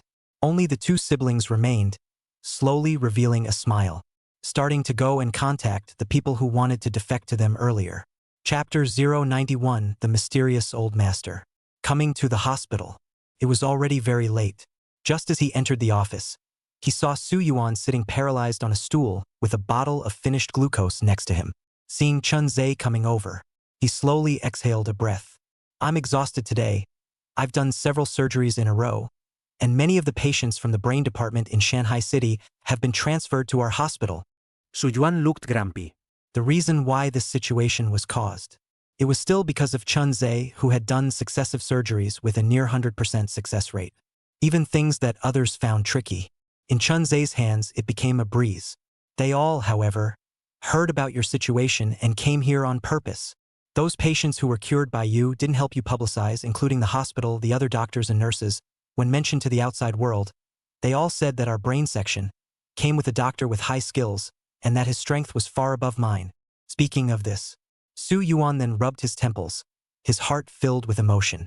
As for Chun Ze, who had come over, he was soon scheduled for a new surgery. It was the same as before. This type of surgery was no longer much of a challenge for Chun Ze. He frowned from inside the operating room and walked out. After going back, he looked towards Su Yuan, who was not far away. Recently, are there any harder surgeries, like the kind just now? But any new doctor who is a bit more normal should be able to do a good job. Chun Ze felt a bit bored. The reason why he was doing surgeries here was to gain experience in some of the more difficult ones. If it was all these types of surgeries, it was meaningless to him. Su Yuan was speechless and said, other doctors are worried that the surgeries are too difficult for fear of accidents. Chun Ze was good, smacking that the difficulty of the surgery was too low. There was no point in doing such a surgery. Thinking carefully, Su Yuan remembered a surgery that was extremely difficult. The patient is now in a private hospital and has been at a standstill for more than half a month. Because of the person's special identity, the people did not dare to start easily and invited a dozen expert teams. The program given are extraordinarily conservative. Success rate of less than 10%, even the patient's family, also afraid of accidents in the elderly. So far, the best way, but also just hanging the old man's breath. Thinking about this, Su Yuan cupped his chin and spoke. If you feel that this kind of surgery is too simple, I can help you contact a surgery that is extremely difficult. However, that family member's origins are rather mysterious. Ordinary people don't dare to do it easily. Plus the patient is an 80-year-old man. It's extremely involved. The slightest mishap that kills the person will most likely result in a thorough investigation. So it's just a matter of hanging on to the old man's breath. No one dares to get their hands on it. Hearing Su Yuan's words, Chun Ze was obviously a bit impressed. Nowadays, there were a lot of patients in the brain department, but most of them, the surgery process was too monotonous. It did not meet his requirements. I'll contact it for you. Su Yuan took out his cell phone and made a call. A moment later, a sensual female voice came from over there. Dr. Su, didn't we just meet in the afternoon? Could it be that there is a better solution? If we can cure my old man, no matter what your demands are, we will agree. The woman's tone carried a few moments of expectation. For an ordinary family, an old man who was old might be a burden. But for people of their status, such an old man, the things involved were just too great. The relationships behind them were intricate and deeply rooted, pulling one hair and affecting the whole body. Normally, when the old man is still around, those relationships that still exist can still sell you a few points of thin face. But once the relationship is broken, in the future, want to find people to do things can be difficult. Therefore, their family for this old man very important. As long as it can be cured, how much it costs, they are willing to bear. Me? I definitely don't have that ability. You guys have invited so many medical teams and given so many programs, and there hasn't been the slightest progress. Not to mention, I'm just a chief doctor inside an ordinary hospital. Even though Su Yuan said this, the woman over there still said solemnly, Dr. Su, please don't be presumptuous. Nowadays in Shanghai City, the most famous brain specialist is you. If even you don't have a solution, I'm afraid that in the entire Shanghai City, the person who can cure my grandpa won't appear. Ms. and I is really joking. There are many capable people in Shanghai City. At least I know of one who might be able to cure your grandfather. Oh, that person's ability. Is he more powerful than Dr. Su? This, Ms. and I, you should have heard recently that there is a new doctor in the brain department of our second hospital, and based on his ability alone, he is 10 times better than me. After a slight pause, Su Yuan continued, if he is willing to help, the success rate should be able to be increased by about 10%. Such words of conviction. Even Ms. and I over there couldn't help but fall into a brief daze. because so many teams of experts. The highest one of the programs given had a success rate of only about 15%. Otherwise, they would have already performed the surgery. Why bother dragging it out until now? If, indeed, someone was able to raise the success rate by another 10%, they would be able to give it a try. After all, a quarter of the success rate was already not low. If Miss and I trusts us, you can have the old man transferred to the second hospital. I'll first show the medical records to Dr. Chun, and you can just ask him personally how sure you are. Finished speaking. The other side of the phone fell into a long silence. Immediately after that, there was a series of miscellaneous conversations. Not knowing how long had passed, Miss and I spoke. We'll arrange for someone to go over with the old master. If that doctor is really as godly as you say, our and I family is grateful. With that, the phone hung up. Su Yuan shrugged his shoulders. The big families always have many scruples. That old master of their family, his identity is very mysterious. Back then, he had come to Shanghai City once, looking for me to check his brain, and it was also me who found out the corresponding disease. But at that time, my ability was limited, and I couldn't cure that old master. He then returned to Shangjing, and it wasn't until half a year ago that he returned to Shanghai City again. While speaking, Su Yuan rummaged through the drawer and quickly found a corresponding case and handed it over to Chun Ze's hands. Chun Ze carefully read it over, and on his face, unconsciously, he revealed a slight smile. It seemed that he was very satisfied with this kind of difficult surgery. How's that? If you were to do this surgery instead, roughly how much certainty would you have? Hearing this, Chun Ze raised 2 fingers. Su Yuan froze. 20%? Sure enough, it was similar to what he had guessed. After all, the risks of this surgery, as well as the age of the patient, all affected the success rate of the other party. Coupled with the other party's identity background, extremely unusual general doctors also dare not use radical program. The entire treatment process is relatively moderate. Do not dare to have a little overstep. But even if dragged on, the old man's condition today can live another month is already the limit. At that time, people still have to go. Chapter 092, nearly 70% success rate. 10 o'clock in the evening.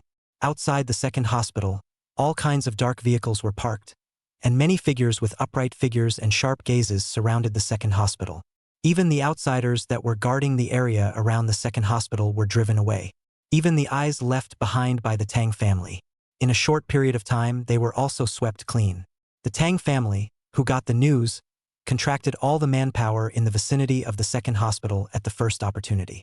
It seems that they are also afraid of inviting some people that they shouldn't.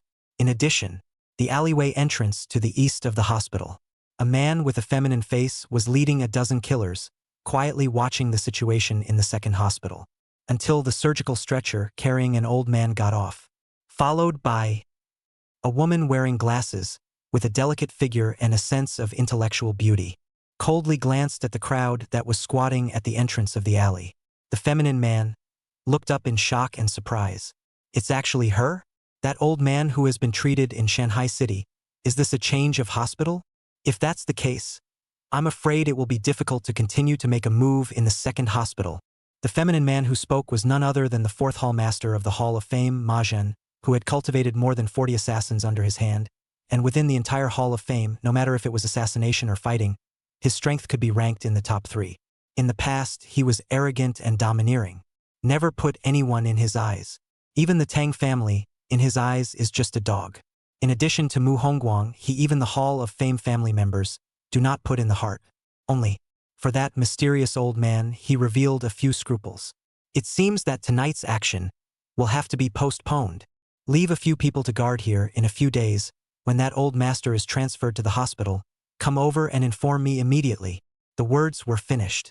The feminine man, Ma Zhen, turned around and left without any half-hearted procrastination, and even the numerous killers who had followed just now also quietly left at this moment. At the same time, Miss Su, who was not far from the hospital, received information from her men. When she saw the content on her cell phone, she was also caught in a brief moment of disorientation. Bewildered, she looked out the window. The old man of the Ni family actually transferred to the second hospital. This is a big deal. That old master has always been neutral, and although he resides in Shangjing, he never cares about things outside. Normally, no one dares to mess with the old man, but the old man seems to be a bit out of it lately. Once that old man leaves, I'm afraid it will be a huge loss for the NI family. Without a new person who can support the NI family's banner, sooner or later, it will be missed. The NI family, although not considered a transcendent existence, but it also possessed the ability to make the entire Shanghai city shake. On normal days, it was fine for the NI family not to intervene in the affairs of Shanghai city, but if the NI family made a move, it was feared that the Tang family would not be able to handle it. I'm afraid that the Tang family can't carry it for long. However, at this critical mouth, that mysterious old man went to the second hospital. It always feels like it's permeated with some oddities. If I don't remember wrongly, that old man previously invited numerous medical teams, all related to the brain department. Could it be that? In Ms. Su's mind, a figure appeared, with an icy gaze and a duck-tongued hat from time to time. A moment later, she shook her head again. If it was Chun Ze, then it would be too ridiculous. After all, although Chun Ze had also performed many surgeries, and in recent times his reputation had risen. However, that old man had invited almost all the brain teams with strong credentials from Shanghai City and Shangjing, and the result was that the success rate was still minuscule. Chun Ze is alone compared to those professional team, after all, is still too far away. The matter of the NI family's old man, transferred to the second hospital, spread out. Numerous people who wanted to lay hands on the second hospital, also at this moment, disappeared without a trace. The perimeter of the second courtyard became incomparably cold. There was no more of the hustle and bustle of the past. On the 10th floor of a specific luxury ward, a group of men in black suits carefully put the old man on the stretcher, placed on the bed. Ms. Ni, who was tall, wearing a black professional dress and glasses, dialed Su Yuan's phone number. A few moments later, Su Yuan brought Chun Ze to the 10th floor VIP luxury ward. The wards here, there were only 10. It covered a huge area and was luxuriously decorated. It was not open to the public at all on weekdays. Ordinary doctors were not even qualified to come up. The people who lived inside these wards, even the caretakers, were all brought by themselves. Not to mention the nurses inside the hospital. The people who can live here, even their vice president wants to see once, have to go through layers of reporting. If it wasn't for Ms. Ni, who had arranged it in advance, I'm afraid it would be a problem if Su Yuan and Chun Ze could come in. When they walked into the ward, the many figures outside dressed in black, with upright figures and sharp gazes, their gazes never left their bodies. On the contrary, it was Ms. Ni, who revealed a charming smile and extended her hand very politely. "Greetings, Dr. Su." She gently shook hands with Su Yuan. Stretching out her hand again, she looked at Chun Ze, who was next to her. "You are the Mr. Chun that Dr. Su spoke of?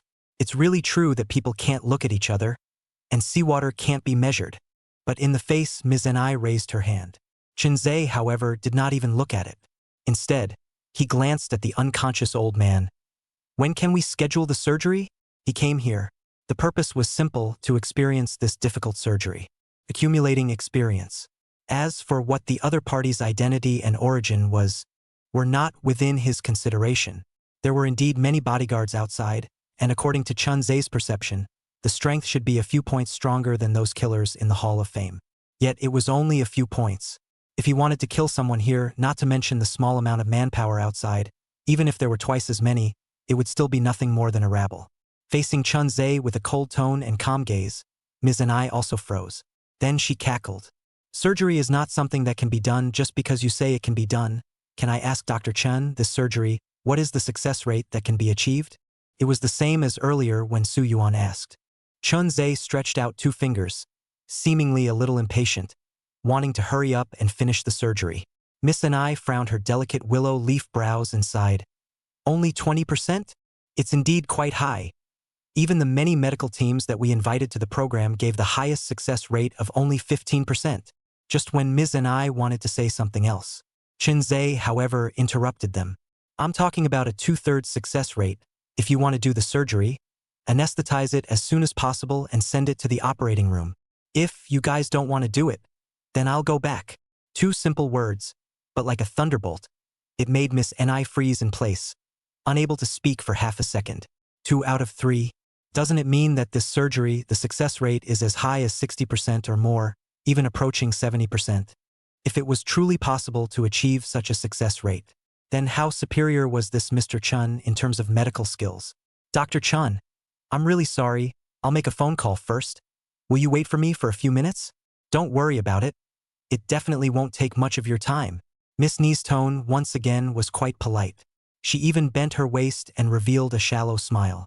Then she took her cell phone and walked out. Chapter 093. This person is too stable. Is a 60 to 70% success rate a lot? For others, it was more than enough. But in Chun Ze's case, he didn't dare to easily use it on his sister. So, needed to accumulate a lot of experience in difficult surgeries in other people's surgeries. Until the success rate was at its highest, he would not consider operating on his own sister. Miss Ni, who had gone out after about 3 minutes or so, once again she walked back. Pulling Su Yuan again, she came to the corner. After some inquiries, it was learned that Chun Ze was disliking the ordinary surgery, the difficulty was too low, and only then would he take on the old man as a patient. Couldn't help but make Ms. Ni, for a moment, freeze. After all, for ordinary doctors, the safer, the more cautious, the less risky the surgery was, the best. But for Chun Ze, it didn't seem to be the case. From Su Yuan's words, Ms. Ni also understood. Chun Ze was different from ordinary doctors. He pursued difficulty even more, and barely considered the issue of risk, thereby also allowing Miss Ni to have a little more confidence in Chun Ze. But when the call was made just now, inside the family, there was no immediate agreement, the issue of the old master's surgery. After all, the current old master, even if he only had a month to live, it would still give them enough time to prepare. In case suddenly the person is gone, the Ni family would not be able to prepare in time, and the consequences would be unimaginable. Dr. Chun, Su Yuan told me that you are looking for a difficult enough surgery. You've seen my old man's condition, and perhaps you're excited to see the hunt. But the old man is too important to our Ni family. The family doesn't dare to take risks easily either. I believe in your strength. However, our Ni family knows quite a few patients in this area, and the difficulty of the surgery is definitely not much lower than that of our old master. Since Chun Ze was into high difficulty surgeries, they could utilize the Ni family's connections. Contact a large number of patients in this area, provide the medical fees, and allow them to come to the second hospital to complete their surgeries. At the same time, it was also to see if Chun Ze was indeed as powerful as he claimed. In the face of Ms. Ni's proposal, Chun Ze did not refuse. After all, he wanted to operate on this old man just because of the difficulty of the operation. As for whether it was their old man or not, Chun Ze was not concerned at all. With Ms. Ni, one by one the calls went out. Very quickly, the Ni family's energy covered the entire Shanghai city. Adding to the fact that there was the clan's medical team which conducted high-precision judgments, the success rate of these patients' surgeries, even with their medical team, would hardly exceed 10. A total of 11 surgeries were contacted, and they subsidized 11 patients, spending a total of nearly $10 million, transferring them all to the second hospital. Looking outside the surgical ward, there were more and more waiting patients. Chun Ze also couldn't help but lick his lips. Following the nurses around him, he began to conduct one by one examinations and anesthesia, almost 3 in the morning. The first surgery began. The difficulty of this surgery was quite a bit higher than that of the Ni family's old man. Their medical team, after judging it, had a success rate of less than 10%. If it was an ordinary doctor, the mortality rate would be as high as 100%. Even if Su Yuan personally operated the knife, I'm afraid it would be difficult to surpass the other party's medical team. So as the first surgery, Ms. Ni was also extraordinarily nervous. After all, it was about their old man, whether he could be cured, solely. Arranged again a person they trust. Together, they entered the operating room to watch Chun Ze's surgical process. Inside the room, Chun Ze also ignored the fact that there was one more person beside him. The nurses around him, as usual, placing stents, passing over the relevant items. Chun Ze put on white gloves and sterilized, picked up the scalpel.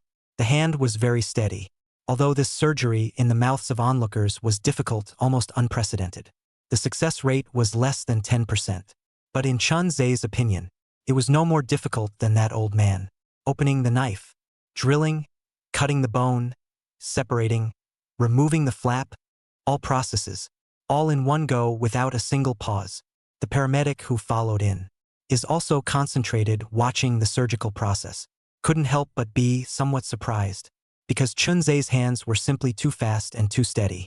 According to the difficulty of this surgery, if they were to replace their medical team, any expert, I'm afraid that they would all have to be careful. But Chun Ze gave him the feeling that it was like doing an extremely ordinary, stress-free surgery. The movements of his hands were fast and steady. Even the entire process of the surgery, which took only 40 minutes, began to sew up the wound. Looking at the wall clock on the wall, looking at the gradually recovering detection instrument, accompanied in the medical staff, couldn't help but swallow his saliva. With a face full of bewilderment, he asked, This is the end? With his question, the surrounding nurses couldn't help but roll their eyes. Dr. Chen's surgeries rarely last more than an hour, and every single one of them has been precise to the extreme. There has never been a mistake. The patient is out of life-threatening danger and only needs a little bit of rest and recuperation. I believe that she will be able to recover in a few more months. Chun Ze took off his gloves and walked outside with an expressionless face. The nurses around him perfected the follow-up. The patient was also pushed out. The people waiting outside gradually became a bit more numerous. These are the patient's family. They originally came from a bad background. The last time they had surgery, emptied the family. The doctor said the chances of survival less than 1 in 10. Let them not waste their efforts. I thought that the death sentence had been pronounced. Who ever thought that things got turned around? A person who claimed to be Ms. Ni contacted them and offered to pay for the surgery. The only condition was that they had to come to the second hospital for the operation. They came, holding on to the last glimmer of hope until they saw the patient being pushed out of the operating room. The crowd gathered around, asked in a chorus of voices, How's the doctor doing? Uhu, is my husband still alive? If he's gone, how am I going to bring up 2 children by myself? Don't ever let us, the old couple, send our black hair away in vain. Some of the people here are his wife, some are his parents, with tears in their voices. The voices were trembling and slightly hoarse. Chun Ze did not take off his mask, but instead walked towards another sick person. During the entire process, there was no intention to talk back, and the family members who inquired about it all avoided it. This kind of attitude let the people present all fell into a long time lost in thought, but also have a bad feeling. Just wanted to say something. The nurse next to them couldn't help but interrupt. All right, the person is out of life-threatening danger. The surgery was successful. As long as he stays in the hospital for another 2 months, he can almost recover. What's more, don't you have Ms. Ni to help you guys with the money? Buy our Dr. Chun. You guys can just steal a smile. Chapter 094 Extreme Medical Practice Style. Hearing that the patient was out of a life-threatening situation, the dozen or so family members of the patient present, no longer able to contain themselves, they began to fill with hot tears. Some even wanted to kneel down and thank Chun Ze for saving their lives. Their families, parents have long been old, at home to help bring a child is okay, but can no longer support the expenses of the family. Weekdays, although the wife also has $3,000 to $5,000 of salary, but in this kind of big city can survive is good. All aspects of the expenses is even more astronomical. It is also her husband, a programmer. The salary is relatively high, otherwise this family would have collapsed. Nowadays, learned that her husband, in a few months, will be able to recover. The wife, who was in her 30s, threw herself on her knees. Thank you, Dr. Chun. You saved our whole family. If it wasn't for you, our family of 6, we still don't know how much we would have to suffer. After saying that, clunk, his head smashed on the ground. In just half a year, they traveled to countless hospitals, emptying their family's wealth, just to save her husband. Every time they operated, they could only be in the aisle, hands folded, silently praying that the man would recover as before. But it didn't matter if they were praying to God or humble and devout prayers. The end result was a loud sigh, and those repeated words. The patient's chances of recovery are slim to none. Whether or not to continue treatment, you guys go back and discuss it. They had heard such words too many times, so many that they felt despair. Nowadays, the person recovered. The wife's emotions nearly uncontrollable. Later, it was the family members around her that pulled her up. Dr. Chun has to perform other surgeries. We'd better hurry up and take care of Zhang. And when Dr. Chun is free, then we'll express our gratitude. In this way, it was only then that the woman in front of her stopped her crying. Following the patient who pushed her away, she entered a hospital room. Miss Ni, who was watching all of this, among those beautiful eyes, a few different colors inadvertently flowed out, and she asked to the medical staff next to her, Just now you also entered the operating room and watched the entire process. What do you think? The accompanying medical staff gave a dry laugh, not knowing how to answer, nor did they dare to immediately pack their bags. It's just an operation, can't see much. But this Dr. Chun, throughout the entire surgery, his hands were steady and fast, unlike other doctors who have extreme concerns. Moreover, his style of surgery, it's very strange. It's extremely different from all of our previous programs. How can I put it? It's like a madman walking on a tightrope. Below is a 10,000 feet high building, a little careless. As long as there is a slight mistake in the process of surgery, it may cause the patient's death. On the contrary, this madman walking on a tightrope above a 10,000-foot high building, holding that scalpel, but precise as if carving a perfect art, it's hard to describe. But I dare say that such a person is unique in the entire Shanghai city, including the Xia Kingdom. The 4 words absolutely unique were already the highest evaluation he could give. Miss Anai, who was beside him, also narrowed her eyes. The paramedic beside herself. It was their Anai family, personally trained up, medical genius Li Zhengwen, not very old, but wrote countless papers. He once participated in an international separation surgery of great difficulty. He has been highly praised by many top doctors in the world. But this is such an extremely conceited, and since childhood he has been a genius, but made a unique judgment. Can't help but let Ms. Anai gave birth to a few moments of expectation. Perhaps this person, he might be able to cure their old man. The old master is too important right now, almost closely related to the rise and fall of the entire Anai family. If the old master can live for a few more years, you should know what it represents. With these few years, the Anai family can be rearranged, allowing the new family elders to go to unprecedented heights. At that time, no one will be able to shake the Anai family's position anymore. So you continue to follow, watch a few more surgeries, make sure there are no problems, and come back to report to me. Next to him, Li Zhengwen nodded and followed. It was also the first time he had seen Chun Ze's style of surgery like this. It gave people a feeling that the sword was going off the beaten path and was slightly extreme. However, it was this feeling that gave people an inexplicable confidence in his surgeries. He followed Chun Ze and performed a series of anesthesia. Immediately afterward, he checked the second patient's condition. At about 4 o'clock, entered the second operating room. The nurses around him had already been prepared. The surgery began. Just like the first surgery, Chun Ze's expression was devoid of any emotional coloring. From the beginning to the end, there was a very cold feeling.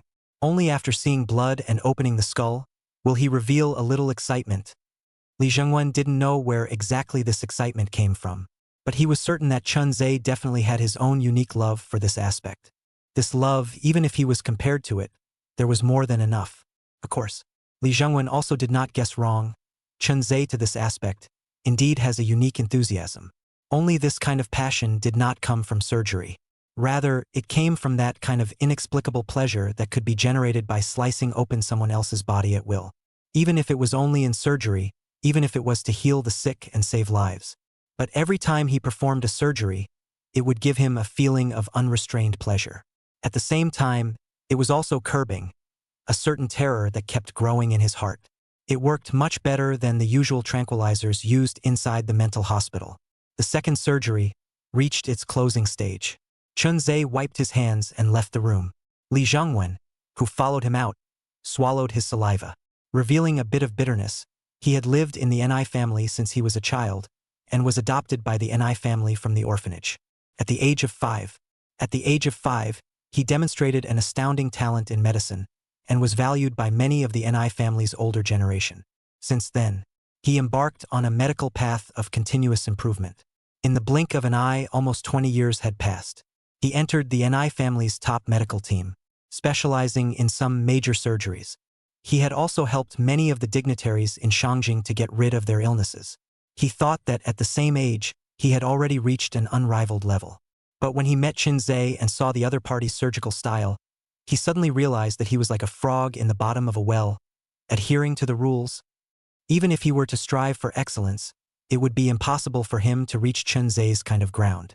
Ms. Anai, the second surgery was successful again. The entire process, even faster than earlier, only took 35 minutes. His hands are very steady. Every time he makes a cut, there is an inexplicable divine charm. I don't know how to describe it. It's like he was born for surgery in this field. I'm afraid that in my entire life, I won't be able to reach the heights like him. This time, his evaluation was even higher. So high that Ms. and I was somewhat unable to believe it. How arrogant was Li Zhengwen, especially in the field of medicine, almost arrogant to the bone. But it was such a person who would actually say that he would not be able to catch up with the other party's footsteps in his entire life. How can she not feel shocked? Chapter 095, the final surgery. So, then if let him do old master's surgery, what do you think the success rate will be? Miss and I asked what she was most concerned about. The life and death of the others. She didn't care. The only thing that would make waves in her heart was the old master's surgery. Li Zhengwen, who was in front of her, was silent for a long time. Opening his mouth, he said, although he said it was a 60 to 70% success rate, I feel that with his ability it's definitely more than that. If you don't even dare to bet on such a large success rate, then, Li Zhengwen opened his mouth and sighed. Then the old man's disease might as well not be treated. Silence. A long silence. The entire hospital corridor when, as if in an instant it was quiet. Even Chun Ze, who had already started his third surgery. None of them came back to their senses. Miss and I let out a long breath and spoke. Wait. Wait some more. There are 11 patients in total. Wait until he's finished healing them all. With Miss Ni's words fall, Li Zhengwen also no longer say more. Just in the surrounding cannot find Chun Ze's figure after inquiring. He learned that the other party had already started the third surgery. Couldn't help but slap his thigh hard, because he felt that he had missed out on $100 million. Although he had only watched 2 surgeries of Chun Ze. But it was these 2 surgeries that made him have a great feeling at this time. He also just wanted to quietly finish watching Chun Ze's remaining 7 or 8 surgeries.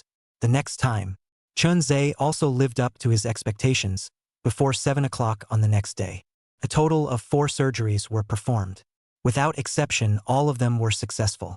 When Chun Ze walked out of the operating room, outside, a ray of sunlight, through the window glass, landed on his face with some sweat stains.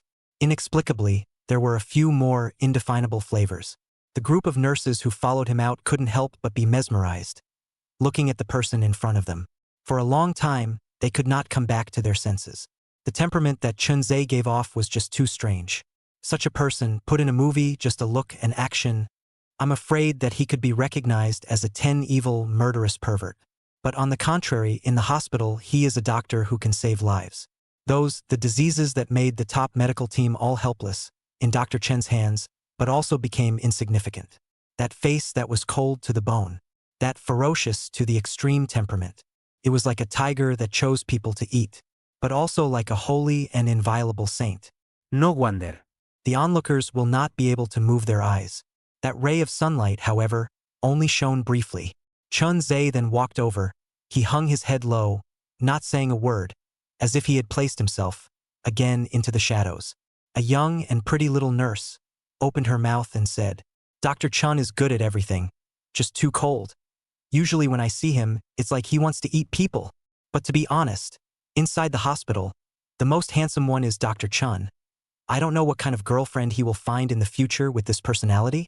The other nurses, they couldn't wait and joined in the discussion with their voices.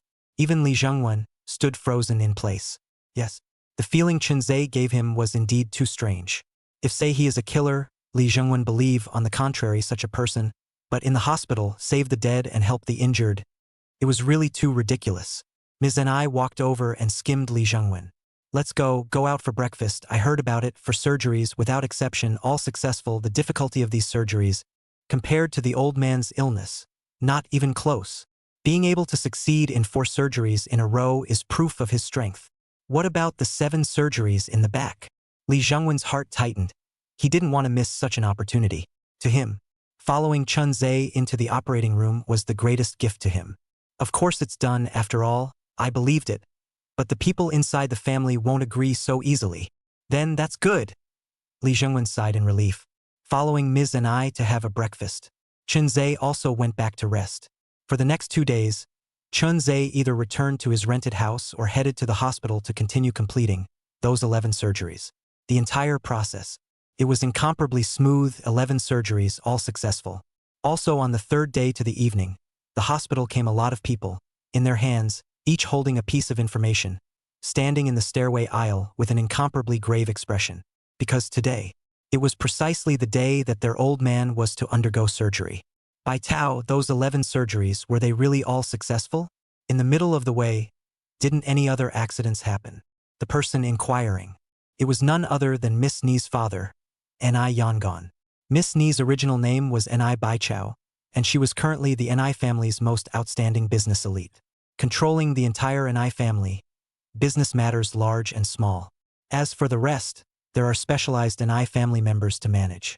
But even if it's just a genius in business, Ms. Ni was just as heavily utilized by the family. During the entire process, there was Li Zhengwen watching from the sidelines. What he said shouldn't be false. If it's true, this doctor, his skills are too strong. We have to get in touch more in the future. As you know, the situation in Shangjing now, most of the older generation are getting older. They're all trying to do everything they can to renew the lives of those old people. Going forward, when these people learn of Dr. Chen's situation, they'll definitely come over and make contact. It won't be long before this Dr. Chun will be a hot presence in the eyes of all the families. Once this network of relationships is established, the power that can be brewed from it will be incalculable. So, you should understand what I mean, Pops. Ni Baichao nodded. She was also a veteran who had been in the business world for many years. How could she not hear what Pops was saying? Don't worry about it. As long as he cures the old man, I'll agree to whatever request he makes.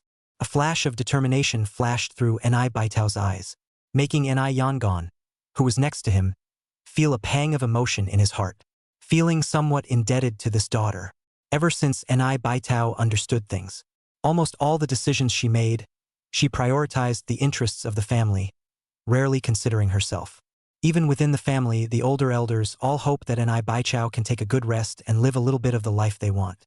But Ni Baichao, still for the sake of the family, devoted himself to everything. This led to the entire Ni family having an inexplicable heartache for this daughter of his. There was even a saying circulating in Shangjing. Marrying Ni Baichao is the same as marrying the entire Ni family. Although it is just a joke. But from the meaning of the words, one could imagine how intimidating Ni Baichao's weight in Shangjing was. What's vital now is still Grandpa's body. Wait until the surgery is successful. Then we'll talk about the rest. Ni Baitao settled down and found a seat. The other Ni family members all did the same. If it was successful, this Dr. Chun would be an existence that countless big families in Shangjing would rush to be close to. If he fails, all of the above was nothing more than a fantasy. Chapter 096 Hospital Storm Clouds. The Ni family came in large numbers. The aisles were full. Most of them were Ni family figures in power. Also, after these people came to the second hospital, the entire brain department, from the doctors down to the nurses, were all kicked out and transferred to the 7th floor office. The vice president, the president, all rushed back to the hospital that night. The entire 10th floor gave people the feeling of being slightly dull. Even the outside of the second hospital. All the watchers, all of them were cleaned up. On weekdays, the entire second hospital, I don't know how many people were planted, but today, not even a fly could be seen. Time passed bit by bit, and for the Ni family on the 10th floor, it seemed incomparably torturous. If the old man had lived a few more years or even a dozen more years of life, the Ni family would reach unprecedented heights, reaching a point where many people could not hope to reach, to the point where all those competitors would be scared to death and retreat. But if the old man dies, the entire Ni family, although not completely collapse, but will be out of the height of the top family. It is not impossible for them to fall into the dust. I don't know how many people are eyeing the Ni family, waiting on the body of this behemoth to rip off a piece of meat. But it was under these circumstances. They should have had a month to prepare. After a meeting, they decided to make a big bet. Winning. The Ni family renews its life for more than 10 years, with a more adequate and broader future. Losing this month's preparation time, the Ni clan would most likely be devastated. The future lifeblood of the entire family was at stake. How could they not be worried? Niece, the 11 surgeries he performed earlier, were they really as difficult as this one on the old man? Yes, White Peach. I always feel vaguely uneasy in my heart. Alas, a major event that concerns the rise and fall of the family. You shouldn't blame Great Aunt for asking more questions. More and more people around, gathered around Ni Baichao's side, asking questions in a variety of ways. After receiving an affirmative answer, They were again in the corridor, walking back and forth, circle after circle. Those who were able to stay calm were few and far between. Until a voice mixed with anger, majestic voice rang out. Enough, all sit down for me. One by one, two by two. Shaking here gives me a headache. The person who spoke is the current head of the Anai family, Anai Chuanxiu. Now the old master is sick in bed. The entire Anai family, large and small decisions, all have to go through his hands. Although compared to the old master is ultimately a lot worse. But now the Anai family, the most capable person, according to the old master's plan, is to take advantage of these 2 years of time to push Anai Chuanxiu to an unprecedented peak. Whoever thought? The plan could not catch up with the changes. The old master suddenly fell ill. Once the medical team of the Anai family, it was predicted that the old master still had 3 years of life expectancy. The sudden critical illness, the Anai family pushed to the tip of the storm. With Anai Chuanxiu's opening, even if the crowd was no longer anxious, they could only sit down unwillingly. The aisle once again returned to silence. Everyone held their breath and looked towards the door of the operating room from time to time, revealing a bitter expression. In addition to the Anai family, quite a few of the capitalist forces. All of them were paying attention to the second hospital situation. Even if all the probers in the neighborhood had been cleared out, but those who were arranged in the hospital, in a short period of time, they could not be completely removed. Therefore, every 10 minutes or so, there were always people who used various reasons to enter and exit the 10th floor in an attempt to probe for some news. Is the Anai family powerful? Powerful. At least as far as Shangjing was concerned, the old man's legendary degree was no less than those 5 people behind Shanghai City. Can be said. Back then, the Anai family established the order of the old man. It made the whole of Shangjing shake. It was also the old master, with his own strength, who established the huge Anai family. If the old master was still alive, everyone would give the Anai family a few points, but if the old master was gone, some of the relationships that were once vital were thus severed. Then their attitude towards the Anai family would definitely change radically. Did you find out? Was the surgery successful? Is the Anai family's old man still alive? 7th floor. In a corner, a man in civilian clothes asked a nurse who had just come out. The nurse, in turn, shook her head. There's no news yet. The surgery hasn't ended so far. It's not over yet? It's been almost an hour. It shouldn't be. It looks like the chances of success are not as high as imagined. The man in civilian clothes is LV Shui, the current leader of the Beijing faction in Shanghai City. The status was similar to that of Duan Yulong, at least on the surface. He possessed powers that were unimaginable to the onlookers. Although the Anai family has always been neutral, but once the old man collapsed, Anai family downfall, the interests inside, can be not the slightest bit weaker than the mountain and sea city. At that time, I don't know how many people will return to Shangjing to get a piece of the pie. Continue to probe. Once there is news, immediately notify me. I am not convenient to stay in the hospital for a long time. Otherwise the Anai family found out. Easy to cause misunderstanding. After saying that, Lu Shui, who was wearing civilian clothes, put on a mask, silently, and walked towards the outside. The nurse shook her head helplessly and entered another ward. The other forces, likewise, were waiting with news about Elder Anai. Because once Elder Anai died, Beijing faction will have some people withdraw to Beijing. At that time, Shanghai City lost balance, will set off another wave of bloodshed. But it is in this kind of waiting when, an hour and 20 minutes later, Chun Ze wiped the blood on his hands, took off the pair of white gloves, looking at the old man lying on the hospital bed, somewhat tiredly twisted his neck. Although the difficulty of this surgery, compared to the previous 11 surgeries, all looked quite a bit easier. But the patient's age was ultimately a bit old. There were far more things that needed to be taken care of than one could imagine. Even if Chun Ze's entire process was quick, and lowering the knife was as steady as before, but still 20 more minutes were wasted. Next to him, Li Zhengwen, who was also in a state of shock, took off his gloves. Watching the entire surgical process, it could be described as thrilling. At least in his opinion, it was thrilling to the extreme. If the surgery is placed on the body of the next person, then it is also even if. But the patient on the operating bed is the old man of the Anai family. A slight difference, the Anai family's anger down, cannot care whether you are intentional or unintentional. Almost belongs to the indiscriminate attack. After all, there are so many people in the Anai family, it is impossible to think alike. There will always be people who want to secretly retaliate. This is also the reason why The old man's condition has dragged on for so many years and has never been cured. In fact, as early as 5 years ago, there was an opportunity for surgery, but the Ni family, at the time, felt that a 40% success rate was too low. Other doctors and do not dare to use too adventurous program, resulting in that only opportunity this was rejected.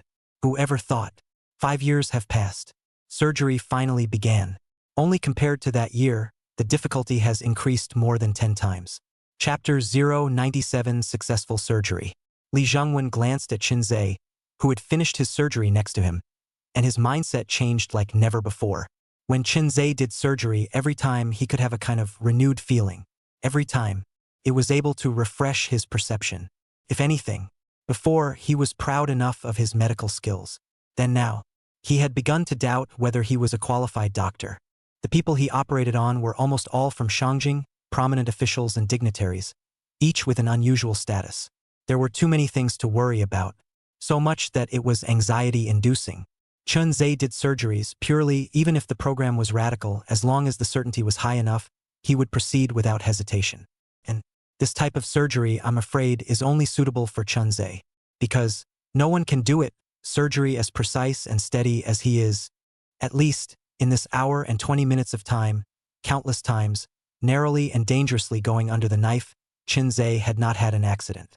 If Li Zhongwen had been in his place, I'm afraid he would have collapsed many times. If Chun Ze operated in such a manner, his chances of success would be less than 5%. Just in this aspect of knife control, this Dr. Chun is the best in the world. Every time I watch him make a cut, there is a peculiar flavor. As long as his hand is raised, I have a premonition that it will definitely succeed. He doesn't have so many distractions and worries. He just operates for the sake of surgery. It's breathtakingly pure. Li Zhongwen was overwhelmed with emotion, and the surgery was a complete success. Chun Ze took the lead and opened the door to the operating room. The Ni family members who had been waiting outside for a long time. In an instant, they surrounded him. Was it successful? How is the old master doing? Dr. Chun, the old master should still be alive, right? You speak instead.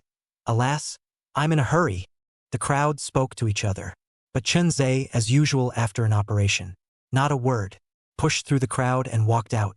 Looking at the other party's departing figure, the Ni family members all panicked. They were not clear about Chun Ze's character. In the past, they had encountered this kind of situation.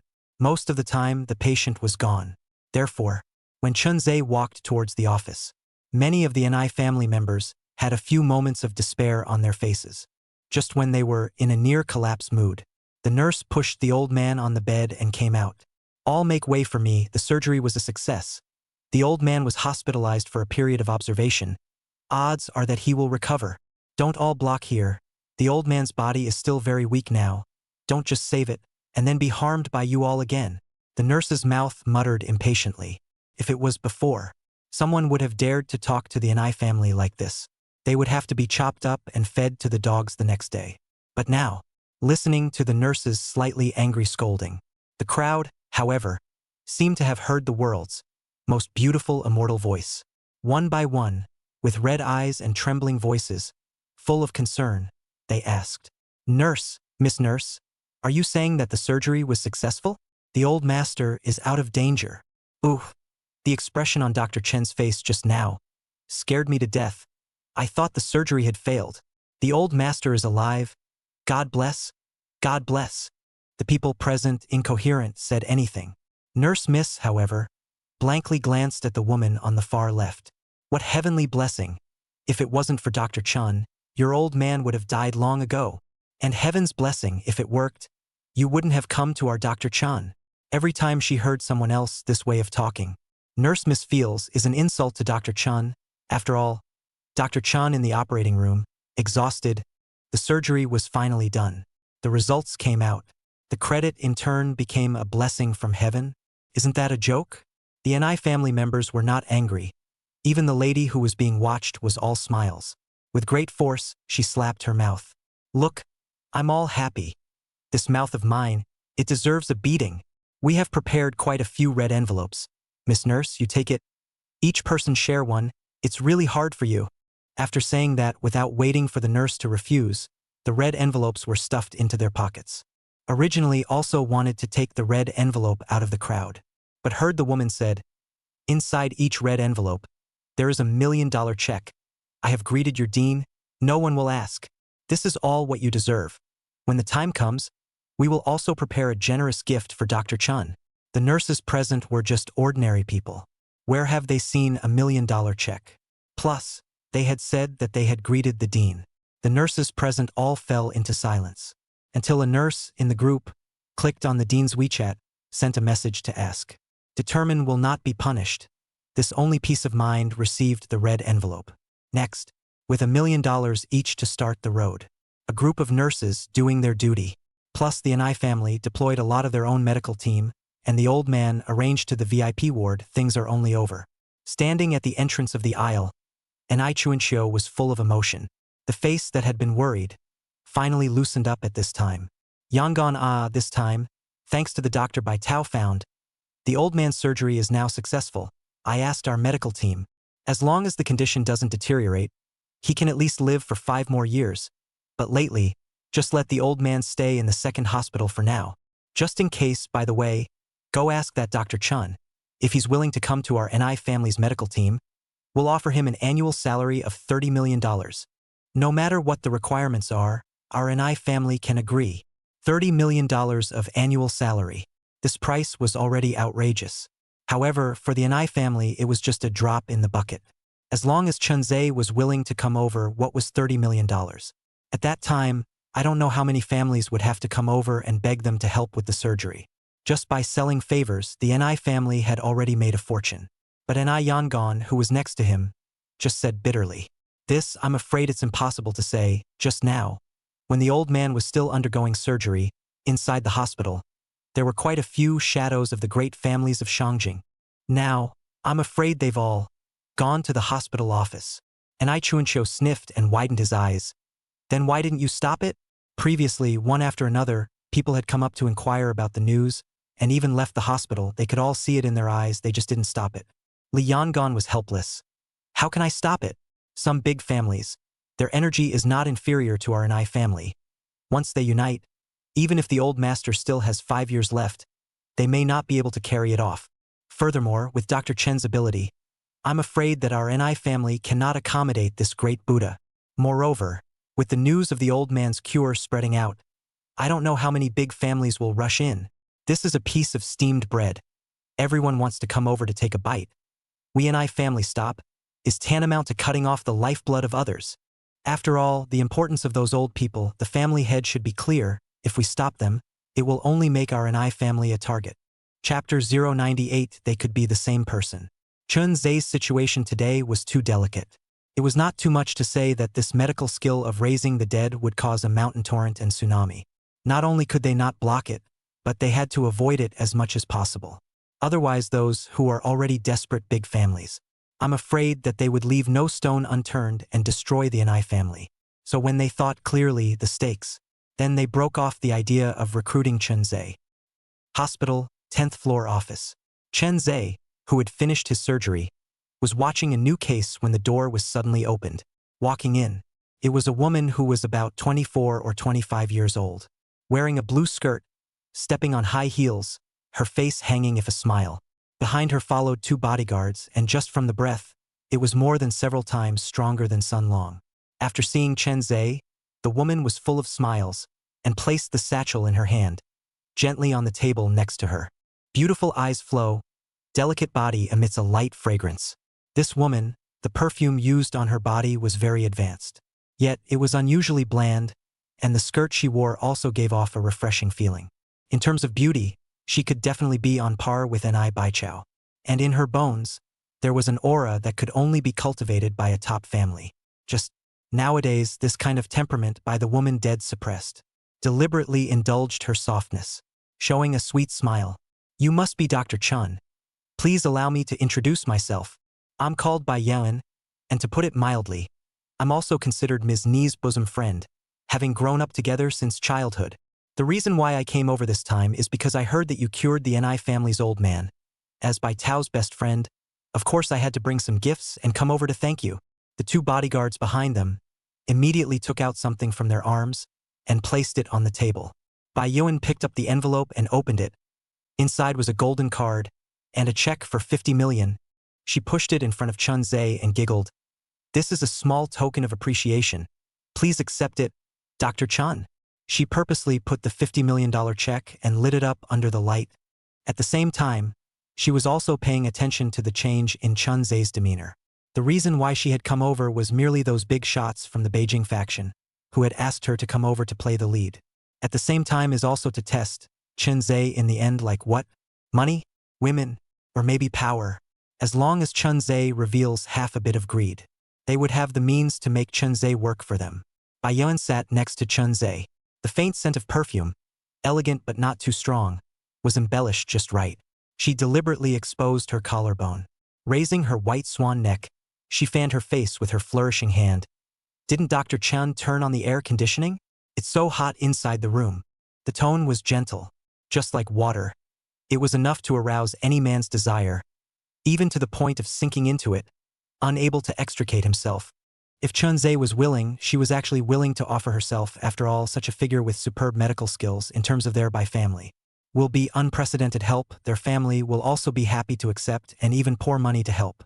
Even in the end, looking at Chun Ze's interest in that check, he didn't even look at it.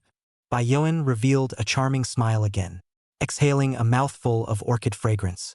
Just when she wanted to say something, Chun Ze said in an icy tone, and even a bit tiresomely, I advise you to go check your body instead of talking nonsense to me here. Bai Yuan was obviously stunned, followed by a giggle. Then, Dr. Chun, which part do you think I should check?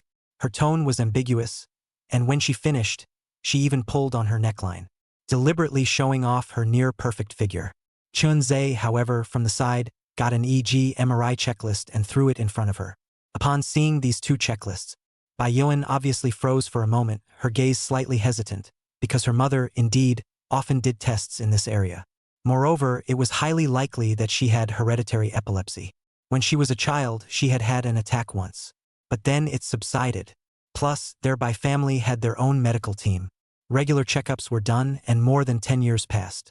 That disease never came back, and recently, because she was too busy, she felt a little dizzy from time to time, and her fingertips twitched.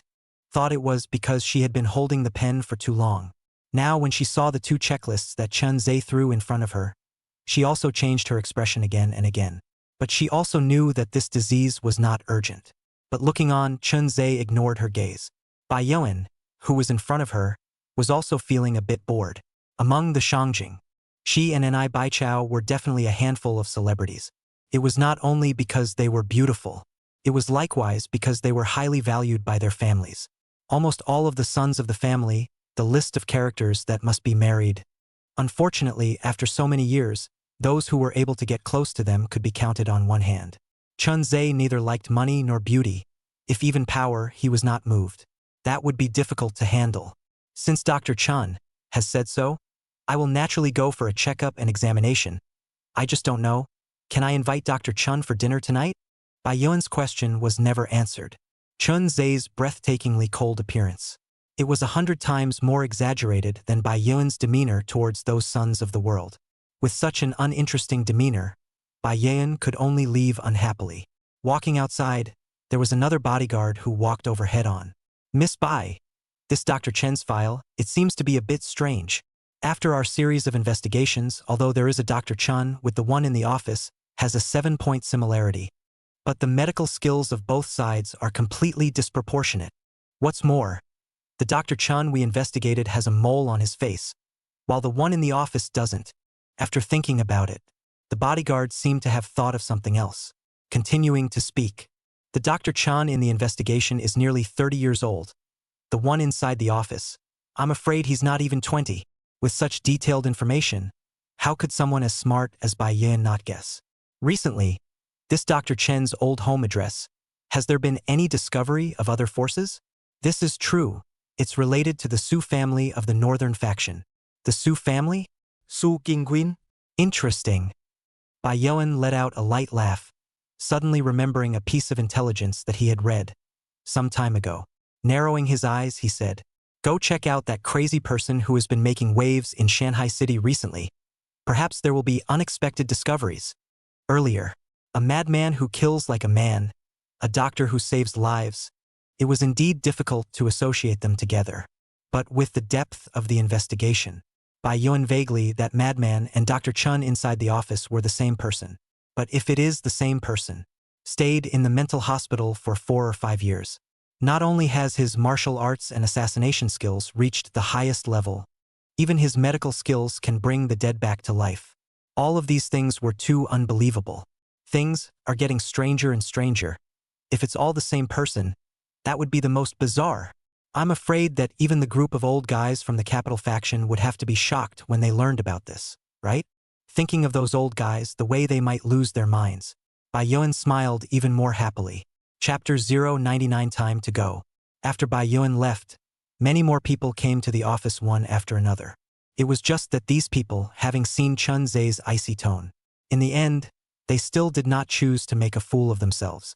Until Ms. Ni, who had previously found Chun Ze, followed by a noblewoman, walked into the office. Only then did Chun Ze put down the medical record that he had been holding today. It was not because Miss Ni had come. Rather, it was because right now it was time for him to go eat. Miss Ni, who was standing at the door, was just about to say something when she saw Chun Ze walk past her. Without even looking at her more than once, the noblewoman next to her, with her head full of fog, said, "Bai Tao, have you offended the other Dr. Chun? Why do you give off such a cold feeling?" And Bai Tao spread her hands helplessly. "It's not that I've offended him, but he's so cold to everyone, and I'm afraid there were quite a few people who came to visit him just now. Didn't they all end up leaving in disgrace?" The noble lady also froze for a moment when she heard this. Immediately afterward, she covered her mouth and laughed. "Then this Dr. Chun, he really does have character. Other doctors who treated them like this, I'm afraid that they would have been chopped up many times already. But this person, changed to Chun Ze, who had excellent medical skills, yet it turned out to have character. But think about it. An ordinary doctor wouldn't even be able to catch their eyes. How could they be interested? Did you look up Dr. Chen's information?" The noblewoman suddenly turned her head. And Bai Tao shrugged. "I just sent someone to check. But this Dr. Chun, the real situation, seems to be a bit complicated. The overall feeling I get is like someone has laid out a very big chess game. A chess game that targets the entire Shanghai city." The noble lady opened her mouth in bewilderment, unable to speak for half a second. And Bai Tao said again, "Everything is waiting for Grandpa to wake up, and then make a decision. The water is a bit deep. R&I family is in a neutral attitude. If we suddenly change, it is inevitable to attract criticism. But if, when the time comes, it's Grandpa who makes the decision, even if the others want to open their mouths, they won't be able to say anything." Since Bai Tao had said so, the noblewoman also had no choice but to nod her head, and both left the office. As for Chun Ze, he walked to the nurses' station. A group of small nurses had, long ago, ordered a snack. He sat down inside as if nothing had happened, picked up a snack, and ate it. The small nurses around him were chattering non-stop. Some asked Chun Ze if he had a girlfriend yet. Some inquired about his family status. Just, no matter how much they said, they never got a response. But this group of little nurses, they were just happy to do so. After finishing the snack, that night 2 more surgeries were done. Waiting until just after dawn, he left the hospital and returned to his rental house to rest. When he woke up again, it was already past 7 in the evening. The Ji family's mother and daughter had prepared dinner, and in the midst of the silence, ate and drank their fill. The cell phone that was placed inside his pocket, however, suddenly vibrated. Chun Ze took it out to take a look, and it was definitely a message from Tang Hao. "Regarding the Hall of Fame, the remaining few strongholds, I've already investigated them clearly. For specific information, look at the map of Shanghai City that I sent you. In addition to the text, there was also an accompanying map. Clicking on it, the 4 strongholds in it, like 4 pillars, were nailed dead center in the 4 directions of Shanghai City. Together with the Tiger Li stronghold that Chun Ze had previously terminated, there were a total of 5 halls that suppressed everything in Shanghai City.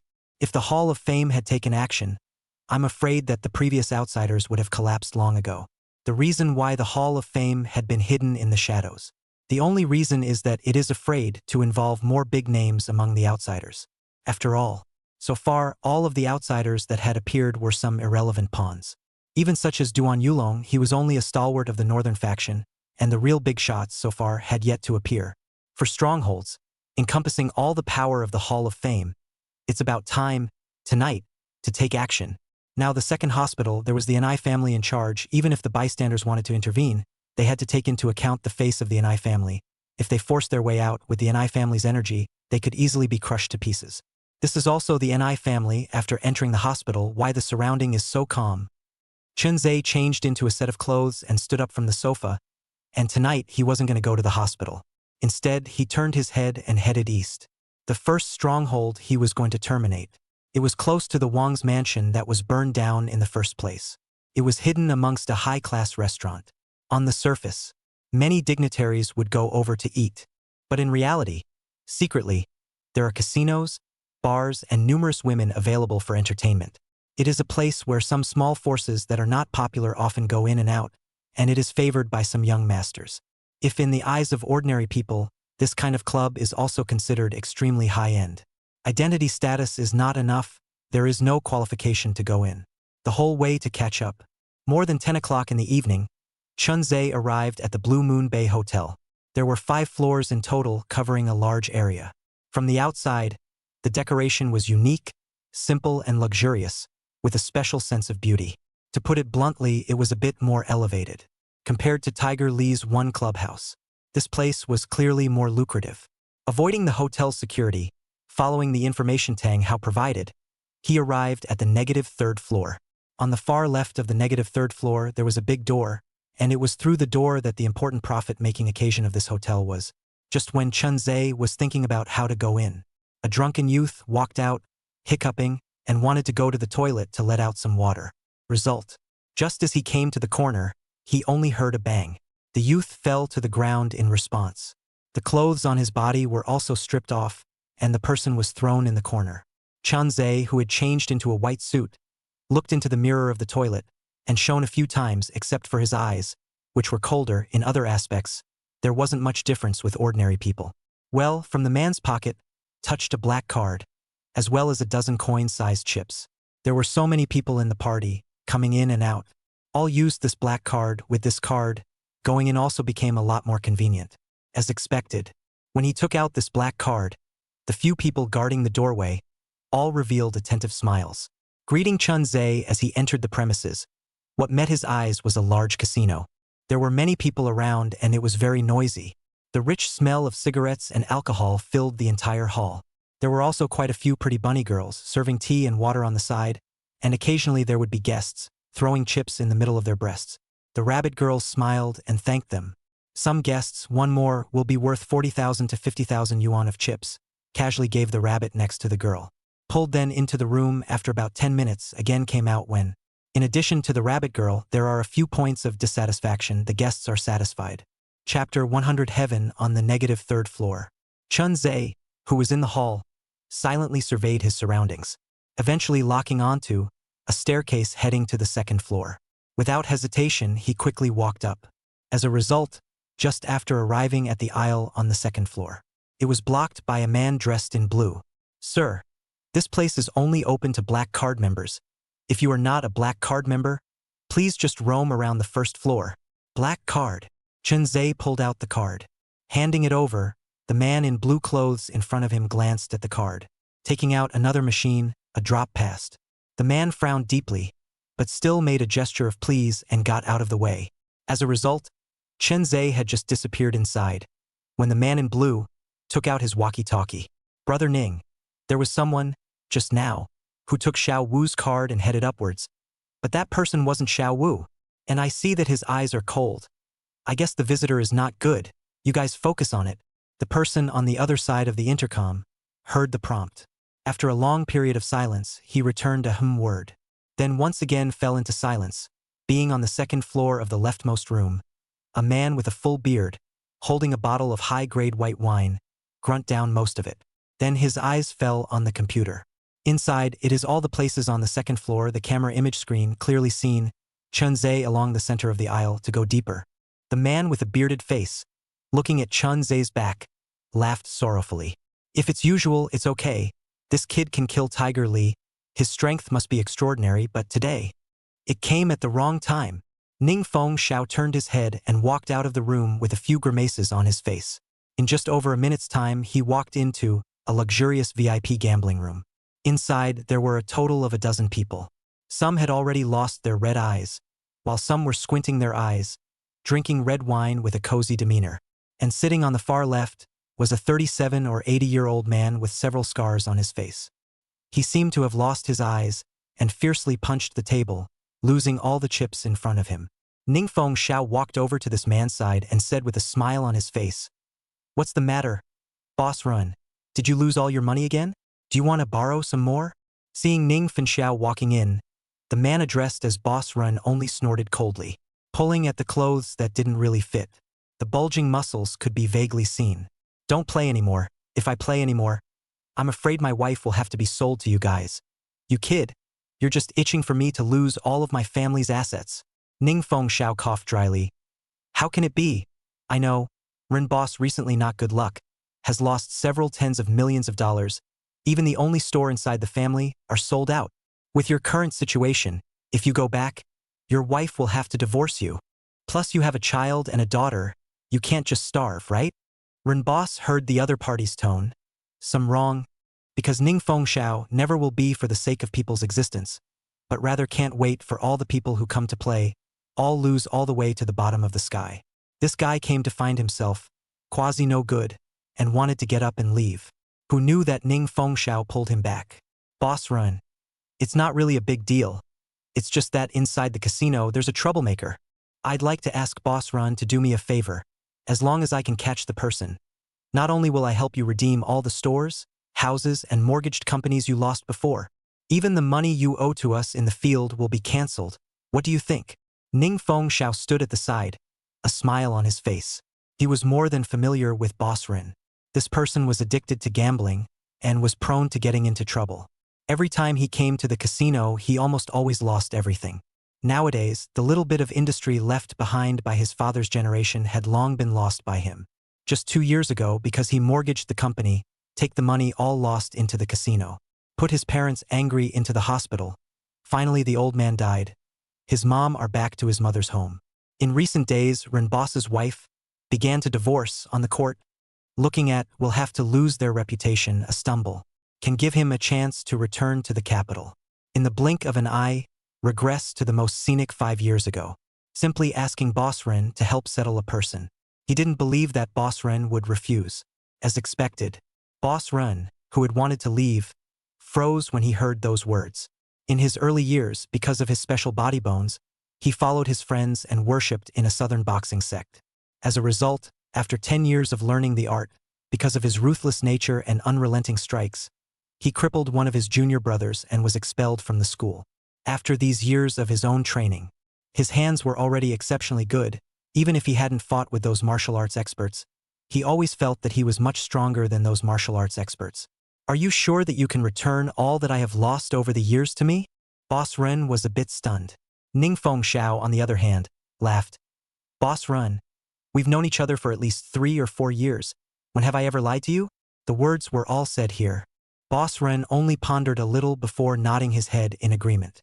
"I can help you, but you'll have to take the contract that I previously mortgaged and revoke it before you credit my account." Ningfeng Xiao nodded. "This is naturally no problem. Xiaobachi, you go and bring the stuff, everyone here as a witness. If Boss Ren is unsure, he can also take videos and leave photos. I, Ningfeng Xiao, will never say anything. People have already done this." Boss Ren, who was still slightly worried, grinned. "This is natural, I'll record the video.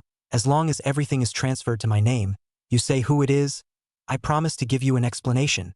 Immediately after that, the contract was brought over. Both parties signed on it. The few rich second generation who lost their red eyes around them cannot help but reveal a few points of envy. They are here at least also lost tens of millions of dollars. They have lost tens of millions of dollars here.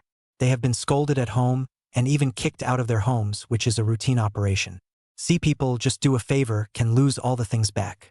Who could not be jealous? But they are clear they do not have the ability to remboss that body. People just this body of fists and feet, to go outside to find a random tycoon, can raise a family. Easily, dozens of millions a year. But they cannot. From childhood to adulthood are the flowers in the greenhouse. You let them bully ordinary people, okay? Let them fight with experts? I'm afraid that in one look, they will be wiped out. Waiting for all the matters to be completed. Ning Fengxiao said, "Good, later on, Boss Ren. Just guard the aisle outside. No matter who comes over, if you can catch the person, I'll give you an additional $20 million in addition to these things now." If anything, earlier Boss Ren still had a little bit of his own small mind. But now that he heard catching the person and then adding another $20 million, even Boss Ren couldn't help but swallow his saliva. If someone dies, you guys can handle it, right? Not to mention one death, even if it's 10. I can help Boss Ren out. All things were arranged. Immediately, Boss Ren strutted around and walked outside, guarding the middle of the aisle. Ning Fengxiao, on the other hand, narrowed his eyes, got up and left, and began to gather his men. Chapter 101, Seeing Lin Qingla again.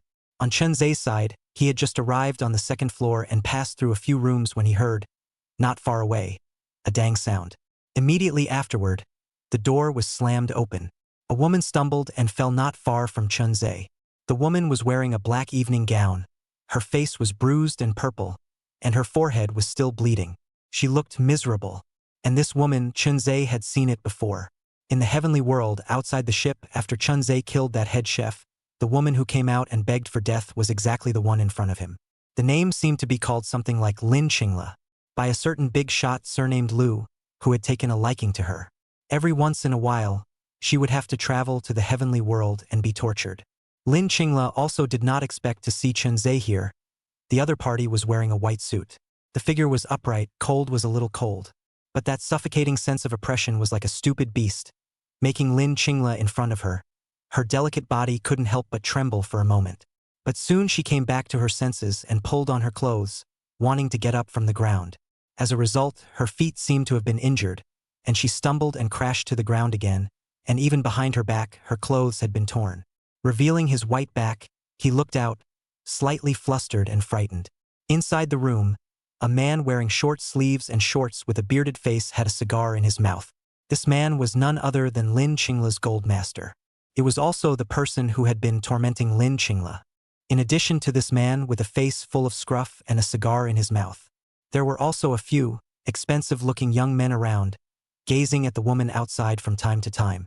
But Lin Qingla, who had collapsed on the ground, was just full of despair, shaking her head, then pleadingly looked towards Chun Ze in general. "Help, help me. As long as you help me, I'll tell you where Mu Hongguang is. That Lu's surname was fine before, but now that he's tired of playing around, the things he does are getting more and more perverted. Inside the room, he forced me to have sex with 4 or 5 people, and when I didn't agree, he kept hitting me with an ashtray." Lin Qingla couldn't stop her tears from falling. Biting her own already injured lips could be described as desperate to the extreme, but Chun Ze just glanced at the woman. He did not believe even a single word of what the other party said.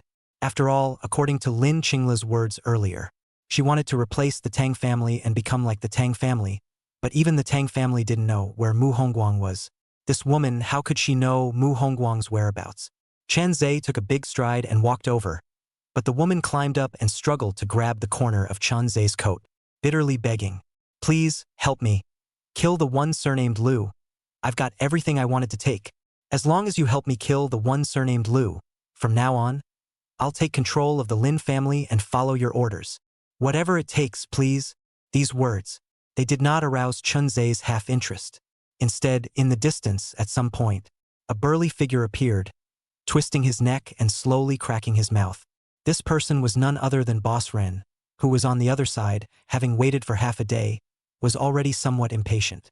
Especially listening to his surroundings, the constant clamor from the gambling tables made him upset. He, who had already gotten back all his possessions, wanted to have a few more hearty and luxurious bets. But the problem was, he had to finish what Ning Fengxiao had explained first. Result: after wandering around for half a day, he finally found Chun Ze here. Next to him, the man surnamed Lu inside the room also walked out with those 4 or 5 youngsters. Looking at Chun Ze in front of him, and glancing at Boss Ren in the distance, he obviously recognized the identity of the other party. But one look at Chun Ze and Boss Ren's appearance. It was assumed that the two sides were not dealing with each other either, and they just wanted to do something about it. It felt like Chun Ze rushed out, followed by a flash of silver-white cold light, and its bizarre angle, slashing towards the distant Boss Ren. Boss Ren also frowned. With a foot on the side of the wall, he leapt high into the air and grabbed the overhead chandelier again. He dodged the slashing knife and just wanted to fall. There were a few more powerful silver lights that flashed by, the speed, the angle of the strike was tricky, it can be said to be unheard of and unheard of. He finally knew why Ning Fengxiao had asked him to strike. Because such a character was by no means comparable to an ordinary person. But he, Boss Ren, had a special physique since he was a child, possessing an inexhaustible bullish strength. After dodging several attacks, the hand that grasped the chandelier swung forward and landed not far from the man surnamed Lu, just stepping on the other's foot. At the same time, it also knocked the man surnamed Lu, staggered, before Boss Ren could stand still. The light of the oncoming blade made him feel his scalp explode and goosebumps rise in the moment he turned around. His body tilted to the left, but it was this one tilt. But it made the man next to him, surnamed Lu, unlucky. Plop. The scalpel cut through the chest of the man named Lu. A stream of hot blood gushed out. Spread on Chun Ze's face, the thick smell of blood filled the entire aisle. A knife failed. Chun Ze punched out again. Boss Ren, who was already tilted, was unable to dodge in time and was struck in the chest. With a muffled grunt, he took several consecutive steps backwards. His eyelids couldn't help but flutter a few times. Shocked by the force, he, who was previously full of confidence, only felt his mouth dry and a rusty taste rising up, presumably because his internal organs had been shattered. But it was that upwelling of blood that he gurgled and forced down. Breathing gradually shortened, only his footsteps became a bit staggered, wanting to reach out and hold onto the wall, but it was that punch just now that hit him with a red face and bloodshot eyeballs. He eventually staggered and flopped down to his knees. All the strength in his body seemed to have been drained at this moment. After a long time, it was easy to take a breath. As a result, there was no time to climb up. A cold scalpel was already pressed against his throat, and in a very slow motion, sliced his throat. Feeling the choking sensation that came over him, as well as the slight stinging pain, Boss Ren opened his mouth, wanting to say something. In the end, not a single word could be said. Before dying, what comes to mind is only the wife at home, the children, or every dying person. There will be a moment of great enlightenment. Ren Boss dying the same way, thinking back to his asshole life, being angry with his old dad who died. His mother who was so angry with him that she ran back to her mother's house. The wife who was so angry with him that she wanted a divorce at any cost. His demeanor became a bit dazed. As if he saw again, the old dad before dying, hated the face of steel, scolded him fiercely, but still left the family fortune to him. Am I really wrong? Boss Ren's hand moved and collapsed to the ground shakily.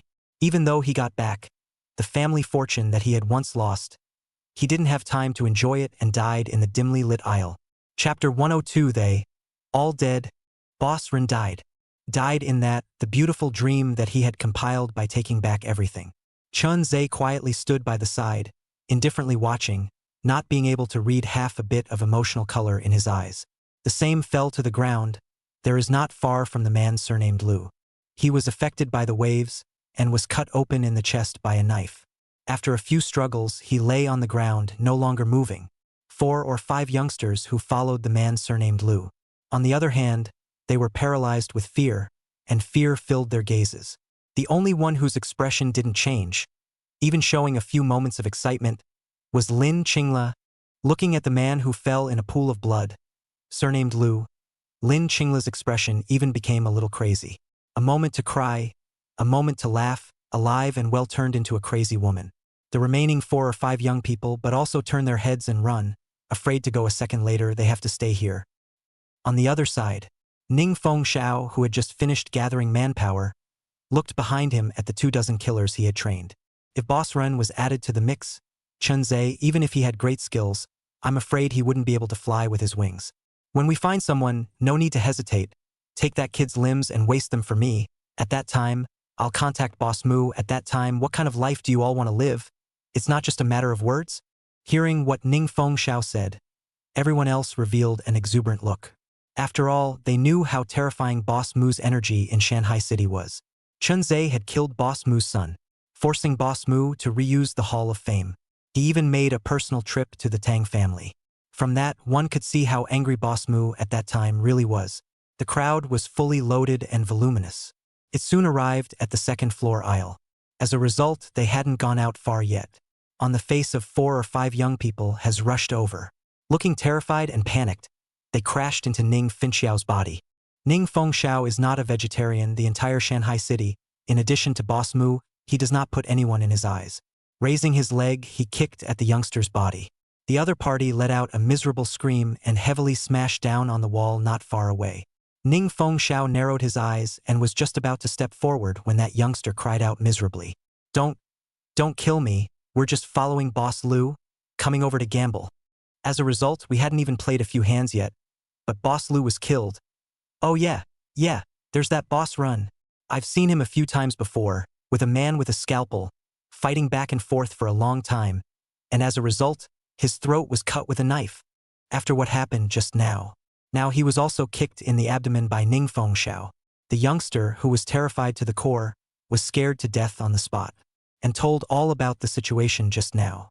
Ning Fengxiao's eyebrows, for no reason at all, throbbed.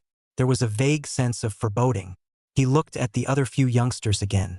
What he said, is it the truth? Have you guys seen Boss Rin?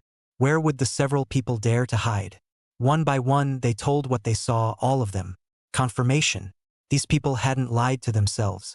Ning Fengxiao's face, in a split second, became incredibly ugly. He had Boss Rin guard the center aisle entrance. As a result, that guy ran to Boss Lu's room. And it had only been a short while now before the person's neck had been wiped. That kid was much trickier than expected. The conversation with them lasted no more than a few minutes. It was then that the sound of clattering footsteps could be heard coming from the aisle in the distance. The sound came from far away and gradually became clearer. Somehow, they only felt their hairs stand on end in sweat, and there was an inexplicable sense of fear that enveloped the depths of their minds. It was as if the one coming over was not a person. It was a demon that crawled out of hell, hunting those filthy souls in the middle of this dimly lit aisle. Gulp. I don't know who swallowed their saliva. Everyone turned their gazes towards the entrance of the aisle where the footsteps had come from.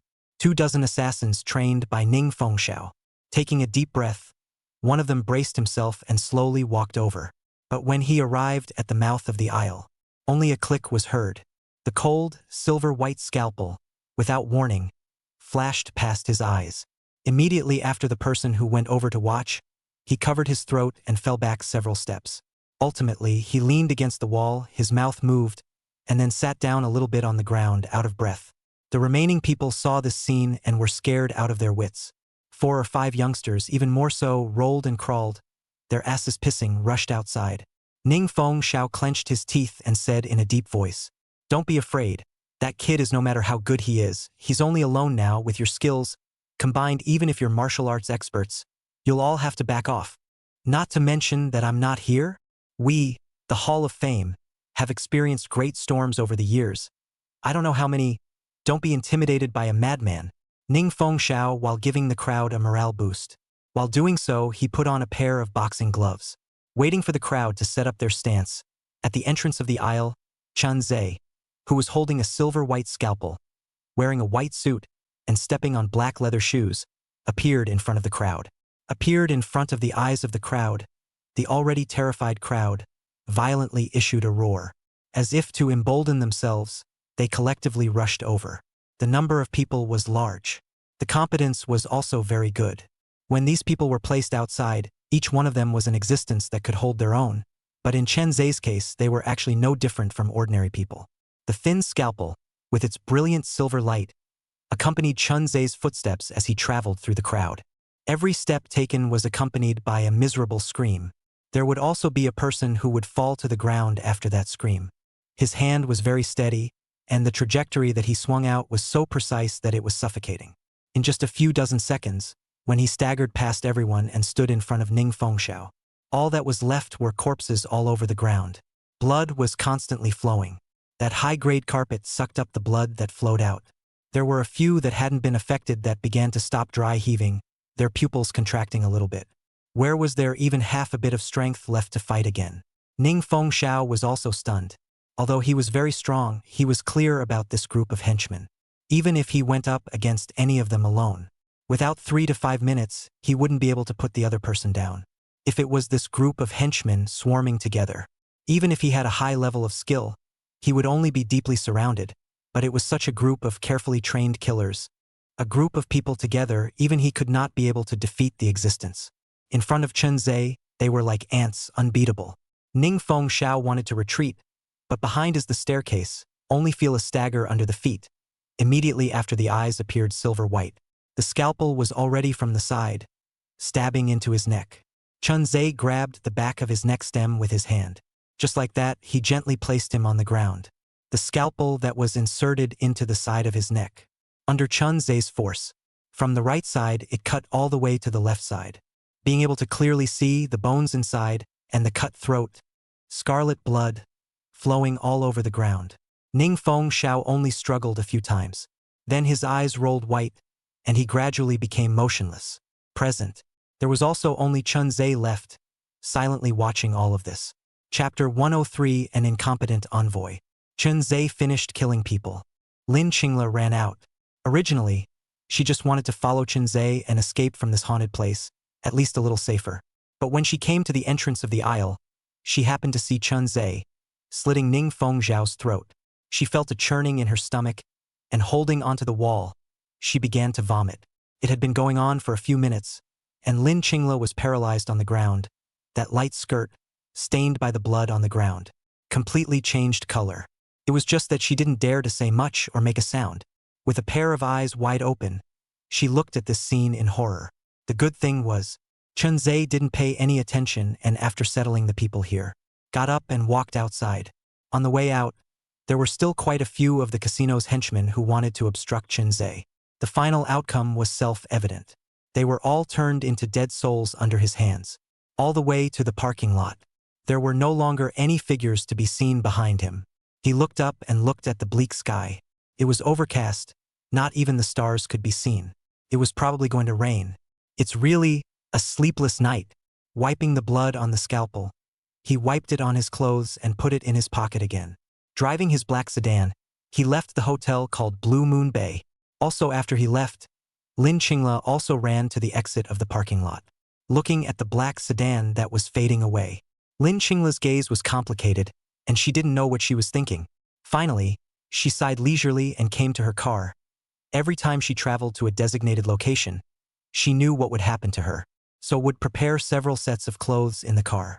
She changed out of the bloody dress she was wearing. Just sitting on the driver's seat, the emotions in her heart, it was hard to calm down for a long time. That Lu guy is dead. I don't have to be at his mercy anymore, and I got what I wanted. Nowadays, the entire Lin family is almost under my control. Although that surname Chun didn't say he wanted to help me, but it was indeed him who killed that surnamed Lu. She looked up, looking at the roof of her car, opened the makeup mirror again and looked at the slightly haggard, scarred face inside. A few moments of delicacy could still be vaguely seen. Pity. After so many years, in the hands of that perverted man, she had long since turned into a rotten commodity. Those people in the family, on the surface they obeyed her, but in reality, they looked down on her from the bottom of their hearts. But these people also didn't think about who, back then, pushed her onto the cruise ship in heaven and earth. After a little thought, Lin Qingla's gaze gradually turned cold. That surname Lu died, but those old things in the Lin family who pushed me to the brink back then are still alive. From today onwards, I, Lin Qingla, will never be at the mercy of anyone again. Those who have brutalized me, those old things who forced me to become a plaything, must all die without a burial place. After saying that, Lin Qingla kicked the gas and similarly left the hotel parking lot, speeding towards the family. The night of killing quickly ended. When Chun Ze returned to his rental house, the sky dawned, washing and changing his clothes. Chun Ze sat in the hall, quietly eating breakfast. The Duan family siblings, however, at this moment, pushed the door and walked in, glancing at each other, reporting on the recent situation. Mr. Chun, after this period of time, our operations in the western part of the urban village, there are currently about 120 manpower that we can use. There are about 16 or so new industries that have opened up, earning a small few $1 million a year to say the least. If we continue to develop, soon, we'll be able to have good power in the Western District. At the same time, the number of children from the downtrodden families who have come to join us has become more and more. These people are desperate, within their families, without power, and are being forced like dogs. Nowadays, they all want to rely on Mr. Chun and seize the position that belongs to them. Duan Jingyi kept on talking, but Chun Ze mostly didn't listen. Until breakfast was finished, the brother and sister were still standing by the side with an incredibly respectful look, and he just entered the room, fell down on the bed, and huffed and puffed after just a few minutes. The brother and sister outside glanced at the room in a slightly bewildered manner, and Duan Jingyi finally let out a bitter smile. Mr. Chun doesn't seem to like listening to this much. The younger sister nodded. See, perhaps for Mr. Chun, what we speak about is not as interesting as killing people. Thinking about it was also true. Chun Ze himself had come out from inside an insane asylum. All the information, including everything inside the asylum, was enough to prove that Chun Ze's character was different from ordinary people. But this kind of character, in the eyes of an onlooker, it might be hard to understand. But to some of the big families that practiced martial arts regularly. However, they were more able to accept it simply because many of the great families, there had been some extremely obsessive martial arts idiots. These people's character, the same, almost perverted. Having done many ridiculous things, it could even be said that any person who had achieved success in practicing martial arts, deep down, had a distinctive soul as well as an indelible obsession. With such a comparison, it was no surprise that Chun Ze was in such a state today. Forget it, big brother. Let's just do our job and be done with it. And last night, when you went out, there were quite a few big names from the northern faction that personally sent people over to make contact. Around 3 o'clock, our nominal benefactor Duan Yulong also came. Hearing the 3 words Duan Yulong, Duan Jingyi's body trembled, revealing a few pained expressions. Although they had already worshipped Duan Yulong when they were very young, they were the 2 youngest among Duan Yulong's disciples. At that time, Duan Yulong did not teach them at all because he was always away. On the contrary, other senior brothers and sisters, often because of their identity, all kinds of torture and humiliation. As a result, the 2 of them, for Duan Yulong, did not have any good feelings at all. More than that, there was only resentment. What is he doing here? Ever since we worshipped under him, it seems like this master hasn't taken the initiative to come to us. It seemed like she heard the resentment in her brother's mouth. Duan Zhaojiao let out a sigh. She was a girl, and the other senior brothers and sisters, even if they had insults, they were only verbal. But this big brother of his was different. Normally, if one was careless and said a certain word wrongly, it was very likely that he would be dragged to the back of the mountain. A light beating or a heavy one would likely injure the bones and bones, lying in bed for many months. She vaguely remembers one time, it was snowing heavily outside. Her own elder brother was taken away by a senior brother. When she went to look for someone at night, Big Brother was in the back of the mountain, naked. His body was frozen blue, his face was pale, his legs were broken, and he was crawling back a little bit. Good thing she found in time, will own Big Brother brought back, otherwise Big Brother is very likely died in that icy night. Chapter 104. They all seem to be currying favor with Mr. Chun. I don't know why they're here, but they seem to be interested in making good relations with Mr. Chun, sending quite a few things, and even giving us the green light to get passes for the business we were eyeing before. The so-called passes were the permission of those with vested interests. Those people had come early and hijacked a portion of the lucrative business, plus recently the Tang family had intentionally ceded, allowing them to eat up those industries. If a bystander wanted to get involved, unless they collectively passed a vote, whoever touched it would die. I always feel that there's something fishy in there. Those lucrative industries, just don't touch them first. Wait to see the situation. When the situation becomes clear, then make preparations. Hearing her brother say this, Duan Zhaojiao nodded and felt that it was not unreasonable. After all, for no reason, someone else sent so many things and ceded so much profit. It was impossible that there was nothing else to ask for. If one didn't know the situation clearly and accepted it hastily, they might harm others and themselves. All right, since Mr. Chun has rested, we should go to work as well. Duan Jingyi turned around and left the room. Behind him, Duan Zhaojiao followed silently. From daytime, sleeping through the night. When he woke up, it was around 5 o'clock. Chun Ze climbed up. Ji Huimei was probably going to pick up her daughter, and now she hadn't returned. He was also too lazy to wait. He went out by himself and settled for dinner. Again came to the hospital and changed into his white coat. As a result, just after arriving on the 10th floor, Ni Baitao walked over, wearing a set of blue strapless dress, holding up her own glasses. That almost gorgeous face revealed a sense of intellectual beauty. With red lips containing a smile, she nodded at Chun Ze. Hands then clasped in front of the chest, because the skirt is short-sleeved sake. That pair of slender snow-white small hands, especially conspicuous, drooped on both sides. The voice softly said, "Last night, Blue Moon Bay Hotel, Ning Feng Xiao and Boss Lu were killed by you?" The voice was very soft. It was like inquiring about trivial matters that were unrelated. Chun Ze didn't hide it and nodded silently, although Ni Baichao had guessed it long ago. But when she heard Chun Ze personally admit it, she still felt a bit incredulous. Yet she hid her emotions and spat out a mouthful of orchid fragrance. Last night, after Ning Feng Xiao died, the remaining 3 Hall of Fame strongholds, at the very first moment, changed places. Right now, even our Ni family can't find out where they landed. At the same time, Ni Baichao's gaze, once again, landed on Chun Ze's body, attempting to discern something from it. After all, the Hall of Fame was such a force hidden in the shadows. It was still a killer weapon that Mu Hongguang was hiding, able to find out the other side of the information of the forces, few and far between, at least with their Ni family, a level of... If before he guessed that behind Chun Ze, there must be a horrible force, quietly pushing all this, then now it wasn't a guess, but a conclusion that there was definitely someone behind Chun Ze. However, these, Ni Baichao would not say it, just smiled bitterly and said, "My grandfather woke up last night, has been talking about a headache. The other doctors can't do anything about it. You help go over there and take a look." Regarding the brain department, Chun Ze did not refuse. He staggered over and walked straight towards the ward. When he arrived in front of the ward, he opened the door. A number of figures had already gathered inside.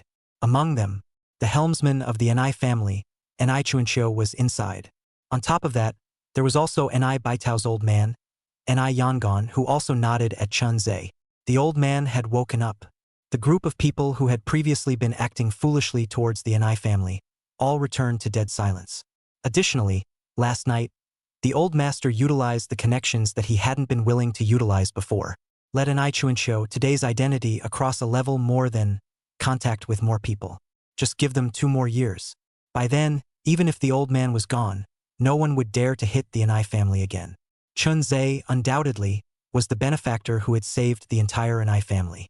From now on, whenever the old master had any semblance of a problem, he would need Chun Ze's help. Therefore, the entire Ni family was filled with thoughts of how to make good relations with Chun Ze. The old master on the hospital bed patted Ni Yangon next to him, signaling them to help himself up. Chun Ze did another series of checks on the old master and found that it was just a symptom that accompanied the recovery period, and didn't say much. It was only when he wanted to leave. Elder Ni, however, suddenly opened his mouth. "Little brother, you have saved our Ni family's life. Our Ni family is not ungrateful people. If little brother, if you need any help, you can always tell me." The old man, our Ni family, although the foundation is not in Shanghai City, and has always been neutral, but once mobilized, the energy is not to be underestimated.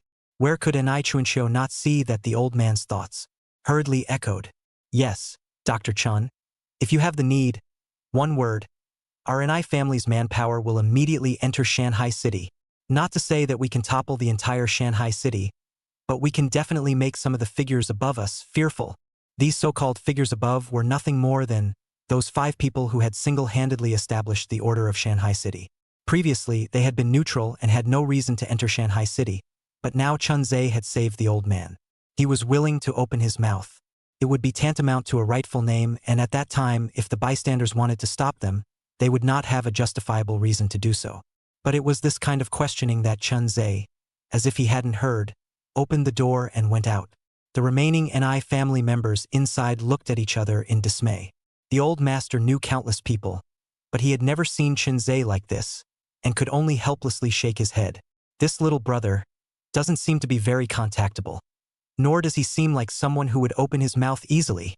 However, according to your information, his parents and his sister are now in the hospital. Previously, with the protection of the outsiders, everything was fine.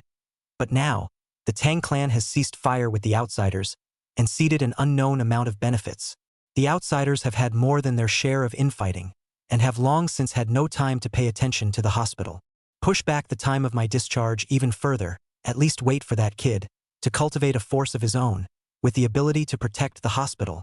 And Chuanqiu opened his mouth, He still wanted 10 days and half a month, when the old man had recovered more or less, for him to return to Shangjing to preside over the big picture. If this was delayed, when would it be? His face was full of difficulties. The old master, however, just waved his hand impatiently. How old are you? Still counting on me? An old man with half of his body in the ground, for everything, taking over the family for such a long time, and not doing a single decent thing. When the time comes, if I really die, won't the Ni family be destroyed in your hands? Now he had a successful surgery though, but in the end it was only a life extension of a few years. Sooner or later he would have to leave this world, and by the time he died, Ni Chuanxiu still couldn't make his own decisions and couldn't control Shangjing. So what was the significance of these few years of his life extension? Next to him, Ni Yangon spoke up. Big brother, Pops is right. You're at this age. The whole family is counting on you. The future Ni family is also waiting to rely on you to rise even higher. As a result, you are good. Everything is waiting for old dad to solve. Now old dad's body has not yet recovered, and have to run back to Shangjing. In the middle of what accident? Too late to treat? Dr. Chun is not in. Wouldn't that put Pops in harm's way? Ni Chuanxiu frowned tightly, knowing that what Pops and his brother said were not wrong. But now the situation in Shangjing, the same very complicated, the thought of going back to deal with those affairs, he felt a burst of headache. Yet he was not in, asking Pops to go back. Then after some more time, I'll return to Shangjing first, the hospital side. It'll be left to you and Bai Tao. There mustn't be any half-assed mistakes. With these words, Ni Chuanxiu left the hospital room. The surroundings also gradually quieted down. Chapter 105: The Arrogant Guo Family. Over the next few days, as the Hall of Fame had been unable to be found, a few strongholds remained. Chun Ze began to concentrate on his brain surgery constantly. With Ni Baichao's help, the number of tricky brain symptoms that were rarely encountered before gradually began to increase. Perhaps it was because he knew that Chun Ze liked difficult challenges. All of these patients, Ni Baitao, utilizing her own energy, had gotten them from various places in Shanghai City. On top of that, there was also a large number of patients from out of town, who, with the financial support of the Ni family, began to rush to the second hospital of Shanghai City. Among them was one, a world-class brain surgery.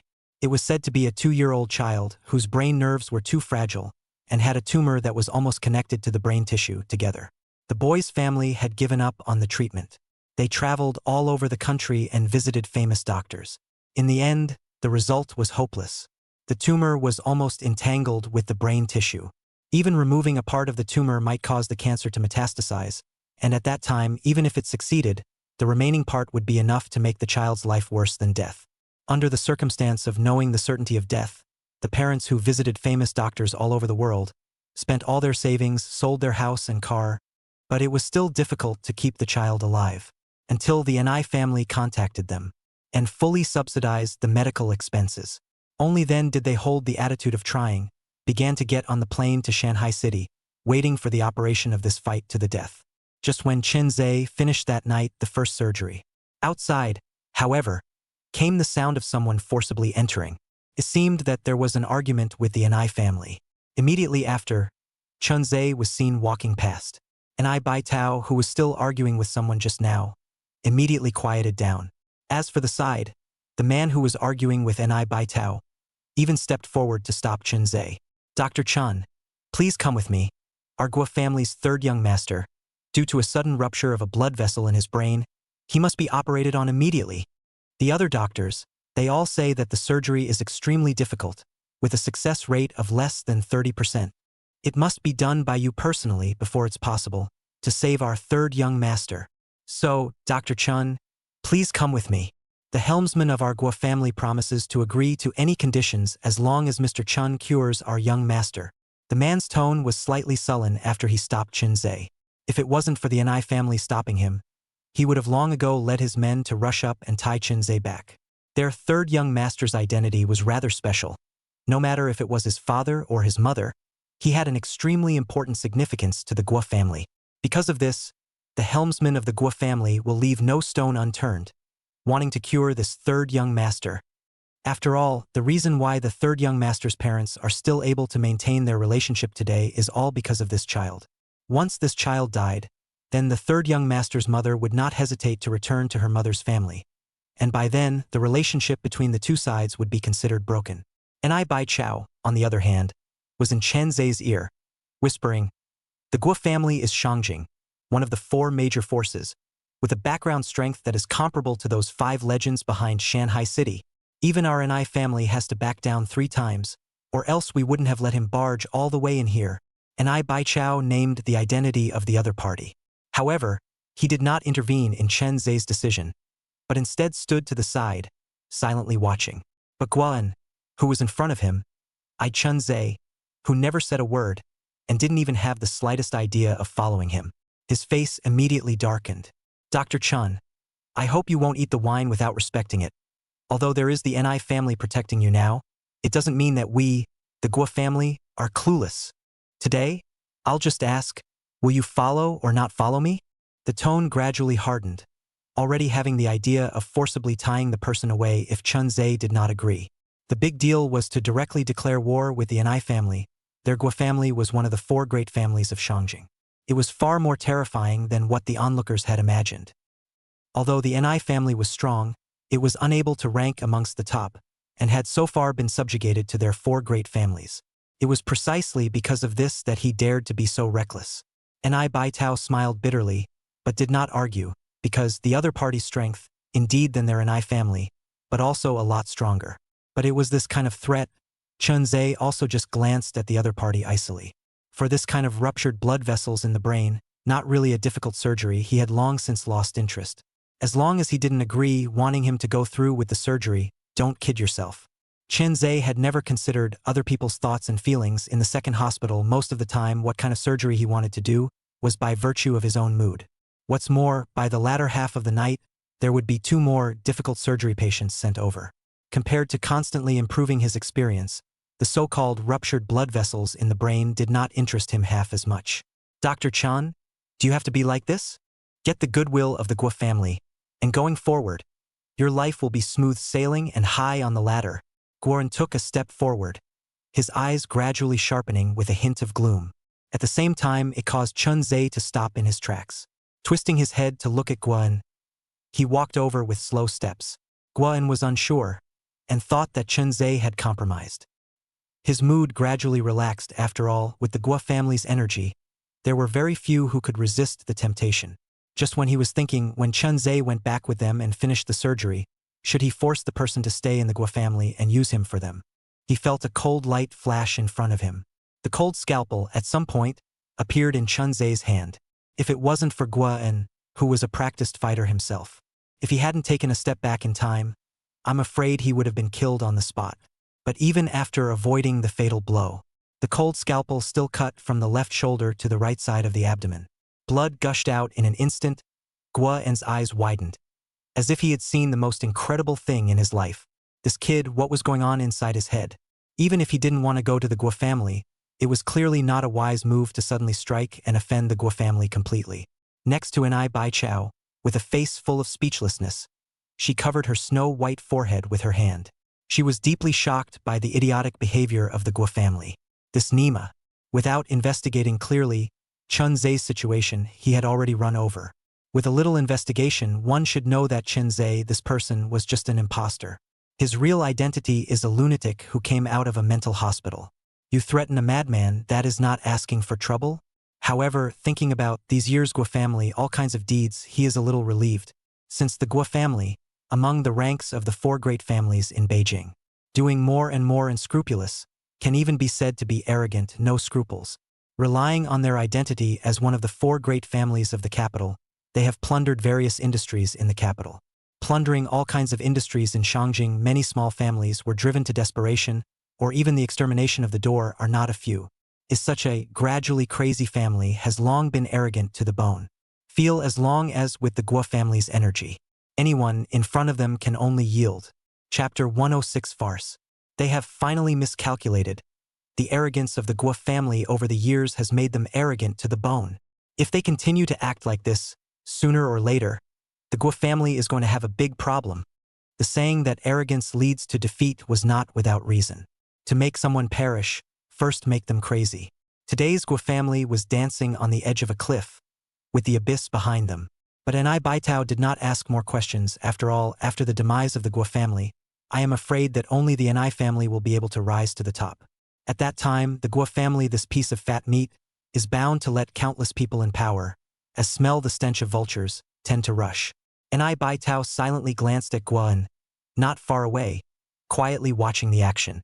Chun Ze was still pressing forward step by step. Guan seemed to feel an inexplicable sense of oppression. Frightened, his pupils contracted, and he gulped down a mouthful of saliva.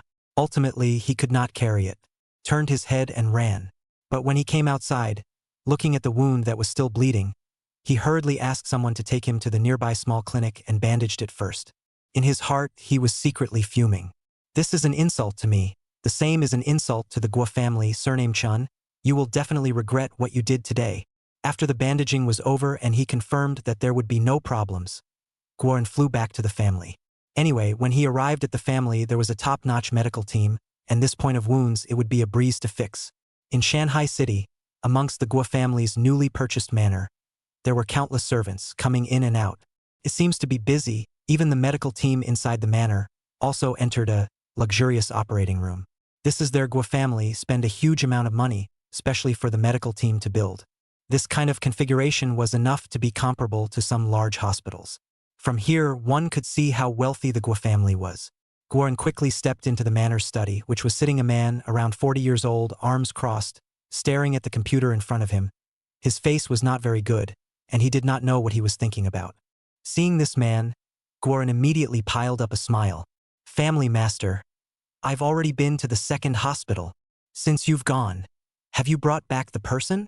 As the controller of the Guo family, Guo Qingshan cared most about nothing but the interests of the Guo family.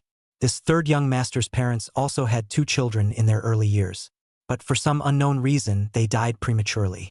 Moreover, there are many rumors circulating outside. It was said that the premature death of these 2 children had something to do with the Guo family's internal struggles, so much so that woman surnamed Han had been hating on their Guo family.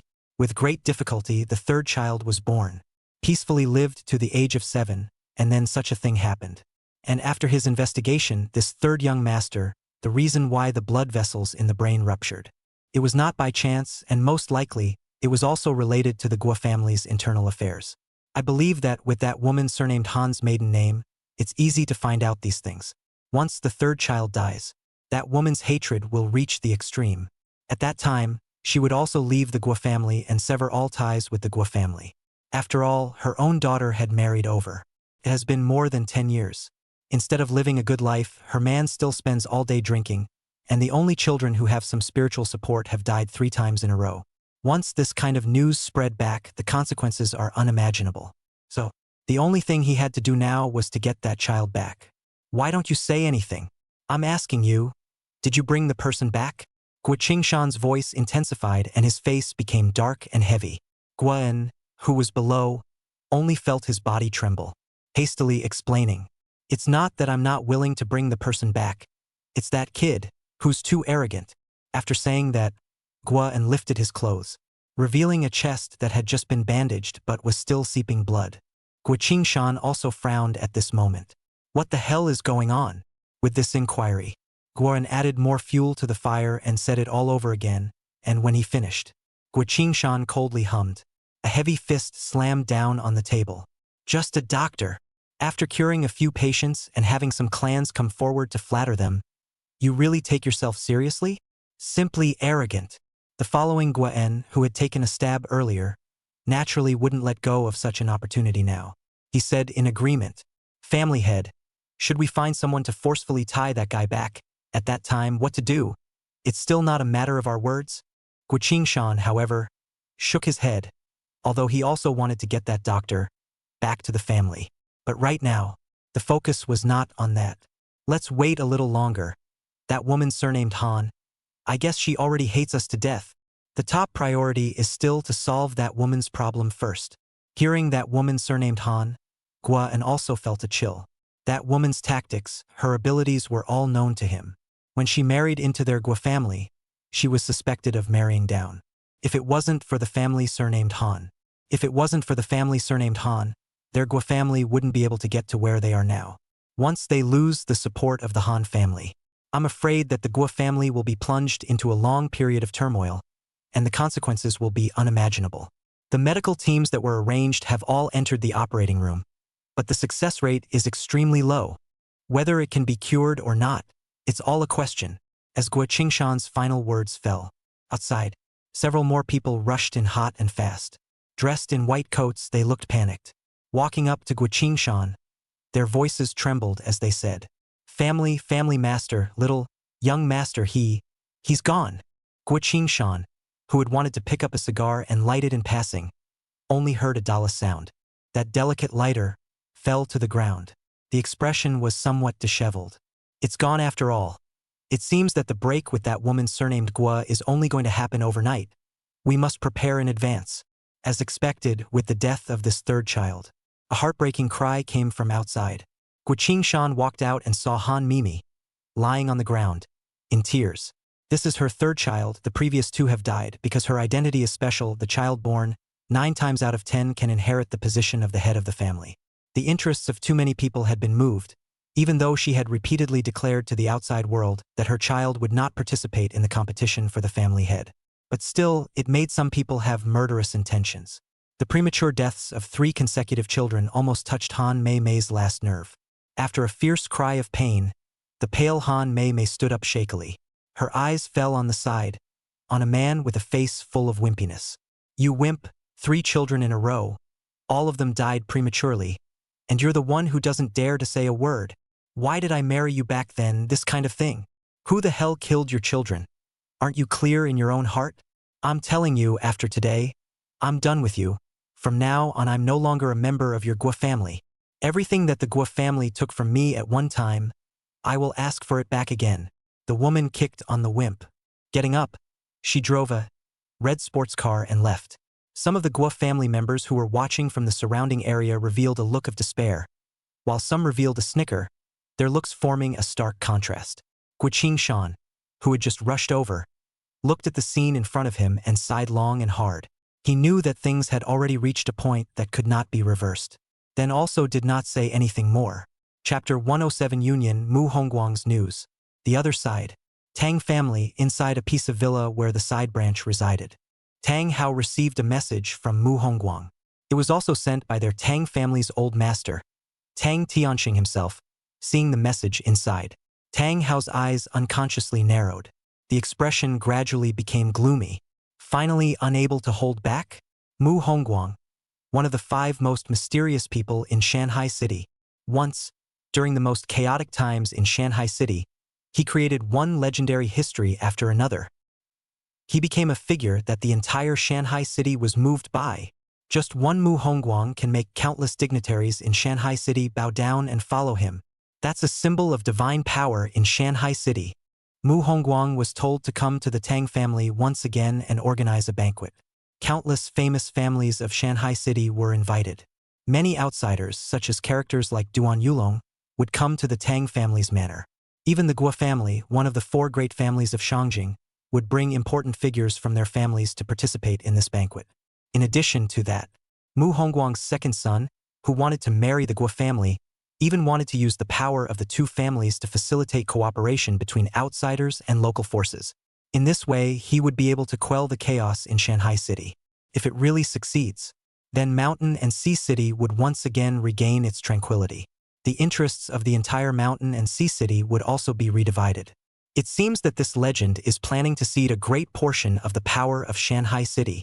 The fact that the Guo family, as one of the 4 great families of Shangjing, still has to marry Mu Hongguang's second son means that they, too, are the ones who will profit from this operation. However, none of this was what Tang Hao cared about. What he cared about was that the leader of the main house, Tang Yun, who had been in hiding for a long time, would also attend this banquet. He wanted to avenge his wife. I'm afraid this was the only chance he had. It was just that, on that day, so many top existences would be coming to the Tang family. It must be heavily guarded, martial arts, everyone level experts. It is said that a dozen or so were invited, and it took a lot of trouble. If he wanted to kill Tang Yun and retreat in one piece amidst such a luxurious lineup, it was clearly impossible. If he wanted to kill Tang Yun, he would ultimately have to rely on Chun Ze, if he could stir up the banquet altogether. At that time, if he then struck out at Tang Yun, he would be godless. Even though I'm only doing this for a personal vendetta, the side branch has been kind to me all these years, and I can't harm Tang Bing and the others. Slowly exhaling a mouthful of turbid air, Tang Hao raised his head, his gaze unprecedentedly firm. Yu Zhu, in order to save me, you traveled to the heavenly world, only to be secretly killed by Tang Yun. Now, time has changed, and it's time for you to get your revenge. Don't worry, I definitely won't let your enemy get away with it. Thinking of this, Tang Hao edited the message and sent it over to Chun Ze, including the banquet, all the people involved in the guest candidates, as well as the big and small dignitaries in Shanghai City. Everything about it was sent to Chun Ze as is. Chun Ze, who was waiting for his next surgery, was in the hospital. Chun Ze, who was waiting for his next surgery, eating a snack prepared for him by a few nurses. Then he saw on his cell phone a message from Tang Hao. Inside was a document. After opening the document, it was clearly that 4 days later, the Tang family would be hosting a banquet. At that time, his target, Mu Hongguang, would be traveling to the Tang family's banquet, including Mu Hongguang's son, who would also be there. On top of that, many powerful figures listed on top of the document, some of which he was also familiar with. For example, just now claimed to be the Guo family Guan Yuan Hua, who had once helped him stop many of his enemies at the Heavenly Palace, was among the invitees. This banquet was nothing more than to redistribute the interests of Shanghai City. Previously, the Tang family had spat out a lot, but how could that little bit fulfill the desires of outsiders? Therefore, for this banquet, 9 times out of 10, the Tang family would spit out even more. Mu Hongguang. Is it finally going to appear? Chun Ze ate the last bite of noodles from his snack. Sitting on the stool, he squinted his eyes. And Ai Baotao also walked in from outside. Obviously, she also knew that the Tang family would be hosting the banquet. However, the Anai family was not among those invited. Throughout the entire process, the Anai family hadn't been involved in the struggles of Shanghai City, and naturally, they weren't qualified to divide up the benefits of Shanghai City. The reason why she had come here was that she vaguely felt that Chun Ze would definitely not miss this opportunity. You know about the Tang family banquet? Anai Baichao softly inquired, sizing up Chun Ze for a moment, and from amongst his demeanor, vaguely guessing what was going on. She finally let out a long sigh. This time, Mu Hongguang, Guqingshan, utilizing their energy, at least 15 martial arts greats were invited, including the Hall of Fame, the remaining hall masters as well as the assassins. All of them will be going to the Tang family garden. On top of that, the outsiders who have suffered considerable losses also have the will to stop the war. If someone causes trouble, the outsiders are afraid that they won't just stand by and watch. There were no eternal enemies, only eternal interests. The outsiders that were once there would help Chun Ze.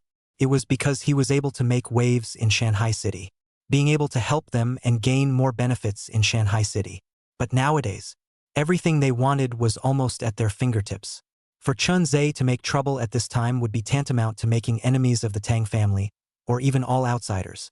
Not to mention that behind these people there is Mu Hongguang, Guqingshan, this group of near-legendary figures. Although it's a rare and good opportunity, I still want to advise you that heading to the Tang family's manor on that kind of occasion is no different from throwing yourself into the net. I've read all the information about you. Behind you, there should still be a certain force. Otherwise, it would be impossible to know so much information. But you have to understand, in the middle of this chess game, you're just an insignificant pawn. But any wrong move will lead to the end of everything. So what I want to say is, pretty much on the line, you still have a long way to go. There is no need to push yourself to the brink. The current Chun Ze, in fact, was very different from the loner he was before. At one time, he was barefoot and not afraid to wear shoes. With no body, he was hidden in the shadows, making the crowd tremble in fear. But now Chun Ze, a lot of things were at his fingertips. Glory and wealth, power, women. With his current situation, as long as the opening, there is nothing that cannot get. Even if she is Anai Baichao, if Chun Ze is willing, in order to his medical skills, really married to each other is not impossible. Born in the big family, these women many times have no choice. Just like the previous Bai Yan, the same as Anai Baichao's best friend, was not used as bait, sent over to find Chun Ze. Therefore, Chun Ze nowadays, in Anai Baichao's opinion, didn't need to be that risky at all. If you're willing, come back to the Anai family with me. I can give you endless glory and wealth. At that time, bring your parents and sister, all of them, and I can marry you as well. As long as you're willing, you'll be able to live a life that everyone can only dream of. living high above the clouds and traveling in the vast ocean of the 9 states. Chapter 108. Someone setting fire. And Bai Chao truly wanted Chun Ze to follow her back. She knew what such a person with exceptional medical skills represented to the family.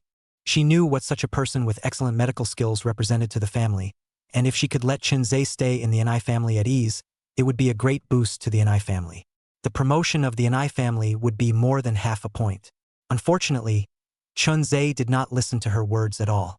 His gaze towards this woman even turned a few points colder, making Anai Bai Chao, who was standing next to her, dumbfounded. What she said was actually for his own good. But Chun Ze obviously didn't take it to heart. Instead, he stayed up until the morning until after there was no surgery, and left the hospital with quick steps. The accumulation of this period of time had allowed him to greatly improve his experience in terms of brain surgery.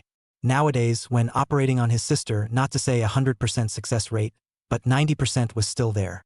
Such a large success rate, in Chun Ze's opinion, was still slightly insufficient.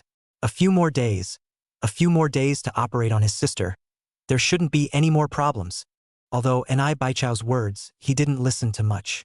Yet, he still intended, before traveling to the Tang family park, to help his sister finish her surgery. Thinking in his heart, the parking lot, got into the car Chun Ze all the way to the wind. Passing by a bar street, the nearby street entrance.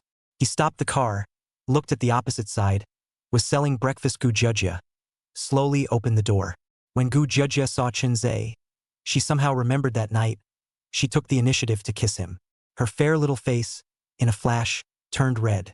She didn't know why she had made such a bizarre move that day. It was just that at that time, Chun Ze had saved her mother, plus the restaurant owner, who was also helped by Chun Ze, did not continue to make things difficult for her. Now Chun Ze had the identity of a doctor. It looked glorious, so much so that at that time her brain was hot, and she kissed over. Today, still want meat buns?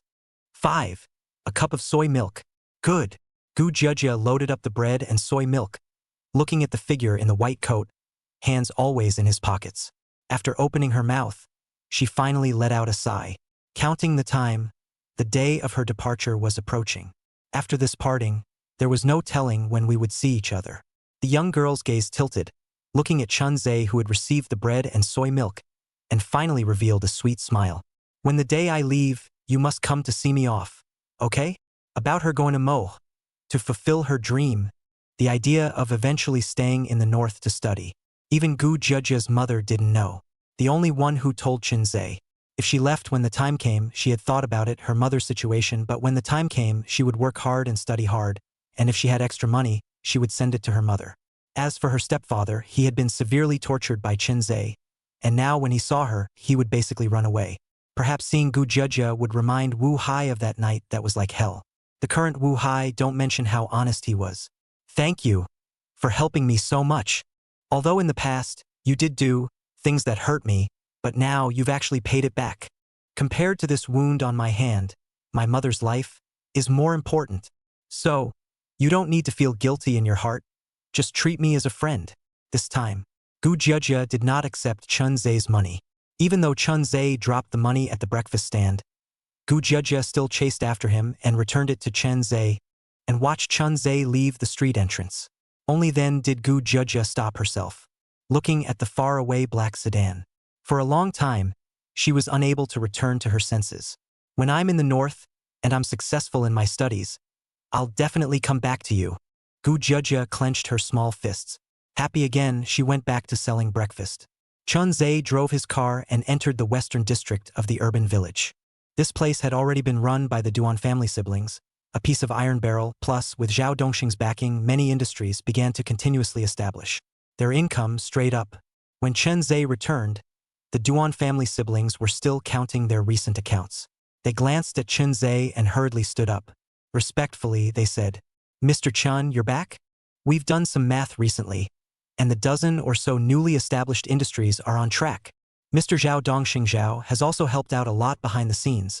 According to today's scale, as well as Mr. Zhao's vision, in less than half a year's time, we should be able to break through $10 million a month in terms of revenue." More and more people were coming. The amount of money they needed to consume was also getting more and more terrifying.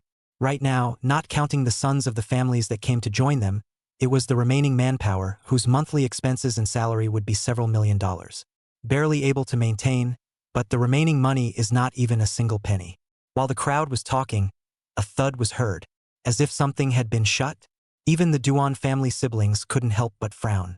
Immediately afterward, a hot breath, accompanied by a red light, it burned up from downstairs.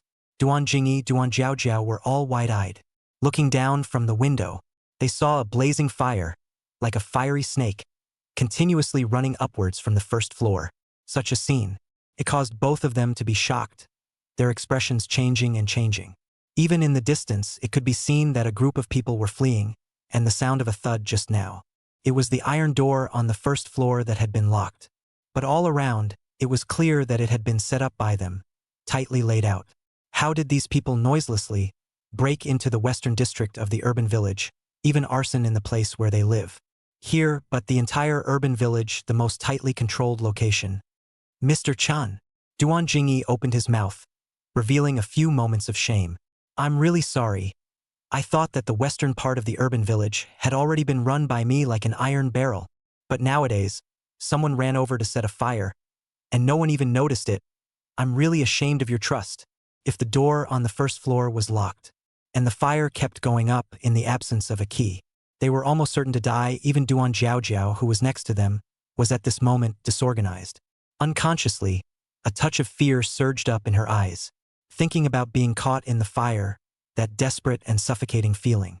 When she thought of her own death, her body would be scorched black. She couldn't help but gulp. Duan Jingyi also tried, wanting to open the window to see if he could escape from the outside. However, outside the windows here, there are all security fences which are surrounded by water.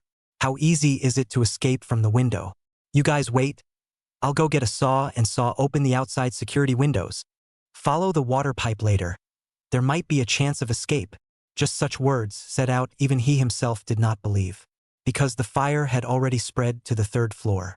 By the time he saw it open the security window, the water pipe would have long been burned and melted. Only Chun Ze, who was sitting next to him, was still calm, unable to see any fear. Chapter 109. A traitor appears in the Western District. Inside the bedroom, Ji Yunmei, mother and daughter, were also made to walk out by the sudden noise. Hearing them say that a huge fire was burning below, all of them were startled. Ji Yunmei even thumped, sat down on the ground, voice with a few points of crying. Could it be that there is really no other way? Listening to the clamor around him, Chun Ze's brows furrowed, obviously not too fond of the noise. From the sofa, he stood up and headed towards the stairway, walking over. The others followed, and soon arrived at the next floor's aisle entrance. Chun Ze picked up Ji Shilon, and with a single step, reckless enough to step on the concrete fence outside, towards the distant floor he leapt over. Last time, old punk Wu Hai also jumped over from here and ended up breaking a leg. Something that even old punk Wu Hai could accomplish. Not to mention Chun Ze, an existence with a physique that was different from the norm.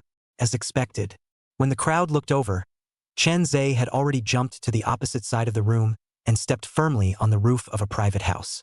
The Duan family siblings, seeing this scene, showed joyful expressions. Then they made a dash, stepped on the railing of the concrete aisle, and jumped over. It was just that they were not as intimidating as Chun Ze. There was also a huge difference in height between the two sides of the floor.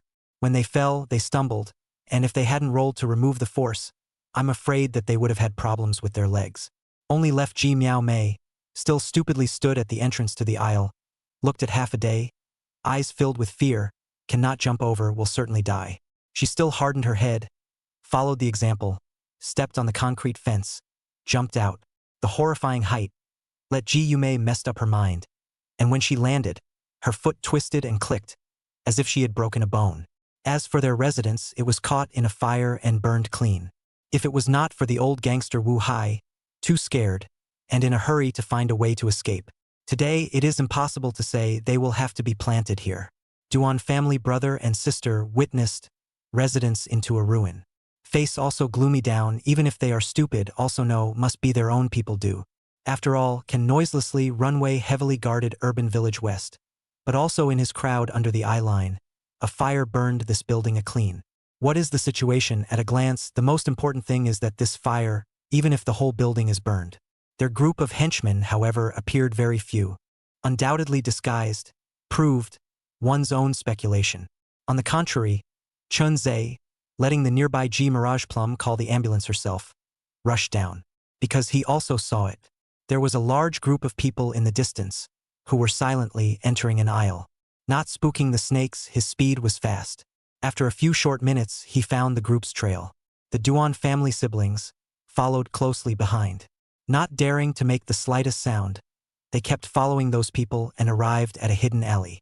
These people entered a small courtyard used for rent. Chun Ze then scaled the wall and followed them in, and when they reached the back of the small courtyard, several men could be heard talking. That Duan family brother and sister, they are probably dead by now. And that surname Chun, wait for this fire completely to burn out. We then go up to move their corpses down, and then go to the Tang family's manor to collect the reward. Then, everything we want to touch.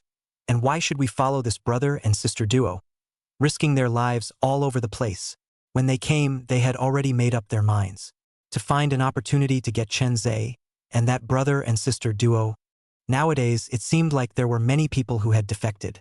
However, those who were truly willing to follow the adventure were only a portion of them, and there was also a small portion that had other thoughts in mind. For example, right now, the group of people who set the fire, the real intention of defecting to the Duan family siblings, was to get them killed and then switch to the Tang family. The Duan family siblings, listening to these words, their faces were gloomy to the extreme. They also heard out that the owner of these voices, it was none other than their first recruits Li Haizi, Lu Yu, and Sun Bo, because they were the first group to defect. And at that time, Chun Ze was extremely trusting of the brother and sister duo. They also took this trust and used it on the side. Who would have thought that it would end up causing trouble? Thinking of this, the siblings clenched their teeth and couldn't help but rush out. Li Haizi, Lu Yu, and Sun Bo, who were still speaking loudly, were also stunned and wide-eyed when they saw the Duan family siblings. A moment later, they burst out laughing again. So it's the Duan family siblings. I thought you guys were dead. But it's good that you're not dead. It's just as well that I've captured you now and went to the Tang family to claim credit. They stood up in unison. Even if things were revealed, they still didn't have the slightest bit of worry or fear. After all, there were only the Duan family siblings, and even if they were Duan Yulong's disciples, how long could they carry on under siege? Furthermore, in this courtyard, there were dozens of their men alone. Even if they were to consume, they would be able to consume the Duan family siblings to death. As they gave the order, one after another, more and more figures around them stood out. They didn't give the Duan family siblings the slightest bit of face. In the past, when Chun Ze was still around, they might still have to pretend. After all, Chun Ze did those big things. Just listening to it is enough to make people's scalp numb. But now, they even changed the lock of the gate. A big fire had ignited the whole building. Unless Chun Ze grows wings, it's almost a fool's errand to leave. In all likelihood, the Duan family siblings were lucky not to be in the building and escaped. But having escaped, what could they do? Running over here without even gathering any men was no different from asking for death. Just as the crowd, rubbing their fists, approached step by step, unbeknownst to them, Chun Ze had already silently touched their back. Accompanied by a junior brother who was standing far away, let out a wail of pain. The remaining people all looked to the location of the wail. But there was only a little brother who fell in a pool of blood when, constantly twitching, not even half a shadow could be seen. Li Haizi, Lu Yu, and Sun Bo, their eyebrows trembled, and they had a bad premonition in their hearts. A horrible thought was born. Could it be that it was that madman that was still alive? If it was that madman, everything would make sense. The entire Shanghai city, to be able to do this kind of noiselessly, killing people invisibly, in addition to Chun Ze, they really couldn't think of a second one. Thinking of this, Li Haizi, Lu Yu, and Sun Bo, all three of them, their faces changed dramatically, their pupils contracted, but on the surface they did not move. Shouting loudly, "Don't be afraid, the other party only has a few people. We all add together, we won't necessarily lose," saying so with his mouth, compelling the bystanders to come forward. They however glanced at each other, wanting to turn their heads and flee, until all of the men rushed forward. They turned and ran to the back door, and with a creak, the door opened. But what greeted them? Instead of escaping to life, they were greeted by a figure in a white coat with a cold expression, holding a scalpel. "Chun, Mr. Chun, we, PFF. The hand rose and the knife fell. Without any half-hearted hesitation, Li Haizi's throat was slashed as he stared wide-eyed and opened his mouth. The fear of death made his body unable to stop trembling. The remaining two gulped down a mouthful of saliva. Filled with panic, they said, "Chun, Mr. Chun. We know we're wrong. Please give us a chance." Chapter 110 Participant, Guan. It's all because of those people from the Tang family, compelling us behind our backs. And there's still a Gua family member in there. They are now in the Western District, Slate Bridge Street, 125. The two still wanted to use the information they knew, in exchange for a ray of hope. But the words just fell. There was another flash of silver light, and the two people didn't even have the ability to resist.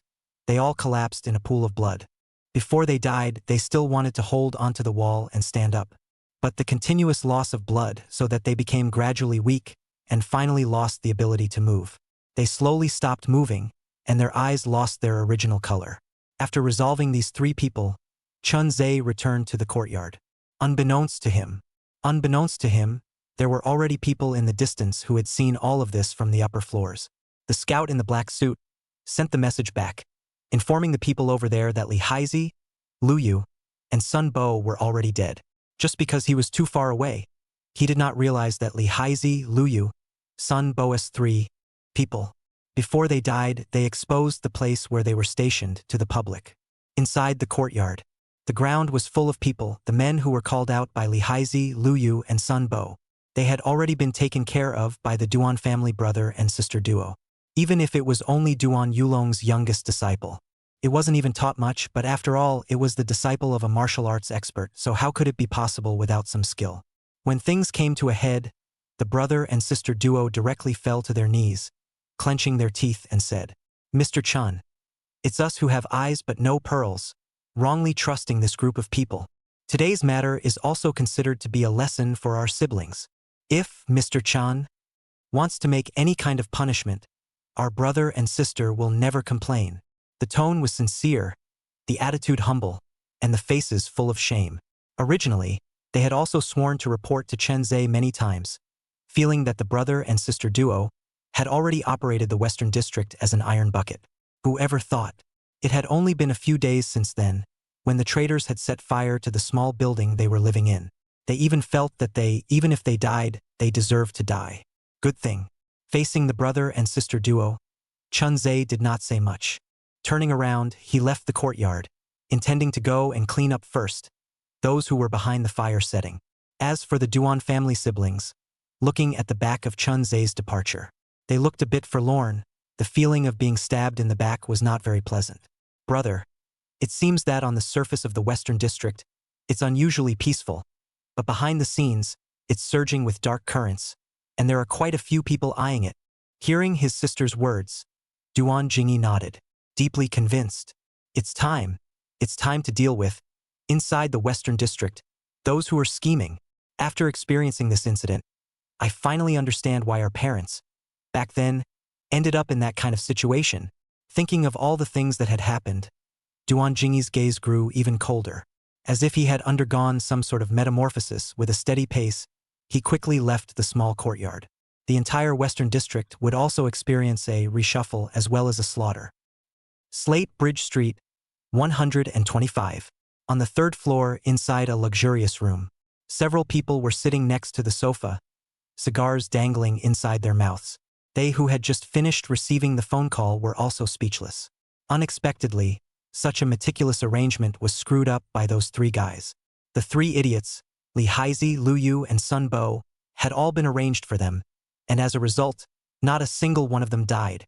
The one who spoke, it was Guan who was sitting in the middle. Last time, in the middle of the hospital, he was sliced open by Chun Ze's chest. Fortunately, he avoided it in time and didn't injure the vitals. But ever since he returned to the Gua family, when he thought about this matter, he hated it so much that he gnashed his teeth.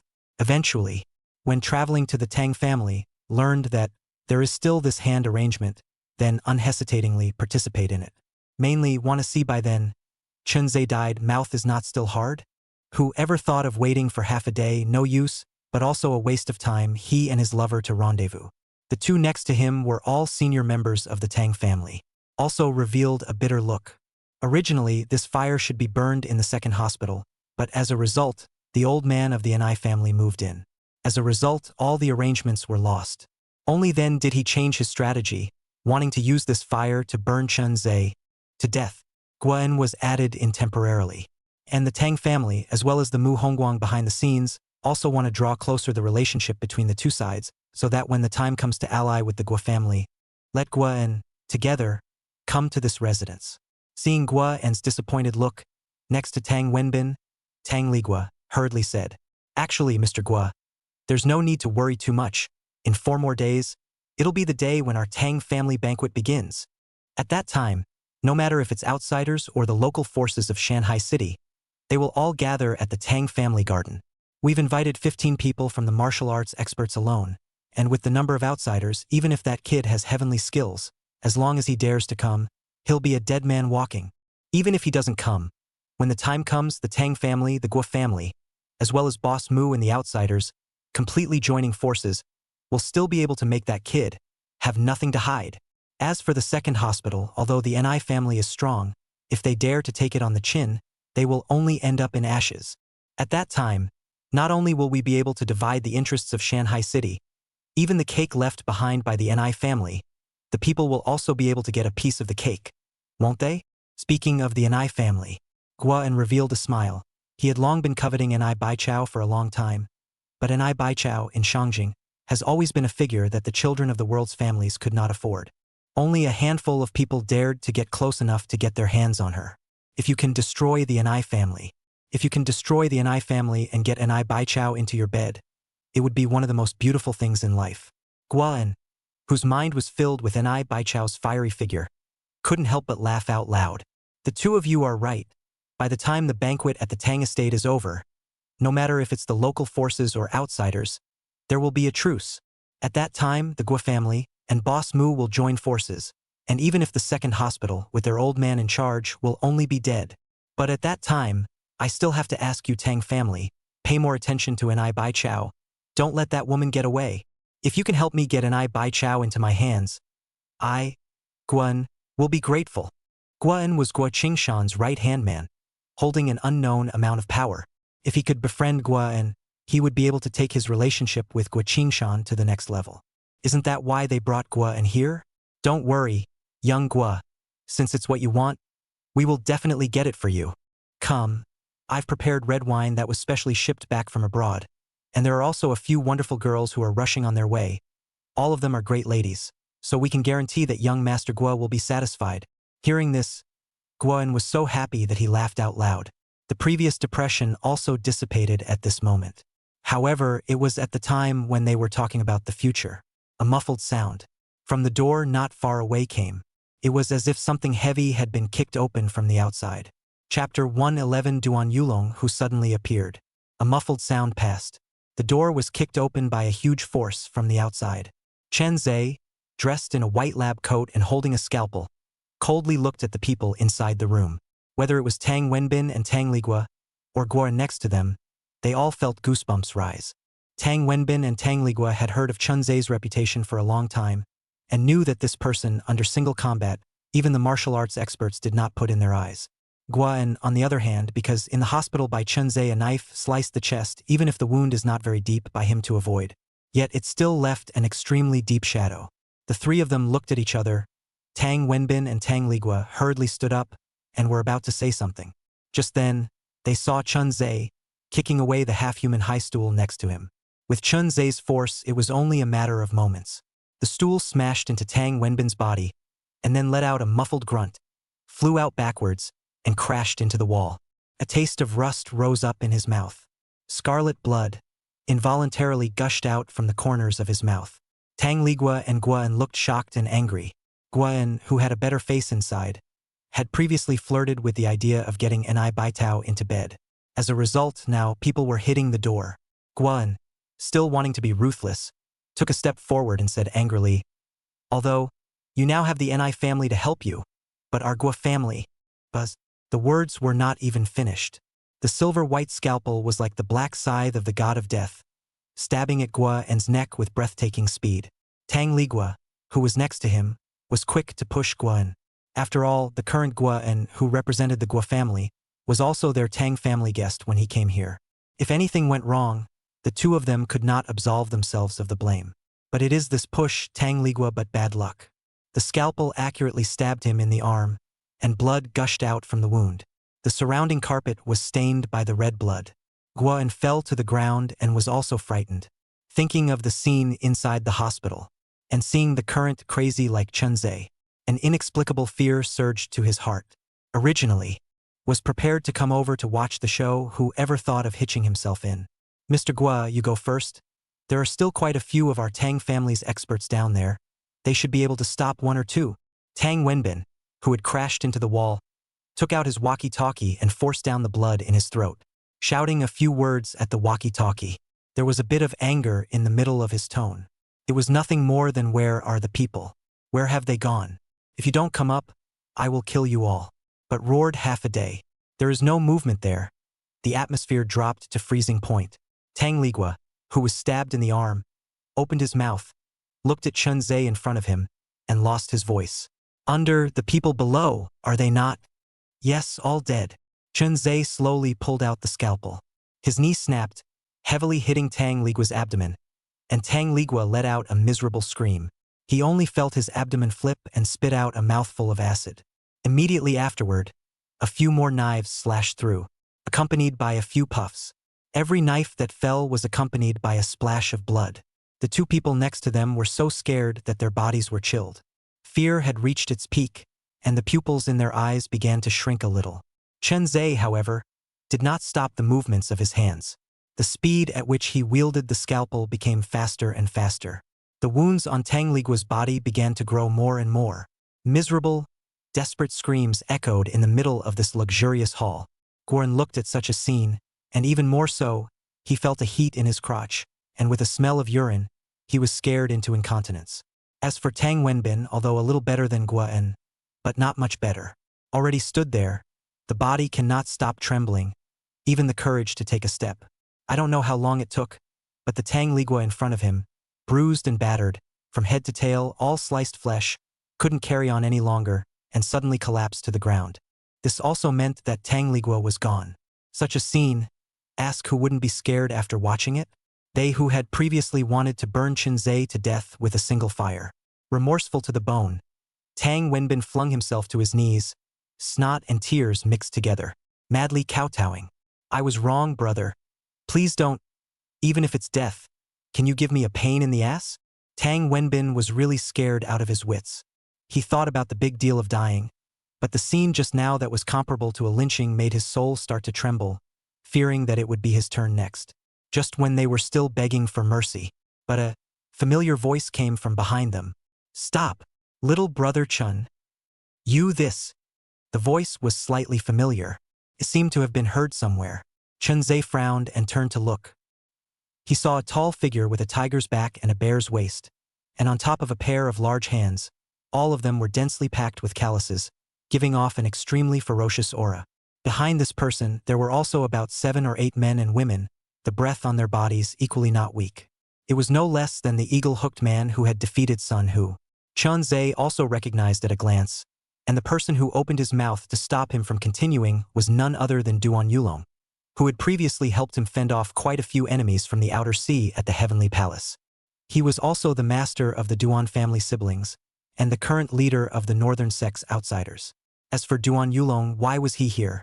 It was a coincidence to say the least. Originally, he was over here on business who had thought that he had heard the commotion here, and remembered some of the news that he had recently investigated. He guessed that this is most likely the stronghold of the Tang family. He intended to come up to take a look, who had thought that when he was downstairs, he saw the corpses all over the ground. When I came upstairs, I found that apart from the Tang family's executives, there was another one who was a member of the Guo family, and his position in the Guo family was significant, seeing that in a few days it would be the time for the Tang family to hold a banquet. The benefits that they outsiders wanted were at their fingertips, and they really didn't want to see any more changes. Only then did he open his mouth to stop Chun Ze. After all, Guan died. The Guo family is bound to be furious. At that time, the consequences are unimaginable. Little brother Chun, I'm doing this for your own good.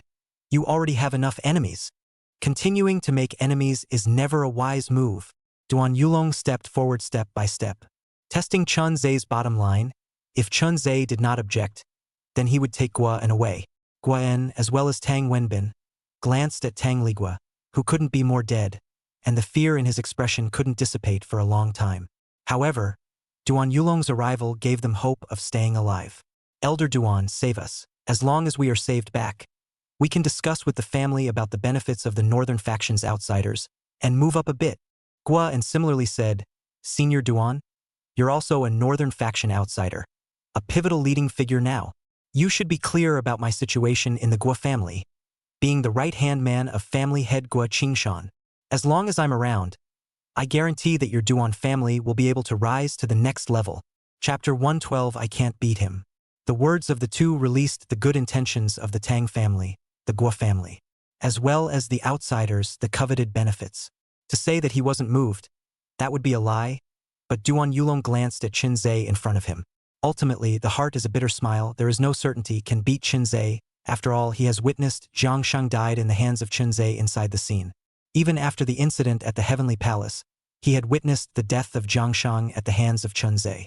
Once the controller of the Tang family martial arts sect, Jiang Lingyun old man, also chose to disappear far away from the countryside, no longer intervene in the matter of Shanghai City. From this, it could be seen how much pressure Chun Ze was putting on them.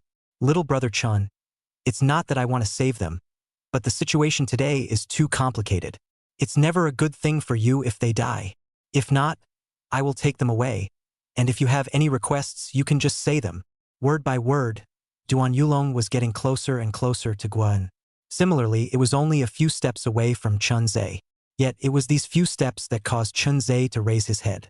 Without saying a word, he coldly looked at Duan Yulong in front of him. The line between the two of them was as if it was a line. If Duan Yulong dared to cross this line, then the cold scalpel that Chun Ze was holding would not hesitate to fall on Duan Yulong's body. Such a gaze made Duan Yulong feel that his heart was beating rapidly. An inexplicable sense of oppression swept around his body. His steps gradually became stiff. It was tempting to cross this line, but reason told him, if he crossed it, 9 times out of 10 today he would have to fight Chun Ze to the death.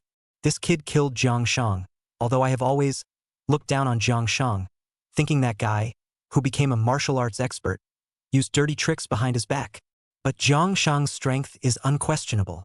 Chun Ze was able to easily kill Zhang Shang. Then facing this kid, my chances of winning are also minimal. He stopped himself after all. Reason overcame the desire in his heart. Being able to save Guo and Tang Wenbin was naturally excellent, and the benefits exchanged were immeasurable. But even the best things also need to have the life to enjoy. When the life was gone, everything was gone as well. It seems that little brother Chun doesn't want to let the two of them go. Duan Yulong let out a long sigh. His heart was all tangled up and a feeling of powerlessness arose. Turning around, he headed outside, but going inside the room, Tang Wenbin was anxious. Duan, everyone, you can't go. If you go, what do we do? The two men's voices, tinged with fear and crying, as well as agonizing pleas. Duan Yulong stopped slightly, and after a moment, shook his head and said, It's not that I'm not willing to help, but I have the heart to do so. It's naturally excellent to be able to exchange for great benefits. But if I were to face little brother Chun, I'm not sure if I could survive. The surrounding Duan Yulong's disciples, hearing their own master's words, showed looks of surprise. It was the first time they had seen Duan Yulong revealing such a demeanor. Normally, this master was fearless. When other martial arts greats came, their master, too, would let go and fight. So far against other martial arts experts, he has never lost a battle. They have heard the legend of their master. But it was such an arrogant martial arts master who was incredibly confident in his own strength that he admitted in person that he was not as good as him. Surprisingly, he personally admitted that he was inferior to Chun Ze. How could they not feel shocked? Master, are you really not going to save them? Maybe we can try. Duan Yulong's eldest disciple said somewhat unwillingly. Even the third senior apprentice sister, who was standing next to him, nodded seriously. Yes, master, with your strength, it shouldn't be, as you said, as bad as that. The words of his disciple, however, could not arouse half of Duan Yulong's interest. At his level of strength, the fact that the other party had no material, having seen it once, it was probably clear. Whether or not he could beat Chun Ze in the Heavenly Palace, having seen the battle on the deck, he had a rough idea in his heart.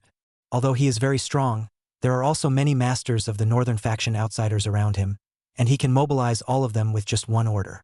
But he was not afraid of 10,000 things. They walked outside and stood next to the small building. Only then did Guan Yuan slowly open his mouth.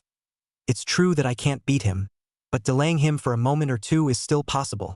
But you guys don't think about it. With that kid's strength assassination skills, once the person runs away, how much of a disaster will it bring to us? It wasn't that Guan Yuan didn't have the guts. Rather, the consequences were too big, so big that it was suffocating, so big that it made one's scalp go numb. Killing it was okay. But what if it couldn't be killed? Once the person ran away. The previous Mu Hongguang, the Tang family, is the previous experience. Mu Hongguang is powerful enough, right? One of the legends of Shanghai City. Casually get 15 martial arts experts to guard the Tang family's banquet. But what happened? Couldn't even touch someone's shadow. The youngest son died at the hands of Chun Ze. The Hall of Fame was uprooted 2 strongholds in a row. Mu Hongguang, however, didn't have a single trick up his sleeve. He even needed to use his body as bait to lure Chun Ze to the banquet at the Tang family estate. Needed to build momentum for this. Using outsiders from the Tang family, the Guo family, the Beijing faction, and the northern faction to devise such a large trap. Wasn't it enough to prove how terrifying Chun Ze was? The disciples in the surroundings, hearing these words, they could only sigh, probably understanding their master's worries. The only thing that remained was the shock in their hearts, which still could not be calmed. Previously, they had heard a lot about Chun Ze, how he had forced the Wang family, Zhou family, and even the Tang family to go out of their way. They had even witnessed Chun Ze handily slaying a martial arts expert in the Heavenly Palace. But those were not their personal experiences.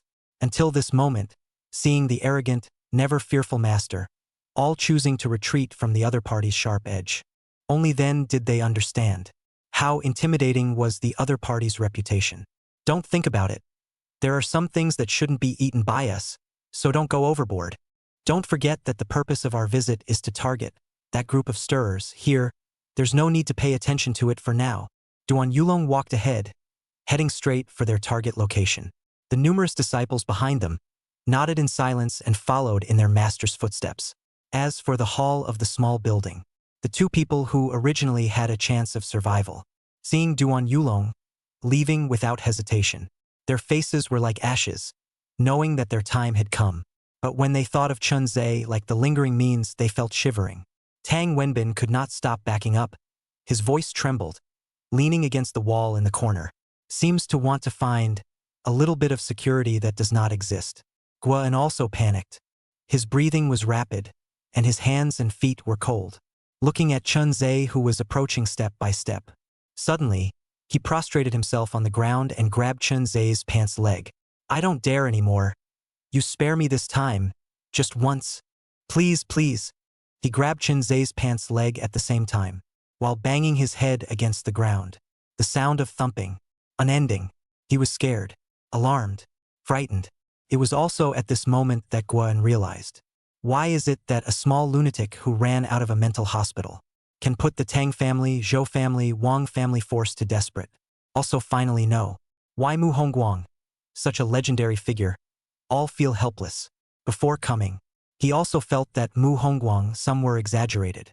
But now, only when you really face this demon, only then do you realize how terrifying the other side is. Chapter 113, Killing all those who should be killed. Only in the face of these pleas for mercy, Chun Ze did not even give a half-hearted response. Instead, he grabbed the other party's clothes. Thinking back to the scene in the hospital, Guan's arrogant scene, Chun Ze revealed a hideous smile. The white teeth under the illumination of the surrounding lights was like an evil spirit that had crawled out from inside hell. The scalpel was sharp, yet it was also very light, even though Guan was still begging for mercy. However, Chun Ze did not stop and waved that scalpel quickly. Each time it slashed the other party's skin, there would not be blood flowing out immediately. Instead, it would take a second or two before one could see that blood was gushing out little by little. He first started with the arms, following the perimeter of the blood vessels, slicing through the opponent's skin. Then the feet, the back, the chest, until Guan couldn't carry it anymore. A breath didn't come out, and there was no sound. Only then did his gaze fall on the remaining Tang Wenbin. Tang Wenbin has long been scared stagnant. No half reaction. From afar it looked like a little cutie. Chun Ze didn't have a soft hand. Following the situation just now as it was. The sky gradually darkened. The second before the sun set, Tang Wenbin, who was shrouded in despair and fear, also died. The second before the evening sun. After doing all this, with a calm face, Chun Ze sent a message to the Duan family siblings, asking them to deal with the latter matters, and then entered the restroom on his own. After cleaning himself up, he looked at the blood-stained white coat, slightly helpless. He planned to ask the Duan family siblings to prepare a few more sets of clothes when he returned, lest he wouldn't be able to wear them out if they were stained with blood in the future. As for the Duan family siblings, they were also very fast. Chun Ze was cleaning up in the restroom. The Duan family siblings had already arrived with their men, only to come to the small building nearby, but bumped into, just finished business Duan Yulong. At this moment, Duan Yulong was also carrying some bloodstains on his body. These bloodstains, however, were the enemies. When he saw the Duan siblings, he also couldn't help but let out a long sigh. Also knew, these years had shortchanged this brother and sister. At that time, in order to pursue the martial arts path he had in mind, he had set foot all over the Great River and the north and south. Having navigated countless types of fists and leg techniques, he achieved the name of a great man, and also used a pair of iron fists to fight out a legendary style that belonged to him. By the time he returned to the Duan family again, the two siblings had also grown up. Even though he had the intention to teach them, these two siblings always held a grudge against him. Knowing what his group of disciples had done, he had tried to educate or punish them, but unfortunately, it had been difficult to change their character and ideas after a long period of time. Originally, he still wanted to make some amends to the siblings. But then he received the order to go to Shanghai City. When he came back to his senses, the siblings, quietly, defected to Chun Ze. Looking at the appearance in the entire Western District, I'm afraid that this brother and sister duo has already become the existence of the greatest power under Chun Ze. You! Duan Yulong wanted to extend his hand, but the Duan Jingyi in front of him frowned and dodged. The hatred inside his eyes lingered. The 7 or 8 men and women who followed behind Duan Yulong couldn't help but chide. Duan Jingyi, this is your master. Could it be that you, with your wings hardened, want to turn the tables? But in the face of such questioning, Duan Jingyi only smiled coldly. He is indeed my master, but only in name, and has never fulfilled his duty as a master. Have you ever been half punished for all the things you've done over the years? Oh, indeed I have been punished. But they are all small and irrelevant things. Not even a fart compared to the damage you have caused on me. These words came out. The men and women behind Duan Jingyi all revealed angry expressions. Don't think that you'll be able to be lawless just because you've followed that madman. I'm telling you, when the Tang family banquet starts, that madman will definitely head to the Tang family. There are 15 martial arts greats inside, as well as many experts gathered from all over the world, arranging a giant net to cover the sky. When that madman dies, I'll see you too. Who else you can turn to?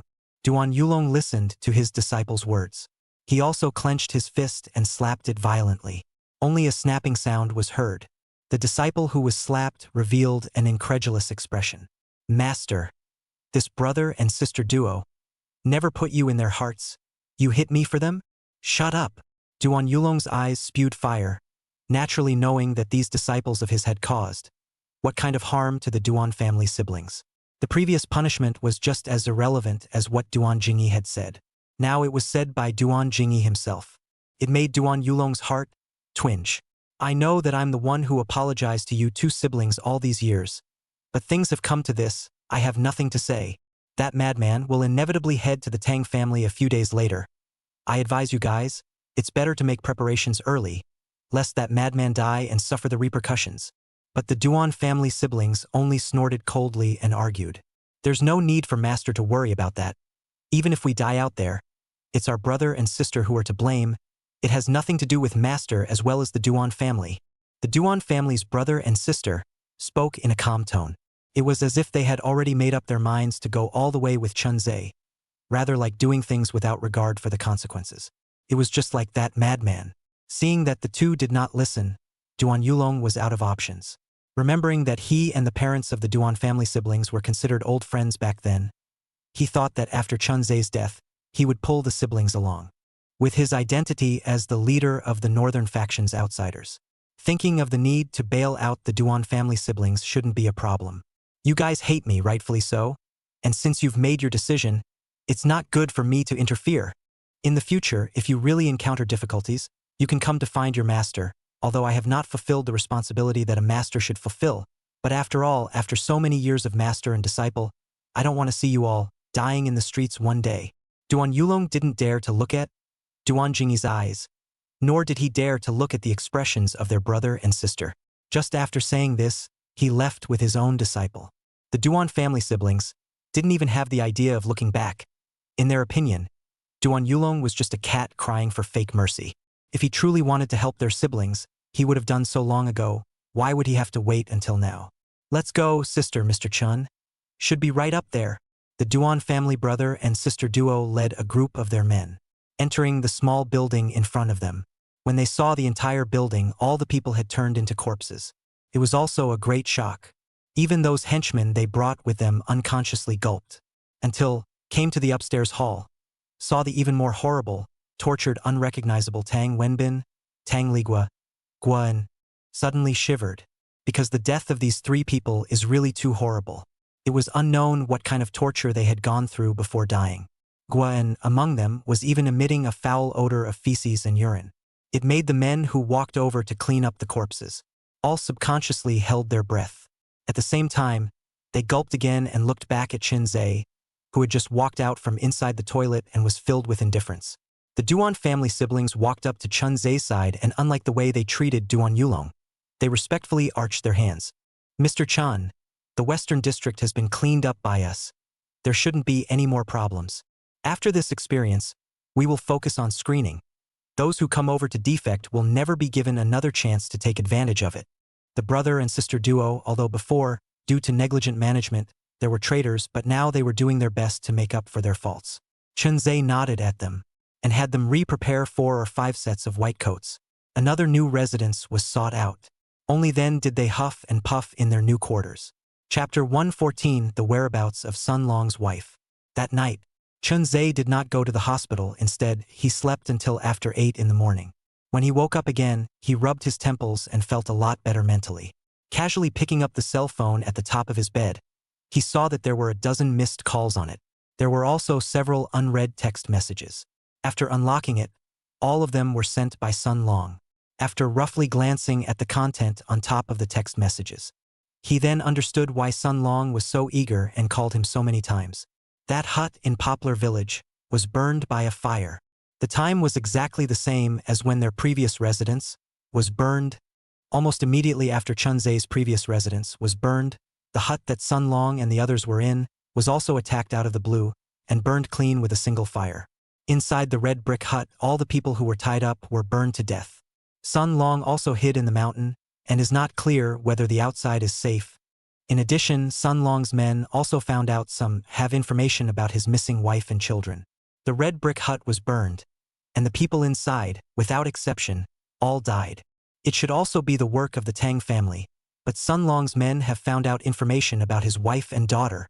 Chun Ze let out a breath and got up to go downstairs.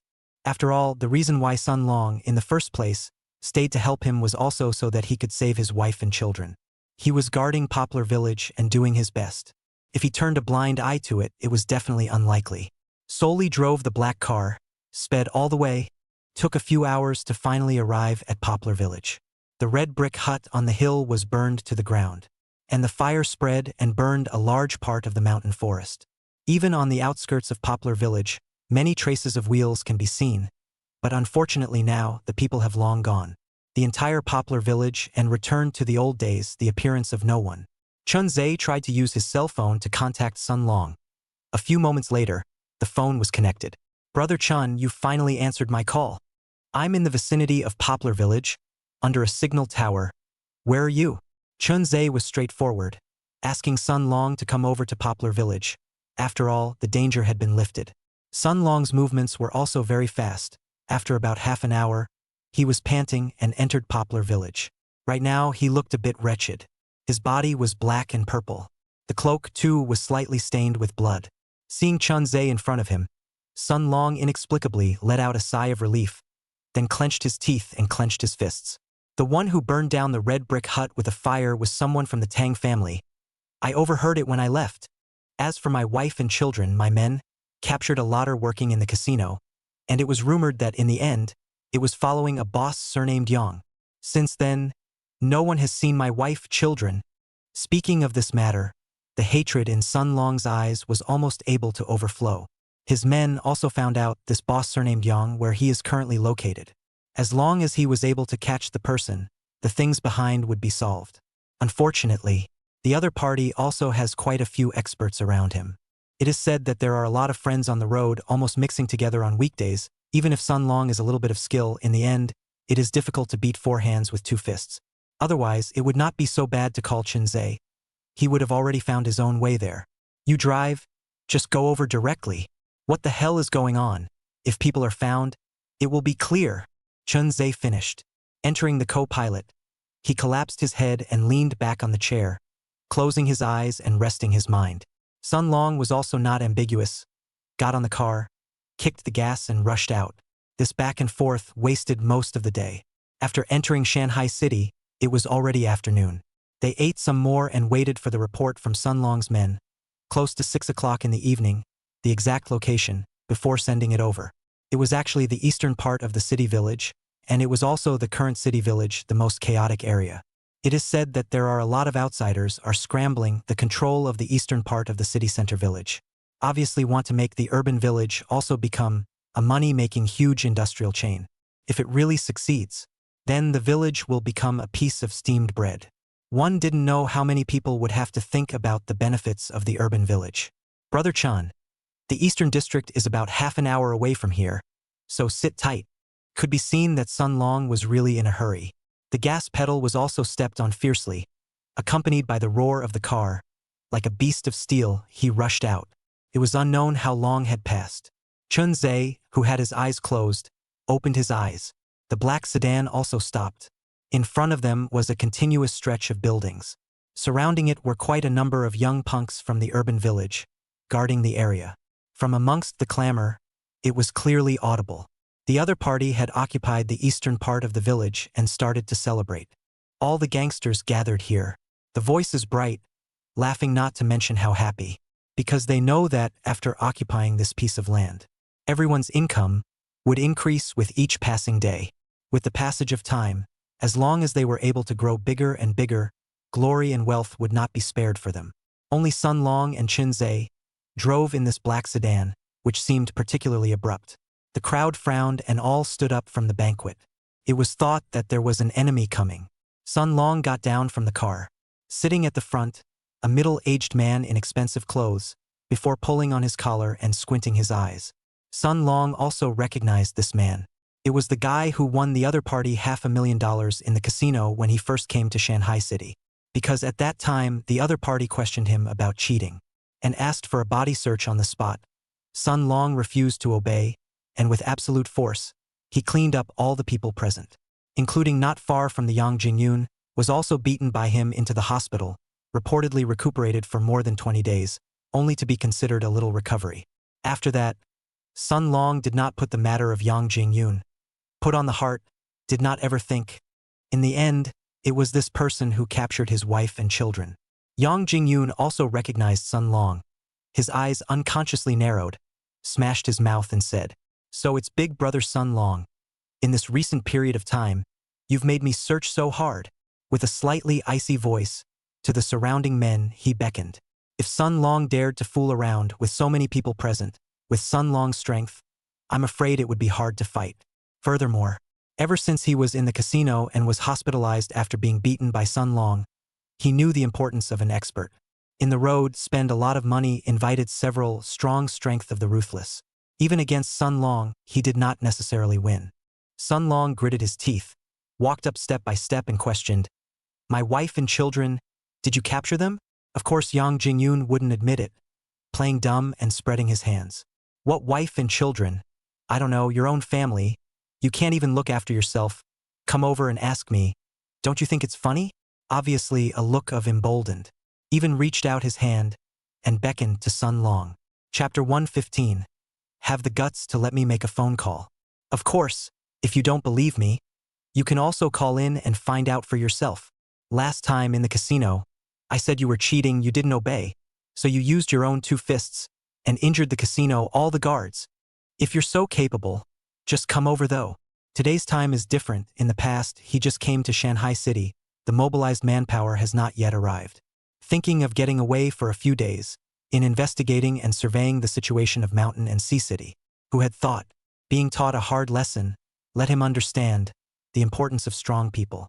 Only sitting in the car inside the Chun Ze, some impatience to go down, looked not far away, Sun Long a glance, signaling him to do it directly, stop nonsense. He was inside the car, all felt listening to some headache. Seeing that another helper had appeared, Yang Jingyun narrowed his eyes, his expression slightly sinister, and warned, "My friend, I advise you to better not meddle in this. This is a grudge between me and Sun Long. Don't get yourself involved at that time. It'll be more than worth it." After a pause, Yang Jingyun continued, "I'll give you 2 choices. One is to leave this place right away and let bygones be bygones. The second is to stay, and I'll clean up you and Sun Long together." Touch. Chun Ze struck with a swinging fist. One of the gangsters standing in front of him immediately stifled a grunt and crashed into the crowd. The force was so great that the punk who hit him, his arm clicked as if his bones had shattered. The surrounding people watched as their faces changed and changed. Yang Jingyun clenched his teeth and said with an ironized face, "It seems that you want to be buried here with Sun Long together." The surrounding juniors saw this and knew that it was impossible for things to end well. Even those experts invited by Yang Jingyun, all of them took a lightning-fast momentum, darted over. It looked like they were outnumbered and wanted to forcefully wear them out. However, in the eyes of Chun Ze, these ordinary gangsters and a few hired fighters from the road were really not enough to look at. Not to mention Chun Ze, if the Duan family siblings were to come over, they would be able to handle the situation here as well. He and Sun Long next to him were like 2 fierce tigers, killing their way into the flock of sheep. Accompanied by the cries and screams, a few figures could be seen from time to time. From time to time, several figures could be seen flying out. After a few minutes had passed, only more than half of the people who had just rushed over were left. Their eyes looked at Chun Ze and Sun Long in horror. It was as if they were looking at 2 monsters. Yang Jingyun's mouth twitched as well. I didn't expect these 2 to be so capable of fighting. If it was only Sun Long, today, perhaps, he would have been able to take revenge. Instead, there was one more helper making so many people under his hand, not even able to fight. If this continued, he would have to die here. Yang Jingyun hastily made a move to stop him, but his voice was still calm. "Dare you let me make a call? The people who will come over later are the ones behind the capture of your wife and children. If you want to find someone, you have to let them come over first." Sun Long and Chun Ze stopped in their tracks. Yang Jingyun then took out his cell phone and dialed a number. A few moments later, an entertainment club, an office on the top floor. Yang Feng and a few Yang family members were discussing the next step, how to take down the eastern part of the city center village. As a result, a phone call came in.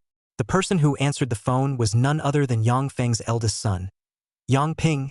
Yang Ping saw the note inside the phone call, also froze for a long time. Turning to his old man, he said, "It's Yang Jingyun who called. Yesterday he took down a large piece of territory in the eastern district. I guess he wants to find us to take credit." Yang Jingyun was just the Yang family, a small person who was borderline unimpressive. But after coming to Shanghai City with his shrewdness, he gained several consecutive first opportunities, contributing greatly to the occupation of the eastern district. However, this person, Yang Jingyun, was also a troublemaker. There was no shortage of them wiping their asses. You caution him to be more honest. Recently there are more and more capable people coming from Shanghai City, our Yang family, although it has slightly improved and even robbed Miss Sue's turf, but compared to the real big shots, it is ultimately not a star and a half worse than the real big shots. Yang Ping hurriedly nodded his head. Speaking of which, Yang Jingyun was also considered his subordinate. He naturally knew Yang Jingyun's character. This kid was nothing but a little smart. It was simply unuseful and often got carried away. When he took the territory of the eastern district, he would also consider replacing Yang Jingyun. "Anyway, answer the phone first," Yang Feng calmly said. Yang Ping, who was below, hurriedly put the call through. Immediately afterward, Yang Jingyun's pig-killing shouts came from over there. "Cousin, second uncle, you guys come and save me. We've just occupied a large chunk of territory in the Eastern District, and as a result, someone is hitting our door. If you guys don't send someone over, I'm afraid we won't be able to hold it." Yang Jingyun's voice, with a few moments of hysteria and tears, was afraid that Yang Feng and Yang Ping would not bring people over to help. Such a tone. It also made Yang Feng and Yang Ping believe it. It was not easy for them to gain a foothold in the Eastern District. They couldn't let their territory be lost for nothing. So, they gathered a lot of manpower and headed to the eastern part of the city center village. But on the way there, Yang Feng always felt that his heart was vaguely uneasy, as if there was something big that was about to happen. "Son, I don't know why. My heart is beating so hard. When I dealt with Su Qingyun in the past, I didn't have this feeling. It's like someone will die at any moment, and will be uprooted at any moment in Shanghai City. Do you think it could be that this Yang Jingyun has incurred characters that he shouldn't have incurred?" Yang Ping didn't know the situation now either. He scratched his head, but had to go to the rescue. After all, Yang Jingyun, no matter what, was also a member of the Yang family, and had also made a lot of achievements. Couldn't be, if someone was in trouble, just leave them aside and not care, right? If they really did that, who would dare to sell their lives to them in the future? "Pops, the specifics, it's still unclear, go over first. If there's really something wrong, then make a decision." The father and son duo deliberated for a moment, and already had a decision in their hearts. On this side of the Eastern District, Yang Jingyun, who finished the phone call, obviously breathed a sigh of relief, because this second uncle of his, as well as his cousin, had already promised to come over. With their situation, as well as the Yang family's many experts, it shouldn't be a problem to solve Sun Long, and this young man next to him. Thinking about it, the corner of his mouth unconsciously hooked up an amplitude. Before he could be happy for long, he heard that people had already come over. Chun Ze, as well as Sun Long, no longer stayed his hand, putting all the people around him on the ground. Sun Long even stepped forward. His fist violently hit Yang Jingyun's face. Only a bang was heard. Yang Jingyun fell to the ground, breaking a few teeth. Blood flowed out from inside his mouth. Yang Jingyun, who had severe pain coming from his face gradually became hideous, but he also knew that speaking out now would only get him killed. Solely stopped saying anything and twisted his head to the side. "If you want to fight, let them fight well. Wait for their second uncle, cousin came. He wants to let these two people, crying on their knees begging for mercy." As for the surrounding gangsters and Yang Jingyun, from the road to invite a few ruthless people. Where else would they dare to stay long? After being put down, they climbed up and turned around to run. They only hated themselves for having fewer legs. Chapter 116. This troublemaker. Damn it. Also, after 17 minutes of the crowd fleeing, time was fixed at this moment. In the distance, two figures appeared. They were followed by a dense crowd. Counting in detail, there were dozens of them. The ones leading the way were none other than Yang Jingyun's second uncle, Yang Feng, and his cousin, Yang Ping. Just one glance made Yang Jingyun's face reveal a look of ecstasy, because he knew that he was saved.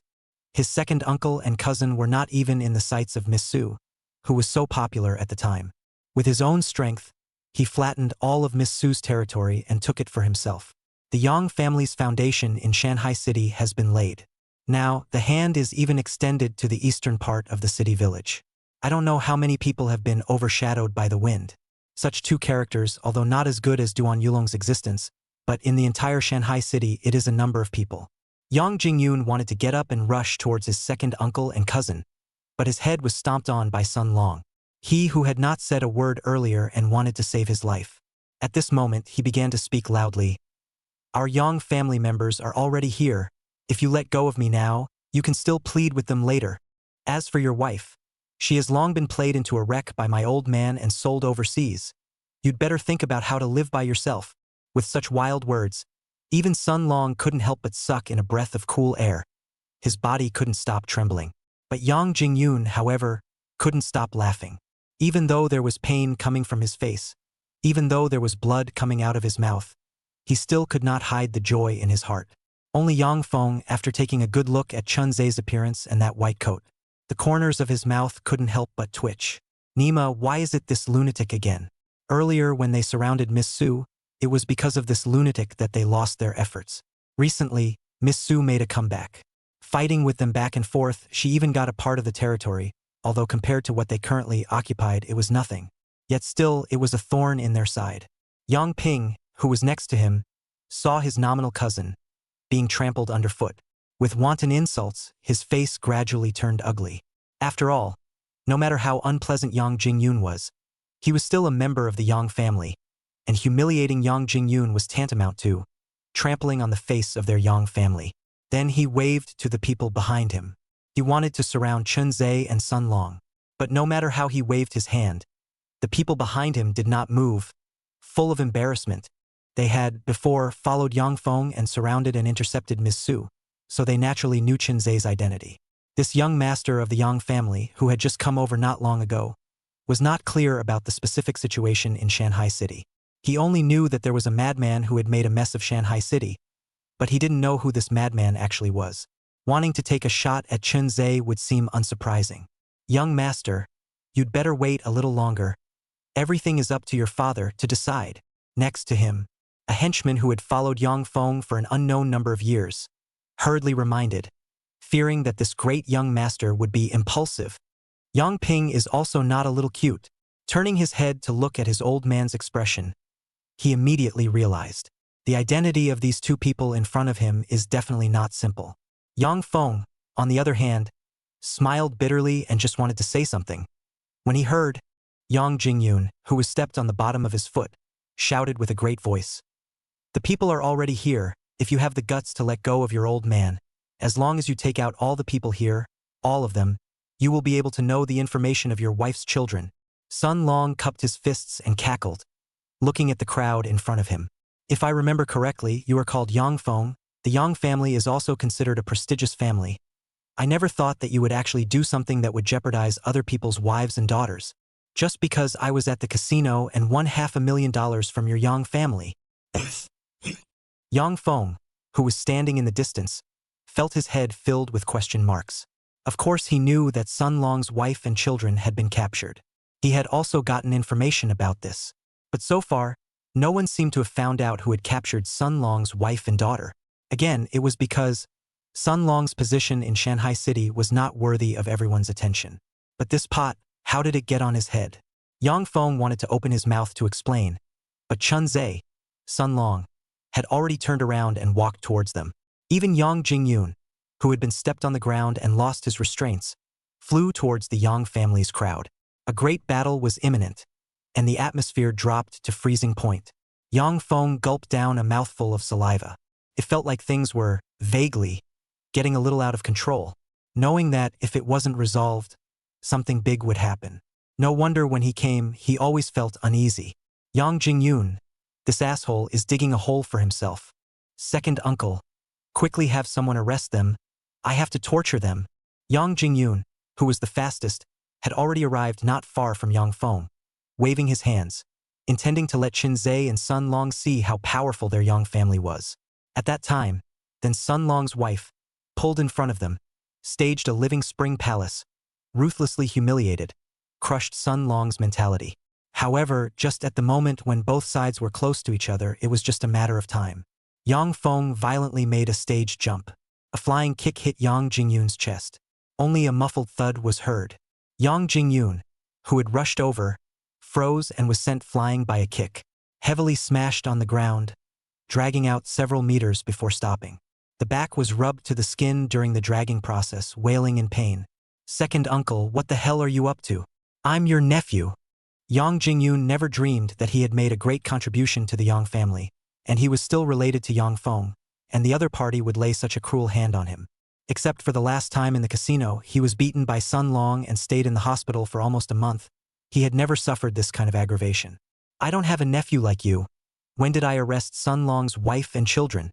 You'd better say it clearly, otherwise today, I'll have to chop you up." Yang Feng's eyes spewed fire, hating, dismantling him. But in order to quell this incident, he still had to figure out the ins and outs of the matter. At least know Sun Long's wife and children. Where are they now? Yang Jingyun immediately understood. It turned out that his own second uncle was afraid of spoiling his reputation.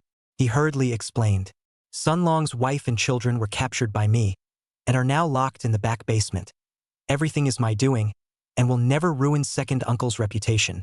Hearing Yang Jingyun personally admitting that he had captured someone's wife and children, Yang Feng's teeth were about to be gritted.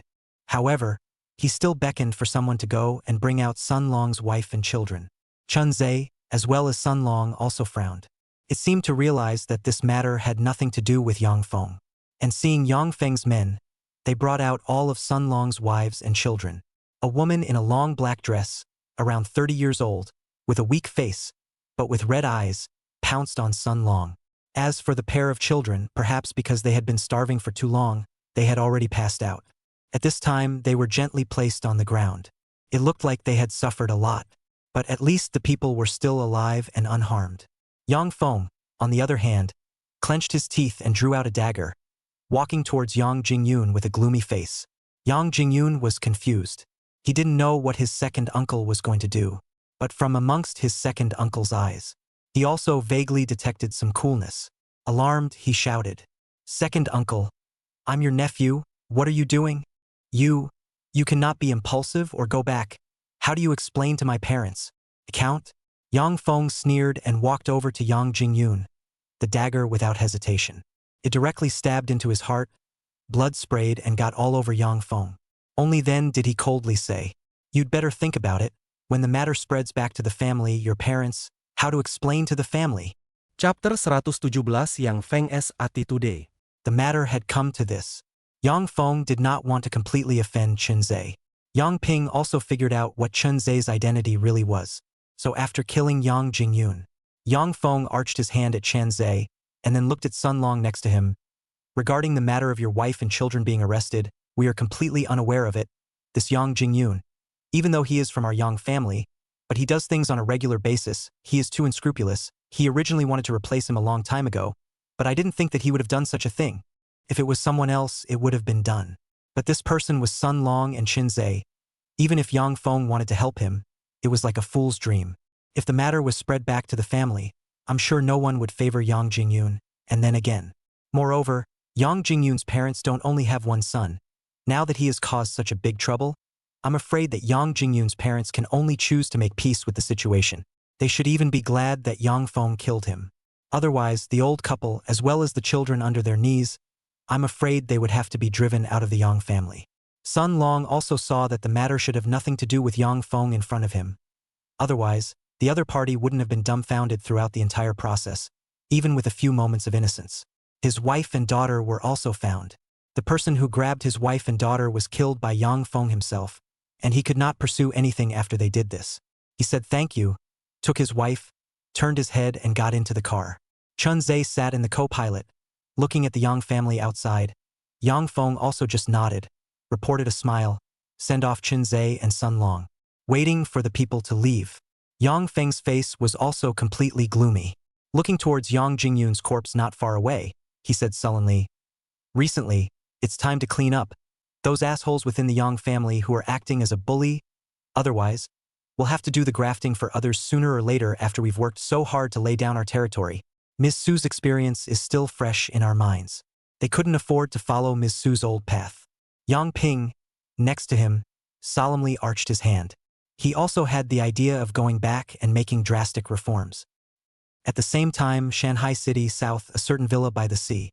Outside, there were densely packed luxury cars parked. One after another, there are many families in Beijing. Entering and exiting from the villa, in the lobby of the villa, there was a woman with a sultry figure and delicate, yet slightly haggard appearance. And this woman's name was Han Mimi. It is also the daughter-in-law of the fifth son of the Guo family. When the Guo family was able to rise, it was because of the marriage with the Han family. For this reason, the Guo family also promised numerous benefits. According to the previous promise, her eldest son must become the helmsman of the Guo family. Even if he couldn't, then he had to be the second in command of the Guo family. But nowadays, so many years have passed. He had given birth to 3 children in a row, all of whom died on the way up and were killed. The Guo family's old man, many times to his fifth son Guo Wenlin, to suppress, so once promised everything, now not even the same has not been accomplished. On the contrary, the Guo family, relying on the strength of the Han family, grew to become one of the 4 major families in Beijing. Whenever you think of your 3 children who died tragically, whenever one thought of, in the family, the size of the elders, Han Mimi felt a monstrous hatred. From the depths of her heart, she only wanted to pull the Guo family into the abyss. No matter what means she used, it didn't matter. Eldest Miss. The Guo family has already released the news that they want to make a marriage with the one surnamed Mu. A few days later, the Tang family's banquet, in addition to dividing the cake between the various forces, will most likely become an engagement banquet. What's more important is that the one surnamed Mu has already begun to suppress us. Although we, compared to the surname Guo, but also a lot stronger, but not enough to fight against the two who joined forces to not. The following person hesitated for a long time and said with a face full of bitterness, "Why don't you go back to the Guo family, find a compromise, and after a while, then make plans?" Meaning that now their ability is not enough to carry the Guo family head on Mu Hongguang. These two forces now can only be entrusted this big miss. But when Han Mimi heard this, her face gradually became hideous, and she violently got up and overturned the table. Pointing at the person in the middle of the hall, she chided, "Do you know that right now our Han family have all been reduced to a joke in Shangjing? In the past, because of this marriage, we gave in and held back everywhere. But what did we get in return?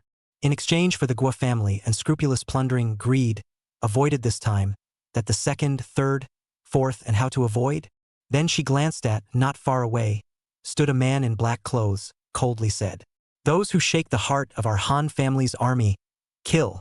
That man in black clothes indifferently nodded and walked towards the man in the middle of the hall. The crowd hadn't expected that just because of a few words, it had moved this great lady to kill. The people who wanted to admonish just now all retreated back. Each and every one of them didn't dare to say a word. The remaining person was the one who told the young miss to return to the Guo family. In the midst of such pleas for mercy, he was dragged out, followed by a few miserable screams, and then there was no movement. "Guo Qingshan, you're really big." In the middle of the Tang family, attending a banquet, inviting countless outsider forces, using the cake of Shanghai City, condensing these people together. Even more and Mu Hongguang marriage want to use this to the point of suppressing our Han family. Have you forgotten what the Guo family relied on back then to turn the tide? This kind of ungrateful, inhumane villain. As long as Han Mimi was given a chance, she would make the other party worse than death. However, this banquet, in addition to targeting our Han family, it's likewise Mu Hongguang, in order to deal with that madman. Now this lunatic with the Ni family backing him up, and even more so with a heaven-defying medical skill. I don't know how many families that are about to fall out of favor desperately want to get in touch. If this madman can gather this force together, perhaps, can play an unexpected effect. Han Mei narrowed her eyes and decided to meet this madman. The enemy of the enemy was a friend, not to mention that this madman had long since ceased to be, at first, a loner. There were many things that could work inside, as long as it was successful. At the Tang family's banquet, even if they couldn't bring them down, they could still viciously disgust these people. "Prepare the car. I'm going to make a trip to the second hospital. Since you guys think that, with Mu Hongguang's involvement, our Han family won't be able to make it, let's play a big game." Han Mimi narrowed her eyes, and her expression could not help but have a few more moments of madness in it. Quite the implication of going to extremes. The people around them, hearing that Han Mimi was heading to the second hospital. Even if they thought with their asses, they understood Han Mei's intentions. Unconsciously swallowed their saliva. Pupils are unconsciously, some contraction. After all, working with a madman was no longer much different from being in the company of a tiger. However, the decision made by Han Mei was not something they could question, so they could only prepare their vehicles and head to the second hospital. Chapter 118. Han Mei is crazy. What's the Han family? It's one of the oldest forces in Shanghai. The four great families, ranked second in existence. Back then, the Guo family was set up, looking at will be destroyed in the rolling flood of history. As a result, the old man of the Guo family personally came to the Han family, requesting the Han family to come to their rescue. And family marriage promised a lot of promises. In addition, the Guo family and the Han family have been friends for generations. At that time, the Han family's old man's heart softened. He agreed to the Guo family's request and taught them everything they needed. As a result, the Guo family, out of the deadlock, and created a period of glory belonging to the Guo family, among the ranks of the four great families. If it were not for the Han family at that time, I'm afraid that among the top is the Ni family. However, the Guo family, which they had supported with their own hands, had now turned their guns against the Han family, and had even killed Han Mimi's 3 children. How could Han Mimi endure? Black luxury car, drove all the way to the second hospital underground parking lot. Han Mimi from the car down. The time was about 9 o'clock in the evening. She couldn't wait to come to the 10th floor, but unfortunately, the person she wanted to find was not at work yet. When Anai Baichao saw Han Mimi, she also showed a brief stare. Of course, she had heard about it. The things that happened within the Guo family, and also knew that after Han Mimi's 3rd child died, this person had completely broken with the Guo family. Han Mimi was not polite. According to her status, she was considered Anai Baichao's elder. As one of the veteran forces, the Han family's thick heritage was by no means comparable to the Anai family. Little sister Baichao, counting, we probably haven't seen each other for, what, more than a year? Anai Baichao nodded. It's been a year and a half. The last time I saw Sister Han, it was still on top of the old master's dinner party.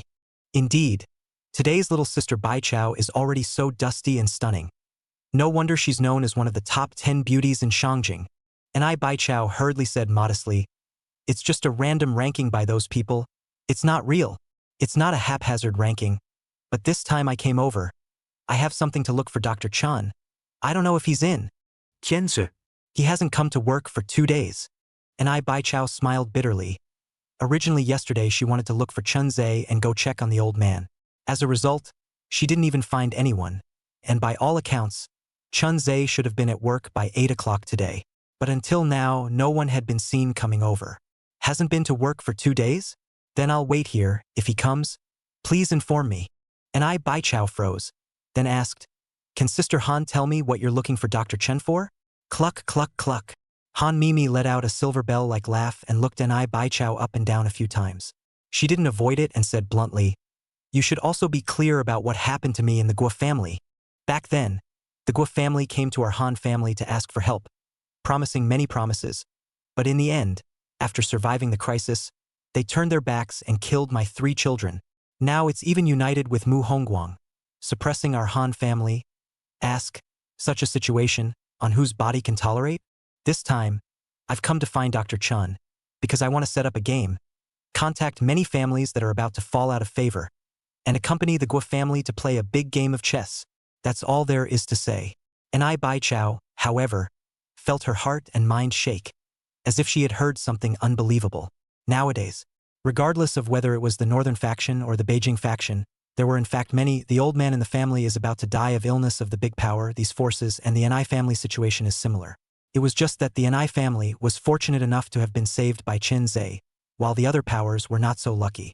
After all, not every old man in the family had a brain disease, and Chun Ze nowadays basically stayed in the brain department every day. This gave people the illusion that Chun Ze was just in the brain department. It was thought that Chun Ze was only in the brain department, and that he had abilities that far exceeded those of normal people. As a result, many clans did not come over to ask for help. Even Anai Baichao herself thought the same. I'm afraid it's not that simple to enlist these clans, unless one is able to pinch their lifelines. Anai Baichao glanced deeply at Han Mimi, while Han Mimi let out a laugh. The others may not be able to, but the medical teams that our Han family has accumulated are so terrifying that I'm sure little sister and I should know. These medical teams, in the past, were only open to our Han family members and were never loaned out. If we can move these medical teams to the second hospital and bring the old men of those families from near death back to life, do you think these families, will they be willing to play a big game with us? Han Mei Mei's aim was the Guo family. Since Chun Ze only knew brain medicine, their Han family was able to provide top doctors in other areas. In these last 3 days, make good arrangements and organize a huge force. By then, it would be clear whether or not they would be able to break the game. It was only then that Anai Baichao realized that the Han Mimi in front of her had already gambled the entire family, the bottom line on all of it. But think about it, according to the Guo family's temperament, now with Mu Hongguang join hands, if the Han family sitting ducks, but also just warm water-boiled frogs, sooner or later will one day be annexed by the Guo family. Those old things in their family, in all probability, do not want to see this situation. They simply let go and let Han Mei go for a big fight. When the time came to fail, those old things would still be able to put all the blame on Han Mimi. Han Mei was also willing to be this pawn, because she wanted revenge too much. She wanted to make the Guo family pay the price. Hating it so much, she couldn't wait to kill all of these people handily. Ms. and I wonder if you're interested? If there is participation from your Anai family, the chances of winning might be a few points greater again. In the face of Han Mimi's question, Anai Baichao didn't dare to make a decision so easily, and after her expression changed several times. Sighing, I have to go to the ward and ask for instructions from Grandpa. Sister Han, just go to the office first. I'll be sure to give you an answer later. Anai Baichao left, entering the ward not far behind her. The reason why they didn't let Han Mimi directly go to see her grandfather was because Han Mimi's identity was too sensitive. She could directly look for Chun Ze, or she could look for herself, only she couldn't confront her grandfather. Otherwise, the relationship inside would be unclear. Standing in the middle of the hospital room, her father, as well as her eldest uncle, and Ai Chuanxiu, were all beside her. Just now, the sound outside was so loud, they naturally heard it as well. Back then, in order to compete for the position of the four great families, their Anai family had paid a lot of things. In the end, they were picked up by the Guo family, which had always been an unspeakable pain in the heart of the Anai family. If it was possible to have the opportunity to go to the next level. To be honest, their Anai family really didn't want to give up. Chapter 119. Enough power to counteract Mu Hongguang. Does the Anai family want to get to the top? Yes, but too much. Now, the situation in Beijing is not stable.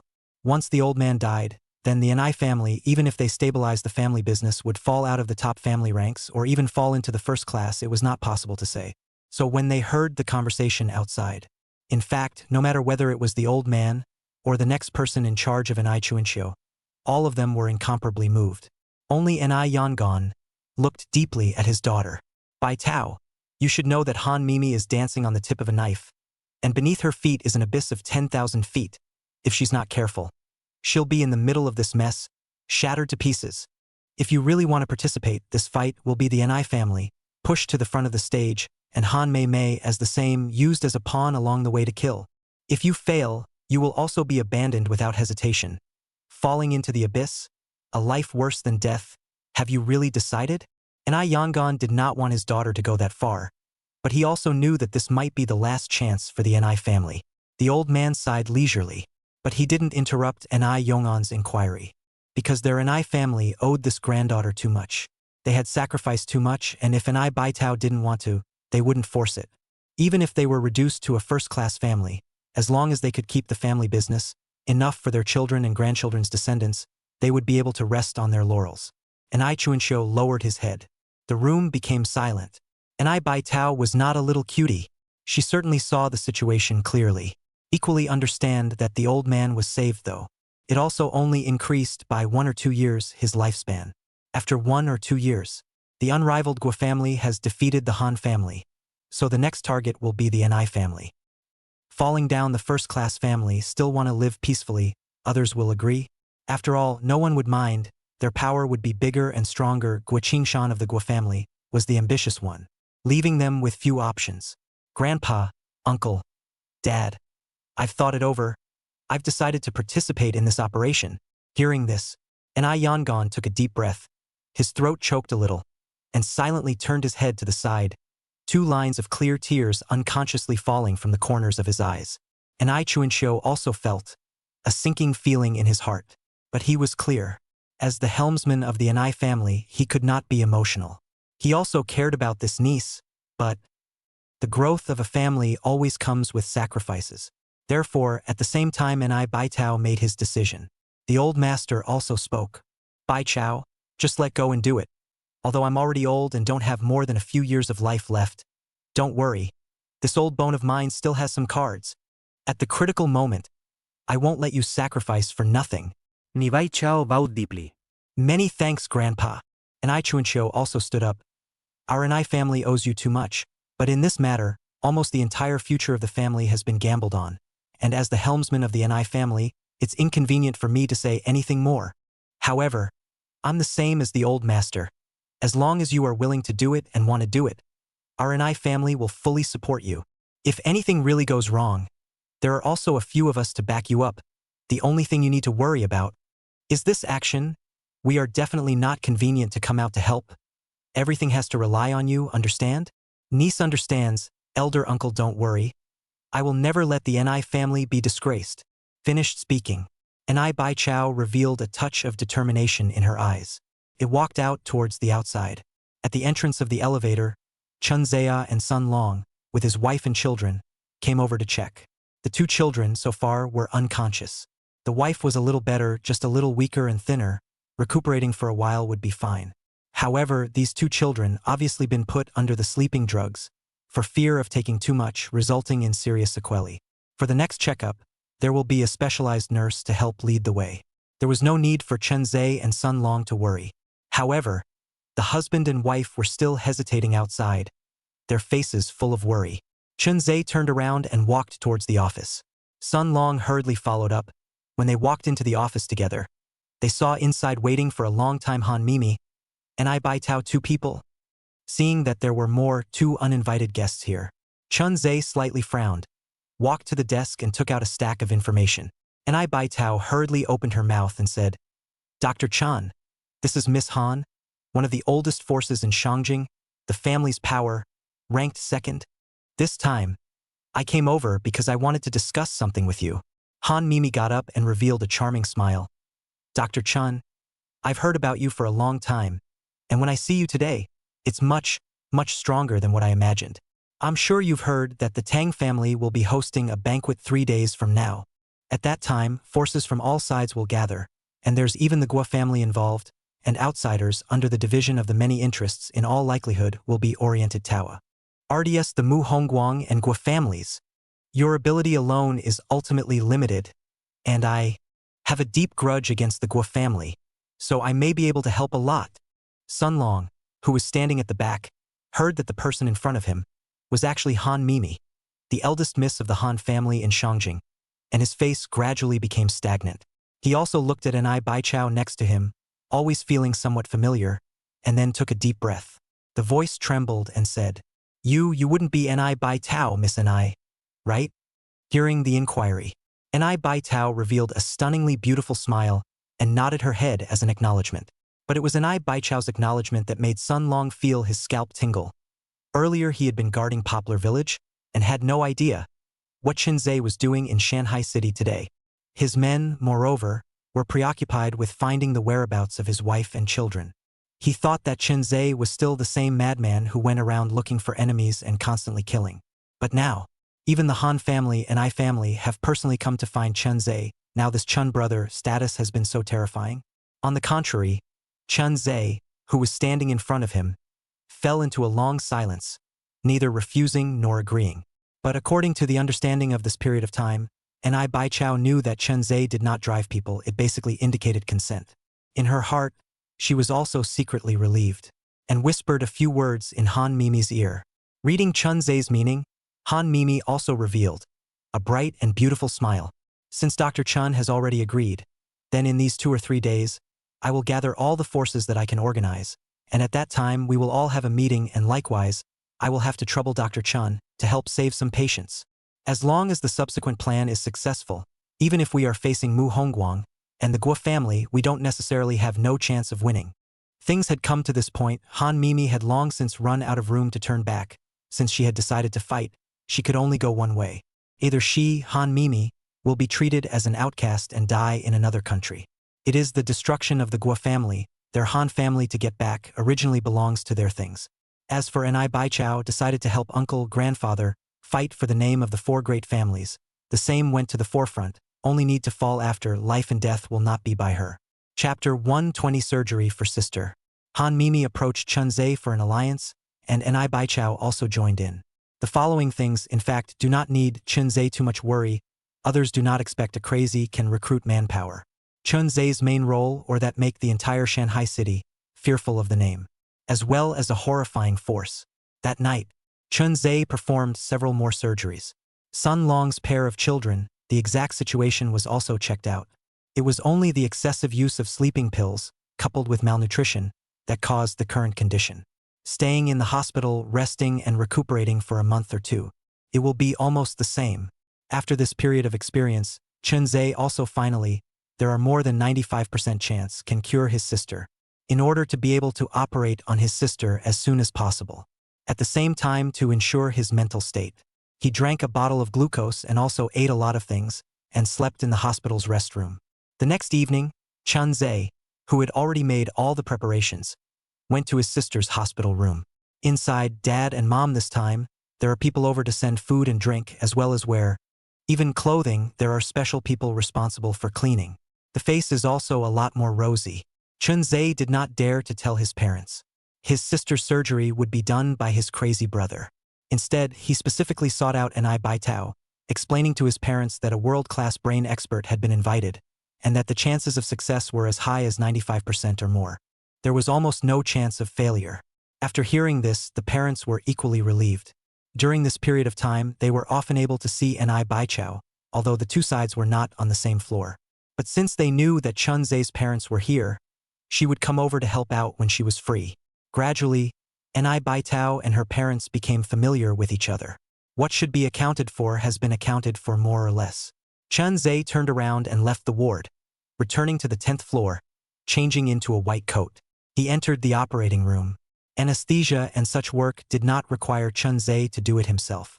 Everything has long been arranged, and when he entered the operating room, his unconscious sister was also pushed in. Once that lively and cheerful, the whole day to reveal a bright smile of the young girl, has long become bone-thin. Just looking at the pale cheeks made people feel a burst of heartbreak. Chun Ze took a deep breath, and after all the things were prepared, he began to carry out the surgery step by step.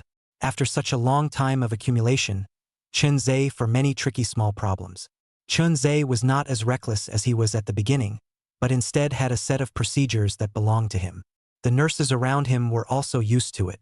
Cooperate up, quite a few points of tightly interlocking flavor. Time was fixed, half an hour later. The tools in Chun Ze's hands were placed on the shelf next to him. Immediately, someone came forward to clean up the wounds after the surgery. The entire surgical process was exceptionally easy. According to the situation, it won't take more than 10 days and half a month. The sister should almost wake up. At that time, she only needs to recuperate. She would be able to recover her former appearance. It's finally over. The nurse wiped her sweat. Chun Ze also left the operating room. His sister would be sent back to the ward later, with his parents taking care of her, and no need for bystanders to work on her. He had just walked to the office door when he saw Han Mimi, preparing several servings of food. An Bai Tao was beside him, eating with Han Mimi while talking and laughing. It wasn't until Chun Ze walked in that Han Mimi pushed a sumptuous portion of food in front of him. Eat, hurry up and finish. Later on, there are still many things to do. Although, my Han family has quite a few connections, there are too many forces to gather, and some tricky places, I still have to let you personally take action. Including An Bai Tao next to her, she also nodded. Later on, she would go with Chun Ze. Someone was in charge of striking out. She, on the other hand, was in charge of pacifying. Picking up the portion of food on the table, Chun Ze returned to his desk and ate in silence. His speed was fast, and in just a few minutes, the food inside the lunchbox was already finished by him. Han Mimi and An Bai Tao, who were in the back, were slow and methodical, making Chun Ze feel a bit irritated with these two women, feeling that the other party was wasting his time. Finally, after another 10 minutes or so, An Bai Tao burped and was done eating.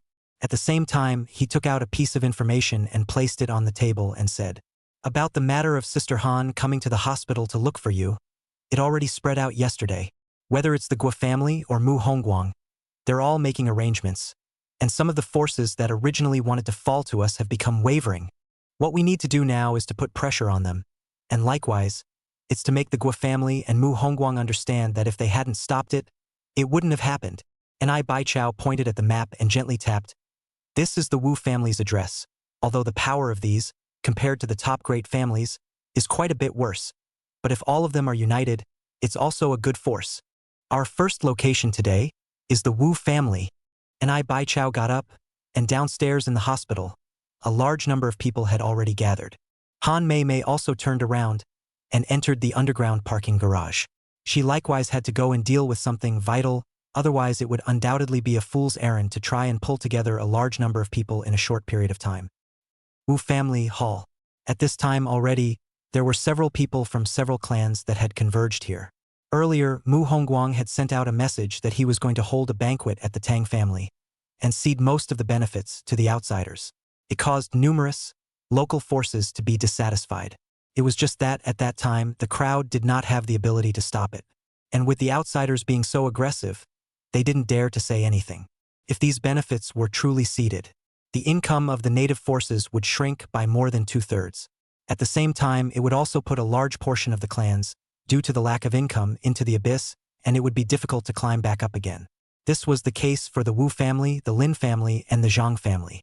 They are now gathered together for the sole purpose of discussing whether to continue to follow Mu Hongguang, be boiled in warm water and gradually exit the stage of history, or to defect to Miss Han so as to obtain the opportunity to rise again. The three family controllers present, Wu Anlai, Lin Qingla, and Zhang Ze, did not say anything. Instead, they glanced at each other, and in the end, it was Zhang Zai who opened his mouth with a dry cough. This time, gathering at the Wu clan, why exactly? I'm sure everyone is clear. I came over just to get an answer as to whether I should continue to follow Mu Hongguang or switch to Ms. Han. Lin Qingla, who was sitting on the far right, had killed the one surnamed Lu last time because of Chun Ze's help. Otherwise, she would still be a puppet now. Naturally, she wanted to help Chun Ze. Furthermore, nowadays, the interests of Shanghai City had long been insufficiently divided. There must be a group of people that are replaced. Like the Wu family, Lin family, Zhang family, such existences that weren't very strong, yet had a few strengths. Then they would become victims of the purge.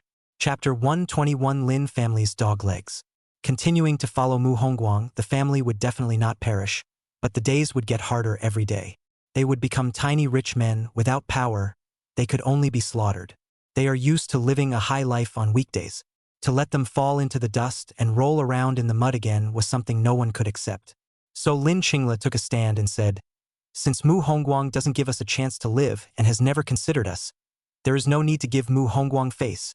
Once upon a time, Mu Hongguang, after the other four retreated into the upper council, was unrivaled in his splendor, controlling Shanghai City for too long. Nowadays, it's time to change the master and take back everything that should belong to us from it. With Lin Qingla's statement, Wu Anlai, who was next to her, nodded solemnly and said, "What Ms. Lin said is not unreasonable. The industry that should have belonged to our Wu family in the past has now been chopped off by more than half. Yet it still can't satisfy the appetite of outsiders. Watching the huge family business laid down by my father's generation being drained away little by little, I just can't bear this breath." The reason why they were able to come here, it was because the situation of their three families was too similar, and they started to make friends from their fathers, and the same industry was cut down by a large portion. But the outsiders were like deep pits that couldn't be filled, attacking them again and again. In the past, I'm afraid that even if they surrendered all of their properties, they wouldn't necessarily let them go. Looking at the other two helmsmen, Zhang Zio was relieved. Zhang Zai breathed a sigh of relief. "Good, since both of you share the same opinion with me. Then let Brother Wu take the lead in presenting our pitch, and just wait. When the dinner party opens, we will catch them off guard." The conversation between the three had not yet ended. However, there was a strong and powerful laughter, echoing in the middle of the villa, only to see a man in his 40s or 50s, followed by numerous uncles and uncles of the Lin family, walking into the hall. Back then, if it wasn't for Boss Mu, where would you all be today? How long has it been? And you guys have already forgotten what kind of terror Boss Mu, back then, brought to Shanghai City. It seems that us old guys, we really haven't done anything for too long, giving you the illusion that you can shake Boss Mu's foundation. The person who led the way in, called he Mingda, was clearly a martial arts expert, despite his age. But the pace is steady and powerful. The breath is long and lingering, a pair of cold eyes. Looking at the presence of Wu Anlai, Lin Qingla, Zhang Zio, the three people's faces also changed and changed because of the other party's arrival. Among them, Lin Qingla, even more so, had her teeth clenched, because she saw the ones who had once pushed her into the abyss, that group of old things. The reason why she was reduced to a plaything of that Lu. It was that group of old things that pressurized and forced her from behind. Seeing that she has taken control of the Lin family, the surname Lu is also dead. This group of old things, but also by him to empty the right. Yet, he never thought that he would let them find an opportunity after all. To be able to discover your whereabouts, I have to thank Miss Lin's group of uncles. If it wasn't for them, I'm afraid I'm still not sure what you're plotting. I heard that in the past Miss Lin was the Lu family's plaything. Now that the boy surnamed Lu is gone, tonight, I'm going to trouble Miss Lin to serve this old bone of mine well. The 40 to 50-year-old man in front of him, He Mingda. His eyes greedily surveyed Miss Lin's body, and he couldn't wait to strip the person naked on the spot. Just by feeling that gaze, Lin Qingla felt a wave of revulsion in her heart, as if she was thinking of the one surnamed Lu again. Her breathing became rapid, her eyes vaguely red, but a deep sense of powerlessness arose. Because the person in front of her, no matter how to say, is a martial arts everyone, once was one of Mu Hongguang's personal bodyguards. A strength compared to the ordinary martial arts everyone, but also a lot of terror.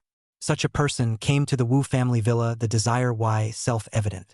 What's more, to be able to step into the villa without a sound, 9 times out of 10, the people outside had already been cleared out.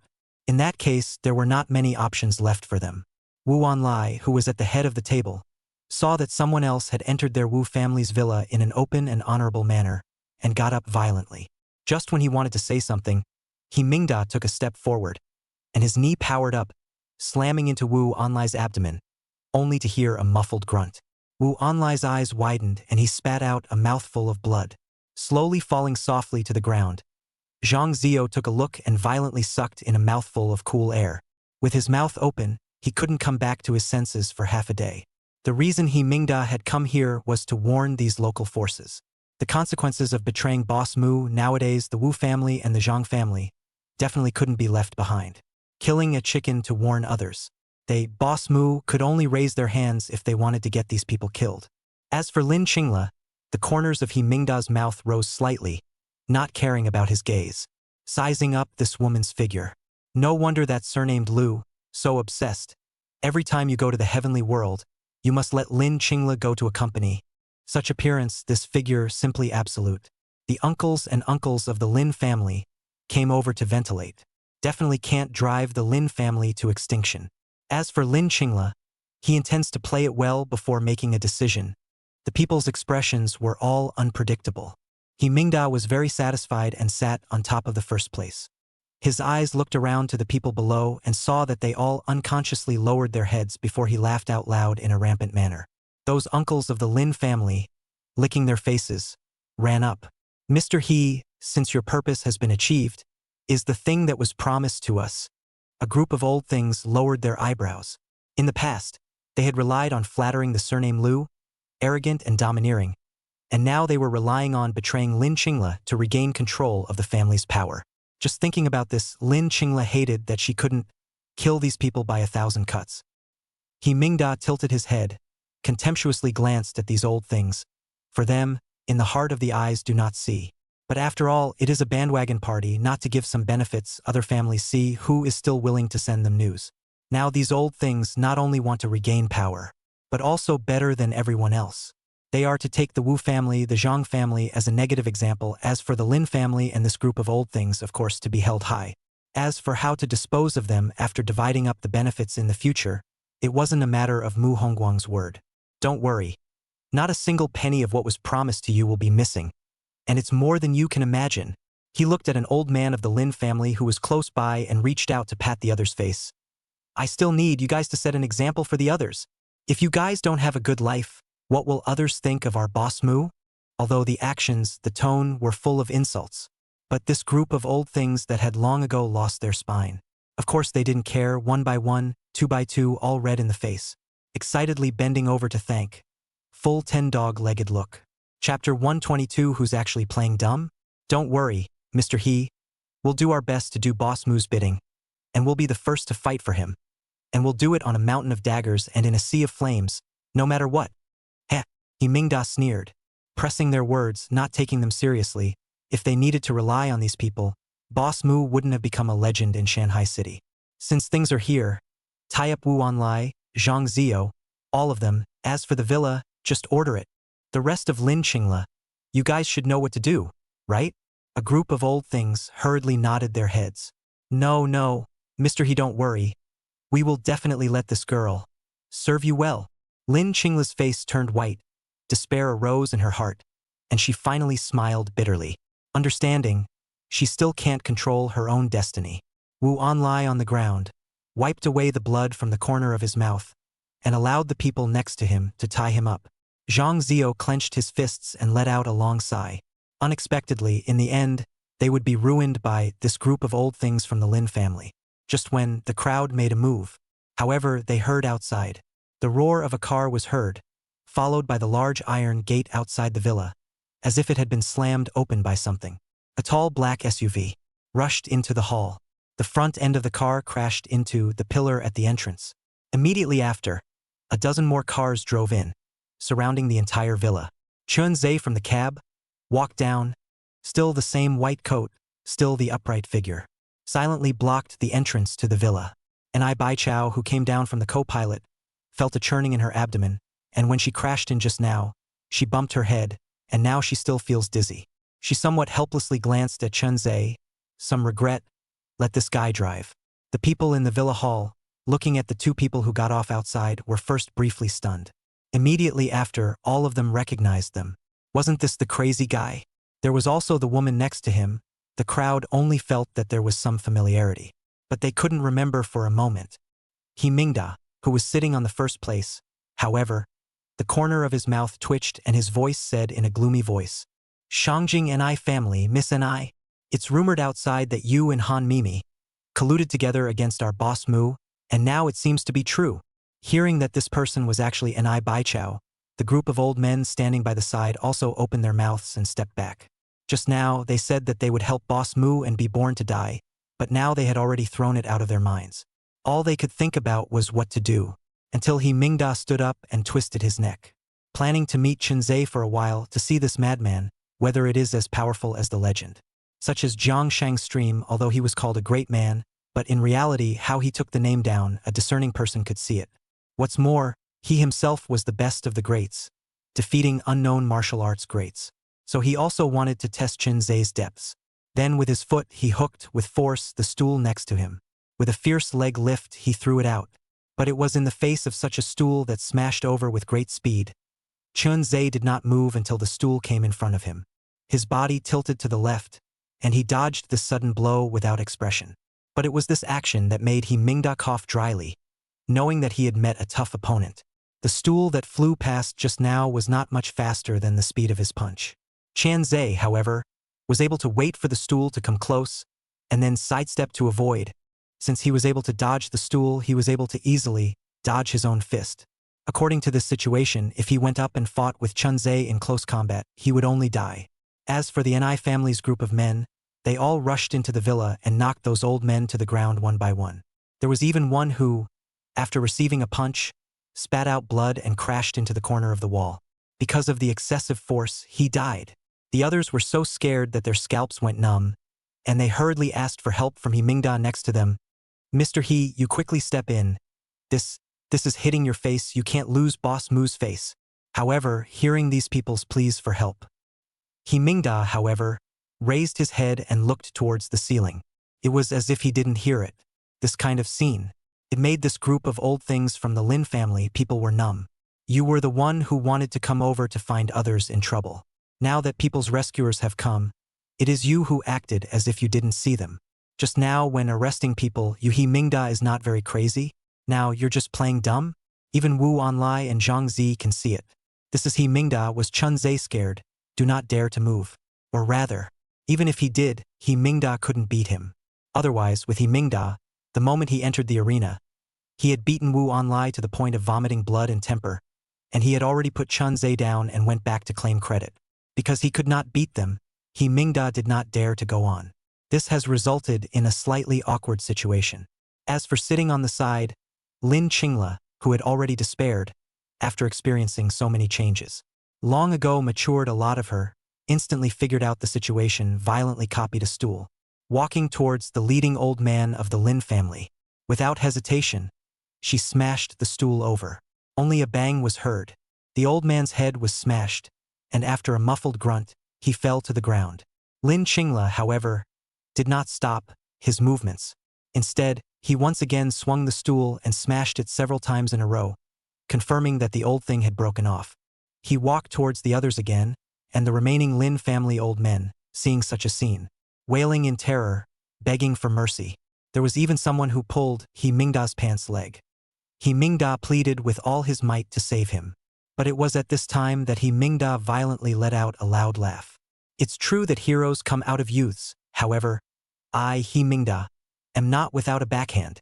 Since this brat has also taken the bait, a few senior brothers, all martial arts experts, should come out as well. He Mingda made a gesture of invitation. Looking outside the doorway, the others frowned suspiciously, seemingly not expecting that He Mingda was actually hiding a backhand. Yet it was the moment when the crowd turned back. Only to hear the sound of glass breaking, He Mingda actually fled without a fight, broke through the window and left over the wall. Inside the room, the crowd, the heart a burst of speechless, but also secretly said pity if He Mingda dare to fight maybe can let Mu Hongguang loss of a big general. Unfortunately, this He Mingda is really too afraid of death. In the era of Mu Hongguang, it is famously cautious. When Mu Hongguang crusade around, establish their own forces, do not know how many people died. The He Mingda beside him was also not yet a martial arts expert. However, when he was with him, the group of people who defected to Mu Hongguang have all been killed or injured. This old man is the only one who lives freely. Enjoyed most of his life, glory and wealth, a beautiful life. Chapter 123 Crossfire, Han Mei Mei's Concerns.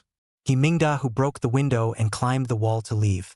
Standing outside on the cold street, he unconsciously wiped his sweat, secretly said. Fortunately, he ran fast, otherwise the person would have to stay there. If it was before, he might still have had the certainty to arm wrestle with Chun Ze. But since he saw it, Chun Ze's dodging far beyond the speed of his punches, let him understand. The two were simply not at the same level. Maybe they can fight for a while, but after a period of time, as long as he shows half of the state of exhaustion, I'm afraid that the only thing that would greet him would be death on the spot. With my strength alone, I'm afraid it's hard to be that kid's enemy. But if there are 5 or 6, everyone level experts, maybe we can round up that kid and beat him to death. Anyway, it was impossible to let him go alone. Outside, seeing Chun Ze alone, he would not hesitate to turn his head and run. However, there was about the task that Boss Mu had ordered. It still had to be completed. He Mingda took out his own phone, checked out the situation tonight. It didn't matter if he didn't look. A look made him so angry that his face turned red and he violently punched his fist on the pole. Let Chun Ze, that crazy person, come to me also, even if the woman surnamed Han actually brought 2 everyone level experts, put a dozen local forces, important leading figures, to capture. Come to think of it, the local forces had long been in a state of discontent because of the division of interests. Now there was Miss Han herself. And with the Ni family assisting from the side, I'm afraid that those clans that were already walking on the edge of the abyss would eventually be oriented towards Han Mei Mei. No, I have to go out again. Those small and medium-sized families are not a problem, but many powerful families such as the Wu family, Zhang family, and Lin family must not be allowed to fall to Han Mei Mei. After pondering for a moment, He Mingda quickly left. He wanted to warn that group of wallflowers before Han Mimi finished everything. But he hadn't gone out far yet. He heard. From the far side of the street came a woman, like a silver bell laughter, echoing in the middle of the silent street. Cackling sarcastic laughter, unceasing. Han Mimi walked out from an alley. On both sides of He Mingda, several experts also appeared.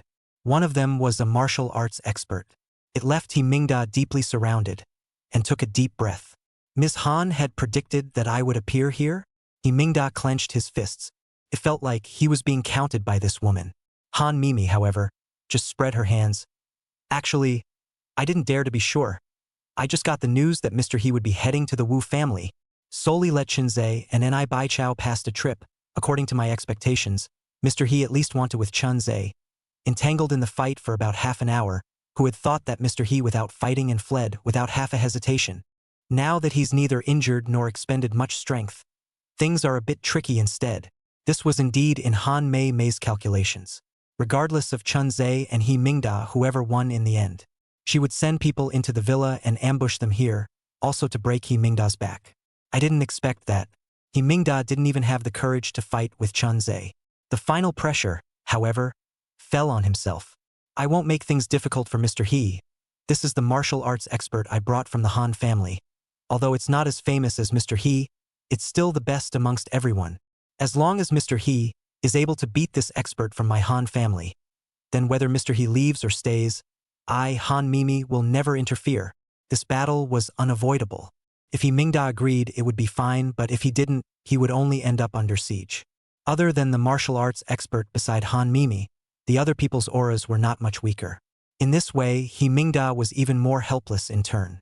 Since Miss Han has a request, this old bone of mine, I'll accompany him in a fight. He Mingda made a gesture of invitation. Looking over, slowly walked out. A man with a tall figure, bulging muscles, and veins like a small snake that covered his body. On this man's chest, there was also a tattoo of a fierce tiger. If he Mingda remembered correctly, Shangjing did have such a martial arts expert, called the downhill tiger Feng Hua. He had once swept through many factions before finally defecting to the Han family and following Miss Han around as her right-hand man. Feng Hua, who walked out, was equally nonchalant. After setting up his stance, he violently charged forward. Accompanied by a terrifying fist wind, a furious force, it flew to the wrong side. Immediately after that, it was again turning to blast each other. The speed of the speed, you and I, without realizing it, had already passed a dozen strokes. Just with a muffled grunt, both fell back a step. He Mingda's chest fluttered, as if there was blood about to spurt out, but he still clenched his teeth and held back. On the other hand, Feng Hua, the downhill tiger, coughed dryly a few times, revealing a hideous smile. Under Mu Hongguang, the 4 fierce generals, you, He Mingda, are able to be ranked second and really live up to your name. Today's encounter, count yourself lucky, it's just an appetizer. Next time we meet again, it won't be that simple. Feng Hua narrowed his eyes, his expression indifferent. He Mingda also just resisted the urge to spit out blood and nodded his head and arched his hand at the crowd. Turning around, he left in quick steps. Only after He Mingda left did Han Mei open her mouth and ask, "How does his strength compare to yours?" Feng Hua, the downhill tiger, then slowly relaxed and let out a few coughs. It was only after a good half a second that he slowed down to take a breath. Should be not similar to each other. Not similar to each other? That would be difficult nowadays under my hand. There are only 2 martial arts experts, perhaps an Ai Baichao, can also bring out 2 martial arts experts from the Anai family. As strong as Chun Ze is, beating 2 or 3 is already considered the limit, right? In that case, all of us put together, the number of martial arts experts we can use won't be more than 7. Han Mimi, who had originally sworn, felt a slight mental exhaustion, but still held on, saying with a disinterested face, "But recently, with the many forces that we have recruited, I reckon that, with our connections, we can also invite several martial arts experts, so as long as we don't clash hard with Mu Hongguang, Guqingshan, we still have a chance." Nowadays, chess has fallen. Mountain and Sea City had made a big fuss, and it had already spread. Even if Han Mimi, at this point, wanted to turn back, it was impossible. She was willing to give up. Mu Hongguang and Guqingshan would not let her go. Feng Hua, the downhill tiger standing next to her, didn't think so. "Ms. Han, I feel that the one surname Chun shouldn't be as simple as imagined. Just now, when He Mingda and I exchanged blows, he doesn't seem like such a coward. Otherwise he wouldn't have dared to fight me head-on. Even if he turned his head to leave, the people behind him wouldn't be able to stop him. The fact that he chose to do so anyway, and fight me, proves that he's just being cautious rather than timid." Feng Hua's words caused Han Mei to freeze slightly, asking in confusion, "What do you mean? To be able to make He Mingda not even have the courage to fight? Then this Chun Ze, his strength is by no means comparable to an ordinary martial arts expert. He might be able to create a miracle. I'll have to see that Chen's fight before I can make a decision on the specifics." Chapter 124. Subduing Guan Yuan Hua, adding another member to the great generals. Feng Hua's words caused Han Mei to have a few more moments of expectation in her heart. Perhaps, as Feng Hua had said, Chun Ze would be able to create a miracle. Now is not the time to test Chun Ze. First go to do the things we should do. Shui side should also have already solved most of the local forces, should go back. Just when the two were talking about this, Feng Hua seemed to remember something, narrowed his eyes. "But can wait a little longer. I remembered earlier, heard a news recently. Shanghai City, from the south came a martial arts, everyone in the top of the existence. Strength should be above me. If I guessed well, he came to Shanghai City. It is because last time Chun Ze wasted Mo Yuanshan and Mo Jindong. If the two of them meet, it is impossible to say that they can see something." Wu family villa. The people who had survived the calamity all breathed a sigh of relief. The gazes that looked at Chun Ze were slightly grateful. Could be said, if Chun Ze wasn't here and He Mingda was there, it was questionable whether they would have survived or not. Therefore, after being saved, they weren't hesitating. The leader, Wu Anlai, Zhang Zi, walked up to Chun Ze and solemnly arched his hand. "Several of our families, the old master's generation, Also followed Mu Hongguang, an existence of several decades. But now, it's that person who was once supported by us, who has forced us to the brink of extinction. There is no way back now, Mr. Chun. Miss and I don't worry. If we really go to war with Mu Hongguang, our families, we are willing to be the pawns, to open the way for all of you. Zhang Zai also agreed. Our Zhang family, the same. Even if we go back, Mu Hongguang won't let us go. It's better to let go of the fight. Maybe there's some chance of survival. Lin Qingla, not to mention, was able to survive all thanks to Chun Ze. Last time in the casino, if it wasn't for Chun Ze killing that Lu guy, she would still be the same sad and pathetic woman now. Tonight, it was again Chun Ze's appearance that allowed her to have a chance to take revenge in the midst of those uncle's calculations, and immediately said firmly, "Now those nasty old things of our Lin family are all dead. Together with the power I've controlled over the years, almost no one is able to fight against me. I'm able to represent the Lin family and defect to Mr. Chun, Miss and I." As the three of them stated their positions, and Baichao smiled and nodded. All of them were already on their own, so there was no need to put up a front, and the purpose of her coming here was to help Chun Ze and pacify the crowd. And so, with Baichao's intentional joining in, she quickly became involved with the crowd. And Han Mimi was also at this time sent a message. Baichao's cell phone flickered for a moment, and just by glancing at it, she knew the general situation. Sister Han has already recruited all the manpower that should be recruited. Let's go over to her manor, saying that there's an important meeting, and to formulate a strategy for action. After settling the matter of the Wu family, Chun Ze originally didn't want to go, as if he could see what he was thinking.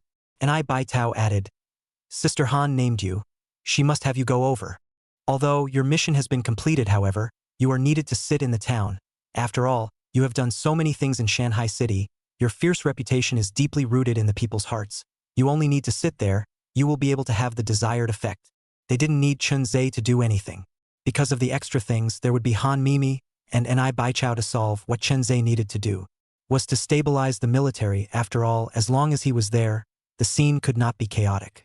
Unless those people were sure that they could survive in Chun Ze's hands. The words had already been said to this point. Chun Ze could only nod helplessly. He silently followed behind Baichao and entered the convoy outside. Wu Anlai, Zhang Zi, Lin Qingla, and the others also began to gather the important personnel of the family and followed the convoy together.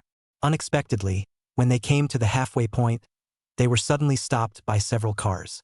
Among them, inside the lead car, a man wearing beige loose laid-back clothes walked down. About 40 years old, with an amiable expression. He arched his hand at the car Chun Ze was in and said, "My name is Guan Yuan Hua, the first master worshipped by the young leader of the southern Mo family, Mo Yuan Shan. Also one of the great masters of the southern fist small fist species, although not as good as old master Mo Shanha. In the south, boxing is considered one of the few. That no good disciple in the city of Shanghai was wasted now, although able to recover, but also have to be bedridden for half a year long, must have delayed the growth of time. I was entrusted by the Mo family to come over here to learn from your excellency's punches and kicks. If you win, I am willing to promise Mr. Chun 3 things on behalf of the Guan family, as well as the 18 disciples behind me." From afar, Guan Yuan Hua was standing in the center of the main road. His face was still calm. In fact, the reason why he had come here, apart from being entrusted by the Mo family, there was another reason, which was that the Guan family also wanted to get a piece of the pie amongst Shanghai City. After all, the current Shanghai City was the time to divide the benefits. The difficult days of the previous period had already passed. Who wouldn't be greedy for such a great benefit? If he won this challenge, then he would take Chun Ze and head to the Tang family. With this madman in hand, it was certain that Mu Hongguang wouldn't dare to shortchange their Guan family in the division. If you lose, it will prove that Chun Ze's side is also a force to be reckoned with. Then the 3 things promised would be able to tie them together with Chun Ze. Even if Chun Ze eventually lost the fight with Mu Hongguang, they would be able to use the agreement of these 3 things as an excuse. Wouldn't it be the best of both worlds to take themselves out? It was because of such a decision that Guan Yuan Hua had come all the way from the south under the orders of his family to challenge Chun Ze in the name of avenging his disciple. And Baichao, who was sitting next to Chun Ze, also heard the implication in those words. Whispering next to his ear, he said, "Nowadays, although a lot of forces have been summoned, but the experts on everyone's side, we are more than half the difference between Mu Hongguang If we can recruit a few more people, it's also a good choice. He said that if he loses, he will promise you 3 things. You will be able to use these 3 things to check and balance the immediate Guan Yuan Hua's participation in the war. But there is one condition, and that is to have a quick battle so that Guan Yuan Hua feels shocked and afraid. At that time, in the middle of the battle with Mu Hongguang, they wouldn't dare to act perfunctorily, otherwise, you can kill them at any time. Chun Ze frowned, opened the car door, and walked towards the middle of the 2 caravans. The Guan Yuan Hua there was still full of smiles. Bowing to Chun Ze, he said, "I am honored, and I would like to ask for young brother's advice." As the words fell, Guan Yuan Hua's fist carried an aura like the crumbling of Mount Tai. It slammed into Chun Ze with great speed. At the very least, it was much faster than everyone Chun Ze had seen so far. Even the stool kicked by He Mingda was not even half as fast as the other party. From here, it could be seen how fierce the Guan Yuan Hua in front of him was in combat. Even an Ai Bai Chao, who was sitting inside the car, couldn't help but give Chun Ze a sweat, although she had heard of Guan Yuan Hua's name. But she didn't know much information about it, and at first, she only thought that the other party was the best of everyone. But now, it seemed that he was not much different than some of the Titanic figures, or rather, just short of a foot in the door. There was a chance to become a legendary figure. It was no wonder that Guan Yuan Hua dared to come all the way from the south, alone, to challenge Chun Ze. Such a character, placed in any region, would be an unbeatable figure for an ordinary everyone. Unfortunately, ran into himself. With Chun Ze's thoughts, they eventually dissipated. His leg slowly lifted up and crashed over from the side. With a thud, it crashed into the left side of the opponent's ribs. The violent impact caused Guan Yuan Hua, who was in front of him, to suck in a mouthful of cool air, staggering back several steps before he could stabilize his stance. Chun Ze rushed over again, his fists falling like rain. The speed was so fast that he could not even see a bit. Even the Mo family, that old man who was known to be at the level of Tarzan, gave him a sense of oppression that was not as frightening as the Chun Ze in front of him. His speed was so fast that it was a little hard to see. There is no path to speak of. Each punch is straight to the vitals. Each punch was also so heavy that it was suffocating, and it was unknown how many times it had been carried hard. Just when Guan Yuan Hua thought that he had found an opportunity and was ready to counterattack. Bang! A large, thick and powerful hand violently passed through the layers of defense and pinched his neck. An inexplicable feeling of suffocation surged through his heart. Guan Yuan Hua's eyes widened, revealing an unbelievable expression. It turned out that just now it was just a break that the other party had sold him. When he thought he had found an opportunity, in reality it had already declared his defeat. Even at this time, as long as Chun Ze exerted a little force, Guan Yuan Hua's neck would have been crushed by him on the spot.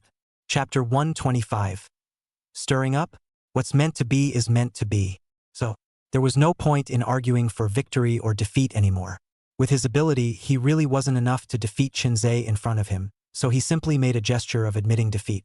After waiting for Chun Ze's hand to loosen, he panted heavily.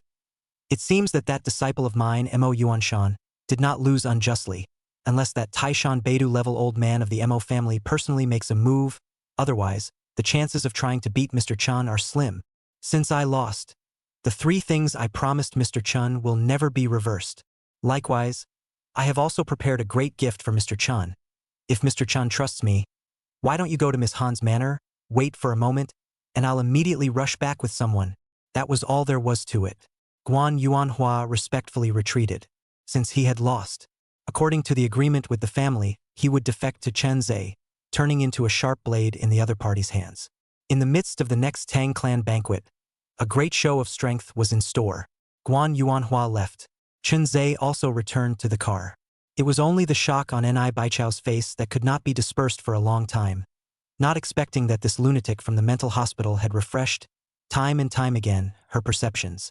Let her vaguely, this time the bet fell on Chun Ze's body. The chance of success is very great. Only now, the top priority was still to head to Sister Han's manor to attend the alliance talks. So she let the driver start the car and sped off. About half an hour later, a certain manor by the sea was abuzz with people. All the small buildings, residences were lit up. All kinds of vehicles were parked in all directions. Just by looking at the scale, I'm afraid that half of the local forces have come here. These people should have been Mu Hongguang want to abandon the forces. In order to give way to outsiders, did not think. but became Han Mei overthrow Mu Hongguang among a link. Just now people, although all came, but only forced by the pressure of Han Mei. There is still a large part in a wait-and-see attitude. Dozens of forces which only gathered not long. In the middle of the hall there was a lot of noise. What's more, those who already have an enmity pinched each other on the spot, threatening to have you without me, and me without him. Han Mimi, who personally organized this meeting, was also holding her hand to her fair head, feeling an incomparable headache. The scene was simply too noisy. She had also trying to get these people to shut up. But the crowd that had already cursed their heads were so close to fighting. Cooperation was needed next. It wasn't like Han Mei was suited to it, using bloody means to suppress it, causing the atmosphere to grow thicker and thicker, until, once again, a sharp break came from outside. More and more figures appeared around the villa. Chun Ze pushed open the door, his hands in the pockets of his white coat, his face expressionless. But those eyes, they were cold to the extreme. Chun Ze, Once in the eyes of the crowd, was just an insignificant pawn. His sister, also just under the playthings of the powerful, a victim, that time. Almost the entire top people of Shanghai City all thought that Chun Ze, as well as his sister parents, will be under that power, pulverized. But it was such a originally insignificant person. But he killed his way out of it. Killed the entire city of Shanghai, scared of the wind. Killed all the powerful people, scalp numb. He killed Wang Dong, indirectly leading to the destruction of the Wang family. He captured Tang Hao, leading to the entire Tang family into passivity. He personally set foot on the heavenly world, with iron-blooded means, almost maniacal killing, making all the powerful and noble people on board, physically and mentally exhausted and terrified. There were quite a few people present who had been to the heavenly palace, and on that day they had also seen Chun Ze's style. Thinking of that night, thinking of so many experts on the entire ship, and that martial arts expert called Jiang Sheng. All of them died in Chun Ze's hands, making the crowd present subconsciously gulp. There were even people who picked up their teacups, wanting to ease the emotions in their hearts. But the hand that could not stop shaking. But it betrayed him. In addition to all of the above, Mu Hongguang's youngest son likewise died in Chun Ze's hands. It was said to have been discovered not a few days ago. The place where the hostages were kept was also burned down by a fire from the Tang family. Mu Jingnan's body, however, was already full of holes. I don't know what kind of torture he suffered before he died. It is said that the body, found from the mountains, was sent back to the Tang family.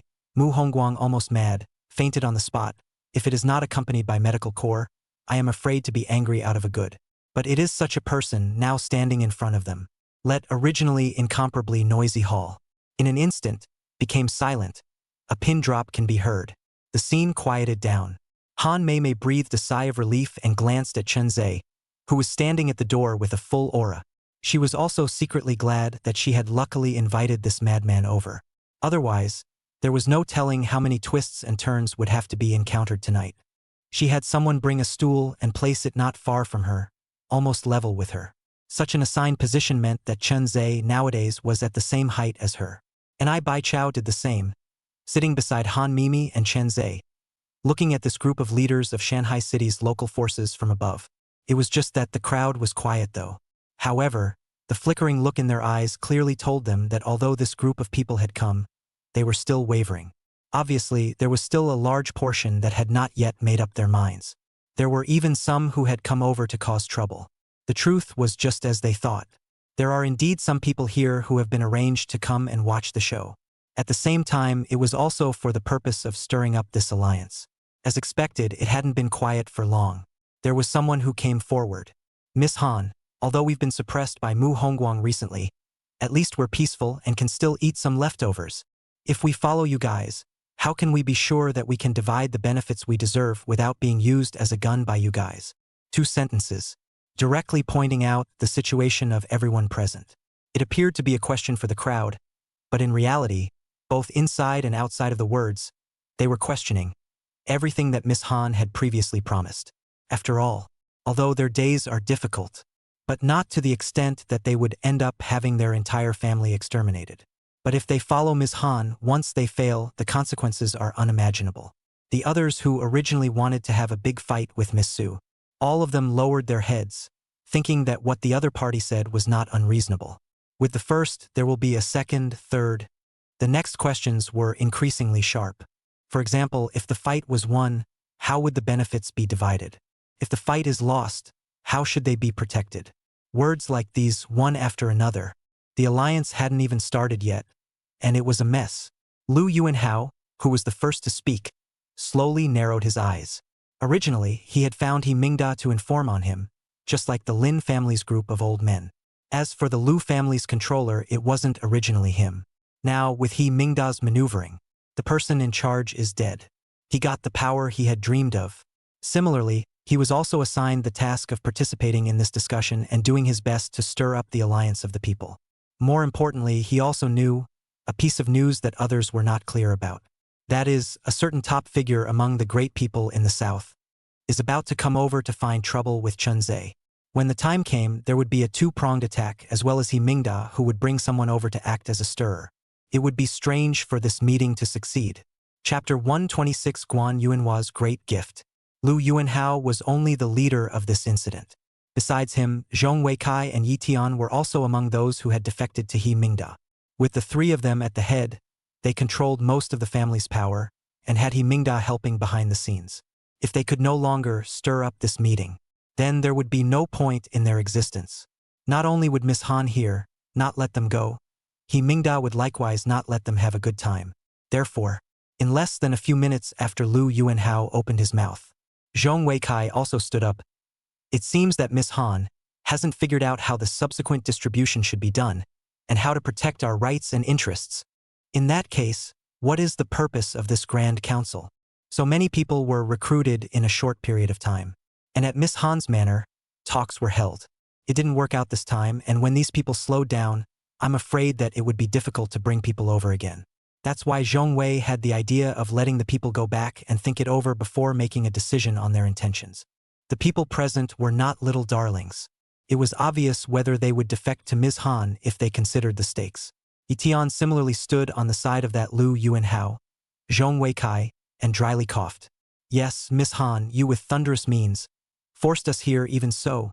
Did not think follow-up matters. Even one did not consider, let us how to believe you? Words after words.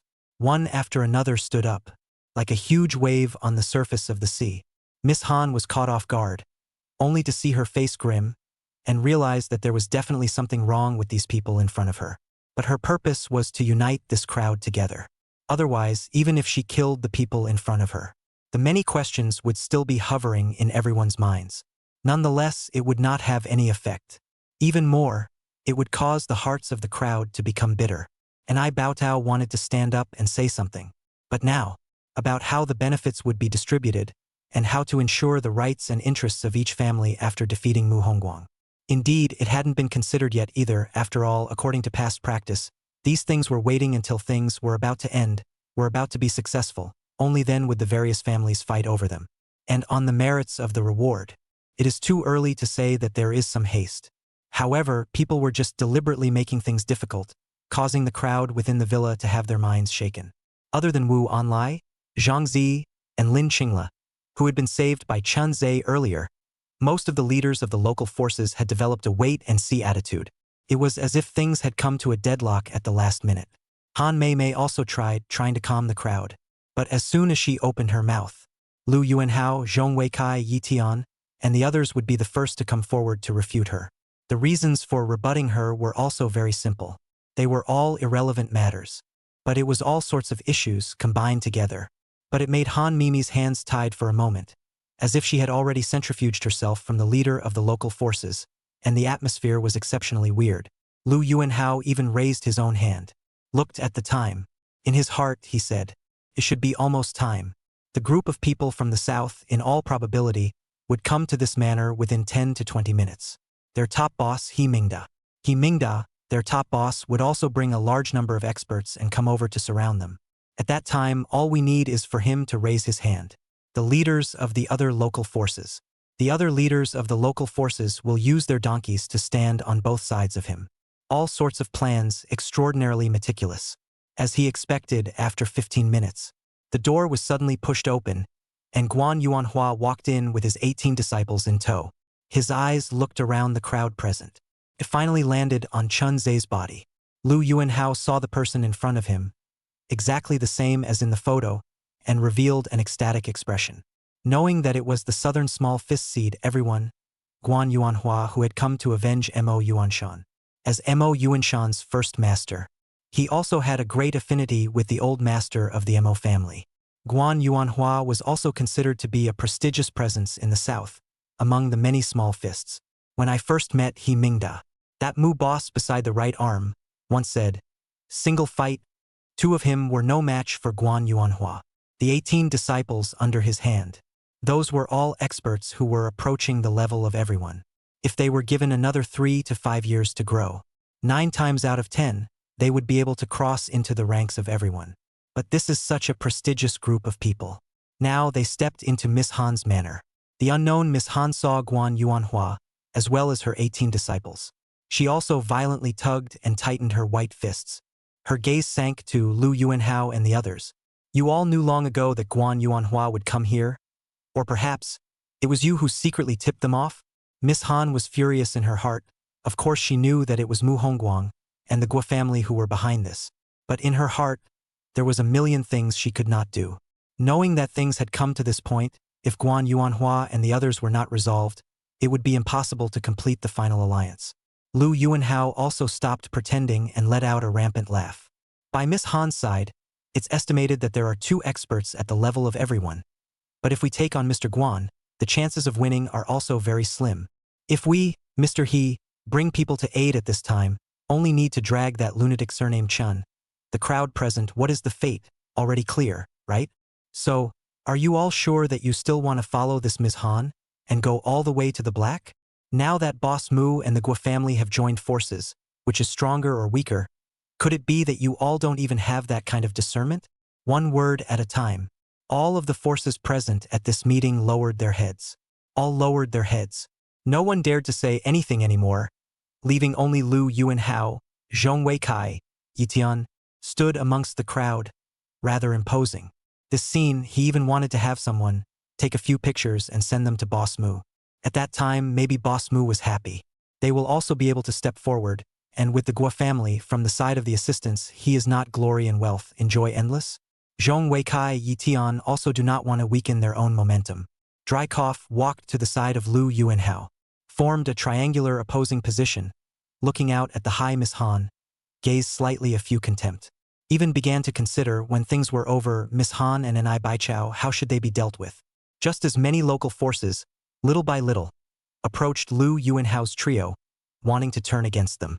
Just as the 3 of them, with eyes full of smiles, voices full of vigor, and full of momentum, Guan Yuanhua's eyes showed some hesitation. Bewildered, he looked at these 3 people, not knowing what they were up to. But after looking at them for just a moment, Guan Yuanhua remembered, with a sharp clap of his hands. Wasn't the big gift he had prepared related to these 3 people? When he came, it was these 3 people's men who came over to tattle to him. Only at that time he had made 2 preparations. One was to be able to catch Chun Ze, and then go to Mu Hongguang to claim credit, in exchange for the interests of Shanghai City. But if he lost, Chun Ze was really unbeatable. Then join Chun Ze's side and backhandedly sell these 3 people. The reason why he would leave earlier was to go to Lu Yuanhao and their 3 families. The minions under their hands, important figures, all caught over now. People are outside. Chapter 127. He Mingda people are stupid. Thinking about this, Guan Yuan Hua arched his hand at Chun Ze. He also greeted the people outside. One after another, someone was sent in.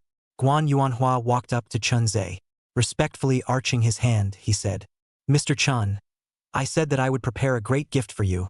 Now that the gift has been brought, please accept it with a smile." After saying that, their Guan family's manpower, with dozens of people, walked into the manor hall. Lu Yuanhao, Zhong Weikai, and Yitian, who were still arrogant and domineering, after seeing the people who were pressed in. All of them revealed a stupefied expression, because the person who was escorted in they were too familiar with. Aren't they the men they secretly trained? Relying on these people, they were able to secure the head of the family, and some of them were experts sent by He Mingda. Some of them are experts sent by He Mingda to assist them. How is it that now, all of them have been captured by Guan Yuan Hua in Miss Han's manor? The scene in front of them was so different from what they had imagined that they couldn't believe it. Lu Yuanhao's mouth trembled for a moment, and his voice asked in disbelief, Guan everyone? Isn't it a mistake? Didn't you come over to find trouble with Chun Ze? He wasted your disciple Mo Yuan Shan. He should have arrested his people. Why? Why is it that all the people arrested are us? The top brass of the three Lu Zhongyi families? It wasn't just Lu Yuanhao who was dumbfounded. Zhong Weikai Yitian was similarly dumbfounded. Miss Han, who was up there, opened her mouth, but for half a second, she couldn't speak. All she could think of was the way Guan Yuan Hua had respectfully arched his hand just now. The many forces that were originally wallflowers. Standing in the center of the venue, walking towards Lu Yuanhao's side was not an option. Walking towards Miss Han's side was not an option. All of them were embarrassed on the spot. Until Guan Yuan Hua furrowed his brows, turned around and walked to Lu Yuanhao's side, and violently raised his leg. A side whip was thrown on Lu Yuanhao's shoulder. Lu Yuanhao let out a miserable scream, and under the tremendous inertia, he flew out and crashed into the wall. Fresh blood was spewed out of his mouth. His face was full of confusion and disbelief. To this day, he still didn't understand why it had turned out like this. The difference between what he had imagined was too great. Zhong Weikai Yitian were not spared either. Accompanied by Guan Yuan Hua, the two flying kicks, all of them smashed out heavily, their faces pale, blood spitting out from inside their mouths. The pain couldn't stop his body from trembling, and it seemed that even his bones were broken. Who told you guys that I came here to find trouble with Mr. Chun? I was indeed ordered by the old man of the Mo family, yet I only came over to appreciate Mr. Chen's punches and kicks, bright and open. I'm most unashamed to associate with you villains. No matter if I win or lose, I, Guan Yuan Hua, will not hide, and I and Mr. Chun, on the way here have already fought, just 15 moves. I lost to Mr. Chen's men, promised Mr. Chun 3 things. As for these people captured, all of them, I give Mr. Chun a big gift. What was a big gift? It was nothing more than a casting off, in order to clear the previous relationship with these people. At the same time, it was also to gain the trust of Chun Ze, and I Baichao and Ms. Han. With this group of people, sit on the guilt of these people. Then killing Lu Yuanhao, Zhong Weikai, Yi Tian and the others would be reason enough. The onlookers couldn't say anything. However, it was such a passage that made the 3 Lu Yuanhao people suck in a breath of cool air. Their faces were ashen, and their bodies were trembling from fear. Turned out, it wasn't that Guan Yuan Hua hadn't looked for trouble with Chun Ze. Rather, it was the fact that when they came, they had already fought. Guan Yuan Hua, the great man of the small fist seed. In just 15 moves, he had lost to Chun Ze, and also promised Chun Ze 3 things. What's more, he used them, the 3 Lu Zhongyi families, as a token of surrender to gain Chun Ze's trust. In the end, it was all their 3 families that were counted on, and only Chun Ze was the one who was overpowered. What are you waiting for? Arrest these 3 people, arrest them for me, and until Mr. Chen's 3 conditions are fulfilled, from now on, I will follow Mr. Chen's side. Guan Yuan Hua was like a door god, striding to Chun Ze's side, his figure erect and motionless. It was like an iron tower, emitting a palpitating aura. Lu Yuanhao, Zhong Weikai, Yi Tian were directly tied up and thrown in the middle of the crowd. Knowing what will happen to them, they will definitely die. Long gone earlier to the fluke mentality. The door at this time was once again pushed open. He Mingda came over to rescue them as promised. In his heart, it was Guan Yuan Hua and Chun Ze, fighting to the death. Lu Yuanhao and the others, it was almost time to take control of the situation. As a result, he came in. See Zhong Weikai 3 people, full of despair sitting on the ground, tied up, mouth and blood. Guan Yuan Hua was standing right behind Chun Ze. With a stern gaze and an aura like an abyss, the footsteps that wanted to step in immediately froze. Like a stone sculpture, he did not move for half a day. Those experts who followed He Mingda, their eyes fell on Lin Qingla's body. Opening their mouths, they said, "Earlier we, Mr. He, wanted you to serve you well, but I didn't think that you guys betrayed Boss Mu and all ran here. Now, not only you, Lin Qingla, but also that Han what's her name up there, and I Baichao, all of you were sent to our Mr. He's room. When Mr. He finishes playing, we'll take turns." After saying this, man, he couldn't help but laugh. He Mingda, however, felt a coldness behind his back. Cold sweat involuntarily flowed out. All the gazes around him, all of them landed on his body, including Chun Ze and Guan Yuan Hua behind Chun Ze. One felt that a coolness rose from the soles of his feet and spread throughout his body. The soul couldn't stop trembling. Such insulting words. In the middle of such an odd atmosphere, it really gave him the illusion of being pushed down into the abyss.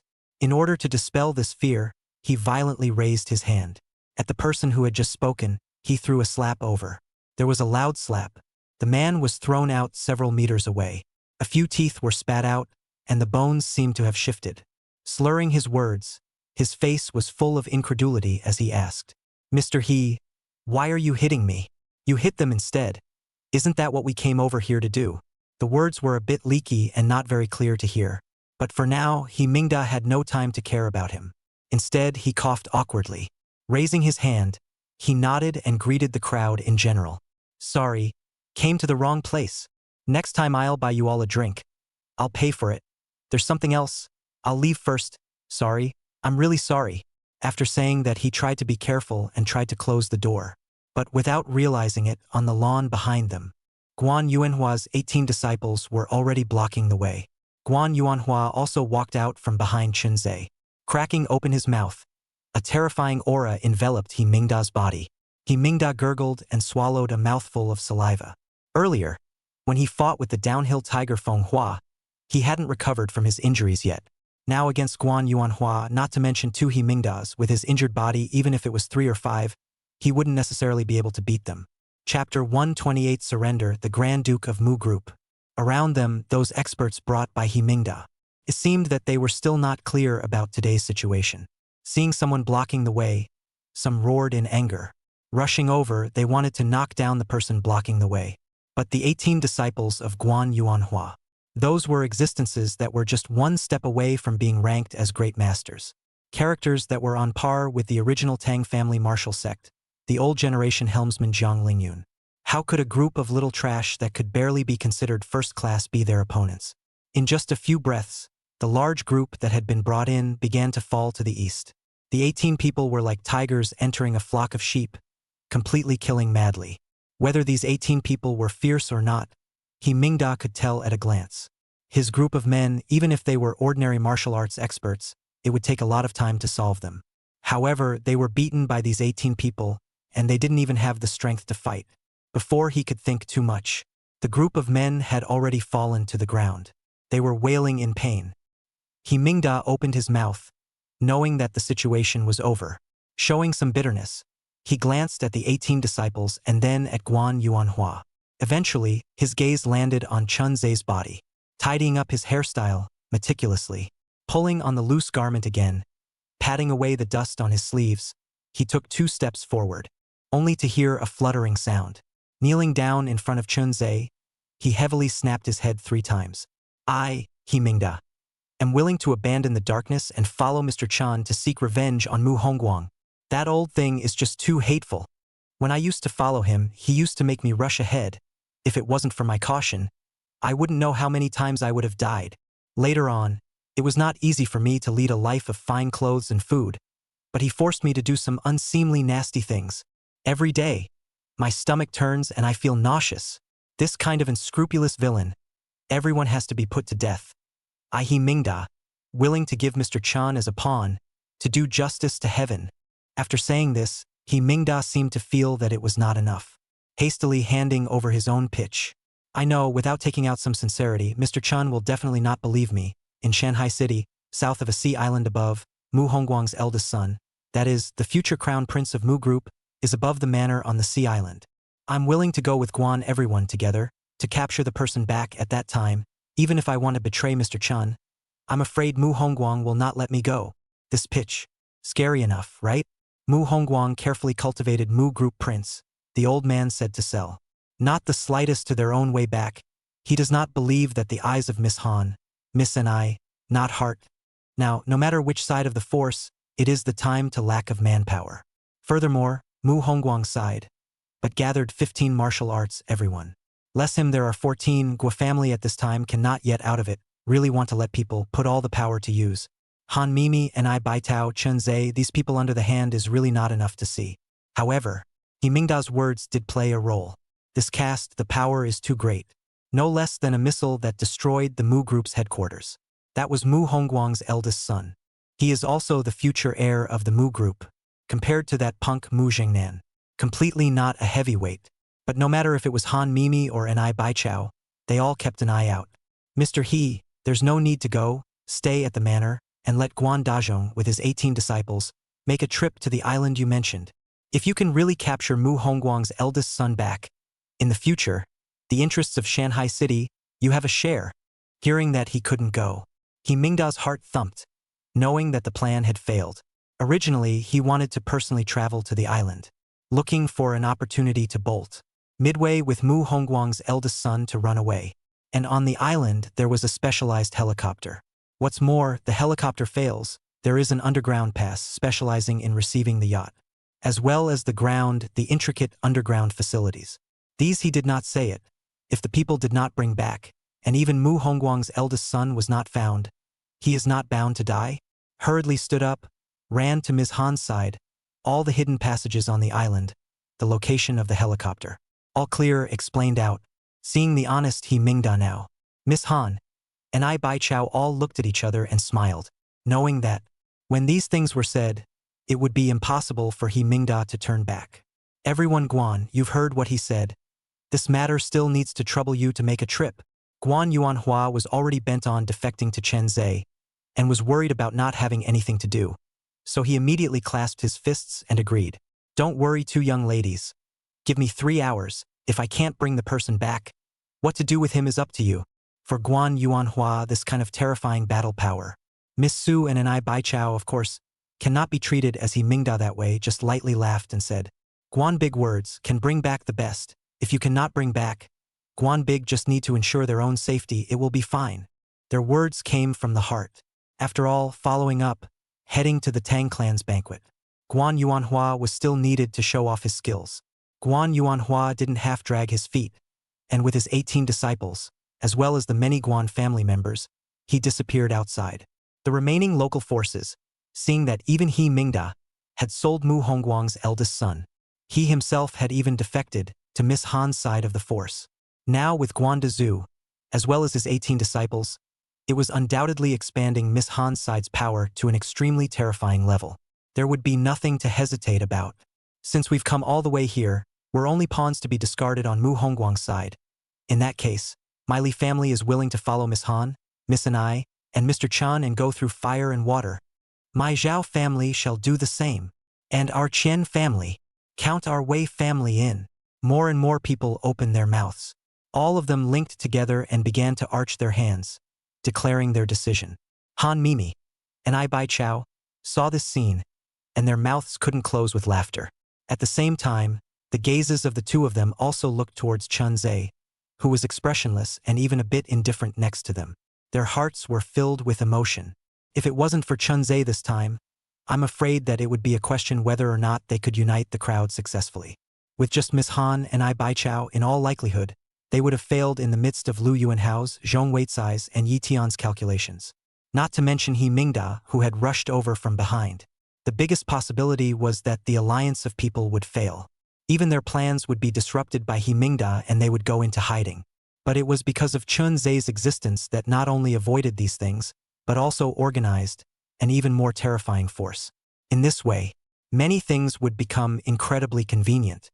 He Mingda also lost his arrogance just now, serving tea and pouring water next to Chun Ze, quietly waiting for Guan Yuan Hua's return.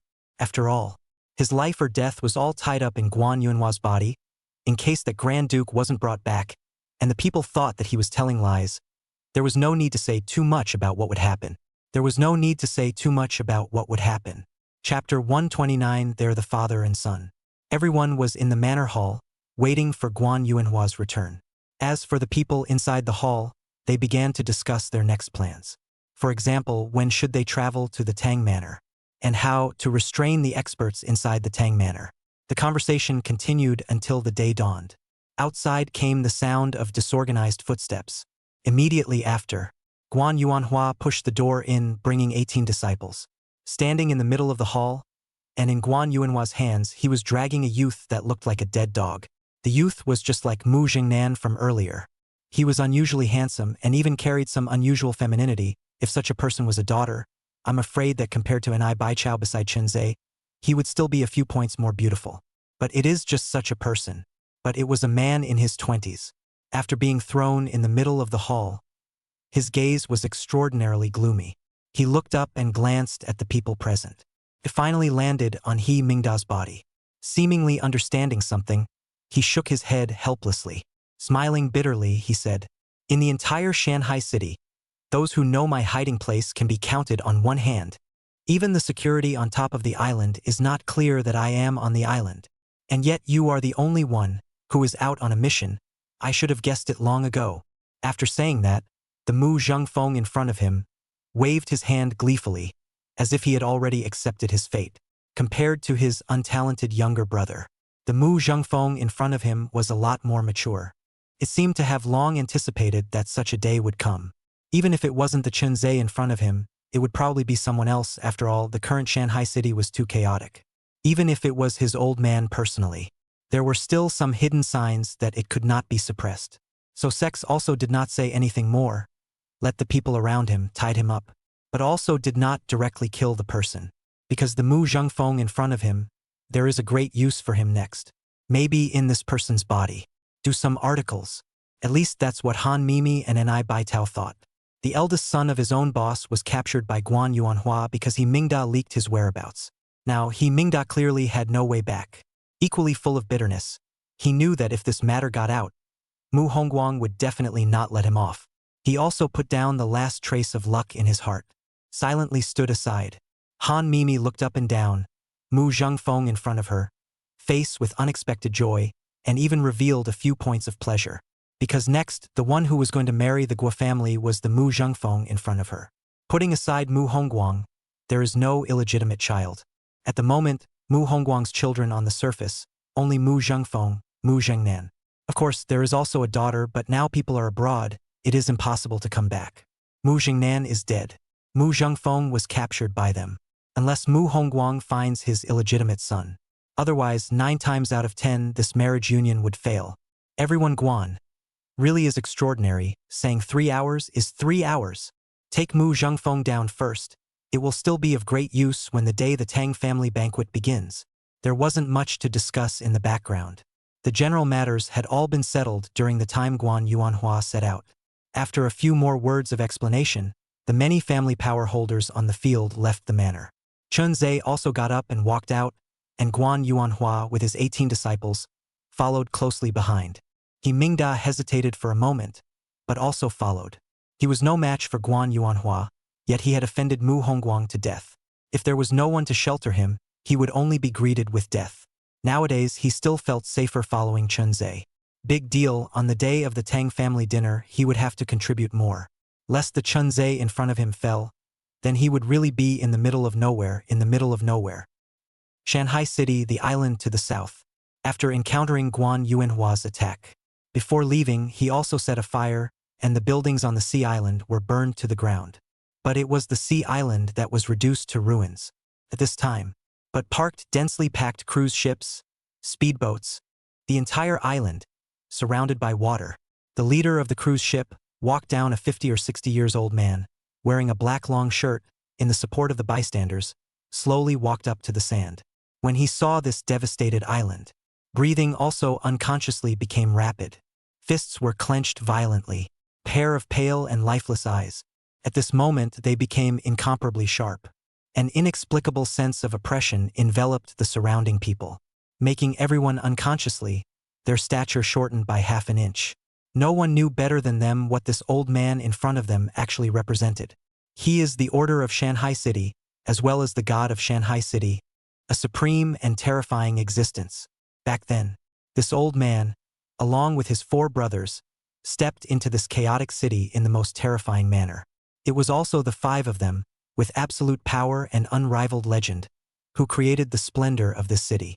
It was also because of the arrival of these 5 people, making this city attractive to all kinds of powerful people. But the identities of these 5 people were just too mysterious. To this day, no one knows where did they come from and where to return to. The remaining 4 people returned to the upper council and never appeared again.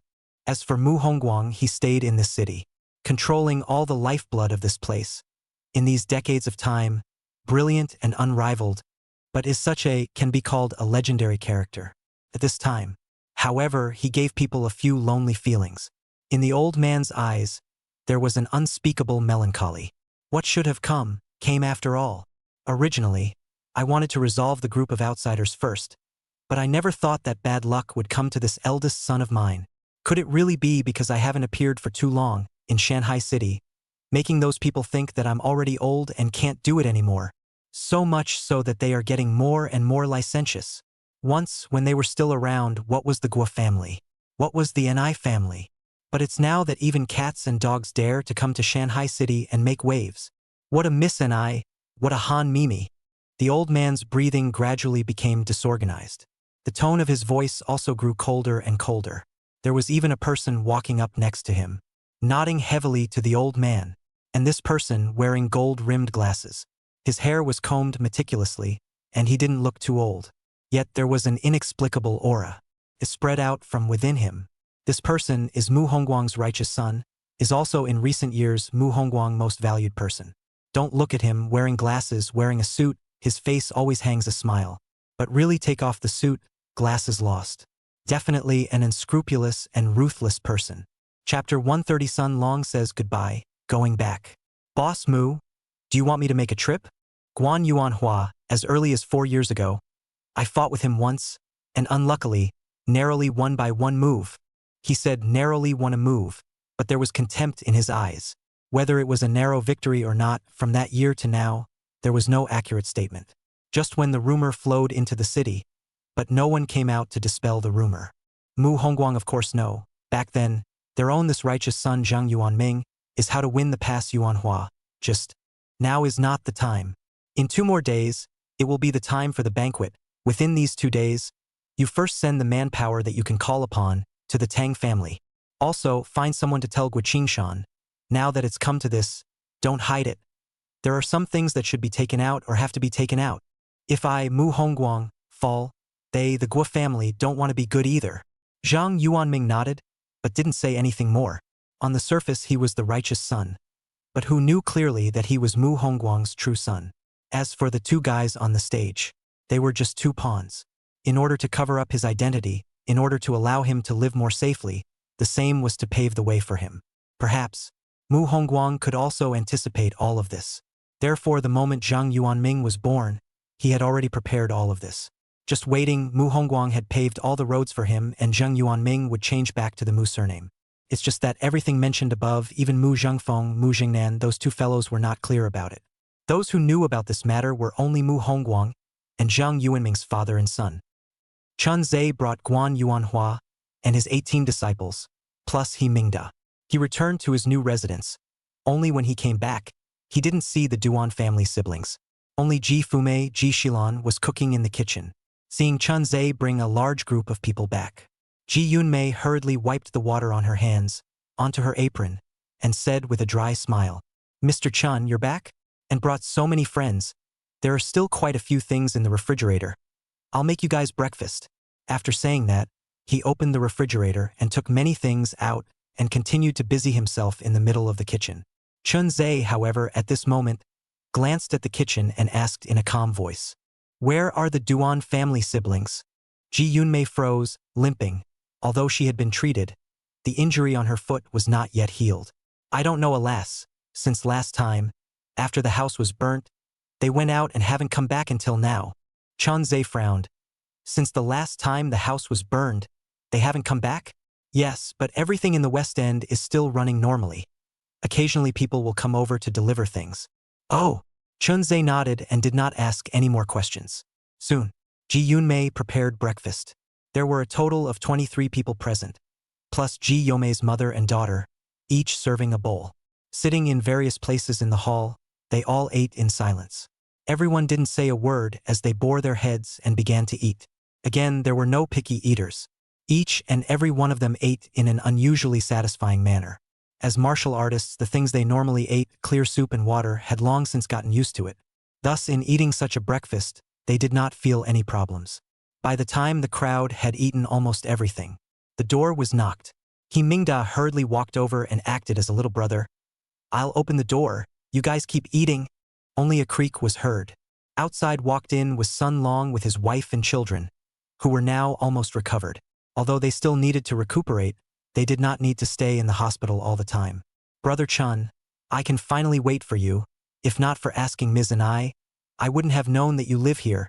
Actually, this time I brought them over, mainly to say thank you to Brother Chun, and secondly, it's that my wife and children have also been found, and I intend to leave Shanghai City, so I purposely came over to say goodbye to Brother Chun. Inside Sun Long's hand, he was carrying a large bag. All of them were gifts brought to Chun Ze. Miss and I knew that he was going to leave, and specially had someone prepare a check for him for $10 million, so that he could return to the north, do business properly, and not get involved in the affairs of Shanghai City. Sun Long naturally agreed to it, promising that after he earned the money, he would definitely return it to Miss and I. Of course, and I Baichao did not think that Sun Long could return the money to her. The reason why she helped Sun Long was only because Sun Long, in any case, was the one who had helped Chun Ze in the early days. Now, having found his wife and son, Sun Long wants to go back to live some peaceful days. Naturally, there is no excuse. Seeing that the other party was here to find something else, Chun Ze just nodded, although there were some strange emotions in his heart. But he actually didn't quite understand where these emotions came from. But since Sun Long had come to deliver something, he let the people take it in. He Mingda moved aside his figure, and Sun Long and the others entered the hall. Sitting in the hall, Ji Huimei asked with concern. Sun Long had eaten breakfast yet, and then prepared another one for them. Sun Long and the others came in a hurry. They really hadn't eaten anything. Now took a big bite. Rather, they didn't treat them politely either. As for Sun Long's son and daughter, now that they had woken up, they seemed unusually lively, running around inside the hall. As for Sun Long's wife, she looked a bit restrained. Maybe it is heard Sun Long said, now Chun Ze is with Miss Han, Miss and I equal figure, do not dare to show too much overstep. Until noon, almost 11 o'clock. A phone call came over. Sun Long picked up the phone and said a few words, got up to say goodbye. Brother Chun, I have to go. My group of men are waiting impatiently, thinking of going back and reuniting with their families. As for the interests of Shanghai City, it's true that it's not very suitable for a martial artist like me, and having gone through this period of time, I kind of understand it. In terms of brains, I'm not even a fart to others. In terms of fists, now that many big names are involved in a fight, it's a problem for me to even defend myself. It would be better to return to the north and live some peaceful little life in the future. When Brother Chun comes to the north, he must contact me. He patted his chest. When the time comes, I, Sun Long, will definitely do my best as a landlord. After saying that, Sun Long let out an unrestrained laugh and waved his hand at the crowd. There's no need to send them off, my people are all down there, the car is also ready. Drive all the way back, at most a week. At that time, when Shanghai City settles down, I'll come back to visit often. Sun Long picked up his two children, one in each hand, while his wife followed beside him. Turning back, he bowed at the crowd. Thank you all, for this period of time, for taking care of my husband. Be sure to come and play in the north when you have time. It looked from afar. A family of 4, happy and joyful, walked down the stairs, slightly cozy. Chun Ze went to the door and watched until they got into a few cars downstairs. Chun Ze only closed the door, leaning on the sofa, looking at the ceiling out of mind. Chapter 131. Past events about those 4 people. Brain unconsciously appeared. The young girl in the dress on the beach. Under the sparse moonlight, in a sky full of stars, she was holding a cake inside her hand. She also said that she would go to Moh. The same said, after having been to Moh, will be in the north to study, her face, always with a few if not a smile, smiling like a flower. Every time he saw that young girl, just like saying goodbye to Sun Long nowadays, it would always make his heart, inexplicably, have a few more emotions. Indescribable, indefinable, very strange. But he didn't think much about it. Instead he entered his room and fell asleep. As for Guan Yuan Hua and his 18 disciples, they took turns watching and resting. Among them, He Mingda was also included. Desperate, he didn't dare to show any hint of arrogance right now. Otherwise, how to die do not know. The sleep, Chun Ze slept peacefully. Also slept for a long time. From more than 12 noon, he slept until 10 in the evening. When he woke up again, looking at the hazy night color outside, his mood was inexplicably a bit heavy, and he even had a few bad premonitions. As expected, his thoughts had just fallen. Outside the hall, there was a fierce knocking sound. Guan Yuan Hua and the others, all climbed up and became extraordinarily alert. Chun Ze also opened the door and slowly walked out. Until the door outside opened, it was the figure of Duan Jiao who walked in. The brother and sister, who were usually inseparable, were now the only one left. Her clothes were slightly covered with a few bloodstains, looking extraordinarily wretched, and there was a piece of hair in the back that seemed to have been burned by the fire, and her eyes were full of tears. "Mr. Chun? Out. Something happened, my brother Duan Jiao said while tears could not stop falling. Originally, my brother was doing business in the Western District, rectifying those traitors in the Western District, but as a result, he found a strange person, inquiring about Mu Hongguang. Later, after my brother followed up, he found the Hall of Fame Assassins. By that strange man, all of them were killed. Midway, my brother also came back once. Looks very excited. Seems to have discovered an unbelievable secret. Also said what on the meeting, those 4 people, and finally said, Mu Hongguang once settled in the north for a year. Seems to be related to Mu Hongguang's background, but it is this go so far have not come back. I guess my brother must have found something, so now. Speaking here, Duan Jiao's tears couldn't stop falling. She also tried to contact Duan Yulong, but the reply Duan Yulong gave her was that she couldn't find out any clues. With no other choice, she could only run back again and look for Chun Ze. Perhaps the person in front of her had a way. Moreover, Mr. Chen's target of revenge was not just about Mu Hongguang. There was likewise those 4 legendary figures of Shanghai City at one time, as well as having information about the Shanghui. His own brother, also because after meeting Duan Yulong, the eagerness to make a mark, eager to prove himself, but did not want to, deep in it, whereabouts unknown. Chun Ze frowned, and finally his eyes fell on, next to Mingda. Here, the one who understood Mu Hongguang the most, I'm afraid he was the only one. But Mingda was also at a loss, revealed a little unknown look. Mu Hongguang once settled in the north for a year. This thing he knows since going to the north that more than a year's time Mu Hongguang no sound no matter how close people do not know what Mu Hongguang to do. Also went to the north of that trip, Mu Hongguang and the remaining 4 people broke up. Those 4 legends, this hidden in the meeting, the entire city of Shanghai, have fallen into the hands of Mu Hongguang. Once 5 legends personally established the Hall of Fame, most of the top killers, followed those 4 people disappeared together. The remaining part, when it is not considered very strong killers, when the head of the hall but also enough to let Mu Hongguang, firmly in control of the lifeblood of Shanghai City. Strange to say, it is also after Mu Hongguang returned from the north. At first, there are a lot of opposition voices of the city of Shanghai. This calmed down, many forces disappeared overnight. At that time, in Shanghai City, the Green Dragon Society, which claimed to be able to separate itself from Mu Hongguang, also fell apart after that incident and withdrew from the stage of Shanghai City's history. Mr. Chun, regarding the year Mu Hongguang went to the north, what exactly happened? I'm not sure. This matter. Even Mu Hongguang's closest confidants didn't get half the news. Later Mu Hongguang came back, then began to be in a trance, no longer involved in the struggle of Shanghai City, became the controller behind it. The people who once had a grudge against Mu Hongguang, even more so in one night, were killed cleanly. We these, in Mu Hongguang's side, support his old man, naturally lived, dream life. But also that trip to the north, let Mu Hongguang began to do what? All become absent-minded, the former favorite daughter, also was sent out of the country. So, if you ask me, I really can't answer, but if it really has something to do with the trip to the north, maybe we can set up a blockade on the way out of the city, maybe we can even get the person back. This was the last advice Mingda could give. As for whether it would work or not, it would be another story. Chun Ze, including the others beside him, didn't have too good of an opinion after a little thought. He was also curious about what it was that could make Mu Hongguang, who was called a legend at the time, stumble. There were also 4 other legends. Where were they now?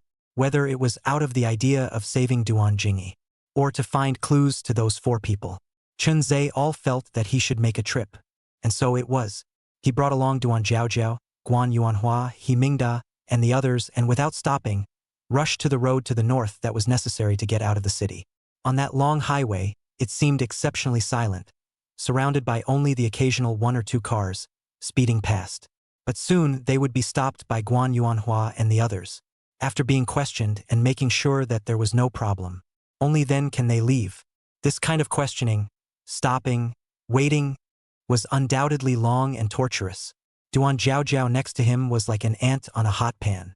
Every 10 minutes or so, she would make a call to her brother, hoping that his brother would return safely. But every time the call went out, there was only one call back. The number you have dialed is turned off.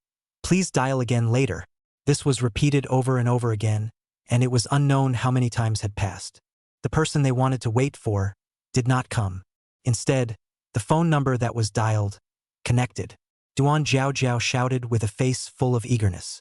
Brother, is that you? Where are you right now? We'll come over to you right away. But what came from over there was just a mournful scream and a desperate wail. Don't leave me alone. Don't look into that matter again. Just pretend it never happened. I might not be able to carry on. If I wasn't able to go back, please Mr. Chun, can help take care of my sister. Duan Jingyi's voice was incomparably weak. It was as if he would break at any moment. It wasn't until the screams gradually stopped that a hoarse man's voice came from over there. The ones blocking the intersection, stopping the vehicles and asking around, are you guys, right? Leave now, it's not too late. Otherwise, later what happens, I can't guarantee it. Chapter 132. Sun Long attacked. The phone call over there hung up, but inside Chun Ze, that uneasy premonition came stronger and stronger, as if there would be something that was about to happen. On the other side, after taking the national highway, Sun Long and the others, who had just arrived near the highway, stopped next to a town, bought quite a few things, wanted to take a good rest, and after that, get on the highway with the fastest speed, rushed back to the north. The wind around, blowing a little cool. Sun Long, who wanted to light a cigarette, glanced at the two children next to him. Then he put out the cigarette, and from the trunk of the car, took out a jacket and draped it over the two of them. Daddy, I want to go boo-boo. The little boy in the car suddenly opened his mouth. Next to him, one of Sun Long's men hurriedly picked up the boy. Big brother, I'll just go. You still have to drive on the way. Take a few minutes to rest. Originally, the car was driven by the little brother and his men. But Sun Long insisted on driving it himself. The crowd had no choice but to let Sun Long drive the vehicle. As for the little boy who was carried away, soon in the middle of a bush, squatted down. The little brother was right next to him, tightening his clothes. Sun Long was still busy, getting things for his wife, his daughter, asking them what they wanted to eat. As long as they said it, Sun Long would immediately go and buy it. Just when the crowd were talking and laughing, in the distance there seemed to be several bodies. Step by step, carrying some things for sale on their backs, speaking a fluent Shanghai language, both old and young. It was not like bad people. Plus the other party, there are no calluses on the hands. The footsteps were slightly weak, not like a practitioner. Sun Long also did not take it seriously. In their hands to buy a lot of things. There was a child that sold roses. He also purposely bought a dozen of them, wrapped them together and gave them to his wife. Just when he took out his cell phone and was about to pay, the woman who looked to be in her 40s, but suddenly threw something on the ground. A dagger that flashed with a cold light. With great speed, it stabbed into Sun Long's heart, accompanied by a plopping sound. Sun Long's eyes widened and his voice trembled a little. He stretched out his hand wanting to say something, but the intense pain, the suffocating dizziness, made it impossible for him to say even a single word. Finally, he staggered back a few steps. With a thud, he fell to his knees. That child standing in the back, selling roses. Earlier, he was still beside their car. There was bouncing back and forth, but at this time the child had already returned to that old woman's side, holding a remote control in his hand, accompanied by the remote control pressed down. A violent roar resounded through the entire edge of the highway. The rushing fire light illuminated the dark night. At the same time, it also made Sun Long, who was kneeling on the ground in front of him, bleeding continuously from his chest, open his mouth in despair, his eyes unconsciously, falling turbid tears. Car. Dead is his wife and daughter. The surrounding juniors came back to their senses and wanted to go forward to help. But those few figures, it is obvious that someone is receiving. Accompanied by a black car sped up. They opened the car door and went up, not forgetting, before leaving, to raise a middle finger at them. A rampant laughter was emitted. The many gathered minions looked at Sun Long, who was kneeling on the ground with a dagger stuck in his chest. Another glance at the side, in the middle of the huge flames, exploded in all directions of the black sedan. for a long time unable to speak. As for the little brother who took Sun Long's son to the toilet, witnessed all this with his own eyes. Sun Long's son, even more miserable screams, shouting "Mom, wanna rush to that," burning with the fire of the vehicle. But everything, all has been unhelpful. Sun Long also looked up to the sky. In the middle of his life, it seemed to have figured something out as well. Perhaps, when I set foot on the boundaries of Shanghai City, everything was already doomed. Greed, after all, destroys people. At that time, I could have obviously guarded an acre of land and lived a life envied by others. But I still resolutely set foot in Shanghai City and embarked on a road of no return. If you can still go back, this $10 million check, you keep it. If you encounter a problem that can't be solved, give that person a call. Maybe he's willing to help. If he's not, you guys take your kids and leave the north. Sun Long took out the check with blood. He handed it to the little brother beside him, which was his most trusted beloved. Even in his most downtrodden times, this group of people still did not leave him. Now see Sun Long, life is not long, began to explain the aftermath. The little brothers cried into a mass, choking and not knowing what to do. That little boy, this was jumping into Sun Long's arms. Dad, what happened to you? Are you all right? Where's Mommy? What a big fire, oh. The little boy sobbed uncontrollably, his voice with a few hoarseness, full of despair looking at all this. Earlier, they were clearly still happy, a family of 4. Earlier Dad, clearly even brought him his favorite food, bought him his favorite toy. Mom held him in her arms, gently patting his back and lulling him to sleep. His sister would also milk his voice. Brother, will you eat the little cookies? But it was the blink of an eye. Mom was gone, sister was gone, even Dad fell in a pool of blood. Fear, despair, filled the little boy's heart. He opened his mouth, trying to make a sound, but only choked for a while, until Sun Long patted his shoulder. Although you shouldn't have grown up so fast, but Dad can't help you anymore. It's time for you to grow up. I know this is cruel to you, but please forgive. Dad didn't guard you growing up. Sun Long's voice was weak, also after the sentence was said. Sun Long's eyes began to become lax. He staggered and could no longer carry on. A large amount of blood was lost, and his heart was heavily damaged. It was only the moment before he died and collapsed on the ground. Sun Long's eyes still carried a bit of unwillingness. Yet there was a sense of powerlessness in the underworld. It made Sun Long's mood incomparably heavy even after he died. As for the people around, looking at Sun Long who fell to the ground and looked at the bloodied $10 million check, all of them became silent.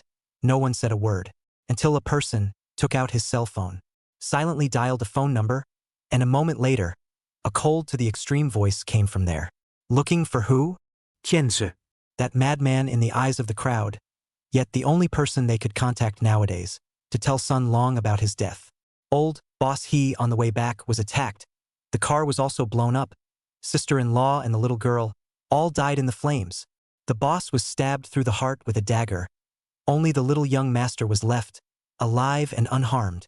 Chapter 133. No one can stop me. Sun Long is dead? Chun Ze was, right now, on the highway heading north. Originally, he had intercepted the passing vehicles to inquire about Duan Jingyi's whereabouts. But he had never imagined that the first to come with the news of his death would be Sun Long. Chun Ze also just opened his mouth, letting the other party send a location over, and then glanced at the highway that was pitch black around him. His eyes became incomparably grim as he took Duan Jiaojiao's cell phone and dialed the previous number. A few moments later, picked up. Over there came the voice of the man from the party. I told you if you left just now, it's still not too late, but it's a pity you didn't go. But the sarcasm of the man on the phone, Chun Ze did not answer. Instead, he coldly asked, "Did you kill Sun Long?" The person was silent for a few seconds, seemingly amused. "I didn't kill the person. You should ask what that Mu family's Grand Duke, who was captured earlier, left behind on the island before he was captured. Oh yes, originally we were indeed prepared to strike out at you. But noticing Mu Hongguang's movements, we simply went with the flow and helped them out." These words even carried a few hints of flirting. Chun Ze closed his eyes as he listened and took a deep breath. "In that case, even though you guys weren't the ones who directly did it, you can't get out of it. You could say that, of course, if you want to take revenge. When the matter with Mu Hongguang is over, you can make a trip to the north. We'll be waiting for you at the upper meeting." "North?" Shanghui. Not bad. Mu Hongguang refused to join the upper society back then, but he also offended a lot of people in disguise because of the agreement back then. We are not in a position to make a move on him, but the agreed time is about to pass. The man paused and said playfully, Shanghai City shouldn't fall into your hands and doesn't really belong to you. However, I can make a bet with you. If you can survive in the middle of the Tang family estate, this underling of yours, Duan Jingyi, I'll let him go. How about it? But if you don't survive, and he stays in this world, it doesn't mean anything to you. I'll kill him with my own hands. This last sentence was finished. The other side then stopped saying anything and hung up. By the time he called again, it was already switched off. Chun Ze silently took his cell phone, threw it to Duan Zhaojiao next to him, and used his own cell phone to open the positioning. Letting Guan Yuan Hua drive, he rushed to Sun Long's place of incident. At the same time, he looked at the dark night sky outside. The mouth could not stop murmuring. North Shanghui. Don't worry, I'll be there. They were far from where Sun Long was. It wasn't really considered very far. Took about 40 minutes of tight rushing to get there. When they came over, Sun Long's black sedan had long been burned beyond recognition. Sun Long, on the other hand, maintained the same position he had before he died. Kneeled down on the ground. Next to Sun Long's child, he was crying his heart out. The blood that flowed out of Sun Long, however, stained a large area of land. Looking at the other party's deathly expression, Chun Ze took one look, and then arranged for people to send Sun Long and his wife and daughter to the crematorium to be burned. By their men, their ashes were brought back to the north. As for this child, it's definitely not realistic for you to expect Chun Ze. But according to Sun Long's men, Sun Long has a sister in the north. The two siblings depend on each other during the day. If something happens to Sun Long, this child, his sister won't stand idly by. And these henchmen, too, plan to take the child and join Sun Long's sister. Chun Ze didn't say any more, but just made a call to Anai Bai Tao, asking her to pay more attention to the situation on the road. Sun Long, his wife and daughter had all died, and there was only this one child left. If he died again, Sun Long would really be extinct.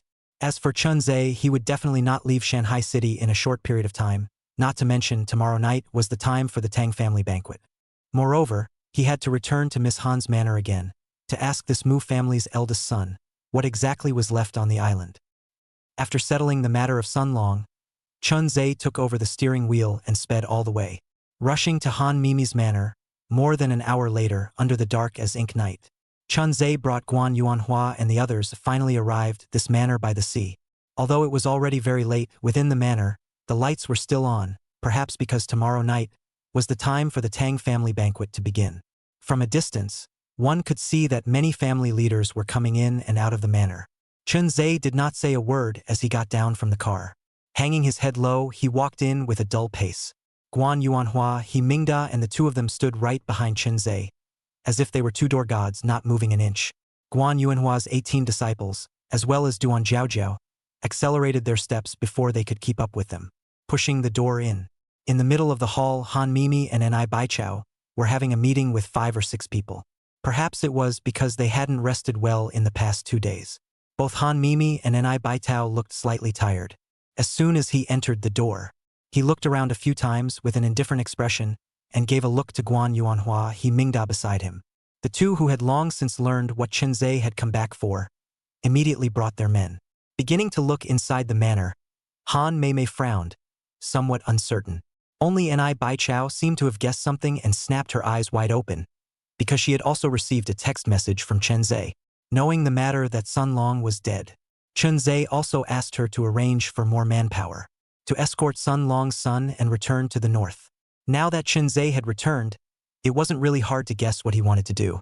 As expected, after a few short minutes, Guan Yuan Hua and the others found Mu Zhengfeng sleeping in the basement. As the son of that legendary figure in Shanghai City, although Mu Zhengfeng was now a prisoner, he had not been mistreated in the slightest. He should eat, drink, and sleep. But now it's different. Only to hear the door thud, violently kicked open from outside. Chun Ze led a large group of people and broke into the middle of the basement, and he slowly fished out the silver-white scalpel from his pocket. If Sun Long was here, he would definitely be able to guess what the current Chun Ze really wanted to do. Unfortunately, Sun Long was dead. Even the few hostages that he had captured in the first place had been burned to death inside that red brick hut by a fire. And I Bai Chao, who had followed from behind, shuddered in her heart and hurriedly pulled Chun Ze back. Dr. Chun, don't. This person is still useful to keep. If we overexcite Mu Hongguang, that guy will most likely die with us. Even if Han Mimi was no longer stupid, from Chun Ze's intrusion until now, as well as I Bai Chao's words, she could probably guess what was going on. All of a sudden, her face became a bit ugly. Speaking out, she reminded. Chun Ze, our aim is to take down the Tang estate first, not to push Mu Hongguang, and all of us, to the brink of extinction. Things haven't gotten to that point yet. Even if we want to bring down Mu Hongguang, we have to do it step by step. If we rush things, we'll harm ourselves instead. The two men, one on the left and one on the right, grabbed both of Chun Ze's arms. Mu Zhengfeng, who was inside, shivered in fear. But when he saw Chun Ze being grabbed, he breathed a sigh of relief deep inside. Thought he himself had escaped. But facing the left and right pulls of the two women, Chun Ze, however, just violently exerted his force and wrenched his arm from the hands of the two men and broke free. Stepping into the middle of the basement, he said to Guan Yuan Hua, he Mingda behind him. Guard the entrance to the basement. No one is allowed to come in without my order. Finished speaking. With a bang, the door to the basement was closed. Chapter 134. A Husband's Pass. Outside, whether it was I Bai Chao or Han Mimi, they were all anxiously shouting, and even wanted to have their men force their way in. But who was Guan Yuan Hua? That was the #1 person under Taishan Beidou. Unless those old men who had been living in seclusion for years personally took action, there were only a handful of people who could beat Guan Yuan Hua. What's more, those old men are already old. If they really fought, it was hard to say if they were Guan Yuan Hua's opponents. In this way, characters like Guan Yuan Hua had almost become the ceiling of force. A man straddled the middle of the basement door. Ripping off his top, he hooked his finger at all the martial artists present. It was rather like a 1 man at a time, 10,000 man at a time aura. It was this kind of scene that made everyone suck in a breath of cool air. The two everyone-level experts under Miss Han's hand. Feng Hua and Ashui wanted to go up and test Guan Yuan Hua's strength, but as a result, they were sent flying in a single glance. Even he Mingda, who was next to him, couldn't help but twitch the corners of his mouth, saying that in this place, and even in the entire Shanghai city, the most capable fighter other than Chun Ze, I'm afraid that it was Guan Yuan Hua in front of him. How easy was it to break through Guan Yuan Hua's face? Not to mention Guan Yuan Hua's 18 disciples. From the left and right sides, they formed an encircling situation. There was a tendency that they would strike at any time. He Mingda also stood next to Guan Yuan Hua. Slowly exhaling a breath, he took up a fighting stance. The atmosphere in the room instantly dropped to freezing point. Seeing that wanting to force their way in, it was probably impossible. Regardless of whether it was Han Mimi or I Bai Chao next to her, there was some helplessness in their hearts. However, they could only wait quietly outside. Only in the basement, inside, Chun Ze took out the silver-white scalpel from his pocket and walked step by step to Mu Zhengfeng's front. With a dull voice, he asked, "Before you were captured and returned, on the island, what did you leave behind?" Facing Chun Ze's question, Mu Jingnan, however, just closed his eyes. Not a word was spoken. Perhaps, in his cognizance, he had already been a person who was bound to die long ago, and there was nothing to be afraid of at all. Even when he opened his eyes again, face hung a few points of ridicule and raised his neck, a look of killing if you want to kill, why need to nonsense. But it was this kind of demeanor that made the corners of Chun Ze's mouth slowly cracked, revealing white teeth, as if it was some kind of thing hidden deep inside that was unraveled. He took that scalpel, and with a very gentle movement, untied Mu Zhengfeng's collar, as if admiring his own work. Looking up and down a moment later, scalpel to find the right under the knife point, started a little bit, cut Mu Zhengfeng's flesh. Blood, slowly gushing out on the knife. The smell of blood filled in the entire basement. The first few knives, Mu Zhengfeng was still able to endure for a bit, but as the speed of the knife became faster and faster, the technique also became more and more precise. Every time the knife fell, it reached just the right place. It didn't cause fatal injuries, but it could extend the pain to the extreme. Finally, at the 10th fall of the knife, Mu Zhengfeng could not carry it anymore. He let out a mournful scream. With the sound of this scream, the people outside couldn't help but have their eyelids flutter a bit. What kind of person is Mu Zhengfeng? That was the future successor of Shanghai City. He grew up with more to experience than one could imagine. His personality was tough and he was ruthless in his actions. Things that can make him move for it. Few and far between. At least on the outside, no one had ever seen Mu Zhengfeng show a look of loss of composure. There was even a time when Mu Zhengfeng was attacked on the street. He was slashed 7 times in a row, and in the end, without saying a word, he knocked out all the people. It was also because of that time after that incident. The news that Mu Zhengfeng was quite a fighter soon spread throughout the entire Shanghai city. Compared to that waste of a young son, this Mu Zhengfeng, as if born to be in charge of Shanghai city, and the birth of a character.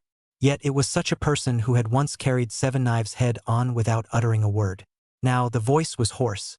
Painful wails, mournful screams, resounded throughout the entire basement. One could imagine what kind of scalp-numbing things were happening inside. This kind of miserable scream at the beginning was only similar to venting pain. But at the back, it started to become a bit wrong. Mu Zhengfeng was begging for mercy, and then using the most humble attitude, pleading for that person to let go. Even wanted to die, hoping that the other party to give a pain. To be able to force a person with a resolute character, who was unfazed by change to such a point. It was really inconceivable that the Chun Ze inside had used what kind of means. Gulp. I don't know who gulped. Immediately afterward, the others came back to their senses, and Bai Chao even took a step forward and said in an urgent voice, "Enough? Guan Yuan Hua. Do you know what Mu Zhengfeng represents? That's the Mu clan, the apparent successor, the future helmsman of Shanghai city. If he dies, it will never be comparable to that little punk Mu Zhengnan. Throughout Shanghai city, I don't know how many forces have defected under Mu Zhengfeng's hand. If we can rely on Mu Zhengfeng and coerce those people so that the other side doesn't dare to make a move, then we'll be able to save a lot of manpower at the Tang family's banquet as a way to fight against Mu Hongguang and the Guo family. But once the news of Mu Zhengfeng's death spreads out, then the many forces that have defected to Mu Zhengfeng will go crazy and attack us." No one knew how much manpower and resources they had invested within the many forces. But if all of these investments were to go down the drain overnight, then they would be targeted and attacked by the crowd. Mu Zhengfeng was kept in order to keep these people in check. And they had already sent people over to negotiate. Many of the forces that had defected to Mu Zhengfeng all promised not to participate in the Tang family's banquet. And all of this must be established. Mu Zhengfeng is still alive and the matter is over and he is released. Even if the final control of Shanghai city is Han Mimi, is Chun Ze, is Bai Tao, but as long as Mu Zhengfeng was still alive, as a puppet they could still get the benefits they deserved. Just when the crowd was anxious, the door finally creaked and opened. Chun Ze's face was expressionless, and inside, Mu Zhengnan had long been drenched in blood and dying. They just wanted to rush in, but they were stopped by Chun Ze, who looked at Duan Zhaojiao next to him, his voice still cold. The eyes, however, revealed a bit of fervor. "Go and prepare the medical kit before dawn. What's going on here? It's not going to end that quickly." Chun Ze was excited because of this person in front of him. The endurance was much stronger than he had imagined. He had done similar things to many people. Even Tang Hao was not even half as strong as Mu Zhengfeng, and it was as if this person had undergone a special exercise to be able to endure this kind of extreme punishment. However, yet it was this power of endurance. It was as if Chun Ze had discovered a new continent. Now it was no longer just simply avenging Sun Long. Rather, it was to challenge to find a higher degree of pain from this person's body every corner, searching for the limits of what the human body could withstand. As for the rest, it had now been left behind by Chun Ze. Chapter 135. Now that's crazy. One night, the entire night, Chun Ze didn't even stop. He tested various methods. Detecting the limits of human pain, he also deduced a set of methods that belonged to him.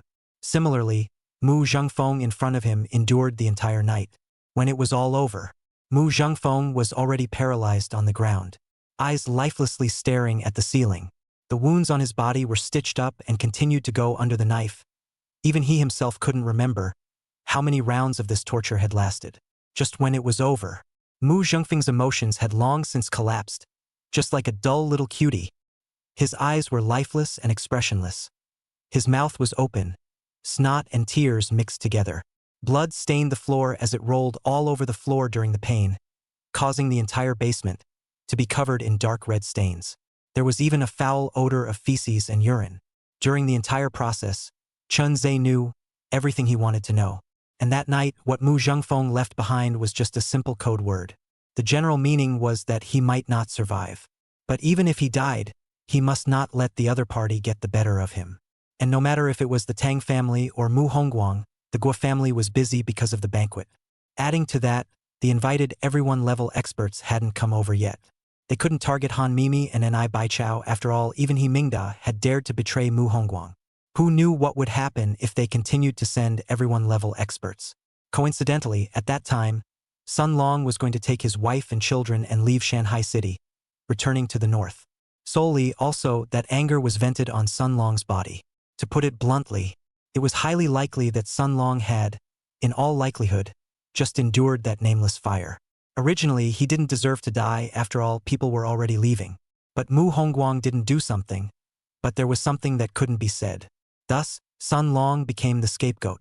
Chun Ze glanced indifferently at Mu Zhengfeng, who was lying on the ground in a state of life and death, with a demented expression. Opened the door to the basement. Outside, waiting to many figures, saw the scene in the basement. They couldn't help but suck in a breath of cool air. Once that Mu Zhengfeng, every time he appeared in front of people, always with a smiling face, there is a subtle aura above the crowd.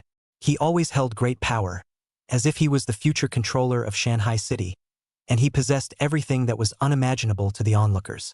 From the time he was born, all the changes he had gone through made this person possess an indelible perseverance. In the entire Shanghai City, other than Mu Hongguang, I'm afraid the only one who could be called a legend was Mu Zhengfeng. He had similarly forged quite a few fantastical stories in recent years. It also made this name deeply imprinted into the hearts of many big families, and gained the support of countless people. But it was this person, who was unperturbed by changes, had a resolute character, and had never revealed his soft side, but has become now this appearance: blood on the ground, 1,000 holes in the body, almost demented look, remembering last night, wave after wave of screams, as well as the exhausted medical kit next to it. Only a grunt was heard. The crowd gulped in unison. A madman wasn't scary. What was scary was that this madman possessed absolute force, and also possessed amazing medical skills. He could find every extreme pain point on your body. He could use millions of ways to leave countless cuts on your body, using nearly extreme techniques to make you savor that feeling of life being worse than death, and at the same time can pull you back from the edge of near death. Performing torture after torture, experiment after experiment, under this kind of morbid madness. Just ask who could carry it off. Han Mei looked at Chun Ze in front of her, and for the first time, she savored what was truly morbid. Before, when everyone faced Chun Ze, they actually didn't have much of a feeling. It was just that they felt that this person was a bit paranoid. But every madman, including martial arts nerds, were actually paranoid, and they had come into contact with quite a few of these types of people. Even geniuses of a certain category were extremely terrifying in their paranoia, and Han Mimi and Ni Baichao, too, had only categorized Chun Ze into this category. It wasn't until now that they clearly knew. This madman, why he could make the entire Shanghai City turbulent and fearful. There were even a few medical personnel inside the manor. Had long been waiting outside for a long time. Seeing how the basement was opened, Han Mei made a wink again. After confirming that no one is blocking the way, they quickly rushed in to check Mu Zhengfeng's physical condition. But it doesn't matter if you check. Once you check, they were all shocked. Their expressions became incredibly complicated. Returned to Ms. Han's side, said in a low voice, Mu Zhengfeng's physical condition is good. I don't know what kind of tactics Dr. Chun used, obviously endured a night of torture, but all kinds of bodily functions, but have been effectively controlled. Having suffered so many cuts, even if they were replaced, these top medical teams of theirs, if they wanted to completely control it, they would need to resort to all sorts of medical equipment and even blood transfusions. But what was strange was that Mu Zhengfeng in the middle of the basement, in addition to his mental state, had collapsed. All other functions were intact, even as long as Mu Zhengfeng's will could persist. They believed that Chun Ze had 100 ways to make Mu Zhengfeng beg for life and death. As for the Chun Ze in front of him, he simply walked towards the restroom on the first floor, not even looking at the crowd behind him. Guan Yuan Hua similarly glanced at the basement. His pupils contracted slightly, but he did not say anything and followed Chun Ze's lead. The remaining 18 disciples, and He Mingda no less, all followed. Waiting until Chun Ze and his people had walked out, It was only then that those few people from the medical team felt the pressure on their bodies disappear without a trace at this moment. Yet, they also spoke their hearts. Miss Han, we've checked all of Mu Zhengfeng's physical condition. Although he was tortured overnight, he was miraculously preserved. Even if the entire medical team of our Han family had been deployed, along with many instruments, they wouldn't necessarily have been able to achieve this. That Dr. Chun is definitely not as simple as we thought. He doesn't just have far more surgical experience than normal people in the field of brain surgery. Similarly in trauma, as well as other surgeries, he has his own amazing understanding. These words were said one after another. Originally, the crowd thought that Chun Ze was only in the area of brain science, possessing world-class abilities. But who would have thought that such a madman who had reached the pinnacle of the brain department had similarly reached a level unimaginable to the onlooker in other areas? But just thinking about it made people feel shivering. After all, no matter whether it was in terms of medical skills or torturing people, such a person could be called terrifying. If this kind of tactic was used on their bodies, how many rounds could the people present carry? Just thinking about the scene that might have happened in the basement last night, it made everyone's goosebumps rise up. Chapter 136. Both. Miss Han rubbed her own brow, revealing a few moments of bitterness. Unexpectedly, she had underestimated this madman after all. Fortunately, the current them were Chun Ze's teammates, not enemies. Otherwise, once they fell into that brat's hands, the consequences could be imagined. And Bai Chao did the same, glancing deeply at the first floor exit, deciding that she had to go back and speak to her grandfather. If Chun Ze, only in the area of brain science, possessed an extremely amazing achievement, then it would be fine. But now, in other aspects, even the Han family, the top medical corps, were ashamed of themselves. In the future, if they were to follow Chun Ze, they would be able to contact more and more forces, weaving into an unparalleled giant net. And it would be unbreakable. After all, no one dares to guarantee that they won't get sick, will not get a terminal illness. Everyone is on this extreme medical skills, with their own pursuit. Otherwise, those top medical experts wouldn't have made so many great families rush to them. Now, the sky is already bright. When it's 8 o'clock in the evening, it's the time for the Tang family banquet to begin. You all better go back and rest well and raise your spirits, lest there be any more accidents when you act. Han Mei gave an explanation, and also went back to rest on her own. And Bai Chao similarly led her people, leaving the manor and returning to the second hospital. In the room, it once again became cold. But Han Mimi, her eyes were surprisingly cold, because tonight was the time for her to make the Guo family pay the price. If she succeeded, all the things that the Guo family had committed on herself, she would pay back tenfold.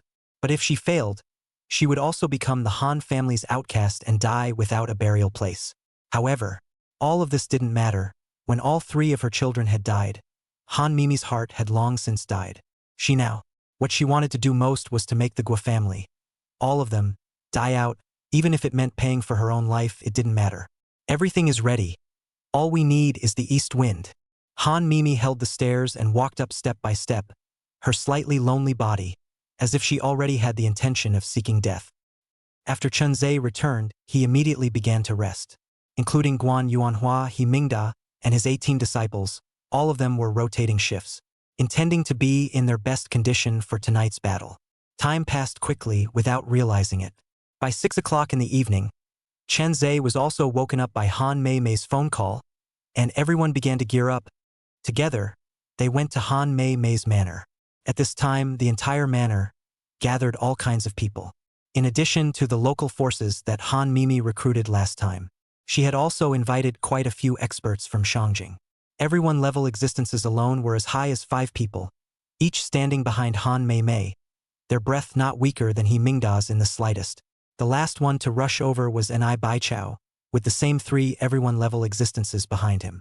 Their Anai family was not as powerful as the Han family, but they were able to gather a lot of helpers. In addition to the 3 great masters, there were also quite a few near great masters. There were also quite a few existences that were approaching the level of everyone. It was so vast that it converged into a rolling torrent.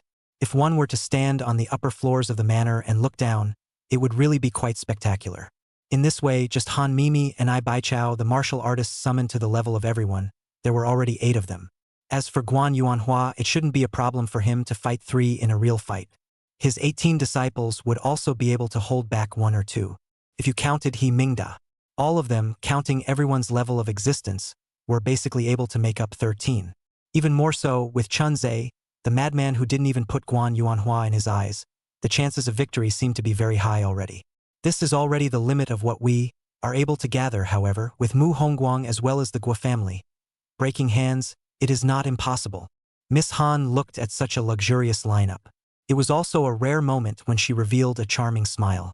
And Bai Chao, who was standing next to her, was similarly relieved. She was still worried that the everyone-level experts that were pulled over were not enough to cause any changes in the operation. However, it now seemed that with their strength, even in a head-to-head battle, they were not without a chance of victory. Although we have enough people, however, we still have to arrange a meticulous plan. Among us, the one with the most powerful hands is Dr. Chun, and I'm afraid he's the only one who can sneak inside the Tang manor. If we can find Mu Hongguang in the middle of the estate and kill him, we can save a lot of trouble. At that time, it would be difficult for the Guo family alone to go against us. Han Mimi pulled Chun Ze to the side. The idea is very simple, that is, let Chun Ze infiltrate it into the Tang family garden, directly assassinate Mu Hongguang. As for whether or not it could be done, we would know if we tried.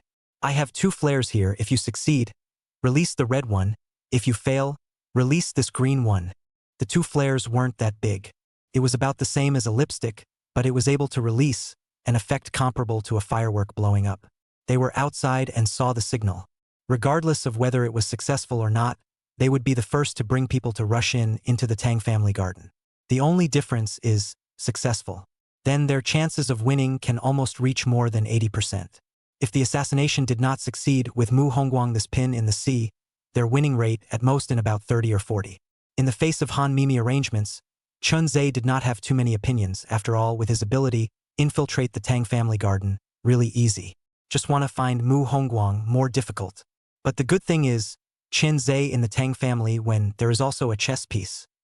That is the side branch of the Tang, how that guy, in order to avenge the murder of his wife's hatred, almost anything to do out.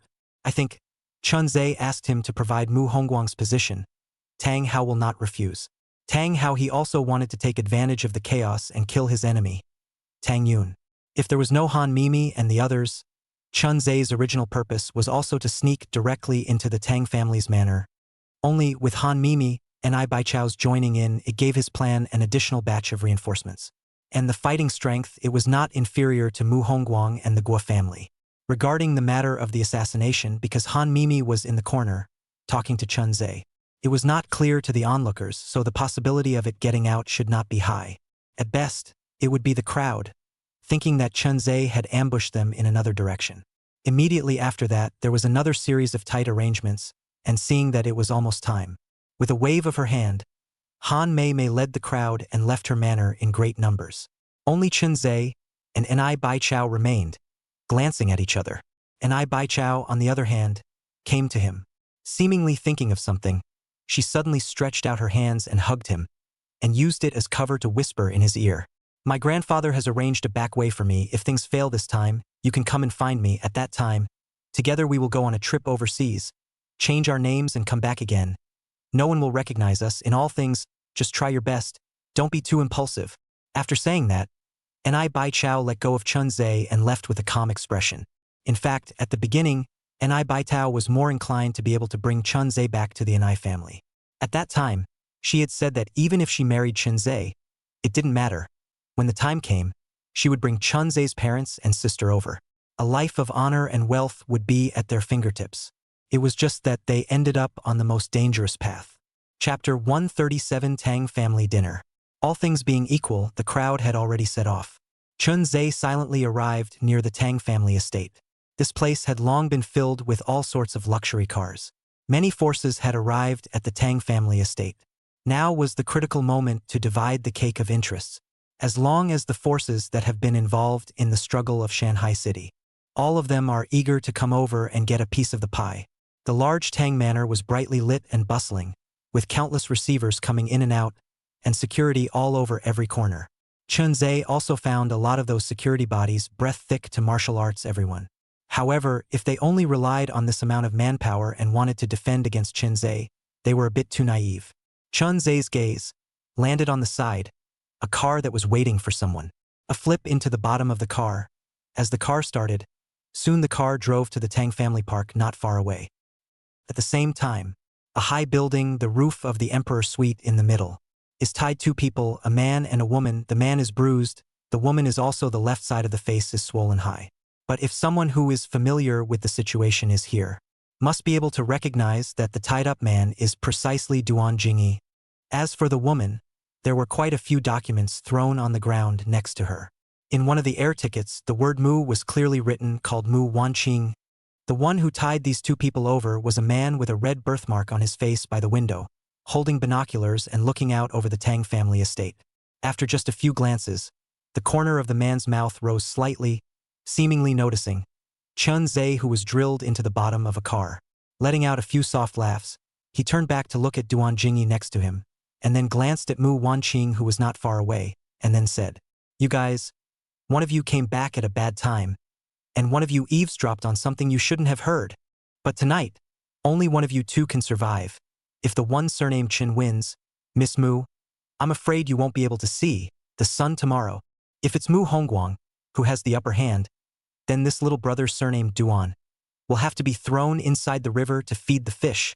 The man with a red birthmark on his face. The tone of his voice carried a few hints of sarcasm, especially when looking at Mu Wanqing. His gaze went a few more points colder, and he said in a sinister manner, "Originally, I didn't want to arrest you, but you and that woman from back then are just too similar. If I'm not wrong, whether it's Mu Zhenghong or that Mu Jingnan, neither of them are your real relatives. Your brother has always been that, wearing gold-rimmed glasses, svelte man. It's a pity. I heard that your brother, in order to make sure that he can be in the Tang family to bring down that madman as well as the Han family and I family, took out that thing that we gave at the time on the meeting, and specifically went to invite a Taishan Beidou level character, only the person didn't say that he would come or not come, but took that thing in. Without that item, even if you, Mu clan, are able to carry this crisis, I'm afraid you won't live long."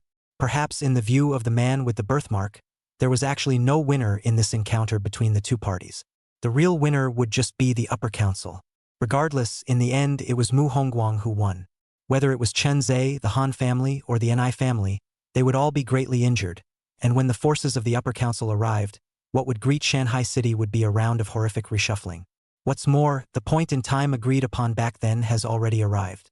Today, what is the situation in Shanghai City? It is no longer Mu Hongguang's turn to make the decision. In the innermost part of Tang's estate, in the middle of the small, quiet building, under the support of the crowd, the old man of 50 or 60 years of age slowly sat down in front of the just assembled monitor display, hands on his chin, silently watching everything in front of him. In the video, can see Duan Yulong, Master Lu, Miss Su and other people are entering the manor one after another. Even Yang Feng, who had recently fought with Miss Su, was among them, looking at the outsiders in front of him who were not exactly cordial.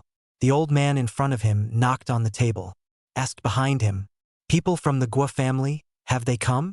Behind him, the man wearing gold-framed glasses, wearing a white suit and being gentle, spoke. "Already here, but they haven't entered the Tang family's manor yet.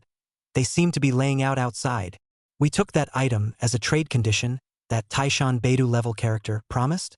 The man with gold-rimmed glasses, silent for half a second, said, "Neither agreed nor refused. After taking the item in, there has been no action so far." Hearing this, Mu Hongguang nodded. "According to my understanding of that person, should have agreed with his hand. There shouldn't be any problems over there. Now the top priority is the banquet inside the Tang Manor. Let people keep an eye on the entire manor altogether. As long as any problems are found, report to me immediately." The man with gold-rimmed glasses and a svelte face nodded heavily. "Righteous Father, don't worry about it. I will never allow tonight's banquet any unpleasantness to happen." After saying that, the man with glasses, Siswenwen, walked out. Only Mu Hongguang was left alone, staying in the middle of the small building, his eyes staring sharply at the display. In the hall, a corner, Tang Hao was also looking for the leader of the main room, Tang Yun's figure. Ever since the banquet had started, he had arranged numerous manpower to search around throughout the entire Tang family. He had only heard that Tang Yun had come. As for where he was now, he hadn't found a clue. Just when Tang Hao, full of grasping blindness, punched a nearby pillar, someone tapped his shoulder. When Tang Hao turned his head back, he saw the visitor's face clearly. He couldn't help it either, and took a deep breath. Chun Ze. How did he blend in? Originally, Tang Hao had wanted to contact him. He had specially arranged manpower to meet him outside. Just waiting for Chun Ze to show up, he would bring him into the Tang family, but unexpectedly, the people he had arranged didn't come in handy, and instead, Chun Ze entered here silently. Mu Hongguang, are we there yet? Chun Ze looked around a few times. There were no other people coming in and out around him. There was also only Tang Hao here, otherwise he wouldn't have suddenly appeared. After all, if he wanted to find Mu Hongguang's whereabouts, I'm afraid that he would still have to utilize Tang Hao as a chess piece. Tang Hao saw Chun Ze and secretly sighed in relief. If Chun Ze didn't come in the end, and the banquet scene wasn't in chaos, then if he killed Tang Yun, I'm afraid that he would also involve the side branch lineage, and even Tang Bing, who had provided him with a lot of help, might be in trouble. But if Chun Ze came, the effect would be completely different. Regarding Mu Hongguang, there's no sign of his whereabouts yet. As for whether he's arrived or not, I can't guarantee it. However, I've heard that today, in addition to, there are 14 experts at the level of everyone, there will be a special character arriving. You guys have to be careful. At these words, Chun Ze's brows furrowed. Not really understanding the so-called special character, what exactly was the origin. However, his ultimate goal was Mu Hongguang, and he didn't care about anyone else. Since Tang Hao was unable to provide a clue to Mu Hongguang, Chun Ze turned around and wanted to leave, but Tang Hao held him back. How do I contact you? Contact? Chun Ze shook off his hand. I'll look for you if I need to. If you discover Mu Hongguang's whereabouts, put a glass of red wine here, and when I see it, I'll naturally meet you here. Getting a reply, Tang Hao was relieved. After all, the two of them had very different purposes, and there was always a time when they needed to get in touch. Chapter 138 Misdemeanor. Separating from Tang Hao, Chun Ze turned around, entering into the middle of the backyard, and from afar, he actually saw a familiar figure. This person was none other than Lin Qingla, who had previously taken the lead in defecting to them, and was accompanied by a young girl around 16 or 17 years old, who was also extremely beautiful, no less diverse than Lin Qingla. In addition to that, there were also Wu Anlai, Zhang Zi, and others who had entered the Tang family estate, and even quite a few local forces that had already defected to them earlier could be seen. All of them followed the flow of people walking around. In fact, this was also thanks to He Mingda, because earlier these things, in fact, only He Mingda know, but then He Mingda betrayed the Mu group's eldest son. Even the news did not have time to send back. The person was already following Guan Yuan Hua and the others, following Chun Ze's side. Learning of this news, Han Mimi's first time, arranged for the local forces to enter the Tang family estate. When the time came, the inside and the outside, their success rate would be even higher. Result: not long after the crowd had just passed, a thick hand violently tugged on Lin Qingla's clothes. It pulled the person into a guest room not far away. The young girl who was following Lin Qingla next to her was also startled, and immediately afterward, she was similarly tugged in, letting out a shriek. Many people beside them saw this scene. However, they just shook their heads. After all, they had seen many such things. Not to mention a woman like Lin Qingla. In their opinion, it was nothing more than a lousy product. How they wanted to play it, it wasn't just a matter of a word from the group of people above them. So everyone didn't mind their own business. They left the place on their own, and the surroundings, at this moment, became cold and clear. Inside the guest room, waiting, were several young men surnamed Lu. Previously, Lin Qingla was the plaything of the second son of their Lu family, and at that time, because of the fear of the power of the eldest son, no one else dared to take a shot at Lin Qingla, this special creature. But now the second son of the Lu family had long since died. Lin Qingla was naturally stared at by others, as for the young girl who was dragged in but also incidentally used for fun. These three young men of the Lu family in front of them were the ones who had just recently taken power and wanted to make a move against the Lin family, the newest members of the Lu family.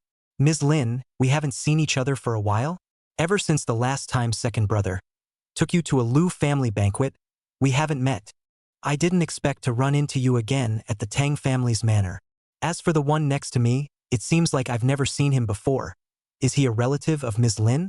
Since we're here, then of course we have to come together and entertain you properly. The three young men, Lu Hong, Lu Pengcheng, and Lu Shan, slowly cracked their own mouths. They looked a little impatient. Will Miss Lin take off her clothes herself, or will the three of us do it together? Nowadays, our Lu family has already become, in addition to the Tang family, the second family to gain Boss Mu's trust, and leveling the playing field is just around the corner. As long as Ms. Lin, like serving the second brother, serve us, I promise you, in the future you can also follow our Lu family. The boat rises, Ms. Lin think how? As for this little beauty next to me, later you will know what is the ultimate happiness on earth. The three of them looked up and down at the woman in front of them, who was beautiful to the bone, and the young girl next to her. However, looking left and right or Lin Qingla is more flavorful when the second son can be seen, and every time you go out you have to bring the woman, and how bad can it be? If it wasn't for the fact that this second son of theirs had started early. I'm afraid this special thing has long fallen into the hands of others. But Lin Qingla, who was dragged in, had experienced the thing surnamed Lu, and had long been revolted and disgusted by these sordid hooks.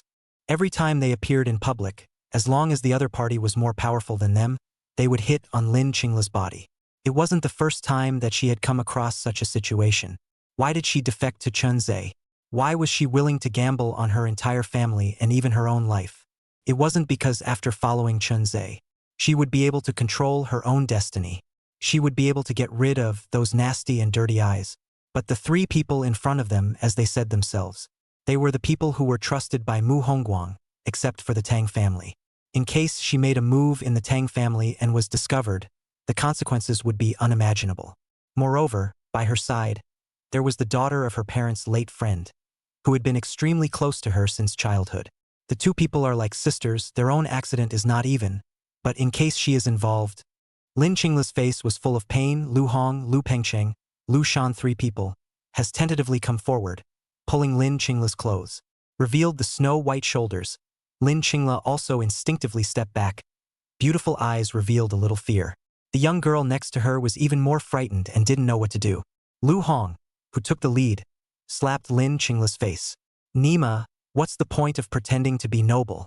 When you first followed our second brother, what haven't you played? Maybe multiplayer PK, it was realized long ago, right? Now you're here with us, pretending to be a chaste woman. I think you're impatient. In the past, when Lin Qingla followed their second brother to the heavenly paradise, didn't she get hurt all over? That second brother of theirs, how perverted his character was, in the entire Shanghai city, had long been known to everyone. But this is the case. Lin Qingla is still here to pretend? The three of them were not accustomed to this stinky woman. Lin Qingla was also slapped. The left side of her face swelled red. Her eyes widened. Her breathing gradually became rapid, and her eyes were filled with a little bit of anger. Just when she wanted to open her mouth, the three of them came over once again, obviously wanting to come hard. Lin Qingla was also completely flustered, reaching out to grab the door handle. Before she could open the door, she was ripped back into the room. Lin Qingla was completely desperate at this point, clenching a pair of fists. In her heart, she secretly vowed that after this matter was over, she would definitely let these three people die without a burial place. Let the entire Lu family be buried with them. Slowly Lin Qingla closed her eyes. It seemed that she had already accepted her own miserable fate. At the same time, he gave a look to the young girl not far away, letting her find her own opportunity to hurry up and escape when these three people were beastly. The young girl bit her lips, red eyes constantly shaking her head, seems to be also frightened by the scene in front of her. Yet it was under such circumstances. Only a poof was heard. The door was suddenly opened, and a scalpel accurately thrown out. In a split second, Lu Hong, who was at the forefront, only felt a stabbing pain in his heart, and his pupils slightly contracted. When he lowered his head down, all he saw was only the blood gushing out of his chest, as well as clothes that were thoroughly rendered red. Chapter 139. Kill them all. The scalpel that flew out pierced Lu Hong's chest. Chun Ze reached out, closing the door behind him. With a cold gaze, he looked at the room, the two remaining people. Lu Pengcheng, Lu Shan also did not expect that Lu Hong was killed by a person who suddenly barged in, wearing a security uniform. They thought that it was a certain person, a big person who had a crush on Lin Qingla. After all, there were rumors that he, Mingda, Mu Hongguang's right-hand man, had threatened to include Lin Qingla in the room. After all, there had been rumors that he, Mingda, one of Mu Hongguang's right-hand men, had threatened to take Lin Qingla into his room. In that case, it was no surprise that he had been taken in by other great figures. Lu Pengcheng stepped forward and said with a dry smile on his face, Brother, is it that one of those dozen or so experts at the level of the great men has taken a fancy to Lin Qingla? If it is, just get someone to come over and notify, won't that be enough? Why kill someone as soon as they meet? Our Lu family, no matter what, we are the newest power in Shanghai City recently, and we are considered to be the ones that Boss Mu has his eye on. If you do this, we'll... But the words were not finished. Chun Ze's leg lifted up and violently kicked the other person's stomach, only to hear a bang. The person flew out and smashed into the wall. Spitting blood from his mouth, he slid down the wall to the ground again. Just wanting to say something, his mouth opened, but apart from the blood that was vomited out, he couldn't say a single word and was completely cut off. Only Lu Shan was left, looking at this scene with a face full of shock and dismay. How could he not expect this person wearing a security uniform? It was even if he came in and killed Lu Hong. That was only the Lu family's collateral descendant. Lu Pengcheng is different. Today's identity is with the original second son. The difference is not even close, and even more than ever. Once met with Mu Hongguang's righteous son, it is said that the two people talk to each other, but in a photo between will be the person in front of you to death. And before Chun Ze came, after an Ai Bai Tao arranged people, from head to tail makeup once. Adding to that, the surrounding lights were in a dim yellow color. If it was someone who wasn't familiar with Chun Ze, they really wouldn't necessarily be able to recognize him. As for the young girl next to him, she gulped. I didn't expect this person who came in to be so powerful. With a hand raised, he had taken care of those few people who wanted to plot against him just now. Pull out the scalpel yourself. The rest of this person, it's all yours. Chun Ze glanced at Lin Qingla. This woman, likewise, was not ambiguous. Lin Qingla, who had already put life and death out of her mind, pulled out the bloody scalpel and took a step towards the remaining Lu Shan. You, what do you want? Lin Qingla, have you gone crazy? Your Lin family, even though it has skyrocketed with the help of the second duke, is still just a vassal of my Lu family. If word gets out, our Lu family will never let you go. But now that things have come to this, are threats still useful? Lin Qingla didn't hesitate and waved that scalpel, cutting Lu Shan's throat, accompanied by blood spraying out, staining which delicate face. Lin Qingla again took the blood and smeared it on the other person's clothes. After watching this person with her own eyes fall to the ground, unable to die anymore, she respectfully returned the scalpel to Chun Ze. As for the remaining 3 corpses, they were all stuffed under the bed by Chun Ze, so they would not be discovered in a short period of time. And Lin Qingla ran to the restroom again, cleaned up the blood on her face, cleaned up the whole room, and turned off the lights. The expression also eased down a little bit. Mr. Chun, I'm really sorry. I've caused you trouble again. Lin Qingla naturally knew just how much of a rarity this look and figure of hers was. She also knew that many of the big shots in Shanghai City were actually staring at her. As long as she appeared at important banquets, there would always be unsuspecting people who wanted to put her in her place. It was because the Lin family wasn't as powerful as they thought, carrying the name of a lousy product. It was because that group of old men at the time, too much of a wimp, commiserating, don't know how many women of the Lin family, and therefore suffered the scourge of others. But as long as Chun Ze succeeded, their Lin family as the first batch of people to defect, at least they would be spared the humiliation of others. In the future, the women of the Lin family would not have to live a life that was so stifling. The young girl next to her also came to Lin Qingla's side, curiously sizing up the person in front of her. Lin Qingla hurriedly introduced, "This is my righteous sister Xiang Shiqing, who usually rarely attends such occasions. The reason why she came today is because her parents have a business and need to come over to liaise with helpers. And her parents are in my favor. I can't refute their request, so I can only bring people in. It's just that his parents went to talk about business and didn't have time to take care of her, so they let her follow me." Lin Qingla finished speaking and didn't worry that Chun Ze would have other thoughts, because ever since she had known Chun Ze, even an Ai Bai Chao, the kind of top woman at the Shangjing level, wasn't interested, not to mention their kind. After all, although they thought they had good posture and were considered among the beauties compared to an Ai Bai Chao, they were still a lot worse. Chun Ze was also just as she thought, not even looking at them for more than a glance. As long as the other party didn't reveal his whereabouts, he wouldn't mind his own business. Seemingly noticing it as well, Chun Ze's face changed. Lin Qingla hurriedly explained, "She and I grew up together. Although she is 5 or 6 years younger than me, she has always been my follower. As long as it's about me, she never talks nonsense to the outside world. So don't worry, Mr. Chun. Even if it's for me, she won't divulge your information." With Lin Qingla's assurance, Chun Ze opened the door and disappeared outside. Perhaps it was because earlier the movements of the Lu family's trio had caused the people around them to be invisible at this point. After all, as the new nobles under Mu Hongguang's hand, the face that should be given they would still give. This was convenient for Chun Ze. During the whole process, there was not even one person who realized it.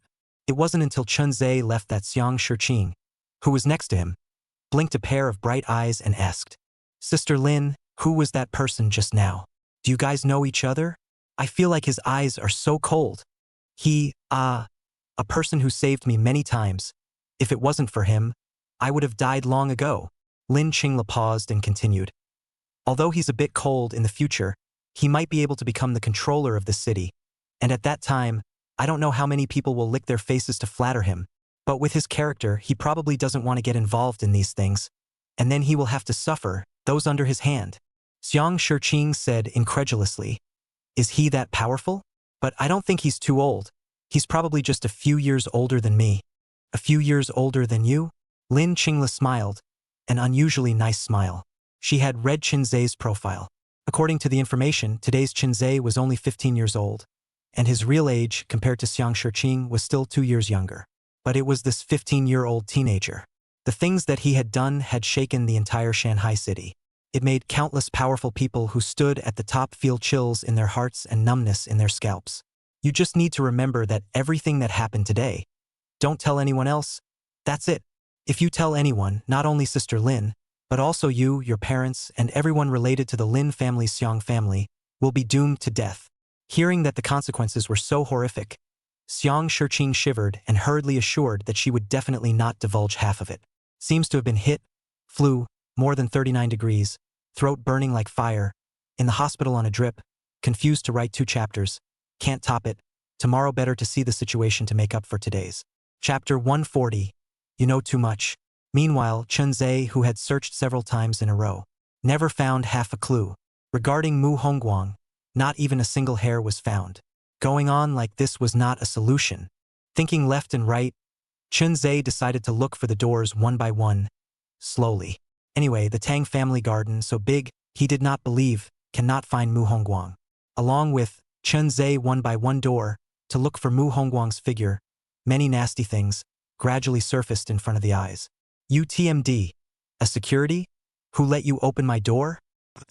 He is 40 years younger than me, so what? Look again and gouge your eyes out. Is the Tang family's security staff already so unbridled?" Without realizing it, Chun Ze had opened quite a few doors. Those who had died inside his hands were likewise not a few. Almost every 4 or 5 doors he opened, he would always come across a pair of dogs and men. These people had come over to attend the Tang family banquet besides. Likewise, fancying quite a few women from other families. The Tang family had many guest rooms and was recruiting people, coming over to discuss the division of benefits. Of course, do not dare to ask too much. The same also gave these guests the conditions of free play. Until 10 o'clock in the evening, the banquet officially began. Chun Ze opened dozens of doors more than. The dogs and men that he had killed were countless. By the time this area, all the doors had been opened by him, but he still hadn't found Mu Hongguang's figure. Chun Ze, who was frowning, shook off his somewhat sore hand, and threw the color of the moon, seeing a small building that stood behind the Tang family garden. On both sides of the small building, there were some green bamboos planted. In the reflection of the moonlight, you can also see the lotus pond, embellished extraordinarily elegant. And this small building, the security personnel is particularly prominent, several breath-thick, everyone-level experts, is around the small building guard. It immediately caught Chun Ze's attention. Behind himself this piece of guest room, almost all have been searched. However, he did not find Mu Hongguang. Instead, it was this elegant small building that made him look at it a few more times. Just when he wanted to walk towards the small building, in the guest room area behind him, a commotion finally occurred. Already, some people had discovered that the younger generation they had brought with them had inexplicably disappeared. When they questioned the crowd and went forward to the fixed guest rooms, looking for them, all they found was a corpse. More and more guest rooms were opened, and more corpses were found. The entire guest room area of the Tang family estate was in complete chaos. Even the old man of the Tang family, Tang Tianxing, was alarmed. Bringing a large number of experts inside the manor, he surrounded the entire guest room area, but in just 10 minutes, more than 20 corpses had already been found. Instantly, Tang Tianxing's face darkened, obviously realizing that, "I'm afraid, It was the target person they had been waiting for who had already sneaked in. They had laid such a big setup. Even Mu Hongguang had personally come to the Tang family estate. For what? Isn't it to lure that madman out? For that reason, Boss Mu even used the one given by the upper council back then to do a favor and invited a Taishan Beidou level figure, plus 14 experts at the level of everyone, as well as countless good martial artists. Wasn't it all for the sake of forcing that madman to die in the Tang clan? It seems that it's the one we've been looking for who's come. Earlier, no matter what means they used, they could never find any trace of Chun Ze. It was as if that person was born to be the devil in the shadows. A lone wolf that could not be figured out at night. Wherever he appeared, there was bound to be turmoil, fear, and despair. Whether it was Zhou Shuxue when things first broke out or Wang Dong, and even the destruction of the entire Wang family, Tang House capture, and the slaughter of Heavenly Palace. All of them were enough to prove that this madman was terrifying. Now, the set they had set up had brought the man in.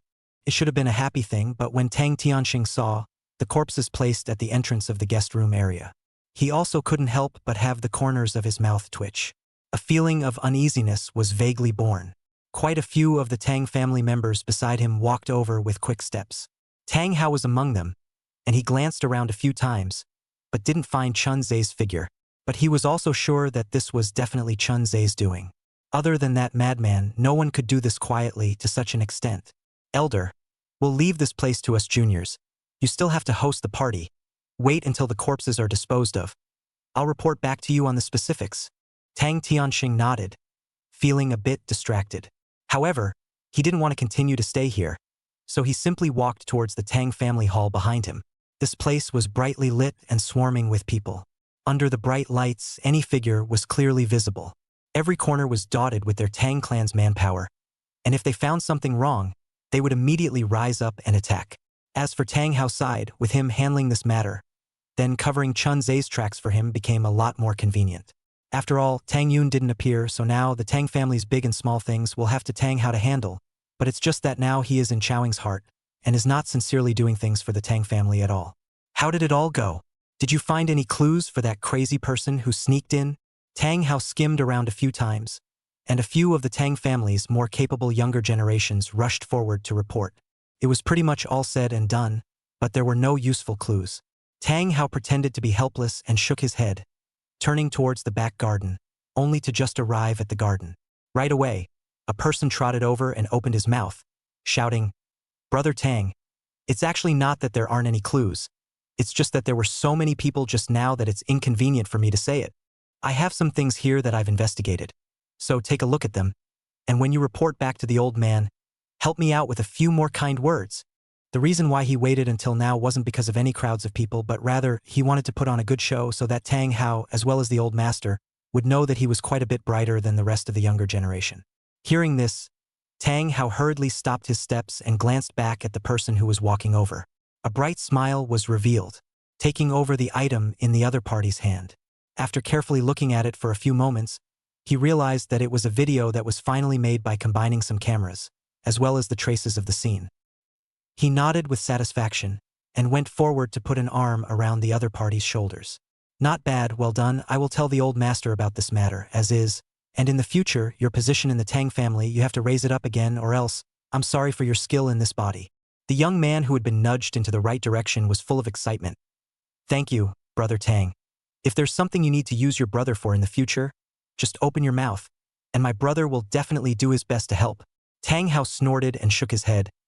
"I'm afraid that in the future, there won't be any use for you." "Ha!" The young man froze, still wanting to say something, but a dagger with great speed violently stabbed into his neck. Blood spurted out, covered his mouth, and confirmed that there was no one around, then dragged the body into not far from the flowers. Anyway, when the time comes really investigated, he can also put this matter pushed to Chun Ze. As long as he doesn't expose himself, it's not a big problem. Unexpectedly, just when he thought he had handled it cleanly, not far away from a gazebo, however, came the sound of loud applause. Chapter 141, The Revenge of Killing His Wife. Awesome, just awesome. Worthy of being called one of our Tang family's double masters. Tang Hao, single-handedly establishing the Shang Hui real estate group, expanding nearly 1/5 of the Tang family's business. Just this ruthlessness alone is beyond the reach of others. The so-called ruthlessness, even killing his own cousin without hesitation, without blinking an eye. This is not ruthless enough? The person who applauded, the voice Tang Hao was more than familiar with. It was Tang Yun who had been in charge of the main house. Disappeared also for some time. Since the last time after the incident in the heavenly world. Tang Yun was like evaporating on earth.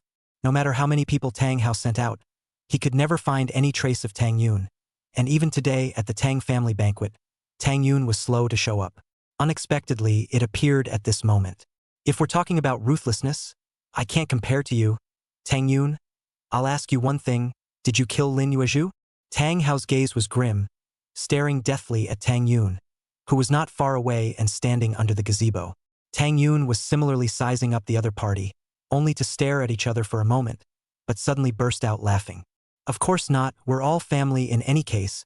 How could I possibly kill my younger sibling? I think so. It must be that someone is stirring things up, wanting us to kill each other. I say, old brother Tang Hao, what do you think? Of course Tang Yun wouldn't admit it. This was in the Tang family. If the old man knew about it, the consequences would be unimaginable. Furthermore, he and Boss Mu's righteous son also signed some agreements. Some things still have to rely on the identity of the head of the main house. Of course it is impossible to push himself into the fire pit. It's just that what I didn't expect is that there are rumors outside on weekdays that you and that Lin family woman, seemingly inseparable, because the other party can't give birth to a child, many times looking for flowers outside, and even hated to take that woman off. But in the end, the one with the deepest feelings was our Tang family's wise man. During this period of time, you used almost all of your side branches to find the murderer. Unfortunately, it was a bad move after all. Now you killed the clan's children has been recorded by me and Tang Bing, collusion with outsiders, in the small building to meddle, plotting mischief now estimated, is playing with outsiders it. Once these two things are passed into the old master's ears, I'm afraid that your side branch lineage will be over. After saying that, Tang Yun took a step back, and a tall and thin man stepped out behind him. Inside his hand was a short, white, shiny knife. And this man was the martial arts expert who had previously killed Lin Yuezhu in the outer sea. At that time, Lin Yuezhu had used the Lin family's favors to pay for part of the expenses, but in the end, he had underestimated the greed of the human heart. Under some of Tang Yun's compulsion, the martial arts expert in front of him had ultimately gone to extremes. Shangjing, Chiu San, meet Grand Duke Tang. I'm known for my short weapons, and also using a short sword. I defeated 3 martial arts greats and stepped into the middle of their ranks. I won't kill Grand Duke Tang either, but I'll pick off your limbs and incapacitate you. Then cut out your tongue and take you to see the Tang family's old man, in front of all the evidence. Any defense was no longer useful. Even if the person was killed, the onlookers would have nothing to say. The reason why they wanted to bring Tang Hao back was just to have an excuse to suppress the remaining side forces, to centralize the power of the entire Tang family. At that time, the matter between him and Boss Mu's righteous son could be taken care of logically. The dry and thin man holding a short sword walked up to Tang Hao, who didn't know martial arts. His face changed again and again, and then the man with the short knife, holding the hilt, ruthlessly smashed Tang Hao's face. Only hearing a bang, Tang Hao fell to the ground. A mouthful of blood was spat out from his mouth, and his expression revealed a few grimaces. Thinking of Tang Bing, who was also implicated at this time because of himself and was about to be insulted, he couldn't help but feel a heavy heart and a burst of depression. At the same time, his brain was running fast, thinking about the next countermeasures, but even if he usually strategized and had a smart brain, he was now out of half a mind. Tang Hao leisurely spat out a mouthful, paralyzed on the ground. Glancing at Tang Yun, who was not far away, he smiled bitterly. I didn't expect that after all the arrangements I made to lure you out, I would end up collapsing at the last step. However, don't be too happy. When I'm gone, maybe it'll be your turn next. After this period of investigation, I've sort of realized that Mu Hongguang is ostensibly shrinking his forces and giving outsiders a piece of the cake. But in reality, there is a mysterious force that is entering Shanghai City step by step, finally evolved into what kind of ending, I'm afraid no one knows. As for you, Tang Yun, will likewise be in the middle of the storm, pulverized and dead without a burial place. After saying that, Tang Hao smiled miserably, no longer resisting, just lying there silently, waiting for death to come.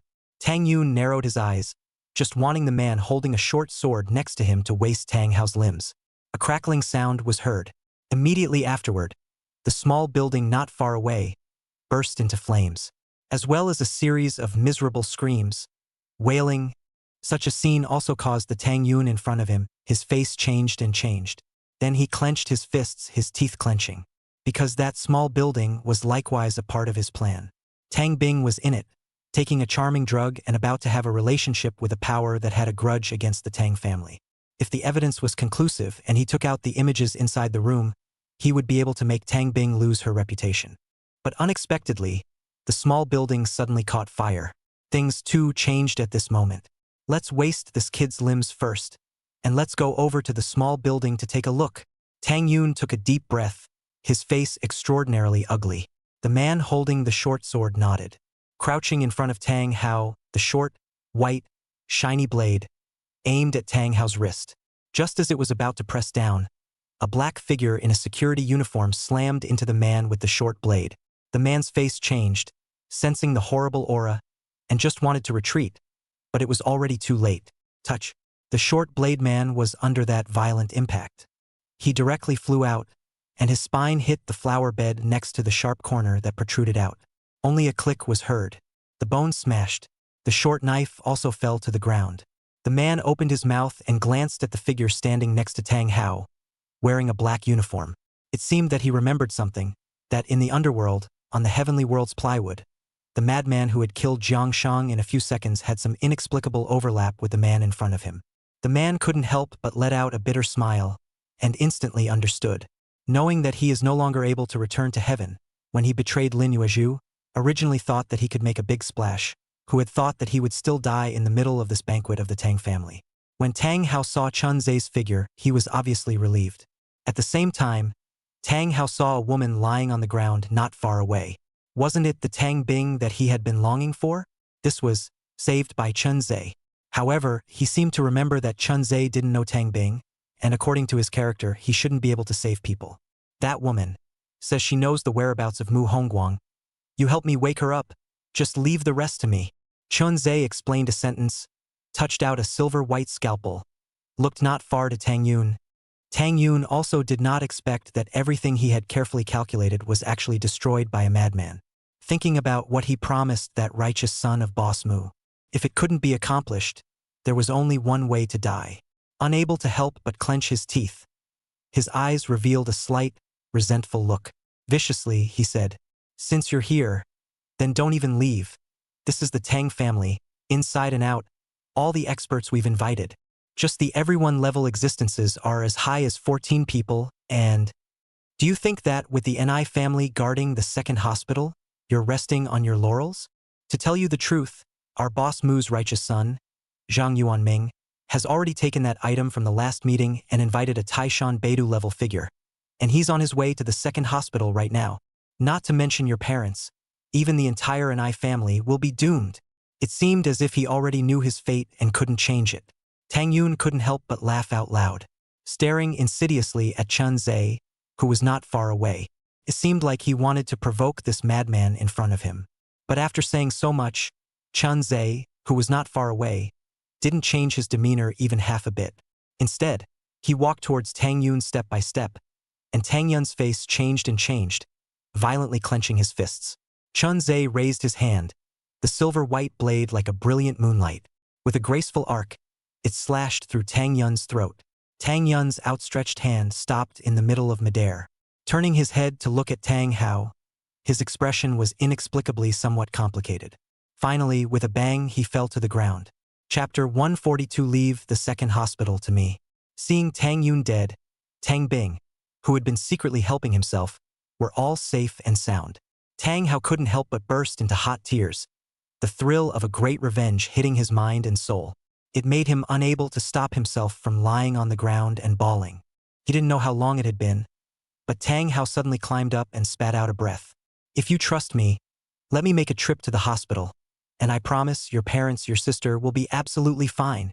If, on the other hand, they die, then..." Ich will also die. Now, outside is estimated to have already arranged heavy shackles. You want to leave, almost impossible thing. But I'm different. I'm a member of the Tang family.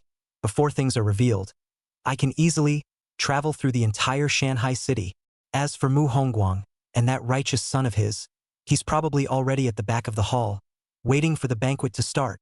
Likewise also in the hall, they are all waiting for you to arrive. Although I know your ability, I still want to advise you, stay green, not afraid of no firewood. Tang Hao got up and patted the dust on his body. Then he quickly walked outside, leaving Chun Ze alone, standing silently next to the gazebo. Another glance was taken at the direction where the hall was. Without even turning his head back, he walked over with large strides. Perhaps in the eyes of many, this was a Hongmen banquet, and everyone was waiting for Chun Ze. Everyone was watching this good show, waiting for this final fight to the death. Chun Ze was likewise waiting for Mu Hongguang to appear. Given the current situation, it was almost impossible to turn Chun Ze back. Then we could only see who was more skillful in the end. Tang Hao, who left the manor, contacted Shanghui Construction Group, which he had established at the beginning at the first time. Unconsciously, he recalled the first time he ran into Chun Ze. In fact, he should have died a long time ago. He died in Chun Ze's hands. When he learned of his wife's death, he also died once. Died in that spring bright, but let him all over the body cold afternoon. But Chun Ze still put him back, letting him have a chance to take revenge. It was also when he was at his most desperate. Chun Ze stepped forward and helped him kill his enemy handily. Now, this person who should have died, let him play his last remaining role. Originally, there are some favors that shouldn't be used, however. There are some people who shouldn't be let down either. The Shanghui group, Lin, all gathered together was only a few hundred people. Wanting to guard the second hospital was obviously unlikely. What's more, what he was about to face was a titanic figure. Tang Hao felt out his own cell phone and dialed a phone number that he had been reluctant to call. A few moments later, the phone rang. The one who picked up the phone was none other than the Lin family's decision-maker. Back then, the reason why he had married Lin Yuezhu was because both of them had made an agreement. As long as he didn't fail Lin Yuezhu, didn't womanize outside, and didn't let Lin Yuezhu wash her face in tears daily, then the Lin family would owe him a favor. This favor, at first, he had always kept in mind. But with the Lin Yuezhu get along, with that woman, to him to give up all the good, let him slowly look away. Perhaps that is not the Lin family owes him a favor. Rather, it was a gift from the heavens to him, so after that incident, he didn't put this favor in his heart anymore. Just nowadays, there were some favors that couldn't even be used without it. The phone was connected. An old voice came from over there, with a little choking. Ah, Hao, since Yuezhu died, this is the first time you've called me, right? Tang Hao was silent for a moment and said in a low voice, Indeed, it's the first time. The reason why I'm making this call is to ask you to do me a favor, and likewise to tell you that Tang Yun is dead. Lin Yuezhu was killed by Tang Yun. In fact, it has long been no secret, as long as a little investigation can get the result, the reason why there has been no revenge. The only reason why he had not taken revenge was to take into account the Mu Hongguang behind the Tang family. And over there has not opened the mouth of the old man. After half a dozen moments of silence, leisurely sighed. It's finally come to this. Back then, I owed Lin Yuezhu's parents a life. If it wasn't for Yuezhu's parents, the Lin family would have been gone 10 years ago. But I still want to advise you, according to the situation in Shanghai City today, you may not have to follow that madman all the way to the black. If you stand idly by and sit back and enjoy the benefits, when things are almost over, our Lin family can also fully fund you. However, facing this old man's proposal, Tang Hao then shook his head. In order to avenge Lin Yuezhu's death, I can gamble everything I have, and now that the revenge has been avenged, you're asking me to turn the other cheek. I honestly can't do it. When you guys married Lin Yuezhu to me, you should know that I am a person who is extremely focused on commitment. And when Lin Yuezhu married over, it wasn't just her alone who married over. The same married over was the Lin family. A secret that can never be disclosed to the public. I know you have a lot of scruples, and the Lin family can't possibly get involved in this whirlpool. That's why I would like to ask you to borrow 3 people. I don't want to be able to stop that Taishan Beidou level figure. I just want to be able to delay it for some time. Hearing this, the old man over there seemed to be considering something, but the possibility of refusal was extremely high. Tang Hao also spoke, at this moment, the old man's heartfelt words. I know that you've already placed your treasure on the Guo family, but there are 2 sides to everything. According to the current situation, Chun Ze has the same support of the Han family, an I family behind him, and even Guan Yuan Hua has agreed to his 3 conditions. You should do a 2-handed preparation, you only need to put in the time, delay until the fight between the 2 parties is over. No matter whether it's the Guo family that wins, or Chun Ze that wins, you'll all get credit for it, won't you? Originally did not want to get involved with the old man. Finally, he sighed quietly, understanding Tang Hao's meaning. They hadn't sent out a few experts of everyone's level in order to defeat that Tarzan-level figure. Rather, they wanted to delay the point in time when the hospital fell until the final result fell into place. By then, no matter which side won, their Lin family would be in a favorable position, and if, in the end, Chun Ze won, they would also have the credit for the delay. That Taishan Beidou-level figure, knowing of Mu Hongguang's defeat, would naturally retreat as well. Thus, reconsidering and understanding the stakes. The old man over there nodded. 10 minutes, I'll ask 5 experts of everyone's level to head to the second hospital. If there's anything, you can look for that Ni family's old man. To discuss, they pressed their treasure on Chun Ze and surely left a backhanded approach. Perhaps, with the help of that Ni family's old man, you guys can really drag it out until, well, that time might be possible. Getting an accurate reply, Tang Hao was finally relieved, knowing that this matter was a done deal. Originally, he only had the luxury of 3 everyone-level experts. Now that it had increased to 5, plus that Ni family's old man, the hospital shouldn't fall in a short period of time. Chapter 143: The Marriage of 2 Families.